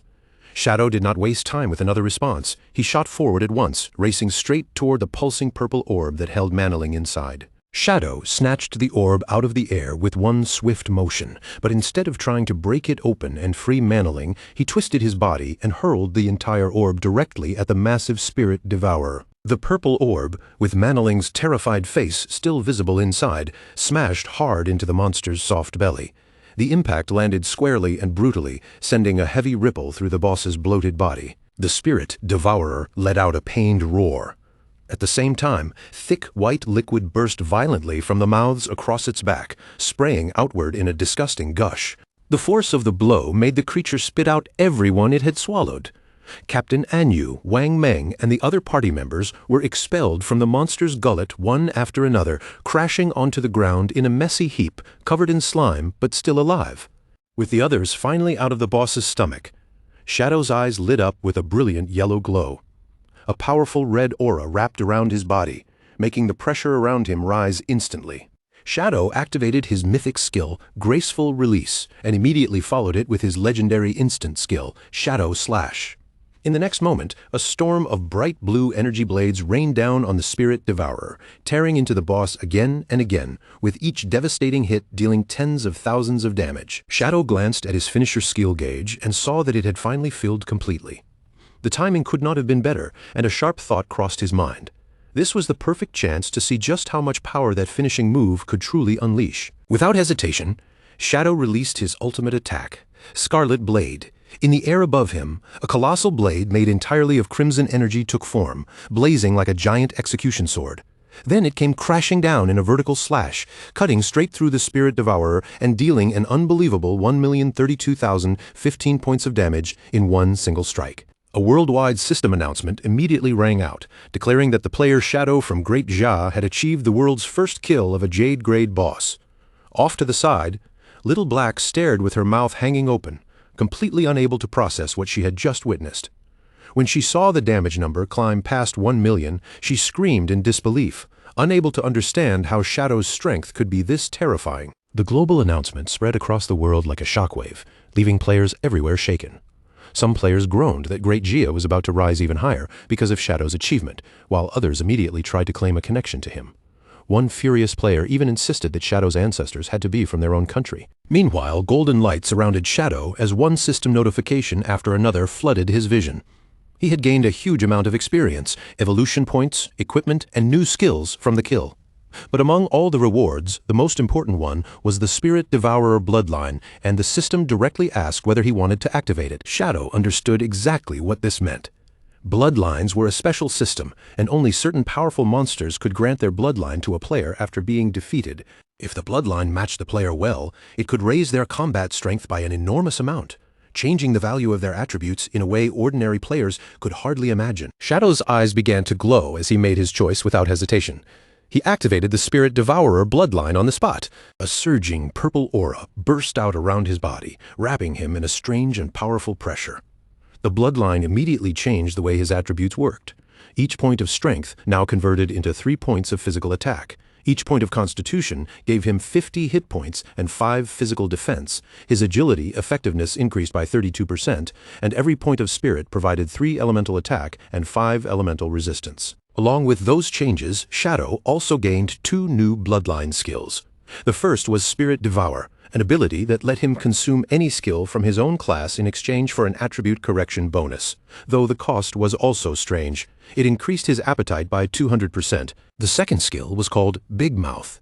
With it, Shadow could create a massive mouth made of energy to swallow incoming enemy projectiles, and afterward he would heal himself based on the amount of damage those absorbed attacks would have dealt. Shadow quietly considered the value of this new power. What caught his attention the most was Spirit Devour, because if he could sacrifice skills in exchange for stronger attribute corrections, then the growth potential behind this bloodline was enormous. He knew that attribute correction determined how efficiently each stat translated into real combat power. For example, under normal conditions, 1 point of strength would only give 3 points of physical attack. Conveniently, the boss had dropped a bronze tier Poison Blade skill. On its own, Shadow considered the skill basically useless, but for testing Spirit Devour, it was exactly the kind of throwaway skill he needed. Shadow activated Spirit Devour, and the Poison Blade skill icon shattered in front of him like glass. The system immediately confirmed the devouring process, then notified him that his strength conversion had increased from 3 points of physical attack per strength point to 3.3. At first, Shadow felt a bit disappointed. A bronze tier skill had only increased the correction by 0.3, which did not seem impressive. But almost immediately he realized something crucial. The devoured skill had now become a passive ability, and that meant it could still be evolved. Shadow instantly spent 242 evolution points to upgrade the devoured Poison Blade skill, raising it all the way from bronze tier to legendary. The result was far beyond what he expected. The system informed him that his strength conversion had now jumped from 3 points to 5 points of physical attack per strength point. Shadow's eyes lit up with excitement as the true meaning of this ability sank in.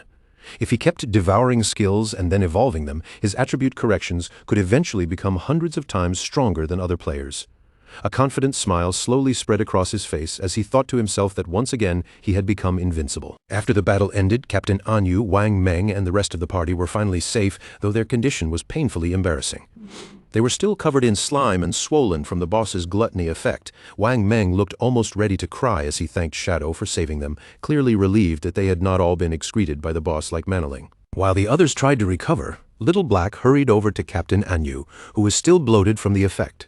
She threw her arms around her and comforted her sincerely, telling her that no matter what size she became, she was still beautiful. Once everyone slowly returned to normal, Captain Anyu walked over to Shadow to talk about his payment.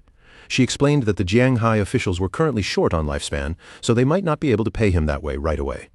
Shadow did not seem bothered at all and casually told her not to worry about it, suggesting that they could repay him by helping him find assassin skill books instead. Captain Anyu agreed without hesitation. With the deal settled, Shadow's figure vanished into a swirl of dark energy. Since the mission was finally over, Captain Anyu turned back to her team and told everyone it was time for them to return as well. As the group prepared to leave, Manling was still trapped inside his rolling purple prison. With tears in his eyes, he begged everyone to swear they would never speak about what had happened here. The exhausted team could only agree, even though none of them looked like they wanted to remember it either. The focus then returned to the Magic Leaning Tower, going back to the moment shortly after Shadow had jumped down from its peak. At the top of the tower, the battle against the desperate princess was still raging fiercely. The boss, a terrifying tentacled creature, had already been pushed down to the final third of her health bar. Guild leader Huang Huifan refused to let the momentum slip away. She shouted for her team to keep pressing forward and ordered the healer Xiao Kui to activate her Tree of Life skill. Xiao Kui immediately obeyed. A massive tree formed from glowing green energy rose up on the battlefield, its radiant branches spreading outward as streams of healing power continuously flowed into the guild members. Huang Huifan raised her voice and rallied everyone, reminding them that Shadow had already destroyed their portal. Since they could no longer rely on dying and coming back, They had no choice but to survive this fight and give everything they had. Believing that victory was finally within reach, the guild members pushed forward with renewed strength. The tanks charged at the front, while the rest of the team poured out one final wave of attacks toward the weakened boss. For a brief moment, Huang Huifeng truly believed they had won. She turned to Xiao Kui in celebration, praising her life priest class and crediting that healing power for keeping the entire team alive through the fight. But that moment of joy was shattered almost instantly. The desperate princess suddenly counterattacked with a powerful swing of her tentacle, smashing into one of the tanks. His shield broke apart under the impact, and he was killed on the spot. After killing him, the boss slowly closed her eyes. A strange blue energy began rising from the fallen player's body, flowing toward her as if she were absorbing something directly from his death. Then her eyes snapped open. They were no longer the same as before. Now they burned with a sinister yellow glow, full of malice and hunger. Huang Huifeng and Xiao Kui stared in horror as the boss's aura began to surge wildly. The pressure around the desperate princess rose so quickly that the entire battlefield seemed to tremble. In the next instant, the desperate princess unleashed a massive explosion of fiery energy. The blast swept across the entire top of the tower, swallowing everything in its path. The remaining guild members had no time to escape, one after another. They were caught in the flames and burned to ashes in an instant. When the smoke and dust finally cleared, the battlefield had completely changed. Only a large glowing blue egg remained on a pedestal, surrounded by lifespan orbs left behind by the fallen players. Even worse, the boss's health bar had fully recovered. The desperate princess had completed her evolution. Inside the large blue egg, a woman with long, pale blue hair could be seen curled up quietly. A system window appeared and identified this new form as the Desperate Egg, a level 30 Jade-grade boss with a staggering 10 million health points. Meanwhile, back at the Faker Heavy Industry Guild hideout, the defeated guild members began to respawn one after another. Huang Ziqing rushed toward his mother, Huang Huifeng, in a panic the moment he appeared. He urgently asked what had happened after they died and whether the guild had managed to defeat the boss. Huang Huifeng's face was still pale as she explained what had happened.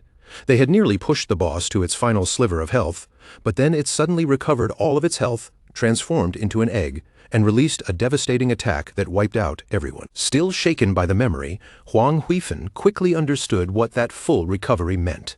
A boss would only regain all of its health like that under one condition: it had evolved. Her mind flashed back to her earlier encounter with Shadow, especially his offer and his warning that her strategy would not work. At that moment, the truth finally became clear to her. Shadow had known from the very beginning that the boss was going to evolve. He had also predicted that their human wave tactic would fail, because every death would only help fuel the boss's transformation. Huang Huifeng now understood that once a platinum boss evolved into a jade-grade boss, it was no longer something her guild could defeat. With a heavy sense of resignation, she realized that her only real option was to ask Shadow for help. Back on the silent peak of the magic-leaning tower, Shadow's invisible figure reappeared in front of the large blue egg. Shadow quietly observed the Desperate Egg and confirmed that it had indeed become a jade-grade boss, but the transformation felt strange to him. A simple evolution should not have changed the boss's form this drastically. He noticed that the egg itself did not seem to have any offensive ability. That made him wonder whether this was only a transitional stage, and if something even more powerful would eventually hatch from inside. Deciding not to simply stand around and wait, Shadow leaped into the air. Dark energy gathered around his dagger, and with a sharp motion, he threw the weapon directly toward the glowing egg. The dagger struck the egg and released a burst of dark force, dealing more than 28,000 points of damage in a single hit. But compared to the boss's enormous 10 million point health bar, that damage was barely noticeable. The attack left only a tiny dent, making it clear just how absurdly durable the Desperate Egg had become. Still hidden in his spectral form, Shadow studied the Desperate Egg's massive health bar and saw that its 10 million health points were already comparable to an epic-grade boss. The more he looked at it, the more unnatural the egg felt, and he knew he could not let it keep incubating. Even so, its weakness was obvious. No matter how much health it had, it possessed no way to detect invisibility, which meant it was completely blind to his presence. So Shadow's approach became very simple. He would keep striking the egg over and over with his skills, using each attack to build up energy for his ultimate finisher. Once the finisher gauge filled again, Shadow did not hesitate. He immediately released Scarlet Blade for the second time. A huge surge of crimson energy descended like a giant red wave, smashing directly into the egg's surface. The attack dealt more than 100,000 damage in a single blow, and thick cracks instantly spread across the glowing shell. Shadow stood calmly among the broken fragments of the egg, his confidence unchanged. Against an opponent that could not move, could not see him, and could not fight back, its defeat was only a matter of time. But just as Shadow was preparing to continue, something unexpected suddenly caught his attention. After the desperate egg finally shattered apart, Shadow looked at what was left inside and could not help feeling surprised. There was no second monster waiting within the broken shell. Instead, a young woman with long, pale blue hair lay unconscious on the floor. A system window appeared above her, identifying her as the desperate princess. But her level had fallen all the way to level 1, and she had only 10 health points left. Shadow materialized beside the girl and looked down at her with a puzzled expression. He realized this must be the princess's true form, and it seemed to confirm an old legend he had once heard about a princess cursed by a white dragon. But seeing her helpless body and those 10 pitiful health points, he could not help wondering whether he was supposed to kill this defenseless girl to officially finish the boss fight. He called his dagger back into his hand, ready to end everything, but his movements slowed. For a brief moment, Shadow paused, silently weighing the strange situation in front of him. That single moment of hesitation changed everything. Above him, the sky suddenly twisted open as a dark vortex began to spin, and violent blue lightning crackled through the swirling darkness. Shadow looked up in shock as a massive skeletal dragon slowly emerged from the portal, its enormous bones pushing through the storm of light and shadow. A system window immediately confirmed the identity of this terrifying new enemy. It was the cursed white dragon Ates, a level 100 mythical grade monster. After the desperate egg shattered, the cursed white dragon Ates fully descended from the sky portal. Without warning, the giant skeletal dragon aimed a powerful attack straight toward Shadow. Even Shadow was taken aback by the sudden appearance of such an enemy. He stared at the mythical grade boss in the sky, wondering why a monster of this level had appeared here without warning. As the dragon's roar shook the tower, Shadow quickly understood what was happening. This was a hidden boss, and the legend about the princess being cursed by a white dragon was not just some old rumor, it was real. On the ground below, the desperate princess, now restored to her human form, slowly began to wake.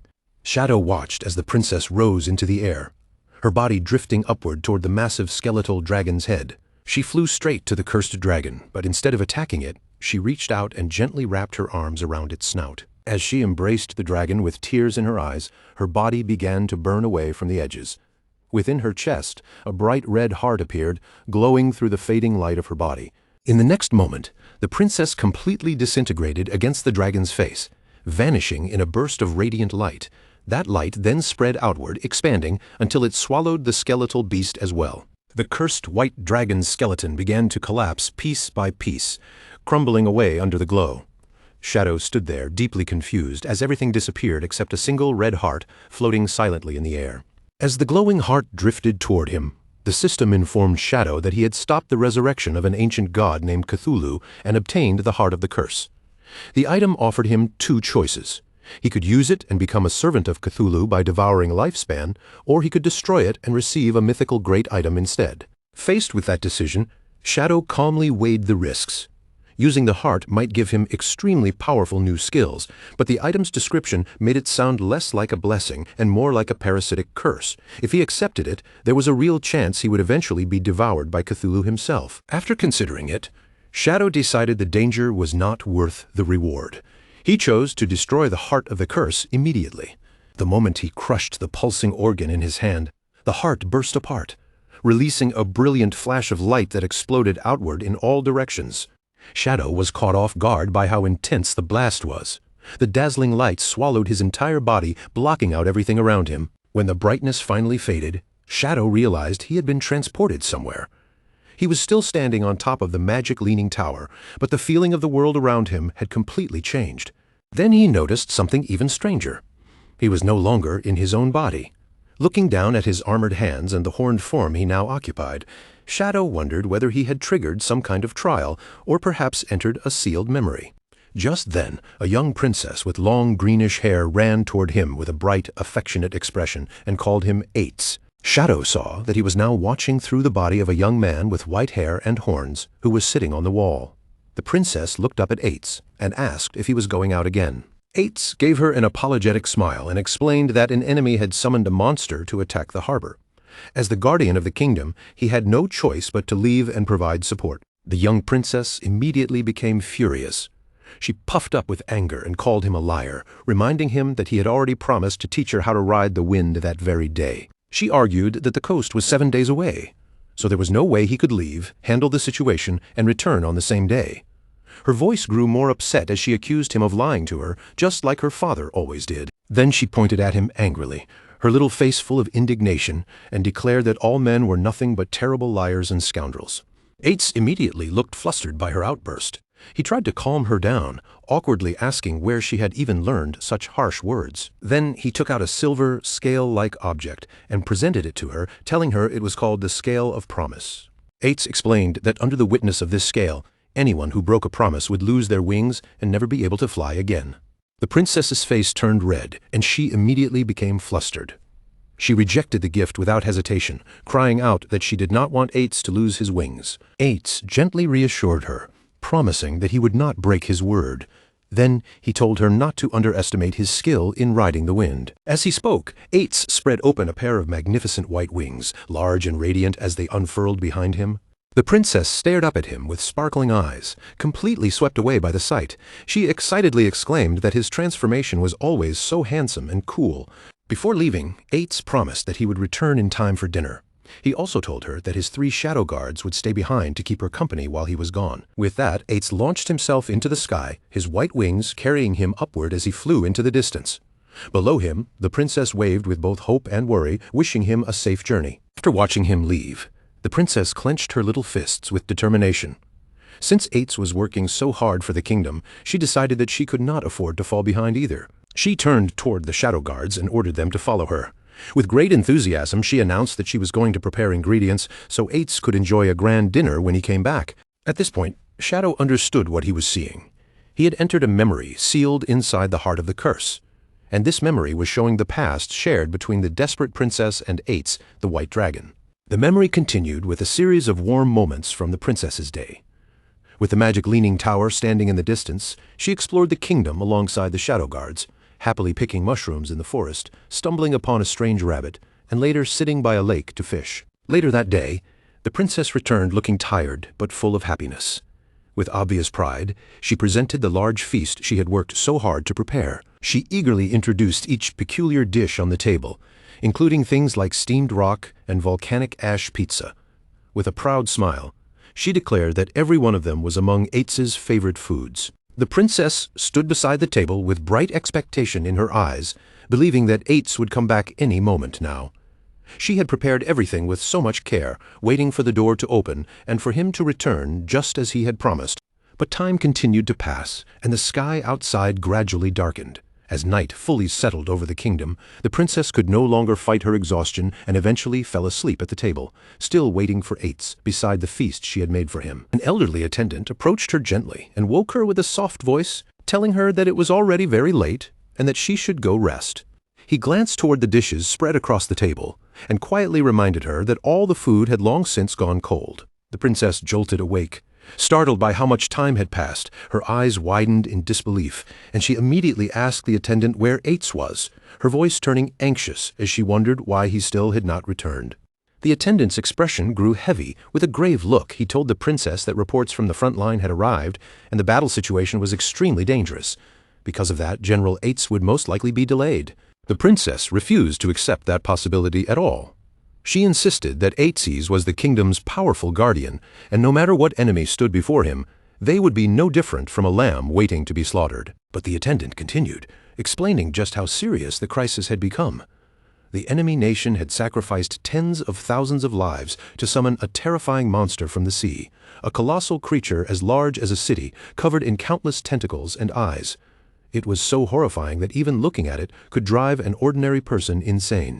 Hearing that, the princess's earlier confidence finally began to shake. Worry crept across her face as she realized that even someone as powerful as Ates might be trapped in a desperate battle. Suddenly, her eyes widened in fear. The scale of promise in her hand cracked apart and shattered right before her. In that instant, the princess understood what it meant. Ates had broken his promise to return. Panic rushed through her, because if he did not come back before midnight, he would lose his wings. She grabbed the attendant, Scholar Liu Wen, in desperation and begged him to take her to her father immediately. Her father was a dragon knight, and if anyone knew how to remove the curse of the scale, it had to be him. Without caring about the old man's complaints, the princess pulled Scholar Liu Wen along with her. Her voice trembled as she explained that if Eights lost his wings in the middle of battle, then he would be doomed. But the moment she burst through the door, she froze in place. Standing right there before her was Ates himself, completely unharmed. Eights looked at her calmly, as if nothing serious had happened, and asked why she was panicking so much. The princess's fear collapsed into overwhelming relief. She rushed forward without thinking, and threw herself into his arms, crying as she told him how glad she was that he had come back safely. Eights held her gently and reassured her that he had returned because of the promise between them. Still clinging to him, the princess admitted that she had been terribly worried after hearing how dangerous the front line had become. Scholar Liu Wen, standing nearby, carefully stepped forward and asked General Eights about the battle, his voice cautious but clearly filled with concern. Eights answered with a confident smile. He admitted that the situation had been troublesome and had taken some effort to handle, but the main threat had already been dealt with, and the army could take care of the remaining cleanup. Scholar Liu Wen immediately praised him, saying he truly deserved to be called the guardian of the kingdom. Eights, however, had already started walking toward the feast on the table. He exclaimed that he was starving, then turned to the princess and asked if she had made all of this herself. She proudly confirmed that she had, though her expression dimmed a little as she said the food was probably already cold. Eights began eating with great enthusiasm, not caring at all that the dishes had cooled. He declared that it did not matter, because everything was still delicious. Watching him eat so quickly, the princess smiled warmly and told him to slow down before he choked, while Scholar Liu Wen looked on with a gentle, fond expression. Later, on top of the magic leaning tower, Eights finally announced that it was time to fulfill his promise and teach the princess how to ride the wind. But before the lesson could even begin, the princess opened her mouth and let out a huge yawn. Eights looked at her and asked if she was sleepy. The princess rubbed at her tired eyes and explained that she had spent the whole day preparing his feast, so she was exhausted. She suggested that they could learn tomorrow instead. Even so, she still clearly wanted to fly. She sat down on the ground, hugged Eights' leg, and begged him to change into his true form and take her for a ride. Eights hesitated, reminding her that the king had strictly forbidden him from taking her along for something so dangerous. The princess immediately grew angry again. She grabbed onto his armor and blamed him for coming home so late, reminding him how much effort she had put into preparing that meal for him. Then, with a frustrated sigh, she called him a faithless scoundrel once more. Eights finally gave in, but only on one condition. He made her promise not to tell the king, or else he would definitely be scolded. The princess's anger vanished in an instant, and a bright smile returned to her face. Eights closed his eyes, and blue energy began swirling around his body. The air around him trembled softly as his transformation began. With a brilliant flash of light, Eights transformed into a magnificent white dragon. The princess stared up in wonder at his grand dragon form, completely captivated by the sight. She slowly approached the enormous white dragon and gently placed her hand against his snout. Her voice softened as she looked at him with affection and told him to be safe. Then green energy lifted the excited princess into the air. She floated upward and carefully settled herself onto Eights' head, unable to hide the joy on her face. With one powerful beat of his wings, Eights launched into the night sky. Carrying the princess with him, he soared high above the land, cutting through the darkness on the wind. The memory continued with a quieter moment, showing Ates gently tucking the sleeping princess into bed beside her teddy bear. But nearby, the king's expression remained deeply serious. The king revealed that he believed the enemy empire was carrying out a dark ritual. He could already sense a terrifying wave preparing to sweep across the continent, and he warned Eights that everyone had to be ready. Not even Eights, despite being a member of the dragon race, would be able to escape the coming danger. Under the dark sky, Eights stood firm and resolute. He pledged his loyalty without hesitation and agreed to follow the king's arrangements. The memory then moved forward to a later time, where the magic leaning tower stood beneath a quiet, star-filled night sky. The peaceful atmosphere vanished almost immediately. The next sight was grim and bloody. Shattered pieces of Eights' armor lay scattered across the floor, with splashes of blood marking the aftermath of a terrible battle. By then, the kingdom had been dragged into a devastating war. A horrifying army attacked again and again, leaving the entire nation struggling under constant pressure. Soldiers and civilians cried out in terror, shouting that an enemy nation had launched an attack using an army of monstrous, inhuman creatures. People fled through the streets in panic, screaming for help as the invaders mercilessly crushed anyone who could not escape in time. The capital was soon overrun by feral red monsters with no skin, their grotesque bodies rampaging through the streets as they tore through the city. From a high balcony, the king looked down over the chaos, watching helplessly as the swarm of monsters flooded into his city. His face was grim as he observed the overwhelming number of creatures. He said that the Moraga Empire had truly gone mad, realizing that their enemy intended to drag the entire world into destruction with them. Below, their dark banner rose over the battlefield like an omen of ruin. Amid the chaos tearing through the capital, the desperate princess ran as fast as she could, panic written across her face. She screamed Eitz's name over and over, desperately shouting that the enemy had already breached the city walls. Finally, she found him sitting silently on a high wall with his 2 shadow guards positioned beside him.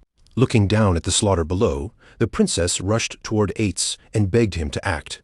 She told him the enemy army was filled with inhuman monsters that their soldiers could not fight, then questioned why he was still sitting there.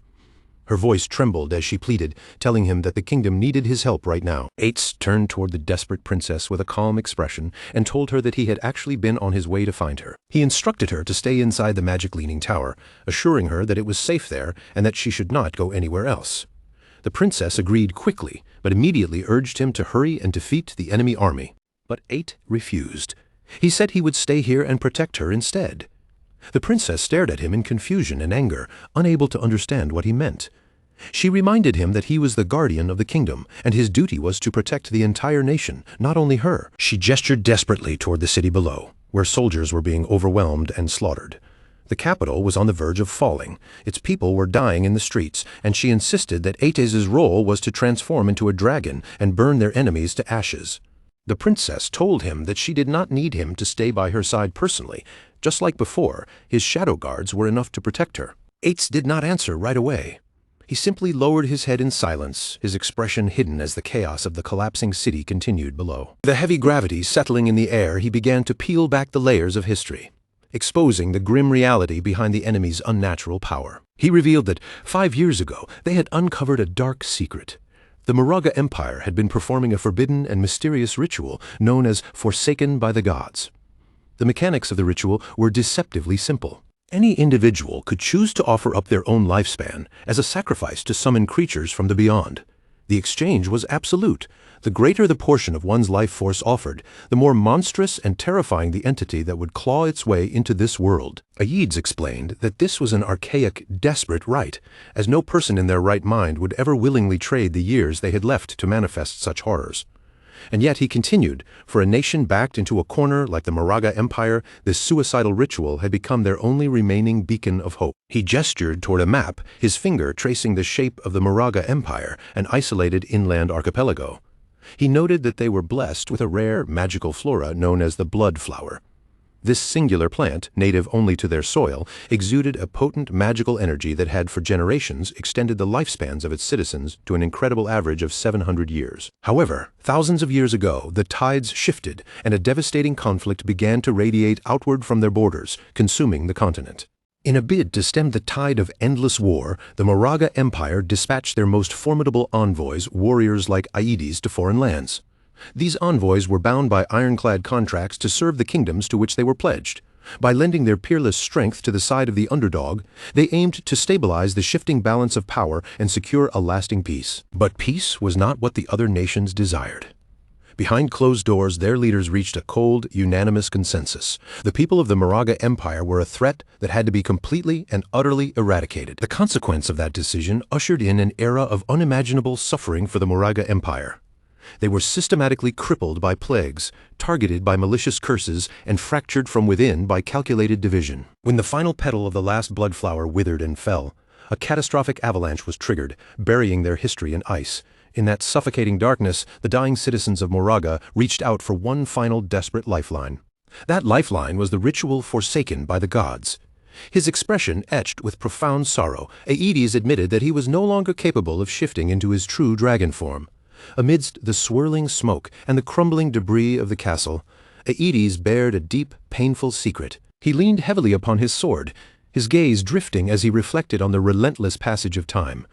The weight of his years pressed upon him, a stark reminder of how drastically the world had changed since he first arrived. This realization created an unbridgeable rift between them, as Aedes simply could not fathom the brutal, cold-blooded choices the king had been forced to make the moment he ascended the throne. The king sighed, his voice heavy with resignation, as he concluded that Aedes would never truly grasp the complexities of human nature, just as humanity could never hope to understand the heart of a dragon. Yet, through the chaos and the encroaching end, the king had found a flicker of new hope, anchored by their shared tender affection for the child. The king stared straight ahead, his features settling into a mask of stoic calm as he finally accepted the finality of his fate. Without warning, the creature lunged, unleashing a torrent of raw, destructive energy directly at him. As the brilliant, blinding light engulfed his entire being, the king's body flickered and vanished into nothingness. In his final, fleeting moments, his mind was flooded with a crushing sense of regret, a bitter realization that he had been wrong about everything. A thunderous, cataclysmic explosion tore through the heart of the castle, leaving no doubt that the king had fallen. High up within the magical tower, the princess witnessed the distant, blinding flash across the horizon and let out a sharp cry of raw, unfiltered shock.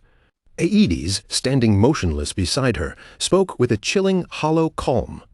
He stated flatly that the capital had officially fallen and predicted that the monstrous horde would soon turn their hunger toward their position. As if summoned by his very words, a black tide of winged creatures swarmed the sky, descending toward the tower.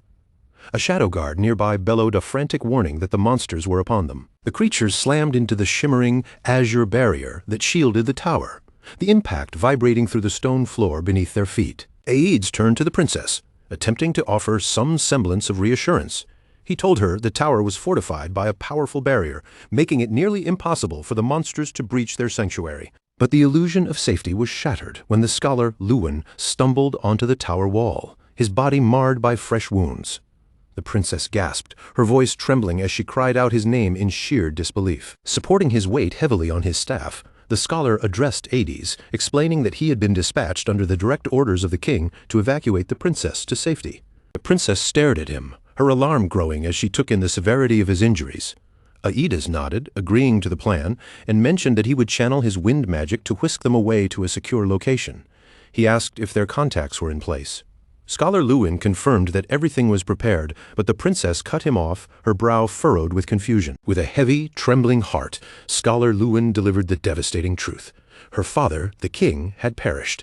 The princess stood frozen, her world collapsing in an instant. The scholar explained that the king's final act had been to ensure her escape to a neighboring kingdom. Panic rising in her chest, the princess frantically asked if Aedes would be joining them. Aedes turned to her, a faint, melancholic smile touching his lips. He asked where he could possibly go that would be safe. He revealed the horrific truth: the monsters ravaging the land were his own kin, the people of Moraga. He was a pariah to both sides, and no matter where he fled, humanity would always hunt him down to claim his life. He knelt at the very edge of the stone wall, looking down at the writhing horde below, and made peace with his destiny. He declared that where a knight falls, a dragon finds his tomb, and this was exactly where he belonged. He vowed to stand his ground and defend this post until the very last of his life force faded away. Hearing the unwavering solemnity in his voice, the princess's expression transformed.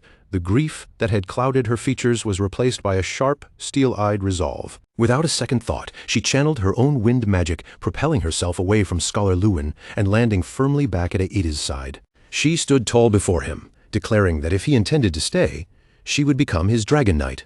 She told him with fierce conviction that this was her home, and she would stand beside him to protect it.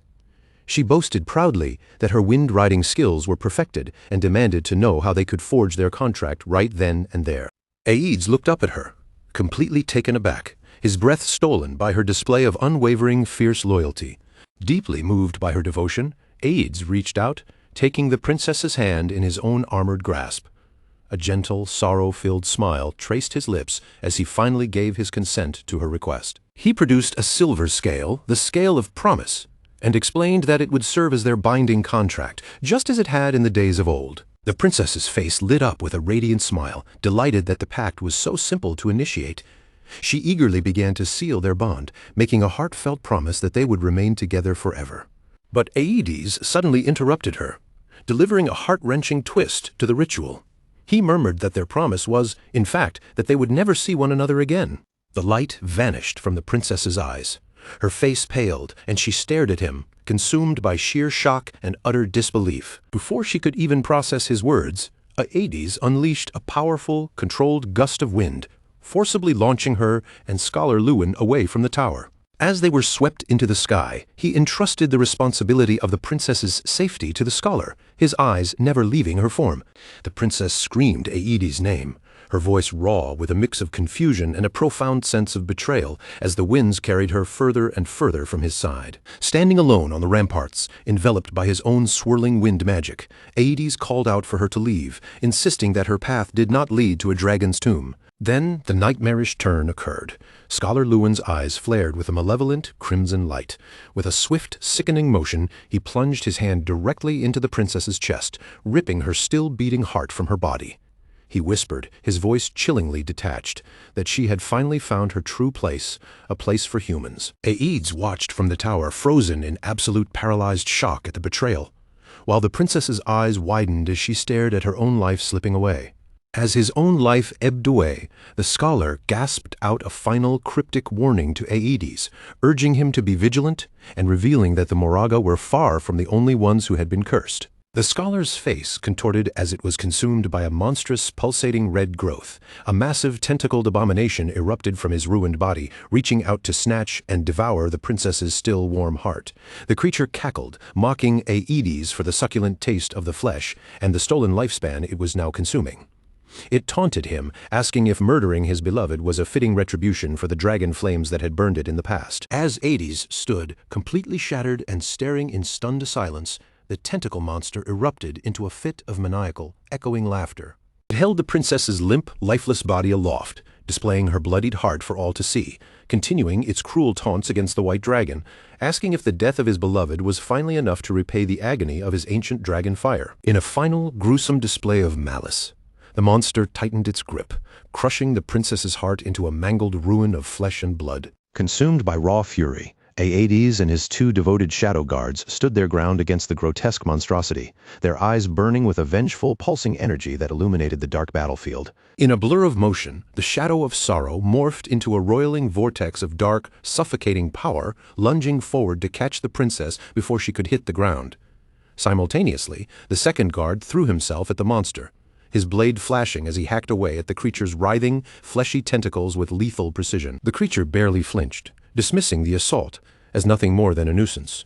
Nearby, the shadow of sorrow sank to its knees, carefully cradling the lifeless princess within a protective, shimmering blue aura that acted as a final, desperate barrier against the encroaching malice.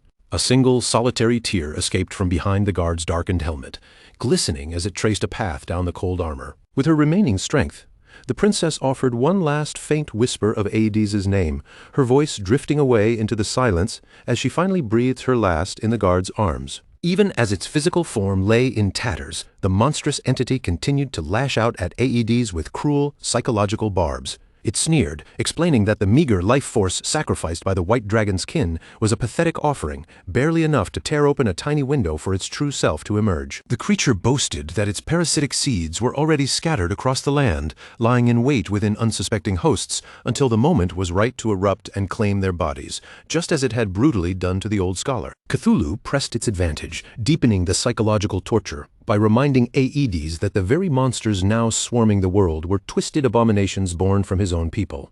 It went on to cruelly point out that Aedes himself was riddled with the same corruption, a curse that could overtake him at any second, and it laughed as it claimed he had always known the tragic, inevitable fate that awaited his beloved princess. Cthulhu mocked Aedes' utter powerlessness, suggesting that his helplessness might have even made him the instrument of the princess's death.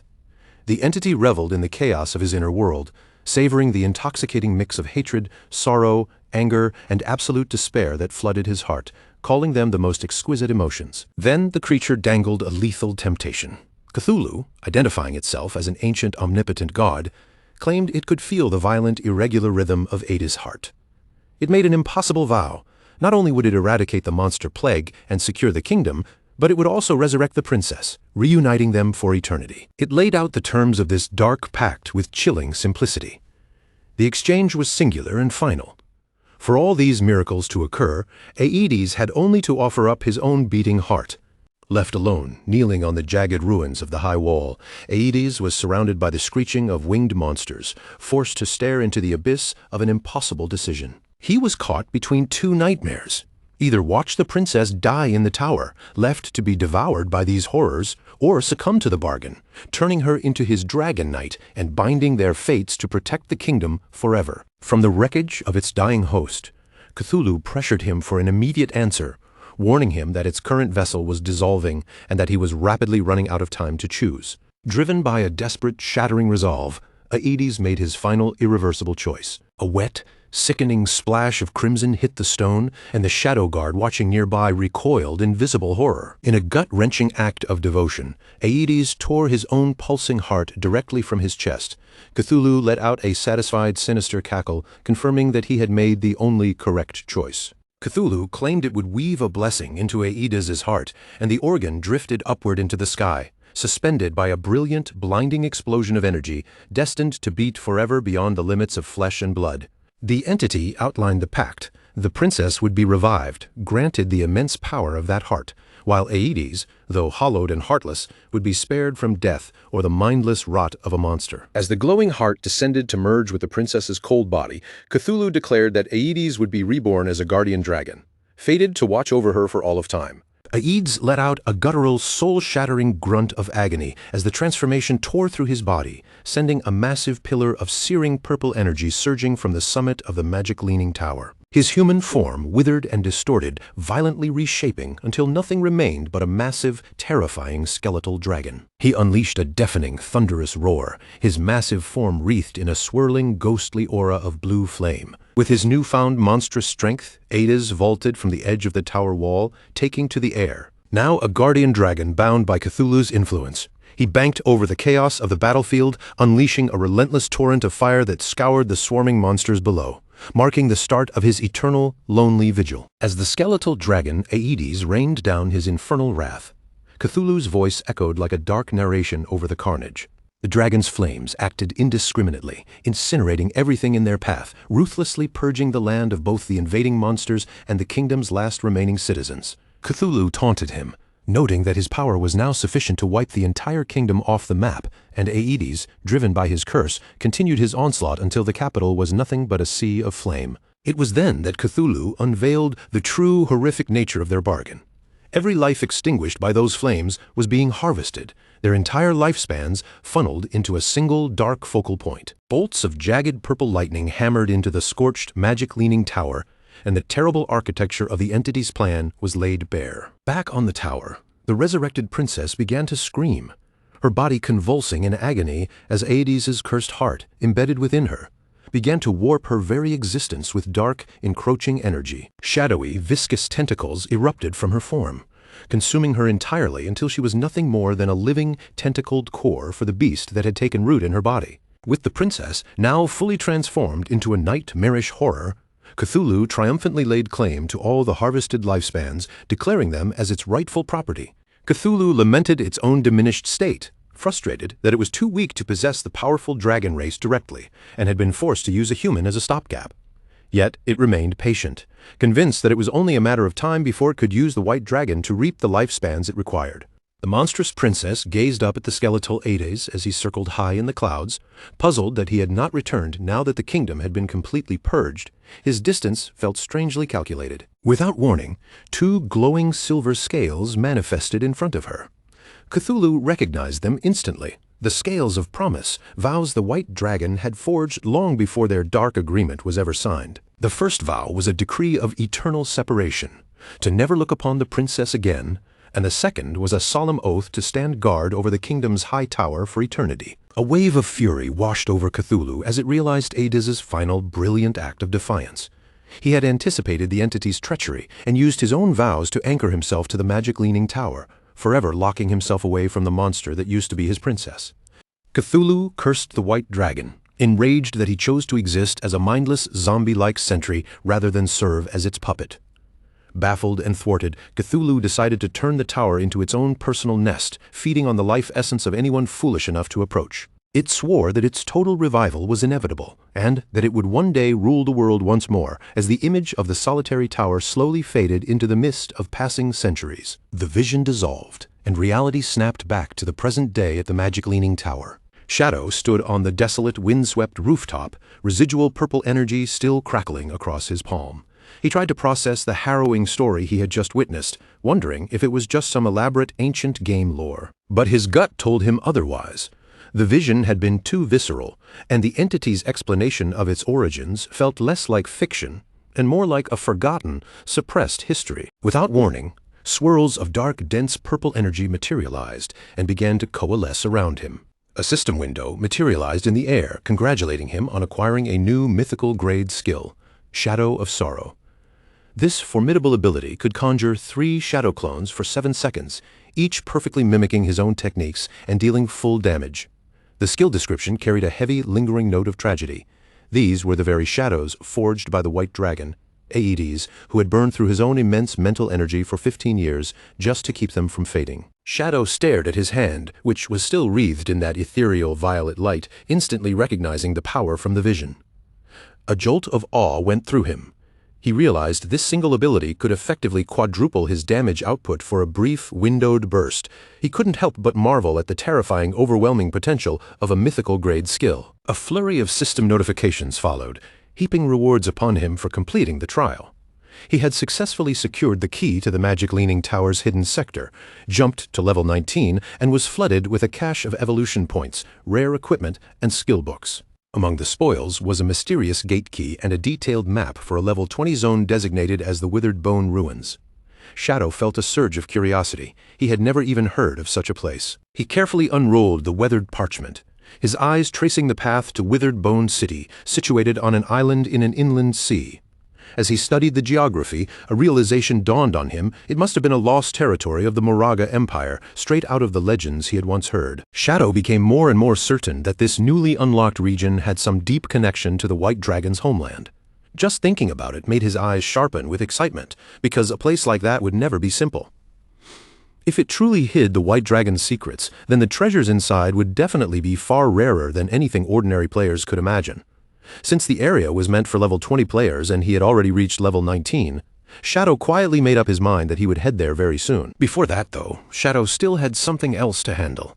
He lifted the ornate golden key in his hand, the key that opened the Magic Leaning Tower's hideout, and after looking it over for a moment, he decided there was no need to keep it for himself. This kind of thing was far more useful as a bargaining chip, so he prepared to sell it. At the same time, the view moved away from Shadow and shifted toward the hideout of the Faka Heavy Industry Guild. Inside the guild's base, Huang Huifeng and the surviving members of her guild had gathered again after their crushing defeat. The atmosphere was heavy, and everyone's faces looked dark with frustration. One guild member finally broke the silence and asked what they were supposed to do next. That new Jade-grade boss was clearly beyond their current strength, and no matter how unwilling they were to admit it, they simply could not take it down. After a pause, he suggested the only realistic choice left was to contact Shadow and ask for his help. Huang Huifeng let out a tired sigh, her expression showing both helplessness and reluctance. In the end, she nodded and accepted the suggestion. Since she had some contacts in Jianghai City who maintained a decent relationship with Shadow, she planned to ask those people to step in as middlemen. If they could smooth things over, perhaps the guild still had a chance to negotiate with him. But right at that moment, before Huang Huifeng could make any arrangements, a figure appeared silently behind her. Shadow had materialized there without a sound, standing so close that everyone's nerves instantly tightened. Huang Huifeng froze in shock, and Shadow spoke calmly, telling her there was no need to go through all that trouble. If they wanted to make a deal, they could simply trade with him directly. The guild members around her were instantly thrown into chaos. Huang Ziqing and the others stared at Shadow as if they had seen a ghost, completely unable to understand how he had entered without warning. Several of them shouted his name in alarm. Huang Ziqing's face twisted with anger, and he snapped at Shadow, accusing him of sneaking around like a thief before demanding to know exactly what he had come here for. Shadow did not look the least bit bothered by their panic. He turned and began walking away with an easy, unhurried pace, as if he had entered his own courtyard instead of someone else's guild hideout. Without even raising his voice, he told them that if he had truly come with bad intentions, none of them would still be standing there alive. Then he gave them a casual warning, saying their hideout's barrier was not as secure as they thought. It could be opened, and that was exactly how he had walked right in. Huang Hufen was still trying to calm herself down, but she quickly asked what he meant by a trade. Shadow stopped and turned back toward her. Then, under everyone's stunned gaze, he raised the ornate golden key between his fingers. He made his offer plainly, saying this was the key to the Magic Leaning Tower's hideout, and he was willing to sell it to them. Then he looked at Huang Huifen and asked if she had any interest in buying it. The moment the guild members saw the key clearly, their expressions changed completely. They recognized it almost at once, and disbelief swept through the room. If Shadow had this key, then there was only one possible explanation. He had already defeated the Jade Grade boss that had destroyed their confidence. For a moment, nobody could accept that such a thing had actually happened. Huang Hufen's eyes immediately lit up. Compared with the shock of the others, she reacted much faster and quickly agreed to the deal. Without wasting time, she asked Shadow to name his price. Shadow's answer was calm and direct. His price had not changed from before. He wanted 1,000 years of lifespan. Huang Huifen was already prepared to accept that price, but Huang Ziking could not hold himself back. His anger erupted on the spot. He shouted at Shadow with a flushed face, calling him shameless and accusing him of having planned everything from the very beginning. Huang Ziking raised his finger and pointed straight at Shadow, laying out his accusation with growing fury. In his mind, Shadow had first attacked him on purpose, then used that chance to destroy their portal and cut off their reinforcements. Because of that, their whole team had been wiped out, and now, after causing all that damage, Shadow was pretending to be their savior and coming back to sell them the key at a ridiculous price.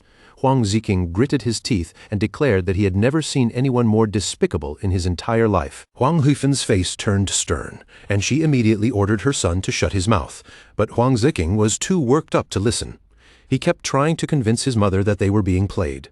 In his view, the key should have belonged to their guild in the first place, and after suffering such heavy losses, there was no way they should allow Shadow to profit from their misfortune. Shadow listened to the whole outburst without showing any anger.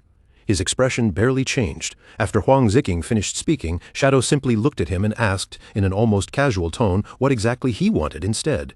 Huang Ziking's anger instantly shifted into greed. A smug, ugly grin spread across his face as he made an outrageous demand. Not only did he want Shadow to hand over the key, he also wanted Shadow to compensate the guild with 1,000 or even 800 years of lifespan, as if Shadow owed them everything. Shadow turned his gaze toward Huang Huifen and gave a faint, sarcastic remark, saying she truly had a remarkable son. Then, before Huang Ziking could react, Shadow suddenly nodded and said he would do exactly as Huang Ziking suggested. That answer caught Huang Ziking completely off guard, but in the next breath, Shadow's eyes turned cold. His tone remained steady, but the pressure behind his words was unmistakable. The new price was now 1,800 years of lifespan, and he made it clear that he would not sell the key for even a single day less. At first, Huang Ziking still thought he had won.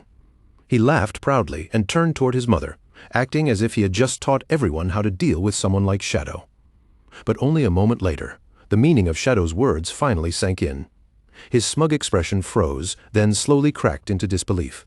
Staring at Shadow, he stammered and asked what he had just said. Shadow explained with almost frightening patience. He had come here sincerely to do business, which was why he had not fought back or punished Huang Ziking for insulting him.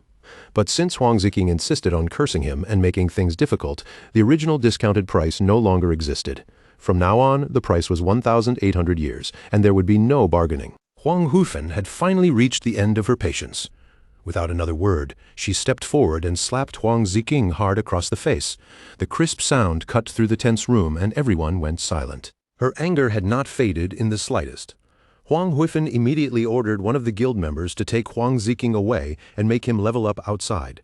She warned that without her permission, he was not allowed to come back. As Huang Ziking was dragged away, he still struggled and shouted in protest, confused and furious, asking why she had hit him when he had not even finished speaking. After dealing with her son, Huang Huifen turned back towards Shadow. Her expression was much more controlled now, but there was clear embarrassment in her eyes. She apologized to him and asked if there was any chance he might reconsider the price. Shadow's answer was cold and final, 1,800 years. He would not repeat it a second time. Huang Huifen looked exhausted, but she understood the situation clearly. In the end, she accepted the price. She even admitted that it was still reasonable, since she had heard Shadow had sold other hideouts for as much as 2,000 years of lifespan. However, after the guild's recent losses, they could not gather the entire amount immediately. So she asked whether they could pay the price in installments. Shadow agreed without making things more difficult. He stated the conditions clearly. Huang Hifen had to pay 1,000 years of lifespan up front, and after 10 days, he would return to collect the remaining 800 years. Huang Hufen finally let out a breath of relief. She thanked Shadow sincerely and completed the deal on the spot. A system window soon appeared, confirming that the Magic Leaning Tower's hideout key had been transferred into her possession, while Shadow had successfully gained 1,000 years of lifespan. As the transaction ended, Shadow's figure slowly began to fade from the hideout. Before disappearing completely, he gave a simple farewell. In his mind, the Fakey Heavy Industry Guild still had value. If they could use a strong hideout to develop properly, then sooner or later, they might become an important force for the great Xia server. With the new base finally in their hands, Huang Huifen gathered the guild members and addressed them with a firm expression. She announced that the platinum-grade hideout now belonged to them. But because they owed Shadow a large remaining payment, every member of the guild would now have to pay a 50% lifespan tax. She knew the amount was extremely high, yet she framed it as a necessary investment for their future. As long as they endured this burden and worked hard, the guild would rise again. Hearing her words, the members' despair gradually turned into determination, and one by one they responded with renewed fighting spirit. Later, in a forest painted by the glow of sunset, Huang Ziking moved with a small party of guild members. The others tried to calm him down and reason with him. One girl gently told him not to blame his aunt because this time he really had been in the wrong. But Huang Ziking immediately brushed her off with irritation, refusing to accept a single word. His face darkened as he muttered to himself, secretly swearing that sooner or later he would make Shadow pay. Their conversation was suddenly interrupted when one of the party members spotted something ahead. A silver-grade boss had appeared in the forest, the human-faced Spider Emperor. The group immediately shifted into battle formation. Weapons were raised, spells began to gather, and the other members rushed forward to confront the boss. Huang Ziking, however, stayed farther back instead of joining them directly. His teammates quickly warned him that the boss could use poison, reminding him to stay ready with a detox spell. Huang Ziking answered casually, sounding as if he had everything under control. But when the battle truly began, Huang Ziking did not cast any support spell at all. Instead, while everyone else was focused on the human-faced Spider Emperor, he suddenly turned around and ran straight into the woods, abandoning his own teammates without hesitation. As he fled through the trees, Huang Ziking cursed them in his heart, calling them fools for thinking they could rely on him while fighting that boss. He was especially disgusted by the girl who had tried to lecture him earlier. The more he thought about it, the more annoyed he became, wondering what his mother had been thinking by trying to pair him with someone like her. After running for a while, Huang Ziking found a secluded place away from the others and crouched down, his face twisted with resentment. In his mind, the entire guild was filled with cowardly, spineless rats who only knew how to grow slowly and safely. They never understood what real power required. To him, the true path was to grab every chance, no matter how risky or ruthless it was. And the more he thought about Shadow, the more he convinced himself that Shadow must have become so powerful by acting the exact same way. A sinister smile slowly appeared on Huang Ziking's face. He was not nearly as foolish as those guild members thought. Did they really believe he would confront Shadow head-on without any preparation? With that thought, he summoned a dark, ornate vase into his hands. The surface of the vase looked eerie and unnatural, and a single glowing red eye stared from it like something alive. Huang Ziking proudly declared that this was a treasure he had obtained from a jade-grade chest. A system window appeared and identified the object as the Abyssal Vase. Its power was strange and dangerous. By reaching into it, the user could randomly draw out a powerful skill, though the ability came with a long 48-hour cooldown. Huang Ziking stared at the vase with anticipation, then pushed his hand inside. A moment later, he pulled out a small, grotesque piece of flesh-like matter that looked disturbingly alive. The system soon informed him that he had acquired an epic-grade skill, the Abyssal Puppet Curse. This magic allowed him to turn any corpse into a puppet under his complete control, while still preserving all of the dead person's original abilities. Huang Ziking's eyes widened, and then he burst into wild, manic laughter.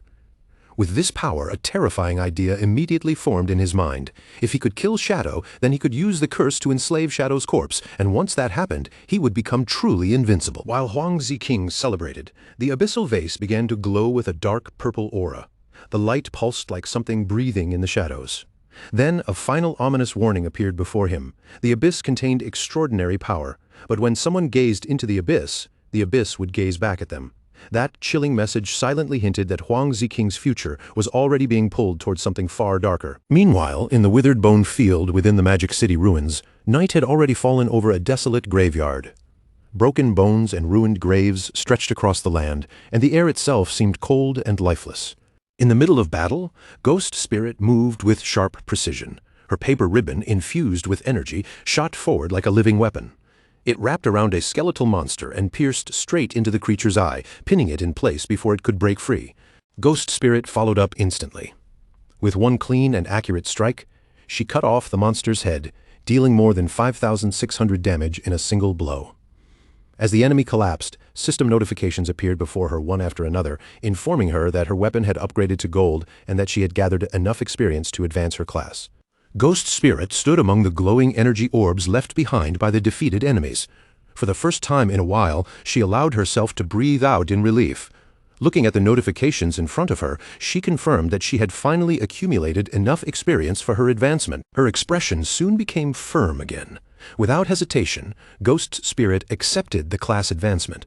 Her eyes filled with determination as she stepped into the next stage of her strength. A bright magic circle immediately formed beneath her feet, lighting up the dark graveyard around her. In the next instant, a column of purple energy surged upward from her body. The power wrapped around her completely, swallowing her figure in a dazzling transformation. When the transformation was complete, new system information appeared before Ghost Spirit, laying out the abilities she had gained after her advancement.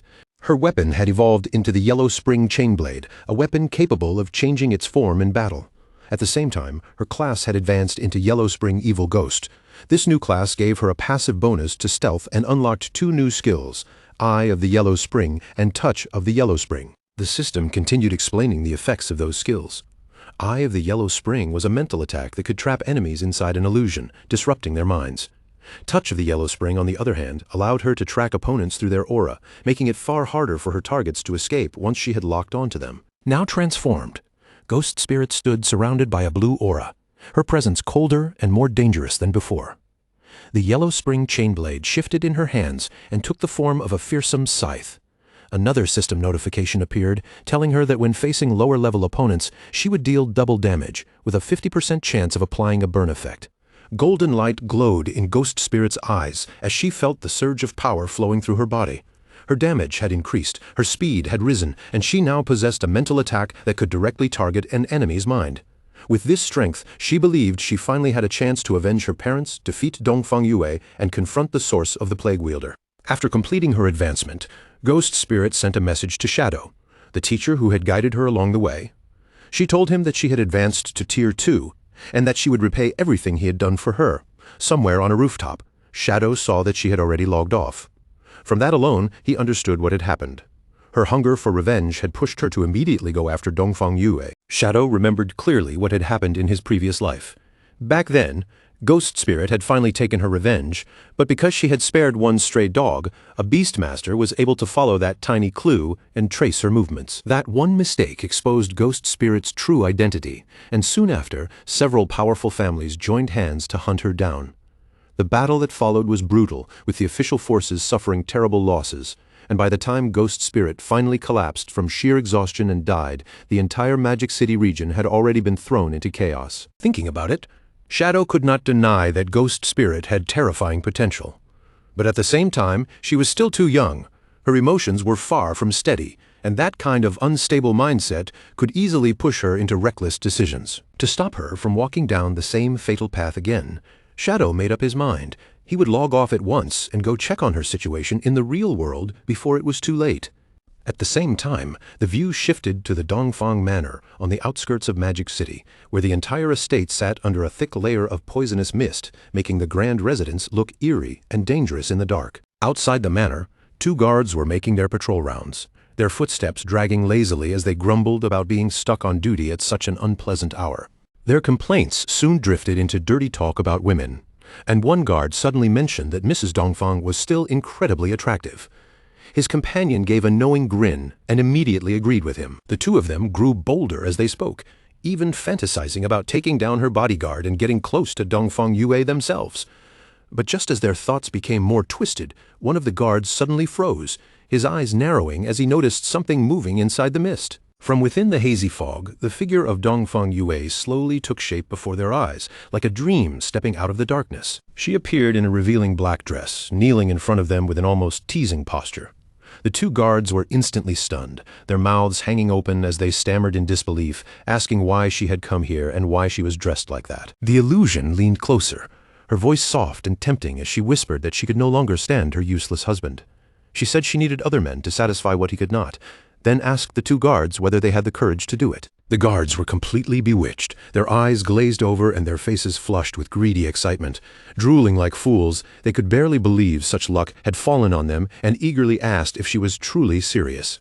In their excitement, the two guards even began arguing over who should go first. The kneeling illusion of Dongfang Yue only smiled slyly and suggested that they did not need to fight over it because the two of them could enjoy her company at the same time. But before either guard could take another step, a sharp streak of purple energy flashed through the mist, slicing across both of their necks in an instant.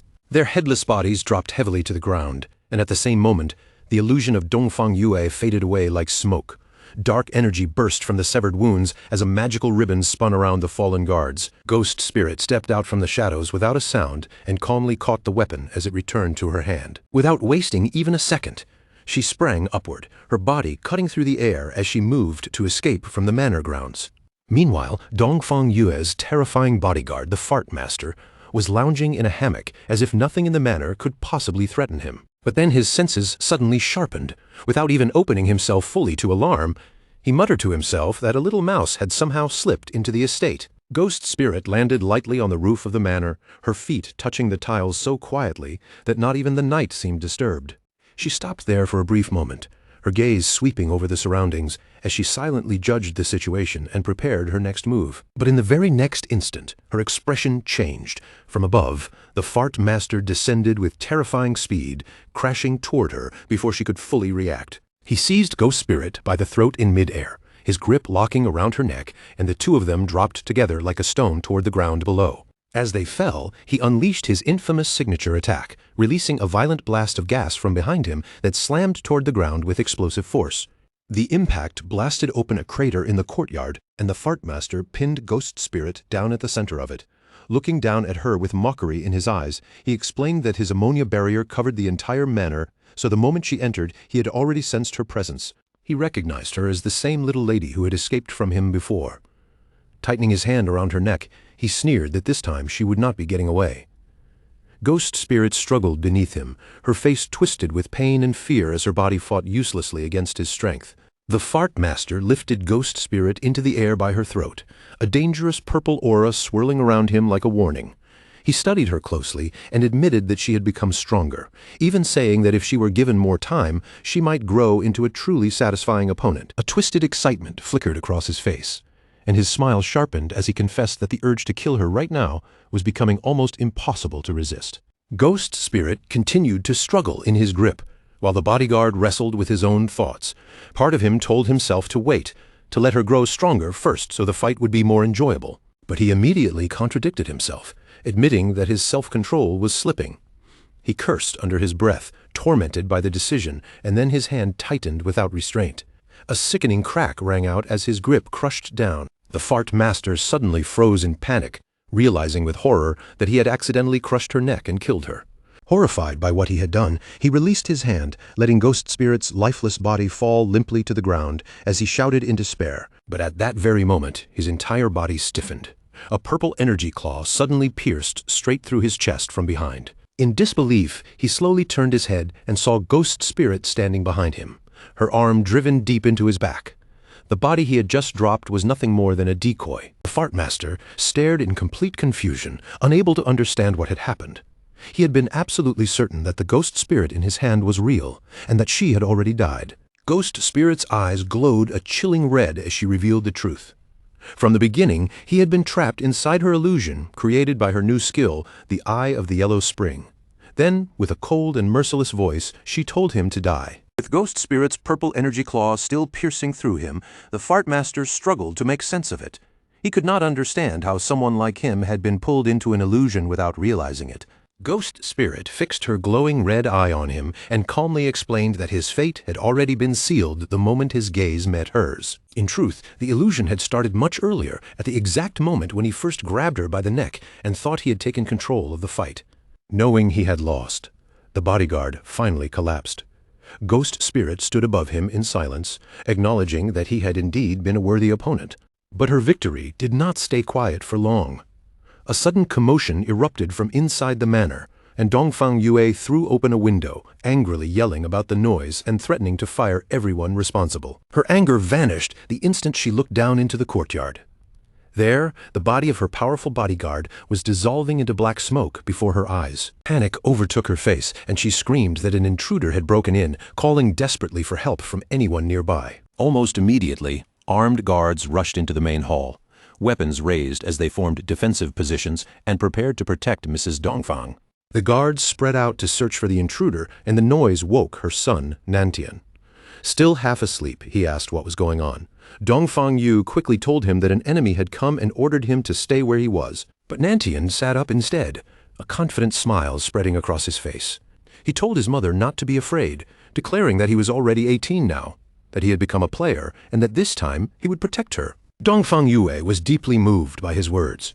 She pulled him into her arms, holding him tightly as she wished that his father had even half of Nantian's courage and warmth. As the mother and son shared a kiss, the window behind them suddenly gave a faint creak as it slowly opened. The two of them immediately pulled apart in shock, and Dongfang Yue turned sharply toward the sound, demanding to know who was there. Outside in the hallway, the guards who had rushed in moments earlier were already lying on the floor, their bodies dissolving into dark shadows. Dongfang Yue stared at the bodies in front of her, her face draining of color as horror crawled across her expression. She could not understand how all of her guards had died so quickly, and in the middle of that fear, one thought flashed through her mind: had Shadow already discovered their plan to ambush him? At that exact moment, a ghostly figure silently appeared behind her. Ghost Spirit's voice drifted into the room from the darkness, cold and quiet, as she asked what kind of plan Dongfang Yue's was talking about. Dongfang Yue spun around in panic and found herself facing a hooded figure standing far too close. Her voice trembled with anger and fear as she demanded to know who Ghost Spirit was, why she had attacked her, and insisted that there should be no hatred between them. Ghost Spirit did not rush to answer. She only looked at Dongfang Yue with a calm, chilling stare and asked if she truly failed to recognize the person standing in front of her. Then Ghost Spirit's eyes lit up with a dangerous red glow. Her voice turned colder as she ordered Dongfang Yue to look carefully, to remember the face she had tried to bury in the past. The moment Dongfang Yue took a proper look, terror and recognition crashed over her at the same time. Her eyes widened in disbelief as she realized the attacker was the very girl she had assumed had vanished long ago, and she cursed in shock that Ghost Spirit was somehow still alive. Before Dongfang Yue could defend herself or even take a step back, a burst of energy shot forward and pierced straight through her body. Ghost Spirit stood over Dongfang Yue as she fell, her expression filled with hatred that had been buried for years. She called Dongfang Yue a demon and coldly commanded her to die. Inside the bedroom, Nantian and his dog were trembling beneath the covers, watching everything unfold in fear. Ghost Spirit finally spoke the reason for her vengeance. Dongfang Yue had murdered her parents, and now Ghost Spirit would make her die right in front of her own son. Dongfang Yue had completely lost the strength to fight back. Tears ran down her face as she accepted that her end had come, but even then she forced out one last plea, begging Ghost Spirit not to hurt Nantian. Ghost Spirit let out a mocking laugh as her dark energy ribbons wrapped around Dongfang Yue and lifted her helpless body into the air. Nantian cried out for his mother from the bed, but Ghost Spirit only sneered, asking what right Dongfang Yue had to make any demands now. Dongfang Yue kept pleading through her tears, insisting that the hatred was only between the two of them. Her voice shook as she argued that her son had nothing to do with it and should be considered innocent. Those words only made Ghost Spirit explode with rage. Her voice rose into a furious scream as she asked whether Dongfang Yue had ever thought about this day when she killed Ghost Spirit's parents. With one final cry filled with years of pain and hatred, Ghost Spirit released a devastating blast of dark energy. Dongfang Yue's body was swallowed by the attack and obliterated in an instant, leaving only the violent surge of darkness behind. From the bed, Nantian and his dog stared at the scene in absolute horror, frozen beneath the covers as they watched Dongfang Yue disappear before their eyes. Ghost Spirit stood there breathing heavily, her chest rising and falling as the weight of her revenge finally settled over her. Then she slowly turned her head toward the bed, her red eyes locked onto Nantian, and the boy was so terrified that his entire body seemed to freeze in place. But with her revenge already complete, Ghost Spirit did not continue the attack. She simply turned away from the bloody room and stepped back from the scene. She walked out of the bedroom, leaving what remained of Dongfang Yue on the floor, while Nantian and his small dog watched her go, still shaking beneath the blanket. Yet, the moment Ghost Spirit disappeared from sight, Nantian's frightened expression began to change. The fear on his face slowly twisted into a sinister grin. Nantian revealed his true feelings with a dark smile, admitting that he had long grown tired of his mother's control and was actually grateful that Ghost Spirit had killed her. Beside him, the little dog's eyes also glowed red, as if it could already imagine feasting on the flesh of the young girl. Ghost Spirit had not gone far before an uneasy feeling struck her. She sensed another presence nearby and immediately stopped walking, her body tensing as danger closed in around her. She turned back nervously, and her eyes caught several shadowy figures floating in the air. One by one, they surrounded her from different directions, cutting off every easy path of escape. Back in the bedroom, Nantian pointed from beneath his blanket with a vicious smile spread across his face. Revealing his true power as a corpse necromancer, he ordered his undead servants to capture Ghost Spirit alive. Those shadowy figures were not ordinary enemies. They were reanimated corpses strengthened by Nantian's power, and even after death, they still retained their original abilities as they moved closer to the trapped Ghost Spirit. Then, without warning, a massive explosion tore through the side of the manor, shattering the walls and sending debris blasting outward. Ghost Spirit was caught in the force of the blast and thrown violently out of the building, screaming in pain as her body was sent flying into the open air. Outside the manor, the reanimated corpses descended on her while she lay helpless on the ground. Among them, a one-handed gunman stepped forward and raised his weapon, preparing to fire a deadly energy blast at point-blank range. Just as the shot was released, black spikes suddenly burst into its path, intercepting the attack before it could strike Ghost Spirit. The force of that counterattack slammed into the undead minions and knocked them down, breaking their formation in an instant. Ghost Spirit looked up from the ground, confused and stunned by the sudden reversal, unable to understand who had stepped in to save her. Inside the bedroom, Nantian, who had been hiding under the blanket, was now screaming in terror as someone held him up by the head. A figure stood over him, gripping Nantian's severed head while crushing his demonic dog beneath one foot. It was Qin Feng. Through the shattered wall, he looked directly toward Ghost Spirit and delivered a cold final lesson, showing mercy to an enemy was the same as being cruel to yourself. Ghost Spirit remained on the ground outside, staring up toward the broken window where Qin Feng stood. Still unsure who had saved her at the last moment, she weakly asked who he was. From the shadows, Qin Feng told her that enemies should never be spared. Then he activated his blooming curse on Nantian's decapitated body, and crimson-red spider lilies began sprouting from his severed head. Only then did Ghost Spirit understand that this man was her savior, the one who had protected her and allowed her to finish her revenge. Her face flushed slightly as she thanked him softly and called him master. Around her, crimson flowers spread like a blood-red reminder of everything she had endured and everything she had finally reclaimed. Standing in that field of flowers, Ghost Spirit could no longer hold her emotions back. She broke down and cried, her voice trembling with both relief and sorrow, as she finally said aloud that she had avenged her parents. As the flowers continued absorbing life force, a system message appeared, showing that 788 years of tradable lifespan had been collected. Qin Feng walked toward Ghost Spirit and asked what she planned to do now that her revenge was finished. With no goal left in front of her, Ghost Spirit admitted that she did not know, and even thought about dying so she could reunite with her parents. Qin Feng's expression hardened as he told her that revenge only leaves emptiness behind, and she should have prepared herself for that from the beginning. He warned her that if she truly wanted to sink into despair, then he had nothing more to say, but there was still one thing she needed to understand. He then showed her a vision of the game world, revealing the vast and mysterious landscape before her eyes. Qin Feng explained that the God-forsaken game hid countless secrets, and among those secrets, there might even be a way to bring the dead back to life. He told Ghost Spirit that as long as a person kept moving forward, infinite possibilities would always exist ahead of them. But if she believed revenge was the final stop in her life, then everything he said would mean nothing. Qin Feng turned his back to her and gave her a choice. If she wanted to keep moving forward, then she had to follow him. But whether she chose that path or not was entirely up to her. After a brief moment of silence, Ghost Spirit's eyes changed. New determination appeared in her gaze, and she pushed herself to her feet before running after Qin Feng across the moonlit field. Soon after, the view shifted back to Magic City in the real world. At Qin Feng's hideout, the soul-cleansing land, they found themselves standing inside a vast, ethereal space that shimmered like an endless world of water. Ghost Spirit looked around in surprise and asked where they were. Qin Feng calmly explained that this place was his hideout in the real world.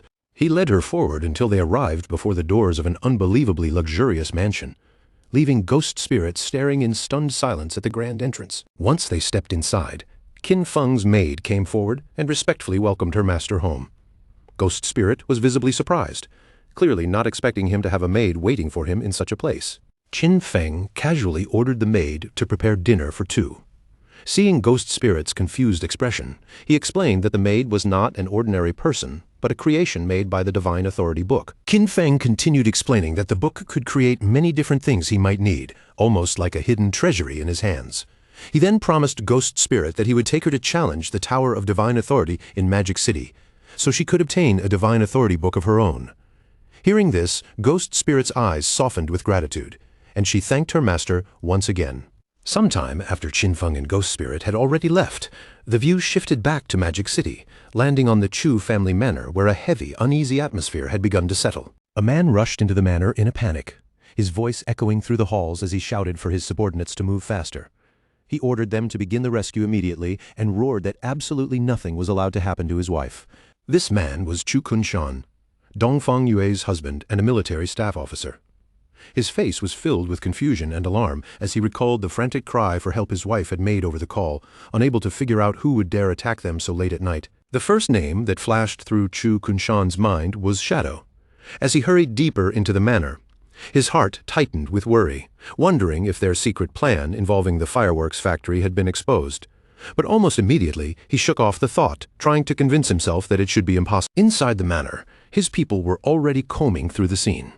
Some examined the huge crater blasted into the ground, while others moved through the empty bedroom, searching every corner for any trace of what had happened. One officer stepped forward and reported to the stunned Chu Kunshan that there were clear signs of a fierce battle throughout the manor, but despite searching the area, they had not found a single person. Chu Kunshan grew even more frantic, his voice rising as he demanded to know where his wife, his son, the guards, and the servants had gone. The officer could only confirm the chilling truth: no one was there, and they had not even found any bodies. Rage surged through Chu Kunshan as he realized this was exactly like what had happened to the Dongfang family. Everyone connected to the manor had disappeared without leaving even the smallest trace behind. The horrifying possibility that his wife and son were already gone struck him like a physical blow. Chu Kunshan stumbled backward, his face twisted in denial as if refusing to accept the thought. His grief quickly burned into tearful fury. With his eyes red and his voice cracking, Chu Kunshan screamed that Shadow had murdered his family, then demanded that a warrant be issued immediately to capture him. Lin Qingyu, who had been quietly observing the situation, finally stepped forward and asked how he could be so certain Shadow was responsible. Chu Kunshan snapped back in anger, saying it was obvious because his wife's family, the Dongfangs, had also been killed by Shadow. Lin Qingyu remained completely unfazed. She calmly pointed out that there had never been solid evidence in the Dongfang case, which made his attempt to connect it to his wife's disappearance extremely weak. Her gaze sharpened as she questioned him further, asking whether he perhaps knew something others did not. Then she suggested that maybe his family had a personal grudge with Shadow, and that this whole matter might simply be revenge coming back to them. Those words clearly hit a nerve. Chu Kunshan's face darkened with fury, and he glared at Lin Qingyu as he warned her to watch her mouth, asking whether she actually dared to interrogate a military staff officer. Lin Qingyu did not flinch at his threat. Her expression stayed calm as she told Chu Kunshan that trying to intimidate her would not work. She then revealed that not long ago the Sky Dome Guild had captured several members of the Magic City Black Dragon Hall and handed them over to the authorities. During the interrogation, those men confessed that Chu Kunshan had been the one who ordered the attack on Shadow's hideout. They also admitted there was a plan to lure Shadow into a fireworks factory and kill him there with a massive explosion. Lin Qingyu explained that the authorities had originally intended to arrest everyone involved at the fireworks factory. But now that Dongfang Yue had disappeared, she was officially suspected of fleeing from justice. Lin Qingyu then accused Chu Kunshan of abusing his authority and conspiring to carry out a terrorist act before coldly requesting that he come with them for investigation. Two officers immediately stepped forward and seized Chu Kunshan by the arms. Shocked by the sudden arrest, he struggled violently and shouted at them, demanding to know what they thought they were doing. Chu Kunshan turned his anger on Lin Qingyu, yelling that she had gone too far. He accused her of colluding with a worthless guild and actually daring to arrest an official like him. Even as he thrashed against the officers restraining him, Lin Qingyu remained calm. She stated that his official position meant nothing to her, because she only stood on the side of justice. Chu Kunshan kept fighting, roaring for them to let him go. Lin Qingyu coolly advised him to cooperate with the investigation. If he was truly innocent, she said, then once everything was proven, he would still have the chance to settle the score with her later. Then Lin Qingyu delivered one final chilling piece of information.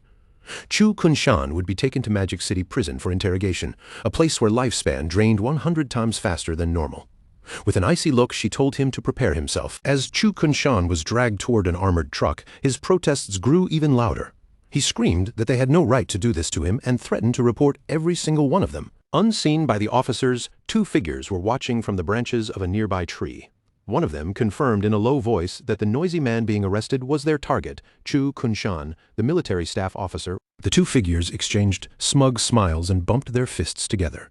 Purple energy began to surge around them, making it clear that they were ready to make their move. Later that night, a convoy of armored trucks rumbled along a dark forest road, their headlights cutting through the trees as they transported the prisoner away. Inside the lead vehicle, Chu Kunshan was still angrily protesting his arrest to Lin Qingyu. One guard responded in a steady voice that the arrest order had come from above, and that single sentence left Chu Kunshan momentarily speechless. But without warning, a brilliant blast of energy tore through the night and came hurtling straight toward their vehicle. The blast slammed into the armored truck with terrifying force, knocking it violently off the road and sending the entire vehicle crashing over in a chaotic wreck. Inside the overturned truck, Lin Qingyu braced herself against the twisted interior, gritting her teeth as she cursed under her breath. When she turned her head, her eyes widened in shock. The guard who had been sitting beside her was already dead, his terrified expression frozen on his face. Pinned by the wreckage, Lin Qingyu quickly realized she could not move. Then the roof of the truck was suddenly ripped open from the outside, metal tearing apart with a harsh screech. A hand reached down through the opening and grabbed the unconscious Chu Kunshan by the collar, dragging him out of the wreck like he weighed nothing. Standing on top of the overturned vehicle were the two attackers, a man with a pompadour and a girl with blue hair. The man lifted Chu Kunshan up and grinned, declaring that the mission had been ridiculously easy. At that moment, reinforcements from the second truck rushed onto the scene. Weapons raised, they shouted for the pair to release the prisoner immediately and surrender. But the two attackers only laughed in response, looking down at the officials with open mockery as if they had no fear of being surrounded. Just as the arriving officers aimed their weapons, one of them suddenly sensed something else and looked up, realizing there was another danger coming from above. A huge, muscular man with glowing red eyes dropped down from the trees, swinging a massive flaming hammer through the night air. He brought the blazing weapon down with monstrous strength, smashing it into the official's vehicle. Then he leapt away just as the truck erupted into a massive explosion, screams tearing out from the flames. The man with the pompadour stood watching the destruction alongside another bald, muscular man. Seeing the sheer force of the strike, the pompadour-haired man remarked that Mr. Theodore had not been lying after all. The hammer-wielding attacker landed in the middle of the burning wreckage as orbs of lifespan floated up from the fallen officers. He threw his head back and laughed wildly, reveling in the power of his attack and the pleasure of killing the official dogs of Great Xia. Surrounded by flames and smoke, the muscular man with the hammer stood proudly amid the wreckage, holding up a glowing card as if it were the source of his confidence. He boasted that this card had come from Mr. Theodore. According to him, the card had multiplied his attributes by 5, giving him the strength of a level 50 player, even though he was only level 10. Still, he complained that the dead officers had dropped far too little lifespan. The pompadour-haired man brushed off the complaint and reminded him that their real reward from Mr. Theodore would be 1,000 years of lifespan. Inside the overturned truck, the injured Lin Qingyu looked out through the wreckage with tears in her eyes. Her body hurt badly, but her mind raced as she realized just how dangerous these attackers had become with Mr. Theodore's help. The attackers believed that with Mr. Theodore backing them, they would soon be able to kill Shadow and avenge Qian Shishi. Just as they were getting ready to leave, the blue-haired girl suddenly stopped them and told everyone to wait. A sinister smile spread across the girl's face as she tilted her head toward the ruined truck. She announced that she could sense a little mouse still hiding inside. Hidden within the wreckage, Lin Qingyu's heart sank. She immediately realized that her hiding place had been discovered. The blue-haired girl raised her hand and hurled a massive fireball straight at the already destroyed truck, triggering a second explosion even larger than the first. With a crooked smirk on her face, she coldly declared that not a single dog working for the officials would be allowed to walk away alive. As the group turned and started leaving, the woman folded her arms and complained that they were still thinking about Qian Shishi, asking in irritation whether she herself was not pretty enough. The man with the pompadour only laughed, saying that although she was cute, Qian Shishi had been their old partner, and helping her take revenge had already become something like a tradition for them. After leaving those words behind, the group quietly slipped into the darkness of the night, their figures gradually disappearing behind the shadow of a nearby tree. Behind them, Lin Qingyu stood there naked, bruised, and badly battered, silently watching their backs fade away. At that moment, she finally understood that these attackers were remnants left behind by the Alice Guild. Her passive ability, Killing Intent Perception, also confirmed the truth for her. These people had been sent by a man named Theodore, and their goal was to capture Chu Kunshan. Realizing that her entire squad had already been wiped out, Lin Qingyu knew there was no time to hesitate. This had to be reported immediately. After leaving the real world behind, Shadow brought Ghost Spirit with him to the ruins of Magic City, where the Tower of Divine Authority stood silently among the broken remains. Seeing Ghost Spirit's surprised expression, Shadow calmly explained that the NPC guarding this tower was known by players as Old Mom. But her real identity was far more important. She was Queen Vir of the Waning Moon. Shadow then told Ghost Spirit about Queen Vir's miserable past. Long ago, Vir had personally witnessed her own son and daughter being brutally murdered before her eyes. That unbearable shock shattered her mind, and ever since then, she had lived inside the illusion that her children were still alive, often handing players quests that were nearly impossible to complete. But Shadow also revealed that there was a special way to take advantage of her delusion. If a young man and a young woman entered the tower together, Queen Vir would mistake them for her long-lost children. Once that happened, the challenge would become much easier, and the rewards they could receive would also become far better. Then Shadow turned to the horrified Ghost Spirit and gave her a very serious instruction. The moment they stepped inside, she had to call the NPC Mom without hesitation. This was exactly why players had given Queen Vir that strange nickname in the first place. As for everything else, Shadow told her to leave it to him. Ghost Spirit still looked uneasy. But after a brief pause, she finally nodded and agreed. The two of them then walked side by side toward the huge glowing doors of the tower. Once they entered, a shining path stretched out before them, guiding them forward through a vast, star-filled space. At the end of that dreamlike road, Queen Vir slowly appeared in the middle of the ethereal light. The moment Queen Vir saw them, tears of joy filled her eyes. She welcomed them with a trembling voice, calling them her beloved children, and asked if they had finally come back for the Divine Authority book. Shadow immediately went along with the act.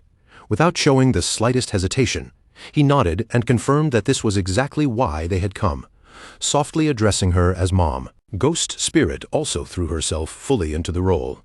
Her eyes turned red, tears rolled down her face, and she cried as she told Queen Vir how terribly she had missed her. Queen Vir was instantly overwhelmed by emotion. Her voice shook as she said that she had missed her child just as much. But even though she desperately wanted to hand over the book right away, she explained that the rules still required them to clear a challenge first. With a wave of her hand, Queen Vir summoned her avatar. A massive level 20 Jade Tier entity appeared before them, and she gently told the two that they would have to defeat it before receiving the book. Right after that, a system notification appeared in front of them, confirming that they had received Mother's blessing. With that blessing active, every one of their stats increased by 20%. Ghost Spirit barely had time to process the enormous boss in front of her before the air around her suddenly twisted. In the next instant, 3 dark, shadowy figures appeared around her without warning. Those 3 figures were not ordinary illusions. They were the clones created by Shadow's skill, Shadow of Sorrow. In the blink of an eye, the 3 clones moved at the same time. Their blades tore through the avatar in a storm of brutal slashes, pouring out hundreds of thousands of damage points and destroying the massive boss before Ghost Spirit could even react. The system immediately announced that the challenge had been successfully completed. Ghost Spirit stood frozen in place, completely stunned, unable to believe that the boss had been killed instantly, or that 3 shadows had appeared so suddenly out of nowhere. The entire battle ended with a blinding flash of light, disappearing almost as quickly as it had begun. Ghost Spirit stood behind Qin Feng, still staring in disbelief. She kept thinking about that terrifying technique, 3 clones appearing at once, followed by an instant kill, and she could not help wondering just how powerful this man truly was. Queen Vir slowly descended from the sky, still completely lost in her delusion. She gazed down at them with a gentle, loving expression, calling them Alan and Anna, and warmly praising how strong they had become. She then floated over to Ghost Spirit and placed a stack of glowing blue books into her hands, calling her little Anna with a soft smile. Queen Vir offered her all 9 of the divine gift books she possessed. Ghost Spirit continued playing her part perfectly. She hugged Queen Vir tightly, tears streaming down her face, and thanked Mom again and again as if she truly were a daughter returning home. Qian Feng watched the scene with a heavy, somber look in his eyes. He knew that Queen Vir would give everything she had to the children she believed had come back to her. In the past, countless players had taken advantage of that, demanding item after item until she burned through her own lifespan to create them and eventually died. After giving the books to Ghost Spirit, Queen Vir turned her gentle gaze toward Qian Feng and asked him if there was anything he wanted. Qian Feng calmly replied that he wanted the divine book of the communication bracelet. Queen Vir looked apologetic when she heard that request, softly admitting that she did not currently have such a book. But without even thinking about herself, she immediately offered to use her own lifespan to create one for him. As the glowing book slowly materialized, a system window appeared in front of Qian Feng. It confirmed that he had obtained the divine book of the communication bracelet, but the cost had been 150 days of his lifespan. Queen Vir looked at him with a warm, touched smile. She understood that her son had chosen to give up his own lifespan instead of letting her sacrifice hers, and that small act filled her with deep emotion. Qian Feng simply told her to keep her lifespan, then turned and prepared to leave. Queen Vir gently wished them a safe journey, then reminded Anna that if she ever encountered danger, she should stay close to her brother so he could protect her. When Ghost Spirit heard those words, she glanced at Qian Feng and suddenly blushed. Looking at him from behind, she quietly thought that his age really did seem suitable for him to be her older brother. She quickly ran after him, catching up with light steps, then asked in a teasing tone whether she should call him Master from now on, or simply call him Brother instead. Qian Feng abruptly stopped walking. When he turned around, his expression had changed completely, and his glowing eyes carried a terrifying pressure. In an icy voice, he told her that she could call him whatever she wanted, but Brother was the one title she was absolutely not allowed to use. Ghost Spirit was startled by how harshly he reacted. As Qian Feng turned and walked away again, she awkwardly agreed, while secretly wondering why he rejected that word so strongly, and whether some painful past was tied to the title Brother. Just then, Captain Anyu contacted Shadow through voice chat and asked him to share his friends list. Shadow was confused by the sudden request, so Anyu quickly began explaining the reason. She told him that a serial killer had appeared in Zhonghai City, and 7 people had already been killed. Even worse, rumors were now spreading everywhere that Shadow himself was the murderer. According to Anyu, the victims' estimated times of death lined up almost perfectly with Shadow's login times. The killer's methods were also extremely meticulous, which caused many people to start suspecting him. Anyu then added that she and her team did not believe those rumors at all. In their eyes, Shadow would never lower himself to doing something so vile. Shadow immediately understood the key point. If someone was framing him using his login times, then that information had to be leaking from someone connected to his friends list. Shadow quickly went through the possible suspects in his mind. Anyu's squad, Radiant Martial Virtue, Milky Snow, Old Man Jiang and his granddaughter from the Sky Dome Guild, and even his own guild member, Ghost Spirit. He then asked where the bodies had been found. Anyu replied that they were scattered across Zhonghai City and asked if he planned to investigate personally. Shadow confirmed that he would. Hearing that, Anyu sounded relieved and said she would send over the case files, fully believing he could catch the killer within minutes. After ending the call, Shadow immediately turned to Ghost Spirit and ordered her to log off at once, telling her there was a mission waiting for her. Back in the real world, inside his mansion hideout, Qian Feng handed Ghost Spirit the divine book for the communication bracelet, allowing them to stay in contact between the game and reality. He also gave her the Ghost Knight Wolf mount so she could move faster while searching for the killer. Ghost Spirit was shocked to receive such valuable items all at once, but she honestly admitted that she had no idea how to investigate a murder case. Qian Feng calmly explained his reasoning to her. He had already checked his friends list, and he did not believe any of those people were the culprit. However, since Wang Meng and the others had reported the situation to the officials, he suspected that there might be a mole inside the police who was secretly leaking his login times. He then told Ghost Spirit why she was the best person for the job. Her skill, Touch of the Yellow Spring, allowed her to follow a target through aura or scent, making it far more useful than ordinary investigation methods. Qin Feng sent the case files to her and told her to use her abilities flexibly. Hearing his trust in her, Ghost Spirit's expression turned serious. Filled with determination, she vowed that she would uncover the real culprit behind the murders. Meanwhile, inside a hotel in Magic City, Tony and the blue-haired girl dragged the bound Chu Kunshan into the room and threw him heavily onto the floor. Tony stepped forward and announced to the figure hidden in the shadows that the person had been brought over. Only then did a bald older man, a cigar hanging between his fingers, slowly turn around from the darkness. The man praised Tony with a satisfied look, saying he had handled the job well. The moment Chu Kunshan saw his face, fear rushed into his eyes, and he immediately recognized him as Mr. Theodore from the embassy. Theodore gave him a chilling smile, pleased that dear Chu still remembered him, then claimed he simply could not bear to watch Chu suffer such injustice. That was why he had asked his friends to rescue him, while Chu stood there drenched in nervous sweat. Chu Kunshan stared at the people around him and quickly pointed out the problem. These so-called friends were all wanted criminals. Then he looked back at Theodore with suspicion in his eyes and asked whether Theodore's real target was Shadow or the great Jaya government itself. Theodore only laughed when he heard that question. To him, there was almost no difference, because the officials and Shadow had long since become close allies. Chu Kunshan's fear quickly turned into anger as he began ranting about how unfair everything was. His wife and son had died, yet instead of arresting Shadow, the authorities had arrested him, a military officer. After venting bitterly, he lifted his head toward Theodore again, admitting that no one would save him for free, and asked what Theodore wanted him to do. Theodore answered in a calm, almost casual tone. His divination had pointed directly to Chu Kunshan, meaning Chu could help him find something he desperately wanted. After saying that, Theodore asked what profession Chu used inside the game. At first, Chu Kunshan looked confused by the question, but a moment later, realization flashed across his face. He finally understood why Theodore considered him valuable. Lowering his head, he revealed the secret he had been hiding. He possessed the only hidden class in the priest system, the Feng Shui Master. Chu Kunshan then explained what his class could do. Yin-Yang Harmony allowed him to interfere with an enemy's emotions while dealing extra damage to ghost-type targets, while Ley-Line Perception helped him locate hidden treasures and monsters. Even so, Chu Kunshan could not help sighing in frustration. His hidden class sounded rare, but in the end, it was still a support role, and it would not be very useful if he had to face Shadow in a direct fight.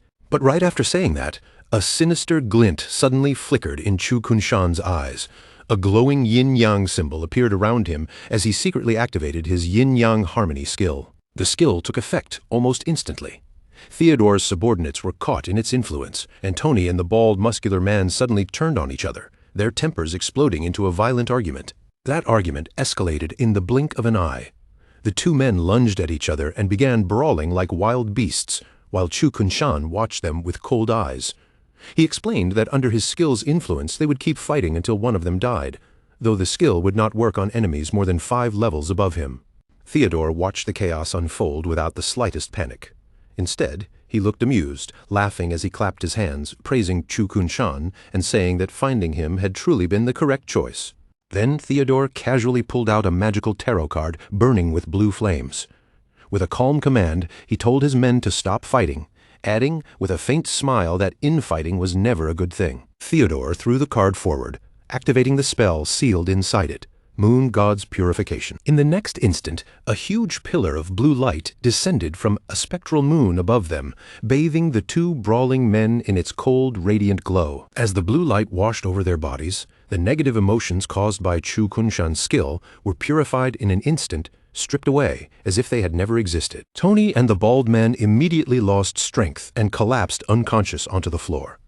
Nearby, the blue-haired girl, Mei Jing, laughed lightly and commented that Mr. Chu's skill was surprisingly powerful.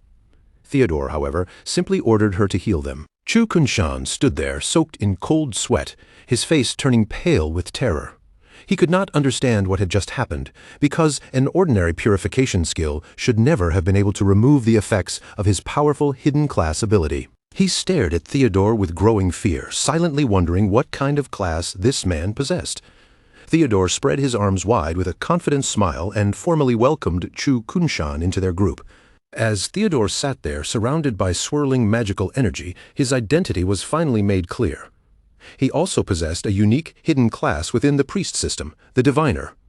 Through different cards he could perform divination, enhancement, purification, and teleportation, and he could even hand those cards to others so they could use them one time. Meanwhile, on the streets of Zhanghai City, Ghost Spirit crouched low to the ground and activated her skill, Touch of the Yellow Spring. A red aura slowly spread from her fingertips as she carefully sensed the lingering traces in the air. After a moment, her eyes sharpened and she declared that she had found the killer's aura. The crimson trail stretched away into the distance, and Ghost Spirit immediately pointed in that direction, signaling her ghost night wolf to follow it. She climbed onto the wolf's back and gave the order to move out. The beast sprang forward at once, racing through the empty city streets as they chased the blood-red trail ahead. The focus then shifted to a high-rise apartment, Qin Feng's former residence, where a sudden knock sounded from outside the door. Inside the apartment, Qin Xiaoyu opened the door with a bright, expectant smile on her face, cheerfully greeting the visitor as Mom. Standing at the doorway were a middle-aged woman in a suit and a tall, white-haired man dressed just as formally. Qin Xiaoyu immediately looked excited and asked whether the man had come to buy the house, happily praising the woman for finding a buyer so quickly. But the woman's expression turned apologetic as she quickly corrected her. This man was not a buyer. He was a diviner she had hired to help locate Qin Xiaoyu's brother. The white-haired man adjusted his tie with a composed smile and introduced himself as Diviner Rentu. Qin Xiaoyu's smile faded almost immediately. She asked why they needed divination to find her brother at all. The woman answered sadly, explaining that she would be moving away in a few days, and she simply could not feel at ease leaving Qin Xiaoyu alone. Qin Xiaoyu was shocked and quickly asked why she was suddenly moving. The woman explained that Zhanghai City officials had extracted a platinum-grade hideout known as the Church Sanctuary, and they had invited the Mengsha River Guild to move there for safety. The woman then gestured toward Rentu and urged Qin Xiaoyu to accept his help, saying his divination was extremely accurate. Rentu stepped forward and agreed, trying to persuade her by saying that Qin Feng was reliable and if she properly begged him, he would surely help her. Qin Xiaoyu crossed her arms at once and angrily refused. She thanked the woman for meaning well, but firmly said she did not need this kind of help. With bitterness in her voice, she said that after 19 years, if Qin Feng had decided he did not want her, then that was simply how it was. She coldly questioned what the point of finding him would even be. But deep down, Qin Xiaoyu was thinking about something else entirely. She was currently guarding Shadow's hideout and saw him often, and she was convinced that sooner or later Shadow would notice her abilities and allow her to join his guild. The woman let out a helpless sigh, clearly unable to do anything about Qin Xiaoyu's stubbornness. She still advised her to at least try the divination, then excused herself to go pack her things, leaving Rentu behind in the apartment. Rentu turned to Qin Xiaoyu and asked whether she had any items her brother had used, since they would make the divination easier. Qin Xiaoyu immediately snapped back at him, repeating that she did not need him to divine anything. Rentu ignored her refusal completely and walked straight into the apartment, scanning the room as he moved. He said he had heard that the siblings had once lived together, so the house itself would be enough as a medium. Qin Xiaoyu hurried after him, angrily demanding to know who had allowed him to come inside. Rentu gave her a charming smile and said he felt they were connected by destiny, so he would perform the divination for free. Without waiting for her approval, he raised a card glowing with blue magical energy and told her she could simply look at the result if she was satisfied. That was good, and if not, it did not matter. A holographic tarot card immediately appeared in midair, hovering between them with a faint magical glow. Rentu activated the divination card, and an image slowly formed on its surface, showing a dark figure lying motionless in the depths of the sea. With a regretful expression, Rentu interpreted the vision for Qin Xiaoyu. He told her that her brother had already been burned to death, and that his corpse had sunk into the ocean. Qin Xiaoyu froze completely, struck speechless by the news. Ironically, at that exact moment, the real Qin Feng was perfectly fine, relaxing comfortably on a sofa inside his hideout, but Qin Xiaoyu, unaware of the truth, suddenly exploded with rage. In her mind, she furiously cursed Qin Feng as trash for dying so easily. She believed he should have stayed alive long enough for her to become powerful and trample him under her feet herself. Outwardly, Rentu only maintained a solemn expression and offered her his condolences. Then Rentu smoothly changed the subject, saying he had heard that Qin Xiaoyu had interacted with Shadow before. He claimed his divination had already located Shadow and asked whether she wanted to go with him. As he held up a golden card, he explained that he could teleport her there immediately. Rentu then manipulated her even further, suggesting that although her brother was dead, everything would still turn out well if she accepted Shadow as her new brother. Qin Xiaoyu agreed without hesitation. Inwardly, she scoffed that Qin Feng had escaped too easily by dying, but decided it no longer mattered, because Shadow would definitely protect her. As she accepted, Rentu activated a blue magic circle beneath their feet, and the two of them were instantly transported away. When they reappeared, they were no longer in the apartment. Instead, they stood inside a dark, dirty room that looked like an abandoned laboratory. Qin Zhaoyu looked around in confusion and asked where Shadow was. Rentu's expression darkened as he slowly removed his suit jacket, then answered coldly that he should be the one asking her that question. Before Qin Zhaoyu could react, Rentu suddenly swung his fist and slammed a vicious right hook into her face, hitting her so hard that she coughed up blood. Rentu then grabbed Qin Zhaoyu by the ankle and lifted her off the ground like she weighed nothing, leaving her dangling upside down in front of him as he coldly demanded that she tell him everything she knew about Shadow. Qin Zhaoyu was completely terrified. Tears poured down her face as she shook in midair, stammering through her sobs that she did not actually know Shadow at all. Rentu's face twisted with anger as he accused her of lying. He reminded her that she had clearly said she guarded Shadow's door and saw him all the time. Then, while she was still hanging helplessly upside down, he drove a brutal punch straight into her stomach, knocking the air out of her and sending her into unconsciousness. Watching her body go limp so quickly, Rentu clicked his tongue and muttered that she had fainted far too easily. What shocked him even more was that she had not extracted even a single ability from the game to protect herself. He dragged Qin Zhaoyu's unconscious body across the floor without the slightest mercy. At the same time, he spoke into his phone, telling the person on the other end that the prey was ready. With a hungry, sadistic look in his eyes, he asked when he would finally be allowed to make his move, complaining that his blade was already thirsty. Rentu tossed Qin Zhaoyu's limp body onto a cold metal table, then glanced down at his phone. After reading a message from his boss ordering him not to kill her without further instructions, he clicked his tongue in obvious disappointment. But that disappointment did not last long. A sinister smile soon crept back onto his face, and his eyes began glowing red. He slowly pulled out a scalpel, deciding that if he was not allowed to kill her yet, then he would simply take his time and play with her instead. Meanwhile, inside a restroom, Officer Sharma quietly noted that there had been no news of Shadow logging off for 2 full days. As he walked out, he thought through the situation carefully. After extracting stats from the game, a person's need for food would become far stronger, which meant it should be impossible for Shadow to remain online for such a long time without logging out. Because of that, Officer Zhaoma concluded that Captain Anyu must have deliberately stopped reporting Shadow's activity, most likely because she had begun to suspect that someone was trying to frame him. Officer Zhaoma then stepped into the main police office, his thoughts turning colder as he realized he would need to speed up his own plans. A malicious darkness spread across his face as he imagined the perfect result, the public turning against Shadow and believing he was a serial killer. He laughed to himself, convinced that once public opinion exploded, even the officials would be forced to eliminate Shadow.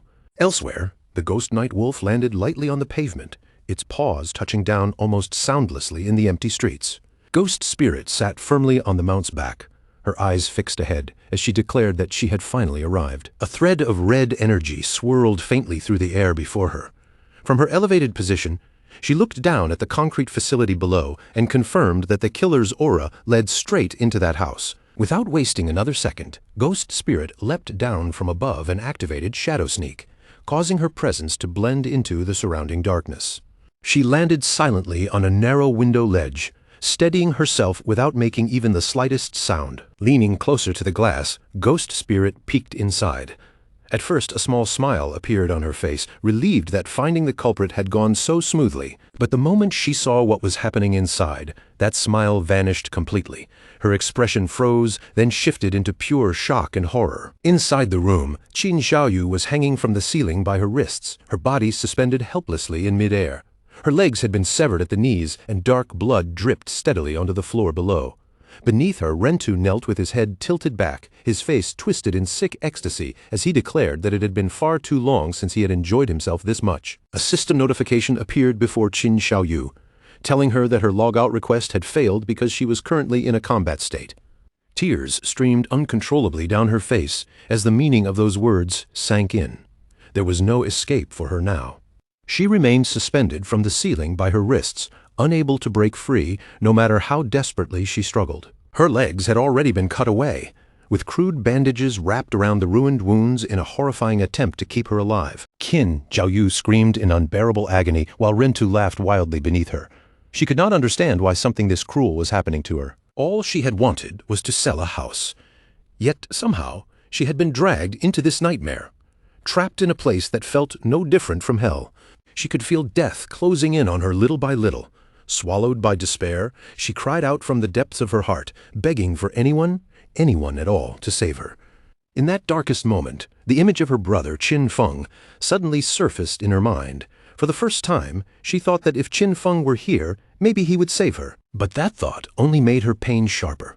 She cursed her brother in her heart, wondering why he had to die and leave her all alone. Then, without warning, a bright green light spread over her broken body, wrapping her in a strange, warm glow. Qin Xiaoyu watched in confusion as magical energy began knitting her flesh back together. Realizing that someone was casting a healing art on her, hope briefly returned to her tear-filled eyes, and she thought someone had finally come to rescue her.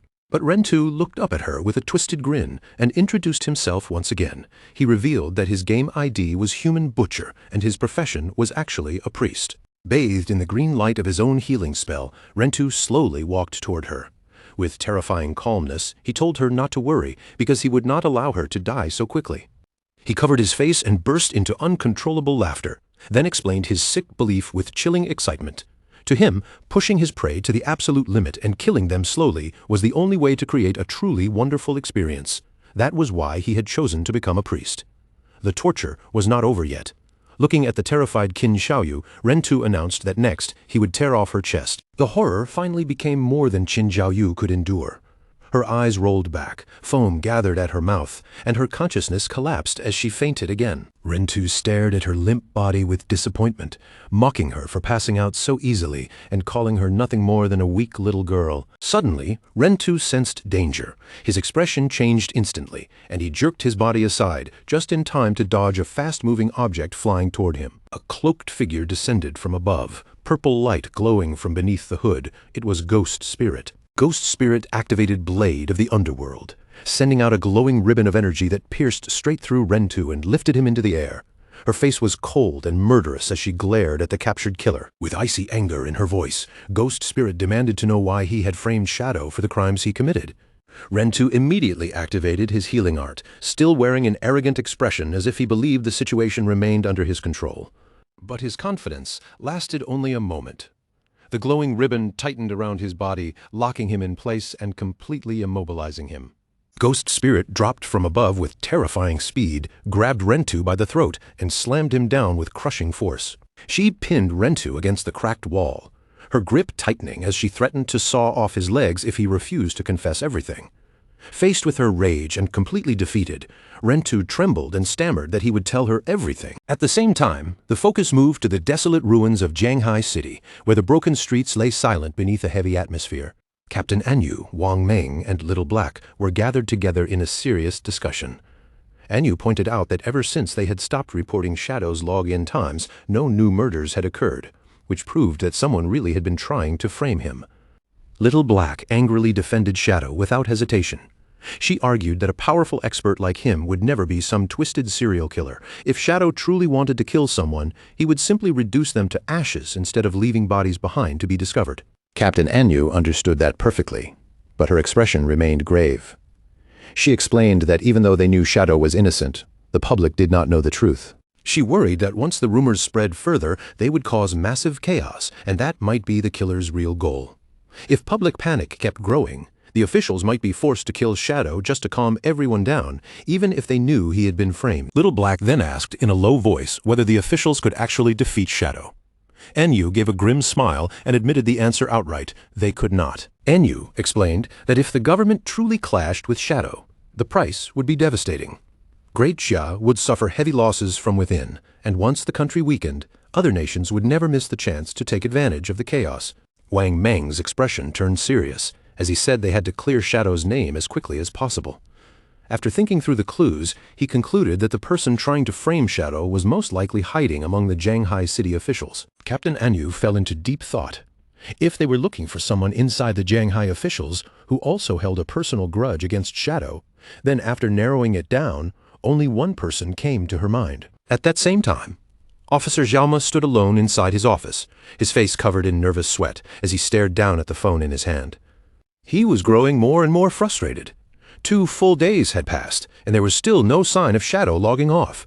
Even worse, he began worrying that Rentu might have lost control and accidentally killed the prey before the plan was complete. In the darkness of the empty office, Jaume's thoughts were completely swallowed by his obsession with Captain Anyu. Her face kept appearing in his mind, and he convinced himself that as long as Shadow continued to exist, he would never have a chance to possess her. Driven by desperation, Jaume tightened his grip around a glowing card. In his twisted mind, he told himself that for Anyu's sake, even if he had to become the enemy of all Great Jia, he would do it without hesitation. Just then, his phone suddenly vibrated in his hand. Jaume quickly checked the message, which appeared to be from Rentu. It said the prey had escaped, and if they wanted to track her down again, they would need 3 years of lifespan to extract a tracking skill.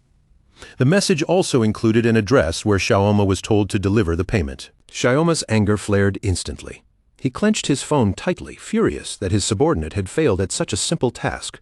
But he also knew that if this entire plot was exposed, he would be finished, so he had no choice but to personally go clean up the mess. Under a gloomy sky, Jaume drove all the way to an abandoned industrial facility, the place looking deserted and lifeless from the outside. After stepping into the dark warehouse, Jaume angrily called out for Human Butcher, demanding to know why he had allowed the prey to escape.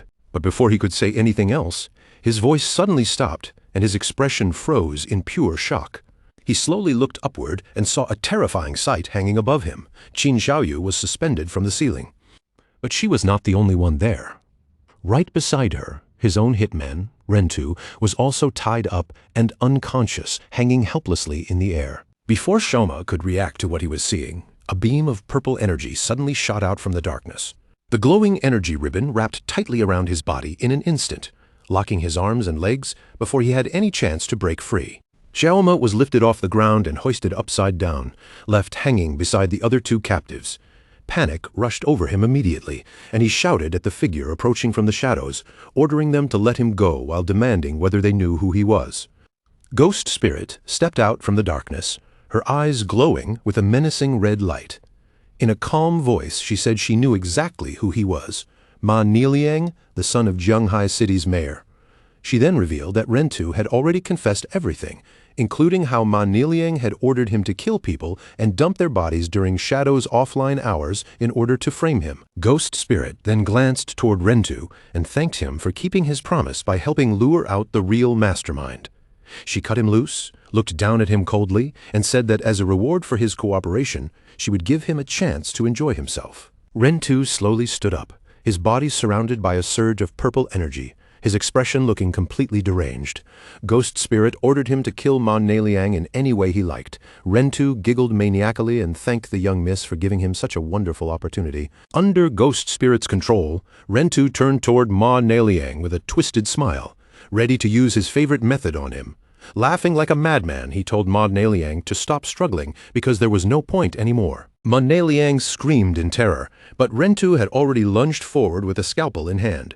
The Human Butcher mockingly apologized to Boss Ma, saying he had no other choice but to do it. Ma Niliang stared up in horror as the sharp blade flashed toward his throat. But Ma Niliang had clearly prepared a backup plan. Just before the scalpel could reach him, he activated a golden card and a violent shockwave erupted outward, blasting Rentu away while giving Ma Niliang the chance to roll to safety. A massive burst of fire and energy swallowed Rentu in an instant.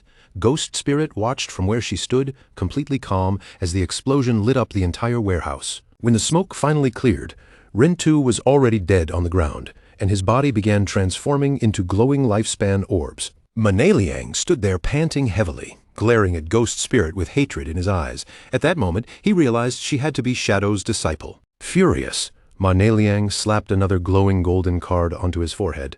The power of the sun god surged through him, granting him a huge boost in agility for 2 minutes. A golden crossbow appeared in his hand, and he declared that he would kill both Shadow and Shadow's disciple. With frightening speed, Ma Niliang launched himself into the air and began firing multiple energy arrows at Ghost Spirit one after another. Ghost Spirit remained calm as the barrage came toward her. She moved through the explosions with smooth, precise steps, dodging each attack without losing her composure. Ma Niliang tried to keep the pressure on, but Ghost Spirit suddenly vanished by using her stealth ability. Floating in the air, Ma Niliang panicked as he realized she had the same assassin abilities as Shadow, and now he had completely lost track of her. In the next instant, purple energy ribbons shot out from the darkness. Before Ma Nieliang could react, they pierced through his arms and wrapped tightly around his body, trapping him in place. Ma Nieliang screamed in pain as he was lifted into the air and suspended with the other captives. Ghost Spirit reappeared below him, looking up coldly as she asked if he was the one who dared to harm her master. With purple light glowing in her eyes, Ghost Spirit glared at him and pointed out that Ma Nieliang was far too weak to possess such powerful card skills on his own. She demanded to know who was standing behind him. Unable to endure the pain and fear any longer, Ma Nieliang broke down in tears and confessed everything. He revealed that the foreigners connected to Qian Shishi had been the ones who found him. They had given him those powerful cards and asked him to help kill Shadow, claiming that some major figure was supporting them from behind. Sobbing uncontrollably, Ma Nieliang insisted that he truly did not know anything beyond that. He then began begging for his life, promising that if Ghost Spirit spared him, his father, the mayor, would give her anything she wanted. Ghost Spirit did not even bother to look moved. She simply turned her back on him and muttered that he was far too noisy. Behind her, the purple ribbons suddenly tightened with terrifying force. Ma Nieliang's body burst apart in a shower of blood, killing him on the spot. With her eyes still glowing cold red, Ghost Spirit walked away from the scene. In her mind, she remembered her master's words clearly, never let a single enemy escape. Before leaving, she turned back and looked at Qin Xiaoyu, who was still hanging from the ceiling, unconscious and missing both legs. Ghost Spirit felt a flicker of pity for the girl. But she did not stay. She left Qin Xiaoyu for the authorities to rescue, thinking that whether this girl survived or not would depend on her own fate.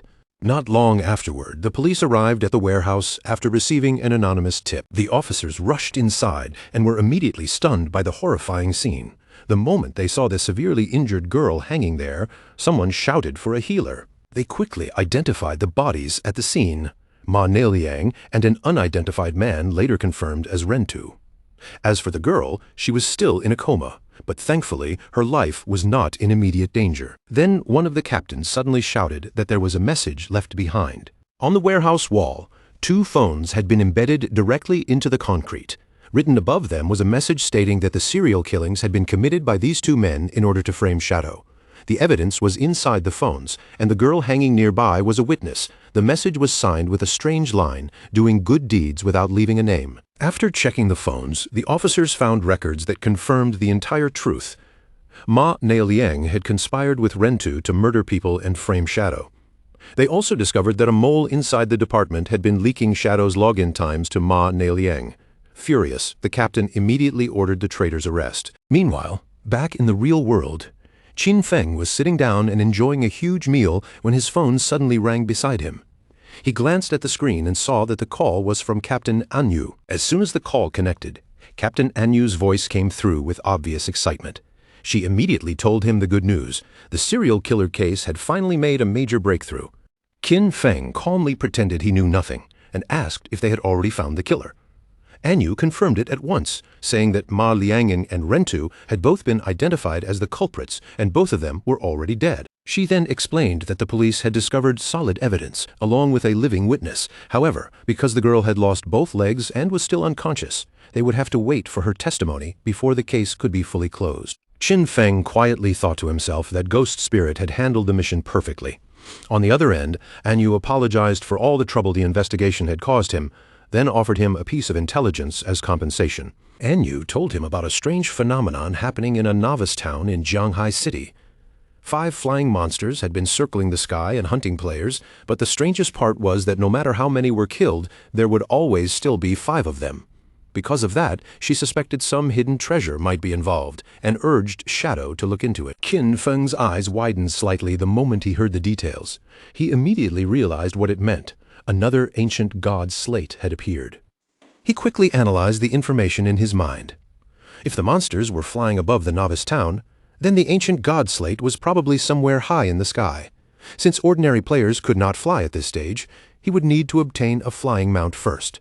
That was when Qin Feng remembered the Withered Bone City key he had obtained from the Magic Leaning Tower.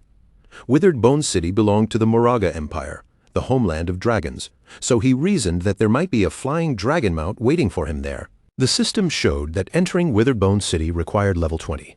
Qin Feng opened his status and saw that he was still level 19. His gaze turned determined at once, because all he needed was one more level before he could enter. After entering the game, Shadow teleported to the outer beach of Withered Bones City. Around him stretched a bleak, lifeless coastline covered in massive bones, while far across the water, a dark castle loomed on a lonely island. The moment Shadow appeared, he noticed glowing lifespan orbs scattered across the ground. That meant other players had recently fought and died in this place. His expression sharpened as he sensed something unusual nearby. Without making a sound, Shadow moved behind a huge skeleton and hid himself from view. In the distance, a gigantic skeletal lobster monster was standing upright on its hind legs, spraying green acid toward a group of players trying to fight it off. Among that group were Lin Qingyu, Late Night Drizzle, and a large bald man. Lin Qingyu's face tightened in shock as bubbles of green acid drifted through the air and floated straight toward her. The bald man in the party stepped forward with a confident posture and told everyone else to watch carefully, as if he already had the situation under control. A green ghostly aura then wrapped around his body. The system identified his class as Soul Walker, a hidden support class that could turn both himself and his teammates into spirit forms. In that state, they could not attack, but they were also immune to damage and had no physical collision. The skeletal lobster unleashed a heavy stream of green acid breath, but because of the Soul Walker's ability, the attack passed straight through the players' intangible bodies without harming them at all. From behind the skeleton, Shadow watched everything silently, his eyes narrowing. He recognized this group from his past life. He remembered that this bald man, Zuma, had once teamed up with Theodore and the others to trap Magic City officials. That scheme caused the official forces to suffer terrible casualties, leaving them unable to maintain order. Because of that, Magic City fell into chaos for 3 full months, indirectly leading to the deaths of hundreds of thousands of people. The fight against the huge skeletal lobster soon reached a critical point. As the monster let out a violent roar, Lin Qingyu noticed its health had dropped dangerously low and shouted that the boss was entering its second phase. Right after that, the boss released a swarm of blue bubbles. The bubbles burst open one after another, and countless smaller lobster monsters crawled out from within. The party was instantly thrown into chaos. One of the shield-bearing players struggled to hold the front line, gritting his teeth as he complained that there were simply too many monsters. In the middle of the confusion, Lin Qingyu shouted desperately at Zuma, the Soul Walker, telling him to use soul conversion and save the team. But Zuma only turned his head away with a cold, indifferent expression, completely ignoring his teammates' plea for help. Lin Qingyu froze in disbelief at his betrayal. At the same time, the small lobster monsters slipped past the crumbling front line and rushed straight toward her. The entire formation collapsed.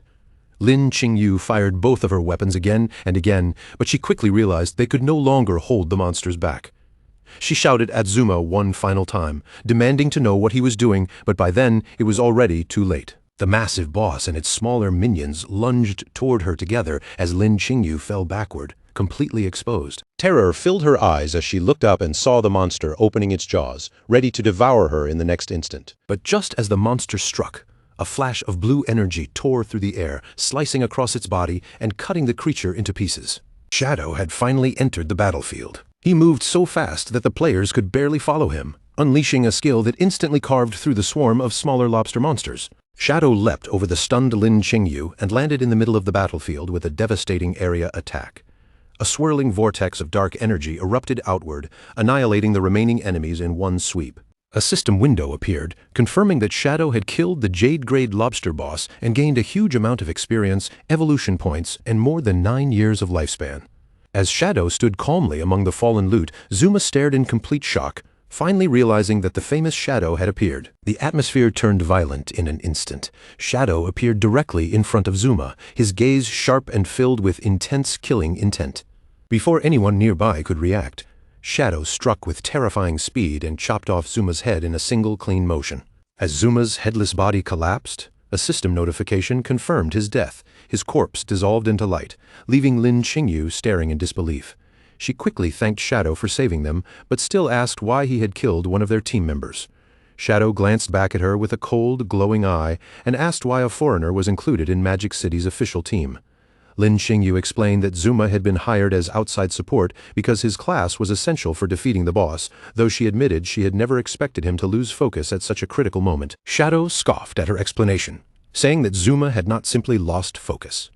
He then quoted an old saying warning that those who were not of one's own people would always have different intentions.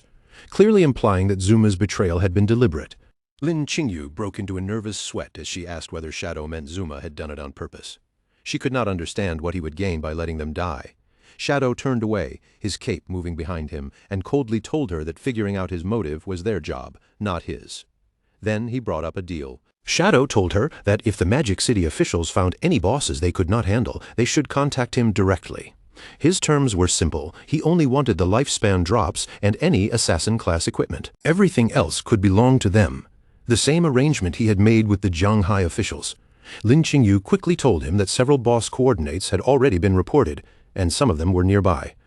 Shadow activated his flight ability at once, telling her to send the coordinates as he shot up into the sky. Elsewhere, a red-haired girl blushed as she whispered to her teammates that she had heard Shadow was coming, wondering if he might be handsome. Her teammates were much more skeptical, but their doubts were silenced in less than a second. As the beast fell, a system notification confirmed Shadow's kill, awarding him experience evolution points, more than 5 years of lifespan, and a platinum-grade assassin skill called Smoke Bomb. Before anyone could fully react, another terrifying Jade-grade boss appeared, the noble's eldest son, Traitor Lulu, wearing dark lava armor and carrying a giant flaming sword. The nearby player froze on the spot, thinking his life was over. But in a blur of movement, Shadow struck again, dealing massive damage in an instant. The system soon confirmed the kill, awarding him experience, evolution points, over 10 years of lifespan, and a Jade-grade skill called Merge into Darkness. The rescued players stood there in awe, completely unable to process what they had just seen. Each of Shadow's shadows had dealt more than 300,000 damage, a number far beyond what they thought was possible. Instead of learning the new skill directly, Shadow chose another path. He activated his Spirit Devourer bloodline and decided to devour the card, turning its power into a direct increase in his own stats. A system notification appeared and confirmed the result. By devouring the legendary skill, Shadow's elemental attack and elemental resistance had both increased by a significant amount. Afterward, Shadow noticed that the path ahead dropped sharply downward. Surprise flickered across his face as he realized he was heading deep underground, and while moving through the dark, rocky corridor, he began piecing together the purpose of the tunnel. The passage stretched beneath the ocean floor, connecting the mainland coast directly to the isolated island in the distance. Shadow continued through the long underground route until at last he saw the exit waiting ahead. He stepped out from the cave mouth and found himself standing in a grim, storm-covered landscape. Far above, a ruined, dark castle towered over a high cliff, briefly illuminated by flashes of lightning splitting the sky. A system notification appeared, welcoming him to the Moraga Empire's Withered Bones City ruins. But immediately after that, a severe warning followed. This was a berserk area, and any player inside would lose lifespan at 100 times the normal rate. Shadow stood at the edge of the dark water, his gaze moving slowly across the hidden passage before him. The tunnel had been concealed so cleverly beneath the sea that even he could not help admiring its design, and in that moment, an old memory from his past life surfaced in his mind. A memory of a madman once ranting about a secret route buried under the ocean. Back then, no one had taken that man seriously. Everyone had brushed off his words as nonsense, assuming he had mixed up this world with some other game and was just spouting delusions no one needed to hear. But standing here now with the hidden tunnel right in front of him, Shadow finally understood that the so-called madman had never been lying. What he had said back then had been completely true. Shadow moved forward into a dead, eerie forest, where the trees had long withered into twisted black shapes and bones lay scattered across the ground like abandoned remains. Then, without warning, the earth beneath his feet began to rumble, shaking harder and harder, as if something buried below was waking up. Not far ahead, a gigantic dragon skull rested half-buried on the ground, its hollow eye sockets facing the wasteland. Suddenly, that enormous skull began to tremble violently, cracks spreading across its surface with a sharp, grinding sound. The next instant, something massive exploded out from inside the skull. The dragon bones shattered apart in every direction, and the entire area was swallowed by debris as a colossal creature forced its way into the open. Shadow did not retreat. He planted his feet firmly on the ruined ground and watched in silence as the dust slowly drifted away, revealing the horrifying shape of the monster standing before him. It was a huge skeletal centipede. Its body formed from long, jagged bones, while a stitched-together female upper body was fused onto the top like some cruel experiment. A single red eye glowed from her distorted face, and the system immediately identified her as the guardian of the Withered Bone Ruins, the Thousand-Blade Centipede, a terrifying diamond-grade boss. Shadow narrowed his eyes and quickly studied the enemy in front of him. Her upper half still carried the outline of a human woman, but below the waist, everything had been twisted into the monstrous body of a giant centipede. His gaze shifted to the rotting wounds spread across her body, and he immediately recognized something unsettling. Those scars looked exactly like the ones he had once seen on the White Dragon, Eights.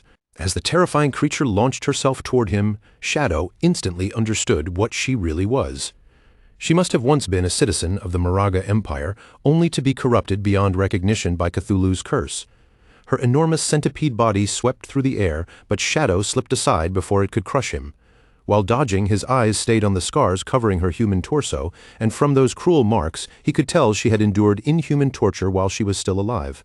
The sharp skeletal legs stabbed down one after another, forcing him to keep moving as he weaved through the deadly strikes. Then, as one crushing blow smashed down toward him, Shadow kicked off the ground and leaped into the air, barely avoiding the impact as the strike shattered the earth beneath him.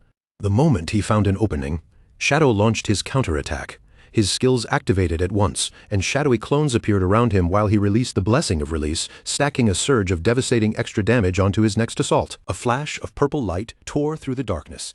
Shadow and his clones moved in perfect sync, unleashing Shadow Flash slash together and striking the boss 4 times in the same instant. One of the blades cut cleanly across the monster's neck, the slash flashing past her twisted body before the wound even fully opened. Shadow's eyes lit up sharply as the system showed that his skill cooldowns had reset immediately. Seeing the chance appear right in front of him, he prepared to attack again without giving the boss any room to recover. He activated Blessing of Release for a second time, and a chaotic red aura erupted around Mowire, wrapping her monstrous body in unstable, surging energy. At that moment, all 4 shadows moved into position, their figures spreading out around the boss as they formed one final ruthless attack pattern. Purple beams of light sliced in from every direction, cutting through Mowire's monstrous body from all sides at once. Her huge skeletal form was torn apart piece by piece before exploding in a burst of magical flame, while Shadow descended smoothly and landed safely back on the ground. A system notification appeared before him, confirming that he had successfully killed the diamond-grade guardian, Mowire. Along with the victory came an enormous amount of experience, evolution points, more than 10 years of tradable lifespan, and several dropped items floating in the air. Shadow lowered his gaze with a solemn expression and quietly told her to rest in peace. As the monster's body faded, the terrifying shape disappeared for a brief moment, revealing the spirit of the beautiful woman she had once been. She gave a peaceful smile, finally released from the curse that had twisted her existence before dissolving into glowing orbs of lifespan. After defeating the diamond-grade guardian, Shadow continued moving through the barren, lifeless ruins. Ahead of him, high above the cliffs, an ominous castle stood beneath the dark sky, wrapped in flashes of lightning that made it look even more dangerous. Without stepping any closer, Shadow raised his hand and launched a long-range strike, sending a wave of dark energy tearing forward through the ruins. The attack slammed into a spider-like monster hiding in the shadows. Her upper body still resembled a human woman, but it was fused grotesquely to the body of a spider, and she let out a piercing scream as the dark energy impaled her. A system notification quickly appeared, confirming that Shadow had killed the cursed spider, Moli. The reward was another massive burst of experience, more evolution points, and 10 additional years of tradable lifespan. Shadow stood among the floating loot and took in the grim truth of the ruins around him. Every monster he had encountered here shared the same horrifying pattern, a human upper body fused to some twisted, monstrous lower half. Even worse, they had all kept their original human names. His eyes then fell on a huge dragon skull lying across the ground nearby. Looking at its warped structure, Shadow pointed out that even the bones in this place had been mutated. The skull was nothing like a normal dragon's remains. It had several eye sockets, unnatural horn-like growths, and a shape that suggested extreme biological corruption. From all of this, Shadow concluded that the entire Withered Bone Ruins had once been used as a biochemical experimentation ground. He remembered the lore Aedas had once told him. In order to win the war, the people of Moraga had summoned Cthulhu, the ancient sea god. But that decision brought a curse down upon the city. The curse twisted the people beyond recognition, transforming the entire population into monsters. As Shadow pushed deeper into the ruins, the air itself seemed to grow heavier around him. The closer he came to the city's center, the thicker and more oppressive the curse became. Then, without any warning, a massive object suddenly dropped from the sky above him. A giant golem with rock-like skin crashed down in front of Shadow, slamming into the ground with a heavy impact and blocking the path ahead. The system instantly identified the enemy as the Royal City Guard commander Ma Ren, a level 25 platinum-grade boss. The golem's massive stone body glowed from within, as if magma were flowing beneath its rocky surface and pulsing through the cracks in its armor. Shadow tilted his head and looked up at the towering giant, but there was no fear in his expression.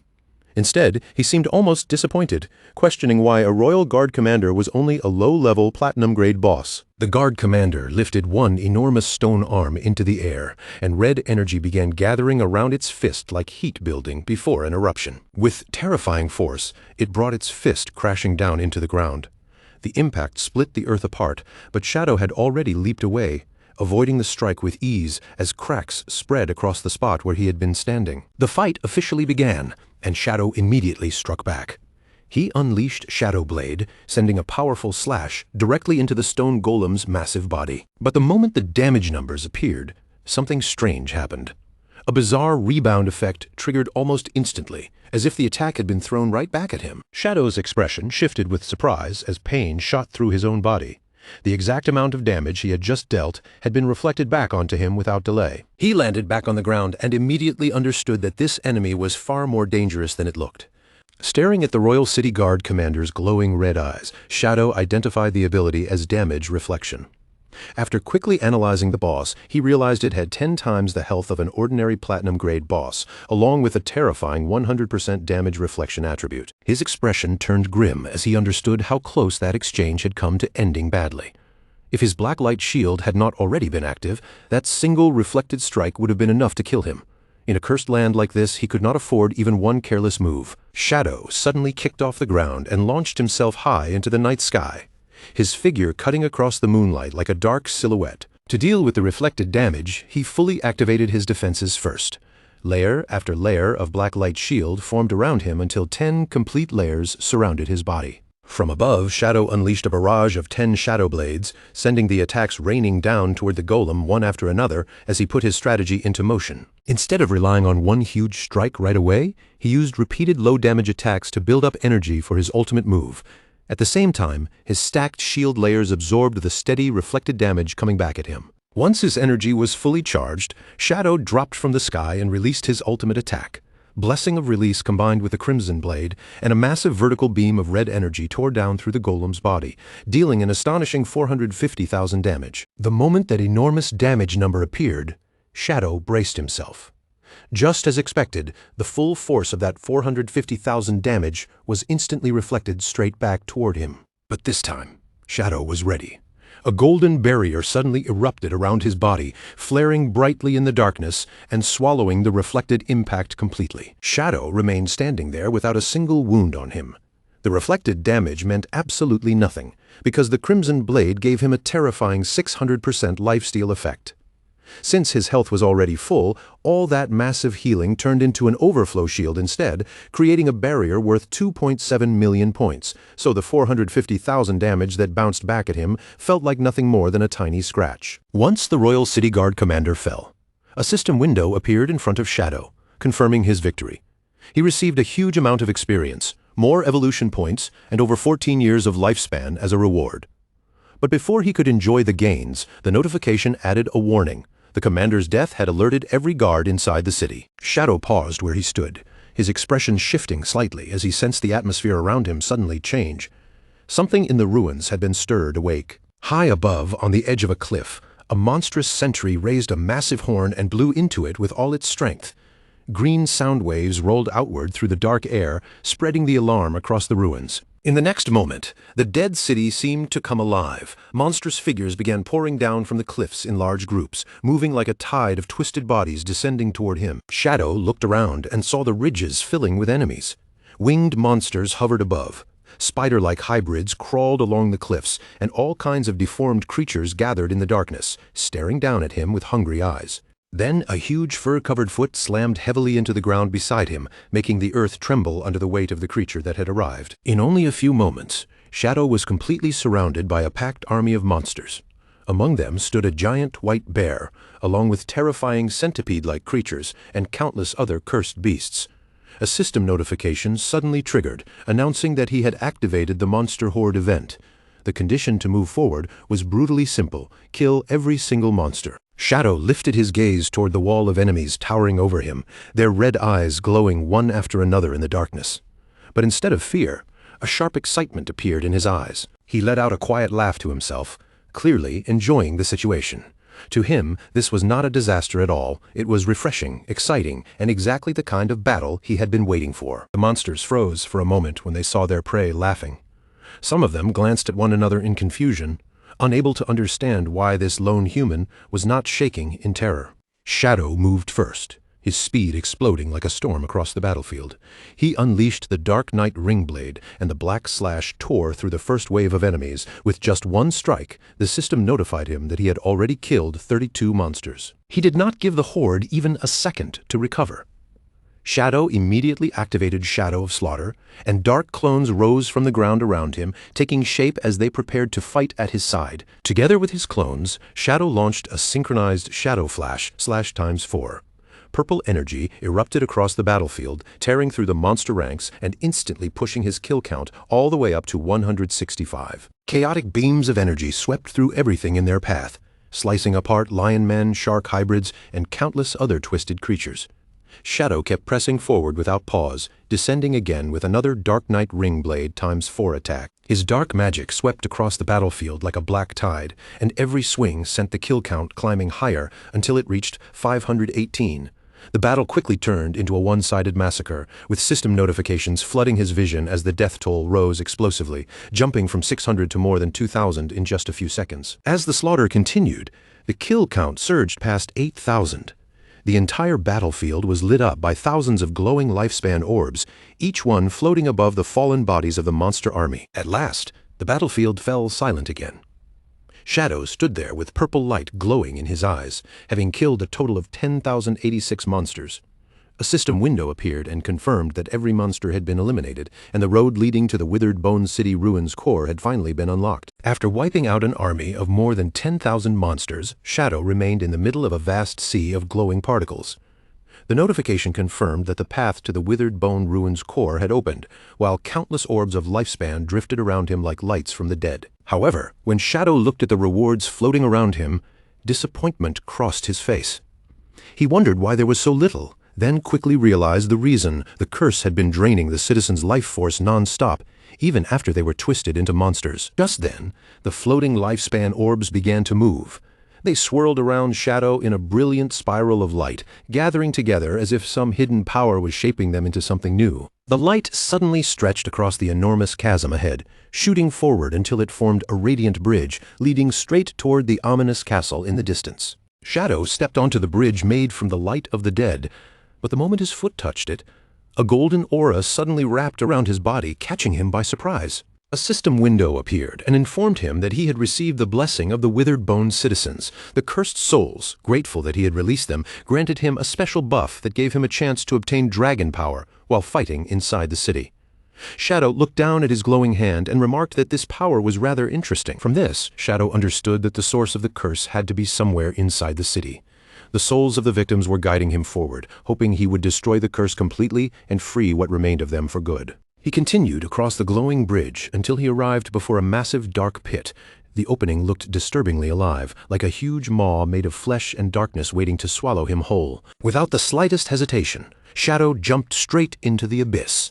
As he dropped through the fleshy tunnel, a system notification appeared and warned him that he had entered the Withered Bone Curse Great Hollow. Inside this place, lifespan would be drained at 1,000 times the normal rate. Shadow landed with a heavy splash in a pool of red liquid. He slowly rose to his feet, surrounded by pulsating organic walls, and prepared himself to face the true source of the corruption. Deep inside the hollow, embedded among the fleshy walls, a man with long red hair and a thick beard hung suspended in the air. His body was pierced through by heavy spikes, pinning him in place like a living sacrifice. Suddenly, a notification flashed, and the man's eyes snapped open as he sensed an intruder entering the hollow. Shadow stood ready in the darkness, and a purple flame ignited on his chest as an overwhelming wave of killing intent pressed toward him. The trapped man began muttering in a low, broken voice, his mouth forming strange syllables that echoed through the fleshy chamber. Shadow narrowed his eyes as he recognized the language. It was the language of the ancient gods. After translating the sounds in his mind, he realized the man was repeating one name again and again, Mowire. Driven by madness and grief, the man suddenly roared Mowire's name. Then, with brutal force, he tore himself free from the wall, ripping away from the spikes that had held him in place. His body immediately began to twist and rupture. Flesh split, bones shifted, and his entire form started transforming in a horrifying metamorphosis. In moments, he became a gigantic, armored skeletal beast. The system identified him as the last guardian of Withered Bone City, Arkitos, a level 20 Emerald Grade boss. Shadow reacted instantly by activating Merge into Darkness. His body dissolved into the shadows, disappearing from sight as he slipped into invisibility. But to Shadow's shock, Arkitos did not lose track of him at all. The massive beast swung one enormous claw directly toward his position, cutting through his stealth as if it meant nothing. Shadow barely avoided the crushing strike as it smashed into the ground where he had just been standing, tearing the floor apart with terrifying force. He leaped backward to create distance, and after landing safely, confusion flashed through his mind. With level 21 stealth active, how could this enemy still see him? Arkitos charged again, still roaring the name of the woman he loved, and that single detail finally made Shadow realize what was happening. Because Shadow had killed Mowire and absorbed her lifespan, traces of her soul were now lingering within him. Arkitos was not seeing through stealth normally. He was tracking the remnants of Mowire's presence inside Shadow. Shadow's gaze moved across Arkitos' armor, and he noticed the spikes covering it looked exactly like the ones on the Royal City Guard commander. He tightened his grip around his Shadow dagger, already suspecting that this boss might share the same dangerous passive ability. To test his theory, Shadow struck Arkitos with the dagger. The same amount of damage was immediately reflected back at him, but his golden shield flared up and absorbed the impact before it could harm him. That single exchange confirmed it. This guardian also possessed the dangerous damage reflection ability. Arkitos then let out a deafening roar, and purple energy surged across his massive skeletal body as he began summoning reinforcements. The fleshy ground around Shadow suddenly erupted. One after another, large blue eggs burst up from beneath the surface, quickly surrounding him from every direction. Shadow stared at the eggs with a serious expression, quickly realizing that they also carried a damage reflection effect. If those eggs hatched, they would likely release dangerous elite-level monsters into the battlefield. To test their durability, Shadow threw a Shadow dagger at one of the eggs, striking it directly and dealing more than 3,000 damage. The egg shattered, but Shadow immediately calculated the cost behind that single kill. Destroying one egg would require 3 daggers, which meant he would have to sacrifice 3 layers of his black light shield to the reflected damage. Since each shield layer needed 2 seconds to regenerate, he quickly concluded that there was no way he could destroy all the eggs in time. With no better option left, Shadow made his decision almost instantly. He would let the eggs hatch. He kicked off the ground and soared high into the air, using the height to gain a clearer view of the battlefield, while accepting that he would have to face whatever monsters broke out from those shells. As his body dropped back down toward Arkitos, Shadow's eyes sharpened. His ultimate skill had finished charging, and the timing was perfect for a direct strike. He released the crimson blade in midair. A massive beam of red energy came crashing down like a judgment from above, slamming into Arkitos and dealing a staggering 450,000 damage. Shadow landed without making a sound, his body protected by the huge golden barrier created from his life steal. The reflected force never even reached him. Around him, the chaos had not ended. The eggs burst open almost at the same time, and from each shattered shell, a monstrous claw tore its way out. A swarm of cursed young dragons rose into the air, their wings spreading as they screeched through the hollow. The system identified them as level 20 Emerald Grade monsters, and they immediately prepared to attack Shadow from every direction. Shadow dropped back into the pool of red liquid and landed in a low crouch, his gaze sweeping across the newborn horde as they gathered around him. Without the slightest hesitation, Shadow unleashed the Dark Night Ring blade. A swirling vortex of dark energy tore outward from him, shredding through the cursed dragons and dealing nearly 30,000 damage to each one. The fight ended almost as soon as it began. Shadow stood calmly inside his golden barrier while the system confirmed that 9 dragons had been killed. With his blood shield protecting him, the damage reflection from those monsters was no longer something he needed to fear. As the young dragons died, their bodies broke apart and dissolved into glowing orbs of lifespan. drifting upward through the dark, fleshy hollow. But this time, the orbs did not flow into Shadow. Instead, they gathered in the air above him, spinning faster and faster in a violent spiral of light. From within that glow, a voice rang out in the ancient god language, coldly addressing Shadow as an outsider. The swirling energy condensed and reshaped itself, rebuilding Architos into an even more terrifying form. The system identified this new state as Flesh Curse, Architos Blue Scale.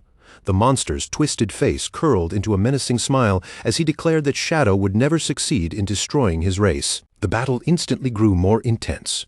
Architos lunged forward with terrifying speed, his mutated body charging straight at Shadow as a massive fist gathered violent energy. Shadow's eyes flashed neon blue, and he answered with an instant shadow slash, moving so fast he became a blur. In a split second, he struck the monster from every angle, but to his disbelief, the word immunity appeared around Architos again and again. None of the attacks worked, and Shadow was left stunned, unable to understand why he had dealt no damage at all. Architos seized that tiny opening without mercy. His huge fist crashed into Shadow with devastating force, landing the blow before Shadow could fully adjust. Shadow was blasted backward as the impact erupted into a massive explosion. The hit tore through him for nearly 30,000 damage, sending his body flying through the hollow. When Shadow finally steadied himself, the golden blood shield around him shattered into fragments of light. As Architos growled in that guttural ancient language, Shadow translated the words and understood his meaning. As long as his bloodline and soul still existed, his home would never fall. Architos stood in the middle of the surging purple energy, roaring that withered bone city would never be conquered. Shadow stared at him with confusion, realizing there was something deeply abnormal about this boss. Normally, only epic-grade monsters or anything above that level could speak clearly and possess real self-awareness. Yet Architos was only an emerald-grade boss, and somehow he had retained his own consciousness. Architos ignored Shadow's confusion and began gathering dark energy into a dense sphere. As the power formed in his hands, he chanted about protecting his city, his empire, and his people. Then the Guardian unleashed Demon Dragon Cannon. A vertical beam of destructive energy erupted with terrifying force, tearing through the hollow like a pillar of darkness. Shadow reacted the instant the attack fired. He kicked off the ground and leaped high into the air, narrowly avoiding the blast as it roared beneath him. After landing, Shadow immediately countered with Shadow Blade, sending a sharp slash toward Architos. But once again, the attack did nothing. Architos simply walked straight through it, completely immune, and Shadow cursed under his breath as he realized he had to break that invulnerability shield somehow. Architos then released a new technique. A grotesque ribcage made of raw flesh suddenly materialized around Shadow, trapping him inside like a living cage. The system identified it as Flesh Prison, and a countdown appeared as Shadow's lifespan began draining away by the year. A cold sweat broke out across Shadow's face as he saw how quickly his lifespan was being stripped away. He immediately realized that Architos was siphoning his life force directly, and the power behind it belonged to the evil god Cthulhu. The situation turned dire in an instant. Flesh Prison was an unavoidable attack that ignored all defenses, and through a fleshy tendril, Architos continued feeding on Shadow's lifespan. At this rate, Shadow understood that every year of life he had would soon be drained completely. Just when the situation seemed hopeless, red energy suddenly erupted from Shadow's body. A notification appeared announcing that dragon power had been triggered. The system detected that Shadow possessed Aedes skill, Shadow of Slaughter. Because of that, Shadow received a new buff, Aedes Flame of Nirvana. The description revealed the key to turning the battle around. This white flame ignored every defense and burned directly into the opponent's soul, dealing massive damage from within. Orange dragon fire lit up in Shadow's eyes as he understood what had awakened inside him. This was the true power of the dragon race. Shadow immediately struck back with the enhanced dragon, Shadow of Slaughter. His clones appeared around him, each one wrapped in holy white flames, and together they descended on the monster like burning shadows. He followed it with Dragon, instant shadow slash, cutting through the air at blinding speed. This time, Architos' immunity finally broke apart under the attack. The strikes landed cleanly, dealing tens of thousands of damage while leaving a severe burn seared into Architos' soul. Architos screamed in agony as the white flames consumed him. In his final struggle, he cried out to Cthulhu, desperately begging the evil god for more strength. He roared that he could not die, that he had to preserve the dragon race no matter what. Shadow stood calmly before him, while the spirit of Aedes manifested behind him like a solemn presence. Then Shadow told the dying guardian the truth. What he had done was not protection. By summoning Cthulhu, he had doomed his own people to an eternal curse. With a cold glare, Shadow told him to feel the flame of Nirvana and let it cleanse the sins he had carried for so long. Then, Shadow delivered the finishing strike with Dragon, Crimson Blade. A colossal beam of red energy blasted down onto Arkytos, dealing nearly 500,000 damage in one devastating blow. The last guardian was swallowed by the flames and completely incinerated. A system window appeared, confirming the kill and awarding Shadow 1 million experience points, 120 evolution points, and nearly 40 years of lifespan. Shadow slowly descended through the fading glow, surrounded by victory notifications. The system also awarded him another 60 evolution points, almost 40 years of lifespan, and a diamond-grade item known as the Bone Spike. As the dragon power buff faded away, Shadow began examining the rewards more carefully. The 1 million experience points proved that the monsters of the city had funneled their resources into Arkytos.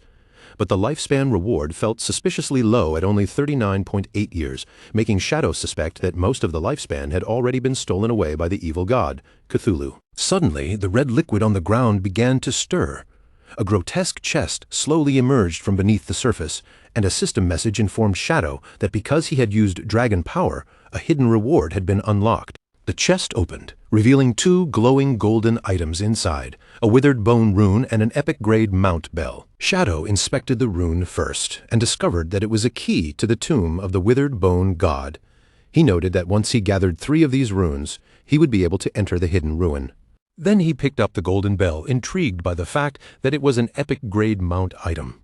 Curious about what kind of creature it could summon, he decided to activate it right away. The moment the item was used, a massive winged skeletal dragon materialized before him. The system identified it as the King of Scavengers, Osiris, a level 20 epic-grade entity that was now soulbound to Shadow. Osiris had once been a guardian, but now it served as both a flying mount and a combat pet. It even possessed the ability to summon smaller bone dragons to fight alongside it. To Shadow's surprise, the dragon was capable of intelligent speech. Osiris lowered its gaze toward him and asked in shock whether Shadow was truly the one who had purged the city and killed Arkytos. Shadow calmly confirmed it without hesitation. Then he looked at the skeletal dragon and asked whether it knew the real truth behind this cursed place. Osiris began recounting the tragic history of the city. It explained that it had once been an old guardian who died long ago, only to be brought back through necromancy so it could fight in the war between the Moraga Empire and the continent when the empire was facing defeat. According to Osiris, when the situation became desperate and the empire needed a way to turn the tide, the city lord Arkytos made the fatal decision to summon the evil god, Cthulhu. The dragon revealed the cruel condition for summoning Cthulhu. Arkytos had to sacrifice the person he loved most, and that person was his daughter, Mowire. But at the final moment, Arkytos hesitated.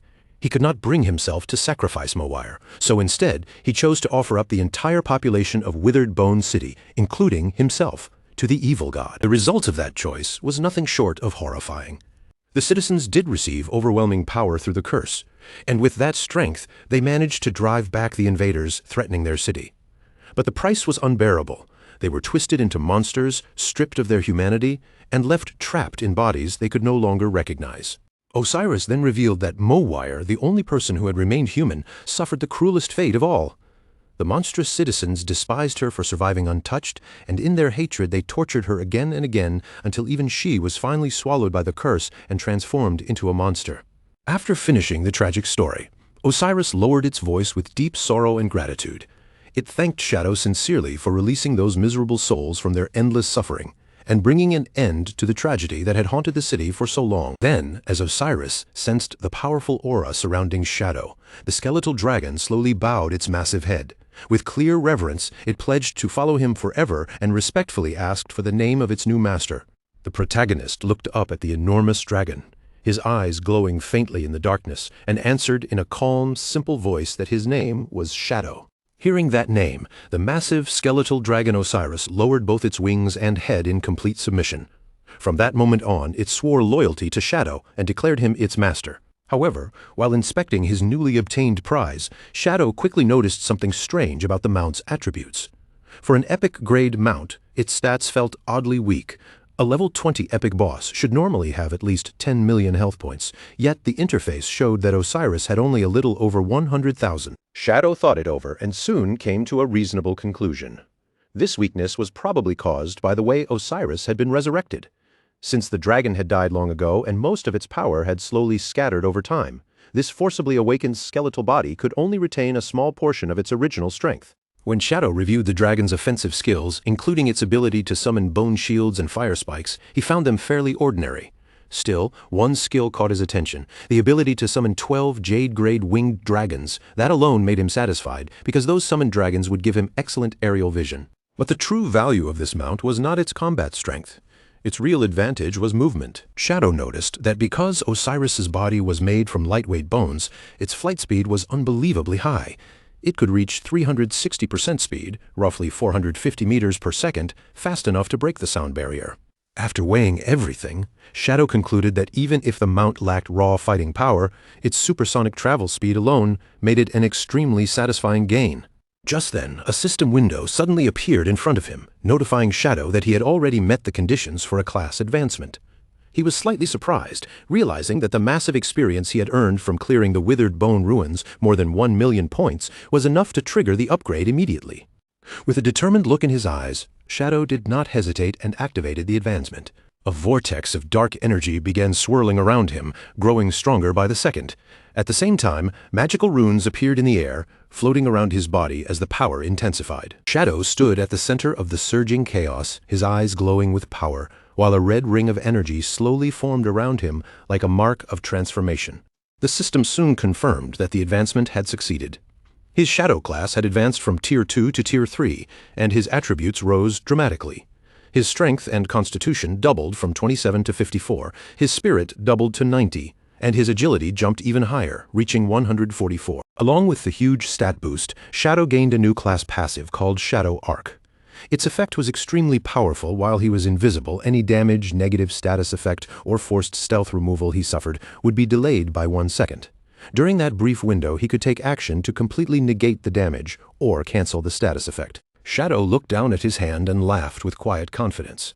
As long as his reaction speed was fast enough, this skill would let him nullify almost any attack while he remained in stealth. Thinking about the class advancement, Shadow felt deeply satisfied. He was certain that in his previous life, no player with the Shadow class had ever survived the third advancement. Otherwise, a skill as powerful as Shadow Arc would have become famous for drastically reducing death rates. After all, a 1-second reaction window might sound short to ordinary people, but for high-level players, reaction speed was already far beyond normal limits. 1 second was more than enough time to cast multiple skills and completely reverse a dangerous situation. After checking his class upgrade, Shadow turned his attention to the other rewards. Red energy glowed in his palm, and a diamond-grade weapon slowly manifested in his hand. The system identified the weapon as the Spike of the Skeleton, a powerful dagger that greatly increased both physical and elemental attacks. Even more importantly, it carried a special effect that could break through an enemy's defense and resistance. Shadow equipped the dagger immediately. Between the successful class advancement and this new diamond-grade weapon, his overall strength had risen by a massive amount. With everything settled, Shadow prepared to leave the ruins. Osiris the skeletal dragon moved into action at once, and Shadow landed gracefully on top of its head. Before departing, Shadow decided to test how his stealth worked together with the mount, so he activated Merge into Darkness. Dark energy surged around both of them, wrapping Shadow and Osiris in shadow.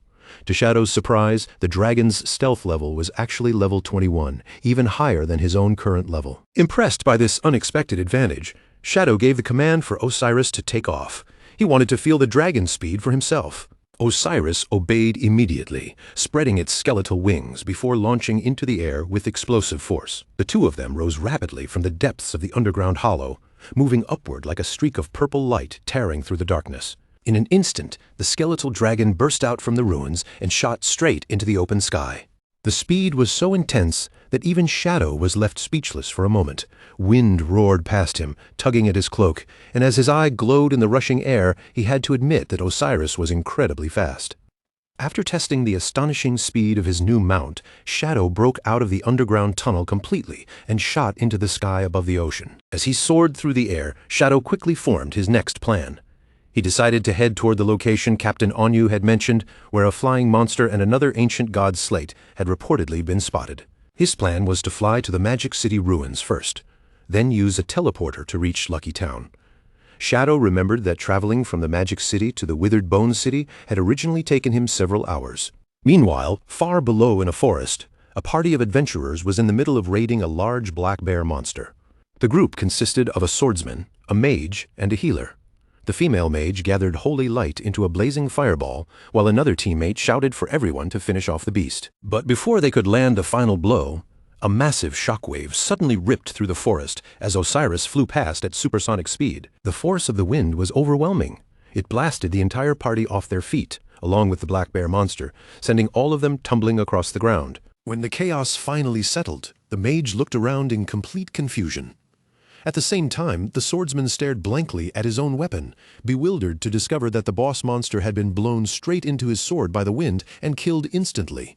Shadow paid no attention to the trouble he had caused below. He continued flying forward, quietly appreciating how fast Osiris truly was, because the return trip to the Magic City ruins took only 10 minutes. In the ruins of the Magic City, a dramatic scene was unfolding in the empty streets. A man held a woman's hands tightly and begged for her forgiveness, admitting that he had only cheated on her once with another man. And even then, he claimed he had been thinking about her the entire time. The woman looked at him and asked him to promise that he would cut ties with the other person forever. Once he agreed, the two embraced and shared a passionate kiss, openly confessing their love for each other. But their romantic moment was suddenly and violently interrupted when an enormous pressure descended from the sky above them. The force slammed the man face first into the pavement, flattening him against the ground. The woman was also crushed down by the sudden impact, pinned helplessly to the street. Shadow stepped down from his dragon, his boot landing close to the crushed couple lying on the ground. With Osiris looming behind him like a massive skeletal shadow, Shadow touched his mask and wondered for a brief moment whether he had hit something on the way down. But he quickly dismissed the thought and chose to ignore it. Then Shadow activated his invisibility skill, preparing to leave the ruins without being noticed by anyone. A system notification appeared, showing that he had consumed 5.4 years of lifespan to teleport to Lucky Town. Shadow immediately complained that the cost of returning to a novice town doubled every time, making the trip more and more expensive. Even though Shadow still had more than 2,000 years of lifespan stored up, he remained ridiculously stingy with every bit of it. While staying invisible, he still felt a sharp sting over that small teleport cost, as if those few years had been painfully scraped out of his pocket. Still hidden from sight, Shadow walked through the town gates and passed right by two guards stationed at the entrance. The two of them seemed to sense something unusual, brush past them, but no matter how they looked around, they could not see him at all. Shadow glanced over their clothing as he walked by, taking in the details of their uniforms. From the style and markings, he quickly judged that they belonged to the official government forces. As he looked around at the town's arrangement, Shadow realized the officials had already stationed guards here to protect new players and prevent attacks from breaking out near the entrance. What surprised him was the timing. This kind of protection had appeared months earlier than it had in his past life. Moving through the peaceful streets, Shadow quietly reflected that his cooperation with the government had probably accelerated their response and made them far more efficient. Around him, even elderly players seemed to be surviving smoothly under this protected environment, walking the streets without constant fear. As he passed by, he noticed a warm little scene on a nearby bench. An old man and an old woman sat together closely, acting like a sweet couple deeply in love despite their age. But that calm moment was shattered almost immediately when a desperate cry for help rang out from the direction of the town gate. At the gate, a massive black insect monster had grabbed hold of a player, its sharp limbs pinning the victim in danger. The two official guards Shadow had just passed reacted at once and rushed into action. The female guard opened her magic book and cast a spell, causing holy light to gather around the trapped player. A glowing shield formed just in time, blocking the monster's attack before it could tear into him. The male guard charged forward with his weapon raised, angrily cursing the creature as he leaped into the air. His blade came down in a powerful slash, striking the giant insect and dealing over 1,600 damage. The female guard immediately followed up, channeling her magic again and launching a holy fireball toward the black insect. But the monster's movements were extremely agile. It twisted away at the last second, slipping past the attack before the fireball could land. Using that brief opening, the insect monster scurried away at high speed. The male guard could only watch in frustration, gritting his teeth as he realized the creature had escaped them yet again. The two guards looked up and saw the fleeing monster rejoin its pack of 5 in the air. The female guard's expression sank with despair as she said that killing one was pointless, because another one would immediately respawn to replace it. Watching everything from invisibility, Shadow quickly understood the problem. Those 5 gold-grade monsters were not especially strong on their own, but the guards were struggling because every time the bosses were about to lose, they simply flew away, leaving the ground-based team unable to finish them off. On the ground, the male guard hurried over to check on the elderly victim. The old man was kneeling there, shaking badly, with tears running down his face from the scare. But in the next instant, that fear suddenly turned into furious ingratitude. The old man lifted his head and screamed at the guards, calling them completely useless. Still sitting in the dirt, the old man kept berating the very people who had just rescued him. He shouted that these flying monsters had been blocking the town for days, making it impossible for anyone to go out hunting. Then he accused the guards of not caring about the elderly at all, and even threatened to file a complaint against them. The female guard looked stressed and confused as she tried to calm him down, explaining that Shadow was already on his way. But the male guard was clearly losing patience and snapped back, telling the old man to show at least a little respect. The moment Shadow's name was mentioned, the crowd only became more agitated. The old man and the surrounding onlookers started shouting, demanding to know where Shadow was. Some mocked him, saying big shots were always too busy, while others complained that he was taking far too long just to kill a few bosses. The mob grew louder and more hostile, yelling that if Shadow was really so powerful, then he should have been helping them already. A bald old man shouted angrily that his son was waiting to farm Lifespan, and that Shadow was wasting everyone's precious time. The situation spiraled further out of control. The female guard kept trying to reason with the angry crowd, assuring them that Shadow would arrive soon and suggesting that anyone who could not wait should simply log off for now. But the male guard could tell that reasoning was useless, so he urged his partner to leave with him. The crowd immediately blocked their way, refusing to let the guards go. People shouted that the officials were trying to run away from their responsibilities without solving the monster problem. Then the mob began screaming that the guards were wasting taxpayer money, calling them useless for failing to kill a few bugs, and demanding an explanation. Finally pushed to his limit, the male guard exploded in anger. He reminded the crowd that the officials had already helped power level them all the way to level 3, then demanded to know what else they wanted. But the ungrateful mob only sneered back, saying level 3 was still useless.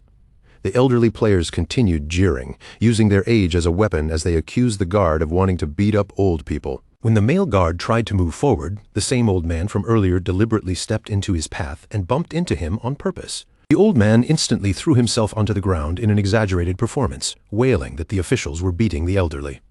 He clutched himself and cried that his heart disease was acting up and that he was about to die, while the male guard looked down in panic and insisted he had not even touched him. The mob immediately seized the chance and surrounded the 2 guards even tighter.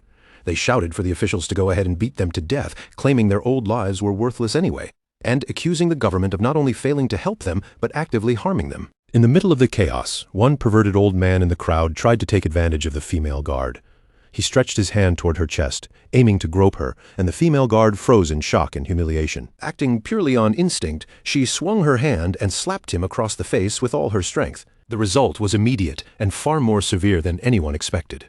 Because the difference in their stats was enormous, that single slap launched the old man through the air like a broken ragdoll. The crowd watched in horror as his body began disintegrating into golden lifespan orbs before he could even hit the ground. The female guard had accidentally killed him, leaving the other elderly players stunned, silent, and terrified. That accidental death instantly triggered mass hysteria. The crowd began screaming that the government was murdering the elderly, while the female guard, flushed with embarrassment and panic, tried to explain that the man had groped her first, but her voice was completely drowned out by the roaring mob demanding that everyone fight back. Seeing that the situation was turning violent, the male guard immediately deployed a protective barrier around them. He muttered that these people had completely lost their minds, then decided to let them wear themselves out, confident that their weak attacks could never break through his shield. The harassment only grew worse. A glob of spit suddenly splattered across the shocked female guard's face, making her freeze in disbelief. The one who had done it was the same ungrateful old man from earlier.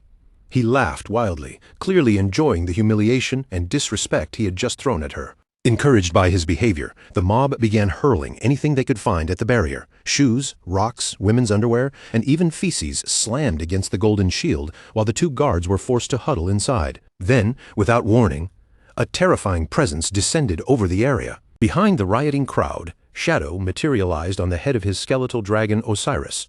The moment the massive dragon loomed over them, the noise died down, and a heavy silence spread through the crowd. Shadow and Osiris stared down at them together, their eyes glowing with a chilling light. The air around them carried an overwhelming aura of death. Neither Shadow nor the dragon said a single word.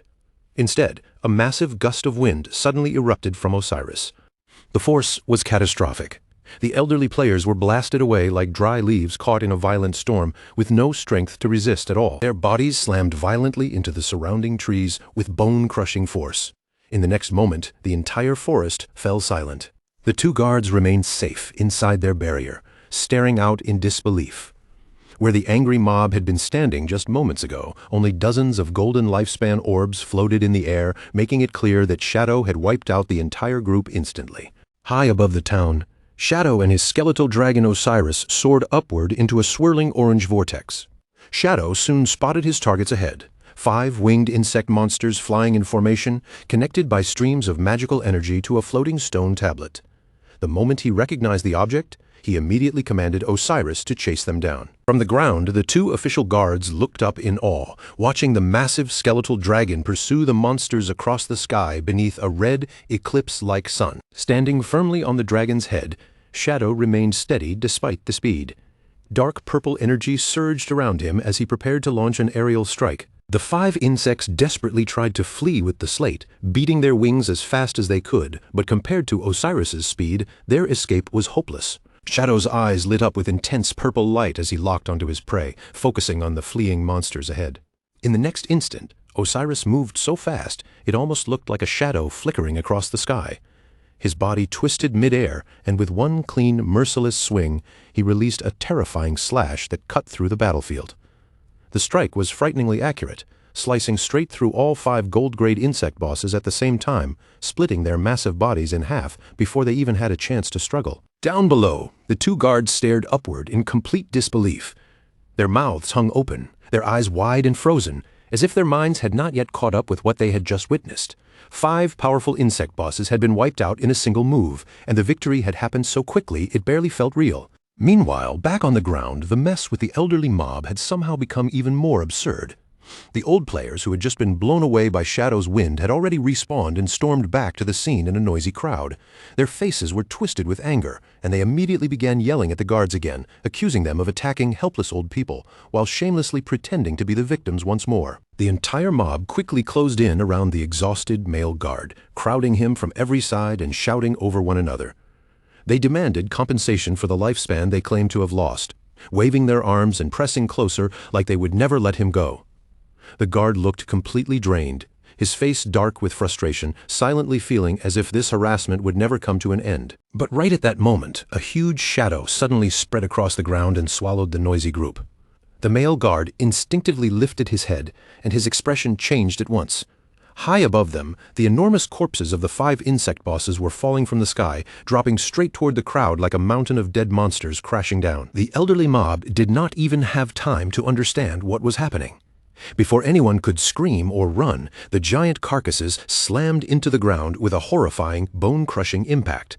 In an instant, the old players were flattened beneath the monster bodies, killed for the second time, and once again burst apart into glowing lifespan orbs scattered across the dirt. The stone slate dropped from above and stabbed upright into the ground with a heavy thud.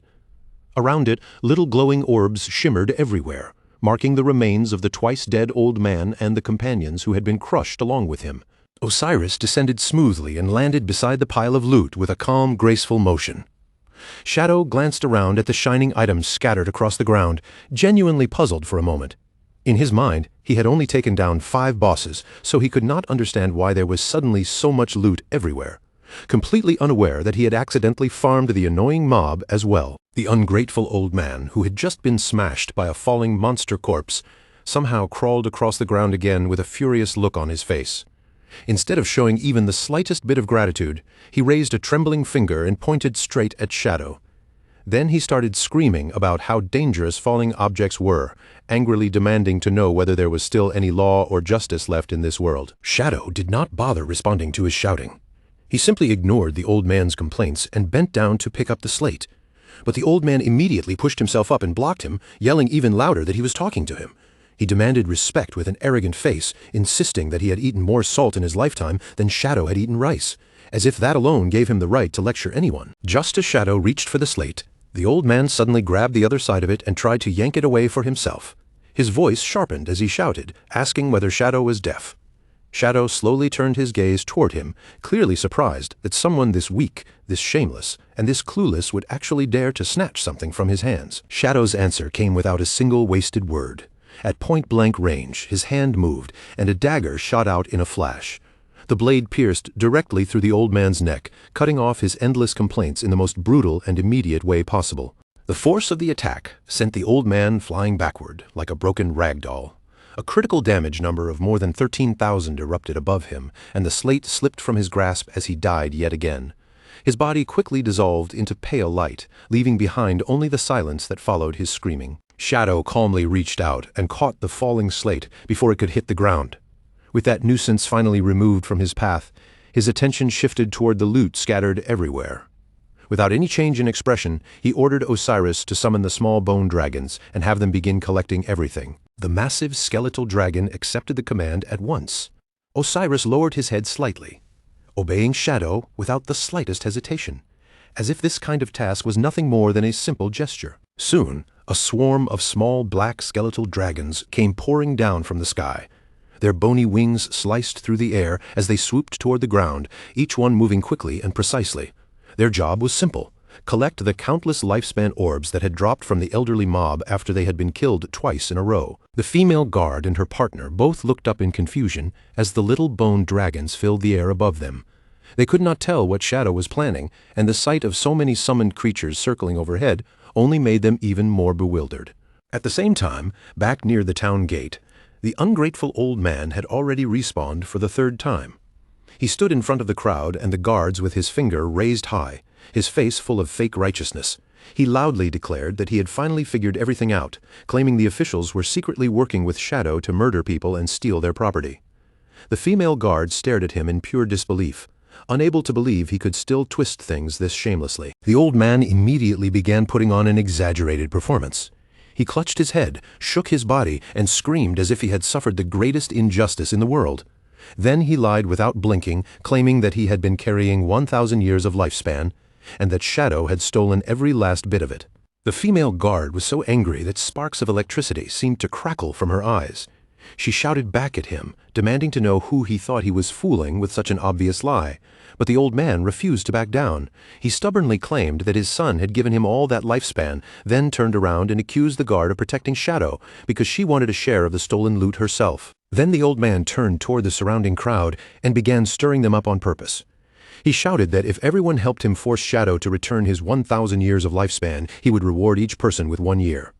Once again, he hid behind his age and cried that they could not allow officials and Shadow to bully the elderly like this. The crowd, blinded by greed, immediately fell for it. One after another, the elderly players began shouting in agreement, their eyes shining at the thought of getting a piece of the reward.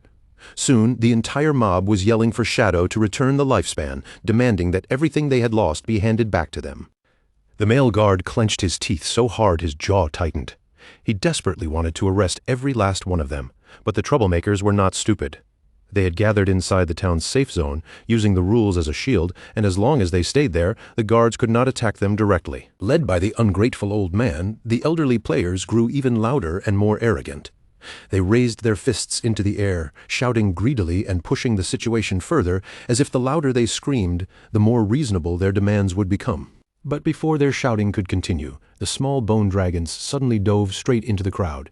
Their dark claws flashed downward and grabbed the elderly players one after another, lifting them off the ground before they could even understand what was happening. The entire mob was hoisted into the air, their feet kicking helplessly beneath them.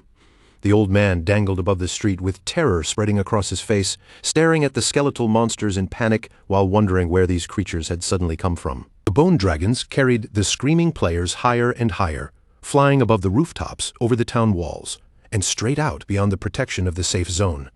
The old man thrashed wildly in the air, shouting for help and frantically demanding that the monsters let him go. The dragons obeyed his words in the most literal way possible. Their claws opened all at once, and the elderly players were released into open air, dropping from the sky like stones. As the old man plummeted downward, his face twisted with pure panic. He screamed at the top of his lungs that he had not meant for them to let go right there, but by then his body was already falling fast toward the ground. Shadow walked out of the town gate with a cool, unbothered expression while bodies crashed heavily onto the ground behind him. The female guard's face flushed slightly as she watched him. Shadow calmly explained that although the safe zone stopped players from harming each other directly, it did not cancel the laws of physics. In other words, gravity could still kill them just fine. With a cold look in his eyes, Shadow told the guards that his bone dragons would remain stationed there from now on. Any unruly people causing trouble would be thrown out of town the same way. Whether the guards chose to catch those people and imprison them or simply let them fall was completely up to them. After confirming that the bosses in the sky had already been cleared, Shadow prepared to leave. The male guard quickly called out to him, pointing toward the ground and reminding Shadow that he had not collected all the scattered loot. But Shadow's body had already begun dissolving as he prepared to teleport away. Without turning back, he simply told them to keep it as a gift, leaving both guards stunned where they stood. The male guard stared at the glowing ground in complete awe. Lifespan orbs were scattered everywhere, shimmering like treasure across the dirt. He could hardly believe that an expert like Shadow had casually left behind so much wealth without even seeming to care. He then turned toward his partner and called her Electric Fox, his voice full of excitement.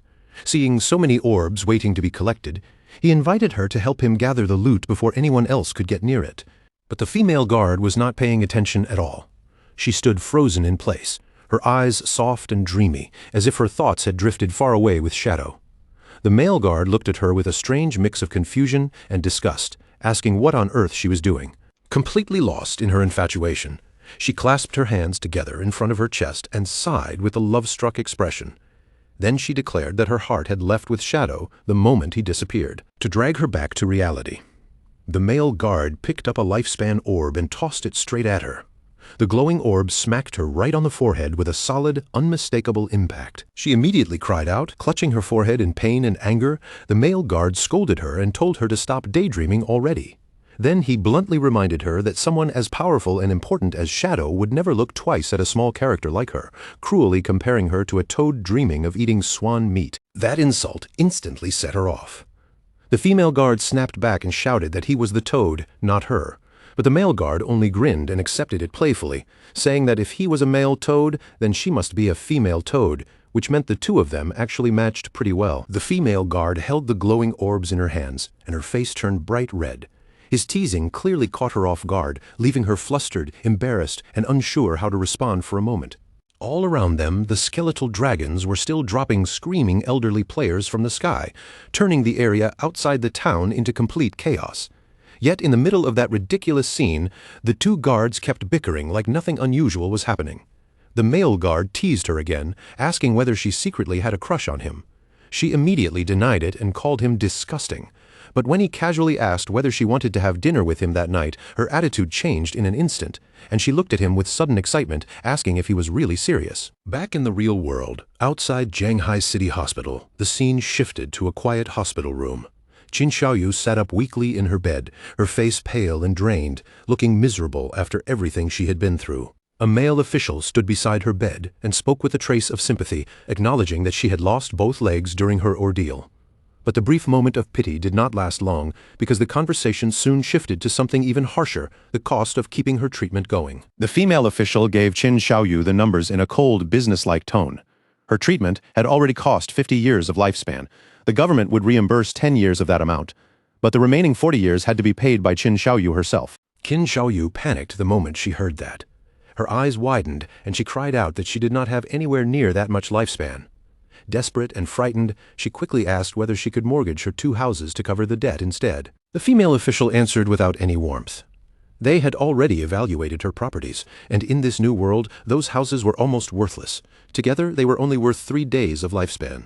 Qin Xiaoyu was completely stunned. She screamed that she had spent millions in cash and even 200 days of lifespan buying those homes, unable to accept that their value had collapsed so brutally in such a short time. Still refusing to give up, she frantically offered 500,000 in cash instead. But the officials immediately told her that old world currency was no longer valid, and the only thing accepted now was lifespan. Qin Xiaoyu's body trembled as she finally admitted in a shaking voice that she simply did not have enough.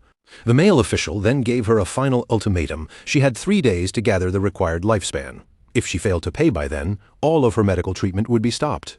After that, the officials offered her one possible way out. Qin Xiaoyu could be assigned to the official logistics team and slowly work off her debt. But the work would be harsh and exhausting, forcing her to spend at least 15 hours every day mining, gathering materials, or helping with reconstruction inside the game world.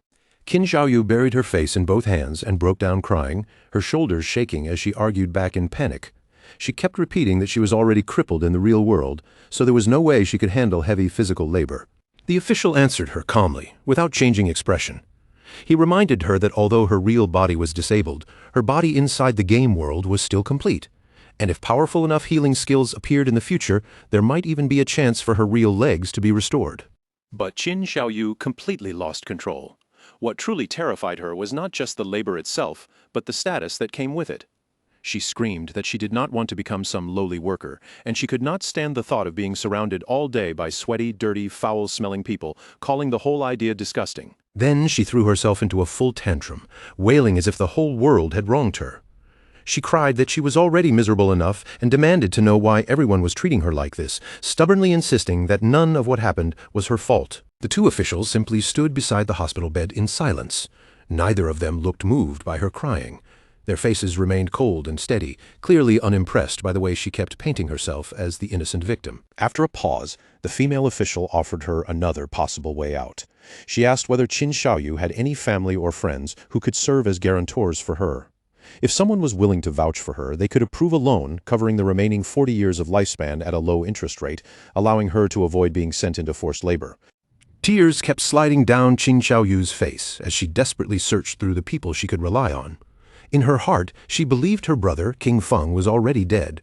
Her only other thought was her mother, but even then, she was not sure whether her mother would be willing or even able to guarantee such a terrifying debt. She slowly curled in on herself beneath the hospital blanket, overwhelmed by pain and fear. Her crying softened into quiet sobs, but her trembling body showed just how desperate and helpless she felt. Left alone in that dim hospital room, Qin Xiaoyu finally admitted the truth to herself.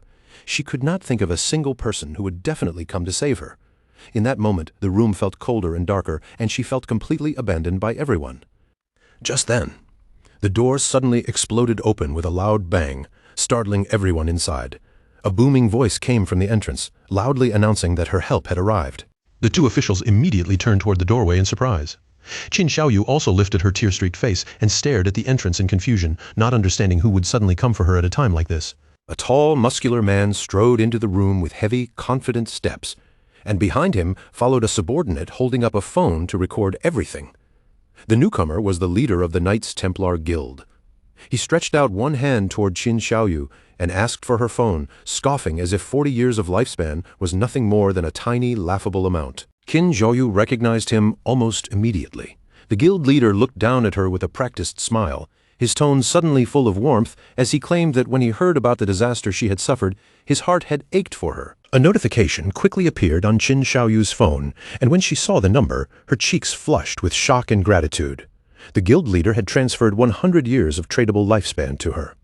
For a moment, she was so overwhelmed that she could barely speak, stumbling over her words as she thanked him again and again. The guild leader casually sat down on the edge of her hospital bed and even placed an arm around her shoulders, telling her there was no need to thank him at all. He said that if she needed more help later, he could continue assisting her with loans. But as Qin Xiaoyu looked at the transaction details, her eyes caught one troubling line, an annual interest rate of 30%. The guild leader explained it as if it were completely normal.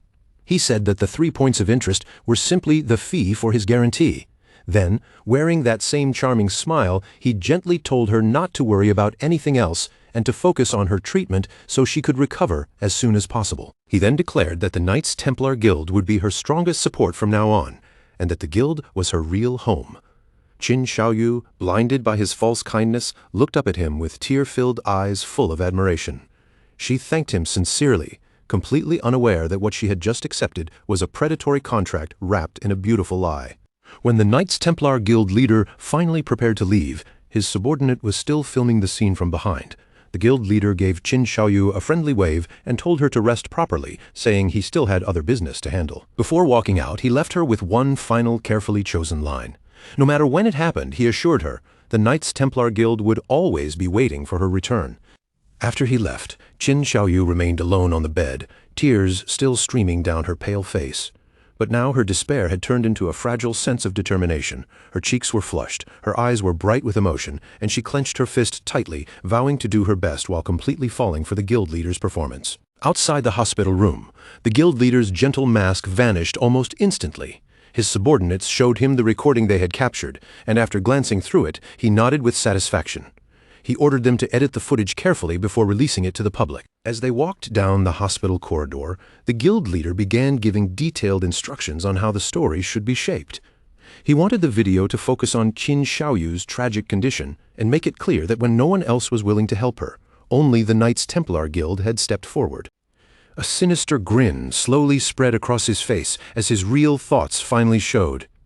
Qin Xiaoyu had already caused losses for the guild, so now he planned to turn her misery into an advertisement and use it to attract even more members.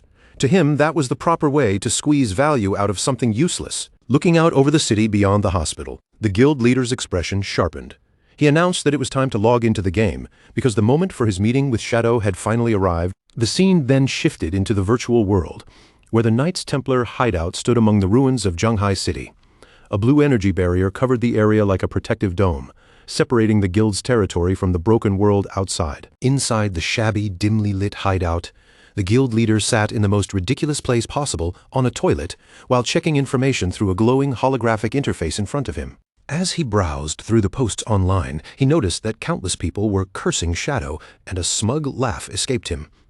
He remarked that Shadow really had offended a lot of people. But beneath that laugh, jealousy quickly leaked out as he muttered that if Shadow were not 10 times stronger than him, he would have already tried to kill Shadow himself. At that moment, black mist suddenly gathered in the room and Shadow materialized from within it. The guild leader's arrogance vanished in an instant. He dropped to his knees without hesitation, lowering himself completely. Shadow asked whether the slaughterers were ready, and the guild leader eagerly replied that they had been ready for a long time and that he had been waiting for Big Brother Shadow to arrive. Trying hard to curry favor, the guild leader even gestured toward the toilet and invited Shadow to sit down. Shadow's gaze remained icy, and he rejected the offer without the slightest hesitation. He simply ordered him to bring out the targets. The guild leader quickly pointed toward a large group of bound players gathered nearby. With a flattering expression, he presented 200 slaughterers, all red name players, and told Shadow that every single one of them had been prepared for him to deal with. Shadow accepted the offering without much reaction. With only a casual sound of acknowledgement, he walked past the guild leader and moved toward the bound red name players. Then Shadow released his dark power. In the blink of an eye, invisible blades of energy swept through the crowd, instantly cutting the gathered slaughterers into pieces. The guild leader watched with awe in his eyes as their bodies were torn apart before they could even resist. As the prisoners died, their bodies dissolved into a dense sea of glowing lifespan orbs that floated through the hideout. A system notification appeared, confirming that Shadow's slaughter value had dropped by 2 layers. Standing among the drifting lights, Shadow calmly told the guild leader that their debt was settled, then turned around to leave. Seeing Shadow about to go, the guild leader immediately became anxious. Desperate to hold on to Shadow's favor for even a little longer, he hurriedly called out and shouted that he had an urgent matter to report. He quickly asked whether Shadow had offended anyone recently, then projected a holographic screen in front of him. On it was a viral news post featuring the face of the ungrateful old man from Lucky Town. The headline was deliberately exaggerated, accusing Shadow of killing an elderly man, scamming innocent people, and colluding with corrupt officials. Shadow glanced at the picture and immediately recognized the troublemaker he had already dealt with. But while looking at the screen, Shadow's eyes suddenly narrowed. His attention had been caught by another notification sitting nearby. It was the propaganda advertisement the guild leader had just arranged. The headline claimed that a poor girl had been brutally mutilated and lost both legs, while the Knights Templar Guild had generously stepped forward to help her. Beside the headline was a photo of Qin Xiaoyu crying, and when Shadow saw it, he was visibly stunned. He quietly exclaimed Qin Xiaoyu's name, finally realizing that the victim ghost spirit had rescued from the serial killer Rentu was actually his own sister. A faint chuckle escaped him as he thought about how small the world truly was, and how unbelievably coincidental this situation had become. Shadow kept that discovery hidden and revealed nothing to the guild leader. He only gave a calm response, saying he understood, and then vanished from the hideout. The guild leader, completely unaware of what Shadow had just realized, stayed beside the toilet and bowed enthusiastically, loudly telling his big brother to take care and come back often. High above the city, Shadow rode through the sky on his skeletal dragon Osiris and contacted his disciple. He ordered Ghost Spirit to investigate the person spreading slanderous rumors online and eliminate them, deciding that such a small matter was not worth handling personally. Ghost Spirit appeared in the communication window, her face filled with rage that someone dared to smear her master's name, and she immediately vowed to take care of it. On a high rooftop in Zhonghai City, Ghost Spirit stood against the wind, staring at a holographic screen in front of her. Anger and disbelief filled her eyes as she wondered how anyone could be bold enough to spread such vicious rumors about her master. The screen showed the news article with the ungrateful old man from Lucky Town plastered across it, claiming that Shadow had plotted against an elderly person. Ghost Spirit looked at both the accusation and the old man's face with open disgust, clearly finding the whole thing repulsive. Her expression turned cold. With a sharp, determined movement, she pulled her hood up over her head and declared that she had already memorized the culprit's face. Without wasting another second, Ghost Spirit leapt straight from the edge of the building. Purple energy trailed behind her like a streak of light as she vowed to bring him to justice, diving through the air and gliding between the skyscrapers toward her target. The scene shifted again, this time to a residential complex known as Lakeview Garden, right outside the home of a man named Feng Xiaoying. A hand slammed against the door with violent force, the knocking echoing through the hallway like someone was trying to break it open. Outside stood a young man named Ma Dagon, accompanied by a woman and their injured child, who was drooling weakly and clearly in terrible condition. Ma Dagon shouted furiously for Feng Xiaoying to come out, accusing Feng Xiaoying's dog of knocking his son down the stairs and leaving him paralyzed. His voice cracked with anger as he yelled that Feng Xiaoying could not escape responsibility for this. Still burning with rage, Ma Dagon slammed his fist against the door again and demanded that Feng Xiaoying give them an explanation right away.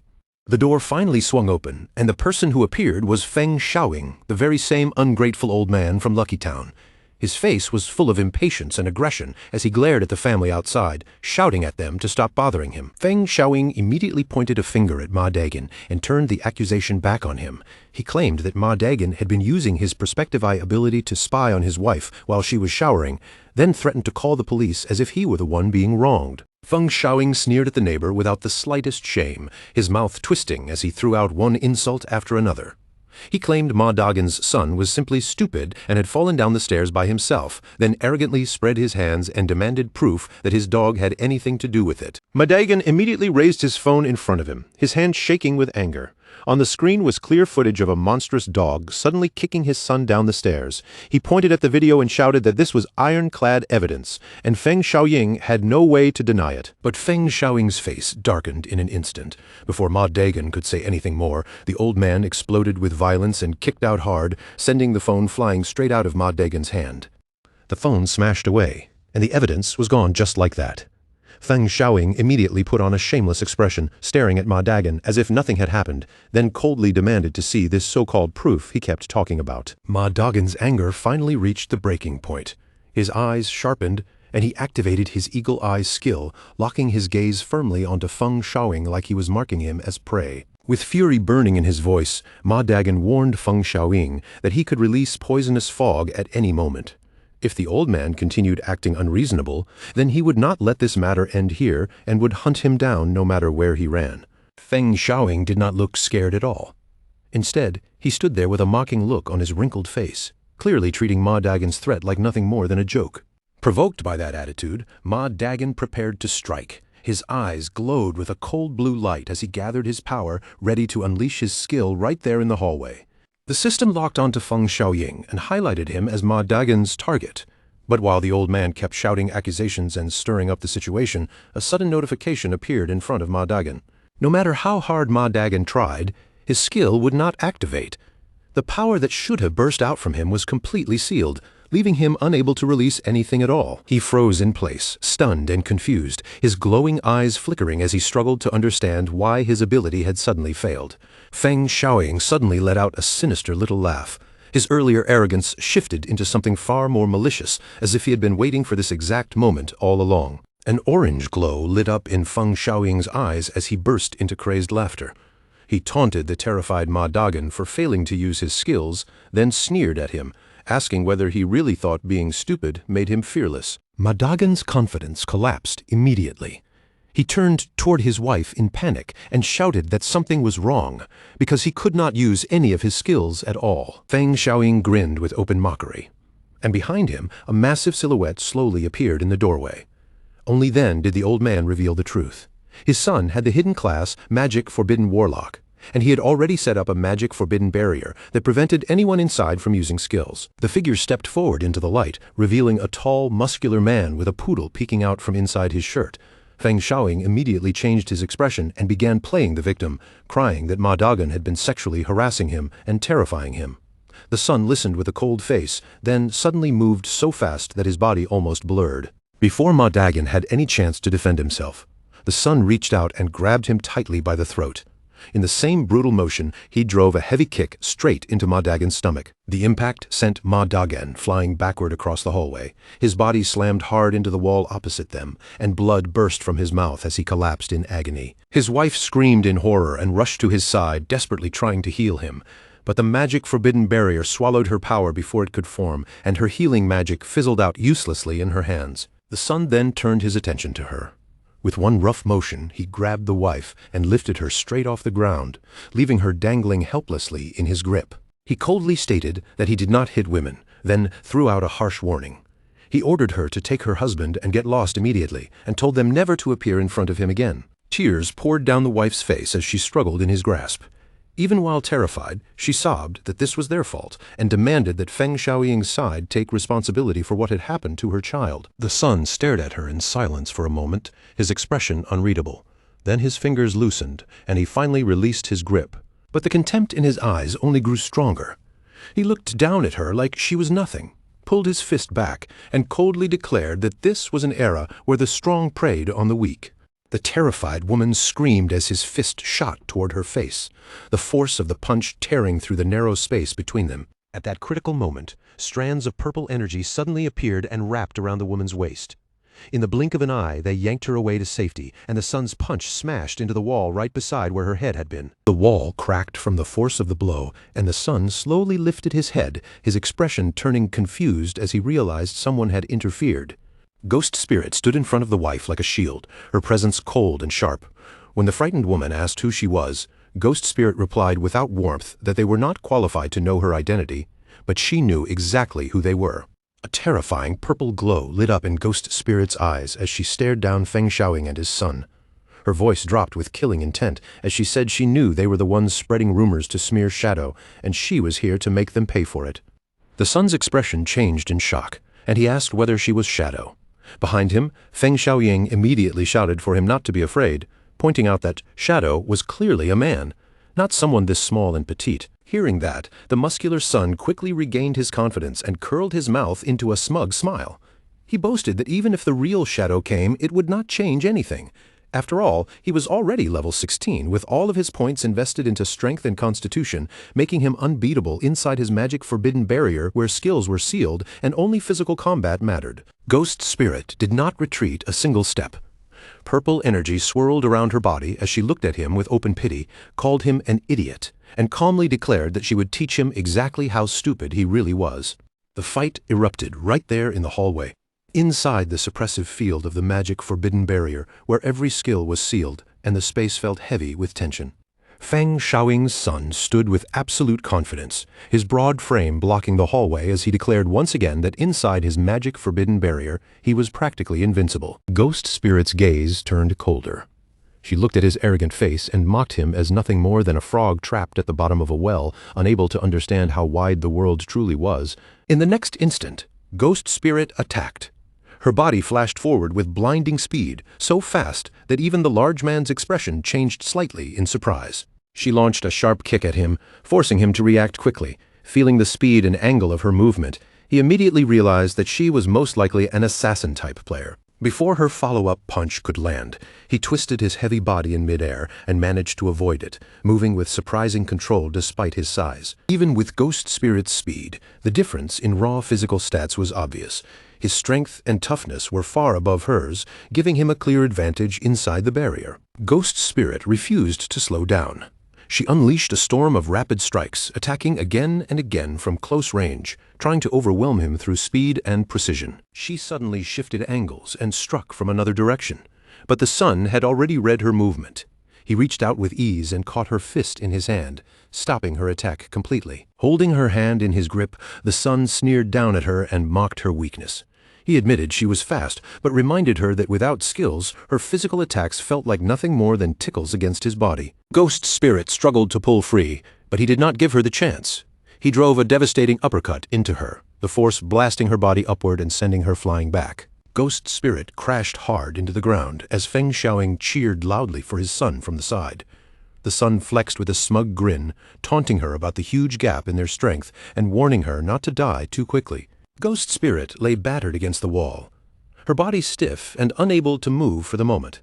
The son stared at her and quickly guessed that she must be working under shadow, so he decided to interrogate her instead of finishing her off immediately. The towering son grabbed Ghost Spirit by the collar and hauled her up in front of him, rage burning across his face. He shouted that Shadow had killed his mother multiple times in the game, and that he absolutely had to kill him.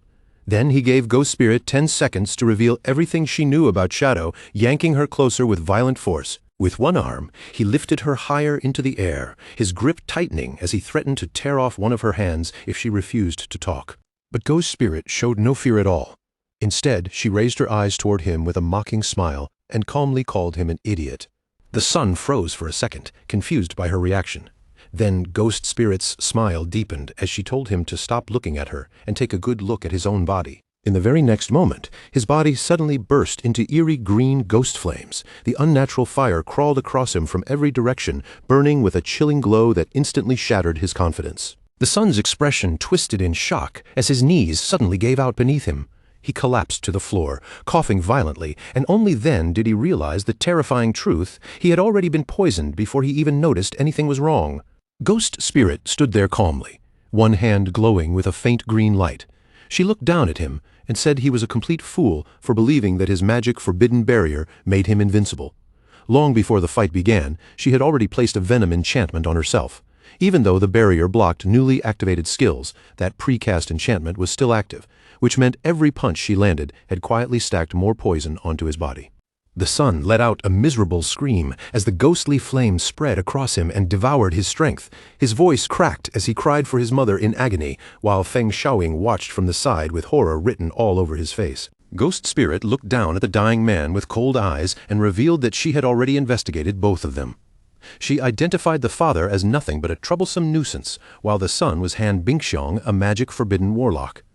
Then she mocked his ridiculous build, pointing out that he looked down on support classes and had dumped all his points into strength, only learning the barrier skill so he could bully people who could not fight back. Han Bingxiong finally died under the burning poison, his body breaking apart as the flames swallowed him completely. Ghost Spirit only watched with an icy expression and remarked that a simple basic priest skill like Dispel would have been enough to save him. Feng Xiaoying was instantly swallowed by panic. His face turned pale, and he screamed that Ghost Spirit had killed his son, fumbling desperately for his phone as he tried to call the officials for help. But before he could make the call, a boot suddenly came down with force and kicked the phone straight out of his hand. Feng Xiaoying raised his head in terror and saw Ma Dagen standing over him. Ma Dagen had already recovered, his body fully healed and his eyes burning with fury. He coldly declared that the barrier was gone now, and it was finally the old man's turn to pay. Feng Xiaoying panicked and screamed for help, his voice sharp and desperate. But no one cared about his cries anymore. Ma Dagen stepped forward and slammed a vicious kick into the old man's face, cutting off his begging with brutal force. Ma Dagen grinned down at him and promised that he would eventually hand him over to the officials. But before that, he was going to beat him until every bit of anger in his chest was satisfied. His wife stood beside him and encouraged him, saying she would keep healing him so he could continue as long as he needed. Then Ma Dagen activated a transformation skill. His body swelled as muscles bulged across his frame, and a venom-enhanced state wrapped around him, making him look far more dangerous than before. Without holding back, he rushed in and unleashed a heavy barrage of punches. Each blow smashed into Feng Xiaoying one after another, pummeling the old man until he could barely make a sound. His wife cheered him on from the side while casting healing magic to support him, making sure Ma Dagen had the stamina and recovery to keep beating Feng Xiaoying without stopping. The beating finally ended with one last brutal motion. Ma Dagon lifted his foot and brought it down hard, crushing Feng Xiaoying's face beneath a final stomp. Feng Xiaoying died on the spot, his body dissolving into light. Ma Dagon stood there panting heavily, finally feeling some relief after venting the rage that had been building inside him. He turned to his wife and asked whether the girl who saved them was still nearby. His wife confirmed that she was mentioning an angel's heart skill as she looked around. Ma Dagon quickly turned in that direction, his face filled with deep gratitude. He said that if not for her help, their family would have been completely doomed. Then he suggested that they should call the officials and report everything properly. But when the couple searched the area, their mysterious benefactor had already disappeared without a sound.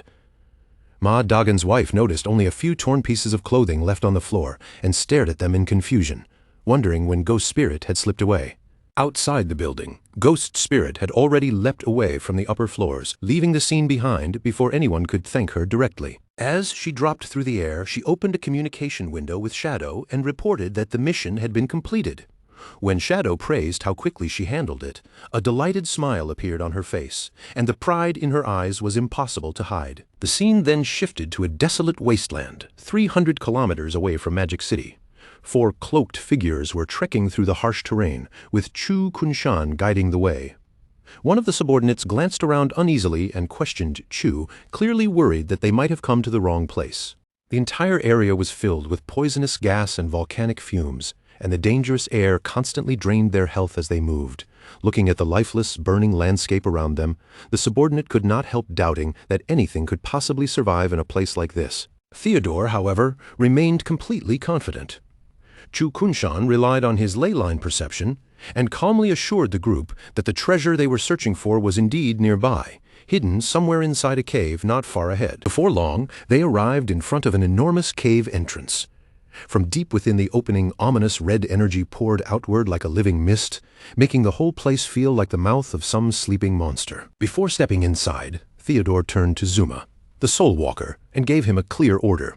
If they encountered danger, Zuma had to immediately turn the entire group into an invincible spirit state. Zuma nodded seriously and confirmed that he understood. The 4 of them then walked into the swirling red vortex. They carefully made their way through the strange terrain inside the cave until they finally reached a cliff where they looked down over a vast sea of red liquid below. Suddenly, Chu Kunshan's eyes sharpened. He raised his hand and pointed ahead, shouting for everyone to look in that direction. Theodore followed his gaze and immediately burst into laughter. Rising from the center of the crimson pool was a massive, fiery plant, its shape terrifying and beautiful at the same time. He knew at once that they had found what they came for. Chu Kunshan identified it as the Hellflower of Nightmares, his voice filled with certainty. With this item in their hands, he declared that Shadow would undoubtedly die. Theodore's group had reached the Deep Purgatory Volcano, a nightmare-like danger zone where even the system gave a chilling warning. The lifespan drain here was 10,000 times the normal rate. Zuma began trembling as he stared at the fiery entity in the distance. His voice shook as he asked Theodore what that thing was, because just looking at it made his very soul shiver. Theodore calmly answered that it was the Hellflower of Nightmares. Then he reassured Zuma in a steady voice, saying that as long as they did not wake it up, they would be safe for the time being. Chu Kunshan looked toward Theodore and pointed out that since they had already found the item Theodore wanted, it was time for him to reveal the full plan. Theodore agreed without hesitation and called over his subordinate Tony. He handed him a glowing blue book called the Divine Book, Wall Construction, then explained that it could instantly create walls by consuming lifespan. Tony stared at the book in surprise, then activated it to test its power. In the next moment, a massive stone wall suddenly materialized out of thin air, rising before them with a heavy, solid presence. Tony quickly examined the structure and calculated its cost. The wall had consumed 10 days of lifespan, but its durability was only 100,000 points. Sweat appeared on Tony's face as he turned back to Theodore with clear concern. He said he had seen Shadow's attacks before, and with that kind of destructive power, he feared a wall like this would not be enough to stop him. Theodore replied sternly that he already knew that. That was exactly why Tony's main task for the next few days was to keep building walls non-stop and raise the book's proficiency as much as possible. Then Theodore pointed toward the Hellflower of Nightmares and gave Tony a much harsher requirement. He ordered him to increase the wall's durability all the way to 10 million points. Only then did Theodore reveal the real trap. He planned to lure the Chinese officials and Shadow into this cave, and once they were inside, Tony would build the wall and seal off the only exit behind them. To make the targets lower their guard, Theodore explained that he and Zuma would personally enter the cave alongside them. That way, Shadow and the officials would believe there was no hidden danger waiting for them. Theodore then laid out the escape plan in detail. When he gave the signal to wake the boss, Zuma had to immediately activate his Soul Walker ability, allowing their group to phase through the wall and escape safely while leaving Shadow and the officials trapped inside. Zuma's confidence returned as he listened to the plan. He nodded and placed the success of their scheme on the terrifying boss sleeping in the cave. Chu Kunshan, however, was not fully convinced. He pointed out that even if the boss killed their targets, players would usually just respawn afterward. Theodore then began explaining the truly horrifying nature of the Hellflower of Nightmares. Once a battle began inside the cave, the entire area would be swallowed by a nightmare field, trapping everyone inside under its terrifying influence. Players caught within that field would start accumulating a nightmare gauge. Once that gauge filled completely, they would fall into a state where the Hellflower drained all of their tradable lifespan. Combined with the zone's 10,000 times lifespan drain, Theodore believed the victims would be pushed into permanent death. Theodore's expression darkened as he emphasized the scale of what they were about to do. If they could wipe out Magic City's strongest elite squad, especially Shadow himself, it would be a catastrophic blow to Great Zia. Then he spread his arms wide, his voice filled with ambition. He promised the group that once the plan succeeded, they would return as heroes of Country M and enjoy a life of wealth and luxury forever. Tony, Zuma and Chu Kunshan all smiled as greed crept across their faces.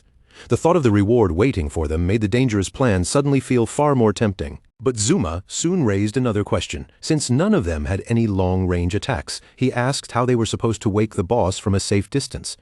Tony immediately mocked him for asking something so stupid, then bent down and picked up a rock from the ground. Tony held the rock in his hand and explained with a smug look that in this game anything could become a weapon. If they needed to wake the boss from far away, all they had to do was throw a rock. Tony acted on impulse before anyone could stop him. With a foolish grin, he actually hurled the rock straight toward the Hellflower of Nightmares, and the moment it struck the fiery plant, the sleeping boss was instantly provoked into rage. A terrifying wave of power erupted from the flower like a volcanic explosion. The entire cave trembled as the boss began to awaken, and the crimson light around it surged violently in every direction. Theodore's face changed on the spot. He screamed at Tony in pure panic, calling him an idiot at the top of his lungs, then immediately shouted for Zuma to activate his Soul Walker ability before it was too late. As the boss's overwhelming aura flooded the cave and pressed down on them like a nightmare, Zuma hurriedly transformed the whole group into spirit forms.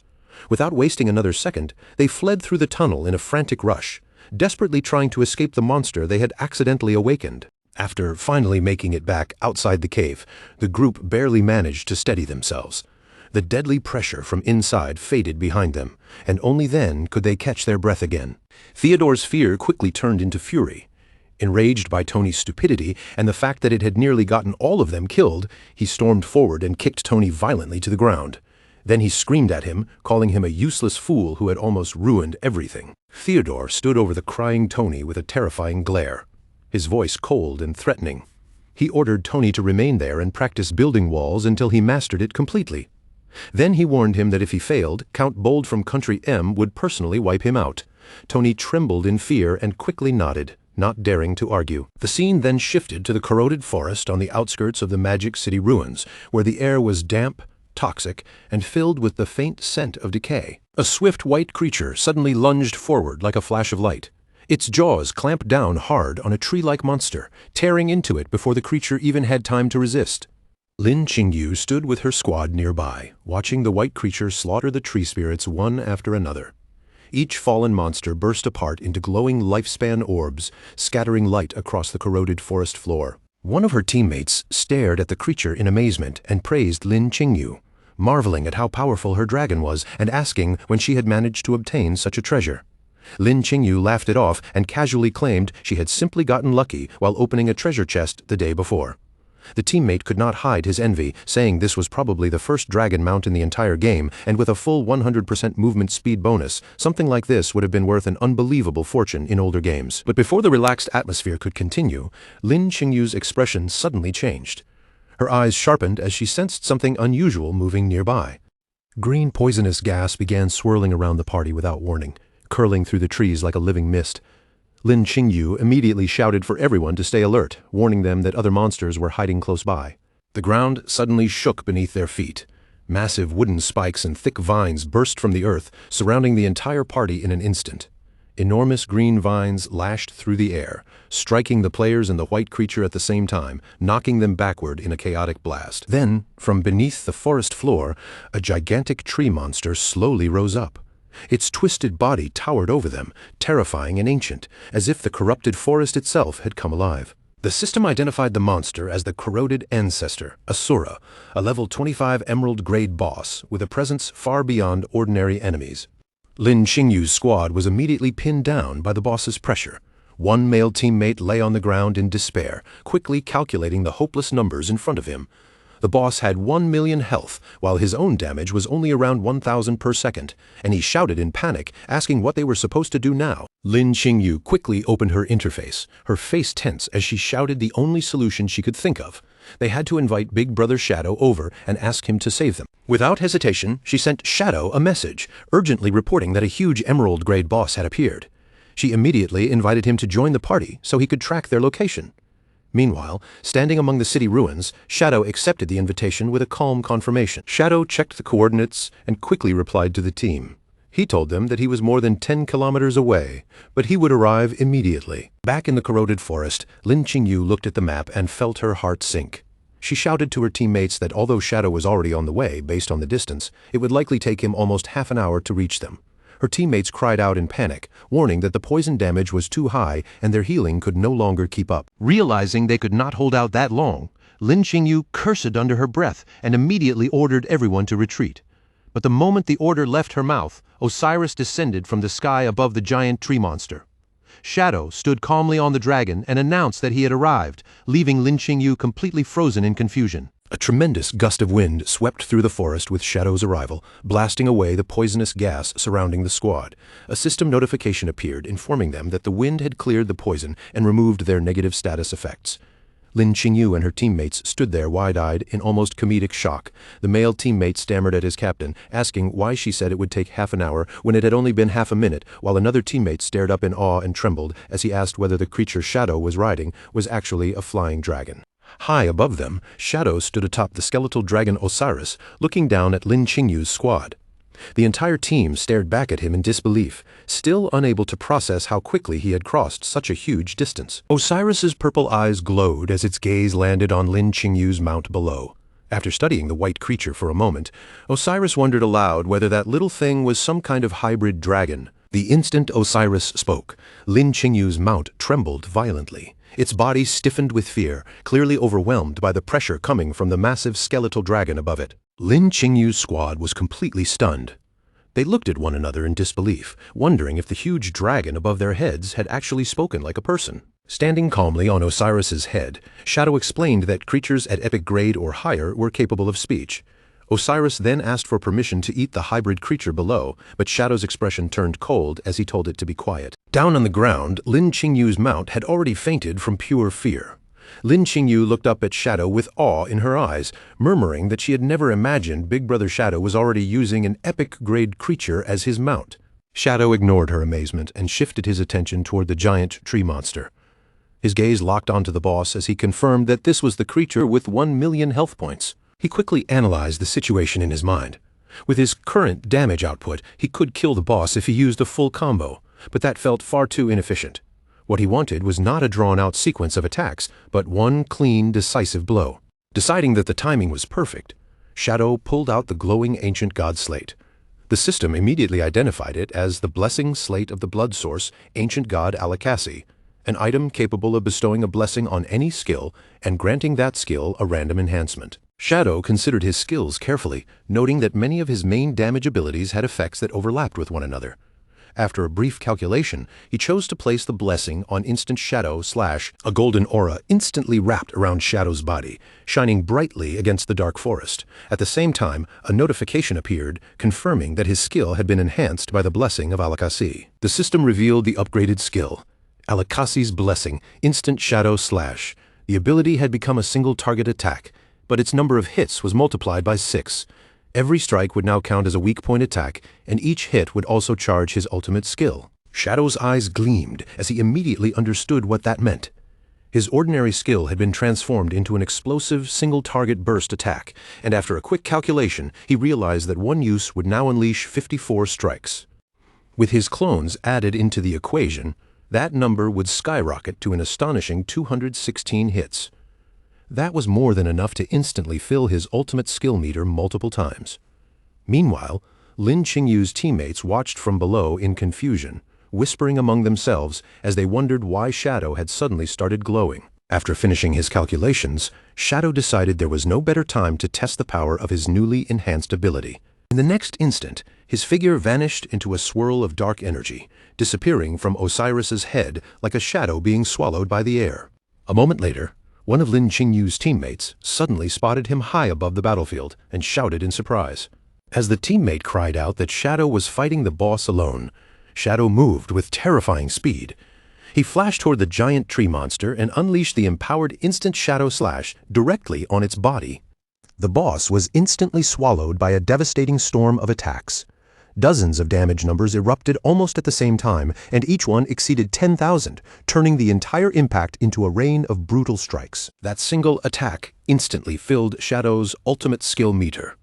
A red light glowed in his eye as he realized that one use of this basic skill was now enough to fully charge his ultimate. Shadow did not pause for even a moment. With the ultimate ready, he charged forward immediately and unleashed Crimson Blade. A massive red slash tore through the battlefield and cleaved straight into the boss. The final blow dealt 450,000 damage, and the system confirmed that Shadow had killed the Emerald-grade boss, listing the rewards he had earned from the fight. The squad watching from below was completely stunned. The male teammates shouted in disbelief, unable to accept that an Emerald-grade boss had just been killed in an instant.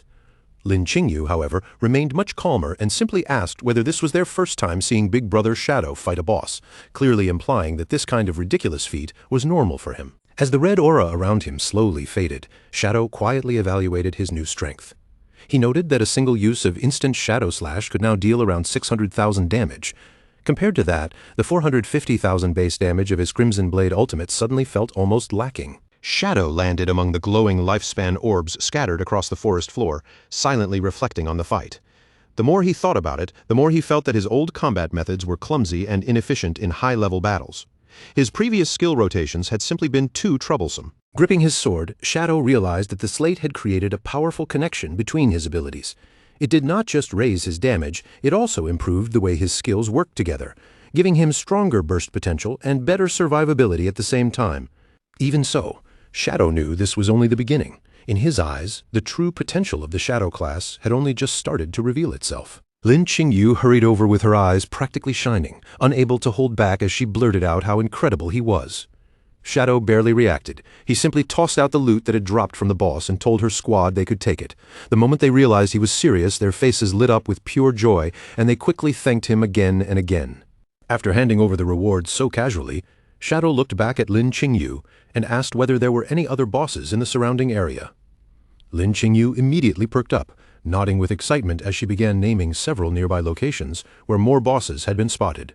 Before Lin Qingyu could finish rattling off the full list, Shadow cut her off without hesitation. His meaning was simple. She should get on his dragons, and they would sweep through those places one by one until every boss was dealt with. Lin Qingyu was so thrilled she could barely stand still.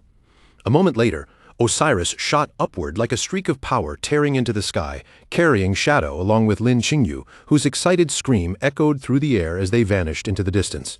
Behind them, the two male members of Lin Qingyu's squad were left rooted in place. They stared up at the sky in stunned silence, their excitement slowly draining away.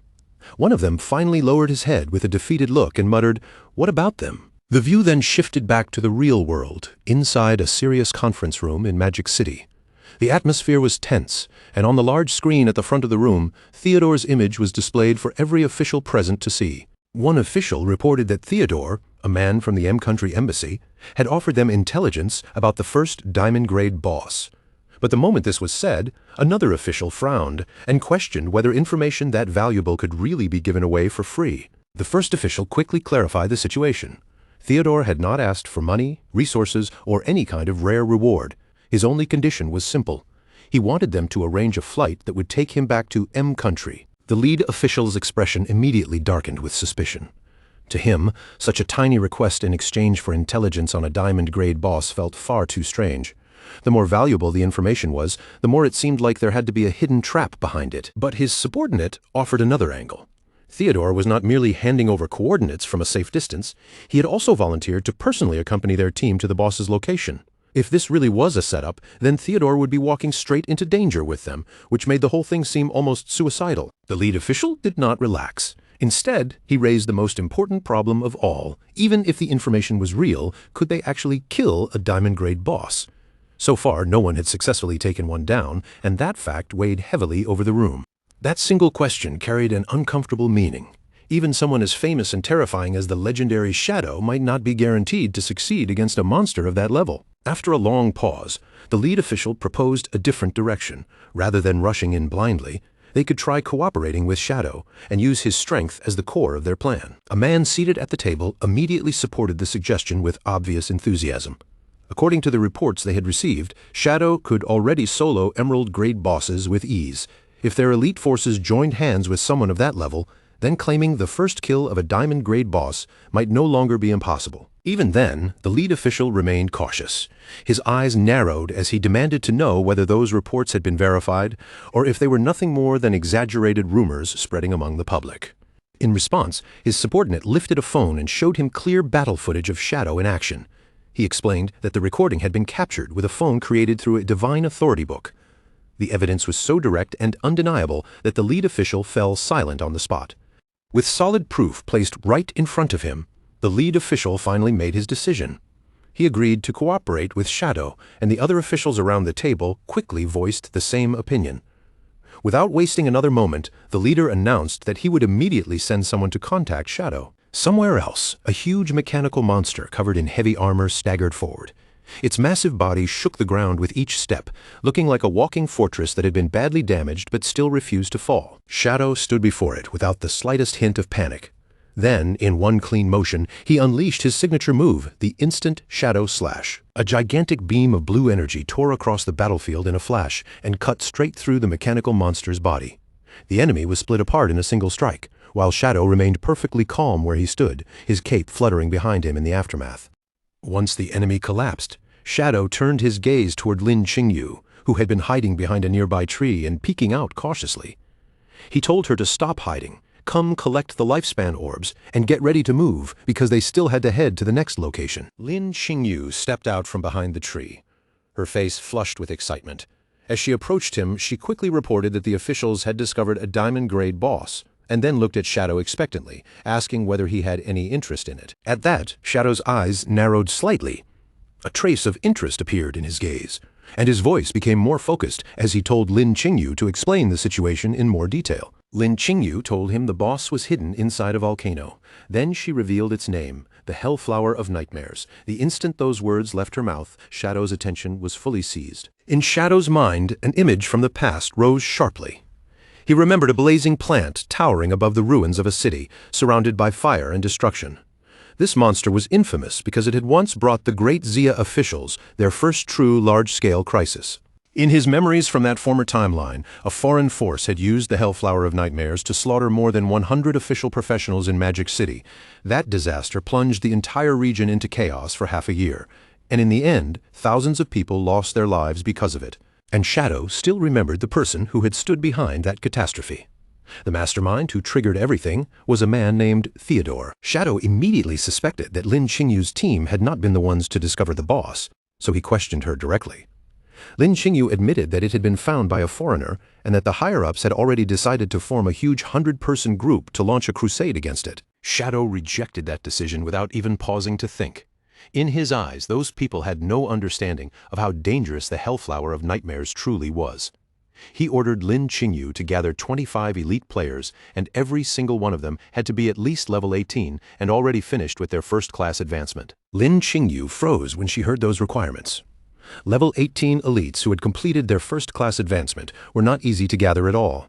She looked at Shadow in disbelief and asked whether he really needed that many people to assist him. Shadow confirmed her guess without hesitation.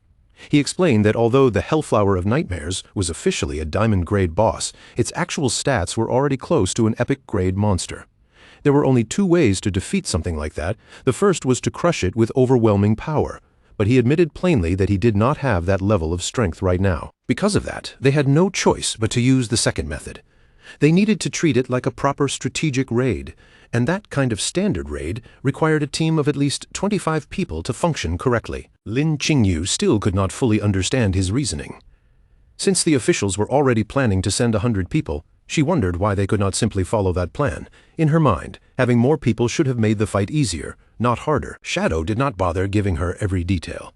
He simply stared at her with a cold, piercing gaze and told her the choice was hers. She could trust his instructions and follow them, or she could ignore him and do whatever she wanted. Under that icy stare, Lin Qingyu's confidence wavered. A nervous sweat broke out across her face, and for a moment she could barely speak. Still, she forced herself to think it through. Shadow was mysterious, difficult to predict, and often impossible to read, but his actions so far had always helped the officials rather than harmed them. That made her wonder whether he might actually be right, and whether the higher-ups truly had no idea what kind of danger they were about to face. After struggling with it for a moment, Lin Qingyu finally made her decision. She agreed to help him, but also admitted that his requirements were simply too high. With her current ability and connections, she could only gather 10 suitable people. Shadow accepted that number immediately. He told her that 10 would be enough from her side, and that he would find the remaining people himself. Then his body began dissolving into blue energy, and before vanishing completely, he told her to meet him at the Magic City ruins in 3 days. Lin Qingyu remained where she was, staring at the empty space where Shadow had disappeared. The excitement from earlier faded into uncertainty, and she quietly asked herself whether she could really place her trust in him. Inside a vivid dream from the past, a warrior in blue armor stood firm like an unshakable wall. King Feng raised a golden shield and blocked an incoming attack, warning his sister to be careful as danger closed in around them. Then he moved with astonishing speed. His figure flashed through the battlefield, his blade cutting down the monsters one after another as he fought to keep his sister safe. When the danger finally passed, Qin Feng turned back toward his sister and reached out his hand. His smile was gentle and warm, and he reassured her that everything was all right now. But then the dream suddenly changed. Qin Feng's warm, smiling face began to darken, and the familiar expression slowly twisted into the cold, masked face of Shadow. Within that dream, the masked figure faced her and called out a name in a low voice, Qin Xiaoyu. In the next instant, Qin Xiaoyu's eyes snapped open in shock, as if that voice had pulled her violently out of the dream. She woke up lying in her hospital bed, her body drenched in sweat and tears streaming down her face before she could even stop them. Sitting up in the dark hospital room, Qin Xiaoyu slowly realized that she had dreamed the same dream again. Ever since she lost her legs, the figure appearing in those dreams had become clearer and clearer, as if the truth was getting closer each time. She remembered how that man had taken her to level up, protected her from danger, and given her everything he could. Then, through the tears blurring her vision, a shocking realization struck her heart. This time, she had finally seen his face clearly. That man was her brother, Qin Feng. Her eyes began to glow with emotion as the truth settled over her. Qin Feng was not dead. He had been alive all this time. The realization roared through Qin Xiaoyu's mind like a thunderclap. Her brother, Qin Feng, was the legendary player known as Shadow. Qin Xiaoyu knelt on top of her bed, her whole body shaking as if the fear in her chest had finally become impossible to hold back. The more she thought about it, the clearer it became. Those places she had seen in her dreams, and even the monsters that had haunted her sleep, had all started appearing one after another inside the game. That meant her dreams were not simple nightmares at all. They were real clues. And if that was true, then one question kept pounding in Qin Xiaoyu's mind: was Qin Feng really Shadow? Desperate to know the answer, she lowered herself back onto the bed, forcing herself to calm down enough to log into the game at once. No matter what it took, she had to find him, face him directly, and confirm whether the bond between them was truly real. Qin Xiaoyu lay silently in her hospital bed, staring into the dim room while suspicion and fear tangled together inside her heart. Tears slid down Qin Xiaoyu's cheeks without stopping. She kept thinking about how Shadow had ignored her again and again, and that painful thought made her chest tighten. Even if he really was her brother, maybe he simply did not want to recognize her anymore. Worse still, if she spoke the truth out loud, no one might believe her at all, and if things went badly, this secret might even cost her life. The memory of how she lost her legs suddenly flashed through her mind like a nightmare returning in the dark. Qin Xiaoyu shrank beneath the blanket, her fingers clutching the fabric as her body trembled uncontrollably. But as she lay there in the darkness, breathing unevenly, another realization slowly rose inside her.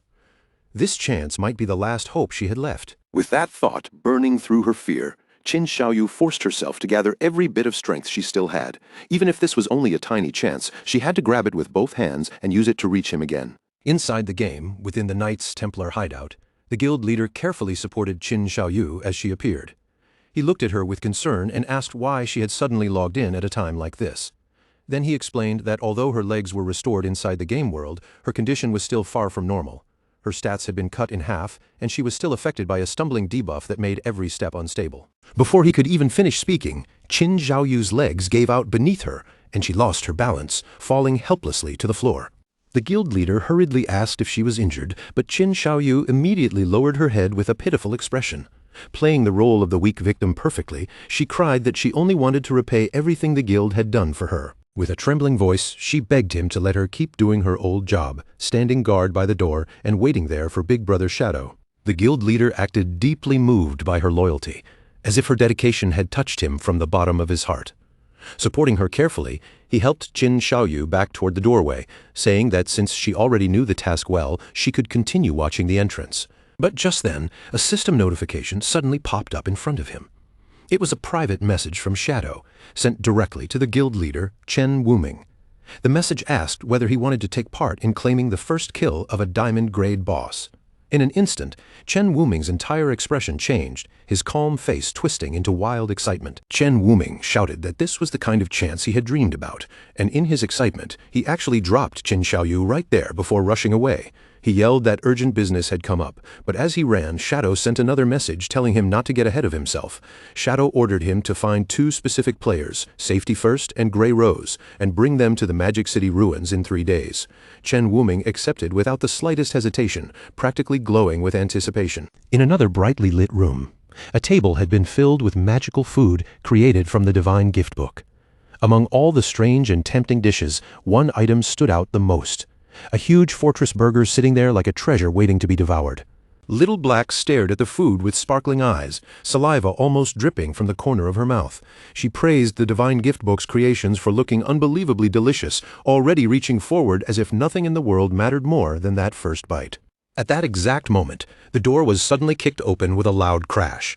Captain An Yu stormed in and shouted for Little Black to follow her immediately, because Shadow was recruiting people for a team.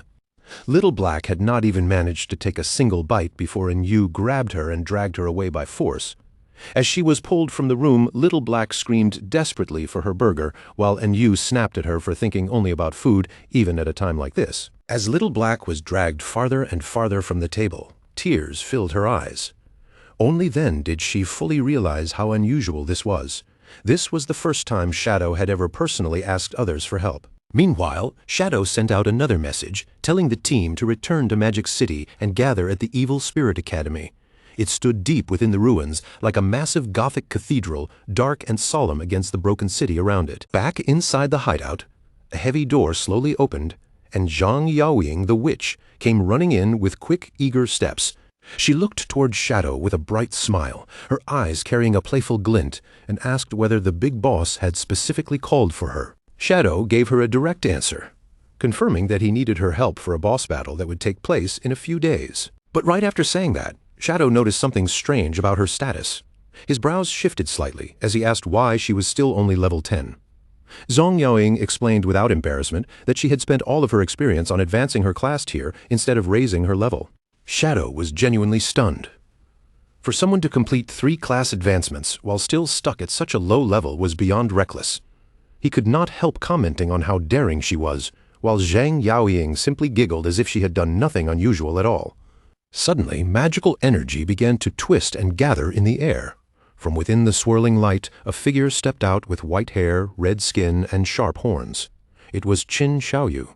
She walked toward Shadow with complete confidence and announced her arrival, respectfully calling him Master. Shadow was shocked all over again.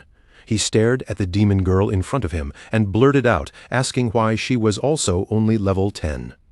Qin Xiaoyu calmly replied that she remembered her master's teaching clearly. class advancement was the most important thing. Because of that, she had also completed her third advancement before focusing on leveling. Shadow could only sigh, then turned and told both of them to follow him. Since they had already pushed their class advancements this far, he promised to help them raise their levels over the next few days. The two girls immediately cheered, their faces lighting up with excitement as they looked forward to seeing their master's true abilities. 3 days later, at the wild volcano in the Magic City ruins, Captain An Yu arrived together with Wang Meng and Little Black. Even after all that time, Little Black was still sobbing about the fortress burger she had never gotten to eat. Captain An Yu paid no attention to her complaints and simply looked ahead toward the agreed meeting place. But the moment An Yu looked into the distance, her expression suddenly froze. She stared down into the valley, visibly startled by the crowd gathered there.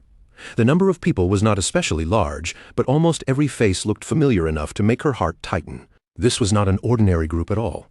Every person standing there was an elite. Among them was Anquan, the swordsman known for perfect evasion, and the only man besides Shadow who had ever been capable of soloing a boss. Then there was the arrogant guild leader of the Knights Templar, standing there with his usual proud posture as if he belonged at the center of everything. Dongfang Yue had also arrived, the mage ranked number 1, whose reputation alone was enough to make other players glance over in awe. Wang Meng began sweating as he recognized one famous name after another. The more he looked around, the more clearly he understood what was happening. Every top-ranking player here had come because Shadow had summoned them. A little distance away from the main group, Theodore and Zuma stood quietly together, watching everything unfold. Some of the Chinese players noticed them and began whispering among themselves, wondering who these two foreign players were. Zuma's nerves were already showing. He leaned toward Theodore and pointed out that this small gathering was nothing like the army they had been promised. His voice carried clear unease as he worried that their plan to trap everyone might have already been exposed. Theodore, however, remained perfectly calm. He told Zuma not to panic, explaining that the people gathered here were not ordinary players but elites among elites. In his eyes, quality mattered far more than numbers. To him, the fact that such a small but powerful group had been assembled only proved that the officials were treating this boss fight with extreme seriousness. Then Theodore revealed the reason behind his confidence. He had already used his Omen of the Star God skill to divine the result of this operation, and the outcome he saw convinced him that victory was certain. Theodore stared into the surrounding darkness as the prophecy replayed in his mind. It had shown him that the flower would bloom, pulling its victims into a nightmare they could not escape, while he alone, the one blessed with luck, would be guided safely back home. Because of that prophecy, Theodore was certain everyone else here would die, and that he would be the only one to escape back to Country M. As his gaze swept across Zuma and the others beside him, he silently apologized in his heart, already knowing they would not share the same fortune. But without warning, a massive shockwave exploded through the gathering. The force tore across the ground and blasted players aside before anyone could react. One player who had been thrown to the ground slowly lifted his head, his eyes widening in pure terror as an enormous creature descended from the sky above them. Through the rolling dust and shaking air, a colossal skeletal dragon emerged. Its massive bones towered over the crowd, and the name that appeared with it was Osiris. The players could only stare upward in disbelief. Their faces drained of color. Screams quickly broke out across the crowd as people shouted in horror, wondering if this terrifying dragon was actually the diamond-grade boss they had come to fight. Then someone suddenly pointed toward the top of the dragon's head. Standing there above the enormous beast was Shadow, his yellow eyes glowing with overwhelming power. The crowd instantly erupted. Only then did everyone realize that this terrifying bone dragon was not the boss at all. It was Shadow's mount. Theodore and Zuma stood completely frozen in place, cold sweat breaking across their faces as they stared at the scene before them. Theodore could barely get his words out. His voice shook as he stared at Shadow, terrified by how quickly he had grown stronger and even more shaken by the fact that Shadow now possessed an epic-grade mount. Shadow stepped off the skeletal dragon and leaped down from above, landing firmly in the very center of the gathered players. Then Shadow slowly raised his head. His glowing eyes locked straight onto Theodore, and the killing intent in his gaze was so sharp it seemed to cut through the air itself. In his mind, only one thought remained clear: today Theodore would die. Shadow moved straight toward Theodore, his steps calm but heavy with pressure. The surrounding players instinctively backed away, opening a path for him as if no one dared stand between them. Theodore stood frozen in place, unable to move even a finger.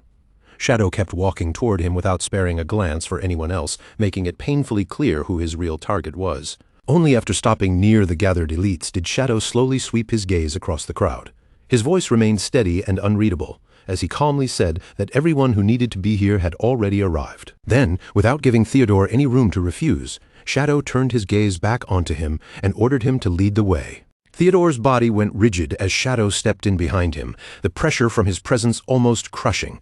Sweat rolled down Theodore's face in thick beads. What terrified him most was not just Shadow's strength, but the fact that Shadow had called out his name despite the two of them supposedly never meeting before. Forcing himself to breathe, Theodore tried to calm his racing heart. He told himself that a top player like Shadow probably had some kind of skill for identifying people. Then he turned toward the crowd, forcing a false smile onto his face as he invited everyone to follow him and take down the Diamond Boss. Deep inside, he clung tightly to one thought. His divination had a 100% success rate, and this plan absolutely could not fail. Before long, the group reached the entrance of a cave, where a sinister red glow pulsed from within, like the mouth of some sleeping monster. Deep inside the cave, Chu Kunshan glanced back with an irritated look and warned the others that the targets had already entered. Behind him, Tony and Mei Jing were standing far too close together, and Mei Jing immediately complained that the interruption had ruined their mood. Mei Jing grumbled that the intruders had destroyed the atmosphere completely. Tony only smiled and comforted her, saying that once this job was finished, they would escape to Country M, and after that, they could enjoy themselves however they wanted. Shadow, Theodore, and Zuma stepped into the long tunnel together. Theodore raised a hand and gestured for Shadow to keep following him deeper into the cave, while the ambushers hidden farther inside lowered their voices, whispering that the targets were getting closer. In the darkness, Tony, Mei Jing, and Chu Kunshan silently prepared to attack, their eyes faintly glowing with murderous intent. Tony declared that it was finally time to avenge Shishi, while Chu Kunshan's face twisted with hatred. In his mind, he was screaming for Shadow to die, desperate to take revenge for his wife and son. The team continued forward until they entered the depths of the Purgatory volcano. At that moment, a system warning appeared, declaring that this was a nightmare zone where lifespan drained 10,000 times faster than normal. The moment the warning spread, the group began looking around uneasily, tension rising in every direction. Farther inside, Theodore stopped before a colossal fiery plant bud. The massive bud stood there like a burning heart buried in the cave, and Theodore introduced it as the Diamond Boss, the Hellflower of Nightmares. After showing them the boss, Theodore hesitated on purpose and suggested that their current numbers might not be enough. He said they should probably call in more people before starting the fight. Lin Qingyu rejected him immediately. Her expression was firm as she said this team was already made up of elites. Then she bluntly told Theodore to stop wasting everyone's time and explain the proper way to fight the boss. Theodore's face darkened slightly. His tone turned ominous as he asked whether she was truly certain, warning them that once the battle began, there would be no chance to turn back. Lin Qingyu narrowed her eyes and looked at him with open suspicion, immediately asking what he meant by that. Theodore avoided answering directly.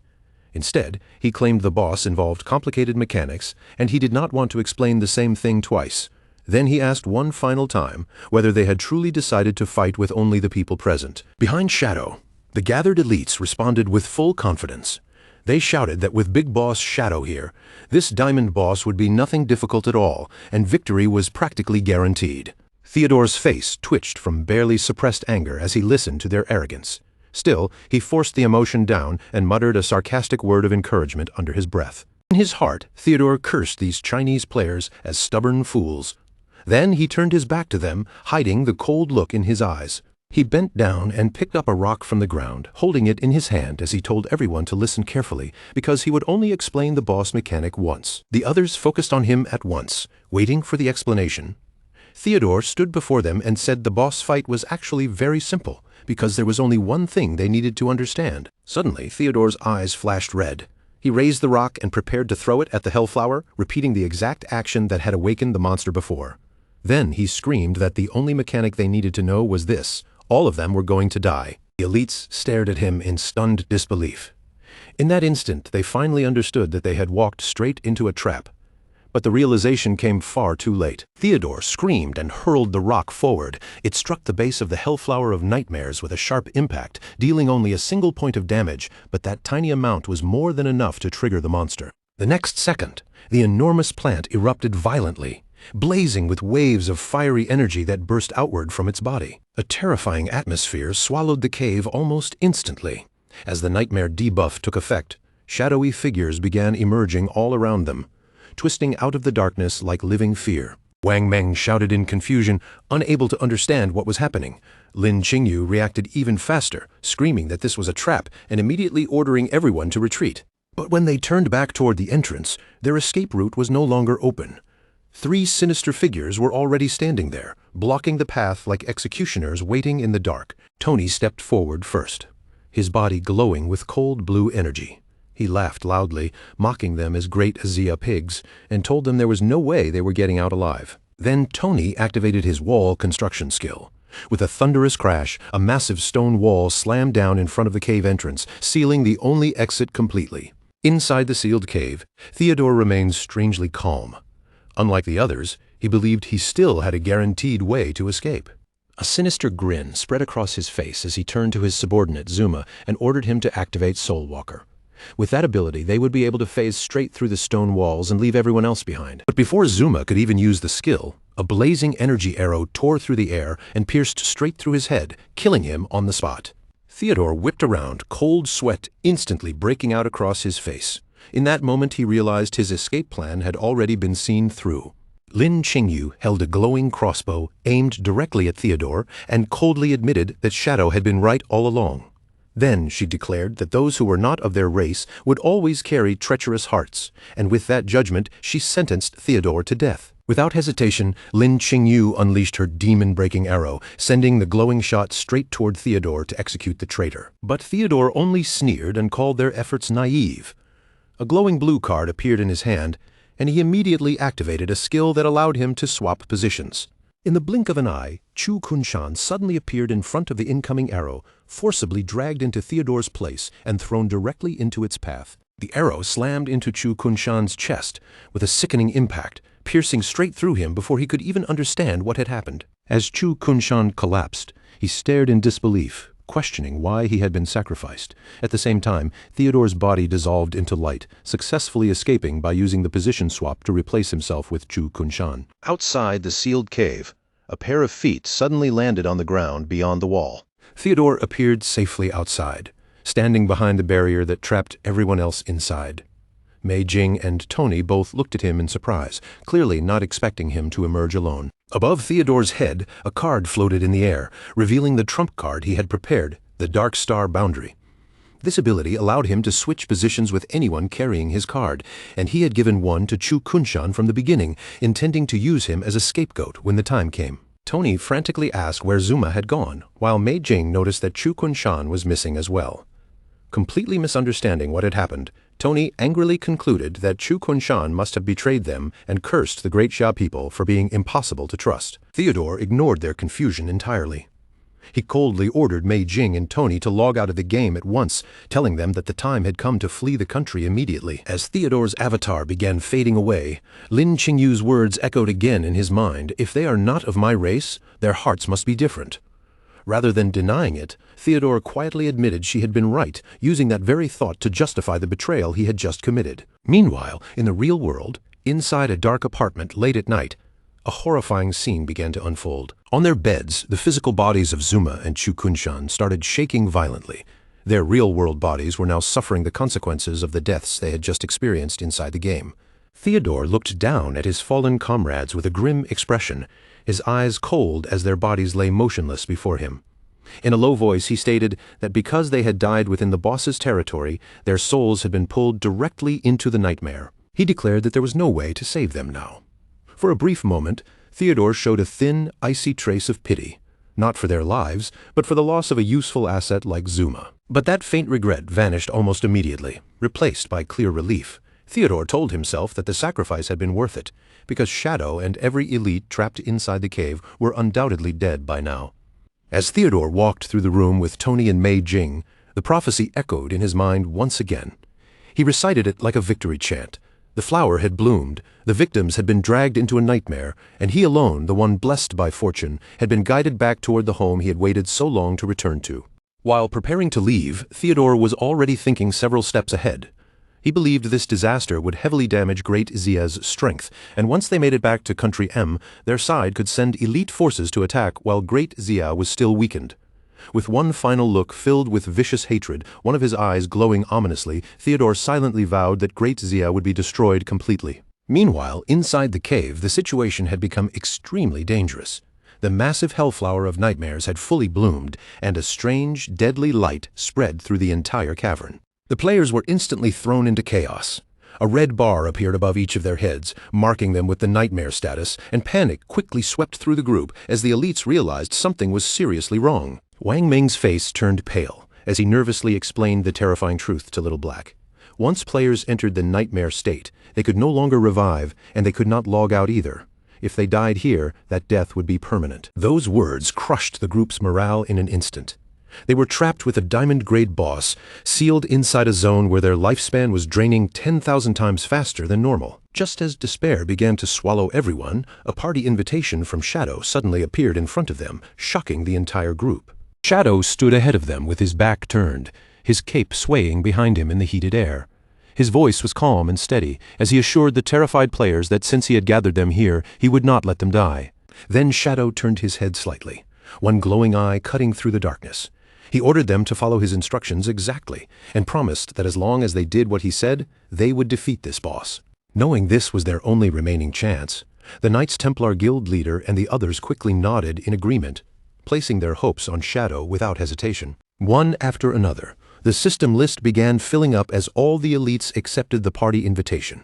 Dongfang Yue, Anquan, Qin Zhaoyu, Zhang Yaoying, and the others all joined under Shadow's command. With their trust now gathered around him, the crowd's fear turned into desperate excitement, and they shouted together for Big Brother Shadow. Shadow wasted no time and immediately began giving tactical orders. He turned toward the witch, Zhang Yaoying, and commanded her to activate Soul Link. Zhang Yaoying gave him a playful salute, then lifted her giant brush with a bright smile. With broad, sweeping strokes, she painted a massive magical rune directly into the air. The spell activated at once. Dark purple chains of energy shot outward from the rune, stretching across the battlefield and connecting the souls of every party member. As the chains locked onto them, Shadow calmly explained the key mechanic. Soul Link allowed everyone in the party to share resistance, and his plan was to use that shared resistance to slow the growth of the nightmare gauge. This was the real reason he had specifically required players who had completed their first-class advancement, only they possessed the hidden resistance needed to endure the nightmare. At that moment, the group finally understood how far ahead Shadow had planned. The battle officially began as the Hellflower launched its thorn-covered vines. They shot forward with terrifying speed, instantly wrapping around several players and trapping them in place. Shadow immediately warned the team that if anyone died or fell fully into the nightmare state, the boss would devour them and use their bodies to heal itself. He ordered everyone to focus on survival above all else and to revive any fallen teammate the moment they went down. Taking full command of the battlefield, Shadow explained that the boss had 36 million hit points divided across 3 phases. In this first phase, the flower controlled 6 vines, and he had already assigned a separate team to handle each one. Then Shadow singled out Anquan, assigning him to hold 1 vine alone.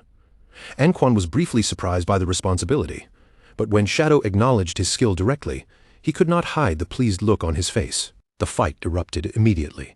The vines lashed out through the air with frightening speed, whipping across the battlefield like living blades. Anquan proved worthy of his reputation at once. He slipped past the attack with flawless movement, dodging perfectly before unleashing his skill, Moonshadow, straight against one of the vines. But Wang Meng and the Knights Templar guild leader were stunned when they saw the damage number appear, only -250. Their faces changed instantly as panic rose, and they wondered why the damage was so ridiculously low. Shadow then calmly revealed the crucial detail. During the first phase, the boss was protected by a shield that reduced damage by 90%.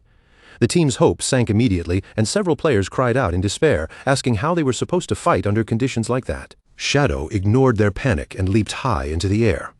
In the same movement, he activated Blessing of Release together with Instant Shadow Slash, sending a massive beam of blue energy crashing down into the boss. Even through the shield, the attack dealt a staggering 666,066 damage, and Shadow calmly remarked that this was the way they were going to fight. Without giving the boss any breathing room, Shadow followed with a throat-cut strike, landing another critical hit that blasted out more than 630,000 damage. The Knights Templar guild leader screamed in disbelief, completely unable to accept the damage he had just witnessed. Shadow then explained the real strategy. If the vines had no targets, the boss would release a large area attack powerful enough to wipe everyone out, so their job was not to deal damage, but to draw each vine's attention and survive. While Shadow handled all the attacks himself, reassured by his overwhelming power, the elites shouted that they understood and would obey. The Hellflower responded by unleashing its remaining vines, and the cave was suddenly filled with writhing thorns rushing in every direction. The raid team tightened their formation at once. Shields rose, weapons were drawn, and every player braced for the incoming assault. Shadow moved first, stepping straight into the path of the attack. With overwhelming force, he intercepted the first vine before it could crash into the team. Then he sprang into the air and unleashed a storm of rapid slashes. Blue arcs of energy flashed again and again as he tore through the vines one after another, shielding the team through sheer power alone. But Little Black had completely lost focus. Instead of watching her defense, she stared at Shadow with shining eyes, cheering about how handsome he looked and how unbelievable his damage was. That moment of distraction immediately cost her. A vine slipped past her guard from the side and wrapped tightly around her before she could react. Little Black was yanked off the ground and lifted into the air, kicking helplessly as she screamed for someone to save her. Shadow reacted instantly. In a blur, he appeared behind the vine, and with one clean slash of blue energy, he cut the thick thorny stem in half. As Little Black fell, Shadow caught her before she hit the ground, saving her life while delivering the final blow that destroyed the vine completely. With the first phase cleared, Shadow stood over the still recovering Little Black and scolded her with a stern voice. He warned her that if she kept daydreaming like that, she would die the next time. Embarrassed, hurting, and terrified, Little Black could only sob and apologize repeatedly. After the first phase ended, the Hellflower began to pulse violently, its petals throbbing as if something inside was waking up. One of the players noticed movement deep within the fiery petals and immediately shouted for everyone else to look. From the center of the flower, a humanoid silhouette slowly rose, surrounded by burning flames that curled around its body. The raid team stared in shock as a beautiful woman emerged from the monster, her long hair flowing like fire and her eyes glowing with dangerous light. For a brief moment, some players were almost distracted by her appearance, only to remember that the creature before them was still deadly. The boss's new form attacked without delay, raising its power and launching 3 large orbs of fiery energy across the battlefield. Shadow immediately shouted a warning, announcing that the second phase had begun.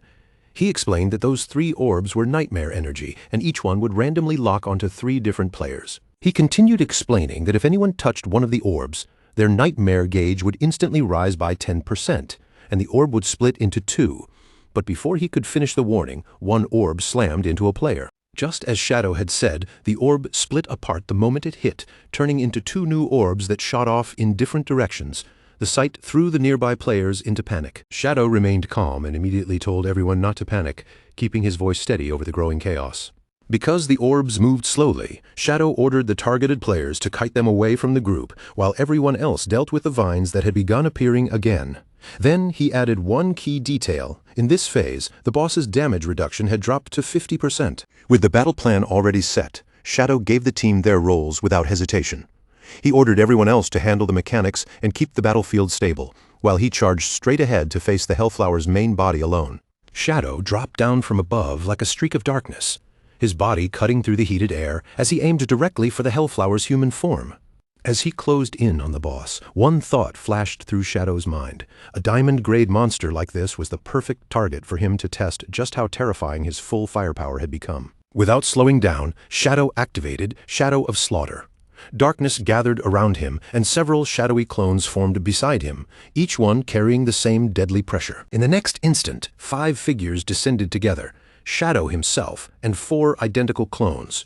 They surrounded the boss from every direction, cutting off every angle of escape. Then all 5 of them struck at once, unleashing the Crimson Blade Ultimate. A massive pillar of crimson energy erupted from the impact, crashing into the boss with terrifying force and triggering 4 separate waves of damage, each one breaking past over 5 million damage, stacking together into a brutal burst that tore violently through the boss's body. Shadow did not give the Hellflower any chance to recover.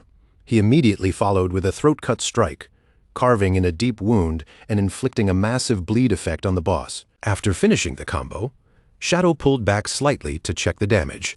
Even with the boss still protected by its 50% damage reduction, that single burst had nearly dealt 6 million damage. He quickly realized that Crimson Blade became stronger the lower the enemy's health dropped, and after calculating the numbers, he understood that only a few more full cycles would be enough to finish it off. But just then, Shadow's body suddenly froze. From behind him, he sensed something dangerous unfolding across the battlefield. His eyes widened sharply, and he immediately turned away from the boss to look back at the team. Behind him, the battlefield had already fallen into chaos. The nightmare orbs had multiplied beyond control, filling the air with red, floating spheres. Wang Mang was screaming desperately, telling anyone targeted by an orb to run away from the crowd before the orbs split even further. Players scattered in every direction, fleeing for their lives as the red orbs chased after them through the cavern. The panic shattered their formation almost instantly. Some players, blinded by fear, ran straight toward the teams that were still trying to hold back the vines. The defenders shouted at them to stay away, but the entire battlefield was already spiraling out of control. Shadow looked down and quickly discovered the hidden mechanic. Whenever the boss's vines struck a nightmare orb, that orb gained a 3-second speed boost, making it nearly impossible for normal players to avoid. Realizing the team could not endure much longer, Shadow gritted his teeth and shouted for everyone to hold on just a little more. In his mind, he calculated that he only needed 5 more seconds to force the boss into its third phase. Shadow forced all distractions aside. His eyes burned with determination as he prepared to unleash his next full burst rotation. While stacking his buffs, he inwardly complained about how many layers he had to pile on just to reach maximum output. Even so, his movements stayed precise as he activated Silent Concealment and Dark Depth, raising both his stealth and his damage. Right after that, Shadow activated Black Light Shield as well, pushing his attack power even higher with another 30% increase. Finally, he used Shadow of Slaughter again. Dark clones formed around him, and this time, each clone inherited all of the buffs he had already stacked onto himself. With every preparation complete, Shadow kicked off the ground and shot forward with blinding speed, tearing straight toward the boss like a black flash. He unleashed his modified skill, Instant Shadow Slash, and the air around him seemed to split apart. Shadow and his clones blurred at the same time, striking in perfect synchronization. Blue energy slashes filled the area in a furious storm, and within a single split second, the system registered a staggering 216 hits. But Shadow was not finished. He shouted through the chaos, and together with his clones, he immediately followed up by unleashing the Crimson Blade Ultimate once more. 4 massive pillars of red energy crashed down into the boss, tearing through her defenses and shaking the entire cavern with the force of the impact. The Hellflower's human form staggered violently, her body bending forward as she vomited green blood, clearly suffering a devastating wound. Shadow closed in without pause and landed another throat-cut strike, delivering a critical blow that dealt more than 18 million damage to the monster. Nearby, the other players watched with a mixture of horror and awe. While they were struggling to deal even a few hundred damage, Shadow had just unleashed nearly 20 million damage in a single wave, leaving many of them wondering if he was even human. The boss reeled backward, her body convulsing violently as pain tore through her monstrous form. The enormous flower stalk began twisting strangely, and its color shifted into a deep, ominous purple. Seeing the change, Shadow immediately warned the team that the boss had entered Phase 3. The Hellflower screamed, her voice mixing agony with furious rage. Her entire form became wild and unstable, as if the monster was preparing to unleash everything it had left. The cavern around them darkened into a heavy purple glow, and the atmosphere of the battle changed completely, becoming far more oppressive than before. Wang Mang looked upward in terror as the vines began weaving together above them. In moments, they twisted into massive wooden pillars, bursting from the ground like giant warped trees. Shadow identified the danger almost immediately, and his voice cut through the battlefield as he shouted new orders to the team. He explained that those wooden pillars acted like magnets for the nightmare orbs. For every orb a pillar absorbed, the boss would recover 10% of its health. Shadow commanded the team to destroy the pillars as quickly as possible to stop the monster from healing. At the same time, he laid out the new rules of Phase 3. The red orbs would no longer multiply, but each one had become far more dangerous. He warned everyone that touching an orb now would instantly push a player into the nightmare state. And if a player was already trapped in that state, the orb would transform into nightmare bugs that devoured lifespan until the victim died. The players stared at the floating red orbs with pale faces, realizing that one mistake could mean permanent death. Behind his mask, Shadow's eyes narrowed. He shouted for the team to focus, avoid the orbs, and hold the line for just 10 more seconds. At the same time, he calculated the path to victory in his head. The boss had less than 10 million health left, and his skills needed only 3 more seconds to come off cooldown. He knew that one more full-power instant Shadow Slash would be enough to kill it. But just as that thought settled in his mind, the situation worsened, and a piercing scream ripped across the battlefield. Shadow turned sharply, stunned to see one player's nightmare gauge completely filled. The player's eyes glowed red with madness, showing that he had fully fallen into the nightmare. Wang Meng screamed in horror as he watched his teammate collapse. He shouted to the others that someone in their squad had already succumbed to the nightmare state. The fallen player hit the ground and began writhing in unbearable agony, while a red nightmare orb hovered slowly above his body. Then, in a gruesome instant, the red orb sank directly into the player's body. The change happened so fast that no one had time to stop it. The player's body burst open as hundreds of red nightmare bugs erupted from his flesh, devouring him from the inside out. A system notification confirmed the worst possible result. The player named Summerhorse had lost all his lifespan and died a permanent death. The terrified guild leader lost control and started running blindly through the battlefield. Wang Meng shouted at him to stop moving recklessly, but fear had already taken over his mind. By the time Wang Meng realized what was happening, it was already too late. The guild leader had accidentally led one of the orbs straight toward a wooden pillar. As the pillar's vines reached out and snatched the orb, the guild leader could only apologize helplessly. The wooden pillar absorbed the orb at once, sending a surge of energy back into the boss. The Hellflower instantly regenerated a massive 3.6 million health for each orb it absorbed, and Shadow could only watch as the boss's health began climbing again. At that moment, Shadow realized the entire situation was slipping beyond his control. Everyone's nightmare gauge was already reaching its limit, and this was now his final chance to end the fight. He grimly calculated that if the boss recovered more than 20 million health, even his remaining damage would not be enough to kill it. Sweat ran down Shadow's face as his eyes locked onto his interface, measuring every second left. Across the chaotic battlefield, players screamed and stumbled in every direction, desperately trying to dodge the red orbs that threatened them with permanent death. The team assigned to destroy the pillars was finally cracking under the pressure. Their voices shook as they shouted that they could not hold on much longer while their nightmare gauges climbed closer and closer to the critical limit. Shadow watched the battlefield collapse further into chaos, his expression turning colder with every second. If things kept going like this, the entire team would be wiped out before he could finish the boss. He knew very well that he still had one way out. With the phasing effect of his boots, he could escape the sealed battlefield by himself. But the moment that thought appeared, he hesitated, because if he left now, everyone else trapped here would be doomed. Then, right in the middle of the chaos, a sword suddenly rose into the air. Wang Meng stepped forward with a determined look and activated Holy Barrier, wrapping himself in a divine glow that granted him 7 seconds of complete invincibility. With his eyes shining fiercely, Wang Meng shouted for Shadow to ignore everything else and focus only on dealing damage to the boss. He promised that he would take care of the defense himself. Shadow was visibly startled by the tank's sudden resolve. For a moment, even he questioned what Wang Meng was planning to do. Wang Meng did not hesitate at all. He activated Speed Blessing, lowered his body, and charged straight into the field of deadly red orbs. Little Black stared in shock as Wang Meng used his invincible body to crash directly into the orbs, taking them head-on so they could not reach the pillars and heal the boss. Captain An Yu screamed at Wang Meng, warning him that he was acting far too recklessly. She shouted that even though Holy Barrier could block the damage, it could not stop his nightmare gauge from rising. Once his invincibility ended, the nightmare bugs would devour him instantly. Wang Meng only smiled with an unexpectedly calm expression.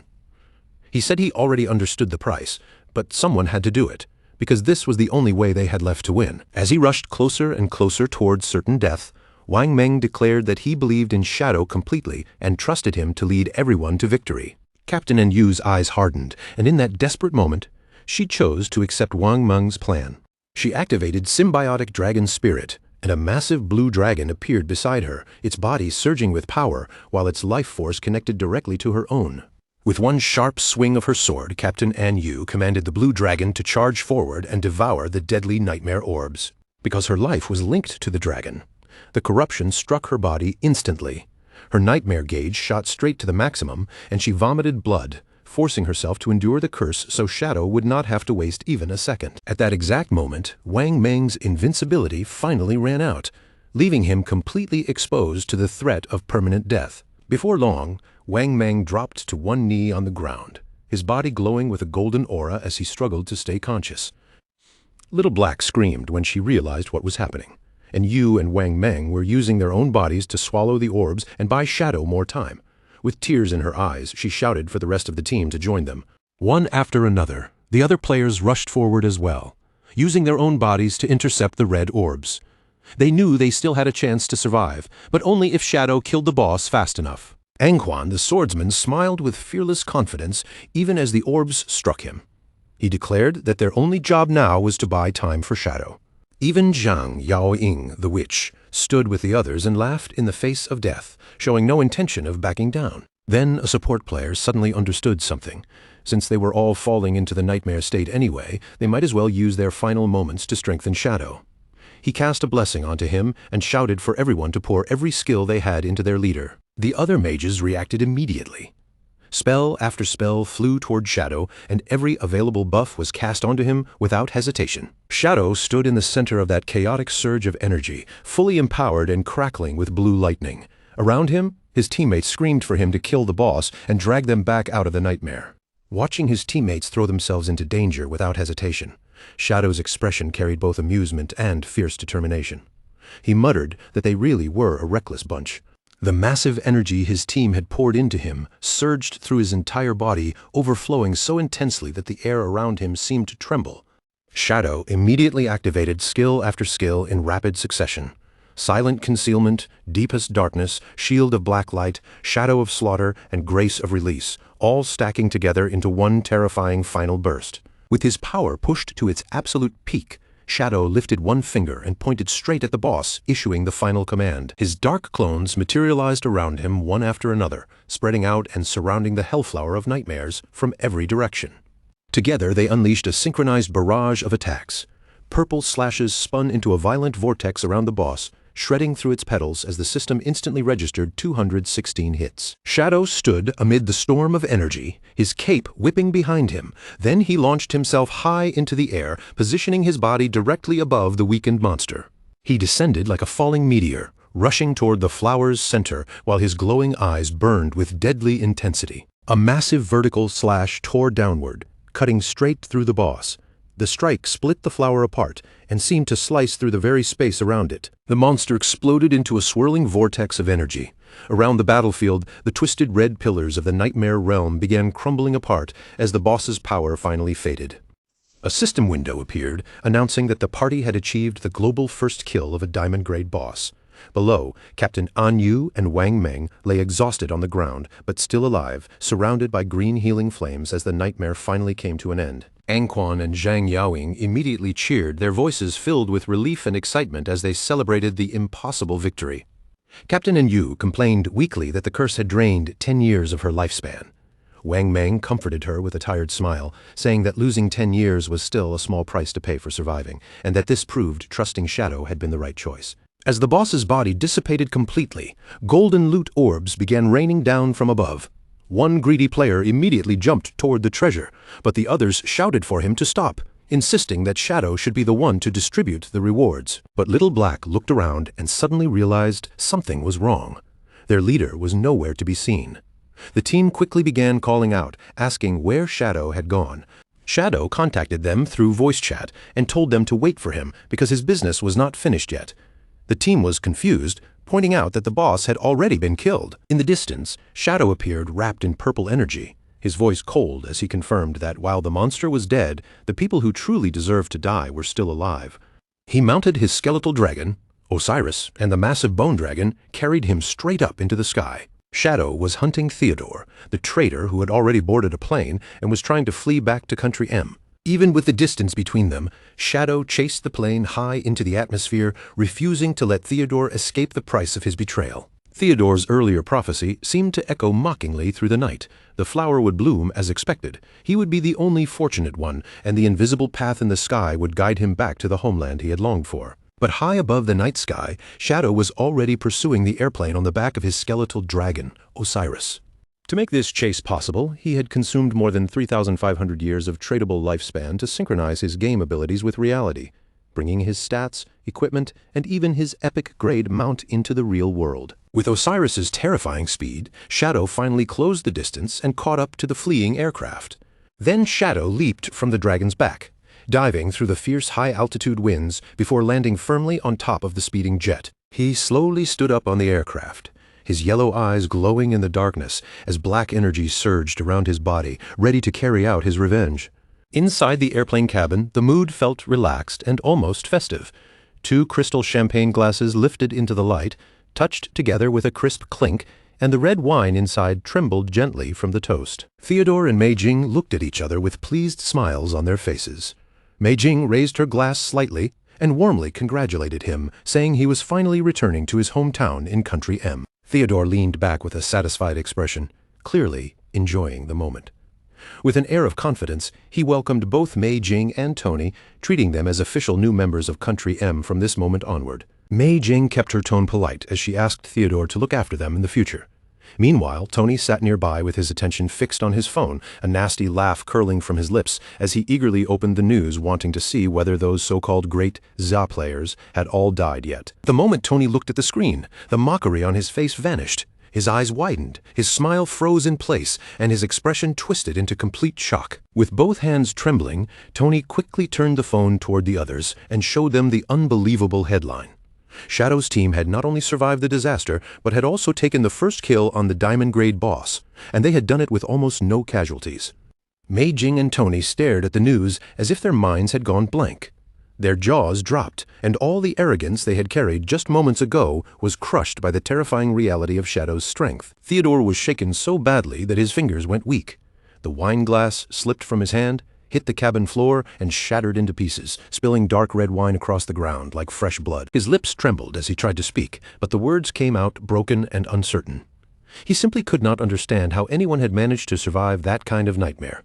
Sitting in the dim cabin light, Theodore hurriedly replayed the prophecy in his mind again and again.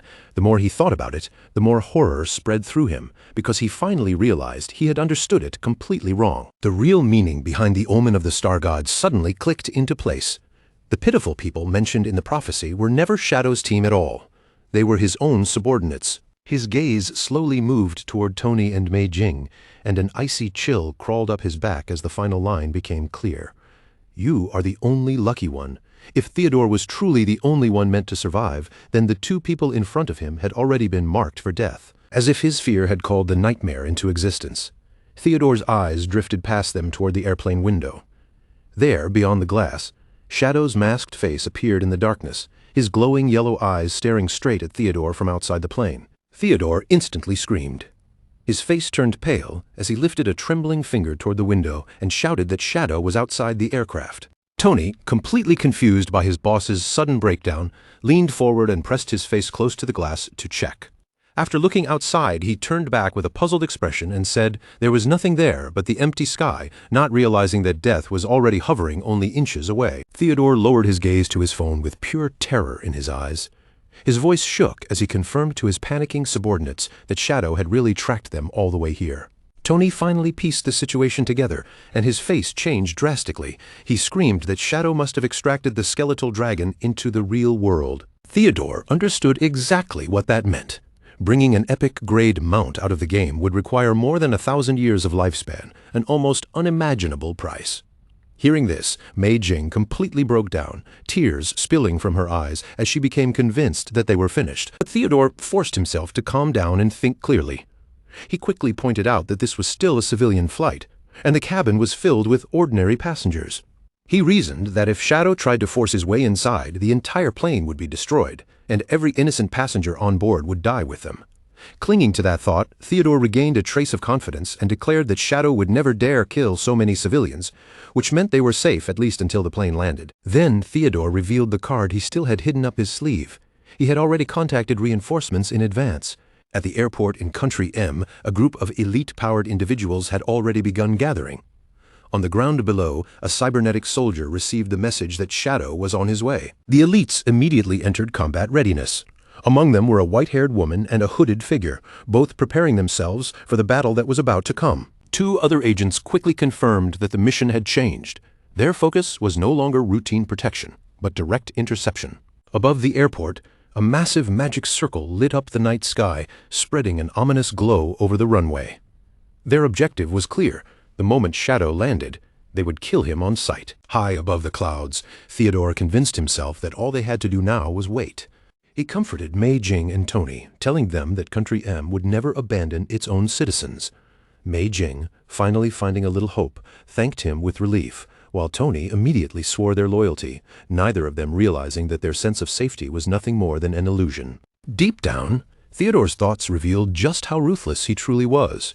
Even while keeping a calm expression in front of them, he already believed Tony and Mei Jing were destined to die, and that he alone was the lucky one meant to survive. He quietly began planning his own escape.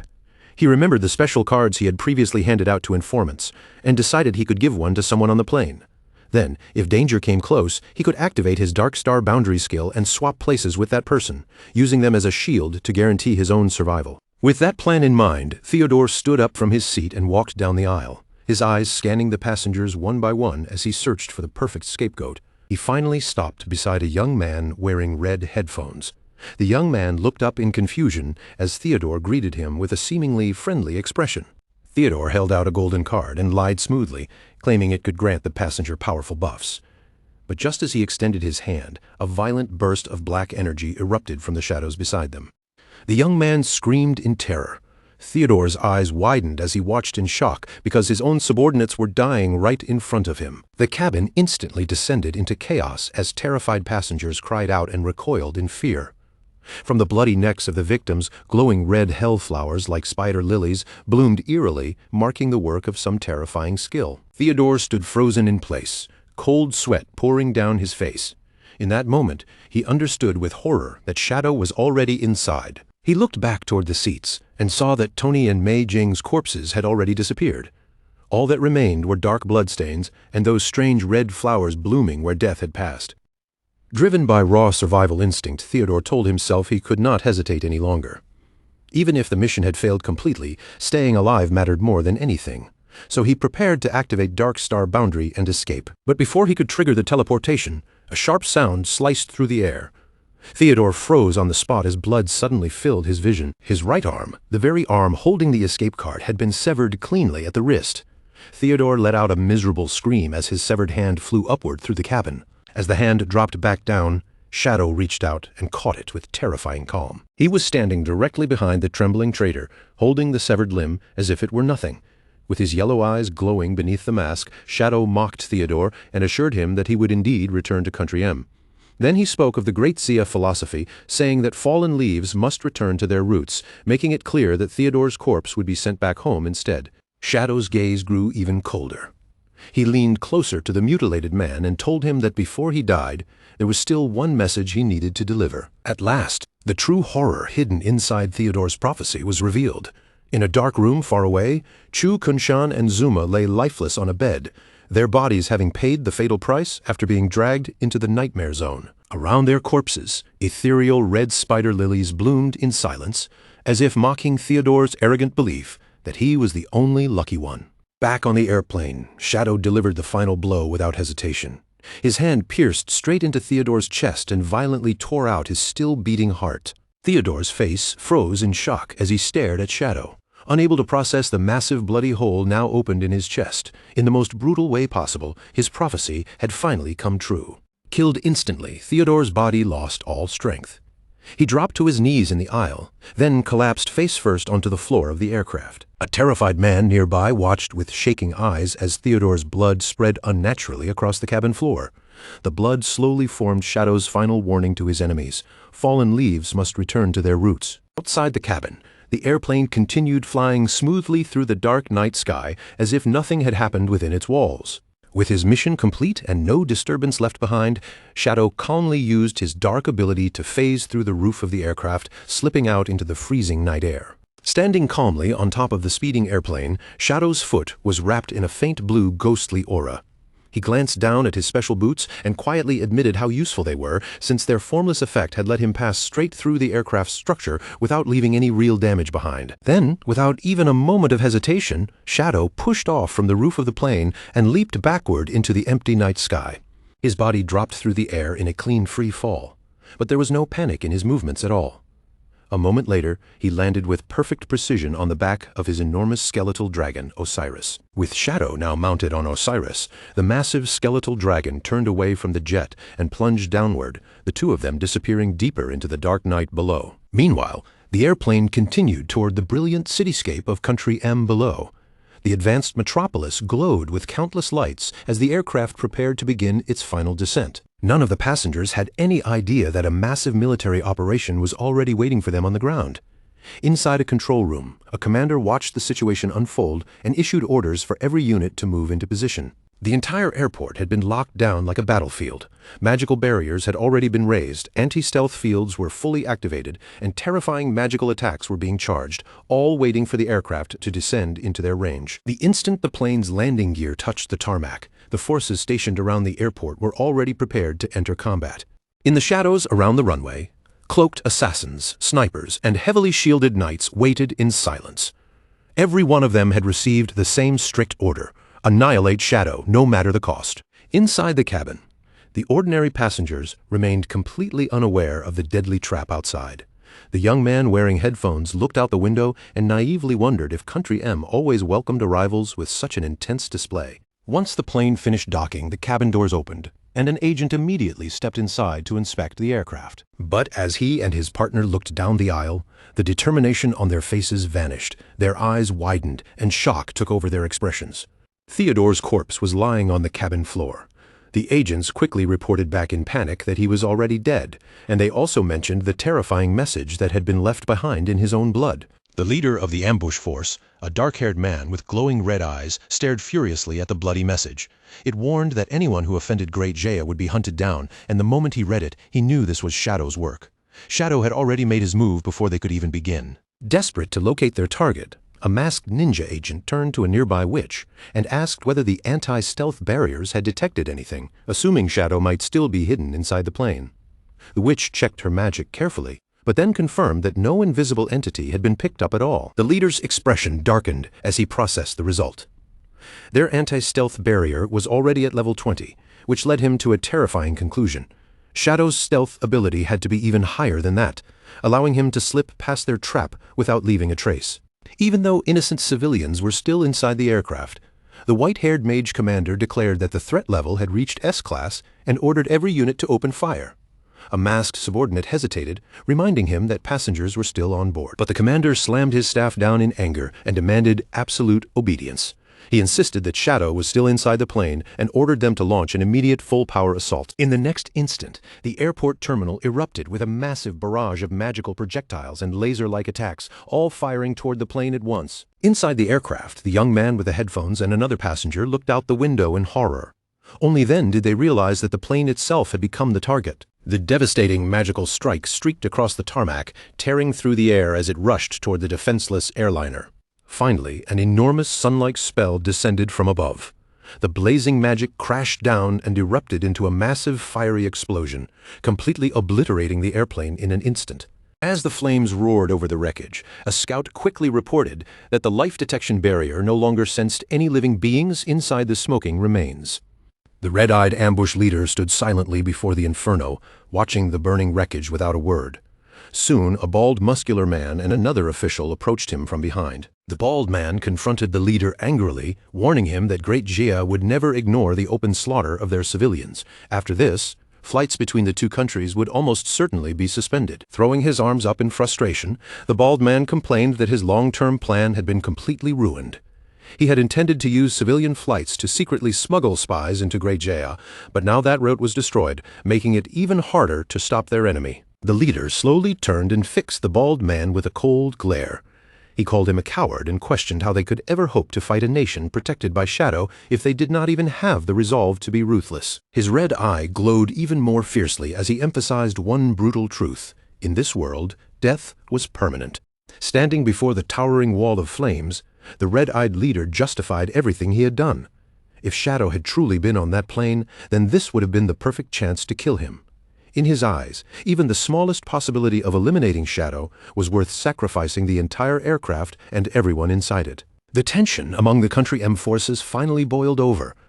The bald man glared at the leader with open fury, confronting him directly and declaring that he had never trusted him from the beginning. Then he ordered the man to shut up, insulting him as a half-breed who carried Great Ja blood in his veins. Before the bald man could even react, the red-eyed leader moved with blinding speed and smashed a brutal punch straight into his face. The force behind the blow was terrifying. The large, muscular man was sent flying backward through the air like a broken puppet. Wrapped in crackling golden energy, the red-eyed leader finally exposed the hatred buried inside him. He declared that he despised the Great Ja bloodline in his body, calling it a curse that had brought him endless despair. But he still insisted that his loyalty to Country M was absolute. After that violent confrontation, the focus shifted to the retrieval of their fallen comrade. Two agents, including the white-haired mage commander, approached the red-eyed leader while carrying Theodore's lifeless and mutilated body. Without any ceremony or gentleness, they dropped Theodore's corpse onto the floor in front of him. The red-eyed leader slowly knelt beside Theodore's body as a mysterious purple and golden aura began swirling around him. He told the dead man to rest in peace, calling him a hero of Country M and promising that he would be returned to his hometown for burial. When the red-eyed leader stood again, his terrifying hidden power was finally revealed. 3 glowing blue cards appeared in his hands, exposing his secret class, Corpse Collector, an ability that allowed him to extract power from the dead. Looking down at the glowing magical cards, he coldly praised Theodore's enormous contributions and the vast spy network he had managed to plant. At the same time, the system revealed the nature of his power. By touching a corpse, he could obtain that person's professional skills, and if he acquired duplicate skills, those abilities would level up. Holding one of the blue cards, his single red eye burned with malice. The system confirmed that he had successfully obtained Theodore's core abilities, including the divinatory omen of the star god and the spatial skill Dark Star Boundary. Now, armed with his fallen comrade's power, the red-eyed leader made a chilling vow that he would personally bring about Great Exa's complete and absolute destruction. The red-eyed leader raised his arm, holding the glowing blue card high as radiant light spread outward around him. He activated his newly acquired divination skill, searching for a way to defeat Shadow. A cosmic vision appeared before him, showing a mother desperately reaching out to save her falling child from a starry abyss, and the leader immediately began thinking about how to use this maternal connection against his enemy. Meanwhile, 2 of his subordinates, including the white-haired mage, studied the intelligence Theodore had left behind. From the clues in the prophecy, they deduced that a guild in Gracia called FICA Heavy Industries, its leader Huang Huifan, and her son Huang Ziking all matched the signs. The red-eyed leader confirmed their deduction. He explained that one of Theodore's informants was already inside that guild and possessed a special card.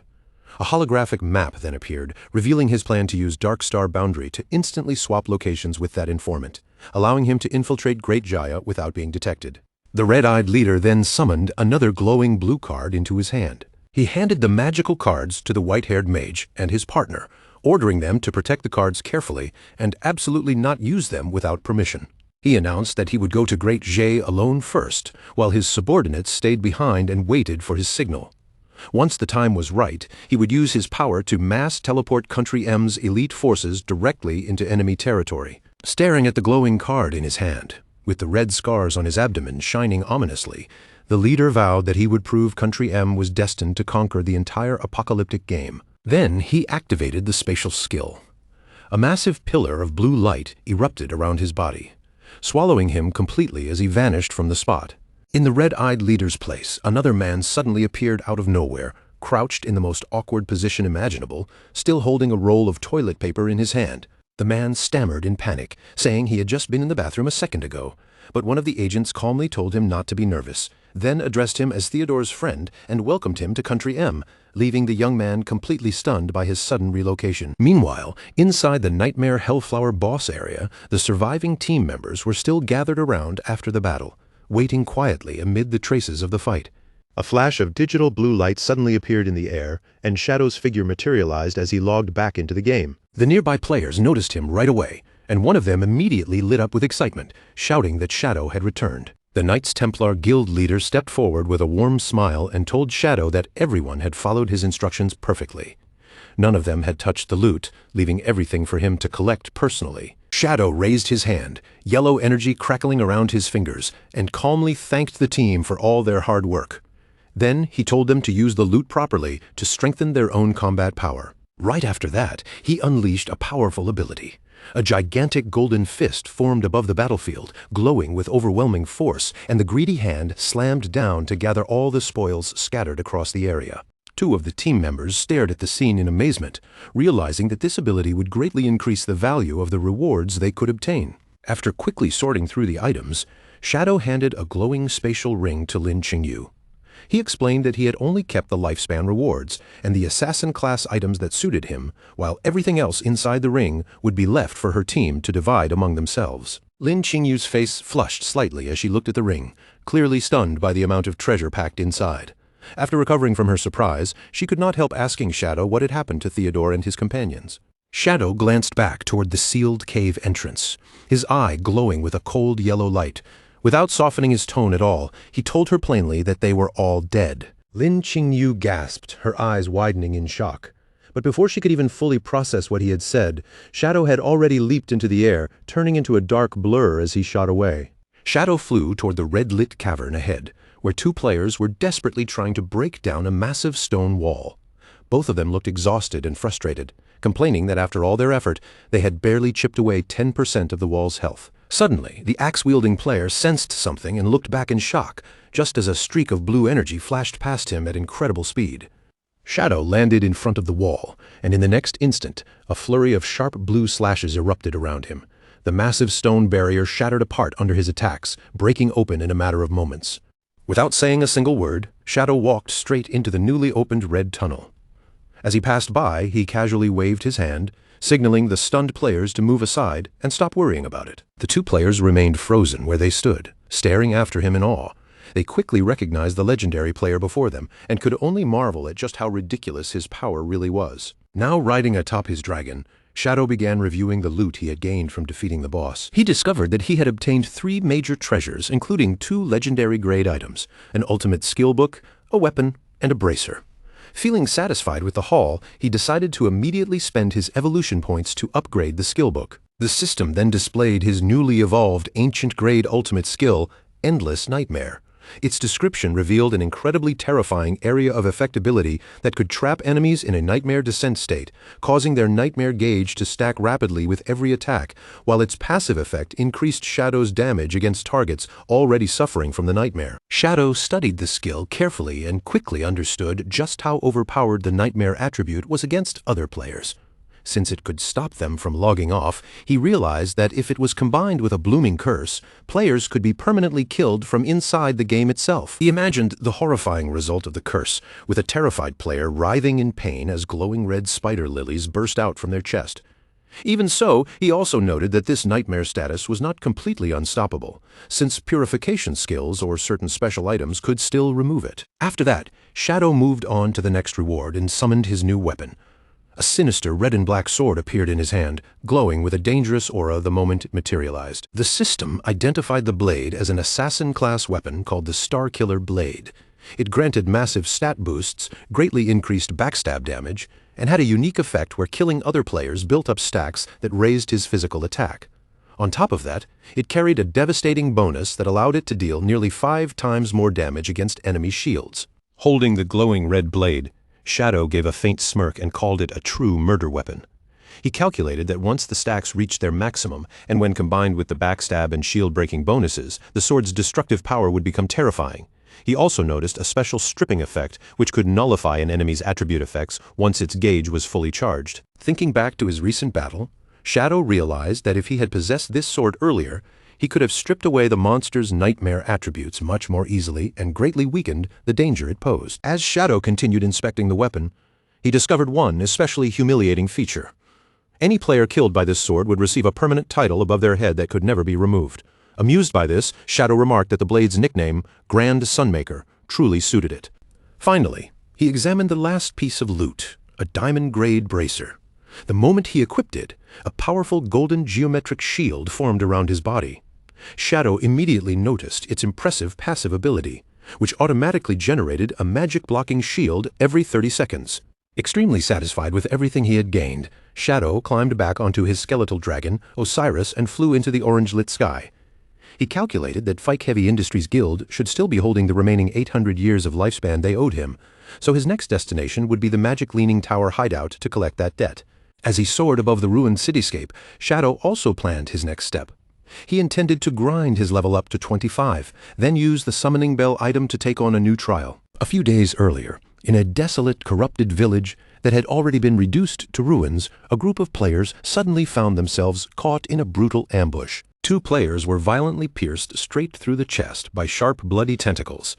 Their bodies jolted from the impact, and agonized screams tore from their throats. The source of the attack was a horrifying floating monstrosity with glowing orange eyes, a level 18 emerald-grade boss. The surviving players were instantly overwhelmed by the high-level monster, and panic spread through them as they shouted for everyone to run. But then a hand, wrapped in intense purple flames, suddenly stepped in and stopped the monster with ease. A commanding voice rang out, ordering the terrified players not to panic and to hold their formation. The figure who appeared was Huang Ziqing, covered in a black cloak and surrounded by swirling purple abyssal energy. With absolute confidence, he declared that he would control the boss and ordered the team to attack, promising that victory was already within reach. However, the party members shouted back at him, telling him to run while he still could. They reminded him that this was an emerald-grade boss and mocked him for acting as if he had the same kind of strength as Shadow. Huang Ziqing remained completely unfazed. A sinister smirk spread across his face as his eyes lit up with a dark purple glow, and he told them to watch closely and witness the true power of the abyss. The party could only stare in shock as the dark aura around Huang Ziqing suddenly exploded outward. He released a massive wave of purple magic, and the ground beneath them began to rot and twist into an abyssal mire. As the dark power spread across the battlefield, he arrogantly declared that while Shadow merely hid in the dark, he was the one who represented the true overwhelming darkness of the abyss. Huang Ziqing stood with both arms raised high, causing a huge eruption of crackling purple abyssal energy to burst up from the ground around him. That dark magic rapidly formed into an abyssal mire, swallowing the terrifying multi-eyed monster, completely and severely restricting its movements. Seeing that the boss monster had been immobilized by his dark magic, Huang Ziqing urgently shouted for his party to stop hesitating and start dealing damage while they still had the chance. Huang Huifan quickly stepped in to take command. Raising her staff, she ordered everyone to focus their attacks on the trapped boss at once. The party members immediately launched a coordinated barrage of colorful magic spells and projectiles, sending them crashing toward the helpless creature from every direction. The combined magical attacks slammed into the boss one after another, carving away significant chunks of its health, and finally giving the team a glimpse of hope. 2 of the party members briefly celebrated the massive damage they had dealt, but their relief lasted only a moment because one of them suddenly noticed that something about the boss was changing. The boss broke free from the abyssal mire and floated upward into the air. Intense blue energy gathered around its body as it entered its second phase and prepared to unleash a devastating ultimate attack. Panic seized the entire team. A hooded player frantically shouted for everyone to activate defensive barriers against the incoming area attack, while another armored player turned and fled, screaming that barriers would be useless against it. And just as the boss was about to release its attack, the battlefield seemed to freeze under the pressure of the incoming blast. At that critical instant, a hand wrapped in dark energy suddenly appeared on the battlefield. Glowing purple chains burst out around the monster and snapped tightly over its body, binding it in place and cutting off its ultimate skill before it could fully release. Huang Huifan and the hooded player stared at the scene in complete confusion. Neither of them could believe that such a powerful attack from the boss had been stopped so casually, as if it had never been a threat at all. Then Huang Ziqing's cold voice echoed across the battlefield. His tone was full of contempt as he insulted the entire party, calling them nothing but a useless pile of trash. Huang Ziqing's eyes burned with a cruel purple light as he pointed directly at his mother. He mocked her for bringing along a group of cowards who only knew how to run away, completely ignoring the fact that as long as he was there, their victory was already guaranteed. Huang Ziqing burst into a manic laugh as the dark aura around him flared even stronger. He declared that he would forcibly awaken their true potential and let them witness the terrifying reality of FICA Heavy Industries. Then he raised one hand high, his entire arm swallowed by swirling purple energy. Suddenly, ominous red flames began appearing around the confused party members. Huang Huifan was caught completely off guard as the strange fire spread toward the others as well. The dark skill was revealed to be Abyssal Sacrifice. A terrifying demonic face emerged within the corrupted magic as the spell forcefully seized control of the party members. They screamed in agony while their eyes lit up with a sinister red glow. This horrific curse from the abyss drained the player's lifespan to temporarily increase their attributes by 99%, throwing them into a berserk frenzy as they charged straight toward the boss. Under the power of that dark buff, the team no longer retreated. They planted their feet, held their ground, and began chanting in rhythm. In one coordinated burst, they unleashed a storm of spells, sending torrents of elemental energy crashing down onto the chained monster. Their combined overpowered assault detonated across the battlefield in a massive, fiery explosion. The blast shook the surrounding ruins and tore through nearby structures, filling the area with heat, smoke, and flying debris. When the smoke finally started to clear, the boss monster's body could no longer hold together. It broke apart piece by piece, dissolving into countless particles of golden light. At the same time, a system notification appeared, confirming that FICA Heavy Industries had successfully defeated its first Emerald-grade boss. The surviving party members immediately erupted into wild cheers. Some threw their heads back and screamed in excitement, celebrating the guild's huge achievement and treating Huang Ziqing like the unquestioned hero of the battle. The excited guild members began chanting Huang Ziqing's name again and again, then triumphantly lifted him up and tossed him into the air.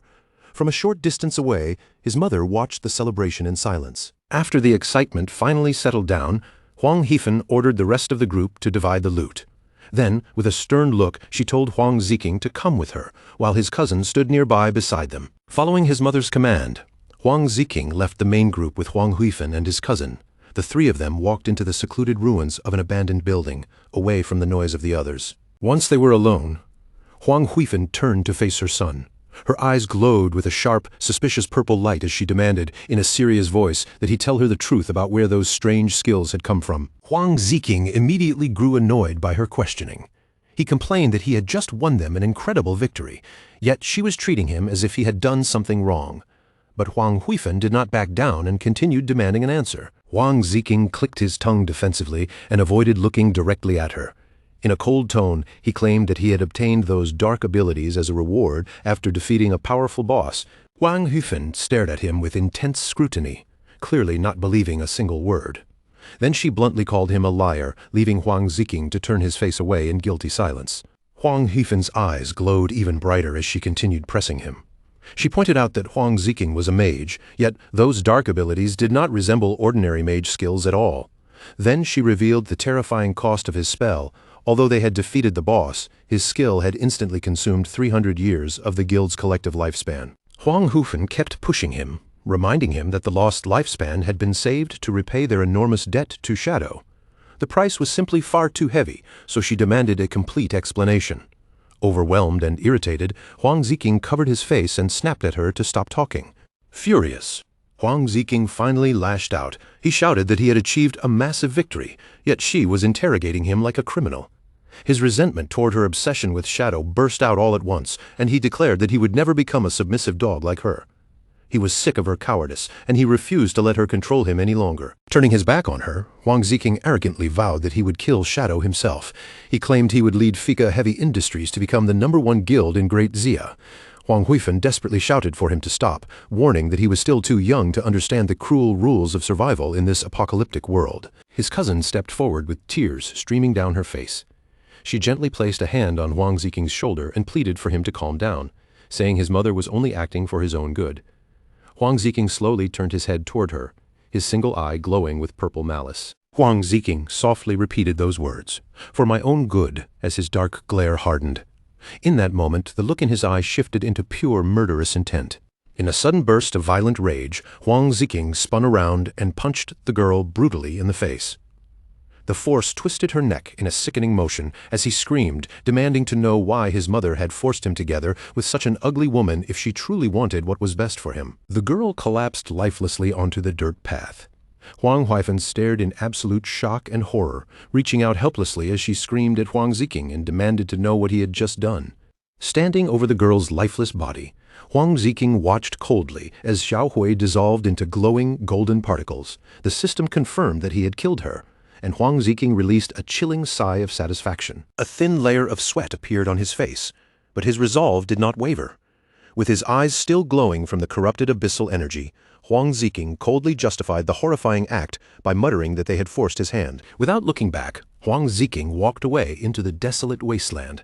As Xiao Hui's fading light particles scattered behind him, Huang Heifan reached out desperately, crying for him to stop and come back, but he ignored every word. Far away, the red-eyed leader from Country M stood over the lifeless bodies of Chu, Kunshan, and Zuma. His scarred hand crackled with dark red lightning as he slowly reached toward their corpses. Using the grim abilities of his class, he extracted the lingering skills from their dead bodies. With a cold expression, he praised the powers he had obtained and told his fallen subordinates to rest in peace. 3 days later, at the FICA Heavy Industries base inside the Magic Leaning Tower hideout, an armored guard with a buzz cut stood at his post. He yawned casually, clearly bored out of his mind from guard duty. But in the next moment, that bored expression vanished completely. A huge shadow suddenly fell over the area, and the guard looked up in confusion and shock. The colossal skeletal dragon, Osiris, descended rapidly from the sky, surrounded by swirling purple energy as its massive form pressed down over the base. The guard screamed in panic, mistaking the arrival for an attack from a giant dragon boss. Chaos instantly spread among the nearby guild members. One shouted for everyone to prepare for battle, while a cloaked member frantically yelled for them to drop their weapons and run. Amid the dark aura, Shadow stood calmly with glowing yellow eyes and told the panicking crowd to relax. He revealed his identity and demanded that they bring out their guild leader, Huang Hufen, announcing that he had come to collect the 800 years of lifespan they owed him. Once the terrified cloaked member realized that the legendary Shadow was the one riding the dragon, he immediately dropped to his knees in submission. Trembling, he apologized nervously and explained that Shadow had arrived at a bad time because the guild leader was absent, which made Shadow feel confused since they had already arranged an appointment. Still kneeling and shaking, the guild member explained that 2 days ago, Huang Hufen and her son had gotten into a serious argument. Ever since that conflict, neither of them had logged back into the game, leaving the rest of the guild with no idea what had happened. The frightened guild member repeated that their guild leader and her son had a severe conflict several days earlier, and since then, both of them had vanished from the game entirely. Shadow quietly thought over the situation. Knowing that Huang Hufen usually kept her promises, he concluded that something serious and unavoidable must have happened in the real world for her to miss their appointment. Just then, Shadow suddenly received a system notification from one of his contacts, alerting him to an urgent bounty mission with an extremely high reward. The message explained that the remaining members of the hunted Black Dragon Guild had escaped to the southern region of Nanyue. According to the contact, players in Nanyue were usually relaxed and preferred a slower pace. However, after the fleeing remnants merged with their main headquarters in that region, they unleashed an overwhelming force that the locals could no longer contain. The violence had completely overturned the Nanyue region, forcing the local officials to send out a distress signal and ask Shadow for help against the purple dragon magic destroying their city.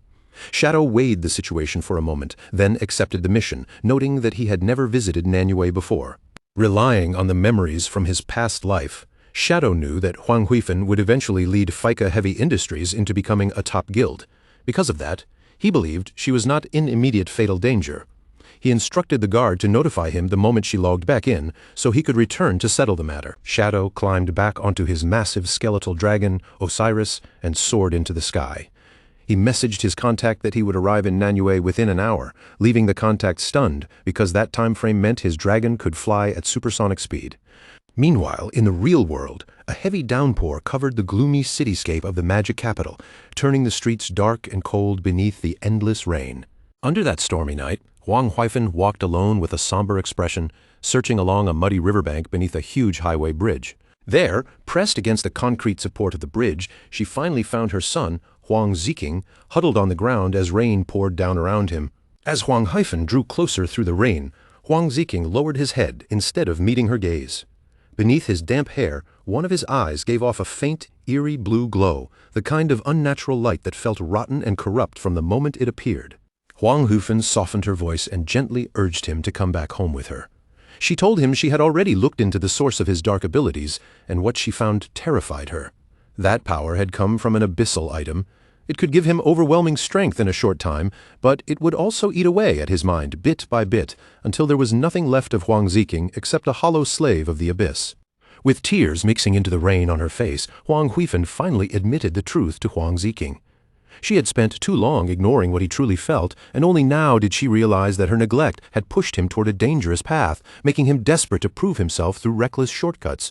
Her voice trembled as she lowered her pride and sincerely confessed that she had been wrong. Standing above him under the cold rain, Huang Hufen continued speaking in a heavy, regretful tone.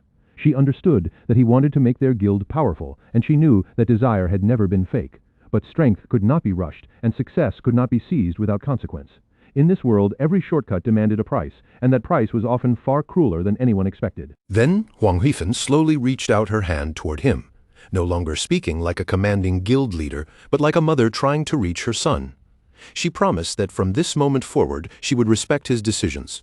She would stop treating him like a child, stop forcing him into choices he hated, and never again push him toward relationships he did not want. All she asked was for him to come back, so the two of them could rebuild the guild together, not as ruler and child, but as true partners. Huang Ziking's hardened expression finally cracked. He slowly lifted his head, and tears spilled down from his glowing purple eyes, cutting through the rain on his face. For a brief moment, the darkness around him seemed to loosen, and in a small, broken voice, he softly called out to his mother. But before that fragile moment could continue, a green portal suddenly flared open against the wall behind them, its light slicing through the rainy darkness. From within it, the red-eyed leader stepped out. He immediately broke the silence, warning Huang Ziking that if he returned with his mother now, nothing would truly change. He would only repeat the same old life, trapped once again beneath her control. The red-eyed leader stood there in his soul-walker state, his body intangible and untouchable, completely immune to ordinary attacks. His crimson eyes fixed on Huang Ziking as he asked him a simple but poisonous question. If someone offered him the power to make every dream come true, what choice would he make? Huang Huifen's expression changed instantly. Confused and alarmed, she demanded to know who this stranger was and why he had appeared there. But the red-eyed leader did not even bother looking at her. His attention stayed on Huang Ziking as he dangled temptation in front of him, promising to make their guild the strongest in the magic capital, raise Huang Ziking into the #1 mage, help him kill Shadow, and even push him to dominate the leaderboards. A malicious smile spread across the red-eyed leader's face as if everything he had promised was already within reach.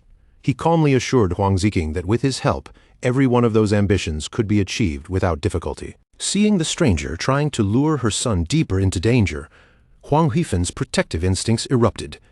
She shouted that she would never allow some unknown outsider to deceive Huang Ziking.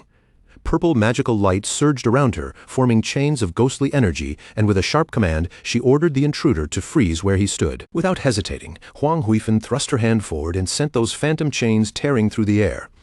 The glowing restraints shot straight toward the red-eyed leader, aiming to wrap around him and bind him in place before he could say another word. But the red-eyed leader did not dodge.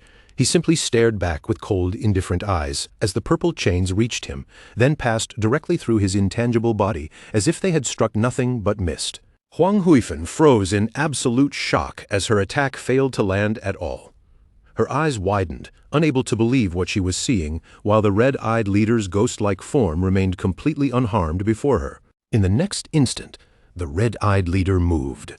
His figure flashed forward with terrifying speed, closing the distance before Huang Huifen could react, and his hand shot out violently, clamping down on her head with brutal force. Then he unleashed an epic tier warrior skill, one he had most likely stolen from a corpse. With overwhelming strength, he performed a savage, heroic throw, smashing Huang Huifen headfirst into the ground. The impact was so violent that the concrete beneath her cracked and shattered outward. The red-eyed leader stood above the wounded Huang Huifen, looking down at her as if she were nothing more than a failed experiment. His voice carried open mockery as he taunted her, saying he was disappointed by the so-called strength of a top guild of Great Xia. With such pathetic power, he sneered, she could never hope to achieve the dreams she kept talking about. After humiliating Huang Huifen, the red-eyed leader turned his attention back to Huang Ziking. He admitted, almost casually, that his mother had not lied about one thing. The abyssal vase did indeed corrupt the minds of those who used it, slowly dragging them into madness. But then his tone shifted, and he revealed the part Huang Huifen had not told him. The corruption of the abyss was not completely irreversible. It could be purified. Those words struck Huang Ziking like lightning, leaving him stunned, and the red-eyed leader used that hesitation to pull him even deeper into his trap. The red-eyed leader claimed Huang Huifen had hidden that secret from him on purpose, all so she could keep him dependent and obedient. He warned Huang Ziking that as long as he remained in his mother's shadow, he would never gain real freedom, and no one would ever truly respect him. Bleeding on the broken ground, Huang Huifen struggled to lift her head and begged Huang Ziking not to listen to him. She admitted that a purification method did exist, but it required an extremely rare hidden class known as Exorcist. Her voice shook as she insisted that the only known person with that class had already died. At that moment, glowing red scars shaped like stars suddenly lit up across the red-eyed leader's arm. The marks burned brighter and brighter, spreading fiery red energy into his hand like a flame being awakened from beneath his skin. He lowered his gaze toward Huang Huifeng, his expression dark and chilling. Then, in a voice filled with quiet menace, he asked her who had ever told her that he was dead. The red-eyed leader then poured that crimson energy into Huang Ziking, activating the exorcism skill before their eyes. The ability was powerful enough to reduce the buildup of negative status effects by half, and that included the abyssal corruption that had been devouring Huang Ziking's mind. Huang Ziking hurriedly checked his system interface, barely able to believe what he was seeing.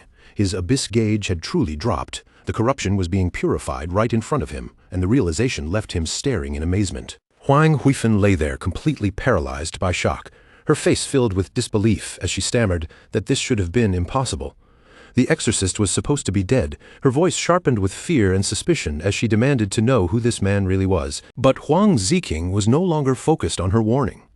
Overwhelmed by excitement, he clenched his fists, thrilled by what the purification meant. If the abyssal corruption could truly be reduced, then he could draw even more power from the abyssal item without fearing the consequences. Huang Huifeng desperately shouted that the real exorcist had been a woman, meaning this man had to be a fake. The red-eyed leader simply looked at Huang Ziking and told him to trust his own judgment, to decide with his own eyes what was real. Then the red-eyed leader activated another ability, Yin-Yang Harmony, quietly seizing control of Huang Ziking's emotions. His voice lowered into a whisper, telling Huang Ziking that his mother's love had never been freedom, only another chain around his neck. She had denied his worth, held him back, and tried to bind him forever. Then he urged Huang Ziking to kill her, promising that once she was gone, no one would ever control him again. Under that emotional manipulation, Huang Ziking's expression emptied out. His eyes lost their clarity and began glowing with a sinister red light. The red-eyed leader promised that everything Huang Ziking desired would belong to him, then tossed a knife onto the ground where its cold edge glinted in the rain. The red-eyed leader gave the final command, telling Huang Ziking to take the last step himself. Once his mother was dead, he promised, absolute freedom would finally be his. Wrapped in a corruptive red aura, Huang Ziking slowly bent down and picked up the knife. From the ground, Huang Huifeng watched in horror, her body broken and weak, yet still she pleaded with him to understand that he was being controlled by magic. Huang Ziking stood over his helpless mother, gripping the glowing blade tightly in his hand. Huang Huifeng begged him again and again to wake up, to fight free from the stranger's control before it was too late. But her desperate cries could no longer reach him. With lifeless eyes and darkness swallowing his heart, Huang Ziking raised the knife. Huang Huifeng weakly called his name one final time, her voice almost drowned by the rain. But Huang Ziking did not stop. With ruthless resolve, he brought the weapon down. The blade flashed through the air, and Huang Ziking delivered a brutal slash. A moment later, Huang Ziking stood there holding the blood-stained knife. He slowly turned toward the red-eyed leader, his face showing no trace of regret or grief. In a cold voice, he demanded to know whether the man would truly help him obtain everything he wanted. The leader answered calmly, agreeing without hesitation. The dark magic had completely consumed Huang Ziking. A twisted, unsettling smile stretched across his face, growing wider until it looked almost maniacal. Excited by the path now opening before him, he told the red-eyed leader to begin, then asked what they needed to do next. Huang Ziking laughed in the darkness, standing above his mother's lifeless body with the bloody knife still in his hand. His madness had swallowed what remained of him, and without looking back, he asked the red-eyed leader about their plan. The red-eyed leader raised one of his magical cards, and the card lit up in his hand. As its glow spread through the rainy night, a new ability began to take shape around him. Using the divination skill he had stolen, the red-eyed leader cast a glowing red portal into the sky.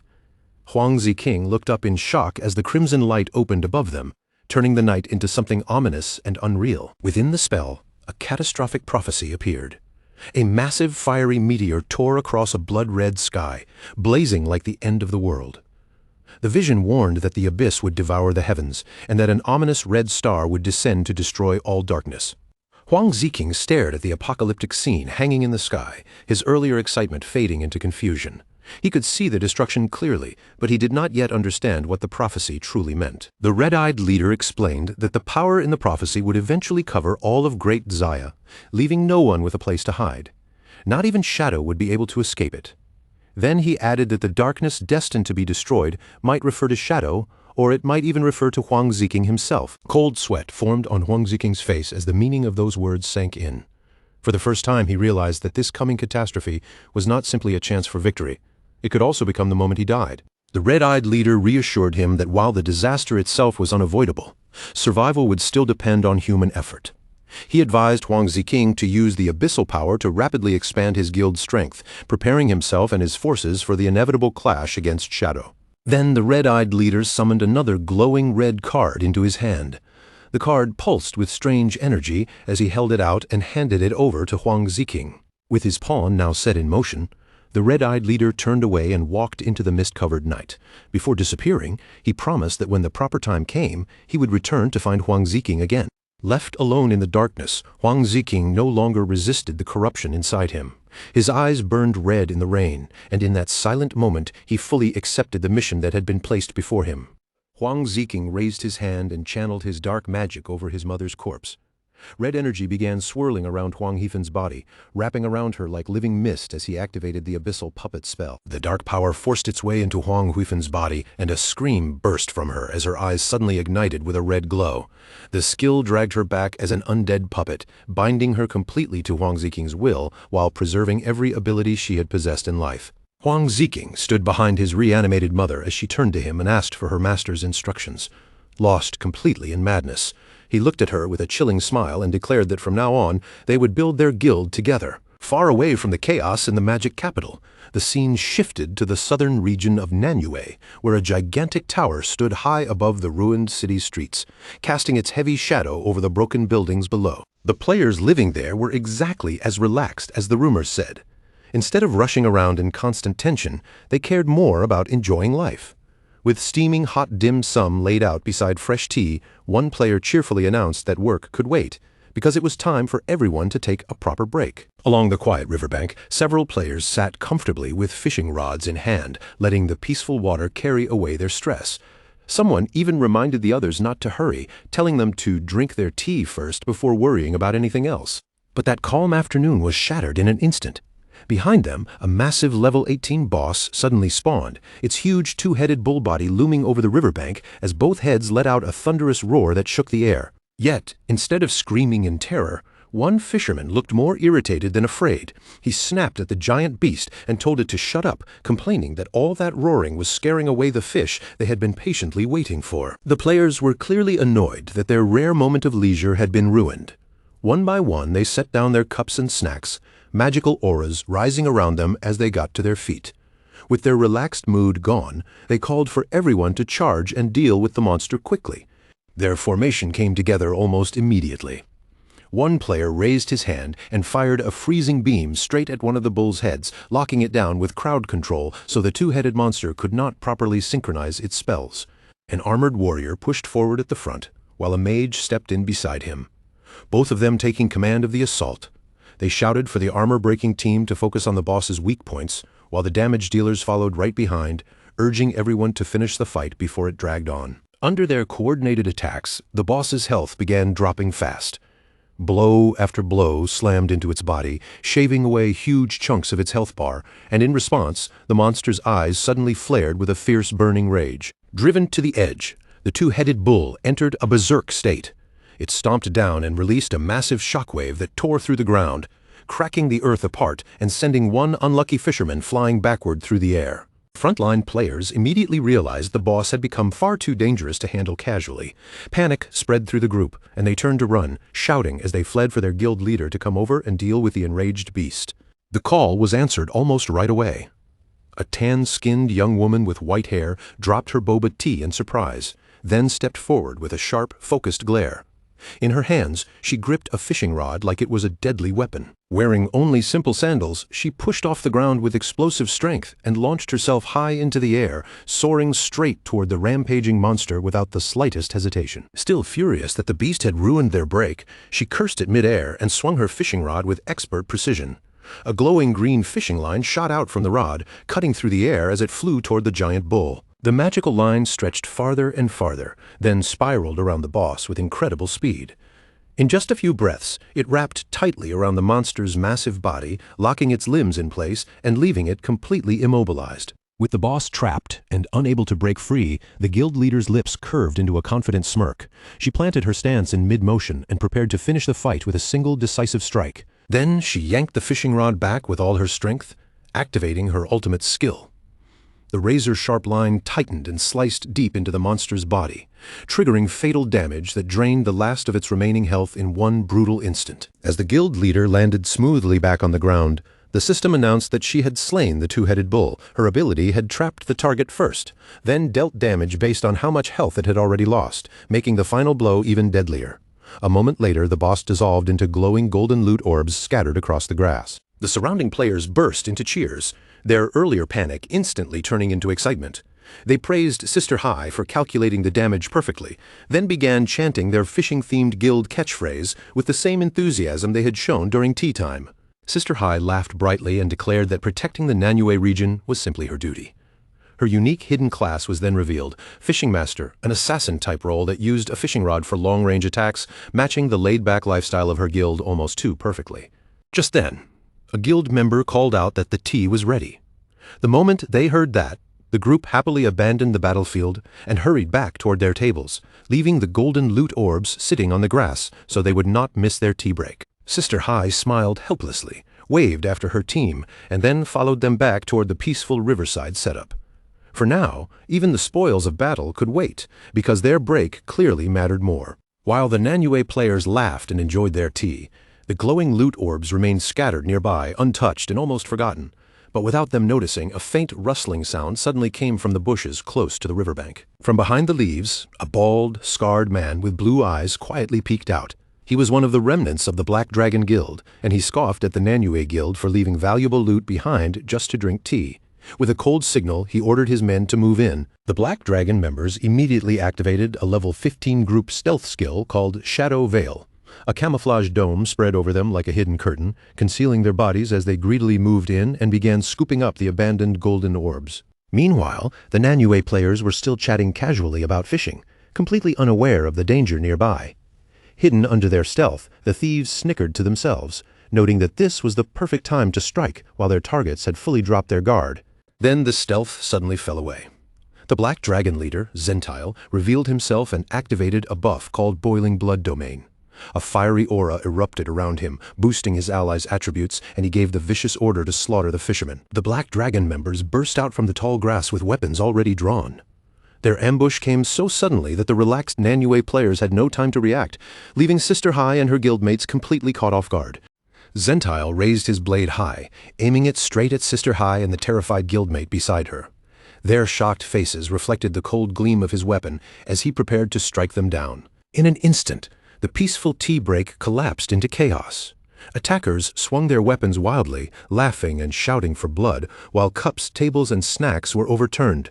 Players screamed, debris flew across the riverbank, and the calm atmosphere vanished completely.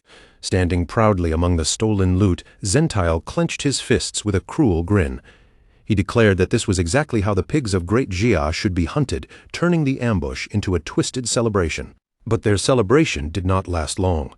A subordinate suddenly rushed to Zentile's side and warned him in a tense voice that something was approaching from the sky at terrifying speed. Zentile snapped his gaze upward, and the color drained from his face.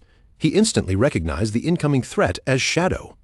Realizing that the information from the Magic Capital survivors had been true, he barked an order for his men to recast Shadow Veil and retreat at once. High above the ruined city, Shadow's massive skeletal dragon, Osiris, came plunging down from the clouds. Its enormous body crashed heavily into the city with a thunderous impact, shaking the broken streets beneath it. Standing atop his dragon with yellow light glowing in his eyes, Shadow swept his gaze across the deserted battlefield. Seeing no enemies in front of him, he wondered in silence whether he had arrived one step too late. Then his eyes fell on the loot orbs still scattered across the ground. From that detail alone, Shadow quickly deduced that the enemy must have fled in a panic after receiving an early warning of his arrival. What puzzled him was how they had detected him at all, since he had traveled there under absolute stealth. The Nanyue players were furious when they realized what had happened. One member cursed the Foreign War God Guild for using such dirty tactics, his voice shaking with anger as he complained that their brothers had been attacked and their hard-earned boss loot had been stolen. Sister Hai was just as enraged. She tightened her grip around her weapon and called the attackers a pack of animals, furious that they did not dare fight openly and only relied on cowardly sneak attacks that made it nearly impossible to strike back. But hope quickly returned when one member announced that the official forces had sent the legendary Shadow to help them. With Shadow on their side, he confidently told the group that they finally had a real chance to catch those foreign culprits. Not long after, he rushed back with fresh news. Shadow and the officials had already reached the riverbank, the very same place where the Nanyue players usually gathered to drink tea. The moment they heard this, the excited Nanyue players could barely hold themselves back. They rushed through the ruined city streets toward the riverbank, eager to meet the famous player they had only ever dreamed of seeing in person. Soon, Shadow's gigantic skeletal dragon, Osiris, descended before them. Sister Hai and the female official beside her both looked up in awe, their faces filled with a mix of fear and amazement at the sight of his epic-grade mount. The female official, with long dark hair, wisps of smoke, greeted Shadow together with Sister Hai, who introduced the Kiaozui Alliance. Wisps of Smoke then pointed out something strange. The attackers had escaped in such a rush that they had not even bothered to collect the lifespans scattered across the ground. Shadow confirmed what she had noticed. The enemies had retreated so decisively because they somehow knew he was coming. That meant his stealthy approach had been exposed before he ever reached the battlefield. From atop his dragon, Shadow calmly analyzed the situation. If the enemy knew about his arrival in advance, then either there was a mole hidden among the official ranks, or the enemy possessed some hidden class capable of tracking him. He then asked the official to brief him on what was happening in Nanyue. Wisps of Smoke began explaining the local situation. In Nanyue, the official forces and Sister Hai's guild were the strongest powers in the region. As for the attackers, they belonged to the War God Guild, a small faction made up mostly of foreigners. She revealed that the enemy had an assassin with a high-level group stealth skill, which was the main reason the officials had struggled so much to capture them. In the past, the War God Guild had been considered weak, the kind of group that only dared to commit petty theft. But everything changed after remnants of the Magic Capital's Black Dragon Guild arrived and joined forces with them. Since forming that alliance, the War God Guild had gone on a violent killing spree, and Sister Hai's group had already become their 7th target that day. Shadow quietly considered her words. The surviving Black Dragon members should not have been strong enough to create such a serious problem on their own, so there had to be a deeper reason behind the War God Guild's sudden rampage. The official nodded in agreement and shared what their investigation had uncovered. The attackers' motives were clearly abnormal. They slaughtered everyone in their path, even low-level players who posed no threat, and they often abandoned valuable lifespan just to make sure they could escape safely. Wisps of Smoke explained that the War God Guild's reckless slaughter had caused their kill value to soar to a terrifying level. That penalty would lock away their ability to keep leveling, and if they were killed, every bit of lifespan they carried would drop. Because of that, she suspected their self-destructive actions were not random at all, but possibly connected to the requirements of some hidden class, which lined up perfectly with Shadow's earlier theory. As Shadow listened, he quietly thought through the murder penalties built into the game. He knew very well that once a player's kill value climbed too high, their progression would come to a complete halt. If they died, they would lose all their stored lifespan, and on top of that, the system would begin placing harsher and harsher punishments on them. The higher the kill level rose, the more severe the restrictions became. What troubled Shadow the most was one particular punishment buried deep in his memory. If a player's kill value reached an extremely dangerous level, it could attract the Executioner, a terrifying demonic entity with countless arms and an aura that felt like judgment itself. And once that monster was summoned, there would be no easy escape. The Executioner would lock onto its target and hunt them relentlessly, chasing that player until they were completely and permanently erased. Shadow silently wondered whether the War God Guild was actually trying to summon the Executioner on purpose. But even as that thought crossed his mind, he could not understand what advantage they hoped to gain from it. More than that, the fact that the enemy had predicted his movements and retreated so cleanly before he arrived left him genuinely uneasy. He searched through his memories for any ability that could explain it, and only one class came to mind. The Diviner class had the power to glimpse the future, but the only Diviner Shadow knew of was Theodore, and Shadow had personally assassinated him during the airplane ambush. Then a cold realization struck him. Back then, he had killed Theodore, but he had not used his weapon's special curse to enforce permanent death. That meant someone from Country M might have possessed a rare item or hidden class capable of using the dead, allowing them to steal Theodore's divination power after his death. Determined to trace the source of the leak, Shadow looked down from atop his dragon and turned his attention to Wisps of Smoke and Sister High. In a calm but serious tone, he asked them for the exact location of the War God Guild's hideout. Wisps of Smoke answered that their base was an underground factory known as the Blood Slaughterhouse. She immediately warned Shadow not to rush into it carelessly, explaining that her forces had raided the place before. The facility was packed with high-level traps, and while those traps delayed the attackers, the enemies inside always used that time to escape. Shadow was not shaken in the slightest. He simply told her to lead the way, to uncover why the enemy could predict his movements and what they were truly planning. They only needed to break into the base and capture one living member for interrogation. Deep underground, inside the Blood Slaughterhouse, the hideout looked like a sinister industrial fortress. Red light glowed across the metal walls and heavy machinery, while armed guards moved through the facility on active patrol. Farther inside the factory, a dark-skinned man with a tribal tattoo and glowing red eyes approached Zentiel, the leader of the Black Dragon Remnants. With a confident look, the tattooed man asked whether the intelligence he had provided had proven useful. Zentiel gave a grim nod and admitted the information had been completely accurate. Shadow had descended from the sky exactly as predicted, and if they had not received that early warning from the tattooed man, his group would already have been slaughtered. The tattooed man smirked, his red eyes gleaming brighter as he recited Theodore's original prophecy. He spoke of a pitch-black dragon knight arriving in silence, of the fortunate few retreating in time, and of an ominous red star descending from above to wipe out all darkness. With excitement burning in his voice, he told Zentiel that the first part of the prophecy, delivered by their mysterious lord, had already come true through Shadow's arrival. As long as they continued raising their kill value high enough, he insisted they could summon that ominous star and use it to annihilate Shadow. Balancing on the bandaged stump where one of his legs used to be, the tattooed man declared that Shadow's death was inevitable. Once Great Zia lost its strongest player, the other forces would be left defenseless, and then his lord could lead the elites of Country M to wipe them out completely. Resentment twisted through his voice as he recalled everything that had happened. Shadow and the Magic Capital officials had driven their guild all the way to the Nanyue border, and Theodore had died at their hands. Even after that, Shadow had continued pressing them into a corner in Nanyue, leaving them with nowhere else to run. The more he spoke, the more his face distorted with rage. Hatred filled his eyes as he swore that every bit of suffering he had endured would be paid back in blood. He began naming the people he wanted revenge on, declaring that once Shadow was dead, his first target would be the young pink-haired witch from the Sky Guild. Then his fury turned toward Lin Qingyu. Blaming Shadow's allies for the loss of his arm and leg, he pictured the Magic Capital official in his mind and vowed to rip out her hair with his own hands. Finally, his thoughts shifted to Captain An Yu, the Zhanghai official. His expression grew even more twisted as he described the cruel things he wanted to do to her after they won. Zentiel and his men chuckled darkly at the tattooed man's vicious fantasies. Zentiel admitted that the man's passionate, bloodthirsty speech had stirred them up.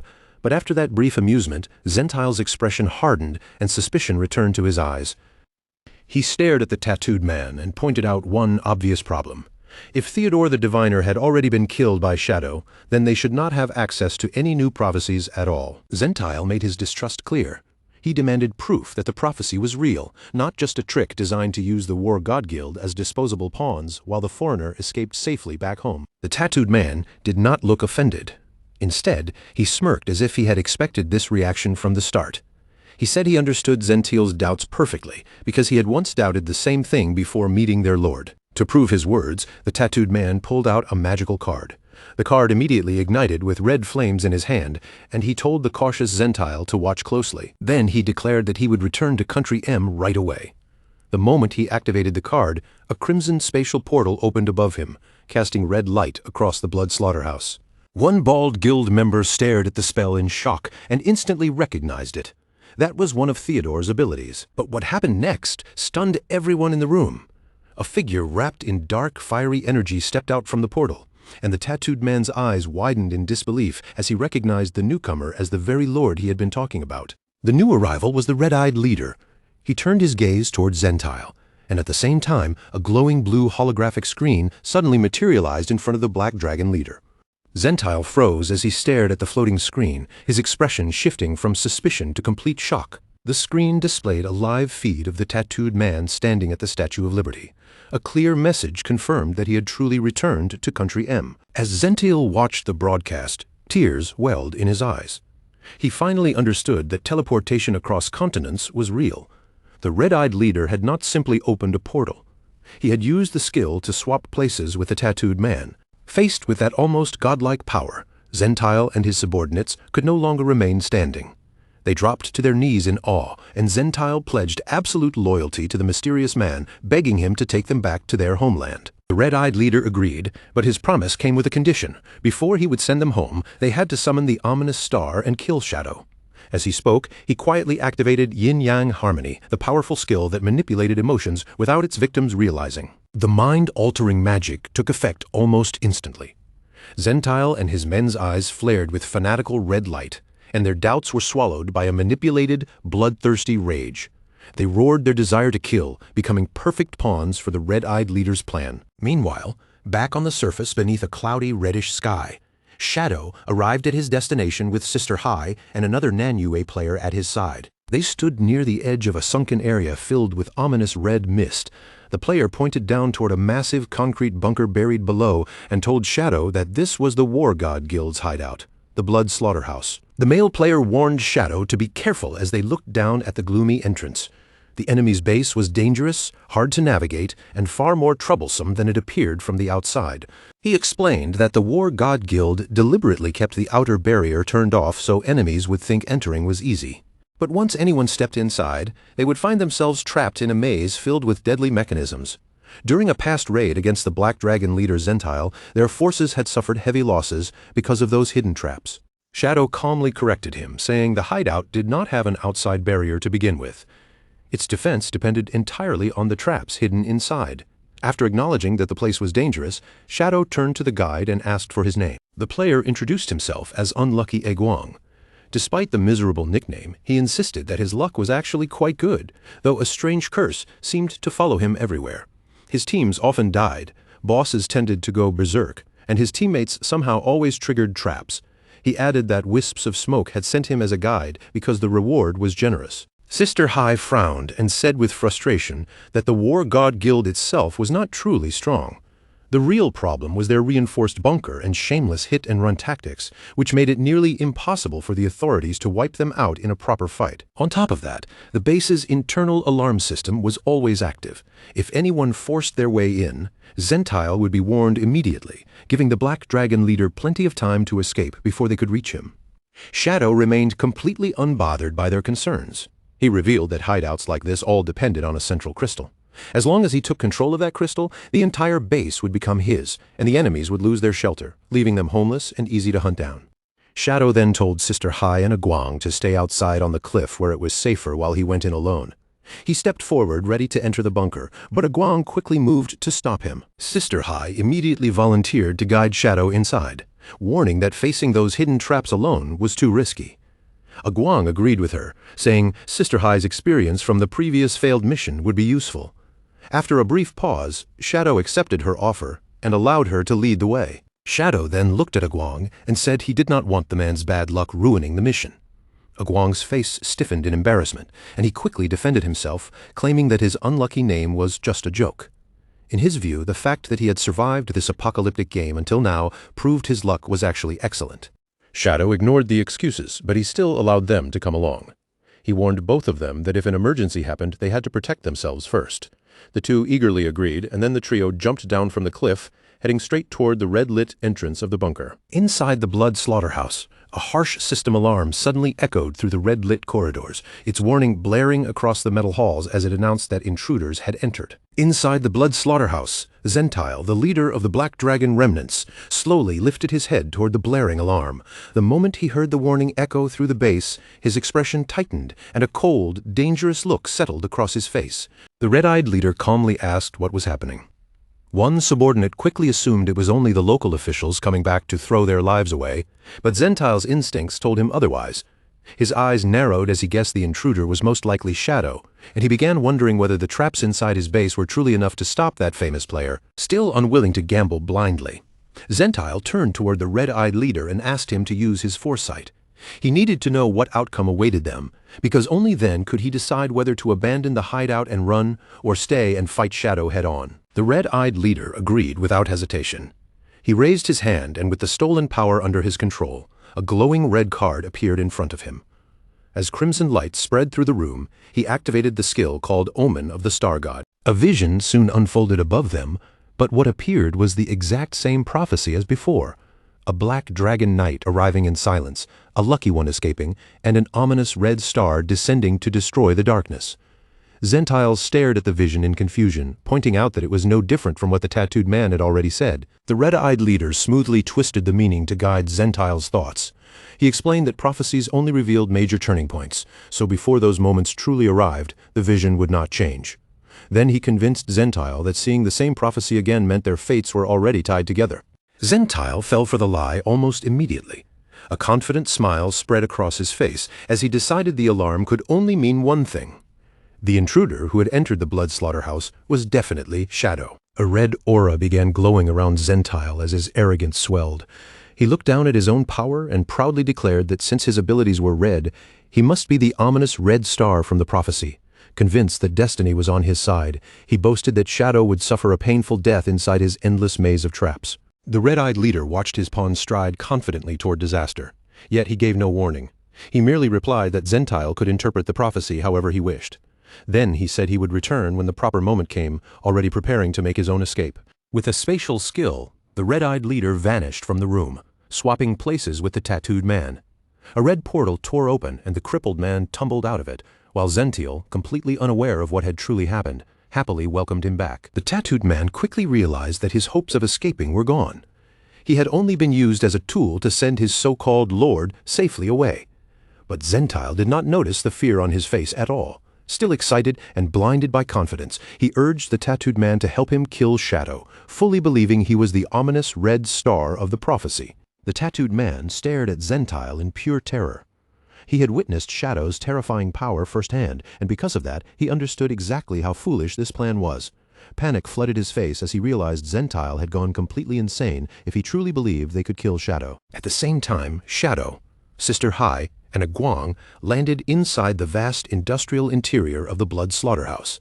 Thick red mist drifted through the space around them, making the entire facility feel like a slaughter chamber buried deep underground. Sister Hai quickly raised a hand and stopped the group before they could move any farther. Her expression turned serious as she warned Shadow that this room was filled with deadly traps, the same place where her forces had once suffered heavy losses. Holding a map in her hands, Sister Hai pointed toward a route made of glowing blue tiles on the floor. She told them to follow that path exactly if they wanted to cross safely, warning them not to step on any other tile, no matter what. Shadow walked forward with calm confidence, stepping onto the blue path without the slightest hesitation. He crossed the safe route easily, while a nervous Aguang followed close behind, carefully moving under Sister Hai's guidance. After they finally made it across, Aguang looked back at the floor with uneasy curiosity.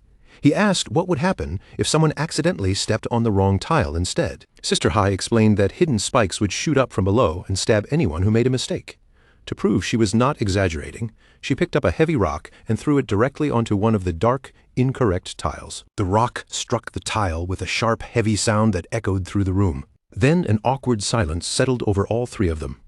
They stared at the rock lying on the dark tile, waiting for the trap to activate, but nothing happened at all. The floor remained still, and the expected spikes never appeared. Shadow glanced at Sister Hai and asked if she was certain there were traps here. Frustrated and embarrassed, she insisted that she was absolutely sure, saying she had already died 6 times in this exact room before. Determined to prove that she had not been lying, Sister Hai stubbornly stepped onto the dark tiles herself. She stomped again and again, growing more confused with every step as none of the traps responded. Aguang gave Shadow an apologetic look. Clearly embarrassed by Sister Hai's strange behavior, he suggested they should just move on since the traps seemed broken and the room looked safe now. Thinking there was nothing to worry about, Aguang casually stepped forward onto what looked like an ordinary tile. The moment his foot landed, a loud click rang out, and the floor beneath them suddenly flashed with a dangerous red warning light. Because of Aguang's strange bad luck curse, the trap did not attack him at all. Instead, deadly black spikes burst violently out of the floor near Sister Hai, completely bypassing Aguang and stabbing her while she was still stomping nearby. Aguang froze in complete shock, his eyes wide as he screamed in confusion. He could not understand why his own misstep had triggered a trap beneath his teammate instead of under himself. Sister Hai died on the spot, her body turning into golden orbs that scattered across the floor. While the guilt-ridden Aguang apologized again and again to his fallen guide, Shadow remained calm, simply saying they could wait for her to respawn and return. Looking closely at the trap, Shadow realized Sister Hai had not been lying after all. He explained that the enemy must have altered the trap settings, turning the route that used to be safe into a deadly path instead. Since the maze had changed, their old information was now useless. Shadow immediately told Aguang to collect Sister Hai's golden orbs and leave the bunker as soon as possible. High above them, hidden in a concealed control room, Zentile and his men were watching everything unfold. The moment Zentile saw Shadow on the screen, he confirmed that his true target had finally entered the trap. Zentile's lips curled into a mocking grin. He laughed at the idea that Shadow and Aguang could simply turn around and escape after walking into his carefully prepared killing ground. Without wasting another second, Zentile raised his fist and slammed it down hard onto a large red button in front of him. A heavy mechanical rumble echoed through the blood slaughterhouse. Shadow and Aguang immediately noticed something was wrong as the floor beneath their feet began shifting open. In the next instant, a massive trapdoor dropped away beneath them. With no ground left to stand on, both players were swallowed by the opening and sent falling into the deeper levels of the base. As they plunged down the dark shaft, Aguang screamed in terror, his voice bouncing off the walls. Shadow, however, stayed completely composed, adjusting his posture in midair as he prepared himself for the landing. They hit the bottom moments later. Aguang slammed painfully onto his back, while Shadow landed cleanly on his feet without losing balance. Around them was a dark, sealed room, its walls stained with blood and giving off a suffocating sense of danger. Aguang slowly sat up with a groan, blood dripping from his nose after the rough fall. At the same time, a burst of static crackled through the room, and Shadow immediately turned his gaze toward the source of the sound. A large screen mounted on the bloody wall suddenly flickered to life. Through a hidden speaker, a distorted voice rang out, pretending to sound surprised as it welcomed Shadow into their home. The static on the screen gradually cleared, revealing a live video of Zentile. Wearing a creepy mask over his face, the Black Dragon leader stared at Shadow through the screen and announced that he wanted to play a game. Zentile's masked face filled the screen as he gave Shadow a chilling welcome, his voice dripping with twisted amusement. Then Zentile introduced the game, pointing out the large circular saws mounted along the walls. The sight immediately made Aguang tense up in fear. Zentile ordered both of them to stand inside the marked circles on the floor. Shadow stepped into his circle without showing any fear. Beside him stood a pedestal with a red button, while a saw nearby spun with a sharp, threatening whine. Zentile then explained the rules. Shadow and Aguang had to take turns pressing their buttons. Each press carried a 1 in 6 chance of triggering the opponent's saw, and with every turn, that chance would increase until death was guaranteed by the 6th press. The rules were simple and cruel. Whoever survived the game would take the loser's lifespan and be allowed to leave the room safely. Aguang scoffed as soon as he heard that, quickly pointing out the flaw in the game. If he died, he would only respawn later, and the survivor could simply return the lost lifespan afterward. He then added with complete confidence that Shadow was practically invincible. Aguang doubted a mere saw could even leave a scratch on someone like him, while Shadow remained silent and unreadable. Zentile sneered at them and called them fools. He revealed that inside his emerald-grade hideout, the rules were absolute. Once the saw was triggered, it would guarantee a kill, no matter how powerful the target was. But Zentile was not done yet. As the master of the hideout, he claimed he had one small privilege that allowed him to adjust the game however he wanted. To make the situation even more dangerous, Zentile released a swarm of disgusting spiders into the room. The sight of the crawling creatures instantly shocked Aguang. Aguang immediately pulled out a knife, ready to slash at the approaching creatures. But Shadow stopped him at once, recognizing them as nightmare-exploding bugs. If they were damaged, they would explode, releasing poison and triggering a deadly chain reaction throughout the room. Aguang felt a flash of relief and quickly twisted his body aside, narrowly dodging one of the flying bugs before it could brush against him. But with Aguang's cursed luck, even dodging was not simple. As he hurriedly pulled his arm back, the knife in his hand accidentally scraped across the creature's body. The moment the bug was injured, its body swelled and burst apart. Purple energy exploded outward in a violent blast, swallowing Aguang before he could even react. That first explosion immediately triggered the exact chain reaction Shadow had warned about, spreading from one nightmare-exploding bug to the next. In the blink of an eye, a massive explosion engulfed the entire room. Both Shadow and Aguang were hit with the nightmare status, and their nightmare gauge instantly surged all the way to 80%. While Aguang panicked in horror, Shadow remained strangely calm and simply noted that Aguang really was unlucky. Through the screen, Zentile explained the danger of the nightmare state with cruel satisfaction. While trapped in that condition, players could not resurrect or log out. If they died, their minds would be locked inside a nightmare for 3 full days, leaving their helpless bodies behind to be looted. Aguang erupted in anger and immediately refused to play along. He shouted that if neither of them pressed the button, then no one would die, so their best option was to simply wait it out and ignore Zentile's twisted game. Zentile only chuckled from the screen, one eye glowing with a sinister red light, as if he had already expected that answer. Then the room suddenly began to rumble. Zentile taunted them through the speaker, asking whether they would rather gamble against the spinning saws or let the chamber slowly crush them to death. Aguang turned pale as he watched the spiked walls begin closing in from both sides. Zentile reminded them with a mocking tone that pressing the buttons would slow the walls down, giving them just enough time to keep playing. With that, Zentile officially declared the game started, laughing wildly at the thought of having Shadow trapped in his hands. Aguang's panic completely took over, and he cried out that he had no idea what they were supposed to do. Left with no real choice, Aguang slowly hovered his hand above his button, but fear locked his fingers in place. He was terrified that his bad luck might trigger Shadow's saw, so he started thinking that maybe Shadow should press first, because Shadow was the one who absolutely had to survive. But the more Aguang thought about it, the more tangled the numbers became in his head. If Shadow survived his turn, then the odds would rise on the next press, making Aguang's own situation even worse.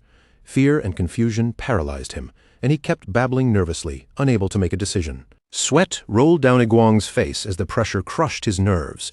Just as he was spiraling deeper into panic, Shadow calmly called his name. Shadow's voice was steady and firm as he told Aguang not to move.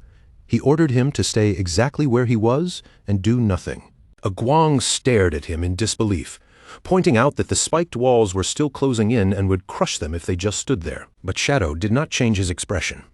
As the walls kept grinding closer with every second, he repeated the command in the same calm voice, telling Aguang to stay still. From the screen, Zentile watched their reaction with obvious amusement, clearly enjoying the sight of Shadow refusing to act. He mocked the legendary player, questioning whether Shadow had already given up without even trying to fight back. By now, the spiked walls were close enough to feel suffocating.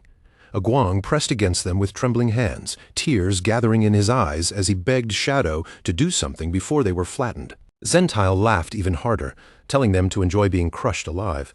Once they died and their minds were trapped in the nightmare, he promised he would loot their defenseless bodies without leaving anything behind. As the walls continued to close in, Aguang turned toward Shadow one last time and cried out his name in desperation. Believing there was no way out, Aguang broke down over his own terrible luck. He complained through tears that after surviving so much, he was actually going to die by being crushed flat in a trap room. With no escape left, Aguang squeezed his eyes shut and braced himself for the impact as the cold walls finally touched his body. But a moment later, Aguang opened his eyes in confusion. The deadly trap had stopped, and the crushing force he expected never came. The spiked walls and spinning saws had frozen in place just inches away from them. Zentile's furious voice erupted through the speaker, cursing loudly and demanding to know why his traps had suddenly stopped working. System notifications appeared one after another, announcing that the hideout had been breached and that its core had been stolen. Zentile stared in disbelief, completely stunned by the sudden reversal. Before Zentile could even understand what was happening, Shadow's small dragon attacked him inside the control room. The entire ambush was shown live on the screen, turning Zentile's own broadcast against him. At the same time, the system officially transferred ownership of the Blood Slaughterhouse over to Shadow. Still pinned close to the wall, Aguang stared at everything in shock. He could hardly believe that Shadow had taken over the enemy's entire base without even seeming to move from the room. Shadow remained completely unfazed, his eyes glowing faintly. Through telepathy, he contacted his mount and asked why the plan had taken a full minute longer than his original calculation.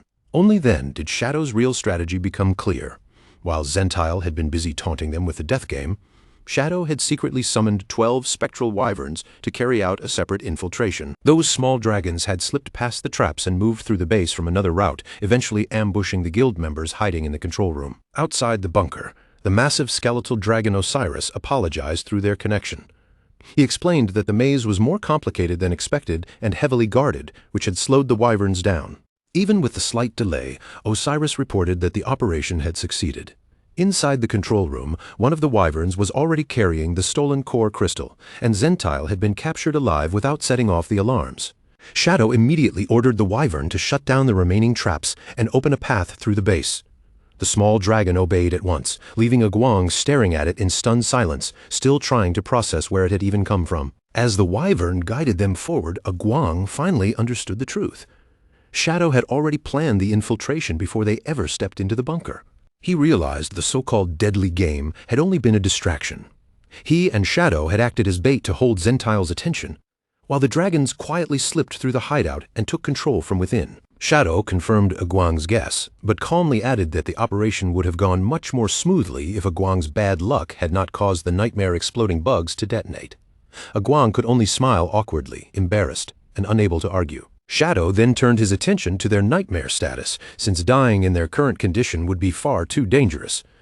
He ordered one of the wyverns to fly Aguang out of the bunker and told him to hide as far away as possible, so his bad luck would not create any more disasters. As the wyvern carried a protesting Aguang away from the scene, Osiris contacted Shadow again with bad news. Shadow let out a tired sigh and asked what had gone wrong this time. Osiris explained that Zentile's group had used a self-destruct skill to avoid capture and safely respawn elsewhere. However, their mass suicide had left behind hundreds of years of lifespan scattered across the floor as loot. Shadow immediately realized that his perfect plan had been ruined at the very last moment. In the end, he could only conclude that Aguang's bad luck was not just annoying, but a truly terrifying force. After respawning, Sister Hai returned and found Shadow standing outside the bunker. She looked at him in amazement and confusion, unable to understand how the blood slaughterhouse had somehow become his property during the short time she was gone. Then Sister Hai started to ask about the unlucky Aguang, but Shadow cut her off almost immediately. With a serious look, he warned her not to say that man's name out loud, just in case it attracted even more bad luck. Shadow tossed a golden key to Sister Hai, and her eyes lit up the moment she caught it. He explained that he had already reached the limit for how many hideouts he could own, so he was handing this one over to her and the Nanyue officials. Overjoyed, Sister Hai happily promised to treat him to tea. Shadow immediately crushed her excitement by clarifying that the hideout was not free. Once they finished collecting the loot, he expected a payment of 1,500 years of lifespan. Sister Hai burst into exaggerated tears over the terrifying price, but even so, she still thanked him sincerely. At that moment, the female official, Wisps of Smoke, hurried toward them and called out to Shadow from a distance. Wisps of Smoke thanked Shadow for helping them deal with the crisis, then handed him a glowing blue skill book as a reward. She explained that it was Nanyue's best assassin skill, and she had personally brought it over. She also added that she had already exiled Aguang to the border, knowing Shadow wanted him nowhere nearby. The system window revealed the reward as a gold-tier skill called Shield of Shadow Dance. Whenever the user entered stealth, it granted damage immunity shields equal to their stealth level, and the skill could be used once every 5 minutes. Shadow felt a quiet rush of satisfaction, because damage immunity was basically a short burst of invincibility. For ordinary fights, that alone was already powerful, but against boss monsters it mattered even more. Those enemies could tear straight through the massive lifesteal shields he usually relied on, so this kind of protection might be the difference between surviving a fatal hit and getting wiped out instantly. Without wasting any time, Shadow opened his system interface and poured his evolution points into the skill book. The golden glow around it deepened, then shifted upward in quality, pushing the skill all the way from gold grade into the far stronger epic tier. After the upgrade finished, the skill's cooldown was cut down sharply. What had once taken much longer to recover now needed only a little over 20 seconds before it could be used again. Shadow immediately activated the skill to test it.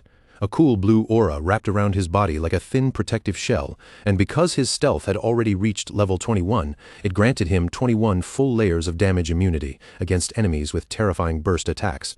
This was exactly the kind of defense he needed. A Wisp of Smoke looked troubled as she reminded him that Zentile and the War God Guild had managed to escape. Since they had slipped away alive, she feared they would become much more cautious next time, and far more dangerous. With a bitter look, she complained that the peaceful players of Nanyu hated being dragged into tense, exhausting conflicts like this. The more she thought about it, the darker her imagination became. She pictured the easygoing Nanyu players being forced into a miserable future where they had to fight monsters almost every single day, grinding 6 days a week just to stay alive in the apocalypse. That terrifying thought hit Sister Hai especially hard. She panicked on the spot, crying out that she would rather die than give up her precious 3 o'clock tea time.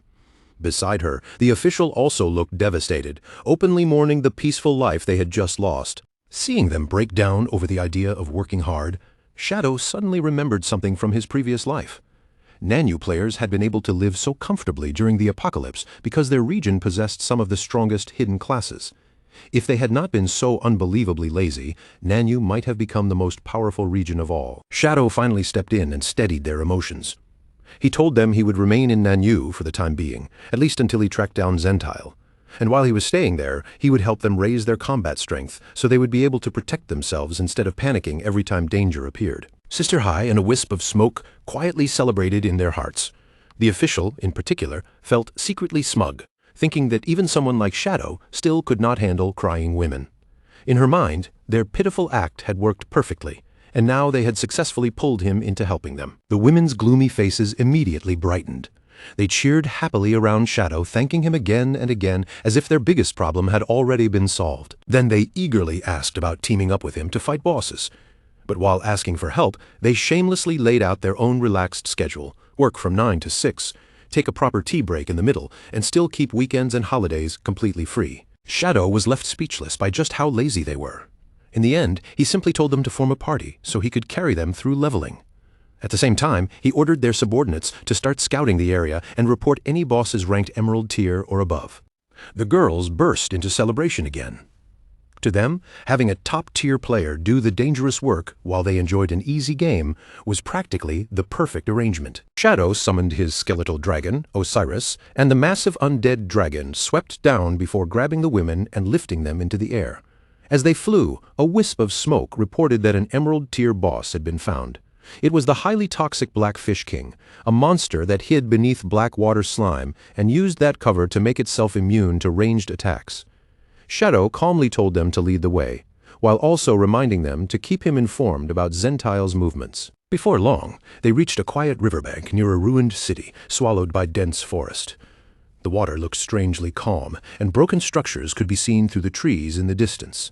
At the river's edge, Shadow paused in confusion when he saw Sister Hai sitting there casually with a fishing rod. Instead of preparing for battle, she looked as if she had come out for a peaceful afternoon by the water.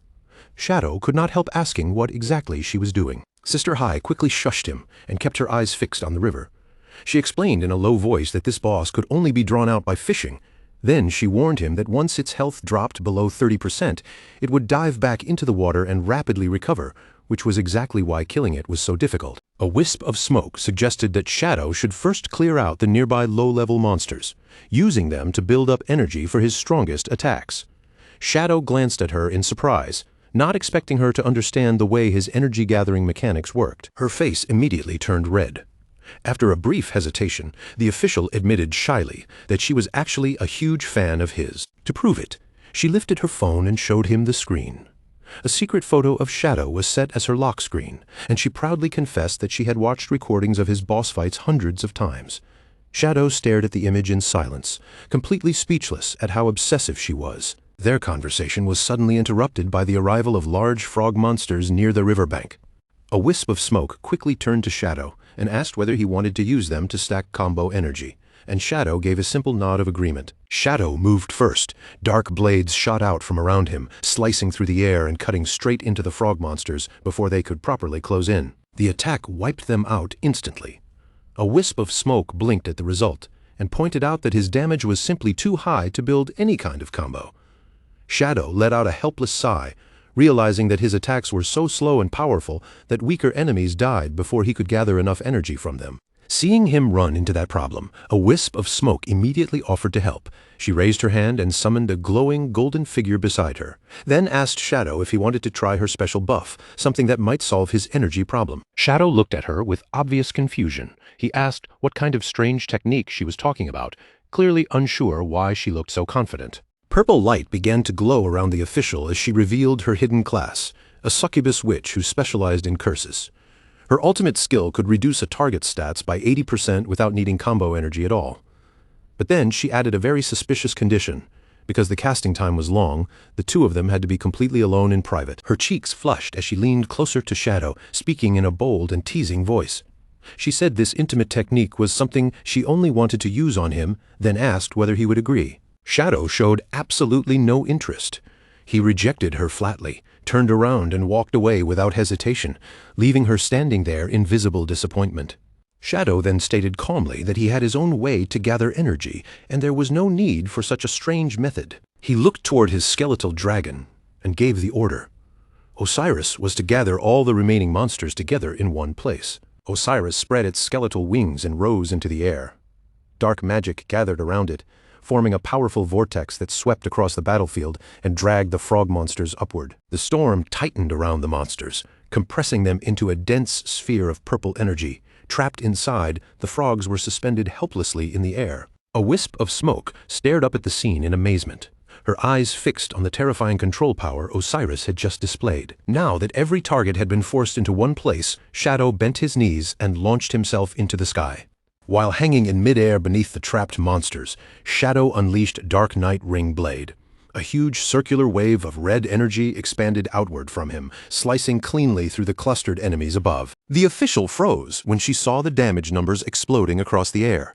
Then she shouted in disbelief, saying there were so many zeros that she could not even count them properly. The moment Shadow landed back on the ground, she could not hold back her excitement and yelled out again, completely stunned by what she had just witnessed. With his combo energy now fully charged, Shadow announced that he was ready.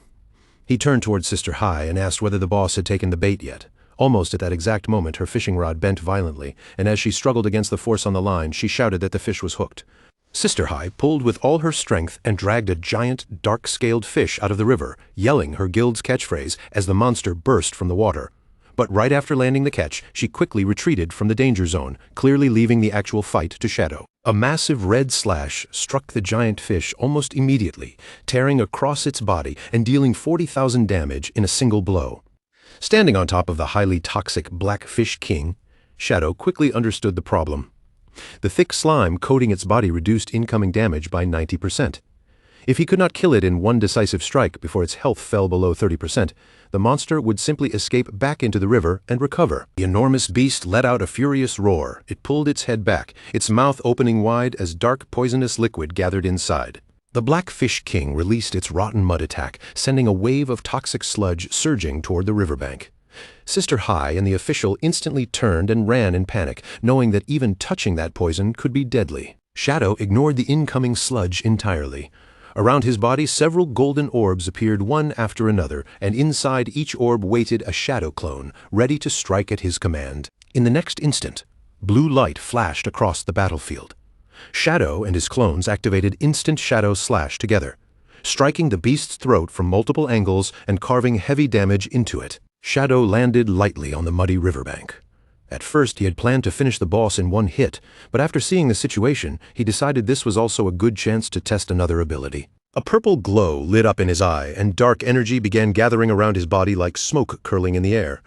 This was the perfect moment to try out his newly obtained finishing move. Shadow activated his Endless Nightmare Ultimate, and purple flames immediately wrapped around the giant fish.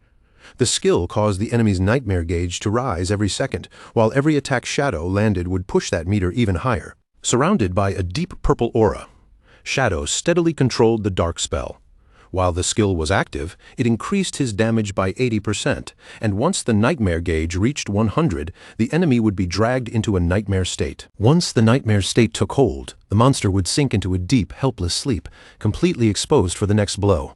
But the truly terrifying part was the eye-breaking strike that followed. The very next attack that jolted the enemy awake would explode with triple damage, turning one clean hit into a finishing blow. With the Black Fish King trapped inside the nightmare, Shadow moved without hesitation. His figure flashed forward, and another instant shadow slash cut straight across the monster's throat. The strike landed as a critical hit, triggering an icy blue explosion on impact, and Shadow immediately dashed backward to avoid being caught in the blast. A system alert appeared, confirming that the Emerald-grade boss had been completely killed. Shadow received experience, evolution points, extra lifespan, and even an increase in nightmare resistance. On the side, Sister Hai and the official burst into cheers, amazed that he had really finished the boss before it could dive back into the river and escape. Shadow began checking through the loot that had dropped, calmly scanning over the evolution points and equipment. But among everything floating before him, one item immediately drew his attention, a glowing blue treasure map that looked far more unusual than the rest. The map displayed a chest marked by a bright star symbol, revealing the hiding place of a legendary secret treasure. According to its markings, the treasure was buried deep within the forest near Jianghai City. Jianghai City was much too far away for Shadow to personally travel there right now. But instead of ignoring the opportunity, he sent the map to a trusted ally back home, knowing that her natural luck made her the perfect person to handle a treasure hunt like this. After that, Shadow casually handed the remaining loot over to his companions. Sister Hai immediately cheered, but then reminded him that it was nearly time for them to go home. Shadow ignored their excitement about leaving and firmly pointed out that they still had 30 full minutes left, enough time to hunt down 2 more bosses. Meanwhile, in the forest near Jianghai City, a horned demon monster was sleeping quietly on a thick tree branch. Below it, a small group of riders made their way through the woods, trying to keep their journey calm and quiet, until loud crunching sounds suddenly broke the silence. Wang Meng looked down at the map Shadow had sent and confirmed that they were already close to the treasure's location. Beside him, Captain An Yu reminded everyone to stay alert, since none of them knew what kind of monsters might be hiding in these woods. But the loud crunching continued without stopping, echoing awkwardly through the trees. Wang Meng and An Yu both grew visibly irritated as the noise kept ruining the tense atmosphere around them. When they turned toward the source of the sound, they found Little Black sitting on her alpaca mount, happily munching away on crackers as if she were out on a casual picnic. Wang Meng immediately lost his patience and scolded Little Black. He warned her that eating so loudly in a dangerous forest could attract monsters, then complained that she was treating this life-threatening treasure hunt like some relaxed countryside outing. High above them, the sleeping demon monster stirred because of the noise and slowly woke up. Little Black, completely unaware of the danger above, seriously explained to Wang Meng that her good luck had not been working lately, so she was trying to restore it. She lifted the crackers for her companions to see and insisted they were not ordinary snacks. According to her, she had bought them from a mysterious merchant after clearing a dungeon. That merchant had told her the snacks were rare treasures from another world, with the special power to bring good luck. Little Black believed it completely and eagerly offered some to her friends as if she were sharing precious charms. Captain An Yu could not help chuckling, clearly finding Little Black's serious belief adorable. But Wang Meng, who was already chewing on a cracker himself, told An Yu not to laugh too quickly because the snacks were honestly delicious. Seeing her friends still doubting her, Little Black puffed up her cheeks in annoyance. Then, as if trying to prove her point through sheer stubbornness, she shoved another cracker into her mouth and continued crunching even louder than before. That final crunch was the last straw. The massive creature sleeping above suddenly sprang from the branch, its huge shadow dropping down through the leaves. With an enraged roar, the giant demon monster came crashing straight toward the group, its body plunging from the treetop like a falling boulder. The beast slammed both fists into the ground with terrifying force. Fortunately, Wang Meng and Yu and the others reacted just in time, scattering in different directions and barely dodging the impact. As the dust rolled outward, the system identified the monster as a level 18 emerald-grade boss, the ferocious ape. Wang Meng stared at the towering beast and immediately panicked, certain they were finished.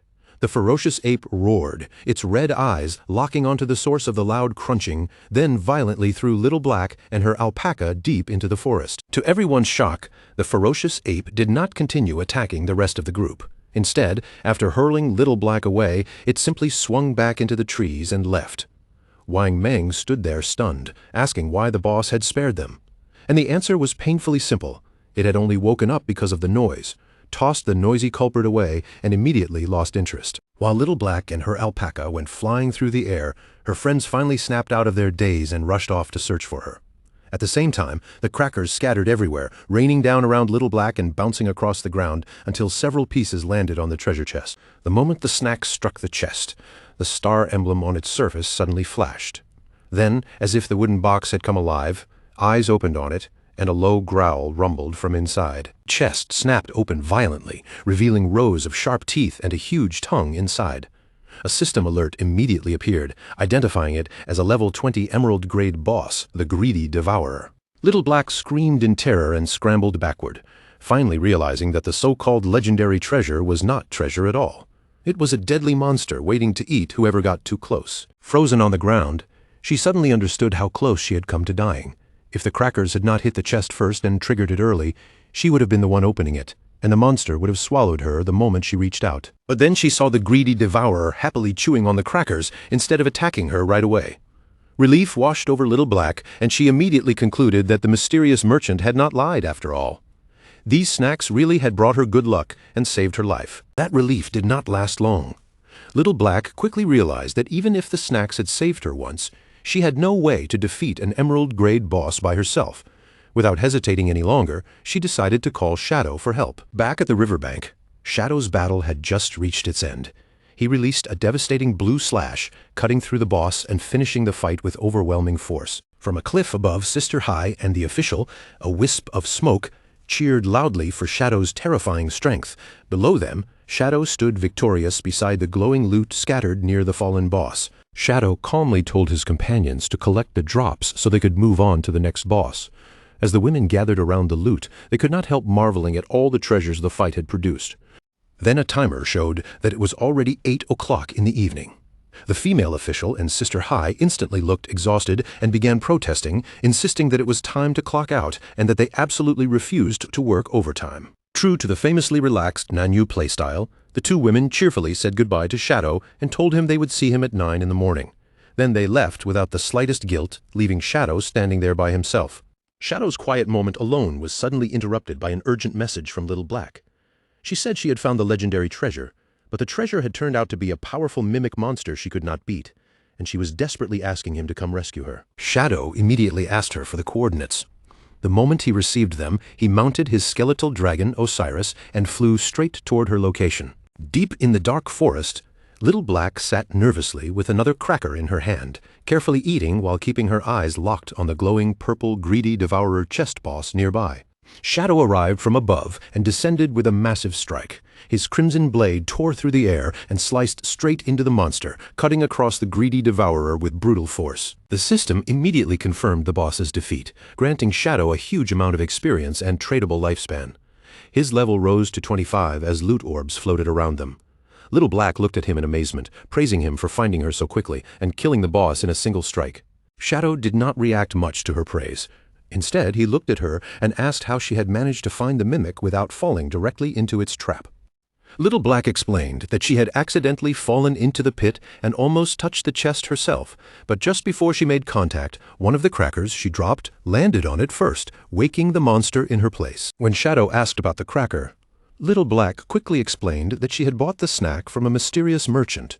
According to her, the cracker had somehow turned her bad luck into good fortune. Shadow held the snack and examined it with clear skepticism.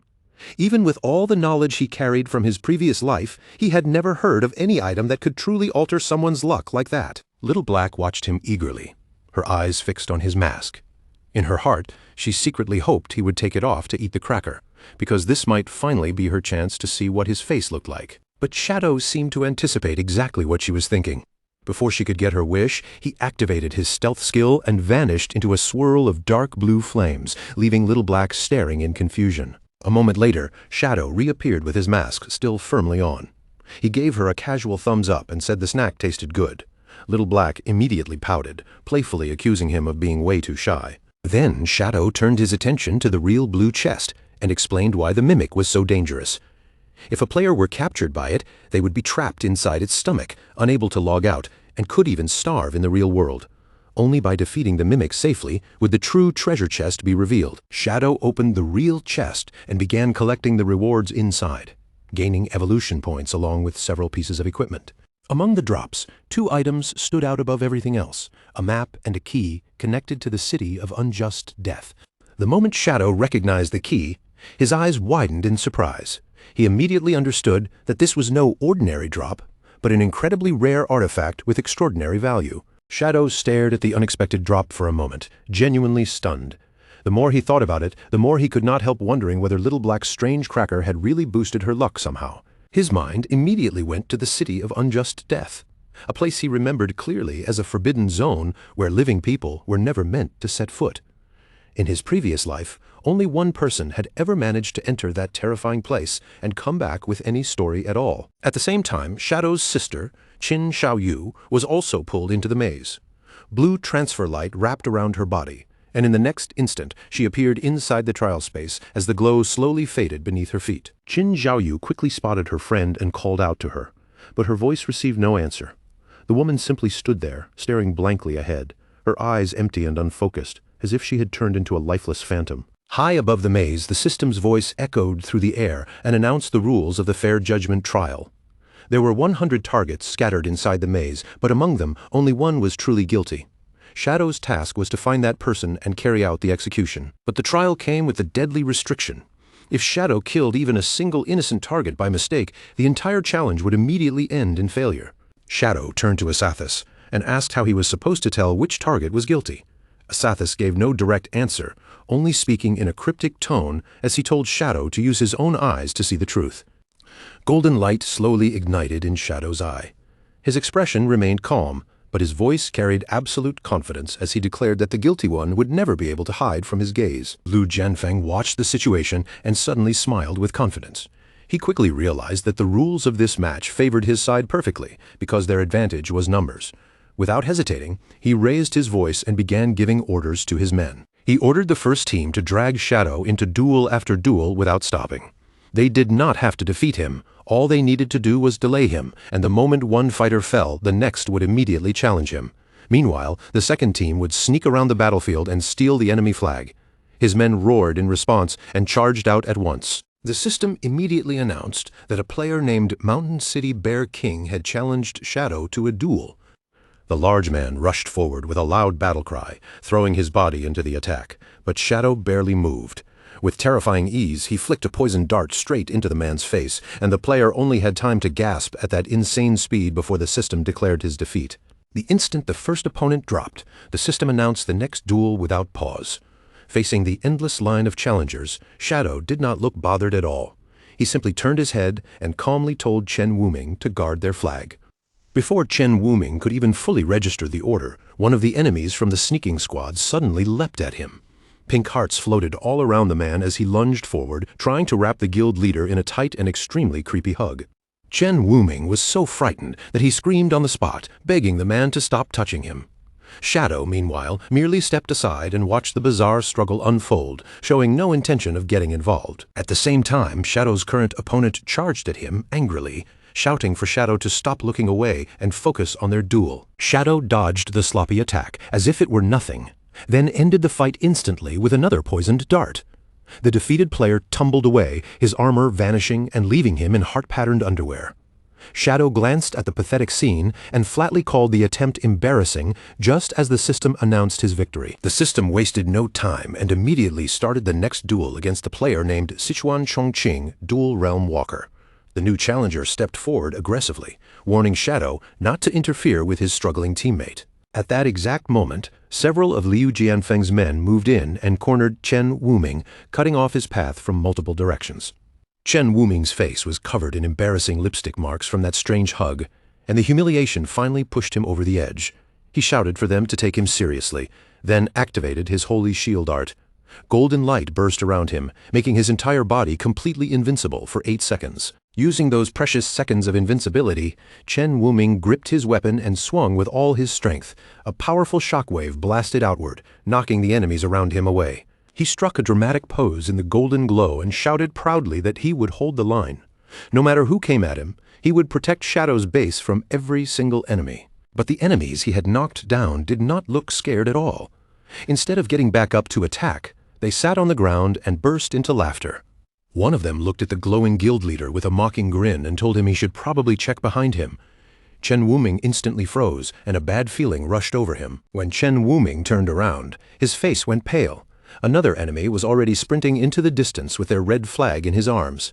The thief even laughed and waved goodbye, leaving the sweating guild leader to realize he had been completely tricked. The enemy team had successfully grabbed the red flag, and one of Liu Jianfeng's men charged back while cheering loudly, shouting that they had secured it. From farther away, his teammates immediately praised the thief's success.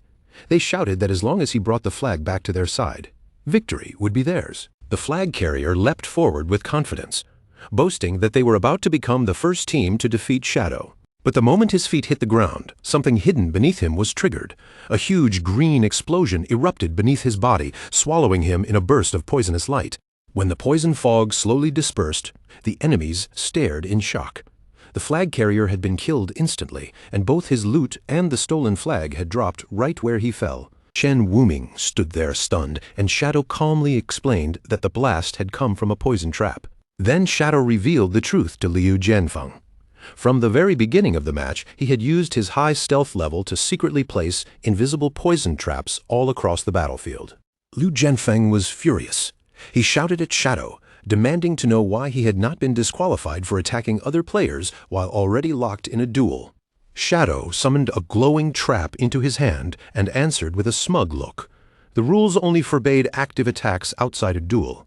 Since the enemies were the ones who stepped on the traps themselves, it did not count as Shadow directly attacking them. After saying that, Shadow moved quickly and finished his current opponent with a clean strike to the head. As the system announced another victory, he looked coldly toward the remaining challengers and called for the next one. One enemy named Mule refused to believe Shadow could instantly defeat everyone. He rushed in and initiated a duel, but before he could even react properly, Shadow struck him in the face and ended the fight on the spot. The system's announcements began to stack one after another. Player after player initiated a duel against Shadow, only to be defeated almost immediately each time. Seeing the battlefield spiral out of control, Liu Jianfeng suddenly activated his sprinting skill and bolted forward. His confused subordinates shouted after him, asking where he was going. As he ran, Liu Jianfeng deliberately stomped down hard on the ground, triggering another hidden poison trap. A massive green explosion erupted around him and engulfed his entire body. But when the poisonous blast faded, Liu Jianfeng walked out completely unharmed, protected by the layers of damage immunity shields around him. His subordinates immediately understood what he was doing. Liu Jianfeng was using himself as a human minesweeper, personally clearing the traps from the battlefield. As trap after trap exploded beneath him, his men quickly realized they only needed to step exactly where their leader had stepped. As long as they followed his path, they could avoid being blown up. One of them could not help asking why Liu Jianfeng did not just grab the flag himself while he was clearing the way. Another teammate quickly replied that he clearly did not understand their leader's true purpose. Looking at Liu Jianfeng's intense expression, they believed they had figured it out. His real goal was not simply to steal the flag, but to force an honorable duel with Shadow. The thought of two powerful warriors facing each other in a proper showdown deeply moved them. In their eyes, this had become something much bigger than a simple flag match. Fired up by their own belief, the group charged forward with renewed determination. They wanted to seize the flag quickly, clear away every distraction, and give their leader the chance to fight Shadow one-on-one. But Chen Wuming stepped directly into their path. He stared them down without backing away and declared firmly that he would protect everything that belonged to Shadow. The enemies sneered at him. They admitted that his level and equipment were impressive, but they still did not believe he could possibly hold back so many of them by himself. Chen Wuming's lips curled into a confident smirk. He looked at them and asked who had ever said he planned to fight the entire group alone. Behind him, Shadow defeated yet another challenger as if it were nothing. At the same time, Chen Wuming finally revealed his real plan and set it into motion. Chen Wuming's real move was to initiate a duel against Liu Jianfeng himself. The moment the challenge took effect, the fleeing leader was forcibly stopped mid-run, his body suddenly bound by blue energy as the system dragged him into a one-on-one fight with Chen Wuming. Liu Jianfeng turned back with a dark glare, frustration written all over his face as he stared at Chen Wuming like he wanted to tear him apart. Because Chen Wuming had entered a duel, the stolen flag instantly vanished from its previous position and teleported to a random nearby location. Chen Wuming smirked at Liu Jianfeng and taunted him, making it clear that he had already seen through the plan. By locking Liu Jianfeng in a duel, he had completely neutralized those annoying damage reduction shields that were protecting the enemy team's advance. With Liu Jianfeng trapped and unable to keep clearing the way, Shadow was finally free to move. A terrifying red aura erupted from his body, sweeping across the battlefield like a wave of blood-red pressure and freezing the remaining enemies in place with fear. Shadow glanced toward Chen Wuming and calmly praised him, making it clear that his timing had been perfect and the job had been done well. Without their leader's protection, Lu Jianfeng's subordinates immediately lost their confidence. They looked at one another in panic, their expressions sinking as despair spread through the group. Before they could even decide what to do next, Shadow moved. His body blurred through the battlefield wrapped in red energy, and every slash he released tore through the remaining enemies with effortless precision, sending them straight back to their respawn points. When the red light faded, Shadow stood alone among the scattered drops. The entire enemy group had been wiped out cleanly, leaving only loot behind on the battlefield. But just then, a shout from behind warned him that the fight was not over yet.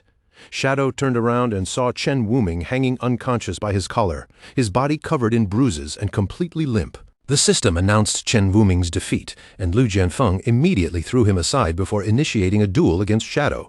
His eyes burned with fury as he declared that Shadow still had to face him. The powerful slash broke through cleanly and shattered the metal bracelet, but to stop the healing and remove the boss's shield, all 4 bracelets had to be destroyed at the exact same moment because they were the seals holding back its true power. Once the curse bar filled completely, the player would fall into a full berserk state. But for him, that supposedly deadly curse was nothing more than a massive free boost to his attack power. Under the force of the overwhelming strike, the giant skeleton god exploded into loot drops, completely destroyed by the attack. A system prompt appeared right after that, confirming that the boss had officially been killed. After the boss fell, 2 swirling purple portals opened in front of Shadow. He calmly explained that he had only taken the assassin gear and the lifespan reward, leaving everything else for the Knights Templar leader. Shadow then reassured Chen Wuming that guarding the flag had been a crucial part of winning the team battle. Chen Wuming was instantly overjoyed, thanking him with visible excitement before asking whether Shadow planned to return with them. Shadow simply said that he still had business to handle in the Ba Shu region. After saying that, he turned away from them and stepped directly into the second portal. When the Zhufeng Pavilion leader respawned back at his base, his subordinates immediately crowded around him, anxiously asking what had happened in his duel with Shadow.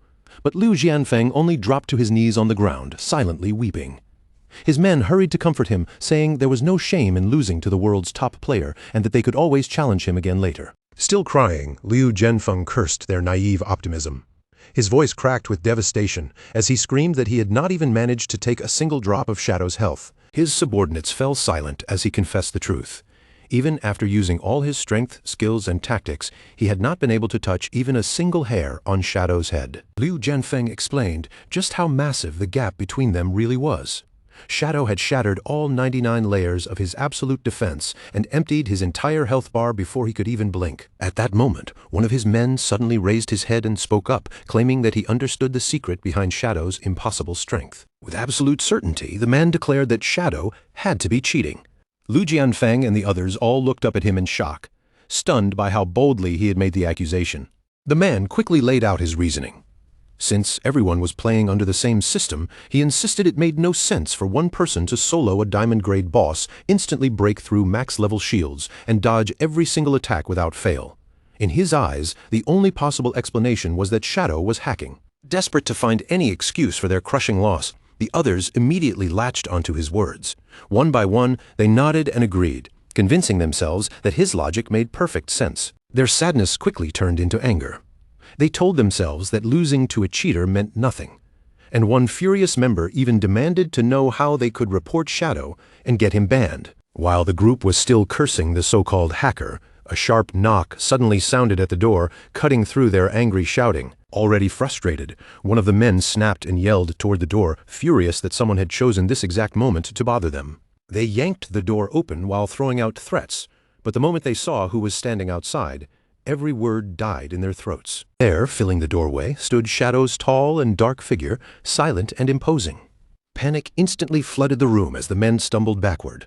They could not understand how Shadow had found their base, and fear spread quickly as they wondered whether he had come to slaughter them. Thinking Shadow was there to seize their hideout, one angry subordinate charged forward, calling him a cheating dog and shouting that their guild would never surrender. Shadow did not react to the insult at all. He simply raised his hand and stopped the charge by tossing a massive glowing orb toward them. Only then did the men realize what his words implied. Shadow had basically admitted that he defeated a diamond-grade boss entirely on his own. Overwhelmed by that terrifying strength and what they believed was his honor, Liu Jianfeng and his men dropped to their knees. They apologized loudly for misjudging him and swore absolute loyalty to him on the spot. Shadow stared down at the kneeling men, visibly confused by how suddenly their attitude had changed. Liu Jianfeng flushed with enthusiasm and promised that they would do anything for Shadow, even making an uncomfortably suggestive offer to prove his devotion.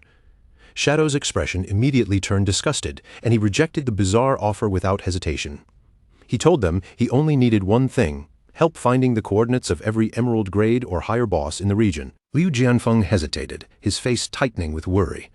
Shadow noticed the reaction and asked whether the task was too difficult for them. Sweating nervously, Liu Jianfeng explained that the major local guilds had already wiped out every emerald-grade boss on the surface. He then added that their only remaining option was to enter the Phantom Dungeon. But he quickly warned Shadow that the place was extremely dangerous, especially because people said it was haunted by real ghosts. The mention of ghosts immediately caught Shadow's interest, and he told Liu Jianfeng to explain further. Liu Jianfeng said that players who managed to escape from the dungeon often came out completely stripped of both their equipment and clothes. Even worse, the victims would babble nonsense afterward and needed several days before they recovered their sanity. Shadow recognized that description almost instantly. From his memories of his previous life, he knew exactly what kind of being was behind this so-called ghost story. Without the slightest hesitation, Shadow ordered Liu Jianfeng's group to lead him to the dungeon. His eagerness shocked the men so much that they nervously wondered whether he had some strange thrill-seeking habit, but Shadow coldly told them to move. At the eerie entrance of the Phantom Dungeon, another group of players was already marching inside. They laughed loudly at the local rumors, saying the so-called traumatized victims were probably just paranoid. In their eyes, ghosts were nothing but nonsense, and there was no way something like that really existed. The confident trio belonged to the Shudao Mountain Guild. Led by a bald man wearing sunglasses and accompanied by two women, they walked forward arrogantly, boasting that they would uncover the dungeon's secrets once and for all. The Shudao Mountain Guild pushed deeper into the dim corridor, their footsteps echoing against the cold stone walls. At the front, the bald guild leader walked with his chest out, loudly insisting that ghosts were nothing but nonsense. Beside him, the girl in the cheongsam and the girl in the panda onesie quickly backed him up, boasting that with consciences as clean as theirs, no monster or evil spirit could possibly touch them. Before their confidence could last another second, the ceiling above them suddenly exploded apart. Chunks of stone rained down through the darkness, and a towering purple demon with massive horns crashed heavily into the corridor right in front of their path. The monster standing before them was no ordinary dungeon creature.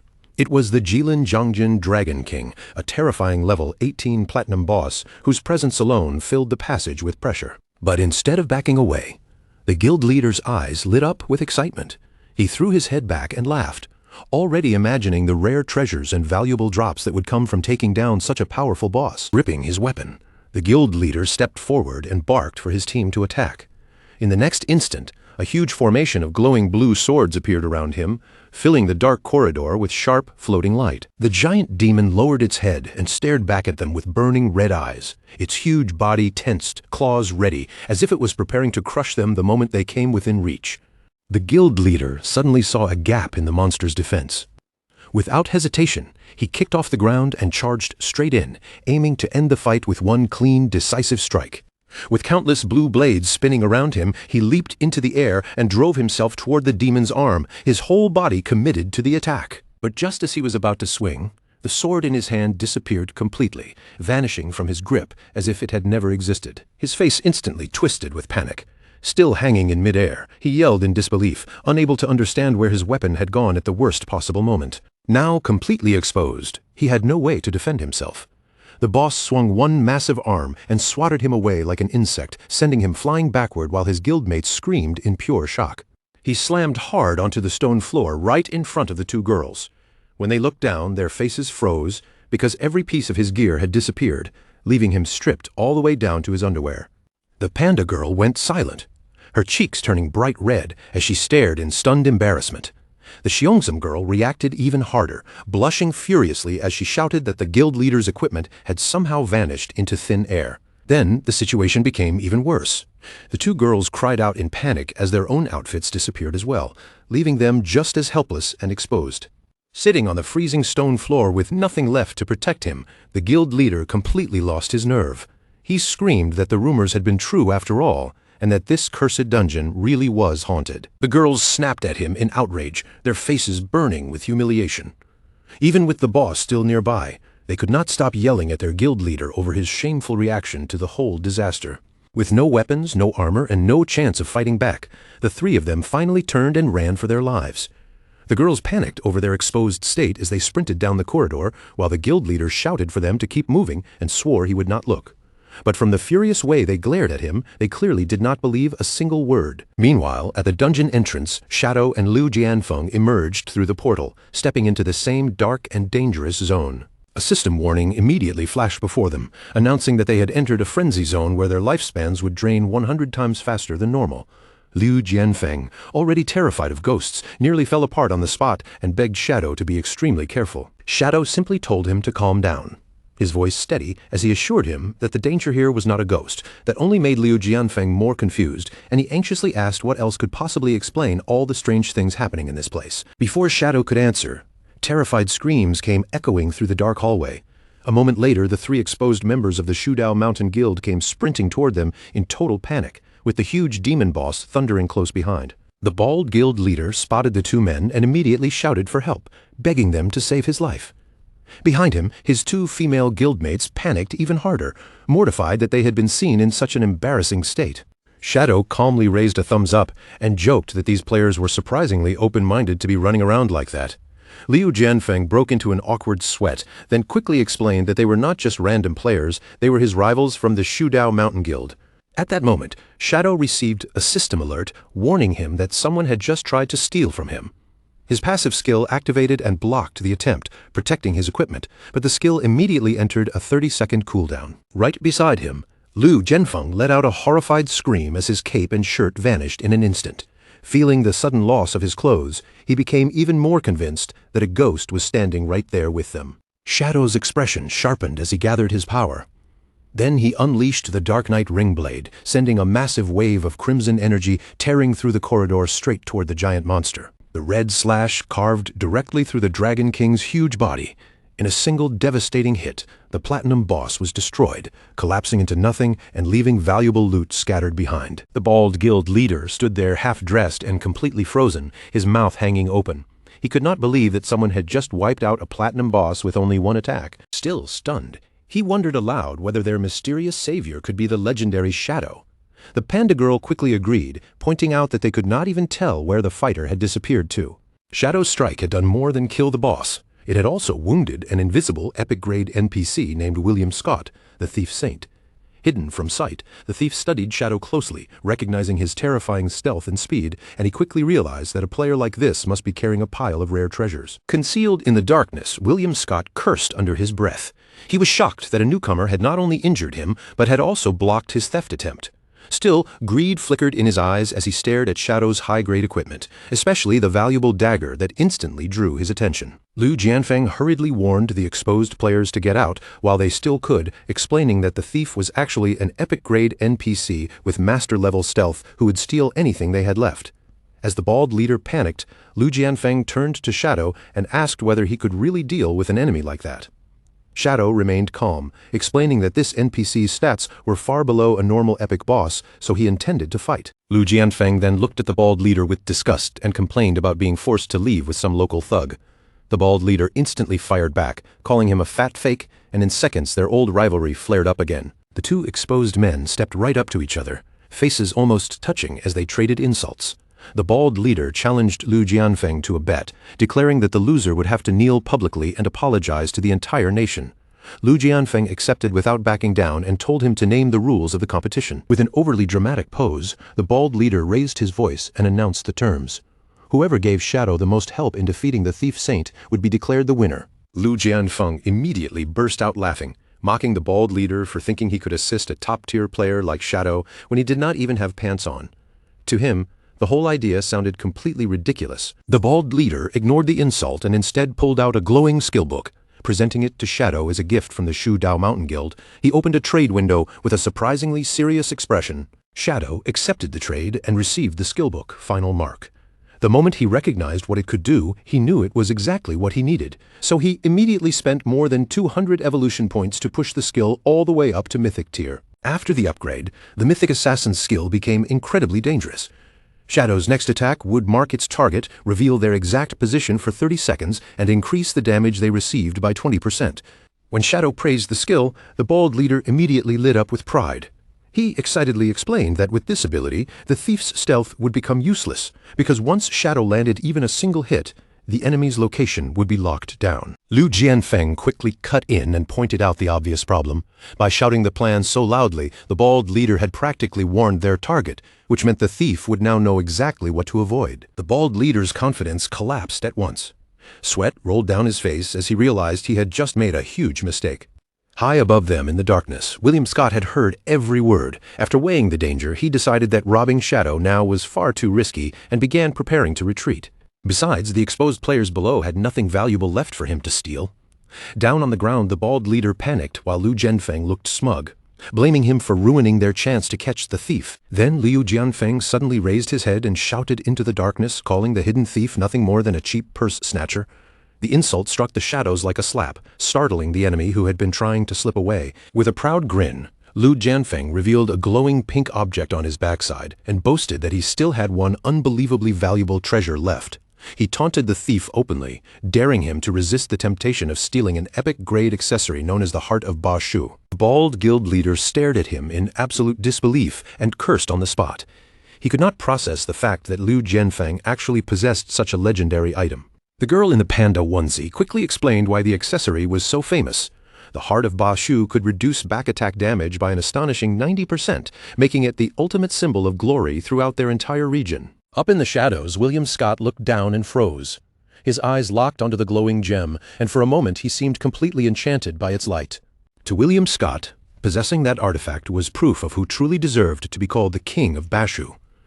The gem burned in his eyes like a blazing sun, so beautiful that no real collector could possibly resist it, even if stealing it meant taking it directly off a man's body. Unable to hold himself back any longer, the legendary thief saint slipped down from the ceiling without a sound, his body light as a shadow, while his greedy eyes stayed fixed completely on the shining prize below. Of course, he understood the situation perfectly.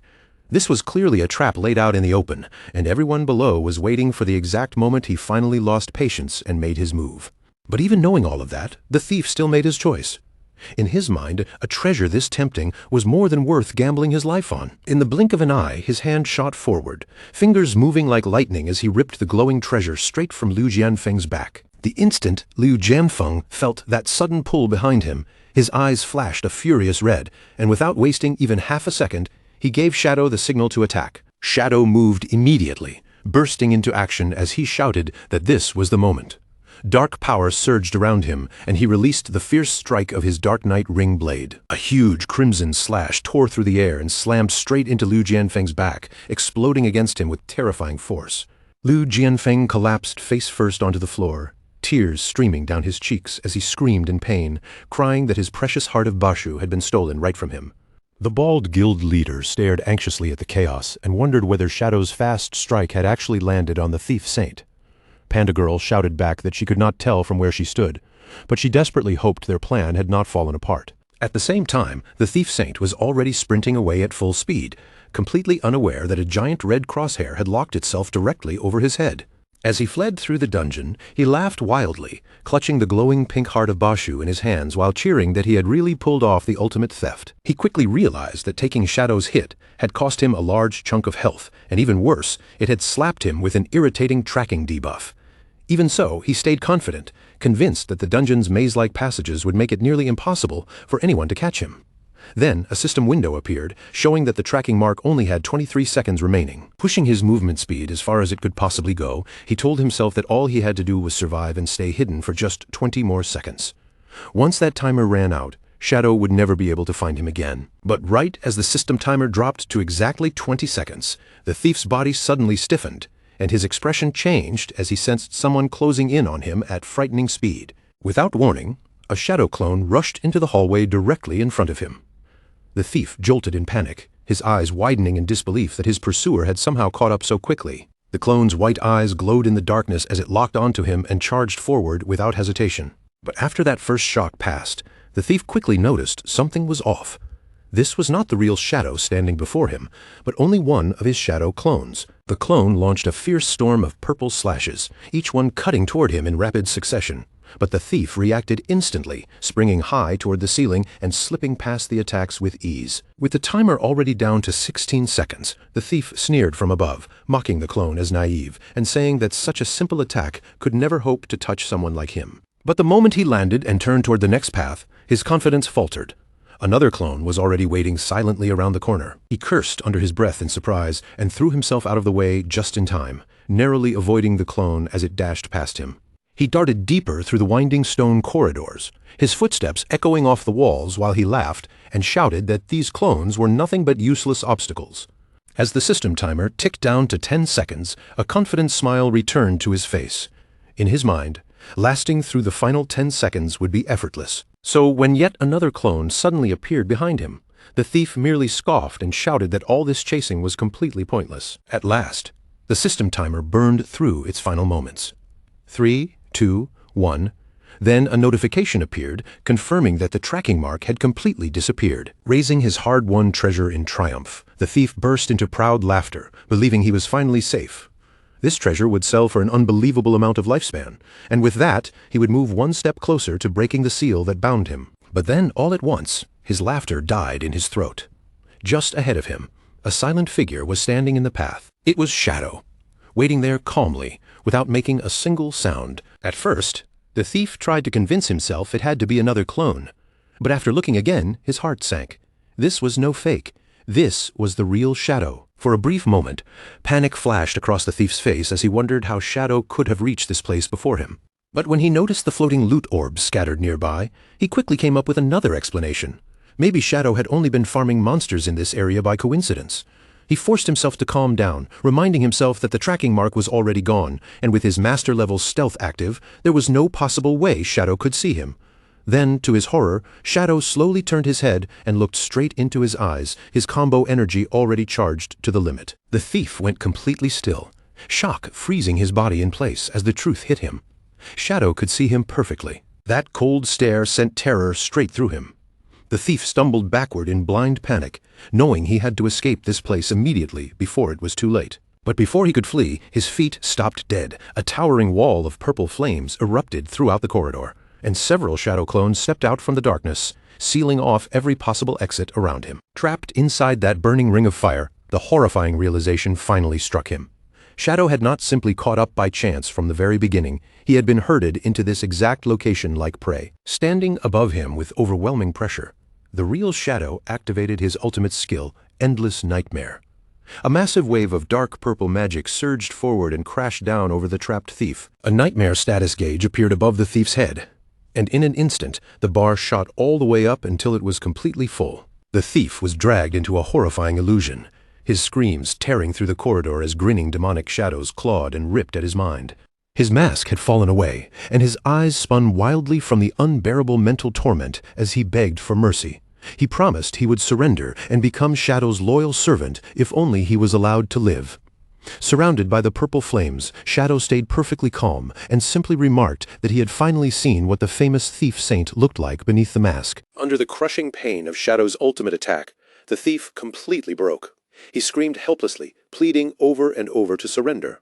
Then, a system notification appeared, asking Shadow whether he wanted to accept this epic-grade NPC as a subordinate for his guild, and Shadow agreed without hesitation. With the submission confirmed as a huge success, William Scott officially became a loyal member of the Shadow Guild. In the next instant, his equipment changed completely, transforming into a sleek black ninja outfit marked with the Shadow Guild crest. Right then, the bald guild leader came sprinting down the hallway stark naked, flailing in panic as he shouted and demanded to know what on earth had just happened. Shadow answered casually, as if it were no big deal, saying that he had simply turned the thief into his new subordinate. The bald leader nearly lost his mind on the spot, shouting in total disbelief. Before long, the rest of the players rushed over and surrounded the disgraced thief, who was curled up miserably on the floor. They hurled insults at him, calling the legendary thief saint nothing more than a pathetic pickpocket and demanding that he return all their stolen gear. When someone asked if they could just beat him until he was half dead, Shadow stepped in and told everyone to calm down. Shadow explained that since the thief had now become a friendly NPC, they could use Lifespan to purchase rare goods and special skills from him. The moment Liu Jianfeng heard that, his interest was instantly caught. He immediately barked at the crying thief, ordering him to stop wasting time and show everyone what goods he had for sale. William Scott reluctantly pulled open his cloak, revealing an impressive lineup of items hidden inside. The first was the Thief Saint Talisman, a special item that allowed someone to steal a random item from another player at the cost of 20 years of lifespan. But the true prize was the Thieving Sacred Hand skill book. Its price was a staggering 500 years of lifespan, yet its effect was even more shocking because it could permanently steal core stats from monsters. The crowd instantly erupted when they looked closer at the display. Liu Jianfeng screamed the loudest, because not only was his underwear hanging inside the cloak, but his precious Heart of Bashu had been pinned there as a sale item too. The naked players were furious, angrily demanding their clothes back while threatening to murder the miserable thief on the spot. After everyone finally cooled down a little, the bald leader and Liu Jianfeng began to understand just how valuable the actual shop items were. The bald leader pointed out that even if the talisman seemed situational right now, it could become a fortune-making treasure in the late game. And as for the thieving skill, a permanent stat increase was an insane advantage, easily worth the massive 500-year cost. After connecting all the clues, Liu Jianfeng finally understood what had really happened. The thief must have stolen the intelligence stats from all the dungeon's previous victims, which explained why those people had been left temporarily mindless. Hungry for a stronger skill and refusing to let the chance slip away, the players still chose to buy the skill book in the end. Right after that, the system recorded the purchase clearly, showing that the blue Cheongsam martial artist girl and Liu Jianfeng had each paid 500 years of lifespan to learn the new ability. Immediately after that, a huge jackpot alert exploded in front of Shadow. His newly recruited subordinate had just earned a full 1,000 years of lifespan, and because of the 50% tax rate, 500 years flowed straight into Shadow's guild pool like free profit. Seeing this, Shadow instantly understood the trick behind it. If he sent the thief out to hunt and farm other players, the lifespan gains would keep rolling in. And since half of the cost came back to him as a rebate, even if Shadow learned the skill himself, the real price would only be 250 years. Shadow did not waste even a second. He directly spent 88 evolution points and pushed the skill book all the way up into the mythic tier. After the upgrade, Thieving Sacred Hand became terrifying. It could now steal 5 stat points from each target, stacking all the way up to 3,000 points while also giving him a massive passive 20% boost to every stat. Even more ridiculous, the skill was no longer limited by target type and could be used on anyone. A faint smile appeared on Shadow's face as he looked at the upgraded effect. A percentage-based stat boost might not look simple on paper, but he knew exactly how dangerous it was.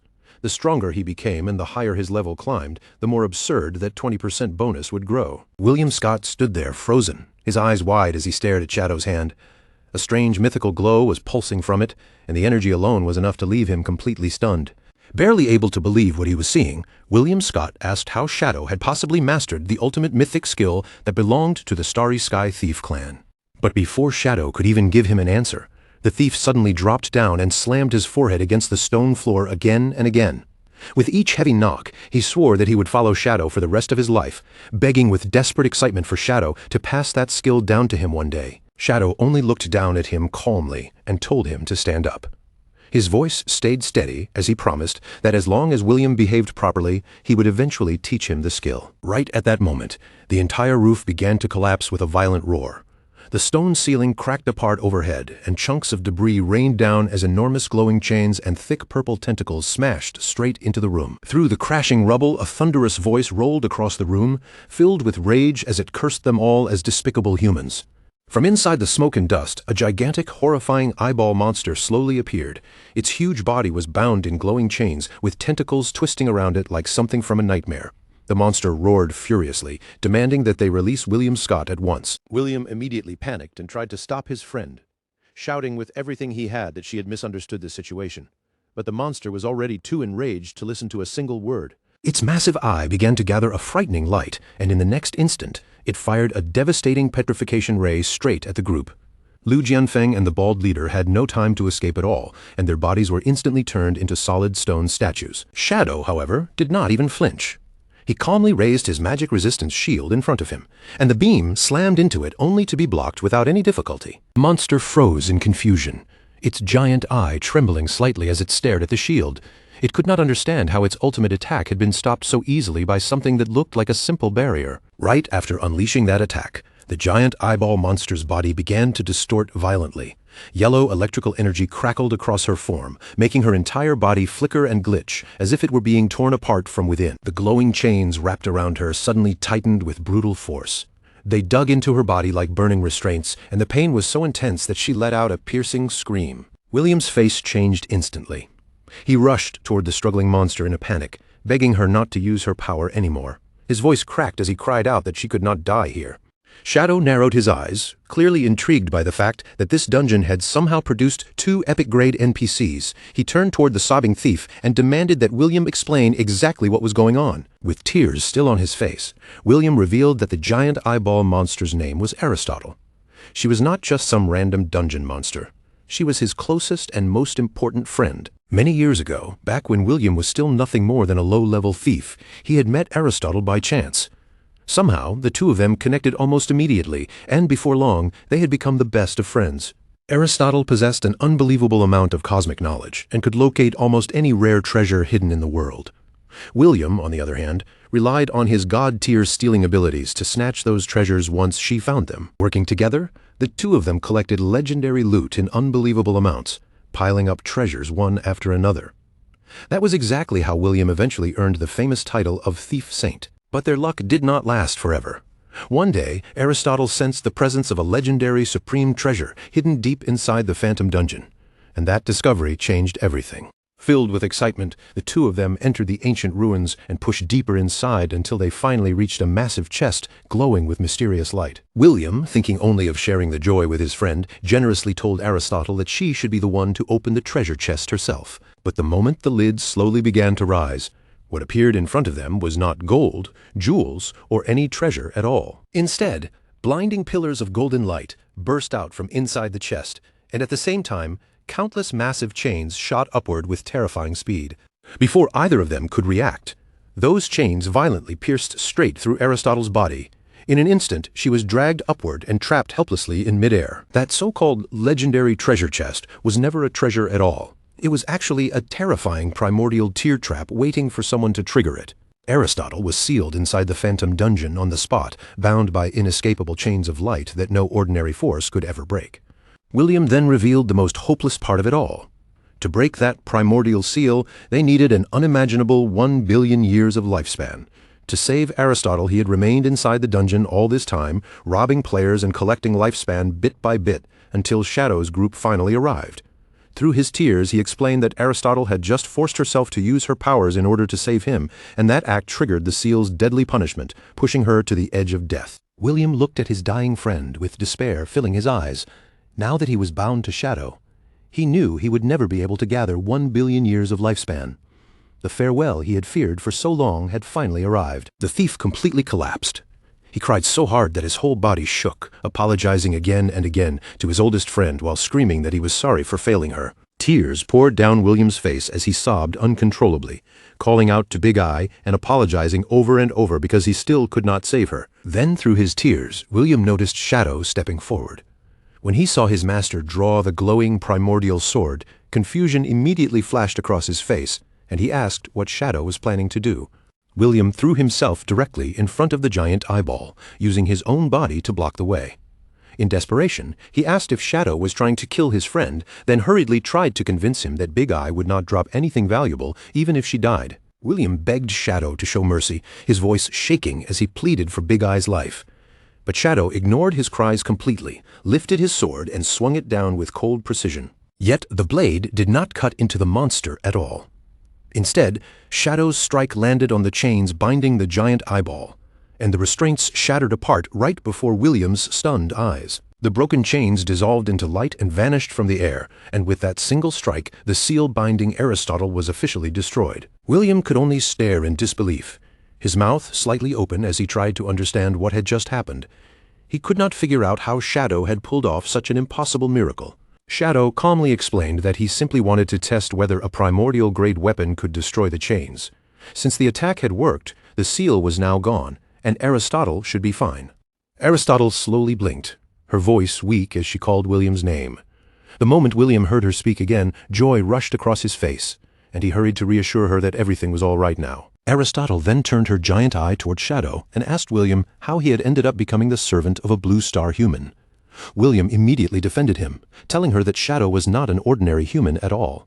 He was the very person who had saved her life. Seeing the perfect chance, William quickly began praising Shadow in front of Big Eye, telling her that she should join them too, because following him meant they would have access to endless rare treasures.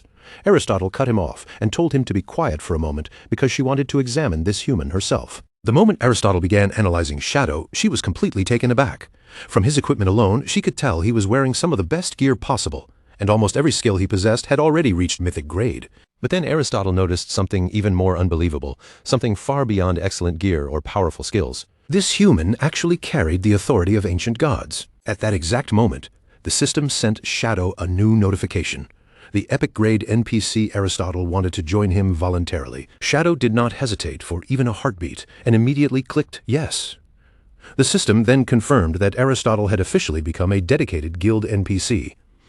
Her basic function alone was already incredible, allowing guild members to claim a double EXP buff once per day, along with an advanced barrier. The system went even further and unlocked one of her advanced functions, giving them a dangerous new option. By sacrificing part of their own lifespan, they could dig up rare information that ordinary players would never be able to find. Now, wearing the fresh crest of the guild on her body, she lowered her head respectfully before her master, her posture calm and obedient, as if she was ready to carry out any order the moment it was given. Shadow accepted without hesitation, clearly satisfied as he praised both of them as first-rate talents. Then he immediately turned to Aristotle and ordered him to place the double EXP buff on him before sending the two of them back to the guild base through teleportation so they could start farming lifespan right away. But just before they left, Shadow remembered the local players still frozen nearby. He told Aristotle to release them from petrification, then gave William one more order: return every single item he had stolen from them. In the next instant, a brilliant golden flash spread across the area, washing over Lu Jianfeng and the bald leader, completely breaking the stone-like petrification that had locked their bodies in place. The moment they were freed, both men sprang up in panic, their bodies trembling as their eyes darted around wildly, searching for that terrifying giant eyeball monster. Shadow simply told them, as if it was nothing special, that he had already tamed both creatures and sent them away. The two rivals froze in disbelief, then burst out in shock, unable to accept that he had captured two epic-grade NPCs in one move. Shadow pointed casually toward the ground and told them their equipment was all right there. The group of naked players rushed over in excitement, thanking him again and again, while Lu Jianfeng was so moved that he actually cried tears of joy over getting his limited edition underwear back. With a huge grin on his face, Lu Jianfeng carefully brought out his treasured accessory, the heart of Ba Shu, and offered it to the man who had just saved them. But when Shadow looked down and saw that strange pink ball covered in spikes, his expression stiffened, and he stared at it with open disgust. Lu Jianfeng hurried to explain that he and the bald leader had already reached an agreement.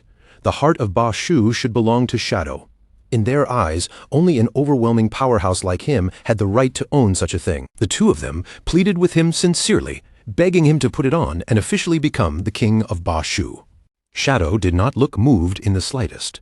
Instead, a massive shockwave erupted from him as he coldly told them to get lost, blasting the entire naked group away like they weighed nothing. And just like that, the legendary heart of Ba Shu disappeared from the world, never to be seen again. Some people later claimed Ba Shu no longer had a king, while others joked that from that day forward, every player in the region became a king of their own. Meanwhile, more than 200 kilometers south of the ruins of the magic capital, another intense battle was already raging. The target was a fast-moving creature wrapped in blue light, its body twisting through the air as it swirled aside and narrowly avoided an incoming attack. But the one chasing it was Ghost Spirit. Now, in her terrifying red-skinned form, and in the blink of an eye, she reappeared directly behind her prey. She moved like a streak of lightning, her blade cutting down with brutal precision and landing a savage slash that tore more than 18,000 points of damage from the monster. The beast instantly swung back in retaliation.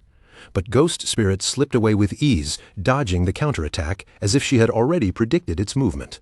Without wasting even a second, she activated Shadow Stealth, letting her figure melt back into the surrounding darkness. The monster stopped in place, suddenly losing track of her, its movements turning confused as it searched for the enemy that had vanished.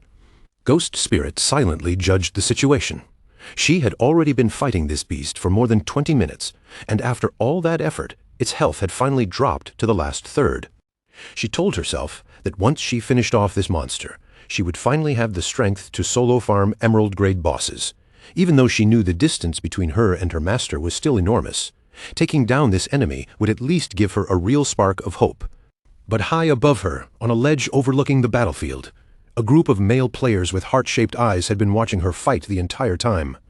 One of them stared down in amazement, admitting that her skill was ridiculously sharp. She kept herself just outside the boss's attack range while still dealing steady, controlled damage again and again. Another player, practically drooling as he watched, began plotting out loud. If they all rushed her together, he believed she would have no way to resist, especially now that the boss had already been worn down to 1/3 health. One man had even lowered himself like a human chair beneath their blonde leader, respectfully telling his queen that they were ready to jump in at any moment and steal the boss for her. The blonde leader, however, told him there was no need to hurry. She watched Ghost Spirit closely and advised them to wait, admitting that their target was clearly a top-tier hunter with clean, decisive attacks. She warned her followers that the girl was constantly on guard. At the smallest sign of danger or movement around her, she would vanish instantly and make herself impossible to catch. Just then, Ghost Spirit's faint outline appeared above the monster as she prepared to strike again, and the blonde leader's lips curled into a knowing smirk. She declared that the only chance to catch Ghost Spirit was the exact instant she launched her attack.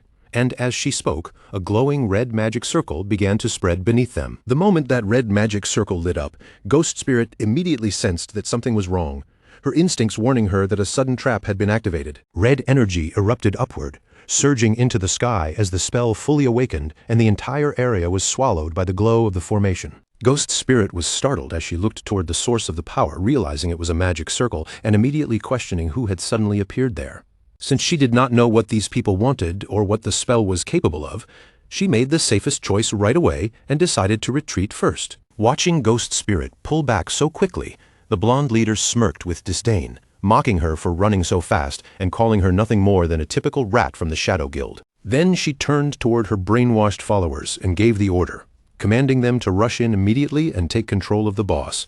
The squad charged forward at once, shouting as they stormed toward the battlefield, screaming for their guild to advance in the name of their beloved master. The brainwashed warriors threw themselves at the lightning-infused platinum boss, while Ghost Spirit, already hidden back in stealth, looked on coldly and scoffed at their clumsy attempt to steal her kill. She knew the system rules better than they did, since she had already removed 2/3 of the boss's health. Only she would have the right to pick up the loot during the protected time limit.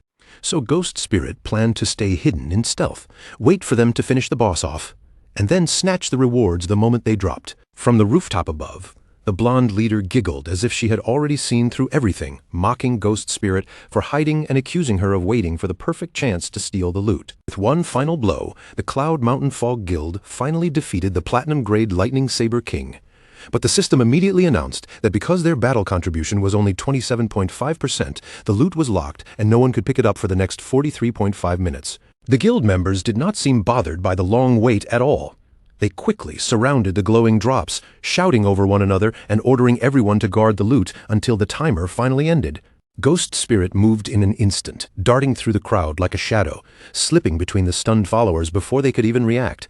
But right as her hand reached toward the loot, the blonde leader's grin turned wicked, and she quietly whispered that the target had taken the bait. She struck the ground hard with her staff, and another magic circle instantly activated beneath the battlefield. Ghost Spirit was caught completely off guard as a massive magic array flared to life under her feet, the sudden light locking the space around her. It was the Desire Cage magic array. Ghost Spirit was trapped inside it completely, unable to move or use any of her skills, yet at the same time immune to damage until the caster chose to release her. Around them, the followers erupted in cheers, celebrating that their master had finally caught her. Standing proudly on top of her brainwashed servant like a throne, the blonde leader looked down in triumph and boasted that no matter how powerful Ghost Spirit's stealth was, nothing could escape detection within her range. Her hidden class was finally revealed, Array Master, the ultimate all-around class. Her wind-seeking array spread through the air like invisible threads, riding every nearby current until it could lock onto any target within a full 50-meter range almost instantly. Right after that, she raised her hand again and unleashed her next spell, the Lifespan Extraction Array, a cruel formation meant to sap away the life force of anyone caught inside its boundaries. Warning messages flashed one after another, showing Ghost Spirit's lifespan falling day by day. Her face instantly changed, panic rushing through her as she realized her life was being drained, and she cursed herself for walking straight into such a complete trap. Forcing herself to stay calm, Ghost Spirit immediately reached out to Shadow and told him she had been ambushed and needed rescue right away. Shadow answered without the slightest delay, telling her to send over her location immediately. Meanwhile, the woman in charge watched everything with a faint smile, fully aware that her ability could only steal 5 years at most. The terrifying act of draining an entire lifespan was nothing more than a bluff designed to crush her target's composure with fear. From the very beginning, this whole ambush had been carefully arranged. Her real purpose was to drag Shadow out into the open and take revenge for her older brother, Song Fei. This woman was Song Xiaoyu, his younger sister, and hatred had driven her here. Then, without warning, a terrifying surge of pressure rippled through the air above them, twisting the sky itself as if something massive had just torn into the battlefield. Song Xiaoyu's eyes widened the moment she felt that disturbance. She understood at once that Shadow had finally arrived. A crimson slash ripped across the sky like a blade of blood-red lightning, cutting through the brainwashed followers before they could even react. In just 1 second, the entire guard squad was completely wiped out. When the chaos settled, Shadow was already standing calmly among the scattered loot, looking as if the battle had barely been worth his attention. Ghost Spirit lit up with relief and quickly thanked her master for saving her. Shadow looked around the ruined area but had no memory of this guild at all. To him, they seemed like nothing more than low-level players trying to bully and take advantage of others. With one sharp leap, Shadow launched himself upward, telling Ghost Spirit to stay where she was. His gaze locked onto the leader standing on the rooftop, and he made it clear he would deal with that person first. As Shadow rushed straight toward her, Song Xiaoyu burst into a revenge-filled laugh, staring him down with twisted excitement and daring him to come closer. But Song Xiaoyu still had another card hidden. She activated the Resurrection Array, and in the next instant, her fallen teammates reappeared inside her magic circle, instead of returning to their normal respawn points. The revived followers shot upward one after another, throwing themselves into Shadow's path while shouting that he had already stepped right into their trap. Shadow's eyes sharpened in surprise as he realized something was off. Somehow, these people were able to follow his movements and predict where he would go, and the situation grew even worse. As those followers rushed toward him through the air, huge paper bomb talismans on their backs began glowing with dangerous light. Song Xiaoyu wasted no time and immediately triggered her explosion array. A blinding blast swallowed the sky, erupting into a massive storm of fire, smoke, and shattered debris that wrapped completely around Shadow. Down below, Ghost Spirit froze in shock at the sight.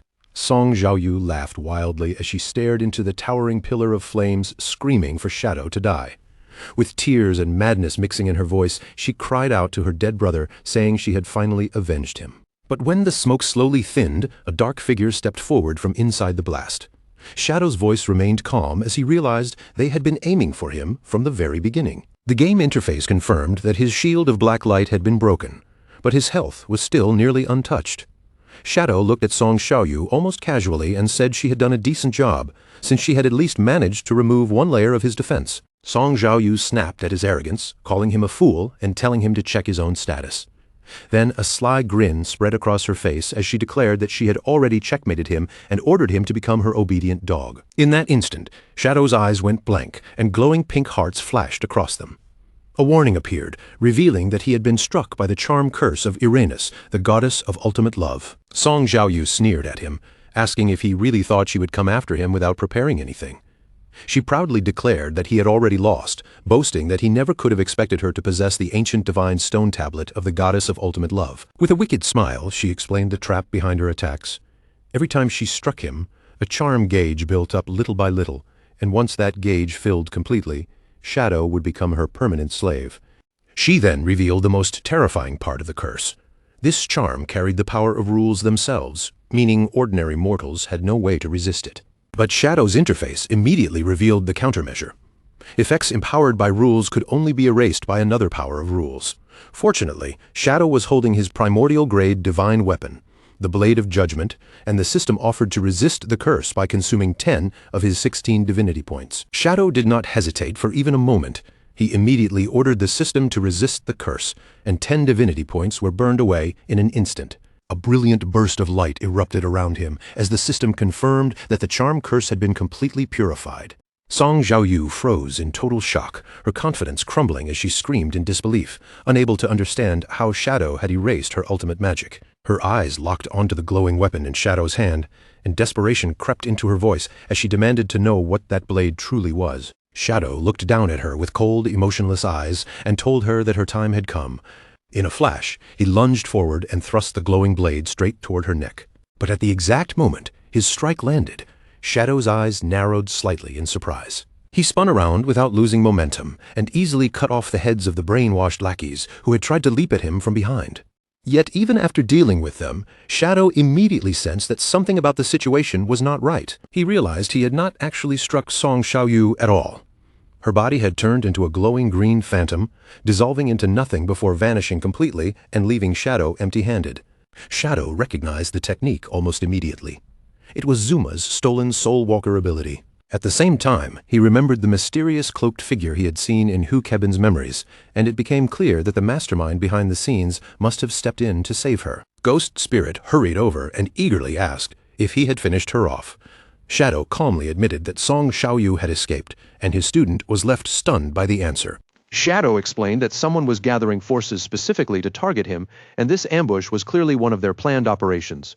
Ghost Spirit immediately grew furious, calling them suicidal fools for daring to scheme against her master. Shadow told her he was not worried about his own safety, but she had to become much more cautious.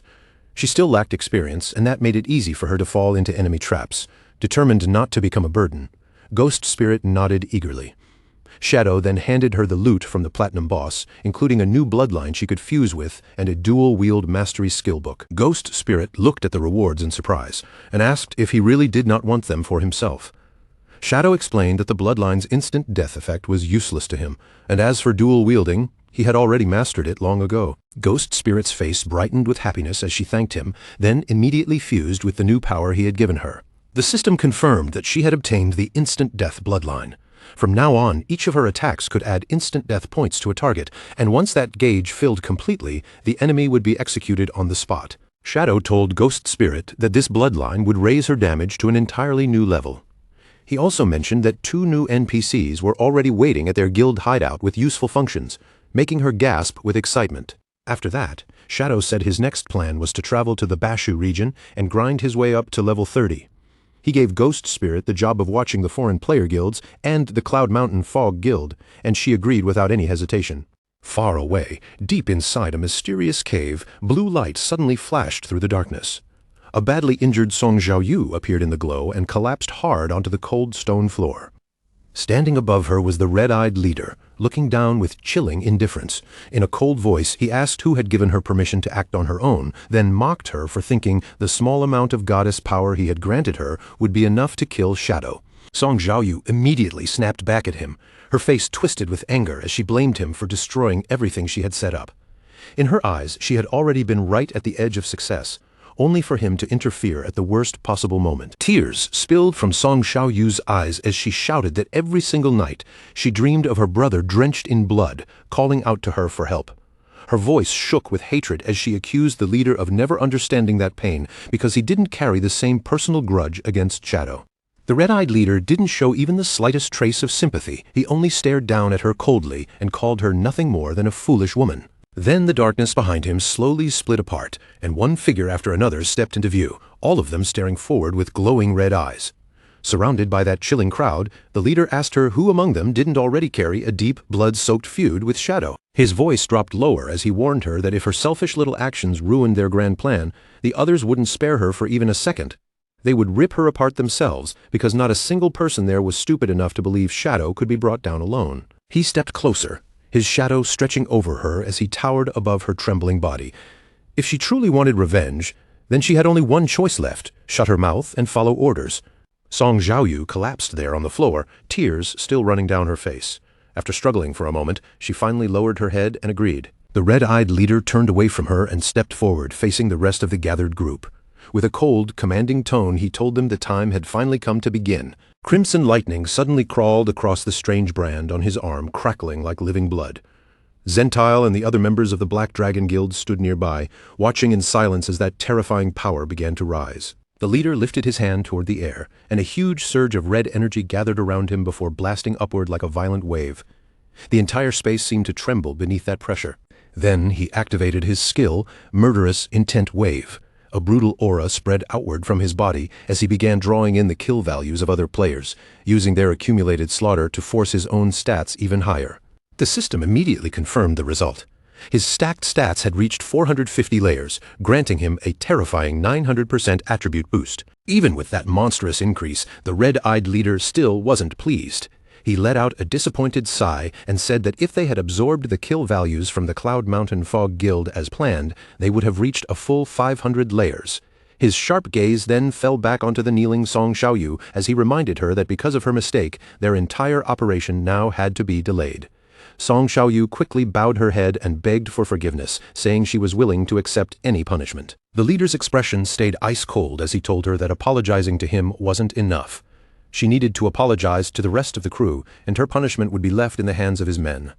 Behind her, two disturbing subordinates began laughing with ugly excitement, even thanking their boss, while Song Xiaoyu's body stiffened in fear. As the leader walked away without looking back, he said he would personally farm the final 50 stacks of kill values and ordered everyone else to remain where they were.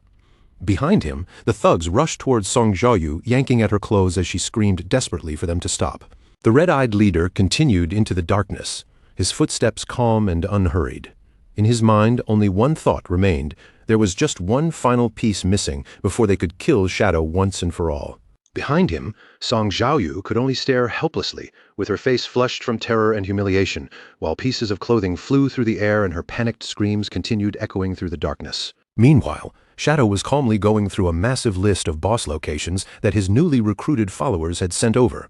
The coordinates covered everything from Emerald-tier bosses to Platinum-tier bosses, scattered all across the dungeon. After looking it over, Shadow quickly realized that this phantom dungeon was basically an untouched treasure field packed with high-level bosses. The only reason nobody had swept through them yet was simple. The Thief Saint had been keeping players from pushing too deep. But to Shadow, that danger only made the place even more perfect.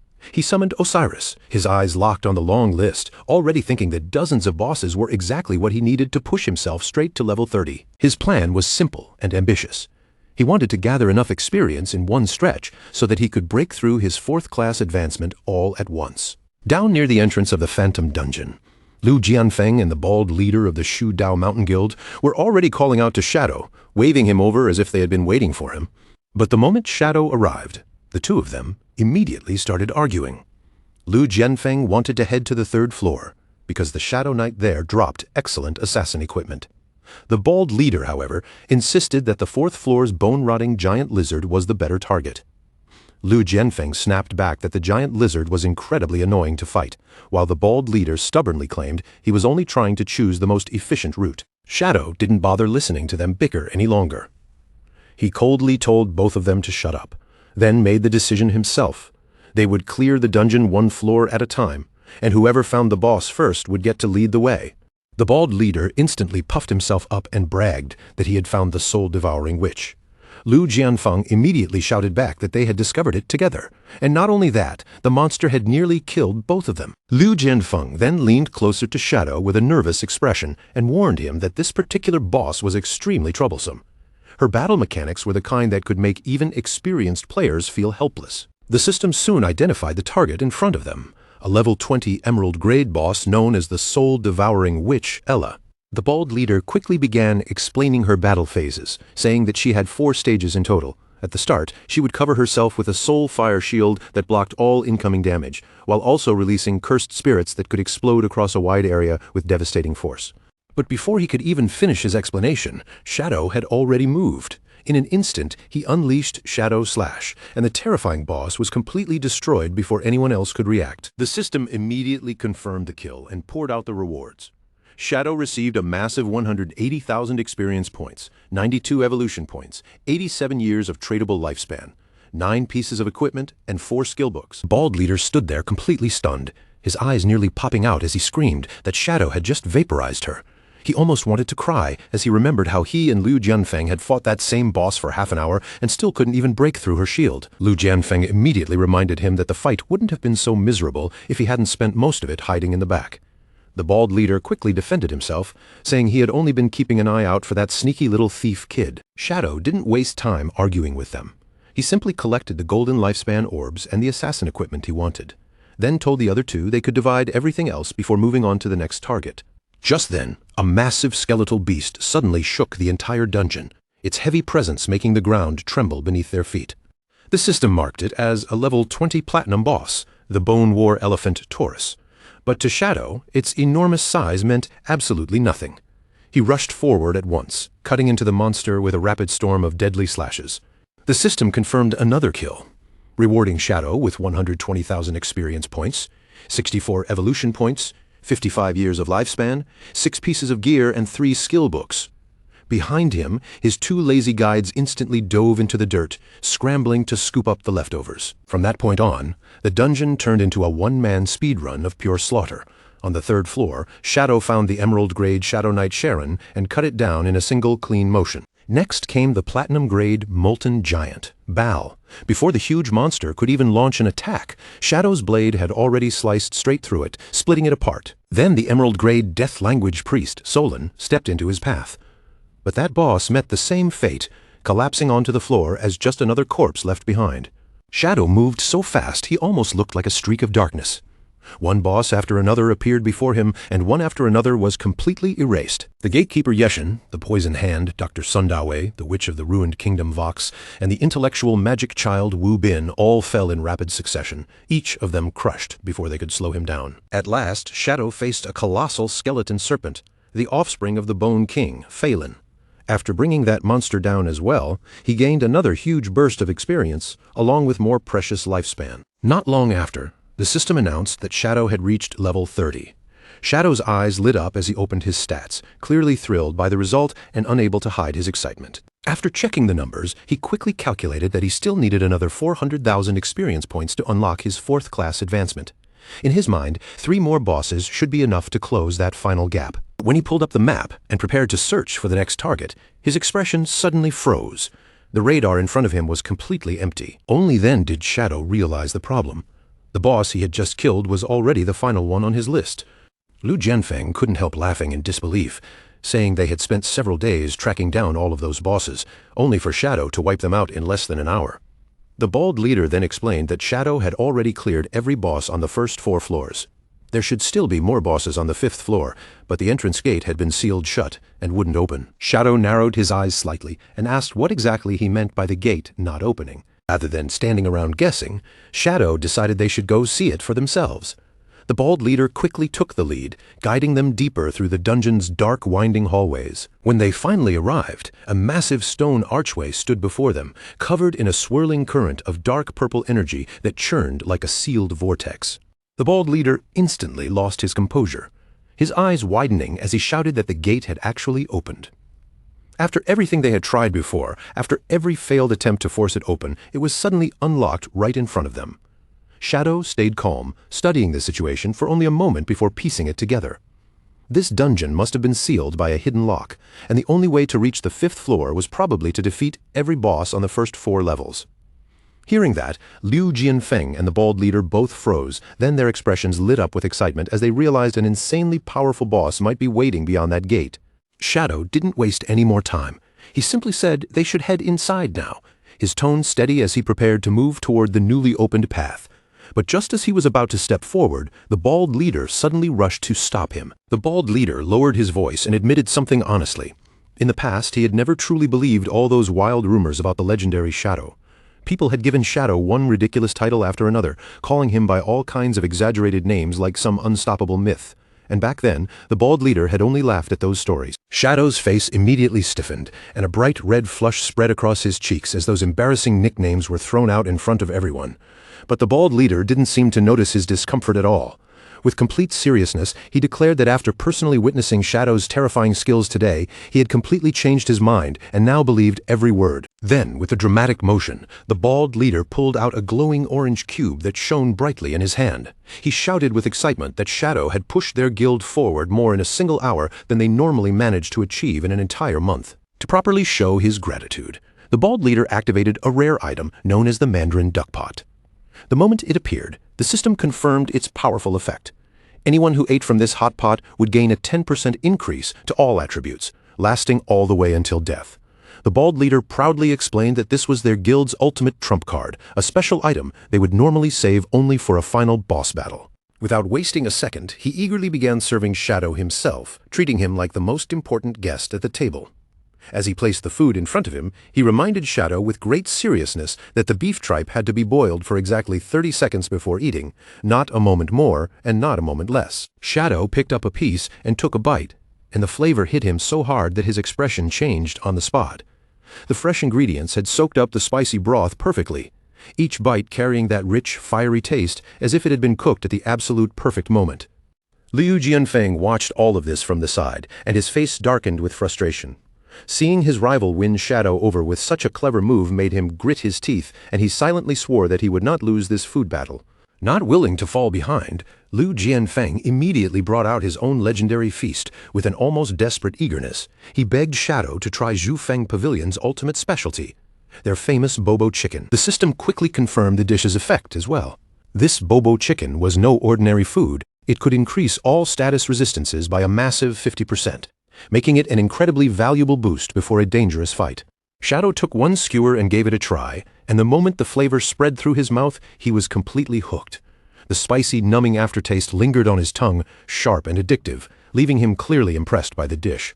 When the two guild leaders saw Shadow enjoying both meals, the atmosphere instantly turned competitive. Liu Jianfeng proudly claimed that Shadow obviously liked his Bobo chicken better, but the bald leader immediately shouted back, insisting that Shadow had clearly been more moved by the hot pot. Shadow looked at the two of them and casually asked whether they wanted to sit down and eat with him too, but neither of them paid him any attention. They were already too busy yelling over each other, fiercely arguing about which local specialty was truly the best. Shadow asked them in the most casual tone possible if they wanted to grab something to eat with him, but the two of them did not even hear him. They were still yelling over each other, faces red, completely locked in a pointless argument about which local specialty deserved the title of best food. Right at that moment, the system suddenly rang out with a new notification. Shadow received a huge enhancement all at once, with every one of his attributes rising by 10%, while his resistance to abnormal status effects shot up by an even crazier 50%.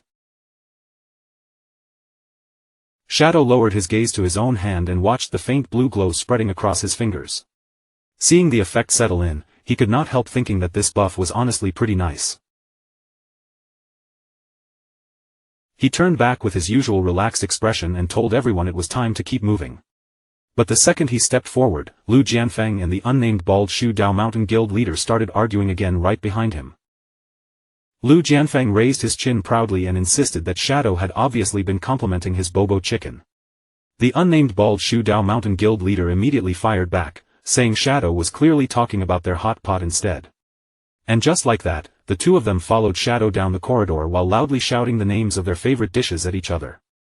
Before long, the group walked straight into a room swallowed by darkness and thick mist.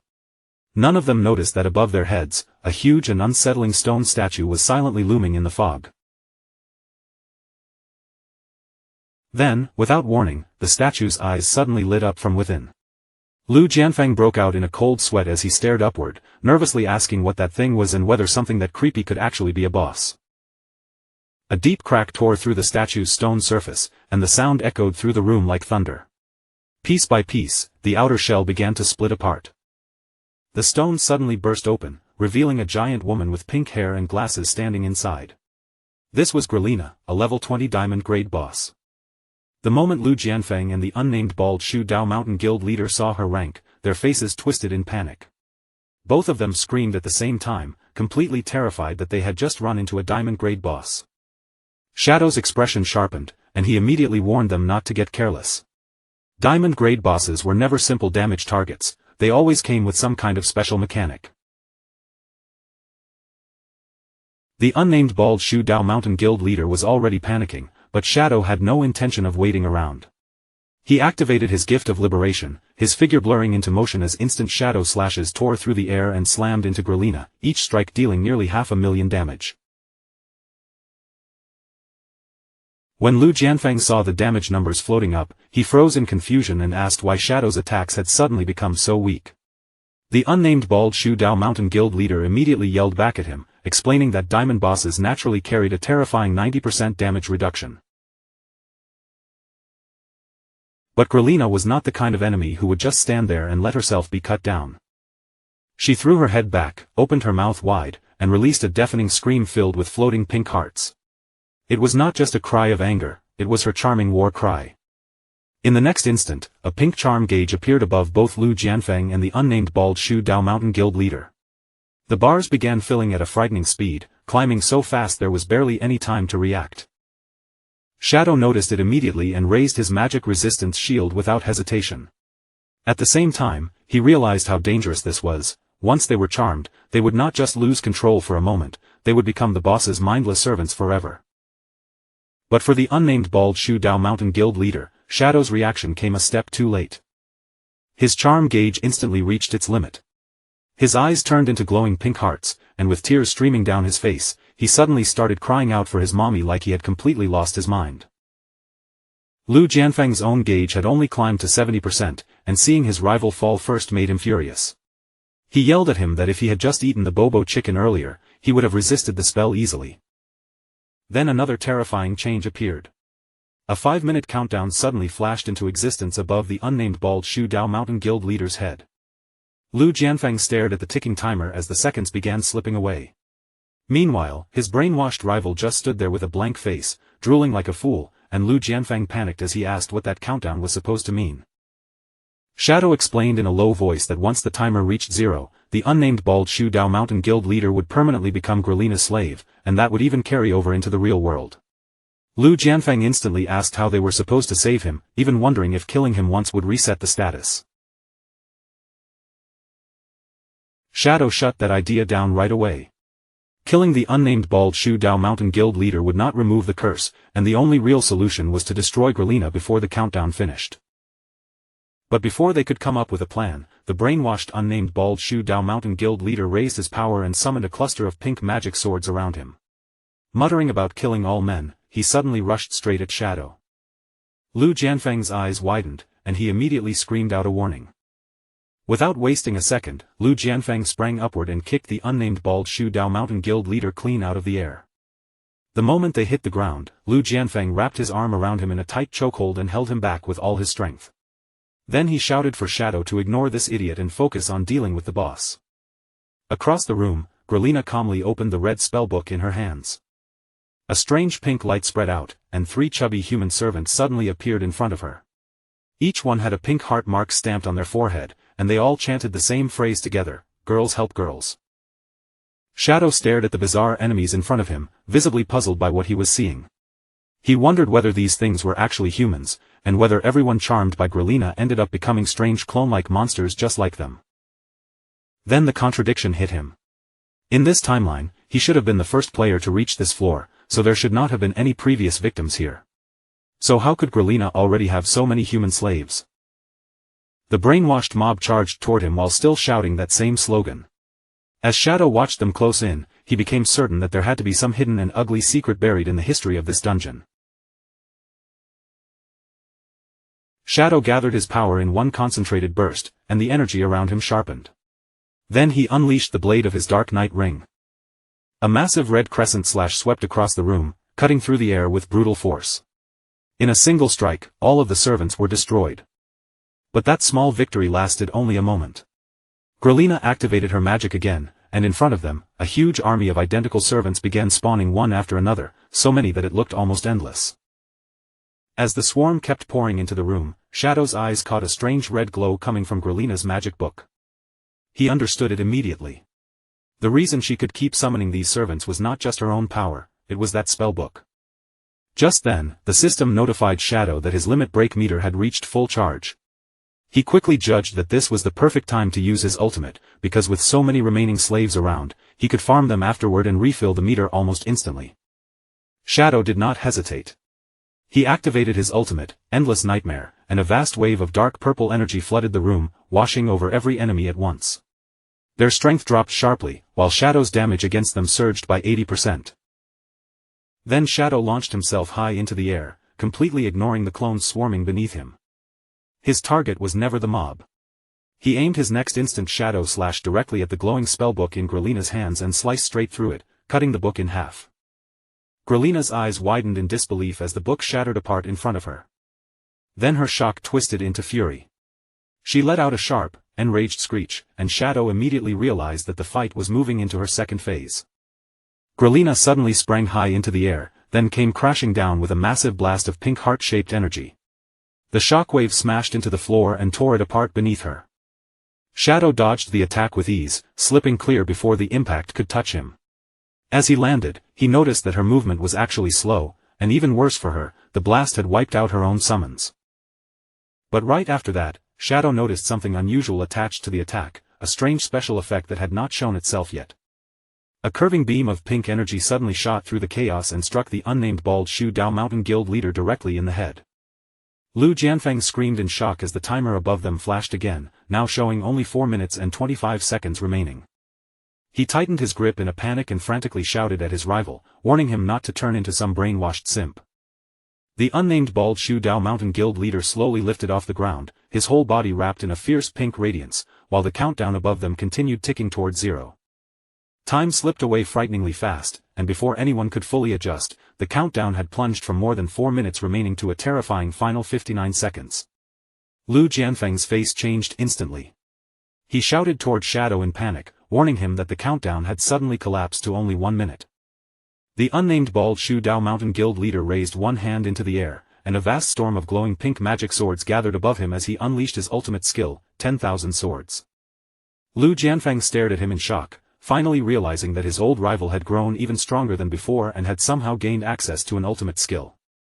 Shadow stayed calm and immediately pointed out the truth.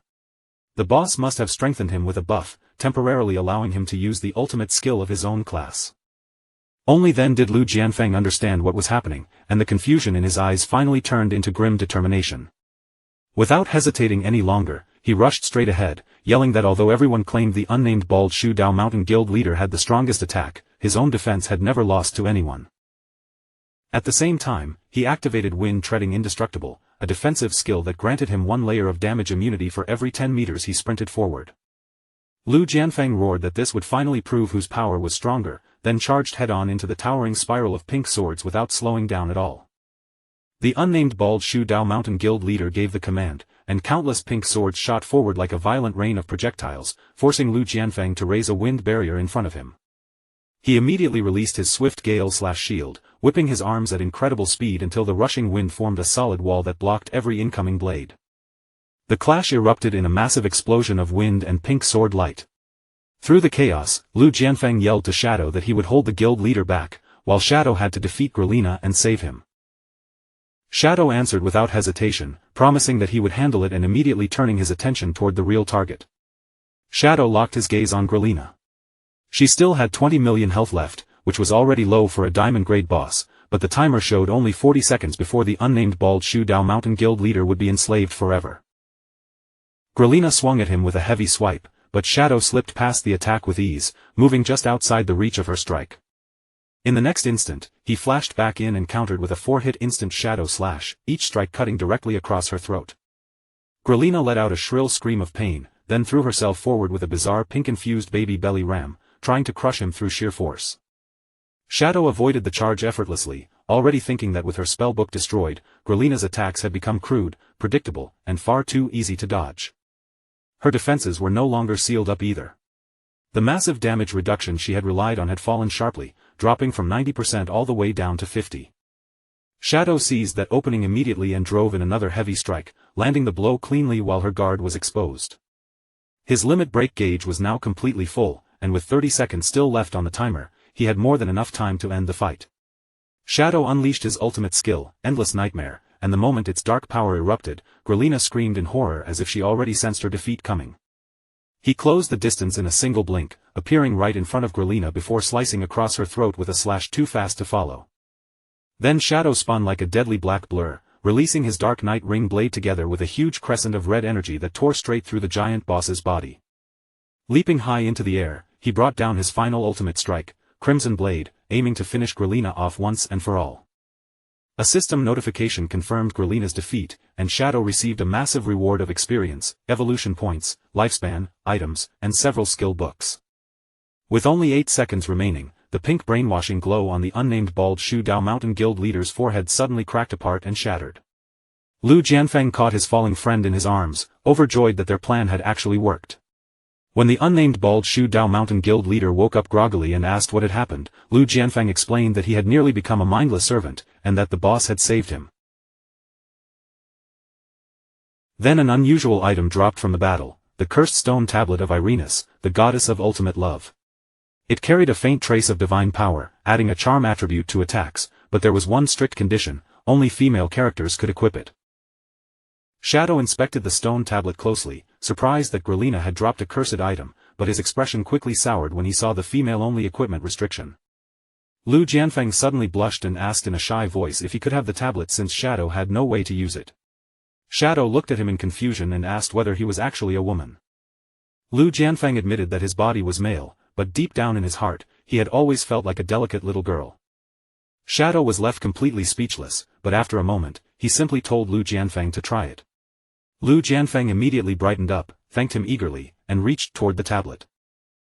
But the system instantly issued a warning, saying the equipment attempt had failed because of a gender mismatch. Since there were no eligible female players in the team, the tablet would soon vanish forever.